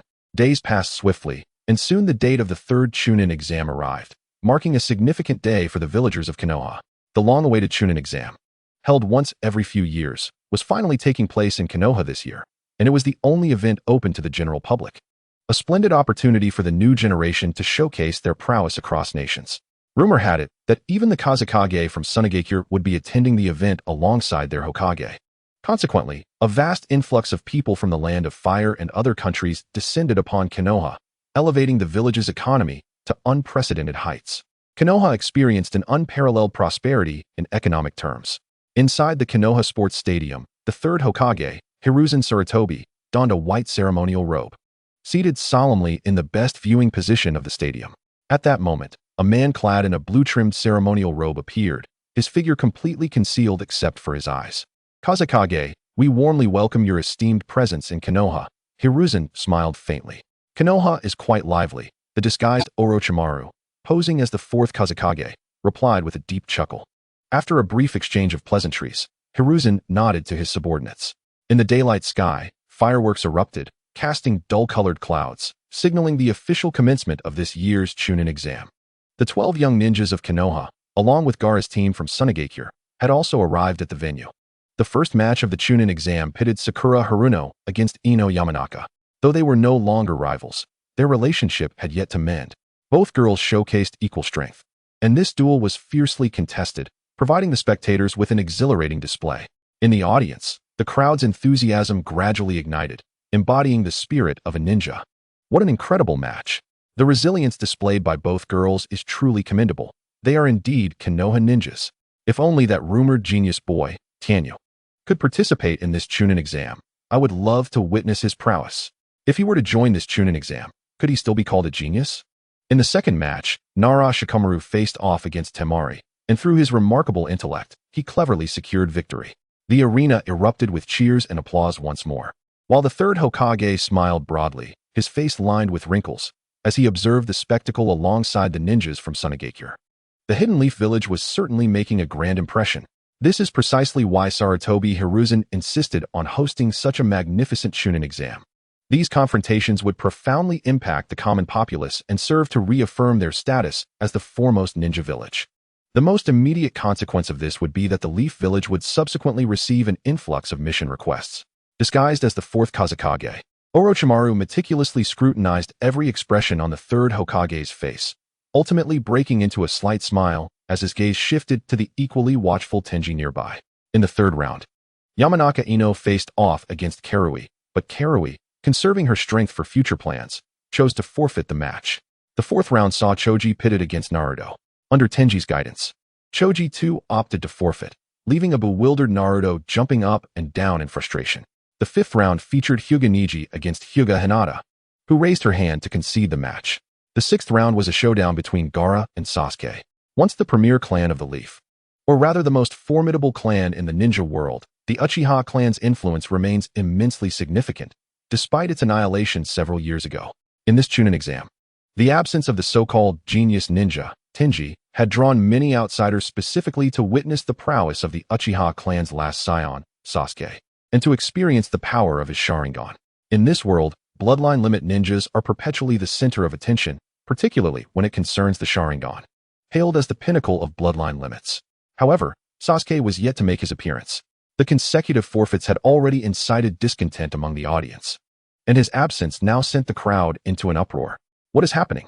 Everyone has forfeited the matches. Indeed, what are we supposed to watch? This is utterly devoid of entertainment.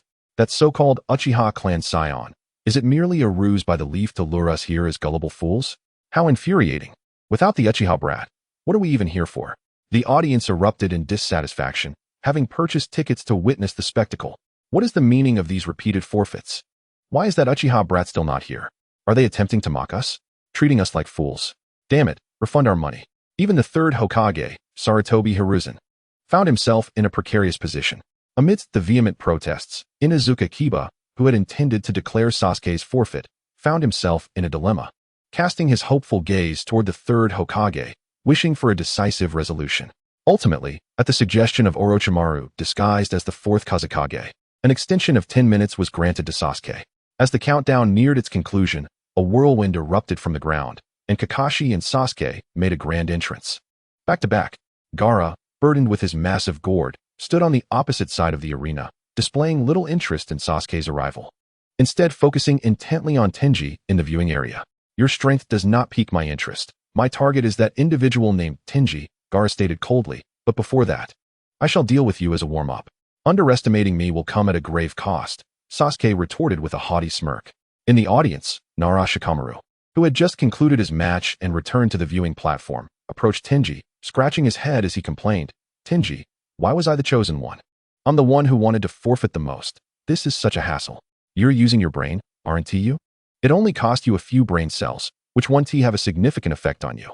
If the others went down to fight, they would likely end up like Sasuke in the arena right now, depleting all their chakra in one match and losing their combat effectiveness. Just look at him. He is a perfect example of what not to do. A cautionary tale, you say? Shikamaru chuckled. Sasuke will probably be furious to hear you say that. Tenji shrugged innocently. I'm merely stating facts. As the match between Sasuke and Gaara commenced, the audience was taken by surprise by the sudden turn of events. Sasuke, a prodigy in his own right, and Gaara, both formidable contenders among their generation, engaged in an exhilarating confrontation. Their powers had undoubtedly transcended the boundaries of Chunin, with Sasuke demonstrating high-speed taijutsu techniques he had learned from Rock Lee, earning him considerable admiration. Gaara, relying solely on his sand, found himself at a disadvantage against Sasuke's rapid maneuvers. Despite his renowned sand armor, it failed to withstand all of Sasuke's assaults. Gaara encased himself within a sand barrier, while Sasuke leaped to a high wall, unleashing a technique taught to him by Kakashi, Chidori. This time, I will not let you underestimate me, Sasuke declared. A surge of lightning coalescing in his palm, resonating with the discordant cries of 1,000 birds. Simultaneously, he cast a glance at Tenji in the stands, his expression imbued with pride. Clearly, Sasuke had become somewhat overconfident after acquiring Chidori, eager to prove his strength to that man.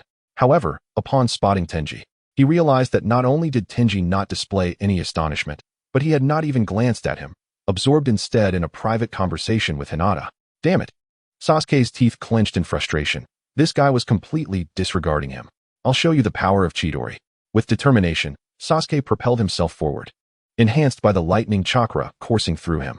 Chidori, he shouted, the lightning-infused attack piercing through Gaara's sand barrier. A scream echoed as a massive, purplish hand erupted from the barrier, sending Sasuke flying. The unexpected turn of events left the audience in shock. What is that? A monster? They gasped. However, before anyone could react or flee, feathers began to rain down from the sky. As the white feathers drifted gently, the astonished spectators felt their eyelids grow heavy, one by one succumbing to slumber. Weaker ninjas could not withstand the overpowering wave of drowsiness and collapsed. The joint operation between the sand and sound ninjas, the Leaf Village collapse plan, had officially commenced. Finally, it begins, Tenji remarked with a subtle smile. Now, the stage is set for the new Leaf Village plan to commence. This is, Guy's eyes widened in alarm, his expression tense. A large-scale genjutsu, Kakashi observed. Equally grave. At that moment, as if struck by an overwhelming visual shock, Might Guy's pupils constricted sharply. He exclaimed to Kakashi, who stood beside him, Kakashi, this is dire. Look over there. Naturally, Guy was gesturing towards the viewing platform where the third Hokage resided. There, smoke billowed ominously. Orochimaru, clad in the ceremonial robe of the fourth Kazekage, held a kunai poised threateningly against Sarutobi Hiruzen's neck, assuming the stance of a captor. With a powerful leap, he landed in the arena where Tenyu and the others were gathered. Whoosh, whoosh, whoosh. Dozens of shadowy figures descended into the Chunin exam arena.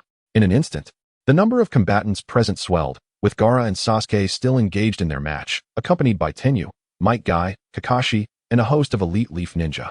Alongside the new generation of Konoha's 12 and masked Anbu shinobi, they had all converged to encircle Orochimaru, who was masquerading as the fourth Kazekage. Squinting his eyes, Sarutobi Hiruzen, his expression grave, addressed the person holding him hostage. Kazekage, what is the meaning of this? Are you truly intent on igniting a war between our two nations? At that moment, Orochimaru dramatically tore away the ceremonial robe, revealing his true identity, and with a triumphant cackle, he exclaimed, "It has been far too long, sensei. Encountering you under such circumstances truly moves me to the brink of tears."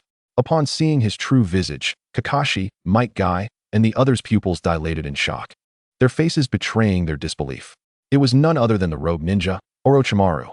Not only had he impersonated the fourth Kazekage, but he had also taken the third Hokage hostage in plain view of everyone. What was his intention? Orochimaru, how could it be you? Where is the real Kazekage? The captive Sarutobi Hiruzen furrowed his brow, his mind racing with chaotic thoughts. Orochimaru and the fourth Kazekage. Could it be that they had conspired together against Konoha? Oh, this is maddening. You all shall perish. Nearby, a heart-wrenching roar echoed as Gaara, injured by Chidori, gazed at the crimson blood seeping from his body. Ignoring the dire situation, he descended into madness. Silence. Just then, a figure appeared beside Gaara, rebuking him coldly. You. Tenyu. Gaara's expression grew frenzied at the sight of the person beside him. This was the one he longed to kill. Perfect. Sasuke, whom he had injured, was present. And now Tenyu, the one he wished to annihilate, stood before him as well. With a rustling sound, the sand around Gaara began to swirl, his rage boiling over as he sought to unleash destruction upon the two. Smack! A powerful slap, heavy as a mountain, penetrated Gaara's absolute defense, striking him on the head and leaving him dazed and disoriented. If you wish to live, behave yourself. Tenyu's piercing gaze bore into Gaara, the chilling aura of his murderous intent instilling fear in the once arrogant Gaara. I. Regaining his composure, Gaara muttered, "The second. In a single day?" The absolute defense he prided himself on had been shattered by two individuals. He yearned to lash out, but recalling Tenyu's earlier unadorned, yet nearly concussive slap, he ultimately fell silent, dutifully remaining by the side. He was outmatched. This thought, unwelcome yet unavoidable, surfaced within Gaara's mind. Tenyu, now bearing a somber and frigid demeanor, was a far cry from the gentle figure he had encountered upon entering Konoha. Should he continue to act recklessly, he would undoubtedly be slain by him. Gaara held no doubts regarding this possibility. Chapter 149. Has Tenyu betrayed the village? In the shadows below, Danzo's eyes gleamed with a flicker of excitement. Behind him, a man with a sinister laugh remarked, "Ha, I didn't expect Orochimaru to show up. We can capture both the traitor and the enemy in one fell swoop." With that, the man raised the heavy, bandaged sword strapped to his back. "Wait, don't rush." Danzo quickly interjected. "Now is not the time to act. Let us wait a moment longer." Danzo certainly intended to eliminate Tenyu, but if Sarutobi Hiruzen, the third Hokage, were to be fatally injured or killed amid this turmoil, wouldn't it be an opportune moment for a change in leadership? This was indeed the best time for Danzo to strike, yet his cautious thoughts began to stir. What is there to wait for? Now that the situation is chaotic, isn't it the perfect opportunity to act? The man who had been laughing casually brandished his heavily bandaged sword. "Kisame, do not act recklessly." A rather refined-looking man, whose face bore deep creases that belied his youthful appearance, admonished his companion. "Listen to Danzo-sama's orders." These two were none other than the reinforcements Danzo had summoned from the Akatsuki organization, Kisame and Itachi Uchiha. With Sasuke Uchiha present in Konoha, Itachi would naturally refrain from opposing Danzo's commands. "I believe Kisame makes a valid point. It truly is a good time to take action." A stunning yet somewhat aloof woman spoke up. "Danzo, I think we should move now." Danzo furrowed his brow. The woman who spoke held a high position within the Akatsuki. Requesting their assistance would not be something he could easily dismiss. Predecessors, esteemed ones. A ninja wearing an orange spiral mask, revealing only one eye, stepped forward and spoke in a cheerful tone. "This is Konoha. We are not familiar with the situation here. I believe it would be wise to heed Danzo's arrangements. Danzo nodded eagerly, seizing the opportunity to placate the Akatsuki members. Trust me, a better opportunity to act will arise soon. The displeasure on the face of the Akatsuki woman faded upon hearing Danzo's words.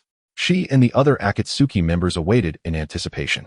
Indeed, the Akatsuki had dispatched 4 members this time. Tenyu had already slain one of their members, and with Haiden reduced to a mere head, they were naturally taking Tenyu seriously. Moreover, Konoha was one of the 5 great shinobi villages, warranting their utmost attention. Therefore, when Danzo sought aid, they sent 4 members: Itachi Uchiha, Kisame Hashigaki, along with Konan and the reserve member, Tobi. The Akatsuki had truly gone to great lengths this time. After calming the emotions of the Akatsuki members, Danzo fixed his gaze intently on the Chunin exam arena. Orochimaru, you must deliver. With Sarutobi Hiruzen in such a state, you cannot afford to fail to eliminate him. The 4th Kazekage. In the arena, Orochimaru, holding Sarutobi Hiruzen hostage, remained unfazed as the Leaf Ninjas surrounded him. With a smile, he answered Hiruzen's question. He is dead. What? The crowd of Leaf Ninjas gasped in shock, and the Sand Ninjas rushing to the scene were equally startled by Orochimaru's declaration. Sarutobi Hiruzen's expression darkened. You killed the 4th Kazekage. Orochimaru calmly nodded. Indeed, otherwise, how could I impersonate the 4th Kazekage? In a swift motion, the restrained Sarutobi Hiruzen transformed into a wooden stump. Moments later, the real Sarutobi reappeared above Orochimaru, wielding a kunai aimed to strike down upon him. The serpent's tongue flickered as Orochimaru, disguised as the 4th Hokage, transformed into a diminutive snake severed into 2. How fervent is Master Sarutobi? Emerging from the ground, Orochimaru greeted his long-absent students in such a manner. The student, in turn, could not let down his teacher's goodwill and prepared to engage earnestly. With that, Orochimaru assumed a battle stance, ready to confront Sarutobi Hiruzen. The expression on Sarutobi's face darkened. He was in his twilight years. How could he face the vigorous Orochimaru? Leaf Ninja, heed my command. Eliminate the S-rank rogue ninja, Orochimaru. With that proclamation, Sarutobi formed hand seals. Summoning jutsu. As a teacher who had witnessed his own disciples' skills, Sarutobi was well aware of the challenges that lay ahead. It would be a formidable encounter. Even as he commanded the Leaf Ninjas to prepare for battle, he could not afford to relax for a moment. He summoned his spirit beast, transforming the Sarutobi monkey into a staff, poised to intercept Orochimaru's ambush. Swish, swish, swish. The figures of Leaf Ninjas sprang into action, many preparing to strike at Orochimaru. Meanwhile, Tenju remained calm, standing guard over Gaara, showing no intention of intervening. But Tenju, I must ask you to grant me a moment alone with my dear teacher, Orochimaru suddenly declared, prompting many Leaf Ninjas to raise their eyebrows in surprise. Even Sarutobi turned his gaze towards Tenju. Was this some psychological tactic employed by Orochimaru? As Sarutobi furrowed his brow in contemplation, Tenju sighed and stepped forward. Might Guy, could you please refrain from making a move for now? With those words, an overwhelming surge of chakra erupted from Tenju. The 8 gates were opened, and an icy force materialized, enveloping him in a vast amount of chakra. Armed with the ice wheel, he stood defiantly before the assembled ninjas. No one shall cross this boundary. The immense chakra and biting cold sent shivers through the ranks of Leaf Ninjas, halting their advance. Tenju you. Might Guy was left speechless by Tenju's actions. Why are you aiding Orochimaru? Witnessing such a scene left Might Guy utterly unable to accept the reality. Tenju shook his head, his expression a mixture of complexity as he patiently replied to Might Guy. I cannot explain everything right now. If you trust me, please remain where you are. It won't be long before you understand my reasons. This matter was lengthy, and in the current circumstances, Tenju could not elucidate it to Might Guy. Aye. Might Guy attempted to articulate his thoughts, but ultimately fell silent. Tenju's actions were indeed perplexing.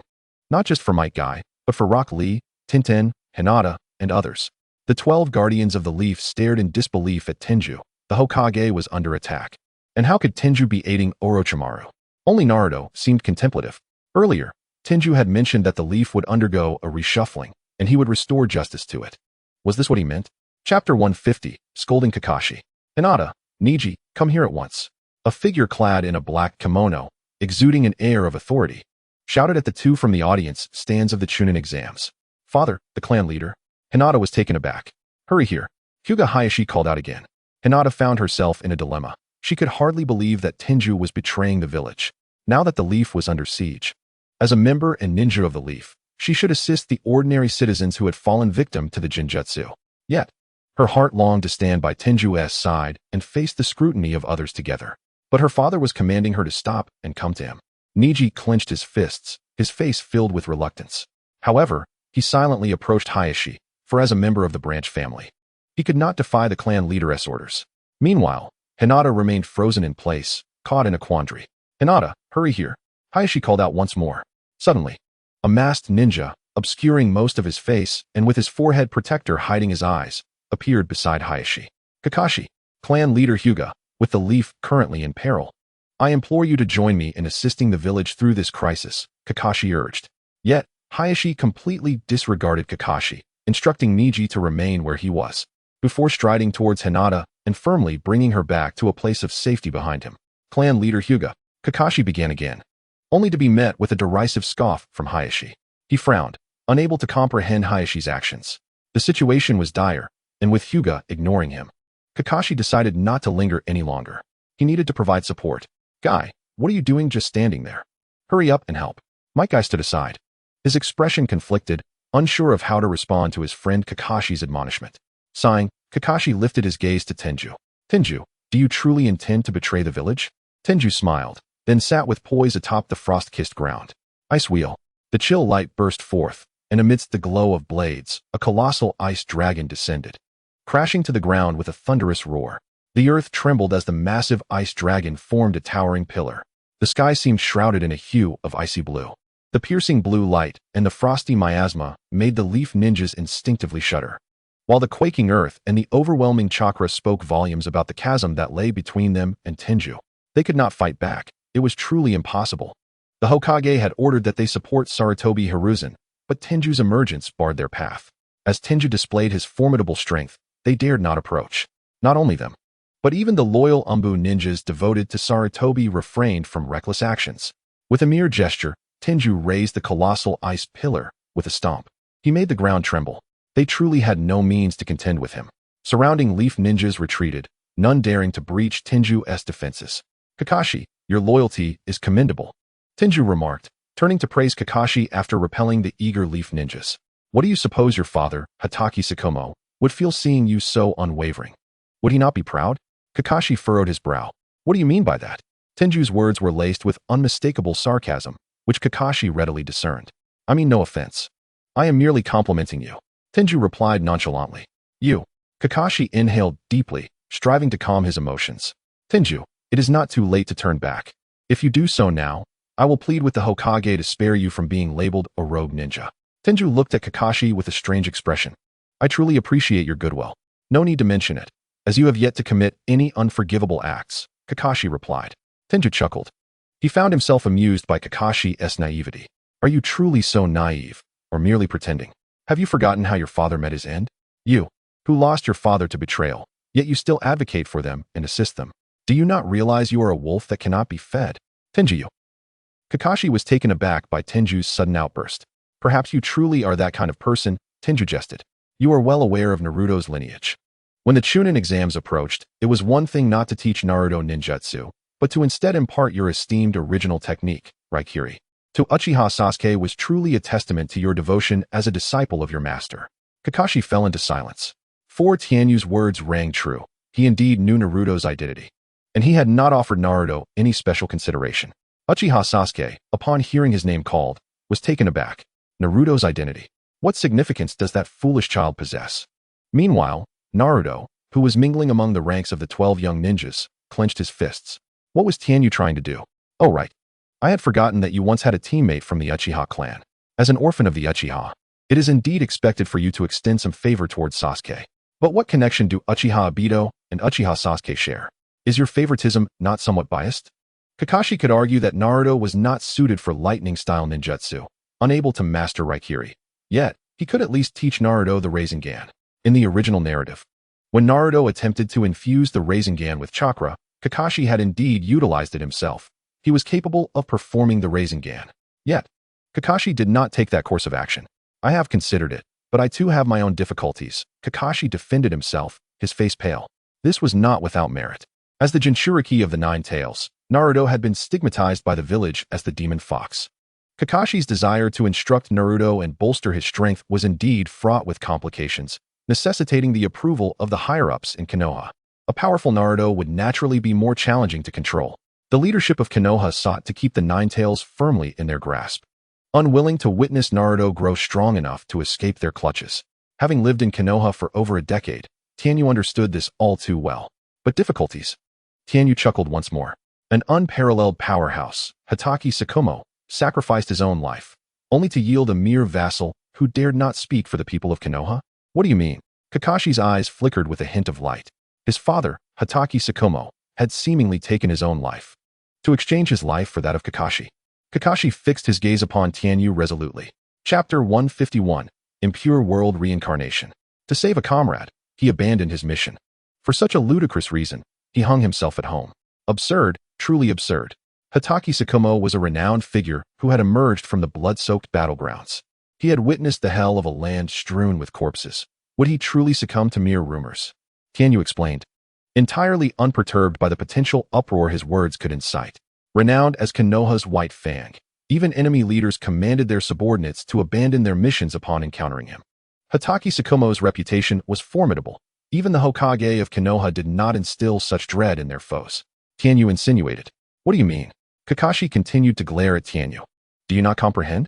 Your father was so powerful that even if all the ninjas of Konoha besieged him, he might still carve a path through the sea of bones. Yet, he chose to hang himself. Why do you think he did so? Kakashi, caught in Tanyu's indirect revelation, began to grasp the implications. Hatake Tsukumo had been a survivor from the early days of war, a legendary figure who had accompanied Konoha from scarcity to prosperity. His experiences were rife with brutality. Cannibalism and familial strife were not uncommon in those early years. Moreover, he was a figure who had survived amidst mountains of bones and rivers of blood. How could mere gossip possibly affect the White Fang of Konoha? It was inconceivable. Furthermore, at that time, Hatake Tsukumo possessed a legitimate reason to save his comrade. Was it truly for the sake of rumor that he took his life? With Tanyu's insights, Kakashi began to ponder deeply. As he reflected, combining Tanyu's assertions, it dawned upon him that Hatake Tsukumo sacrificed his life for this worthless son. The revelation left Kakashi frozen in place. Do you have any evidence? Kakashi's chest heaved heavily, his breath labored. Evidence? Tanyu laughed again. After all we've discussed, do you still require proof to believe? TSK, believe what you will. Regardless, you, Hatake Kakashi, have long since discarded the swordsmanship that brought honor to the Hatake clan. You are now the infamous copy ninja Kakashi. With that, Tanyu ceased his discourse with Kakashi. Orochimaru, are you done playing? If you're finished, bring out your people. Tanyu turned to gaze at Orochimaru, who was entangled in a scuffle with Sarutobi Hiruzen. Hee, Tanyu, why are you in such a hurry? Behind him, Orochimaru nonchalantly dodged Sarutobi's attacks while responding to Tanyu. His leisurely demeanor amidst intense battle indicated that Sarutobi posed no threat to him. The people of Konoha had begun to realize this. Their Hokage was no match for Orochimaru. Anxiety rippled through them, but hearing Tanyu's demand to bring out his people only heightened their urgency. Orochimaru had reinforcements. All Konoha ninjas scanned their surroundings warily, fearing a sudden onslaught from Orochimaru and Tanyu's forces. Among the 12 young ninjas, aside from Naruto, the others gazed at Tanyu in disbelief. Yet, they did not voice their anger towards him, nor did anyone take action against him. Naruto, come to my side. From a distance, Tanyu called out to the group of 12 young ninjas. Okay, Tanyu and I. Naruto nodded eagerly and began to jog over. Don't go. Naruto, don't approach. We have no idea what Tanyu is planning. You mustn't go. Inuzuka, Kiba, Akimichi Choji, and the others urgently shouted to stop Naruto. Yet he paid them no heed and continued toward Tanyu. Even if the entire world were to betray him, Naruto believed that Tanyu would surely stand by his side. Naruto, what do you intend to do, Tanyu? Kakashi, witnessing Naruto's approach, couldn't resist questioning. Fear not, I am not you. Tanyu cast a sidelong glance at Kakashi. Though I have no ties with Naruto's parents, he is my little brother. Ruffling Naruto's hair, Tanyu smiled knowingly. Naruto, today I will ensure that Konoha delivers you the justice you deserve. Naruto nodded vigorously. Deliver justice to Naruto. Kakashi's heart surged with turmoil. Could it be that Tanyu intended to reveal Naruto's identity? Without looking back, Tanyu called out to Orochimaru. What is the point of toying with an old man? Have you forgotten that there are larger fish to fry? Hurry up. Orochimaru licked his lips, casting a lingering glance at Sarutobi. Very well, I shall heed your words. With that, Orochimaru formed hand seals and began to perform the impure world reincarnation technique. Thud, thud, thud. A series of wooden coffins erupted from the ground. The first coffin bore the character Chu, and shortly thereafter, a second coffin emerged, adorned with the character R. Upon seeing these two coffins, Sarutobi's heart raced. Then, the third coffin appeared, marked with the character Su. What is this? Sarutobi's pupils dilated, disbelief etched across his features. Orochimaru was about to employ that technique. When did he learn it? However, Sarutobi had no time to question Orochimaru now. How dare you desecrate the remains of our ancestors? Sarutobi poured every ounce of his strength into countering Orochimaru's hand seals, striving to suppress those coffins. At that moment, a sense of danger surged within Sarutobi. Clang! The icy blue blade glimmered with a hint of chill as it swept past Sarutobi Hiruzen's neck. Reacting swiftly, Sarutobi withdrew his jutsu and retreated. His gaze fixated on his assailant. Fury ignited within his eyes. Tenkai, when did you conspire with Orochimaru? He seethed through gritted teeth. Guess, Tenkai replied with a smirk. Why do you rebel against Konoha? Why commit such an act of treachery? Sarutobi lamented.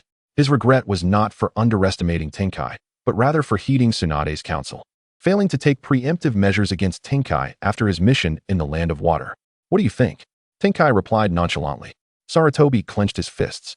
His stare unwaveringly locked onto Tenkai. The aging Sarutobi was no match for Orochimaru, and Tenkai had just unleashed a formidable power that he could not contend with.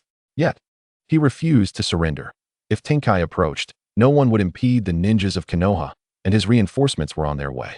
Gripping the adamantine staff tightly, Sarutobi realized Tenkai had grown to an unparalleled strength.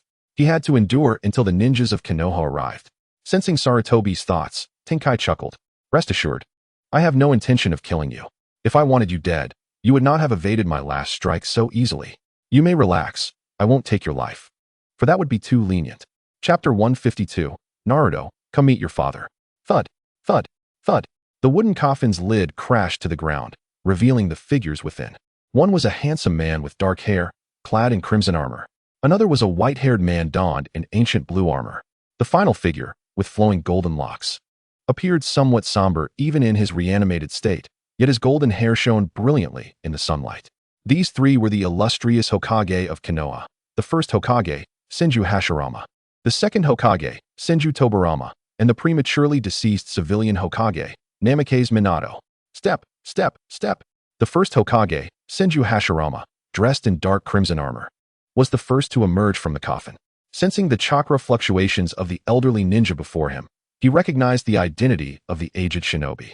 It has been a long time, monkey. The second Hokage, Senju Tobirama, followed closely behind, exclaiming, Oh, it's you. You've aged, Sarutobi. Namikaze Minato then gracefully stepped out, a warm smile gracing his face. I never imagined I would see you again, Lord Third Hokage. Oh, and who might you be? Senju Hashirama and Senju Tobirama turned to gaze at the arriving Minato. Greetings, First Hokage and Second Hokage. I am the Fourth Hokage of Konoha, Namikaze Minato. Senju Hashirama gasped. The fourth. It seems Konoha has undergone considerable changes over the years. Meanwhile, Senju Tobirama furrowed his brow. He glanced at Minato, then back at Sarutobi. The impure world reincarnation technique, which he had created, was a forbidden jutsu. Being its creator, he understood it well. This technique could resurrect the deceased at their peak. Yet the person before him, adorned in divine robes and confirming his identity as the fourth Hokage, appeared too youthful. One's prime is often in their middle age, and this fourth Hokage had already passed at a young age. The fact that the third Hokage, Sarutobi Hiruzen, remained alive and well, while the fourth had perished at such a tender age, raised many questions in Senju Tobirama's mind. At this moment, Sarutobi Hiruzen was drenched in sweat, cautiously observing Senju Hashirama, Senju Tobirama, and Namikaze Minato. I never expected to meet you two brothers and Minato again under such circumstances. Truly unfortunate. Senju Tobirama immediately narrowed his eyes, scrutinizing Sarutobi. Brothers? Huh. Is that how you refer to the first and second Hokage? Not to mention, I am still your teacher. First Hokage, second Hokage, and you too, fourth Hokage. Namikaze Minato, Sarutobi declared, revealing their identities. Impure world reincarnation. Was it this young man who summoned us? Senju Tobirama turned to glance at Orochimaru. Impressive indeed. The impure world reincarnation technique was a forbidden jutsu created by Senju Tobirama, documented in the Book of Seals. Although he did not know Orochimaru personally, The fact that Orochimaru could wield this technique indicated his origins. He was a ninja from Konoha, and his prior standing in the village must have been substantial. Otherwise, he would not have had access to the Book of Seals. In an instant, Senju Tobirama pondered deeply. As the teacher of Shimura Danzo and Sarutobi Hiruzen, he possessed remarkable insight. A Konoha-born prodigy utilizing forbidden techniques to summon them, and confronting the current Hokage, Sarutobi Hiruzen, added layers of complexity. Furthermore, the young fourth Hokage's demise suggested that something was amiss within Konoha. With this revelation, Senju Hashirama addressed Sarutobi. Hiruzen, it seems we must engage you in battle. At that moment, Orochimaru stepped forward. Enough of the small talk. It is time to get down to business. As he spoke, Orochimaru brandished 3 cursed kunai, ready to control the former Hokage. Wait, Orochimaru. Tenkai utilized the body flicker technique to appear beside Orochimaru, halting his actions. Tenkai, what are you doing? Orochimaru glared at Tenkai, his serpentine eyes flickering with menace. Did Tenkai intend to betray him at this moment? Tenkai smiled. Do you believe you can control them? Do not forget. The second Hokage is the very creator of the impure world reincarnation. Using a technique invented by its originator is akin to brandishing a sword before Guanyu. Orochimaru's attempt to use the impure world reincarnation to control Senju Tobirama was as absurd as a rogue attempting to deceive the likes of Lee Kuei. The idea of having them toy with the third Hokage was indeed a twisted whim. Orochimaru. To defeat Sarutobi Hiruzen, Orochimaru need not rely on the former Hokage. He could simply take matters into his own hands, considering how frail Sarutobi had become. Now, we must attend to serious matters, Tenkai declared, turning his attention to the summoned Hokage. Esteemed Hokage, I have not summoned you here to unleash havoc upon Konoha. Konoha requires salvation. With that, Tenkai turned and called out to the distant Naruto Uzumaki. Naruto, come meet your father. Senju Hashirama looked bewildered, while Senju Tobirama appeared contemplative. Upon hearing Naruto's name, Namake's Minato's brow furrowed intensely. Naruto, is he here? Minato exclaimed, panic rising within him. He was about to reunite with Naruto. In the tumult of the Ninetales incident, he perished alongside Uzumaki Kushina, leaving behind only the newly born Naruto. Summoned through Edo Tensei, Naruto awakens once more, having matured into a young man. What is Naruto's current appearance? What kind of person has he become? Within the heart of Minato Namake's, a sense of unease brews. He yearns to uncover the truth.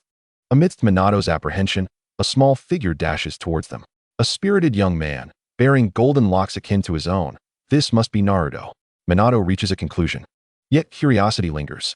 However, he notices that Naruto, who approaches them, seems to harbor a hint of gloom. Chapter 153, Minato Namake's. Give me an explanation. Naruto. Minato, unable to compose himself, finds Naruto standing before him. With a warm smile gracing his lips, he opens his arms, yearning to embrace Naruto.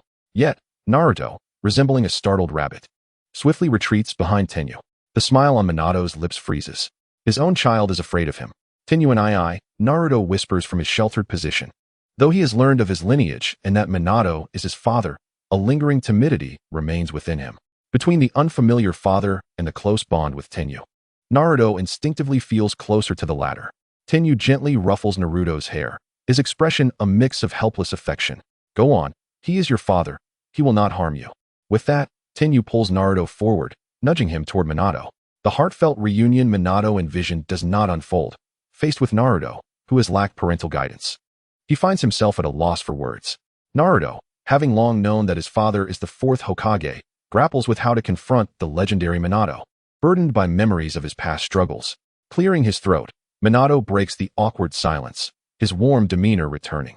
Naruto, how have you fared these years? Oh, it's been all right, Naruto responds with a lackluster tone, momentarily catching Minato off guard. However, Minato quickly finds solace in the simplicity of the response. I'm sorry, Naruto, he says, a hint of melancholy in his eyes. As your father, I regret not being there for you, and Kushina was not by your side either. It must have been difficult for you. Minato, unaware of the true extent of Naruto's hardships, assumes that Naruto's emotional state stems from not having a happy family like others. It's been fine. After all, Tenyu and I has been with me, Naruto replies, looking down. Naruto. After softly calling his name, Minato turns to Tenyu with a nod of gratitude, his perception of Tenyu, who conspired with Orochimaru to summon them, shifting positively. What? The fourth Hokage is the father of that demon fox. How is that possible? The demon fox is a hero of the fourth Hokage, but But the fourth Hokage himself declared he is the demon fox's father. It's a lie. This fourth Hokage must be a fake. He is a creation of the traitor Orochimaru and the betrayer Tenyu. How can you believe that? So, are you implying that the demon fox is also in league with traitors? Humph, he is the demon fox. I would believe you if you said he is the leader of the organization that attacked Konoha. If you claim the fourth Hokage is a fake, then what of the first Hokage and second Hokage? As Sarutobi Hiruzen stands behind, whispers among the ninjas arise, emboldened by the sight of Naruto Uzumaki remaining unharmed. Moreover, witnessing the presence of the first Hokage, Senju Hashirama, and the second Hokage, Senju Tobirama, grants them immense courage. Yet, they dare not approach the revered figures, remaining at a distance behind Hiruzen. Currently, Tenyu and Orochimaru stand on one side, while Hiruzen and the Konoha ninjas occupy the opposite. The summoned Hokages find themselves positioned between the two factions, distinctly isolated. The proximity among the three parties is not great. The murmurs from the ninjas behind Hiruzen inevitably reach Minato's ears. The once warm and approachable Minato now feels a chill in the air, as if the atmosphere has turned frigid. Taking several deep breaths, he senses the erratic flow of chakra surrounding the Edo Tensei. Third, Hokage, can you elucidate how the demon fox is involved? His expression darkens, locking his gaze onto Hiruzen, his tone devoid of the customary respect. This is the formidable force that erupts from a father whose child has been wronged. Minato, not oblivious to the implications, recognizes that ascension to the Hokage position is not solely dependent on talent, but on the sacrifices made for the village. From the earlier remarks of the Konoha ninjas, he discerns that his son, the hero who sacrificed himself for the village, is perceived as a monstrous figure, a target of scorn. My son, Uzumaki Naruto. Why is he referred to as the demon fox? Minato's emotions surge, his chakra becoming increasingly turbulent, emanating an undeniable sense of danger. Sensing this tension, Naruto instinctively retreats further behind Tenyu. Minato quickly perceives Naruto's evasion, his heart aching with concern. His agitation escalates. Even the kind-hearted must have their limits. Minato, known for his gentle demeanor and hailed as a small son, possesses an unassailable boundary that must not be crossed. The Nine-Tails incident resulted in both his and Kushina's demise, and their child Naruto is the one inviolable aspect that cannot be harmed. Sarutobi, give me an explanation. Minato's chakra flares dangerously, threatening to unleash his wrath. Fourth Hokage, please calm yourself, intervenes Tenyu. I did not summon you here to instigate a fight. Even if we are to hold Sarutobi accountable, we must first ascertain his transgressions. Please, take a moment to breathe. He then steps forward, addressing the gathered crowd. I overheard your doubts regarding these three individuals summoned. You question if they are indeed the esteemed Hokages of Konoha. Tenyu initiates, shaking his head. Very well. Edo Tensei is Konoha's most forbidden jutsu. Your lack of understanding is forgivable. However, with a sudden intensity, Tenyu's eyes widen. Let us have Sarutobi clarify. Were these three summoned by Orochimaru truly the first, second, and fourth Hokages of Konoha? Can you discern their authenticity? Hiruzen, drenched in cold sweat, feels the weight of the moment. He desperately wishes to declare that the three revered Hokages before them are mere illusions, products of Tenyu and Orochimaru's machinations. Only in this manner could he stabilize the hearts of the people of Konoha, preventing his image from being overturned. Currently, the attitude of the fourth Hokage, Minato Namikaze, was quite precarious, and he had no choice but to refuse. Yet, he found himself paralyzed by fear. The sagacious second Hokage, Tobirama Senju, had naturally discerned the underlying truths within Konoha. Even the affable first Hokage, Hashirama Senju, had begun to perceive discrepancies. These two legendary figures were glaring at him with disapproving expressions. As Tobirama's disciple, even if he was not the Hokage, Sarutobi Hiruzen must certainly be aware of the forbidden technique known as impure world reincarnation. How could he dare to utter lies about their authenticity when confronted with the ominous gazes of these titans? Under the piercing scrutiny that seemed capable of stripping away his very flesh, Sarutobi Hiruzen reluctantly nodded. With a resigned tone, he remarked, though the previous Hokages have passed away, the individuals before us are indeed their true selves. By conceding this fact, Sarutobi Hiruzen risked tarnishing his own reputation due to Naruto's incident. But he feared that if he did not acknowledge it, he might be whisked away to another realm by the three past Hokages. As soon as Sarutobi's words escaped his lips, the group of Konoha ninjas behind him erupted in astonishment. Could it truly be the first, second, and fourth Hokages? The ability to summon the deceased is truly terrifying. Orochimaru's forbidden technique is nothing short of horrifying. No. Have you all misunderstood the crux of the matter? If the fourth Hokage is indeed the genuine article, does that mean the Nine Tails is his progeny? Not only they, but the Konoha 12 were equally dumbfounded. What? Naruto is the child of the fourth Hokage? Sakura was taken aback. She could hardly fathom that the incredibly messy and often overlooked Naruto was actually the offspring of the strikingly handsome and heroic fourth Hokage. Such a lineage is undeniably prestigious. Could there be a mistake? Even if the impure world reincarnation of Minato Namikaze himself declared it, Sakura found it hard to believe. Sasuke frowned, his expression complicated. Naruto is indeed the child of the fourth Hokage. The surrounding members of the Konoha 12 were similarly perplexed. Among the villagers, aside from Tenten, they had been the closest to Naruto. They were all too aware of the treatment Naruto received in Konoha. How could the child of the hero who sacrificed himself for the village, the fourth Hokage's son, be subjected to such poor treatment in Konoha? Could there be a mistake? The Konoha 12, who were close to Naruto, shared this doubt, while other ninjas in Konoha seemed to have misconstrued the situation entirely. In their eyes, the Nine Tails was the very entity that caused the demise of the fourth Hokage and his wife. As the embodiment of the Nine Tails, how could Naruto possibly be considered the fourth Hokage's child? The murmurs around them only served to darken Minato's expression further. He had explicitly stated that Naruto was his and Kushina's child, yet the ninjas of Konoha still doubted Naruto's identity. It was evident how much disdain they held for Naruto. How had Naruto managed to survive in this village all these years without his parents? Although he was in an impure world reincarnation, Minato still felt a profound ache in his chest, as if it were about to tear apart. He stepped forward, wanting to engage Sarutobi Hiruzen in earnest conversation. However, Tenten intercepted him, shaking his head.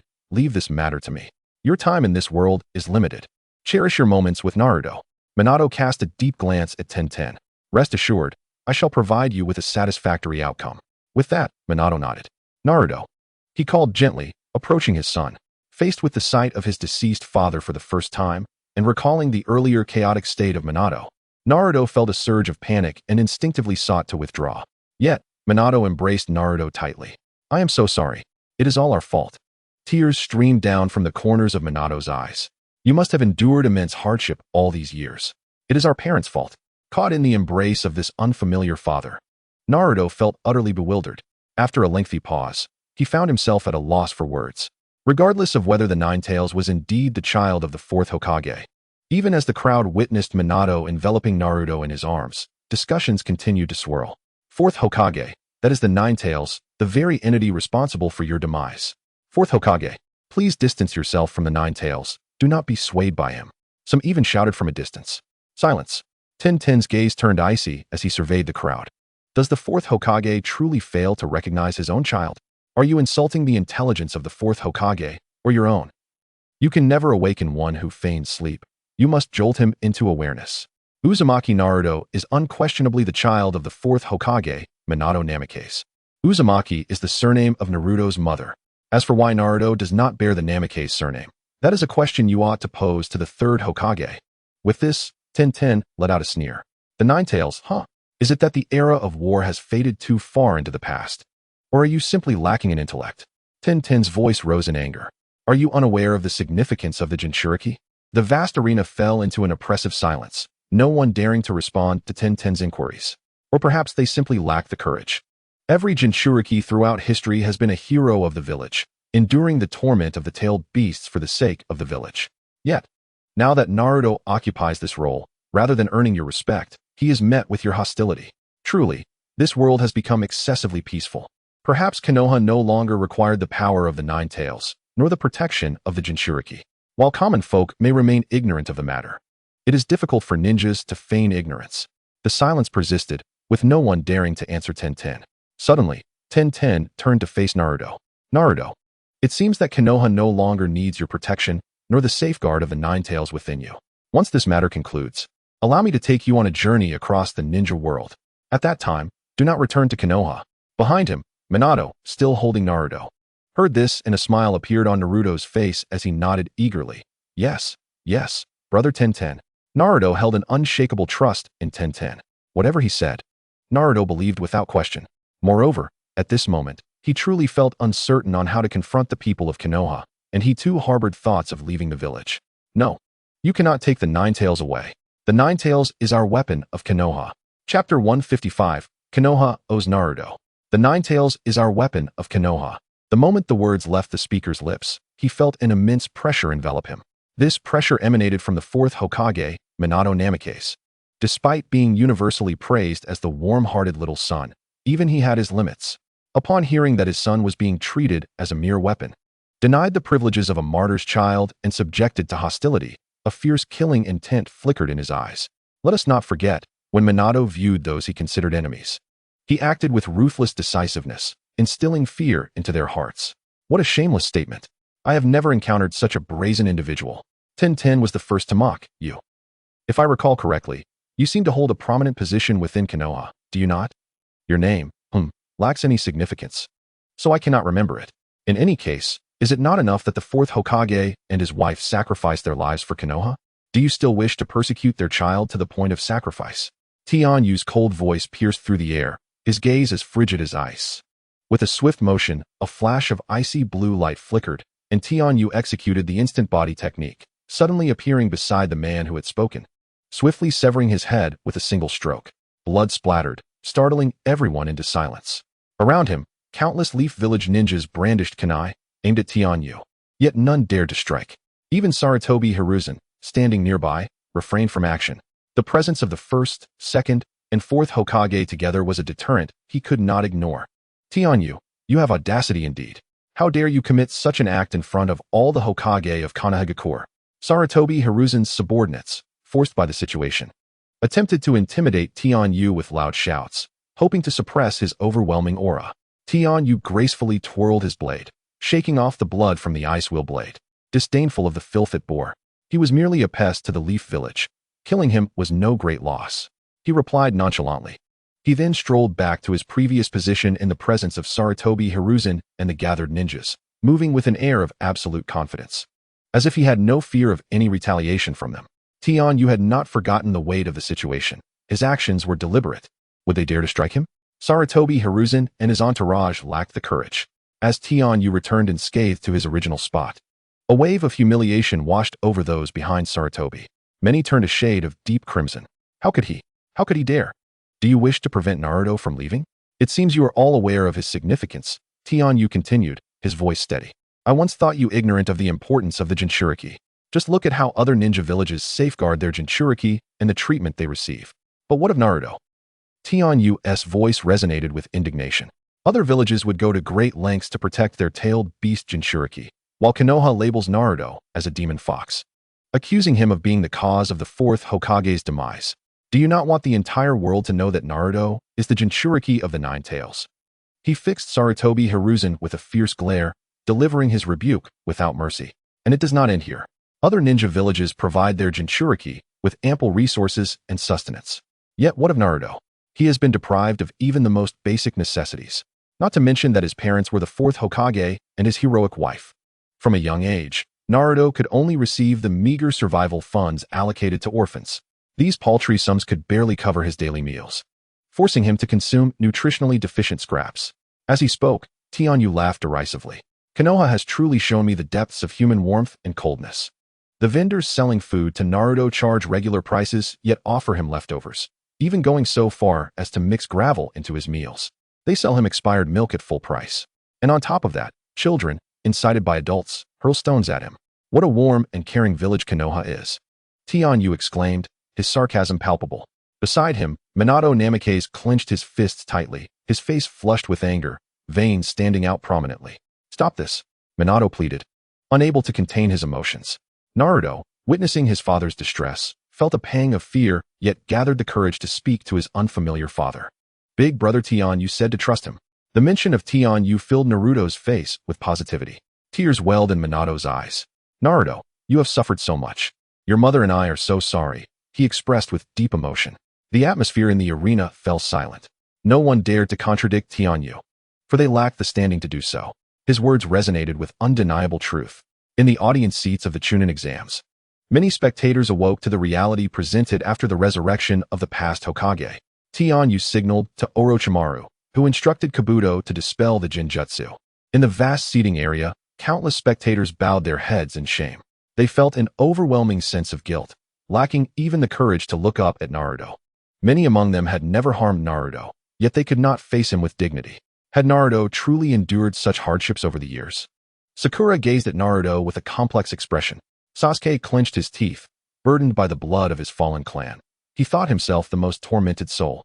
Little did he know, Naruto's suffering eclipsed his own. Naruto, Sasuke called softly. Among Konoha's elite, upon learning of Naruto's true identity, each harbored their own thoughts. Their expressions a blend of astonishment and turmoil. Do you wish to keep Naruto from leaving Konoha? Do you believe the Nine Tails is merely a weapon for the village? That Naruto, as the Jinchuriki, owes Konoha a debt? Don't make me laugh. Yu continued his relentless onslaught. Naruto has never owed Konoha anything. Rather, it is Konoha that owes him. The immense chakra of the Nine Tails, with its malevolent nature, can only be contained by Naruto, who possesses the Uzumaki clan's lineage. Is there anyone else capable of being the Nine Tails Jinchuriki? Others would perish under the weight of its chakra. Without Naruto as its vessel, Konoha would have been powerless against the Nine Tails. You would all be mere dust beneath its claws. Everyone in Konoha, myself included, owes gratitude to Naruto. It was thanks to him that Konoha succeeded in sealing the rampaging Nine Tails.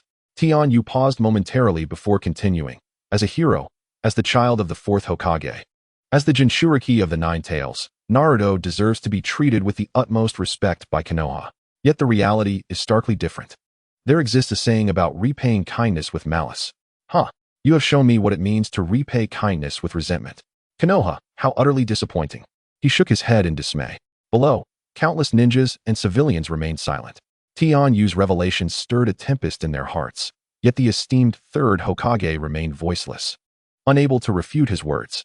The credibility of Yu's claims surged to a point beyond doubt. The formation of the Leaf Ninjas behind Sarutobi began to waver. Why did the fourth Hokage seal the Nine Tails within his own child? Hashirama Senju, the first Hokage, pondered aloud, having caught a point of contention in Yu's speech. Is it truly impossible for anyone other than the fourth son to become the Nine Tails Jinchuriki? Surely, this cannot be the case. The Uzumaki clan's lineage is inherently strong. Not everyone can be a vessel for the Nine Tails. But is it conceivable that only this half-Uzumaki child can fulfill that role? Of course, Hashirama bore no malice towards Naruto or Yu. He merely sought clarification. His wife, Mito Uzumaki, was the first Jinchuriki of the Nine Tails, and he held a degree of goodwill and fondness towards Naruto. Yu turned back, a smile gracing his lips as he addressed Hashirama. Do you find it hard to believe, first Hokage? Yet it is the truth. After all, Naruto is not only the orphaned son of the fourth Hokage, but also the last scion of the Uzumaki clan in this world. Certainly, those acquainted with the original work are aware that aside from Naruto, the Uzumaki clan includes other members with pure bloodlines, such as the red-haired Uzumaki Karen and Uzumaki Nagato. Yet, in the minds of many, Naruto is regarded as the last surviving bloodline of the Uzumaki clan. What? Senju Hashirama was taken aback. The last orphan of the Uzumaki clan? The entire clan was exterminated. He stared incredulously at Tenyu, demanding an explanation. Of course, Tenyu nodded. We have not employed the Edo Tensei seal to control you. You are free to venture to the land of whirlpools to verify the truth of my words. Senju Hashirama fell silent. His brother Senju Tobarama also remained quiet. The Uzumaki clan had been distant relatives of the Senju clan since ancient times, and during the tumultuous warring states period, the two clans had united. At that time, the princess of the Uzumaki clan, Uzumaki Mito, wed Senju Hashirama, further solidifying their alliance. Hearing that the Uzumaki clan had been wiped out, leaving only Naruto, who lacked even the clan's signature red hair, made Hashirama feel somewhat melancholic. Despite his age, Sarutobi Hiruzen was still alive. It had only been a few decades, yet the once mighty Uzumaki clan had seemingly vanished in such a brief span. Hashirama felt a profound sense of desolation, his thoughts in turmoil. But that was not all. Tenyu proceeded to drop two more bombshells. Not only had the Uzumaki clan been annihilated, but the Uchiha clan was now left with only two surviving members. What? Hashirama's eyes widened in shock. Although he had previously clashed with Uchiha Madara at the Valley of the End, their bond had been deep. The revelation that the Uchiha clan had also met a similar fate left him utterly bewildered. What had transpired in Konoha over the years? Beside him, Senju Tobarama's brow relaxed slightly. It seemed that the monkey had not been entirely idle. The destruction of the Uzumaki clan weighed heavily on Tobarama's heart. But the news of the Uchiha clan's demise left him feeling an unexpected sense of satisfaction.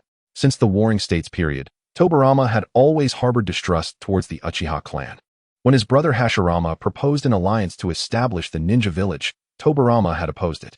He had never trusted the Uchiha. But that was still not the end. I have yet to finish. Tenyu paused for emphasis. Your Senju clan now has only one surviving member left. Upon hearing Tenyu's words, the first Hokage, Senju Hashirama, and the second Hokage, Senju Tobarama, were rendered utterly speechless, as if a nuclear bomb had exploded in their minds, leaving them motionless for an extended period. The Senju clan had also been exterminated? How absurd. Tenyu continued.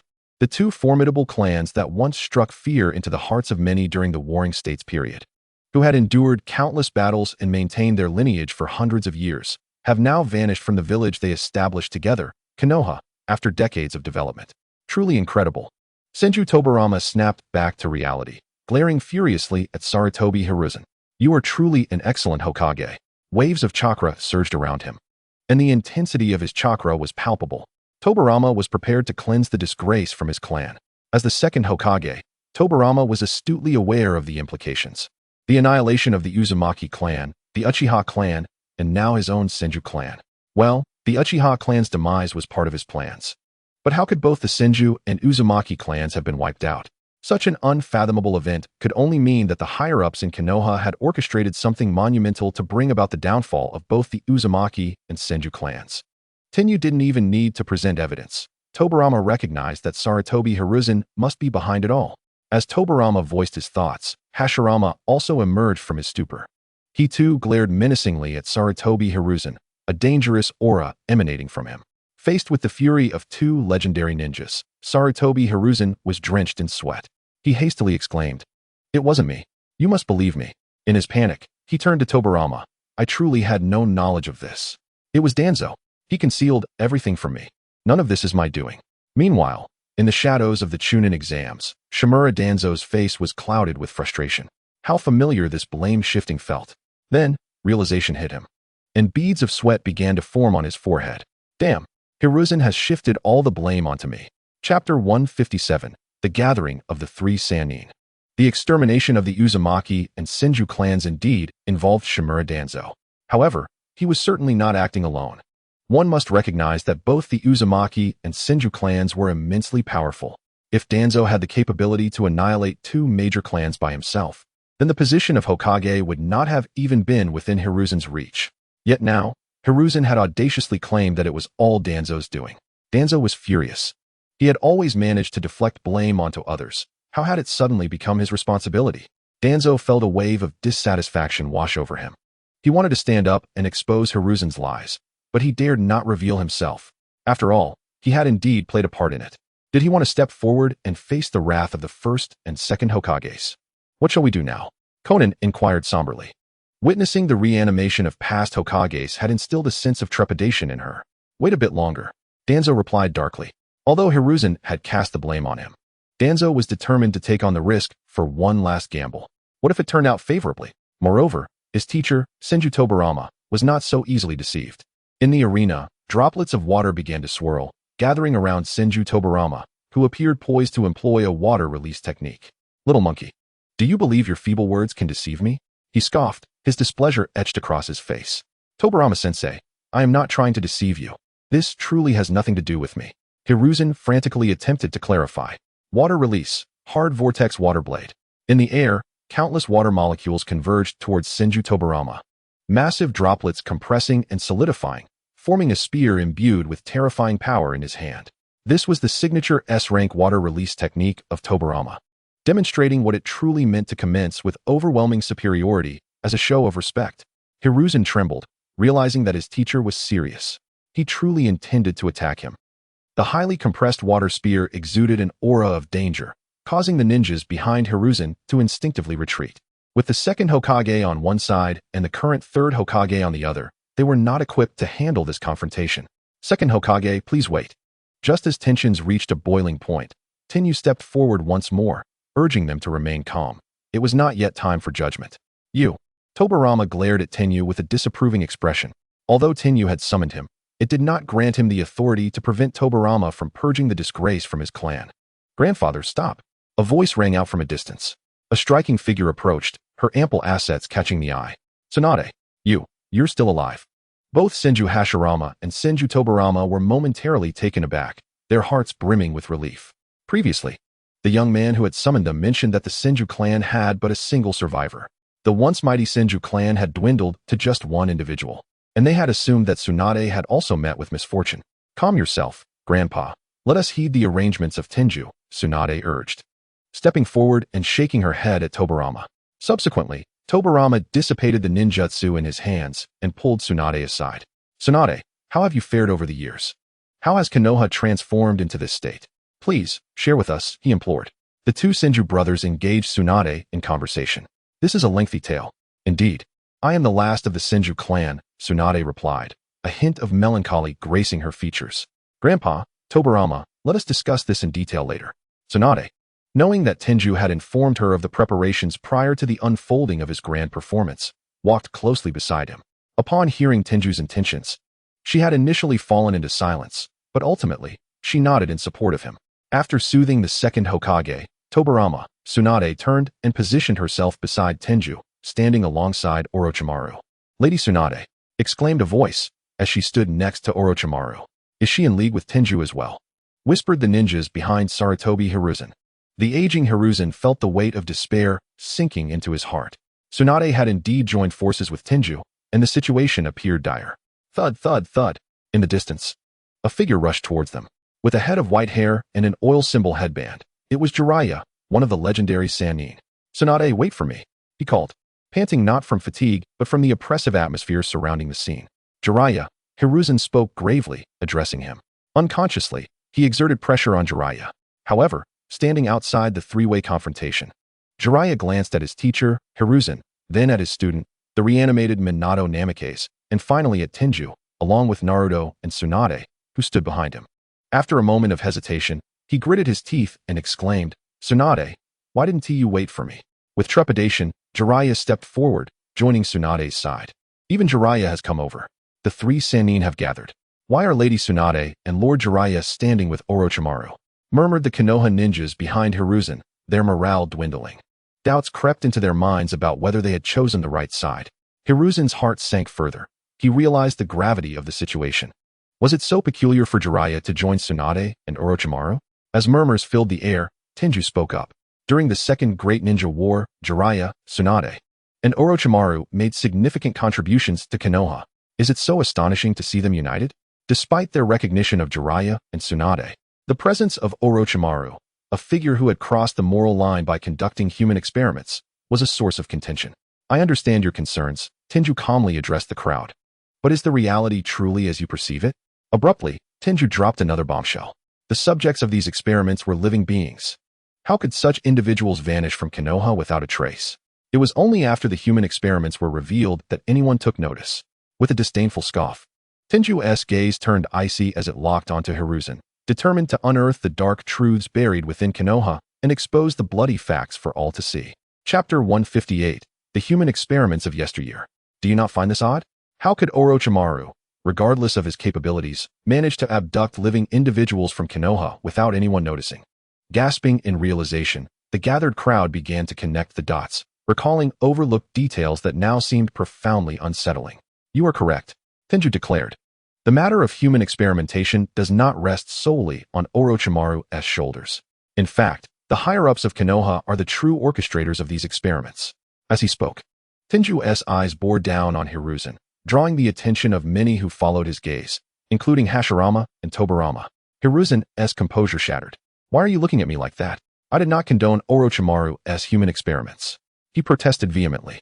As the Hokage, I could never participate in such abhorrent acts. If I were in charge of this matter, why would I allow its exposure? Why would I mark Orochimaru as an S-rank rogue ninja? Human experimentation is a violation of moral boundaries, and if I were implicated, my name would be forever tarnished. He hastily distanced himself from the issue. Oh, is that so? Tenju replied leisurely.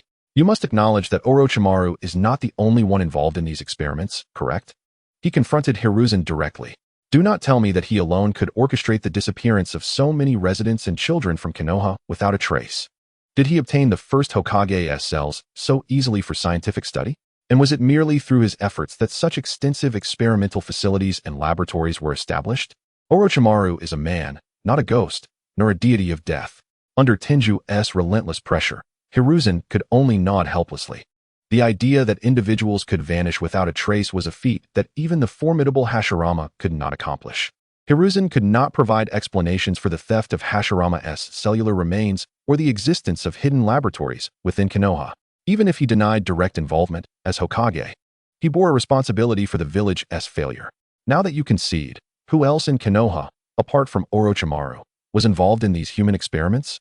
Tenju's voice rose sharply. It has been 14 years since these experiments were conducted. Do not claim that you have uncovered nothing in all that time. Hiruzen's face paled, panic evident in his demeanor. This matter, it may involve someone with extraordinary capabilities. I am inept. I truly have not discovered a single lead over the years, he admitted. Tenju retorted, in Konoha, who possesses greater insight than you, the Hokage? You have uncovered no leads. Whom are you trying to deceive? Without mercy, Tenju countered. If you refuse to speak, allow me to reveal the truth to everyone. He paused, surveying the crowd, before declaring. The truth of the human experiments lies in the collusion between Hiruzen, the current Hokage, and Danzo Shimura from the Konoha higher-ups, acting in the shadows. Orochimaru is merely their hired experimenter. Sarutobi Hiruzen and Shimura Danzo, they are the true masterminds behind the human experiments. The moment Tianyu's words fell, the crowd erupted in astonishment. The notion that Orochimaru had accomplices in the human experiments, under Tianyu's guidance, was widely accepted. Even the contemporary Hokage, Sarutobi Hiruzen, nodded in agreement. Yet he expressed his disbelief that after 14 years, he had uncovered not a shred of evidence. The revival of this old matter, revealing such clandestine secrets of the human experiments, left the assembly in a state of shock. Tianyu asserted that the orchestrators of these experiments were none other than our esteemed Hokage and the long-serving Shimura Danzo, a claim that many found difficult to accept. Child, you speak without thought. Sarutobi Hiruzen retorted, his urgency palpable as he turned to address the gathered citizens of Konoha. Please trust in me. I, Sarutobi Hiruzen, have dedicated my life to Konoha, striving tirelessly to protect it with my very existence. I would never partake in such heartless atrocities. There are hidden culprits behind these experiments. Grant me more time. Within a year, I shall provide you with an explanation. Hiruzen passionately implored the people of Konoha. A year? Tianyu chuckled, his amusement evident. After 14 years of finding not a single clue, how can you assure us that in just 1 year, you will unearth the perpetrators of the human experiments? Is not your statement contradictory? Tianyu's tone sharpened considerably. Clearing his throat, Tianyu continued to smile as he addressed the crowd. I shall no longer keep you in suspense. My earlier assertion that Sarutobi Hiruzen and Danzo are the true orchestrators of the human experiments is not mere fabrication. I possess evidence. His declaration sent shockwaves through the assembly. With an air of calm confidence, Tianyu elaborated, I believe many of you have encountered the higher-ups of Konoha, particularly Shimura Danzo, who is often seen with half of his body swathed in bandages. If you were to unveil the bandaged portion of Danzo, you would corroborate my claims. That half of his body is a result of the transplantation of cells from the first Hokage, Senju Hashirama, during these experiments. The bandages conceal the mutations in his body resulting from this transplantation. At that moment, Danzo was not present, hiding in the shadows of the Chunin exams. Naturally, all eyes returned to Sarutobi Hiruzen. The matter at hand had become clear and straightforward.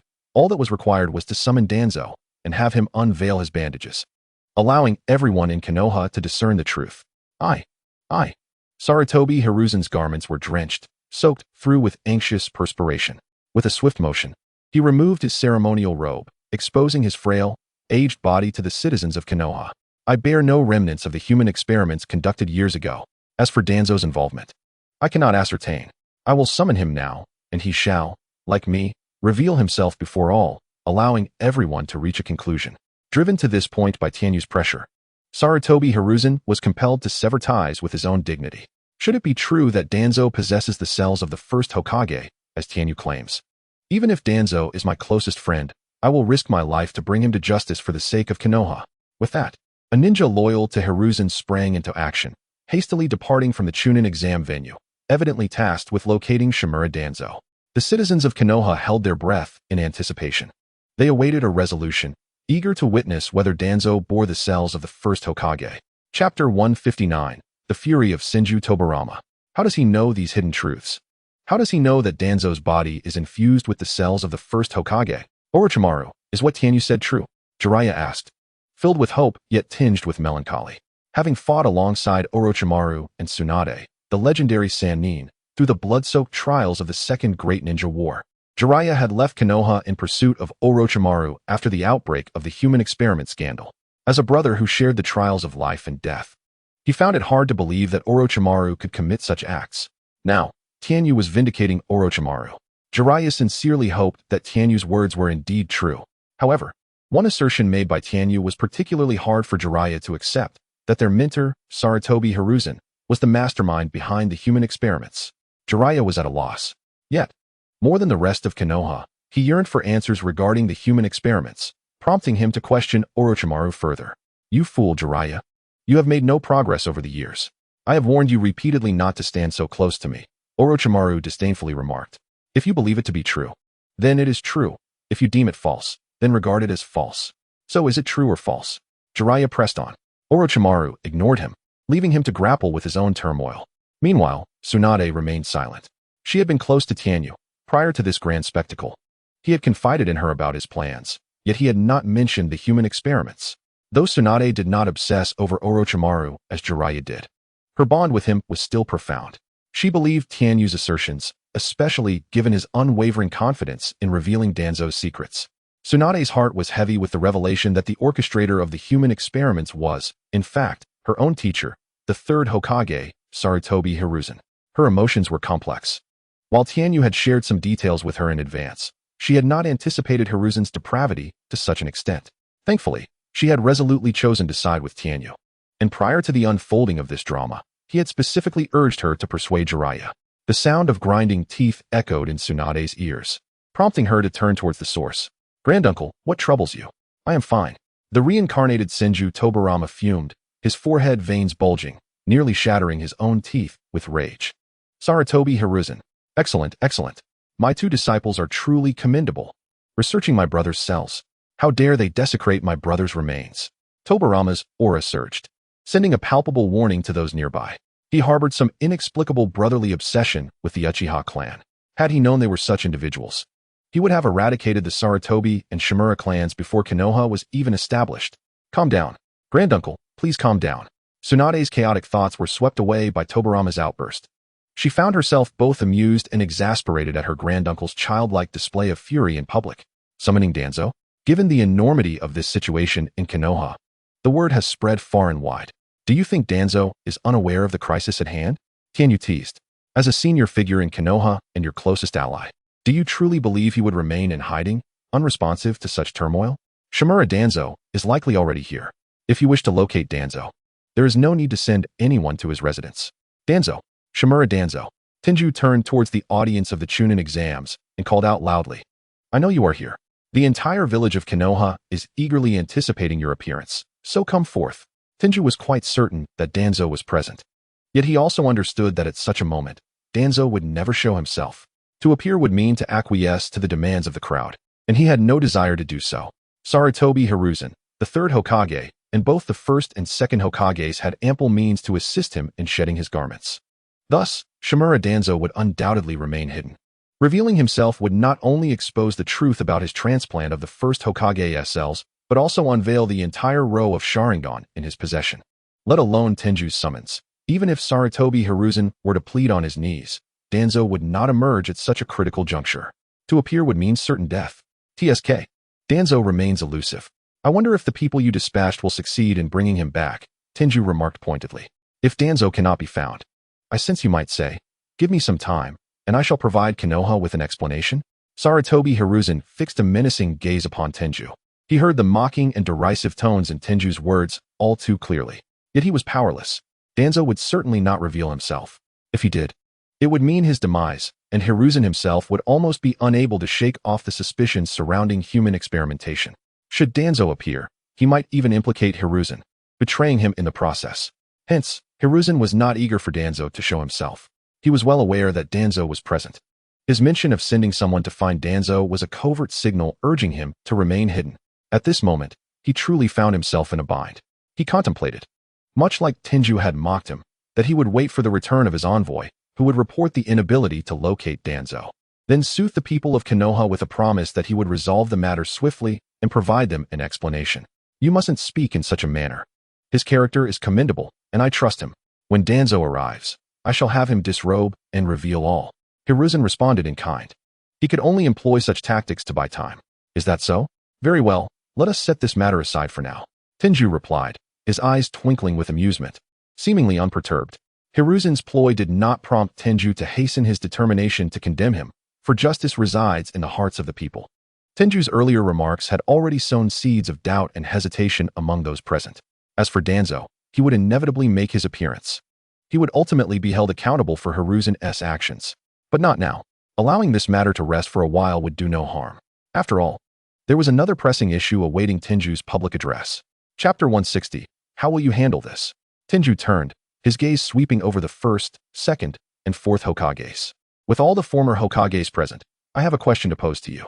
During your tenures, have you ever experienced a situation where you had to yield without a fight, seeking a conciliatory resolution? Senju Hashirama, Senju Tobarama, and even Namikaze Minato frowned in contemplation. What are you referring to?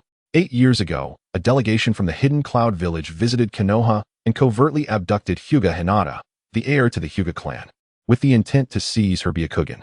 The Hyuga clan, enraged, retaliated by slaying their captors and went to great lengths to rescue Hinata. The envoys from the Hidden Cloud perished, and subsequently, they held Konoha accountable. Tenju paused momentarily. If you were in power, how would you handle this situation? The audacity of the Hidden Cloud was astonishing. Namikaze Minato furrowed his brow.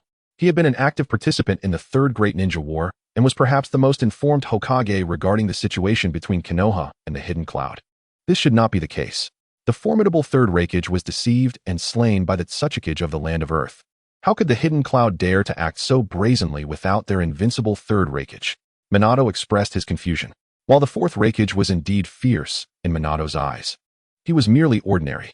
It was not a lack of prowess on the Fourth's part. Rather, the Third was simply too exceptional. One man could stand against 1,000. The Third Raikage had been ambushed by the ninjas of the Land of Earth, facing an army of over 10,000 alone, and ultimately perished. Not due to inferiority, but exhaustion. Possessing the titles of both the strongest shield and the strongest spear, the Third Raikage was the Hidden Cloud's greatest assurance. Yet, he had fallen. How could the Hidden Cloud dare to confront Konoha without their banner? Were they truly courting death? Having personally experienced the Third Great Ninja War, Minato reflected on many matters. What was there to be worried about? The second Hokage, Senju Tobarama, stepped forward, unaware of Minato's thoughts, and declared with unyielding authority, "Those who offend Konoha shall be pursued relentlessly, no matter the distance." Heh! Senju Hashirama chuckled lightly and stepped forward as well. "Tobarama, you remain as impetuous as ever. Must you always resort to violence? Is it not better to pursue peace?" After a moment, Hashirama continued, "If I were to govern Konoha, well, the reputation of Konoha must be upheld. However, violence is not the answer. I would retrieve the 2 tails and 8 tails, ensuring that the tailed beasts do not fall into the hands of the Hidden Cloud." His nonchalant statement astonished some of the younger ninjas of Konoha. Retrieve the 2 tails and 8 tails? Is such confidence warranted? The youthful ninjas were unaware of the origins of the tailed beasts among the 5 great nations. They did not comprehend the extent of Senju Hashirama's prowess. The Jinchuriki of the tailed beasts were all captured one by Hashirama himself. At the first Ninja World Conference, Hashirama had deemed the strength of other nations too feeble and generously distributed the tailed beasts among the 5 great nations. While to others, the tailed beasts were instruments of war. To Hashirama, they were mere playthings. After all, even the most powerful of the tailed beasts, the 9 tails, was effortlessly subdued by Hashirama with a single display of his might. Upon hearing the responses of the deceased Hokages, Tenju smiled wryly. What a pity, what a pity. It is unfortunate that you are all no longer present. I shall inform you how the third Hokage, Sarutobi Hiruzen, handled this matter. When faced with the accusations from the Hidden Cloud, Hiruzen did not retaliate.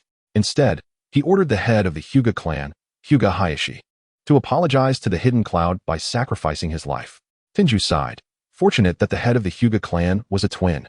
Had it not been for the initiative of Hyuga Niji from the branch family, who volunteered to impersonate his elder brother Hayashi to take the blame, the Hyuga clan, which had endured since the Warring States period, might have met the same fate as the Senju and Uchiha clans, facing extinction. The eyes of the 3 ninjas, Senju Hashirama, Senju Tobarama, and Namikaze Minato, bore a complex expression as they regarded Sarutobi Hiruzen. The prior remarks made by Tenju had significantly lowered their opinion of Hiruzen.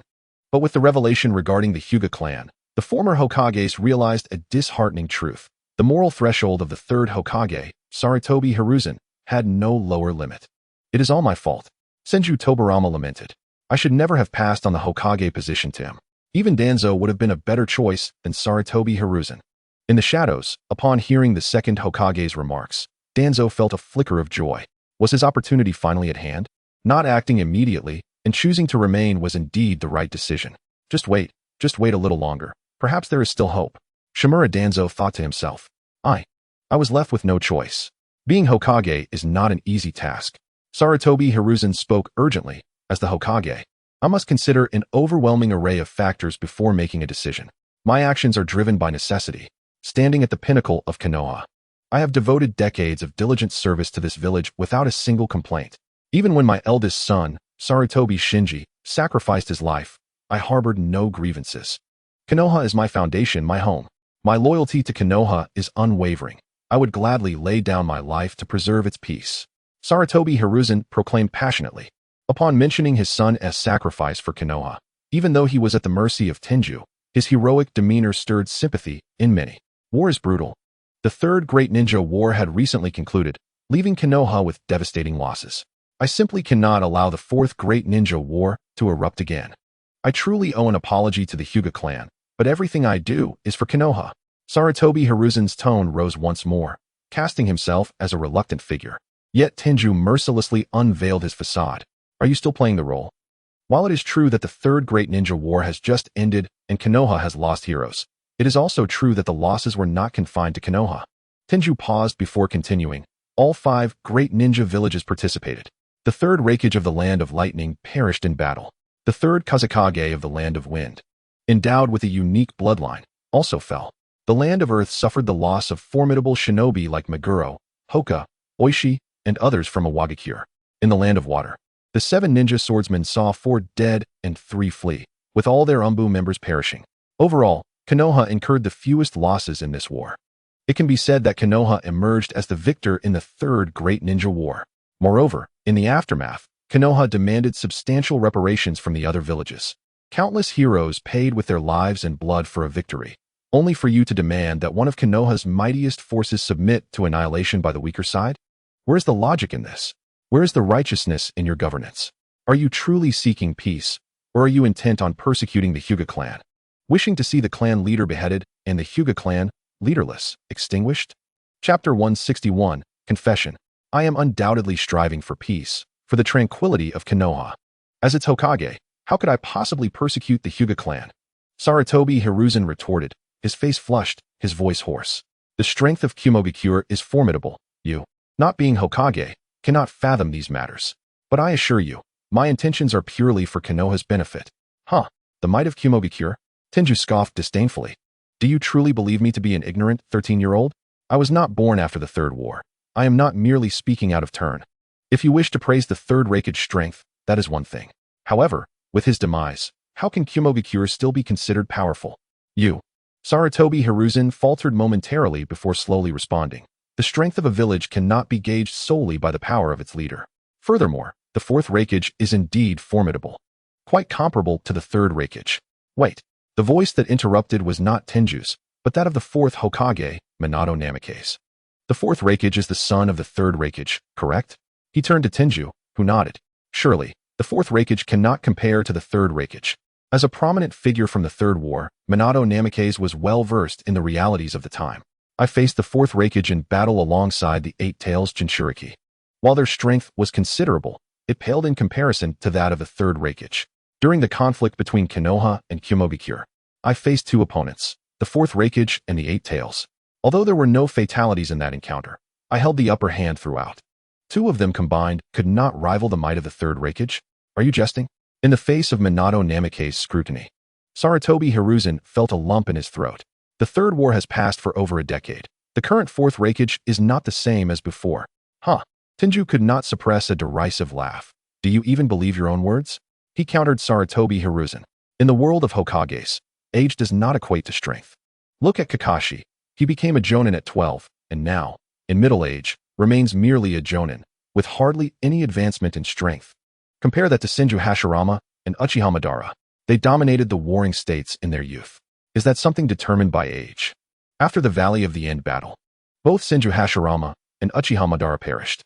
Decades have passed, yet no one has surpassed their youthful prowess.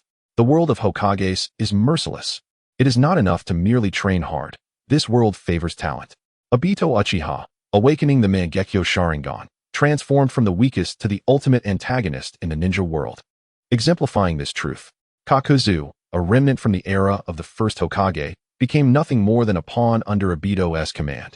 Over the span of a decade, how could someone who could not even withstand Minato Namikaze when allied with the Eight Tails suddenly match the power of the Raikage? Impossible. Moreover, as a time traveler, I am fully aware that the fourth Raikage was easily disarmed by Sasuke during the Fourth Great Ninja War. There is indeed that possibility, Minato Namikaze pondered quietly. Time has passed. The ninja world has undergone profound changes, and anything is possible. But what does that mean? No matter how strong the opponent becomes, it changes nothing. Senju Tobarama interjected with discontent. They harbor ill intentions toward Konoha, and they were the ones to strike first. Even if we are not as strong, we must stand firm and fight back. Senju Tobarama declared with a cold huff, the future of Konoha shall not be forged through submission and disgrace. It is carved from our blood and sacrifice. His words resonated deeply with the hearts of Konoha's citizens. All eyes turned with disdain toward Sarutobi Hiruzen. A chill ran down Sarutobi Hiruzen's spine. There was no absolving himself of this matter. In light of this, I concede. He gritted his teeth and bowed respectfully to Senju Tobarama. I have learned from my disciples.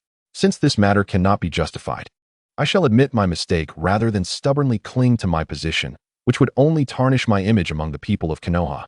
The issues surrounding the Hyuga clan are entirely my fault. I apologize. Sarutobi Hiruzen then turned to the audience, bowing to Hyuga Hizashi. Sarutobi Hiruzen confessed. This act stirred a tempest within the hearts of Konoha's populace. Humph. The Hyuga clan does not accept your apology. From the audience, Hyuga Hizashi huffed in dissatisfaction. Everyone. Hyuga Hizashi turned to address all the Konoha ninjas present. The Hyuga clan has been a part of Konoha since its inception. Throughout these years of relentless warfare, our clan has devoted itself tirelessly. How many of our clan members have perished on the battlefield, their bodies never to return? As the esteemed leader of the Hyuga clan, I, Hyuga Hizashi, boldly declare today that our clan has never wronged Konoha. Yet, what has the Hyuga clan's contributions garnered us? Fury consumed Hyuga Hizashi's visage as he recounted the recent visit of the Cloud Village delegation, which covertly resulted in the abduction of my daughter, Hyuga Hinata. We eliminated the assailants from the cloud, only to discover a sinister mark upon one of them, the curse mark of the root. I reported this matter to Sarutobi Hiruzen back then, who promised to seek clarification from Danzo and assured us that we would be informed of any developments. However, this matter was left unresolved. Shortly thereafter, Sarutobi Hiruzen approached us, not to provide an explanation for our clan, but to demand one from me. He insisted that I offer an explanation to the cloud for the elimination of their shinobi, coercing me, the Hyuga clan leader, into a deathly apology. Sarutobi Hiruzen, how ruthless you are! The monumental achievements of the Hyuga clan, easily overlooked, and the curse mark of the root, disregarded, yet in our rightful defense against the cloud's assailants. To reclaim my daughter, you demand my life as penance. My brother, Hyuga Niji, took his own life in the dead of night to atone for me. He was my beloved brother, a vibrant life extinguished. A mere apology to settle this? Such an apology is utterly unacceptable to the Hyuga clan. As memories resurfaced, tears welled in Hyuga Hizashi's eyes, mist gathering within their depths. He turned to his back, gazing at Hyuga Niji. Forgive me, Niji. It is my fault that you have been without a father since childhood. I. The sight of Hyuga Hizashi weeping left Hyuga Niji in a state of bewilderment. Could it be that his father had perished because of Hizashi's actions? Chapter 162. A complete dead end. The Cloud Village is formidable? Do you think you can deceive all of Konoha? Hyuga Hizashi's voice resonated powerfully as he addressed everyone present. Esteemed comrades, after the Third Great Ninja War, the Cloud has enjoyed over a decade of recuperation. Has Konoha not had its own time to recover? I swear by my honor as the leader of the Hyuga clan.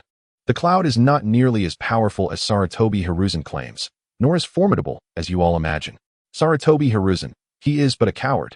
No, he is a cunning schemer, ruthlessly intent on the annihilation of the Hyuga clan.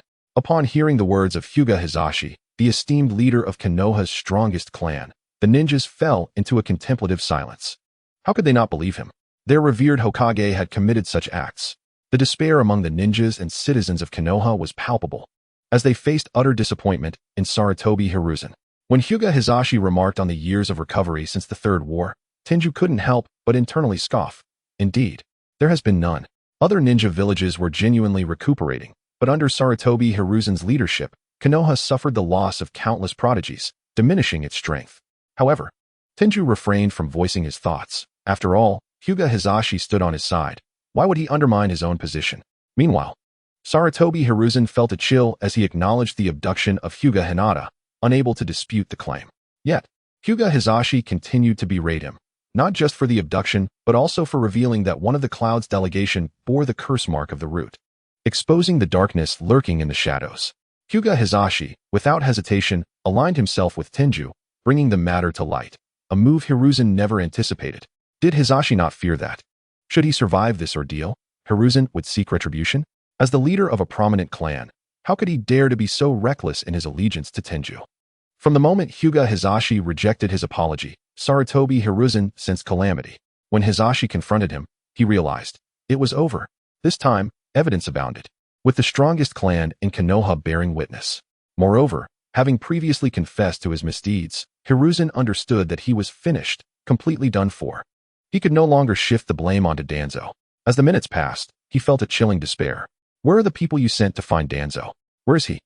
It had been over 10 minutes since the last inquiry, a duration sufficient for even the most skilled shinobi to traverse Konoha, yet Danzo remained elusive.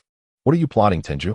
Sarutobi Hiruzen's facade crumbled as he glared at Tenju, each word dripping with venom. Previously, he could concoct justifications for Naruto and Orochimaru's matters. But the incident involving the Hyuga clan, with Hisashi as a first-hand witness, left him defenseless. Setting aside his past transgressions, the issue with the Hyuga clan alone was enough to bring Sarutobi Hiruzen to trial. In the eyes of the Konoha populace, Tenju had amassed sufficient esteem and credibility to be seen as a hero capable of vanquishing this malevolent Hokage. The dragon-slaying youth had acquired every requisite to eradicate the wicked dragon. Yet, Tenju refrained from action, still mentioning Danzo. Sarutobi Hiruzen was bewildered. Why did Tenju not simply eliminate him and ascend as Konoha's new leader? What are you doing? Tenju chuckled softly. You truly are a master of feigning ignorance. The human experimentation incident has yet to reach a conclusion. Everyone is awaiting Danzo's appearance to unveil the truth. Sarutobi Hiruzen's expression darkened. I am the one feigning ignorance? Who is truly deceiving whom? If you seek to usurp the position, why do you hesitate? The evidence of Hiruzen's guilt was more than enough for Tenju to seize the leadership. Yet, Hiruzen did not wish to grant Tenju such a swift ascension. Even with sufficient charges against him, he still implied that the title of usurper belonged to Tenju. Usurpation? Tenju scoffed. Is the position of Hokage truly so coveted? The dragon-slaying youth has not become a dragon of evil. I, Tenju, am not one to covet such a role. Tenju replied nonchalantly, I apologize, but I have no desire for the Hokage's seat. Have you committed all these acts merely to seize power? Tenju laughed derisively. I am not so narrow-minded. I merely wish to restore the fairness owed to those wronged. Konoha owes them, and it owes me as well.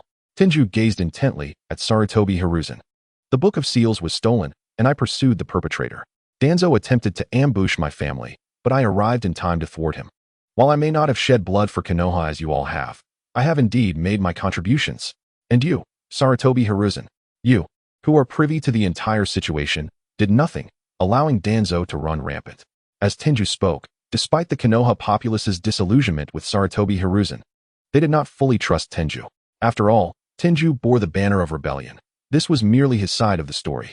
Believe it or not, it matters not to me. I never intended to topple the shadowy forces within Konoha solely due to my own grievances. Pausing, Tenju's demeanor shifted to one of solemnity as he addressed all present. Konoha has decayed.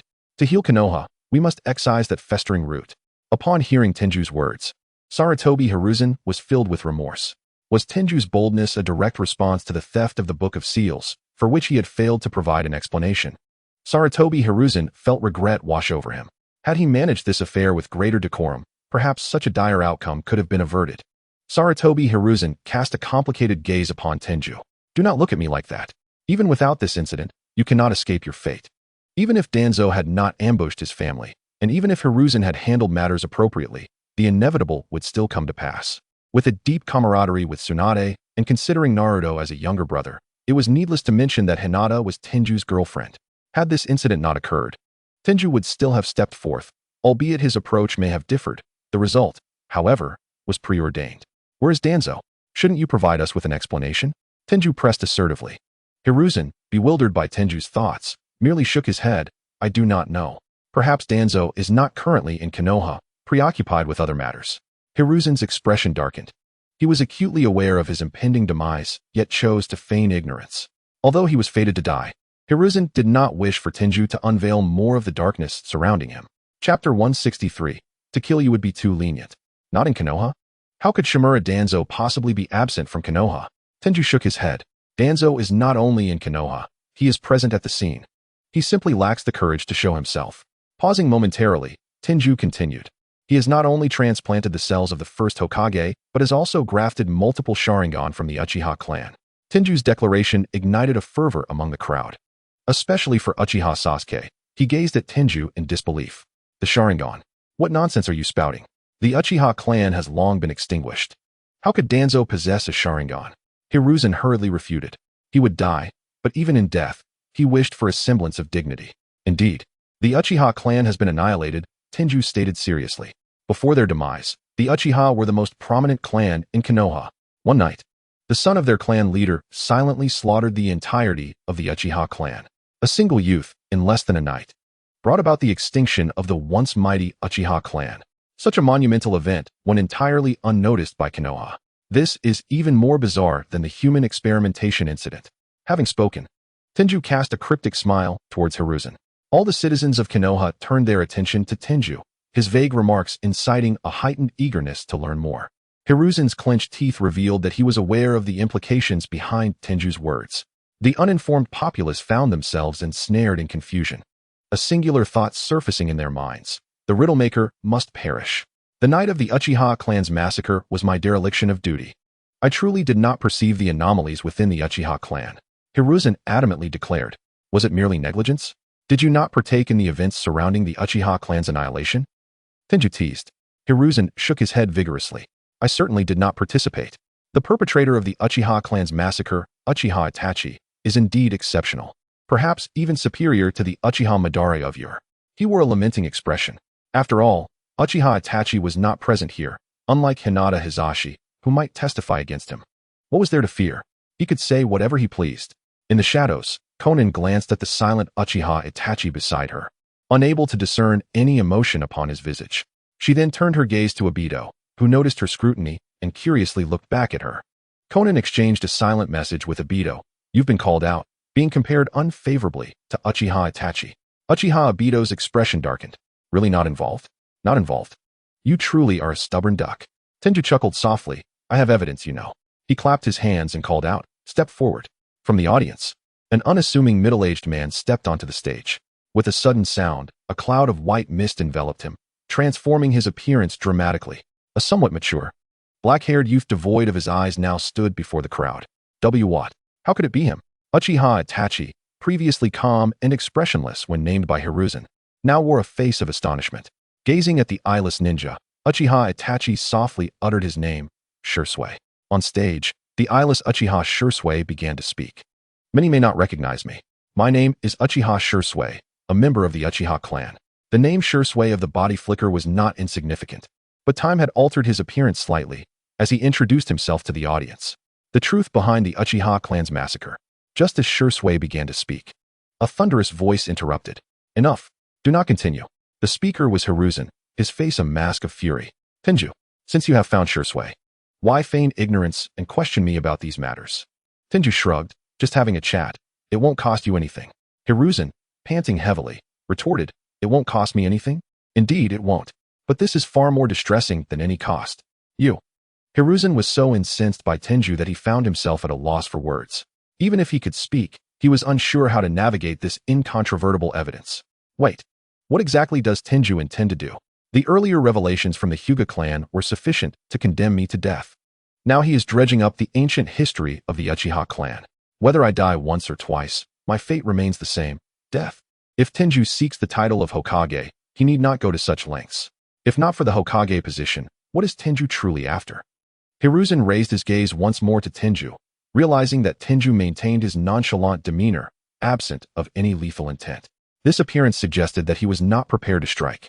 Suddenly, Hiruzen recalled the initial moment when he thwarted Orochimaru's attempt to summon the fourth Hokage, interrupted by Tenju's words. Rest assured, I have no intention of killing you. You may relax, I will not harm you. After all, killing you would be too lenient. An uncontainable chill coursed through Hiruzen's body as he awakened to the truth. He understood Tenju's intent. It was not for the Hokage position. Rather, it was to expose his sins, driving him to the precipice of despair. Even at the brink of death, Tenju relentlessly pursued him. I will not kill you. Killing you would be too lenient. Tenju's voice echoed in Hiruzen's mind like a demonic whisper. Tenju's assurance of not killing him was genuine. Tenju truly would not lay a hand on him. What Tenju sought was to reveal all his transgressions, to lay bare the bloody truths before the people of Konoha. He wished for Hiruzen to confront the evil he had wrought. By sparing his life, he intended to strip Hiruzen of his dignity before the populace, compelling him to face their judgment. Hiruzen gasped in shock. To kill you would be too lenient. At last, he comprehended the meaning behind Tenju's initial words. Tenju indeed desired his demise. Yet Tenju would not take action. He wished for Hiruzen to confront his own malevolence, to end his own life with his own hands. In an instant, Hiruzen felt as though he had descended into the depths of hell. Chapter 164, Kushina Uzumaki. Tenju desires his demise. Or rather, he wishes for him to perish in utter humiliation, to confront the errors of his past, to be engulfed in shame, and take his own life. Upon finally comprehending Tenju's intentions, Sarutobi Hiruzen's countenance turned ashen. It was not merely about taking a life. It was an assault on the very heart. How ruthless Tenju is. Tenju, I shall not allow you to achieve your wishes.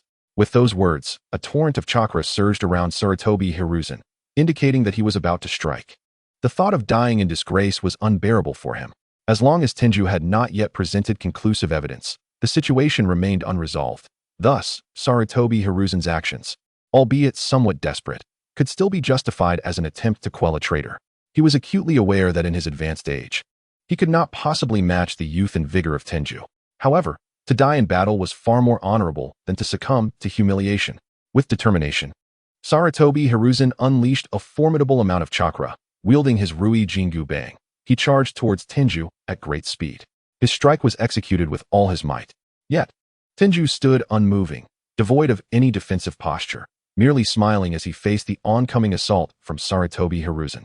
Just as the Rui Jingu Bang was about to descend upon Tenju's head, a wooden hand shot forth, pinning Sarutobi Hiruzen to the ground with a swiftness that was almost instantaneous. The esteemed third Hokage was reduced to a mere fledgling, unable to move an inch under the force. The assailant was Senju Hashirama.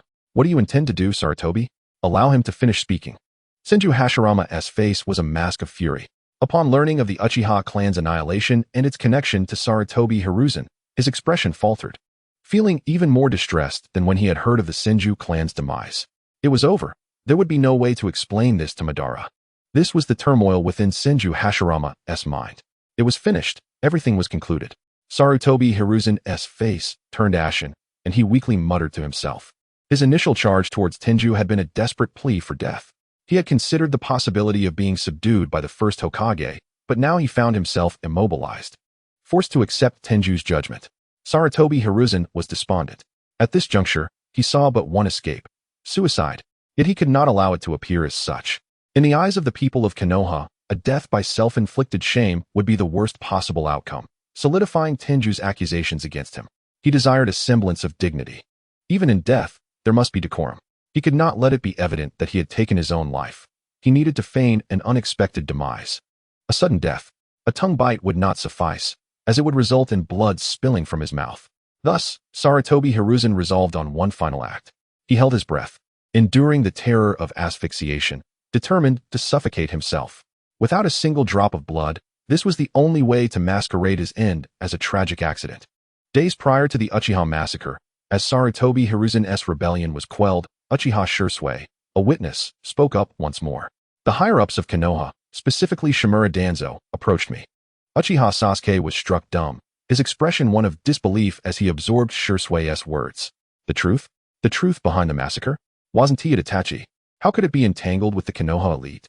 He focused intently on Shursui, determined to catch every syllable. Yet, Shursui's voice fell silent.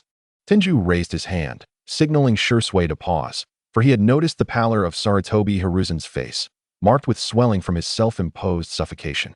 Tenju approached, prying open Sarutobi Hiruzen's mouth, allowing fresh oxygen to flood in. Is this how you wish to die? Fear not.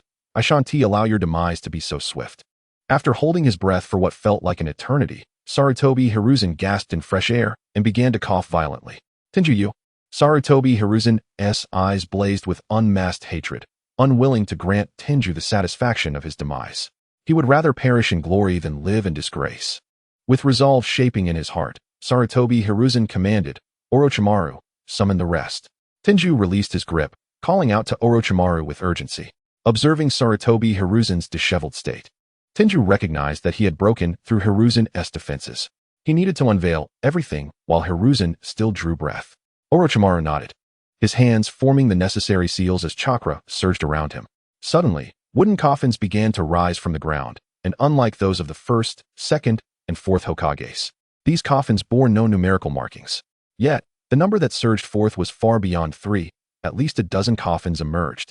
With a resounding thud, the lids of the coffins crashed to the ground, revealing one figure after another. Kusanagi Uzumaki. Her gaze fell upon one of the coffins, and Minato Namake's eyes widened in disbelief. The brilliant red hair fluttered, capturing the attention of many. Kusanagi, what is happening? The freshly resurrected Kusanagi Uzumaki was momentarily dazed, oblivious to the circumstances. However, she swiftly cast aside her confusion, her focus shifting to Minato, her attention entirely captivated by the boy standing beside him. Is that Naruto? She recognized the golden hair and the resemblance to both Minato and herself. Tears welling in her eyes. Minato nodded vigorously, and without a second thought, Kusanagi dashed toward Naruto. Naruto, I am your mother. Tears streamed down her face. An unstoppable torrent. Naruto was taken aback, casting a pleading glance at Tenju, who merely responded with a smile. Let his little brother Naruto bask in the joy of familial reunion. In a mere moment, Kusanagi Uzumaki was able to shed such a flood of tears that Tenju couldn't help but muse. Women truly are made of water. Among those fixated on one of the many wooden coffins was not only Minato Namake's. Hatake Kakashi was also transfixed, his gaze locked onto one figure emerging from the coffins. His eyes, typically devoid of emotion, now widened in shock as he beheld a middle-aged man with striking white hair and a strong visage. A short blade rested at his back, and a white ponytail danced in the wind. Father Kakashi uttered, lost in disbelief. Beside him, Might Guy stood frozen, equally captivated by another figure emerging from the coffin. A man clad in a tight green suit with a yellow scarf and prominent eyebrows. Might Guy? It's my father. Might Guy. Chapter 165, The Awakening. Kakashi struggled to find his voice, choking on his words. Father. A fragrant breeze brushed past Kakashi. As Yuhi Kurinai hurried to the gathering, her father, Yuhi Shinku, having also returned. With the chance to reunite with her long-lost father, Kurinai could no longer contain her emotions. Seeing Kurinai spring into action, Kakashi and Might Guy followed suit, rushing into the fray. Meanwhile, Uchiha Itachi trembled, though his reaction to the resurrection of Kusanagi Uzumaki, Hatake Tsukumo, Might Guy, and others was far from overwhelming. What truly stirred his emotions was the sight of his own father, Uchiha Fugaku, among them. His heart swirled with tumultuous feelings. Otosen. Uchiha Sasuke gazed in disbelief at Uchiha Fugaku, who lay within the wooden coffin, his mind a blank slate. Almost immediately, the proud and aloof Uchiha Sasuke, his voice imbued with profound tenderness, exclaimed, Father! He rushed towards Uchiha Fugaku. Sakura's eyes transformed into heart shapes. This version of Sasuke-kun is truly adorable. Indeed, merely having the 3 deceased Hokage was insufficient. Tenyu had further contingencies prepared. Uchiha Fugaku was one such contingency, although Shirsue's testimony lacked sufficient weight. And despite the grand gift Shirsue had bestowed upon Tenyu that could sway Sarutobi Hiruzen to acknowledge his transgressions, Tenyu deemed it too extravagant. Thus, he had also arranged for Uchiha Fugaku's remains. Should Shirsue fail to persuade the denizens of Konoha, Tenyu was prepared to unveil Uchiha Fugaku as evidence. However, little did he anticipate that, despite having numerous backup plans in reserve, Sarutobi Hiruzen would already have succumbed. Father. Before Kakashi Hatake. The expression on his face was complex as he approached the esteemed Tsukumo Hatake. After all, he had long since abandoned the sword techniques of the Hatake clan. The illustrious copy ninja, Kakashi. Tenyu's earlier remarks had rendered Kakashi somewhat ashamed to face his father, Tsukumo Hatake. Upon witnessing Kakashi approach, the resurrected Konoha White Fang paid him no heed, instead making his way directly to Senju Hashirama and Senju Tobarama. Esteemed first Hokage, honored second Hokage. He first sought to pay his respects to the two highly revered Hokage. Behind him, Kakashi wore a despondent expression. Had he truly disappointed his father? Certainly not. Tsukumo Hatake, being deceased, was unaware of the events that had transpired over the years. In the afterlife, he and Kakashi would engage in gentle, heartfelt conversations, and thus, he bore no disappointment towards Kakashi. Tsukumo Hatake was an exceptionally skilled ninja in this realm of the living. With the first and second Hokage present amidst a multitude of figures, the situation was exceedingly intricate. Tsukumo Hatake promptly resolved to clarify the current circumstances. Naturally, he recognized Senju Hashirama and Senju Tobirama, individuals worthy of his complete trust. Therefore, he disregarded Kakashi and proceeded directly to the esteemed first and second Hokage. Eager to ascertain the situation. Guy, you've grown. Father, I never expected to see you again. Ha ha ha, Guy, how much you've grown. Why are you in tears? These aren't tears. They're the fervent blood of youth. Mado Guy, with a mix of boisterous laughter and tears, engaged in animated conversation with the equally jovial Might Dai. Father, Kurenai, you've grown. Nearby, the dialogue between Yuhi Kurenai and a stern-looking middle-aged man resonated. The proud and aloof Sasuke suddenly dashed into his father's embrace, only to be pulled away by his equally proud father, Uchiha Fugaku. Father, what is the truth behind the massacre? Were you and mother not killed by Itachi? Upon hearing Shisui and Tenyu's words, Sasuke appeared contemplative. Uchiha Fugaku remained silent, his gaze sternly scrutinizing every individual present. As the leader of the Uchiha clan, once the strongest clan in Konoha, this identity compelled Uchiha Fugaku to urgently comprehend the situation at hand. Like Tsukumo Hatake, he too sought clarity regarding the circumstances. However, unlike Tsukumo, he found no one in whom he could place his trust, no one who could reassure the Uchiha clan. The presence of the first and second Hokage only heightened his disquiet. How he wished for the wisdom of his ancestor, Uchiha Madara, to be present. In a moment of instinctive thought, Uchiha Fugaku pondered this. Shinju. Tsunade's excited voice rang out as her brother, Senju Shisui, also revived. Among the Senju clan, both the first and second Hokage had manifested, while Konoha's princess, Tsunade, stood firmly alongside Tenyu. There was no need for Tenyu to summon Shisui to provide testimony. Yet Shisui was indeed conjured. This was merely one of Tenyu's subtle intentions, purely to allow Tsunade to reunite with her brother. Sister. Senju Shisui looked bewilderedly at Tsunade, who enveloped him in an embrace, tears streaming down her cheeks. Just as Uzumaki Kushina had shed tears upon seeing Naruto, Tsunade too was overwhelmed with emotion upon reuniting with Shisui.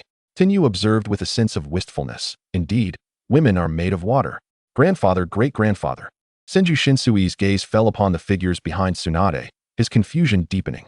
Although perplexed, the sight of his dear ones filled him with exuberance. Wow. I never expected to see you. I'm so happy. Yet, before he could revel in the moment, a shadow of sorrow washed over him. His grandfather was deceased, as was his great-grandfather. I seem to be dead too, he lamented, casting a regretful glance at Tsunade. Sister, are you also dead? Tsunade was momentarily taken aback upon hearing this. Rising to her feet, she playfully delivered a light slap to Shinsui's head. You little brat, are you cursing me?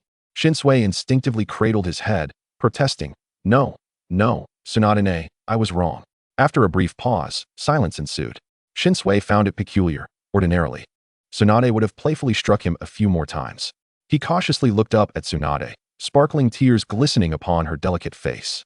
A gentle breeze tousled her golden hair, and Tsunade's smile was radiant as a blooming flower. The heroes of Konoha began to gather, yet Tenyu was in no hurry to elucidate the current situation to them. After all, the legendary figures were unfamiliar with him. With the first Hokage, Senju Hashirama, present, his words would carry greater weight. Hence, Tenyu remained silent, allowing Hashirama to convey the information, patiently awaiting the understanding of the fallen heroes regarding their circumstances. Meanwhile, Sarutobi Hiruzen's complexion turned pale, given Tenyu's previous actions. It was evident that he possessed knowledge of these individual stories and ample evidence to condemn Sarutobi Hiruzen. No, please. Chapter 166. The Death of Sarutobi Hiruzen. Do not speak any further. These matters cannot be made public. Konoha will be ruined. Sarutobi Hiruzen no longer bore the fierce demeanor of before. His voice now tinged with a hint of desperation. Having held the position of Hokage for decades, Sarutobi Hiruzen had committed numerous deeds. Yet he perceived himself as a competent leader. He still held affection for Konoha and wished for its continued prosperity. If Tenyu were to unveil these past transgressions, not only would Sarutobi Hiruzen be condemned to eternal infamy, but Konoha would also face ruin. Once the populace of Konoha learned of the heinous truths regarding the slaughter of virtuous individuals who had sacrificed for the village, would their hearts remain united? Who would still be willing to devote themselves to such a village? The matters of Orochimaru and the Uchiha clan, two burdens Sarutobi Hiruzen had shouldered, would lead to his utter demise. Yet, the resurrection of the legendary heroes instilled fear within Sarutobi Hiruzen, for revealing the treachery that had befallen Konoha would shatter the trust of its citizens, leaving them disillusioned and heartbroken. Thus, Konoha would inevitably meet its end. Tenyu watched him quietly, appreciating the sight of the third Hokage, once so resolute, now reduced to a pitiful figure pleading for mercy. Not a trace of sympathy graced Tenyu's countenance. Having recognized the consequences of revealing these truths, he now sought redemption? Where was this concern for Konoha when he was committing those acts? It was far too late. With a cold laugh, Tenyu regarded Sarutobi Hiruzen, choosing to remain silent. As you wish. I shall act in accordance with your desires. I will confess my transgressions, becoming the target of public scorn, and in full view of all. I shall take my own life. But Konoha is innocent. Do not bring ruin upon Konoha. At this moment, Senju Hashirama, upon hearing these words, released the hold of his wooden hand. Sarutobi Hiruzen rose from the ground, his steps unsteady, as he staggered towards the center. Esteemed elders, he called out, mustering his strength to elevate his voice. I am deeply sorry. I apologize to Konoha. With those words, he fell to his knees with a thud. The sound resonated heavily as he pressed his forehead to the ground, bowing deeply before the people of Konoha.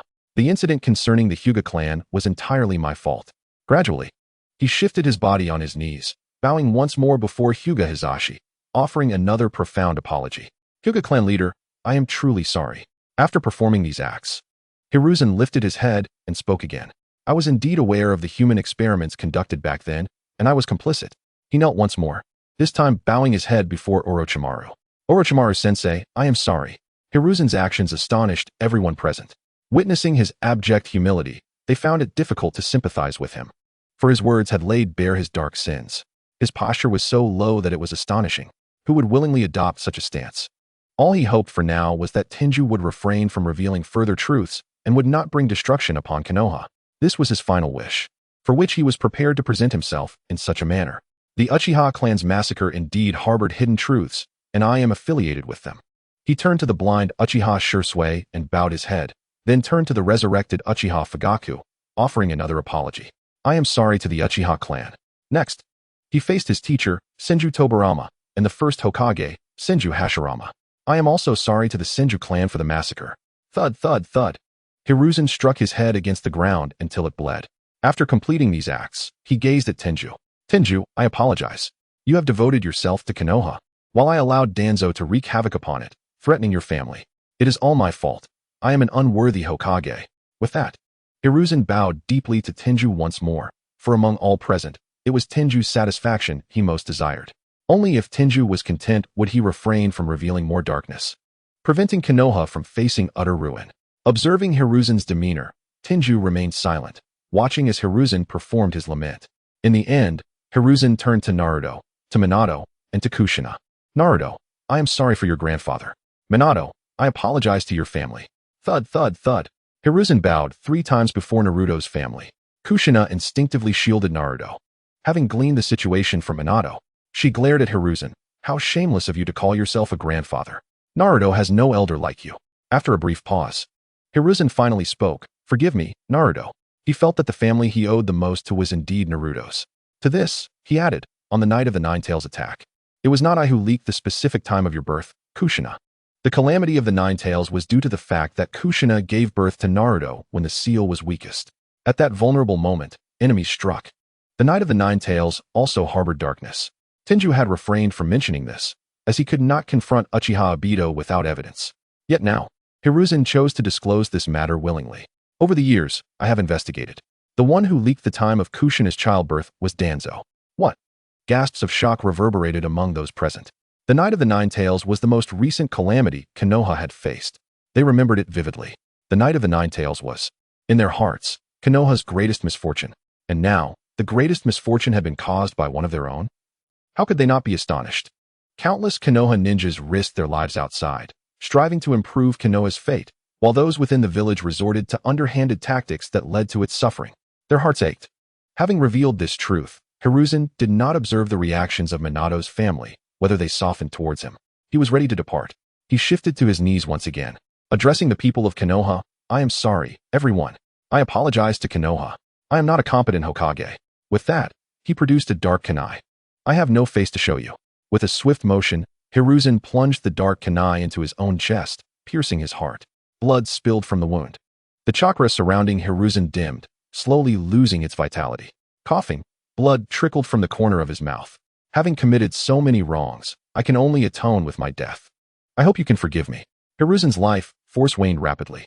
"If possible, please scatter my ashes in the winds of Konoha." With those final words, Hiruzen's life was extinguished entirely. The third Hokage, Sarutobi Hiruzen, had thus perished. Chapter 167. It must come to an end. Hiruzen was dead. Having acknowledged his sins in front of all, meeting his demise by his own kunai. A cacophony of voices lingered in the air, some cursing Hiruzen, some lamenting his suicide. While others expressed their uncertainty about Konoha's future, their voices filled with confusion. In summary, Hiruzen was dead.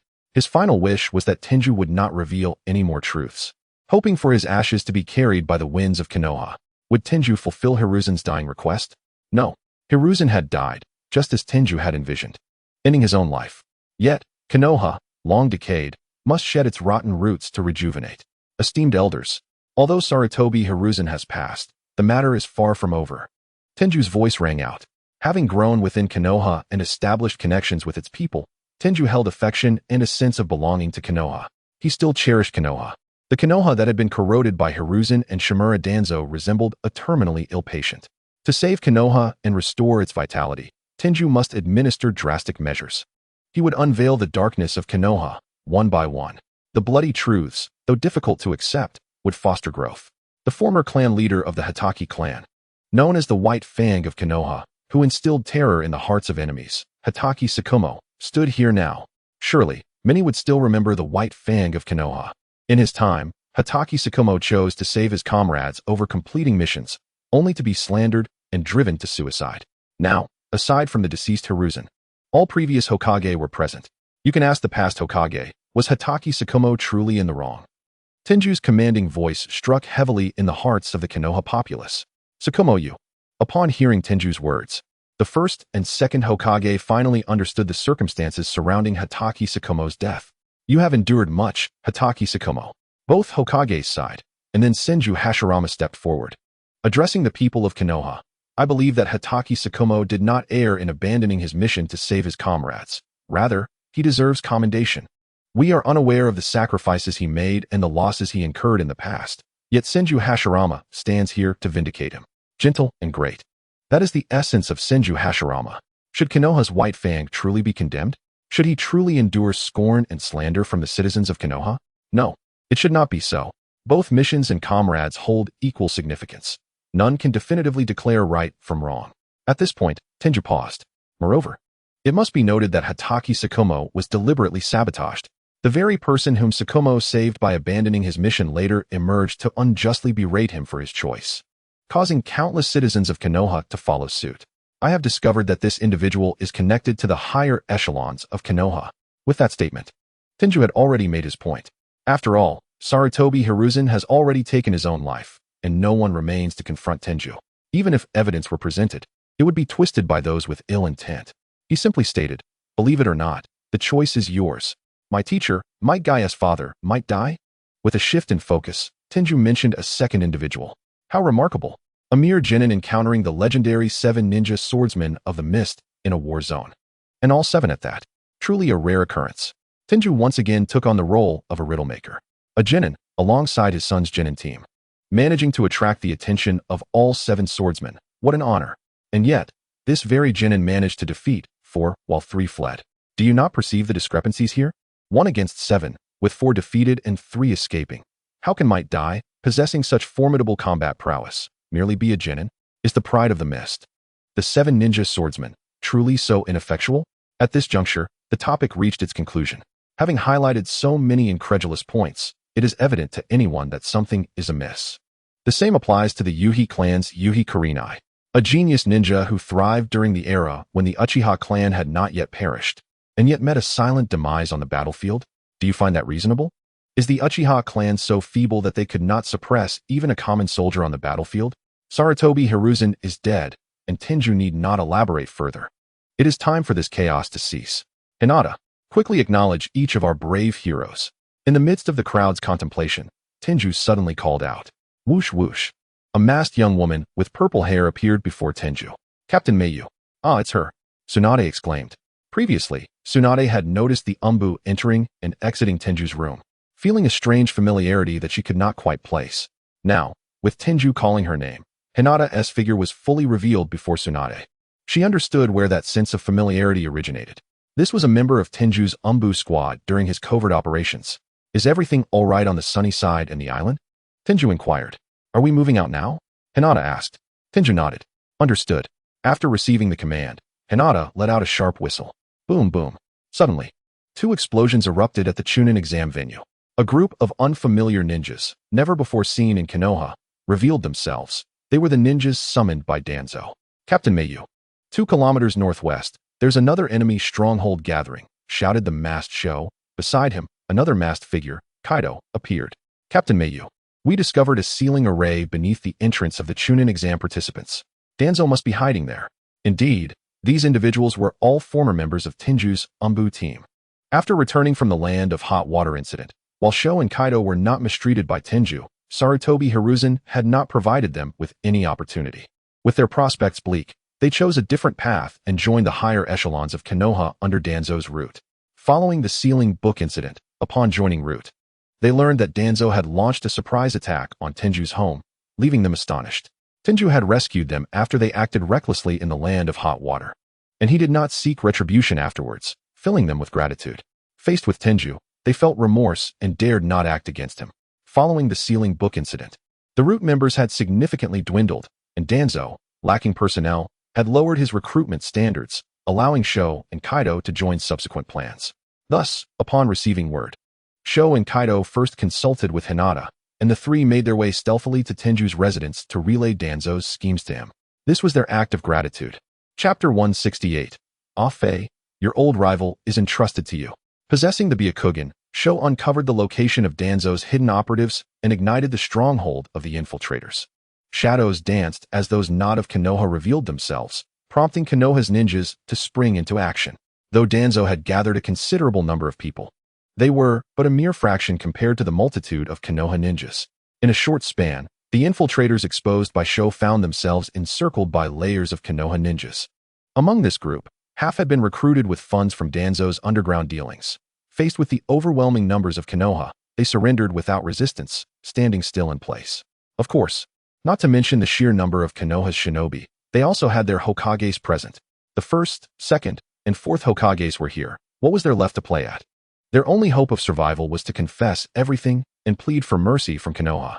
As a member of the Aburame clan, Kaido's parasitic insects possessed heightened sensitivity. He detected the presence of a sealing array underground, likely where Danzo was hiding. After informing Tenju, a massive ice dragon erupted from the tip of Tenju's blade, hurtling toward the location pointed out by Kaido. Boom! The earth shattered under the immense force, obliterating the sealing array that had concealed the presence. Ice dust swirled, and Danzo, along with 4 members of the Akatsuki, were laid bare before the crowd. Uchiha Sasuke's pupils constricted sharply as he gazed toward Danzo, murmuring, Uchiha Itachi. How delightful. Lord Danzo. Tenju scoffed, casting a derisive glance at Danzo. Before Sarutobi Hiruzen's demise, he sent someone to seek you in vain. Who would have thought that one of Konoha's high-ranking officials would be hiding here, watching the spectacle? The human experiments and the Uchiha massacre incident remain unresolved. Do share with us, Elder Danzo of Konoha. Would you kindly disrobe for all to witness? Under Tenju's piercing gaze, Danzo was drenched in cold sweat. Disrobe before Konoha? Impossible. If he did so, he would not only meet his demise, but would also suffer the same infamy as Sarutobi Hiruzen. He did not desire such a fate. He did not want to die. What to do now? Flee.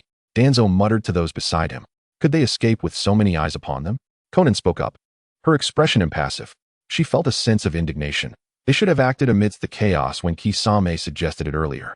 Now that Sarutobi Hiruzen was dead, Konoha was united in purpose, with Hokages of every era present. Even if the Akatsuki were arrogant, even with pain, who possessed the Rinnegan, they would not dare to recklessly strike at Konoha. 1 against 7. Upon encountering Itachi, Uchiha Sasuke was consumed by rage, his hand channeling Chidori as he rushed towards his brother.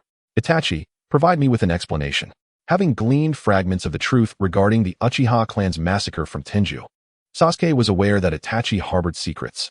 Yet, he found himself incapable of forgiving his brother for the heinous act of murdering their parents.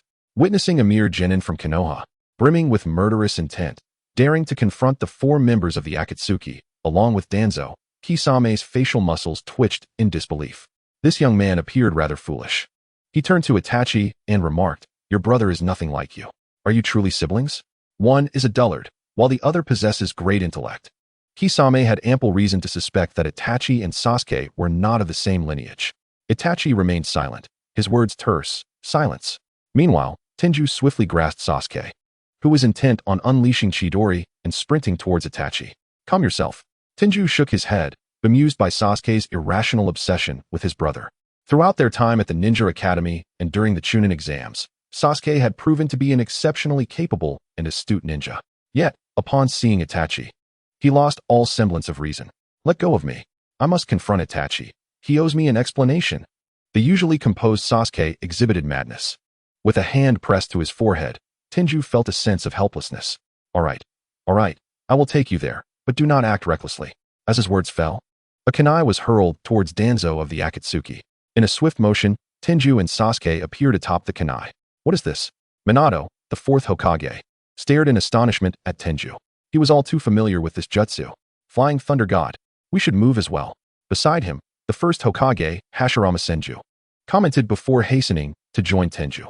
The 2nd Hokage, the 4th Hokage, and numerous Konoha heroes followed suit, rallying alongside Hashirama. Tenju, Tsunade, Orochimaru, Jiraiya, Hashirama, Tobirama, Minato, Kakashi, Might Guy, and Kurenai formed a formidable assembly. Even if the Sage of 6 Paths were to walk the earth, he would not dare confront such a coalition.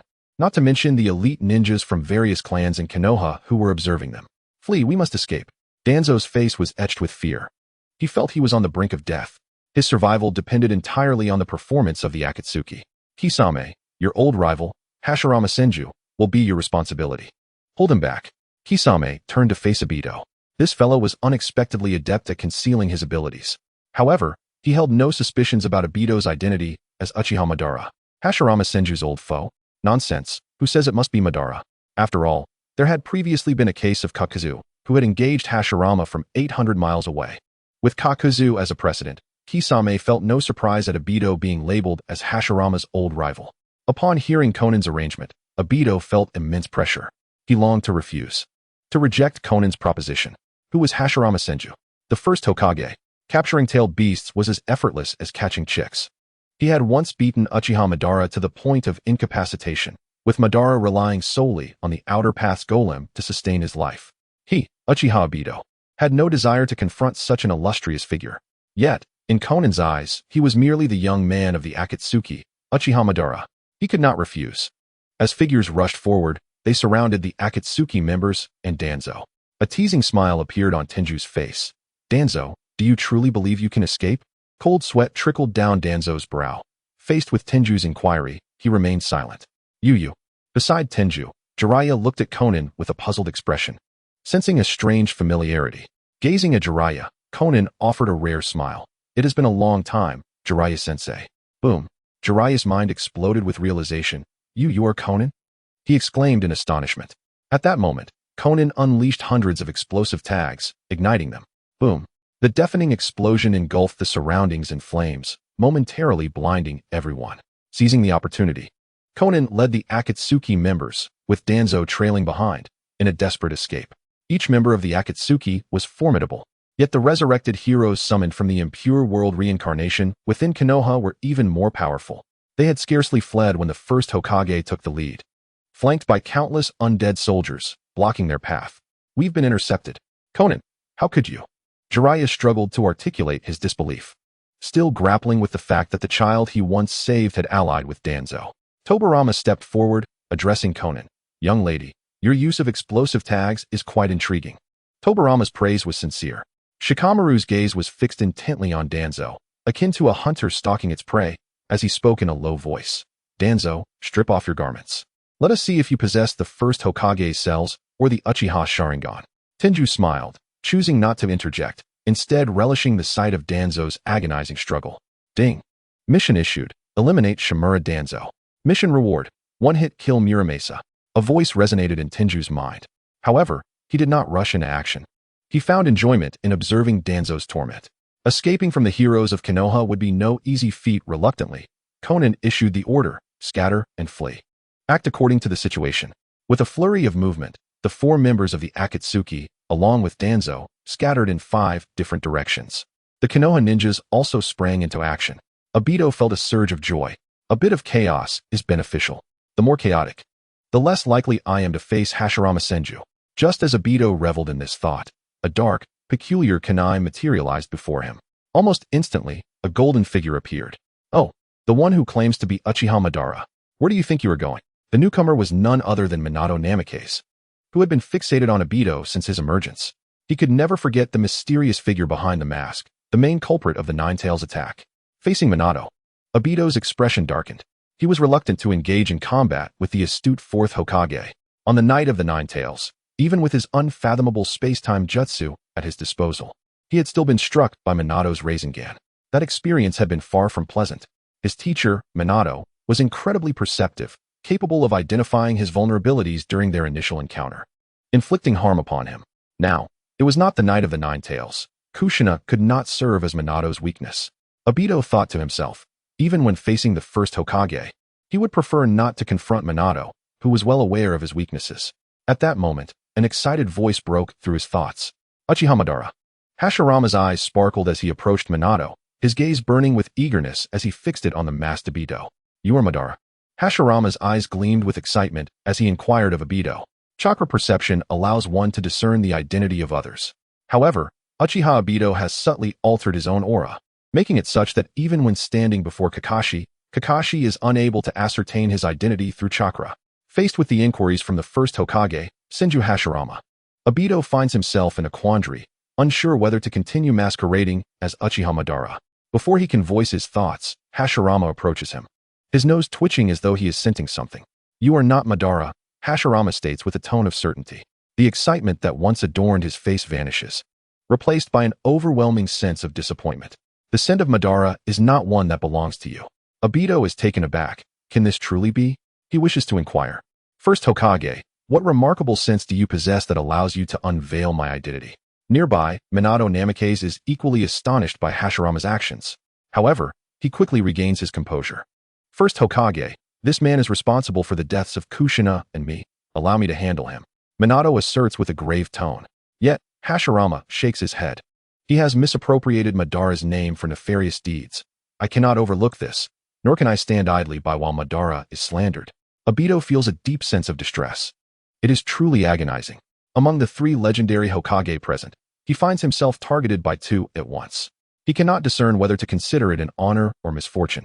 However, one point he desperately wishes to clarify: misusing Madara's name for wicked acts. Do you think Uchiha Madara is a virtuous individual? I merely acted according to Madara's design. Nonetheless, upon hearing Hashirama's statement, Minato appears conflicted. He genuinely yearns for vengeance. Had it not been for this man, both he and Kushina would still be alive, and Naruto would not endure such suffering. Hashirama, ever perceptive, observes Minato's turmoil and cheerfully suggests, then let us act together. You seek revenge, and I shall punish the villain who has sullied Madara's name. Minato nods in agreement. Very well. In the depths of despair, Obito witnesses a colossal wooden hand and a spiraling blue chakra sphere approach him. He promptly activates Kimui, transforming his body into an ethereal form. How terrifying. The alliance of the first and 4th Hokage, a historic collaboration among Hokage. Will the audience be thrilled by this spectacle? That weapon you wield behind you, such a formidable weapon, must surely belong to the 7 ninja swordsmen, specifically the Samahata. The reanimated Might Guy, alongside Might Guy and the father-daughter duo of the Uzumaki clan, positions themselves before Kisame Hashigaki. Dai, having previously battled the 7 ninja swordsmen, recognizes the weapon with familiarity. Have the Mist Village made their move as well? Never mind, that is of little consequence. A robust voice rings out as Dai proclaims, Guy? Let me see if you have made any progress over the years. Oh, I'm fired up. Guy exclaims, instantly opening the sixth gate. Upon seeing his father, who perished to protect him and whom he has not seen for decades, Guy is eager to showcase his growth and immediately demonstrates his strength. Haha, splendid, Guy. It seems you have not squandered your years. Dai responds, though he adds, but it is still insufficient. With that, the reanimated Dai opens the eighth gate, achieving the sixth gate in one breath. A tremendous surge of chakra emanates from Dai, and as he prepares to respond to Guy, he suddenly ponders, now that I am in a reanimated state, does that mean I can open the eighth gate without concern for my body? Nearby, Kisame Hashigaki shivers at Dai's musing. Chapter 170. Report, someone is cheating. As one of the 7 ninja swordsmen, Kisame is well aware of the history of the swords. Might Dai, for dead, 3 escaped. And the 8 gates. Kisame thinks, oh, Konoha is truly terrifying. I want to go home. Suddenly, as Dai contemplates opening the 8th gate to demonstrate for Guy, cracks begin to form in his reanimated body. This body cannot withstand it. Dai exclaims, and while the reanimated form is immortal, the ruptured muscles rapidly reconstitute. Well, I suppose the 6th gate will have to suffice. Guy, are you ready?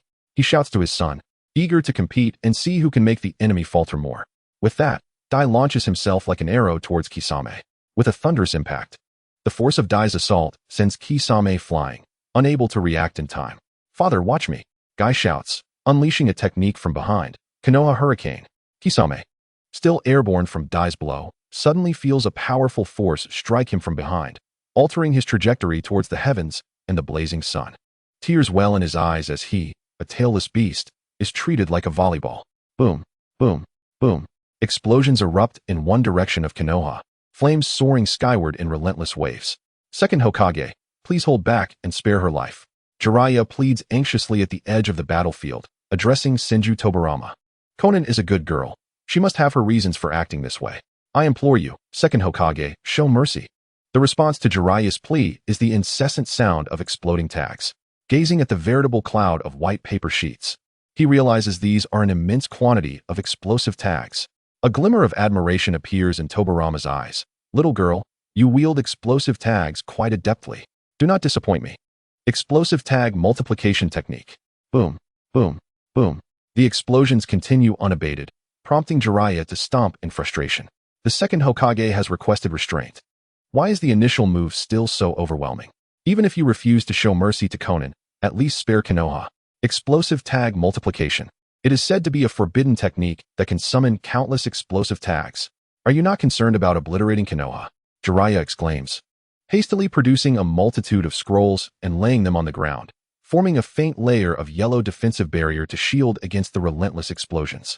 Fear not. I am quite confident in handling explosive tags. Amidst the chaos of explosions, Konan remains composed, responding to Tobarama. Then allow me.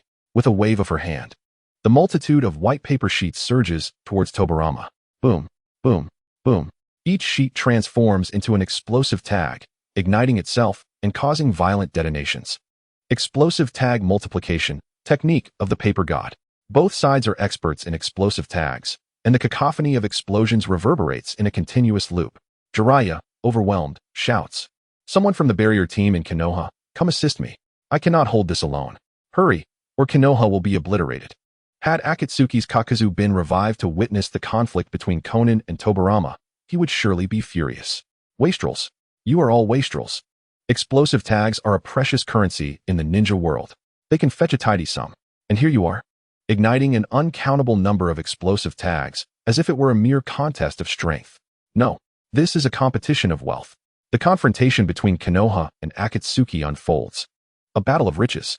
Fortunately, Tenju did not resurrect Kakazu using the impure world reincarnation. Otherwise, upon witnessing such extravagant combat, Kakuzu would undoubtedly be driven to an untimely demise from sheer anguish, despite the fact that the impure world reincarnation renders one immortal. The members of the Akatsuki organization scattered in various directions, while Tenju naturally pursued Danzo, driven by the allure of mission rewards. With Tenju's restraint lifted, Sasuke, the second pillar of the Uchiha clan and a devoted brother, was determined to seek out Itachi Uchiha. Itachi. Sasuke's hand crackled with lightning as he grasped Chidori. His eyes ablaze with fury directed at Itachi Uchiha. Even though the truth behind the Uchiha clan's massacre was shrouded in complexity, I can never forgive you. Why did you have to slay our father and mother? With a thunderous yell, Sasuke surged toward Itachi, Chidori poised to strike. A mere genin like Sasuke facing off against Itachi was a foregone conclusion. With the extraordinary dynamic vision granted by his Sharingan, Itachi effortlessly dispatched Sasuke, leaving him crumpled on the ground. How pitifully weak. My foolish little brother. As Itachi reflected, the truth of the Uchiha clan's annihilation had finally come to light, and it seemed inevitable that the events leading to their downfall would be unveiled. In such circumstances, did he still need Sasuke to harbor hatred towards him? Itachi fell into contemplation. 1 against 7. Sasuke, rising from the ground with rage in his eyes, charged once more at Itachi. The elder brother maintained his contemplative demeanor while skillfully countering the assaults of his beloved younger sibling. The genin Sasuke was simply too weak. Itachi's instinctive reactions allowed him to toy with Sasuke effortlessly. Nearby, the summoned Uchiha Fugaku observed the fraternal clash with a complex expression, remaining passive. The Hyuga clan's leader, Hayashi Hyuga, led a contingent of Hyuga clan members to encircle Itachi, ensuring that the Uchiha clan wasn't the only one keeping an eye on him. Boom, boom, boom. Water style, waterfall technique. In midair, Kisame Hoshigaki had yet to touch down. He was denied the opportunity to land as he faced off against Might Guy and Might Die. Kisame felt utterly frustrated. How had he ended up confronting these two formidable opponents? In a moment of desperation, as he was being pummeled, Kisame expelled a torrent of seawater, not as a counterattack, but merely to escape the fate of being volleyed like a volleyball. As he executed his ninjutsu, momentarily halting Guy and Dai's advance, Kisame finally gained a breath of respite. Gazing at the two with chakra surpassing 1,000, Kisame felt a headache coming on. He realized he needed assistance, support from his comrades. He hoped that his allies had the capacity to come to his aid. Turning to his nearest comrade, he saw Itachi Uchiha. Although Itachi was surrounded by members of the Hyuga clan, they refrained from attacking him. At that moment, Itachi was embroiled in a one-on-one confrontation with Sasuke, a mere leaf genin, a juvenile child. Despite such a seemingly trivial adversary, Itachi was engaged in a back-and-forth struggle with him, failing to dispose of Sasuke even after a prolonged encounter. Kisame spat blood. How could Itachi still find the time to play around at a moment like this? He desperately wished to shout to the other members of Akatsuki, "I report that there is match-fixing occurring here." Chapter 171, As Expected of You. Kisame lamented his misfortune. Why did he have to face off against the likes of Might Guy and Might Die? Furthermore, the presence of Kurinai Yuhi and her daughter as spectators only added to his misery. If Obito were aware of Kisame's predicament, he would undoubtedly scoff in disbelief. So what if Might Guy and Might Die were teaming up against him? He had faced the combined might of the first and fourth Hokage without uttering a word of complaint. Nonetheless, he possessed Kamui and had not sustained any significant injuries, let alone being toyed with like a volleyball by the Might father-son duo. Overall, Kisame's plight was indeed tragic. However, if one were to determine the most unfortunate individual, Kisame would hardly rank among them. The title of the most miserable undoubtedly belonged to Shimura Danzo, Tenju, Tsunade, Orochimaru, Kakashi Hitaki, Uchiha Shursui, and others were in pursuit of Danzo. Excluding the chase of other Akatsuki members, everyone followed Tenju toward Danzo's direction. Run, continue to run. Do you believe you can escape? A devilish grin adorned Tenju's face as Danzo felt a wave of despair wash over him. Having previously clashed with Tenju during the sealing book incident, he knew he was no match. Not to mention that Tenju was flanked by the likes of the White Fang of Konoha. Oh wait, Orochimaru was the one playing with snakes, not him. That left him without any tricks up his sleeve. Danzo took a deep breath. Tenju, surely we can discuss this matter amicably. Tenju shook his head. I have nothing to discuss with you. Will you strip off your clothing yourself, or shall I assist you?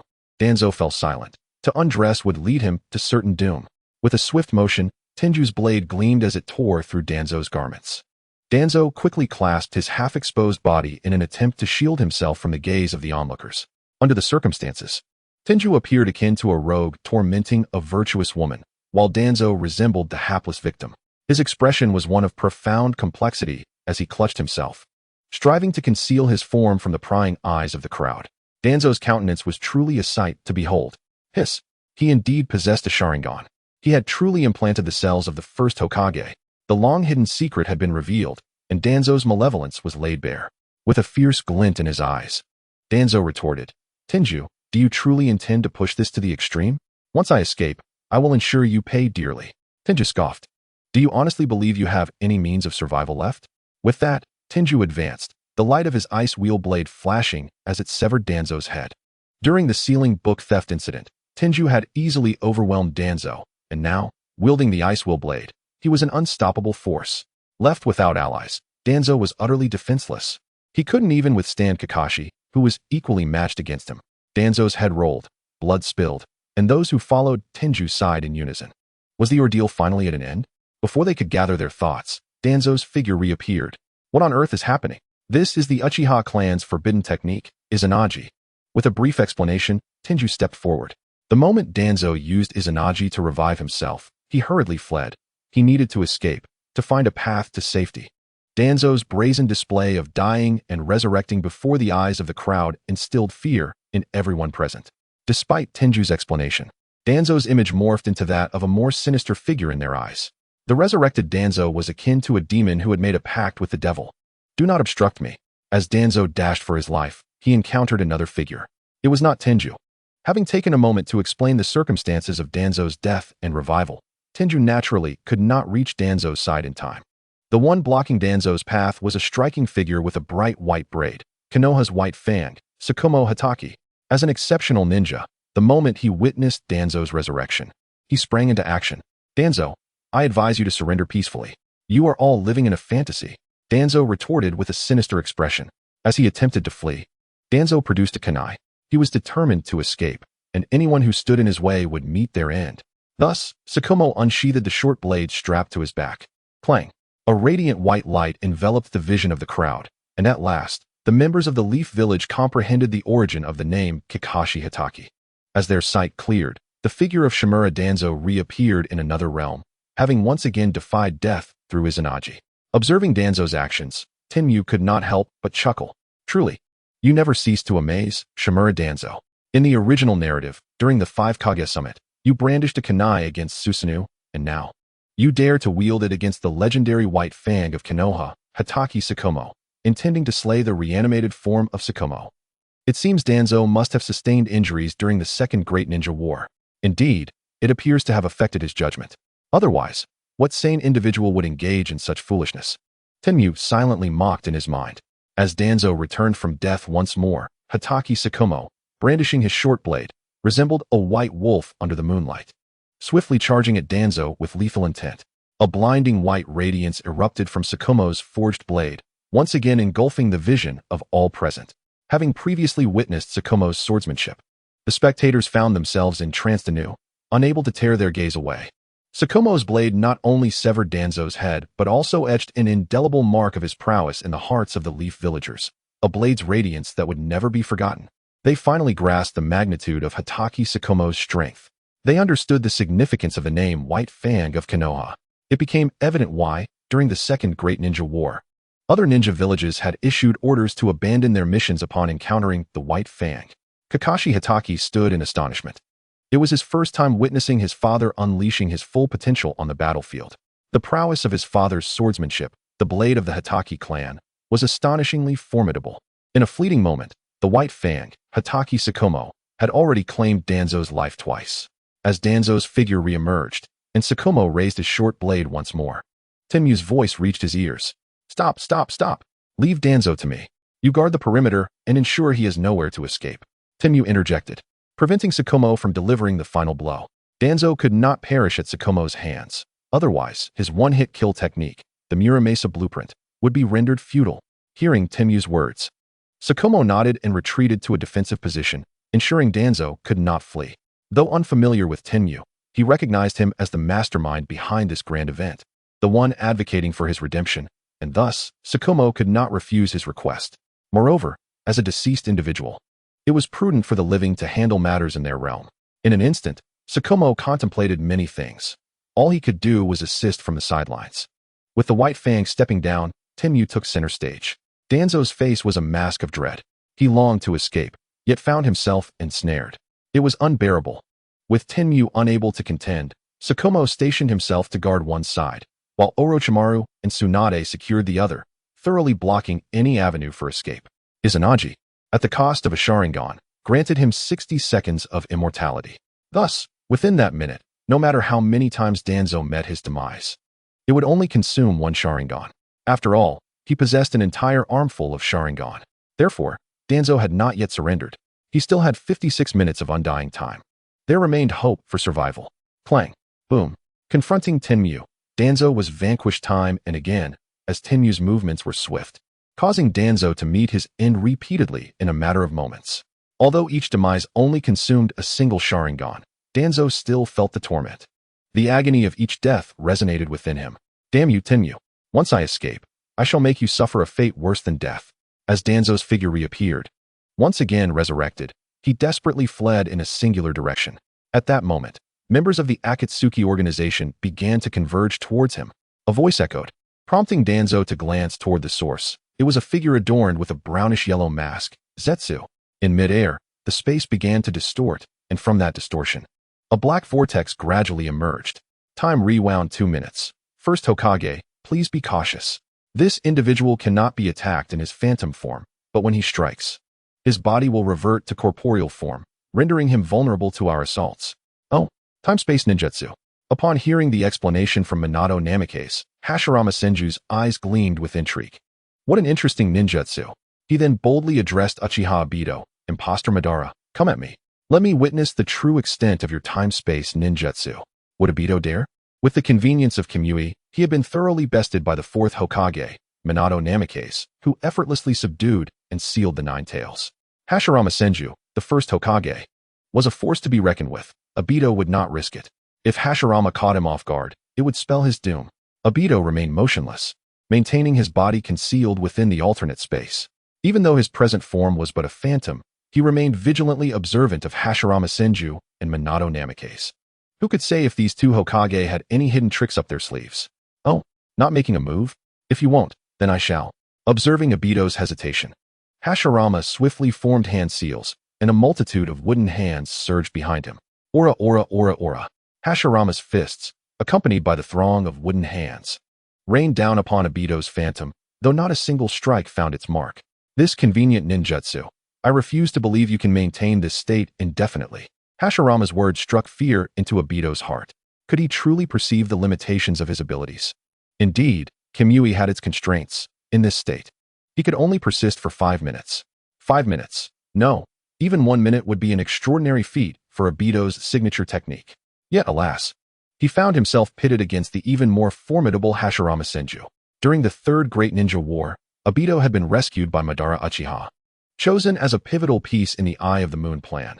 Thus, he had heard much about Hashirama, Madara's eternal rival, a man capable of overpowering Madara, a man with the Sage of Six Paths powers.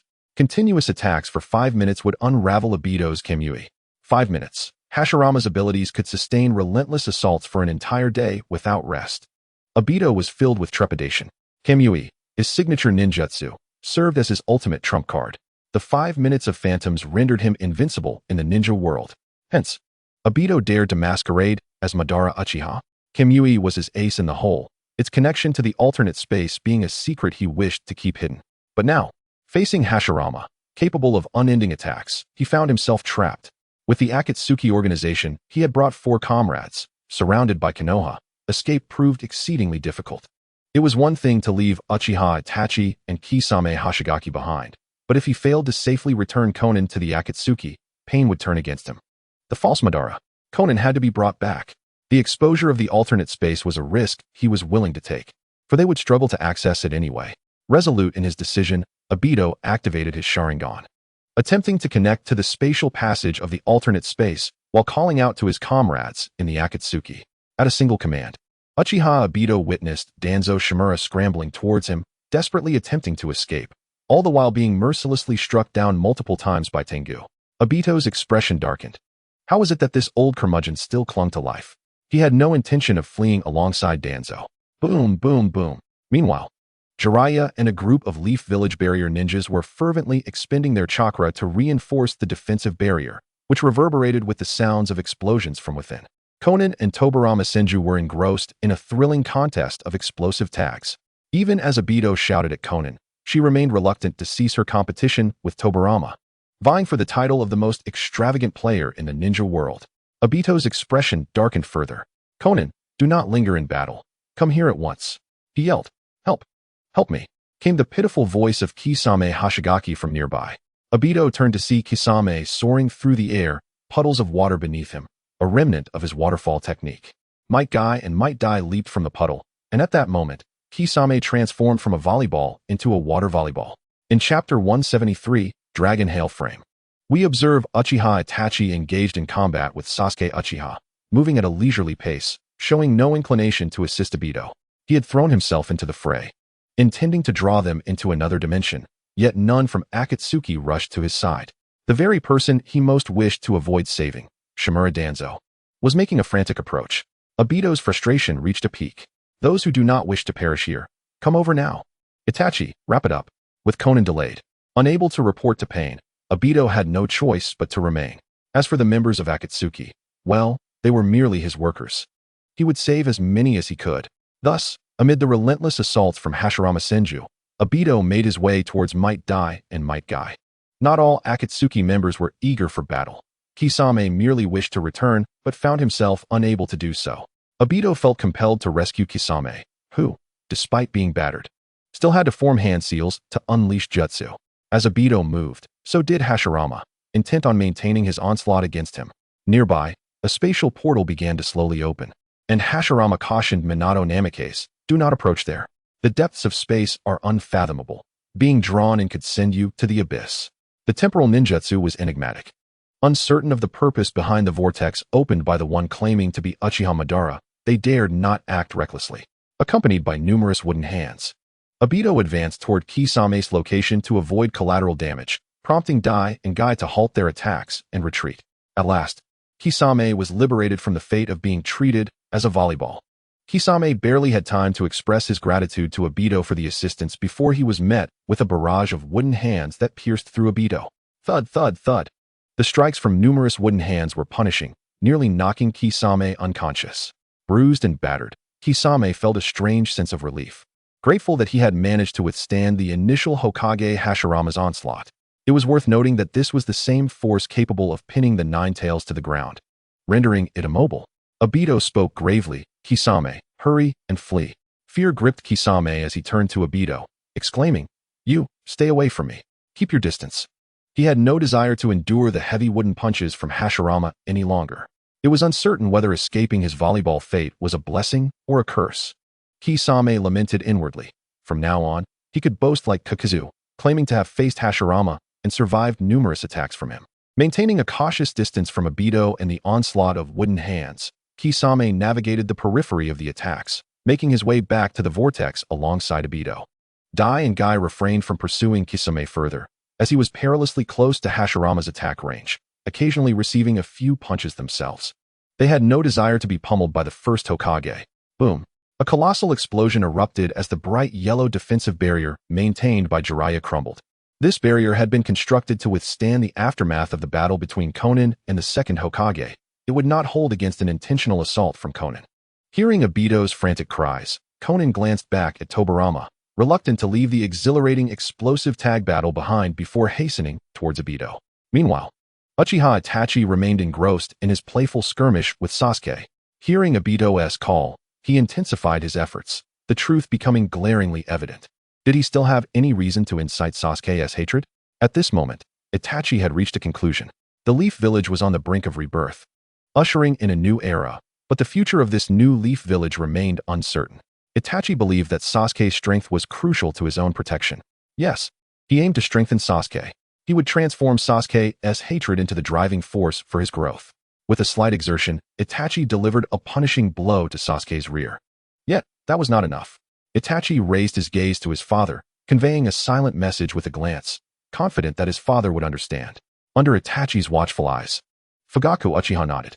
Following this, Itachi's Sharingan spun, transforming into the Mangekyo Sharingan. He fixed a cold glare upon Sasuke, parting his lips.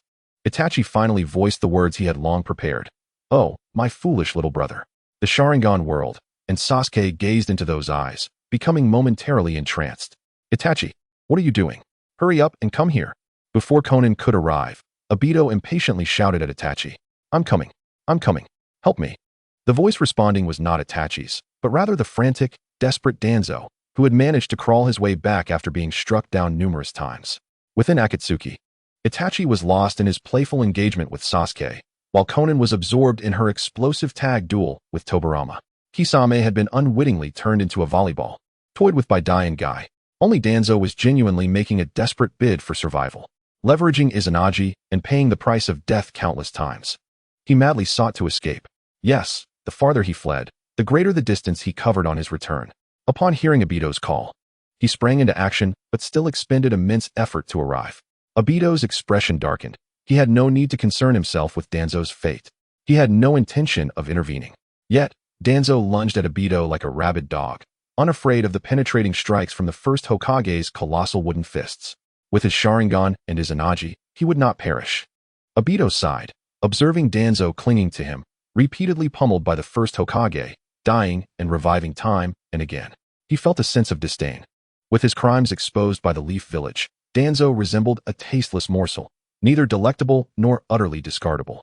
Fine, since you've come this far, I might as well save you.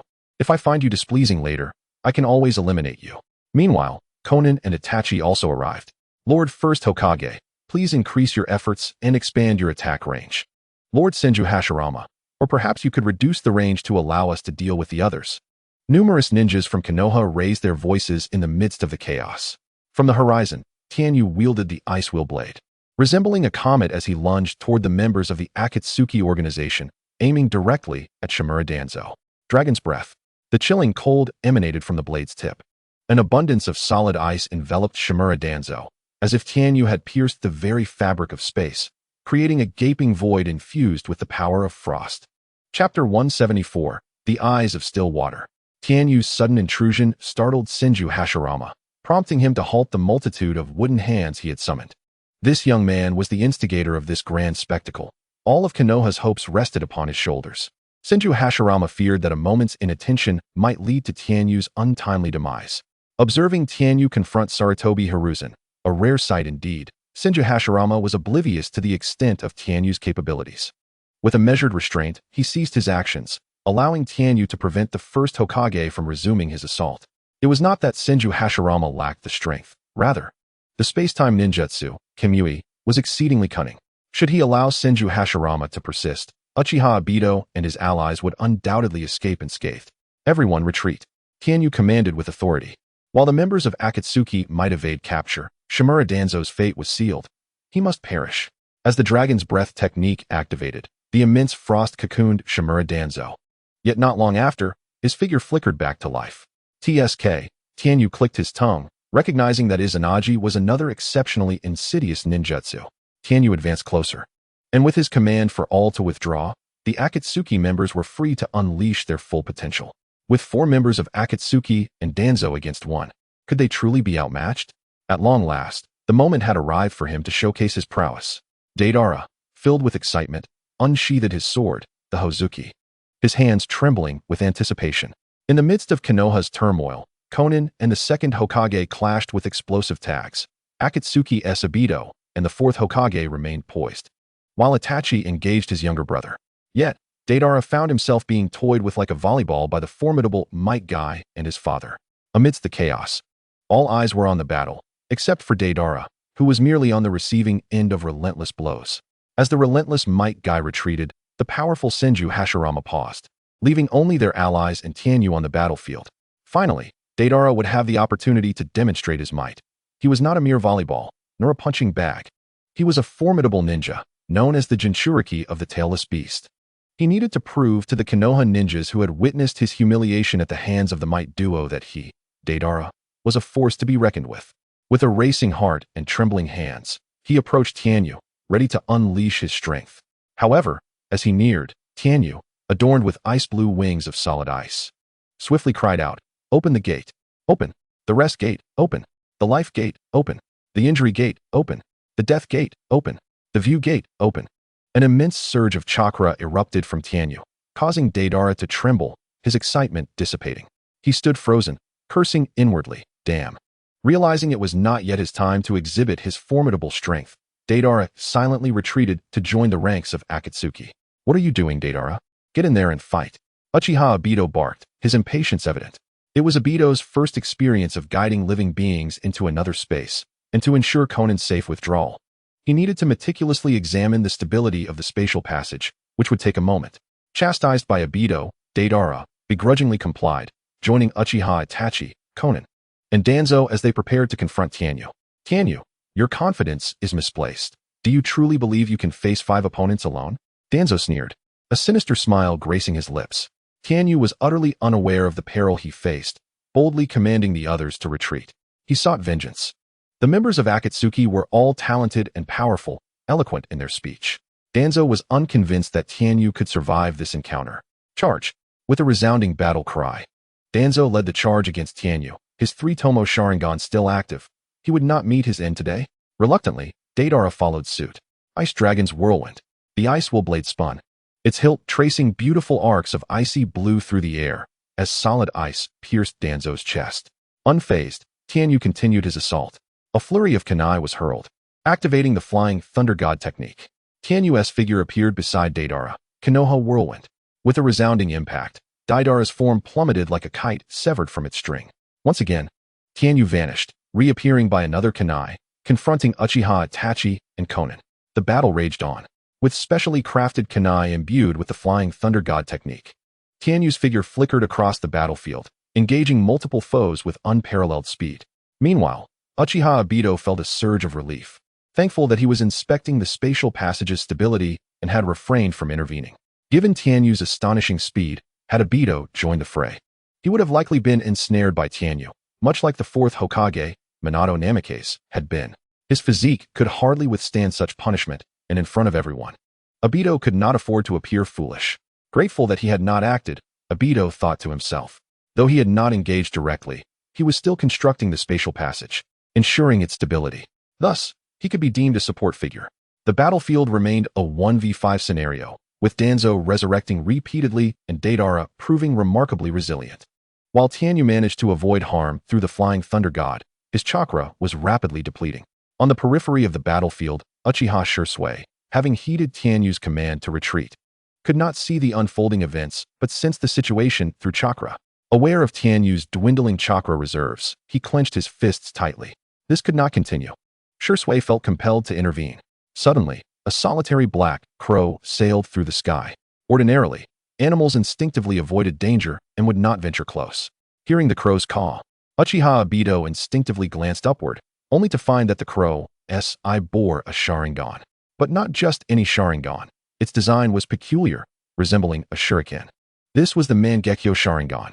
At that moment, as Obito felt a sense of foreboding, the Mangekyo Sharingan within the crow began to turn. Obito was momentarily entranced. Shursui, no. Do not waste your Kodo Amatsukami on him. Understanding Shursui's intent, Tianyu recognized that Shursui was preparing to act. Before the grand performance commenced, Tianyu had sought out Uchiha Shursui, discussing his plans for the Chunin exams. Shursui had resolved to bestow his Mangekyo Sharingan upon Tianyu. He had informed Tianyu that if Sarutobi Hiruzen refused to confess and continued to resist, he would utilize Kodo Amatsukami to compel Hiruzen to confront his sins and acknowledge his mistakes. However, Hiruzen had taken his own life before Shursui could employ the technique. Now, seeing Tianyu's chakra rapidly deplete, Uchiha Shursui sought to assist him, taking the initiative to confront Uchiha Obito, who wore a brown spiral mask.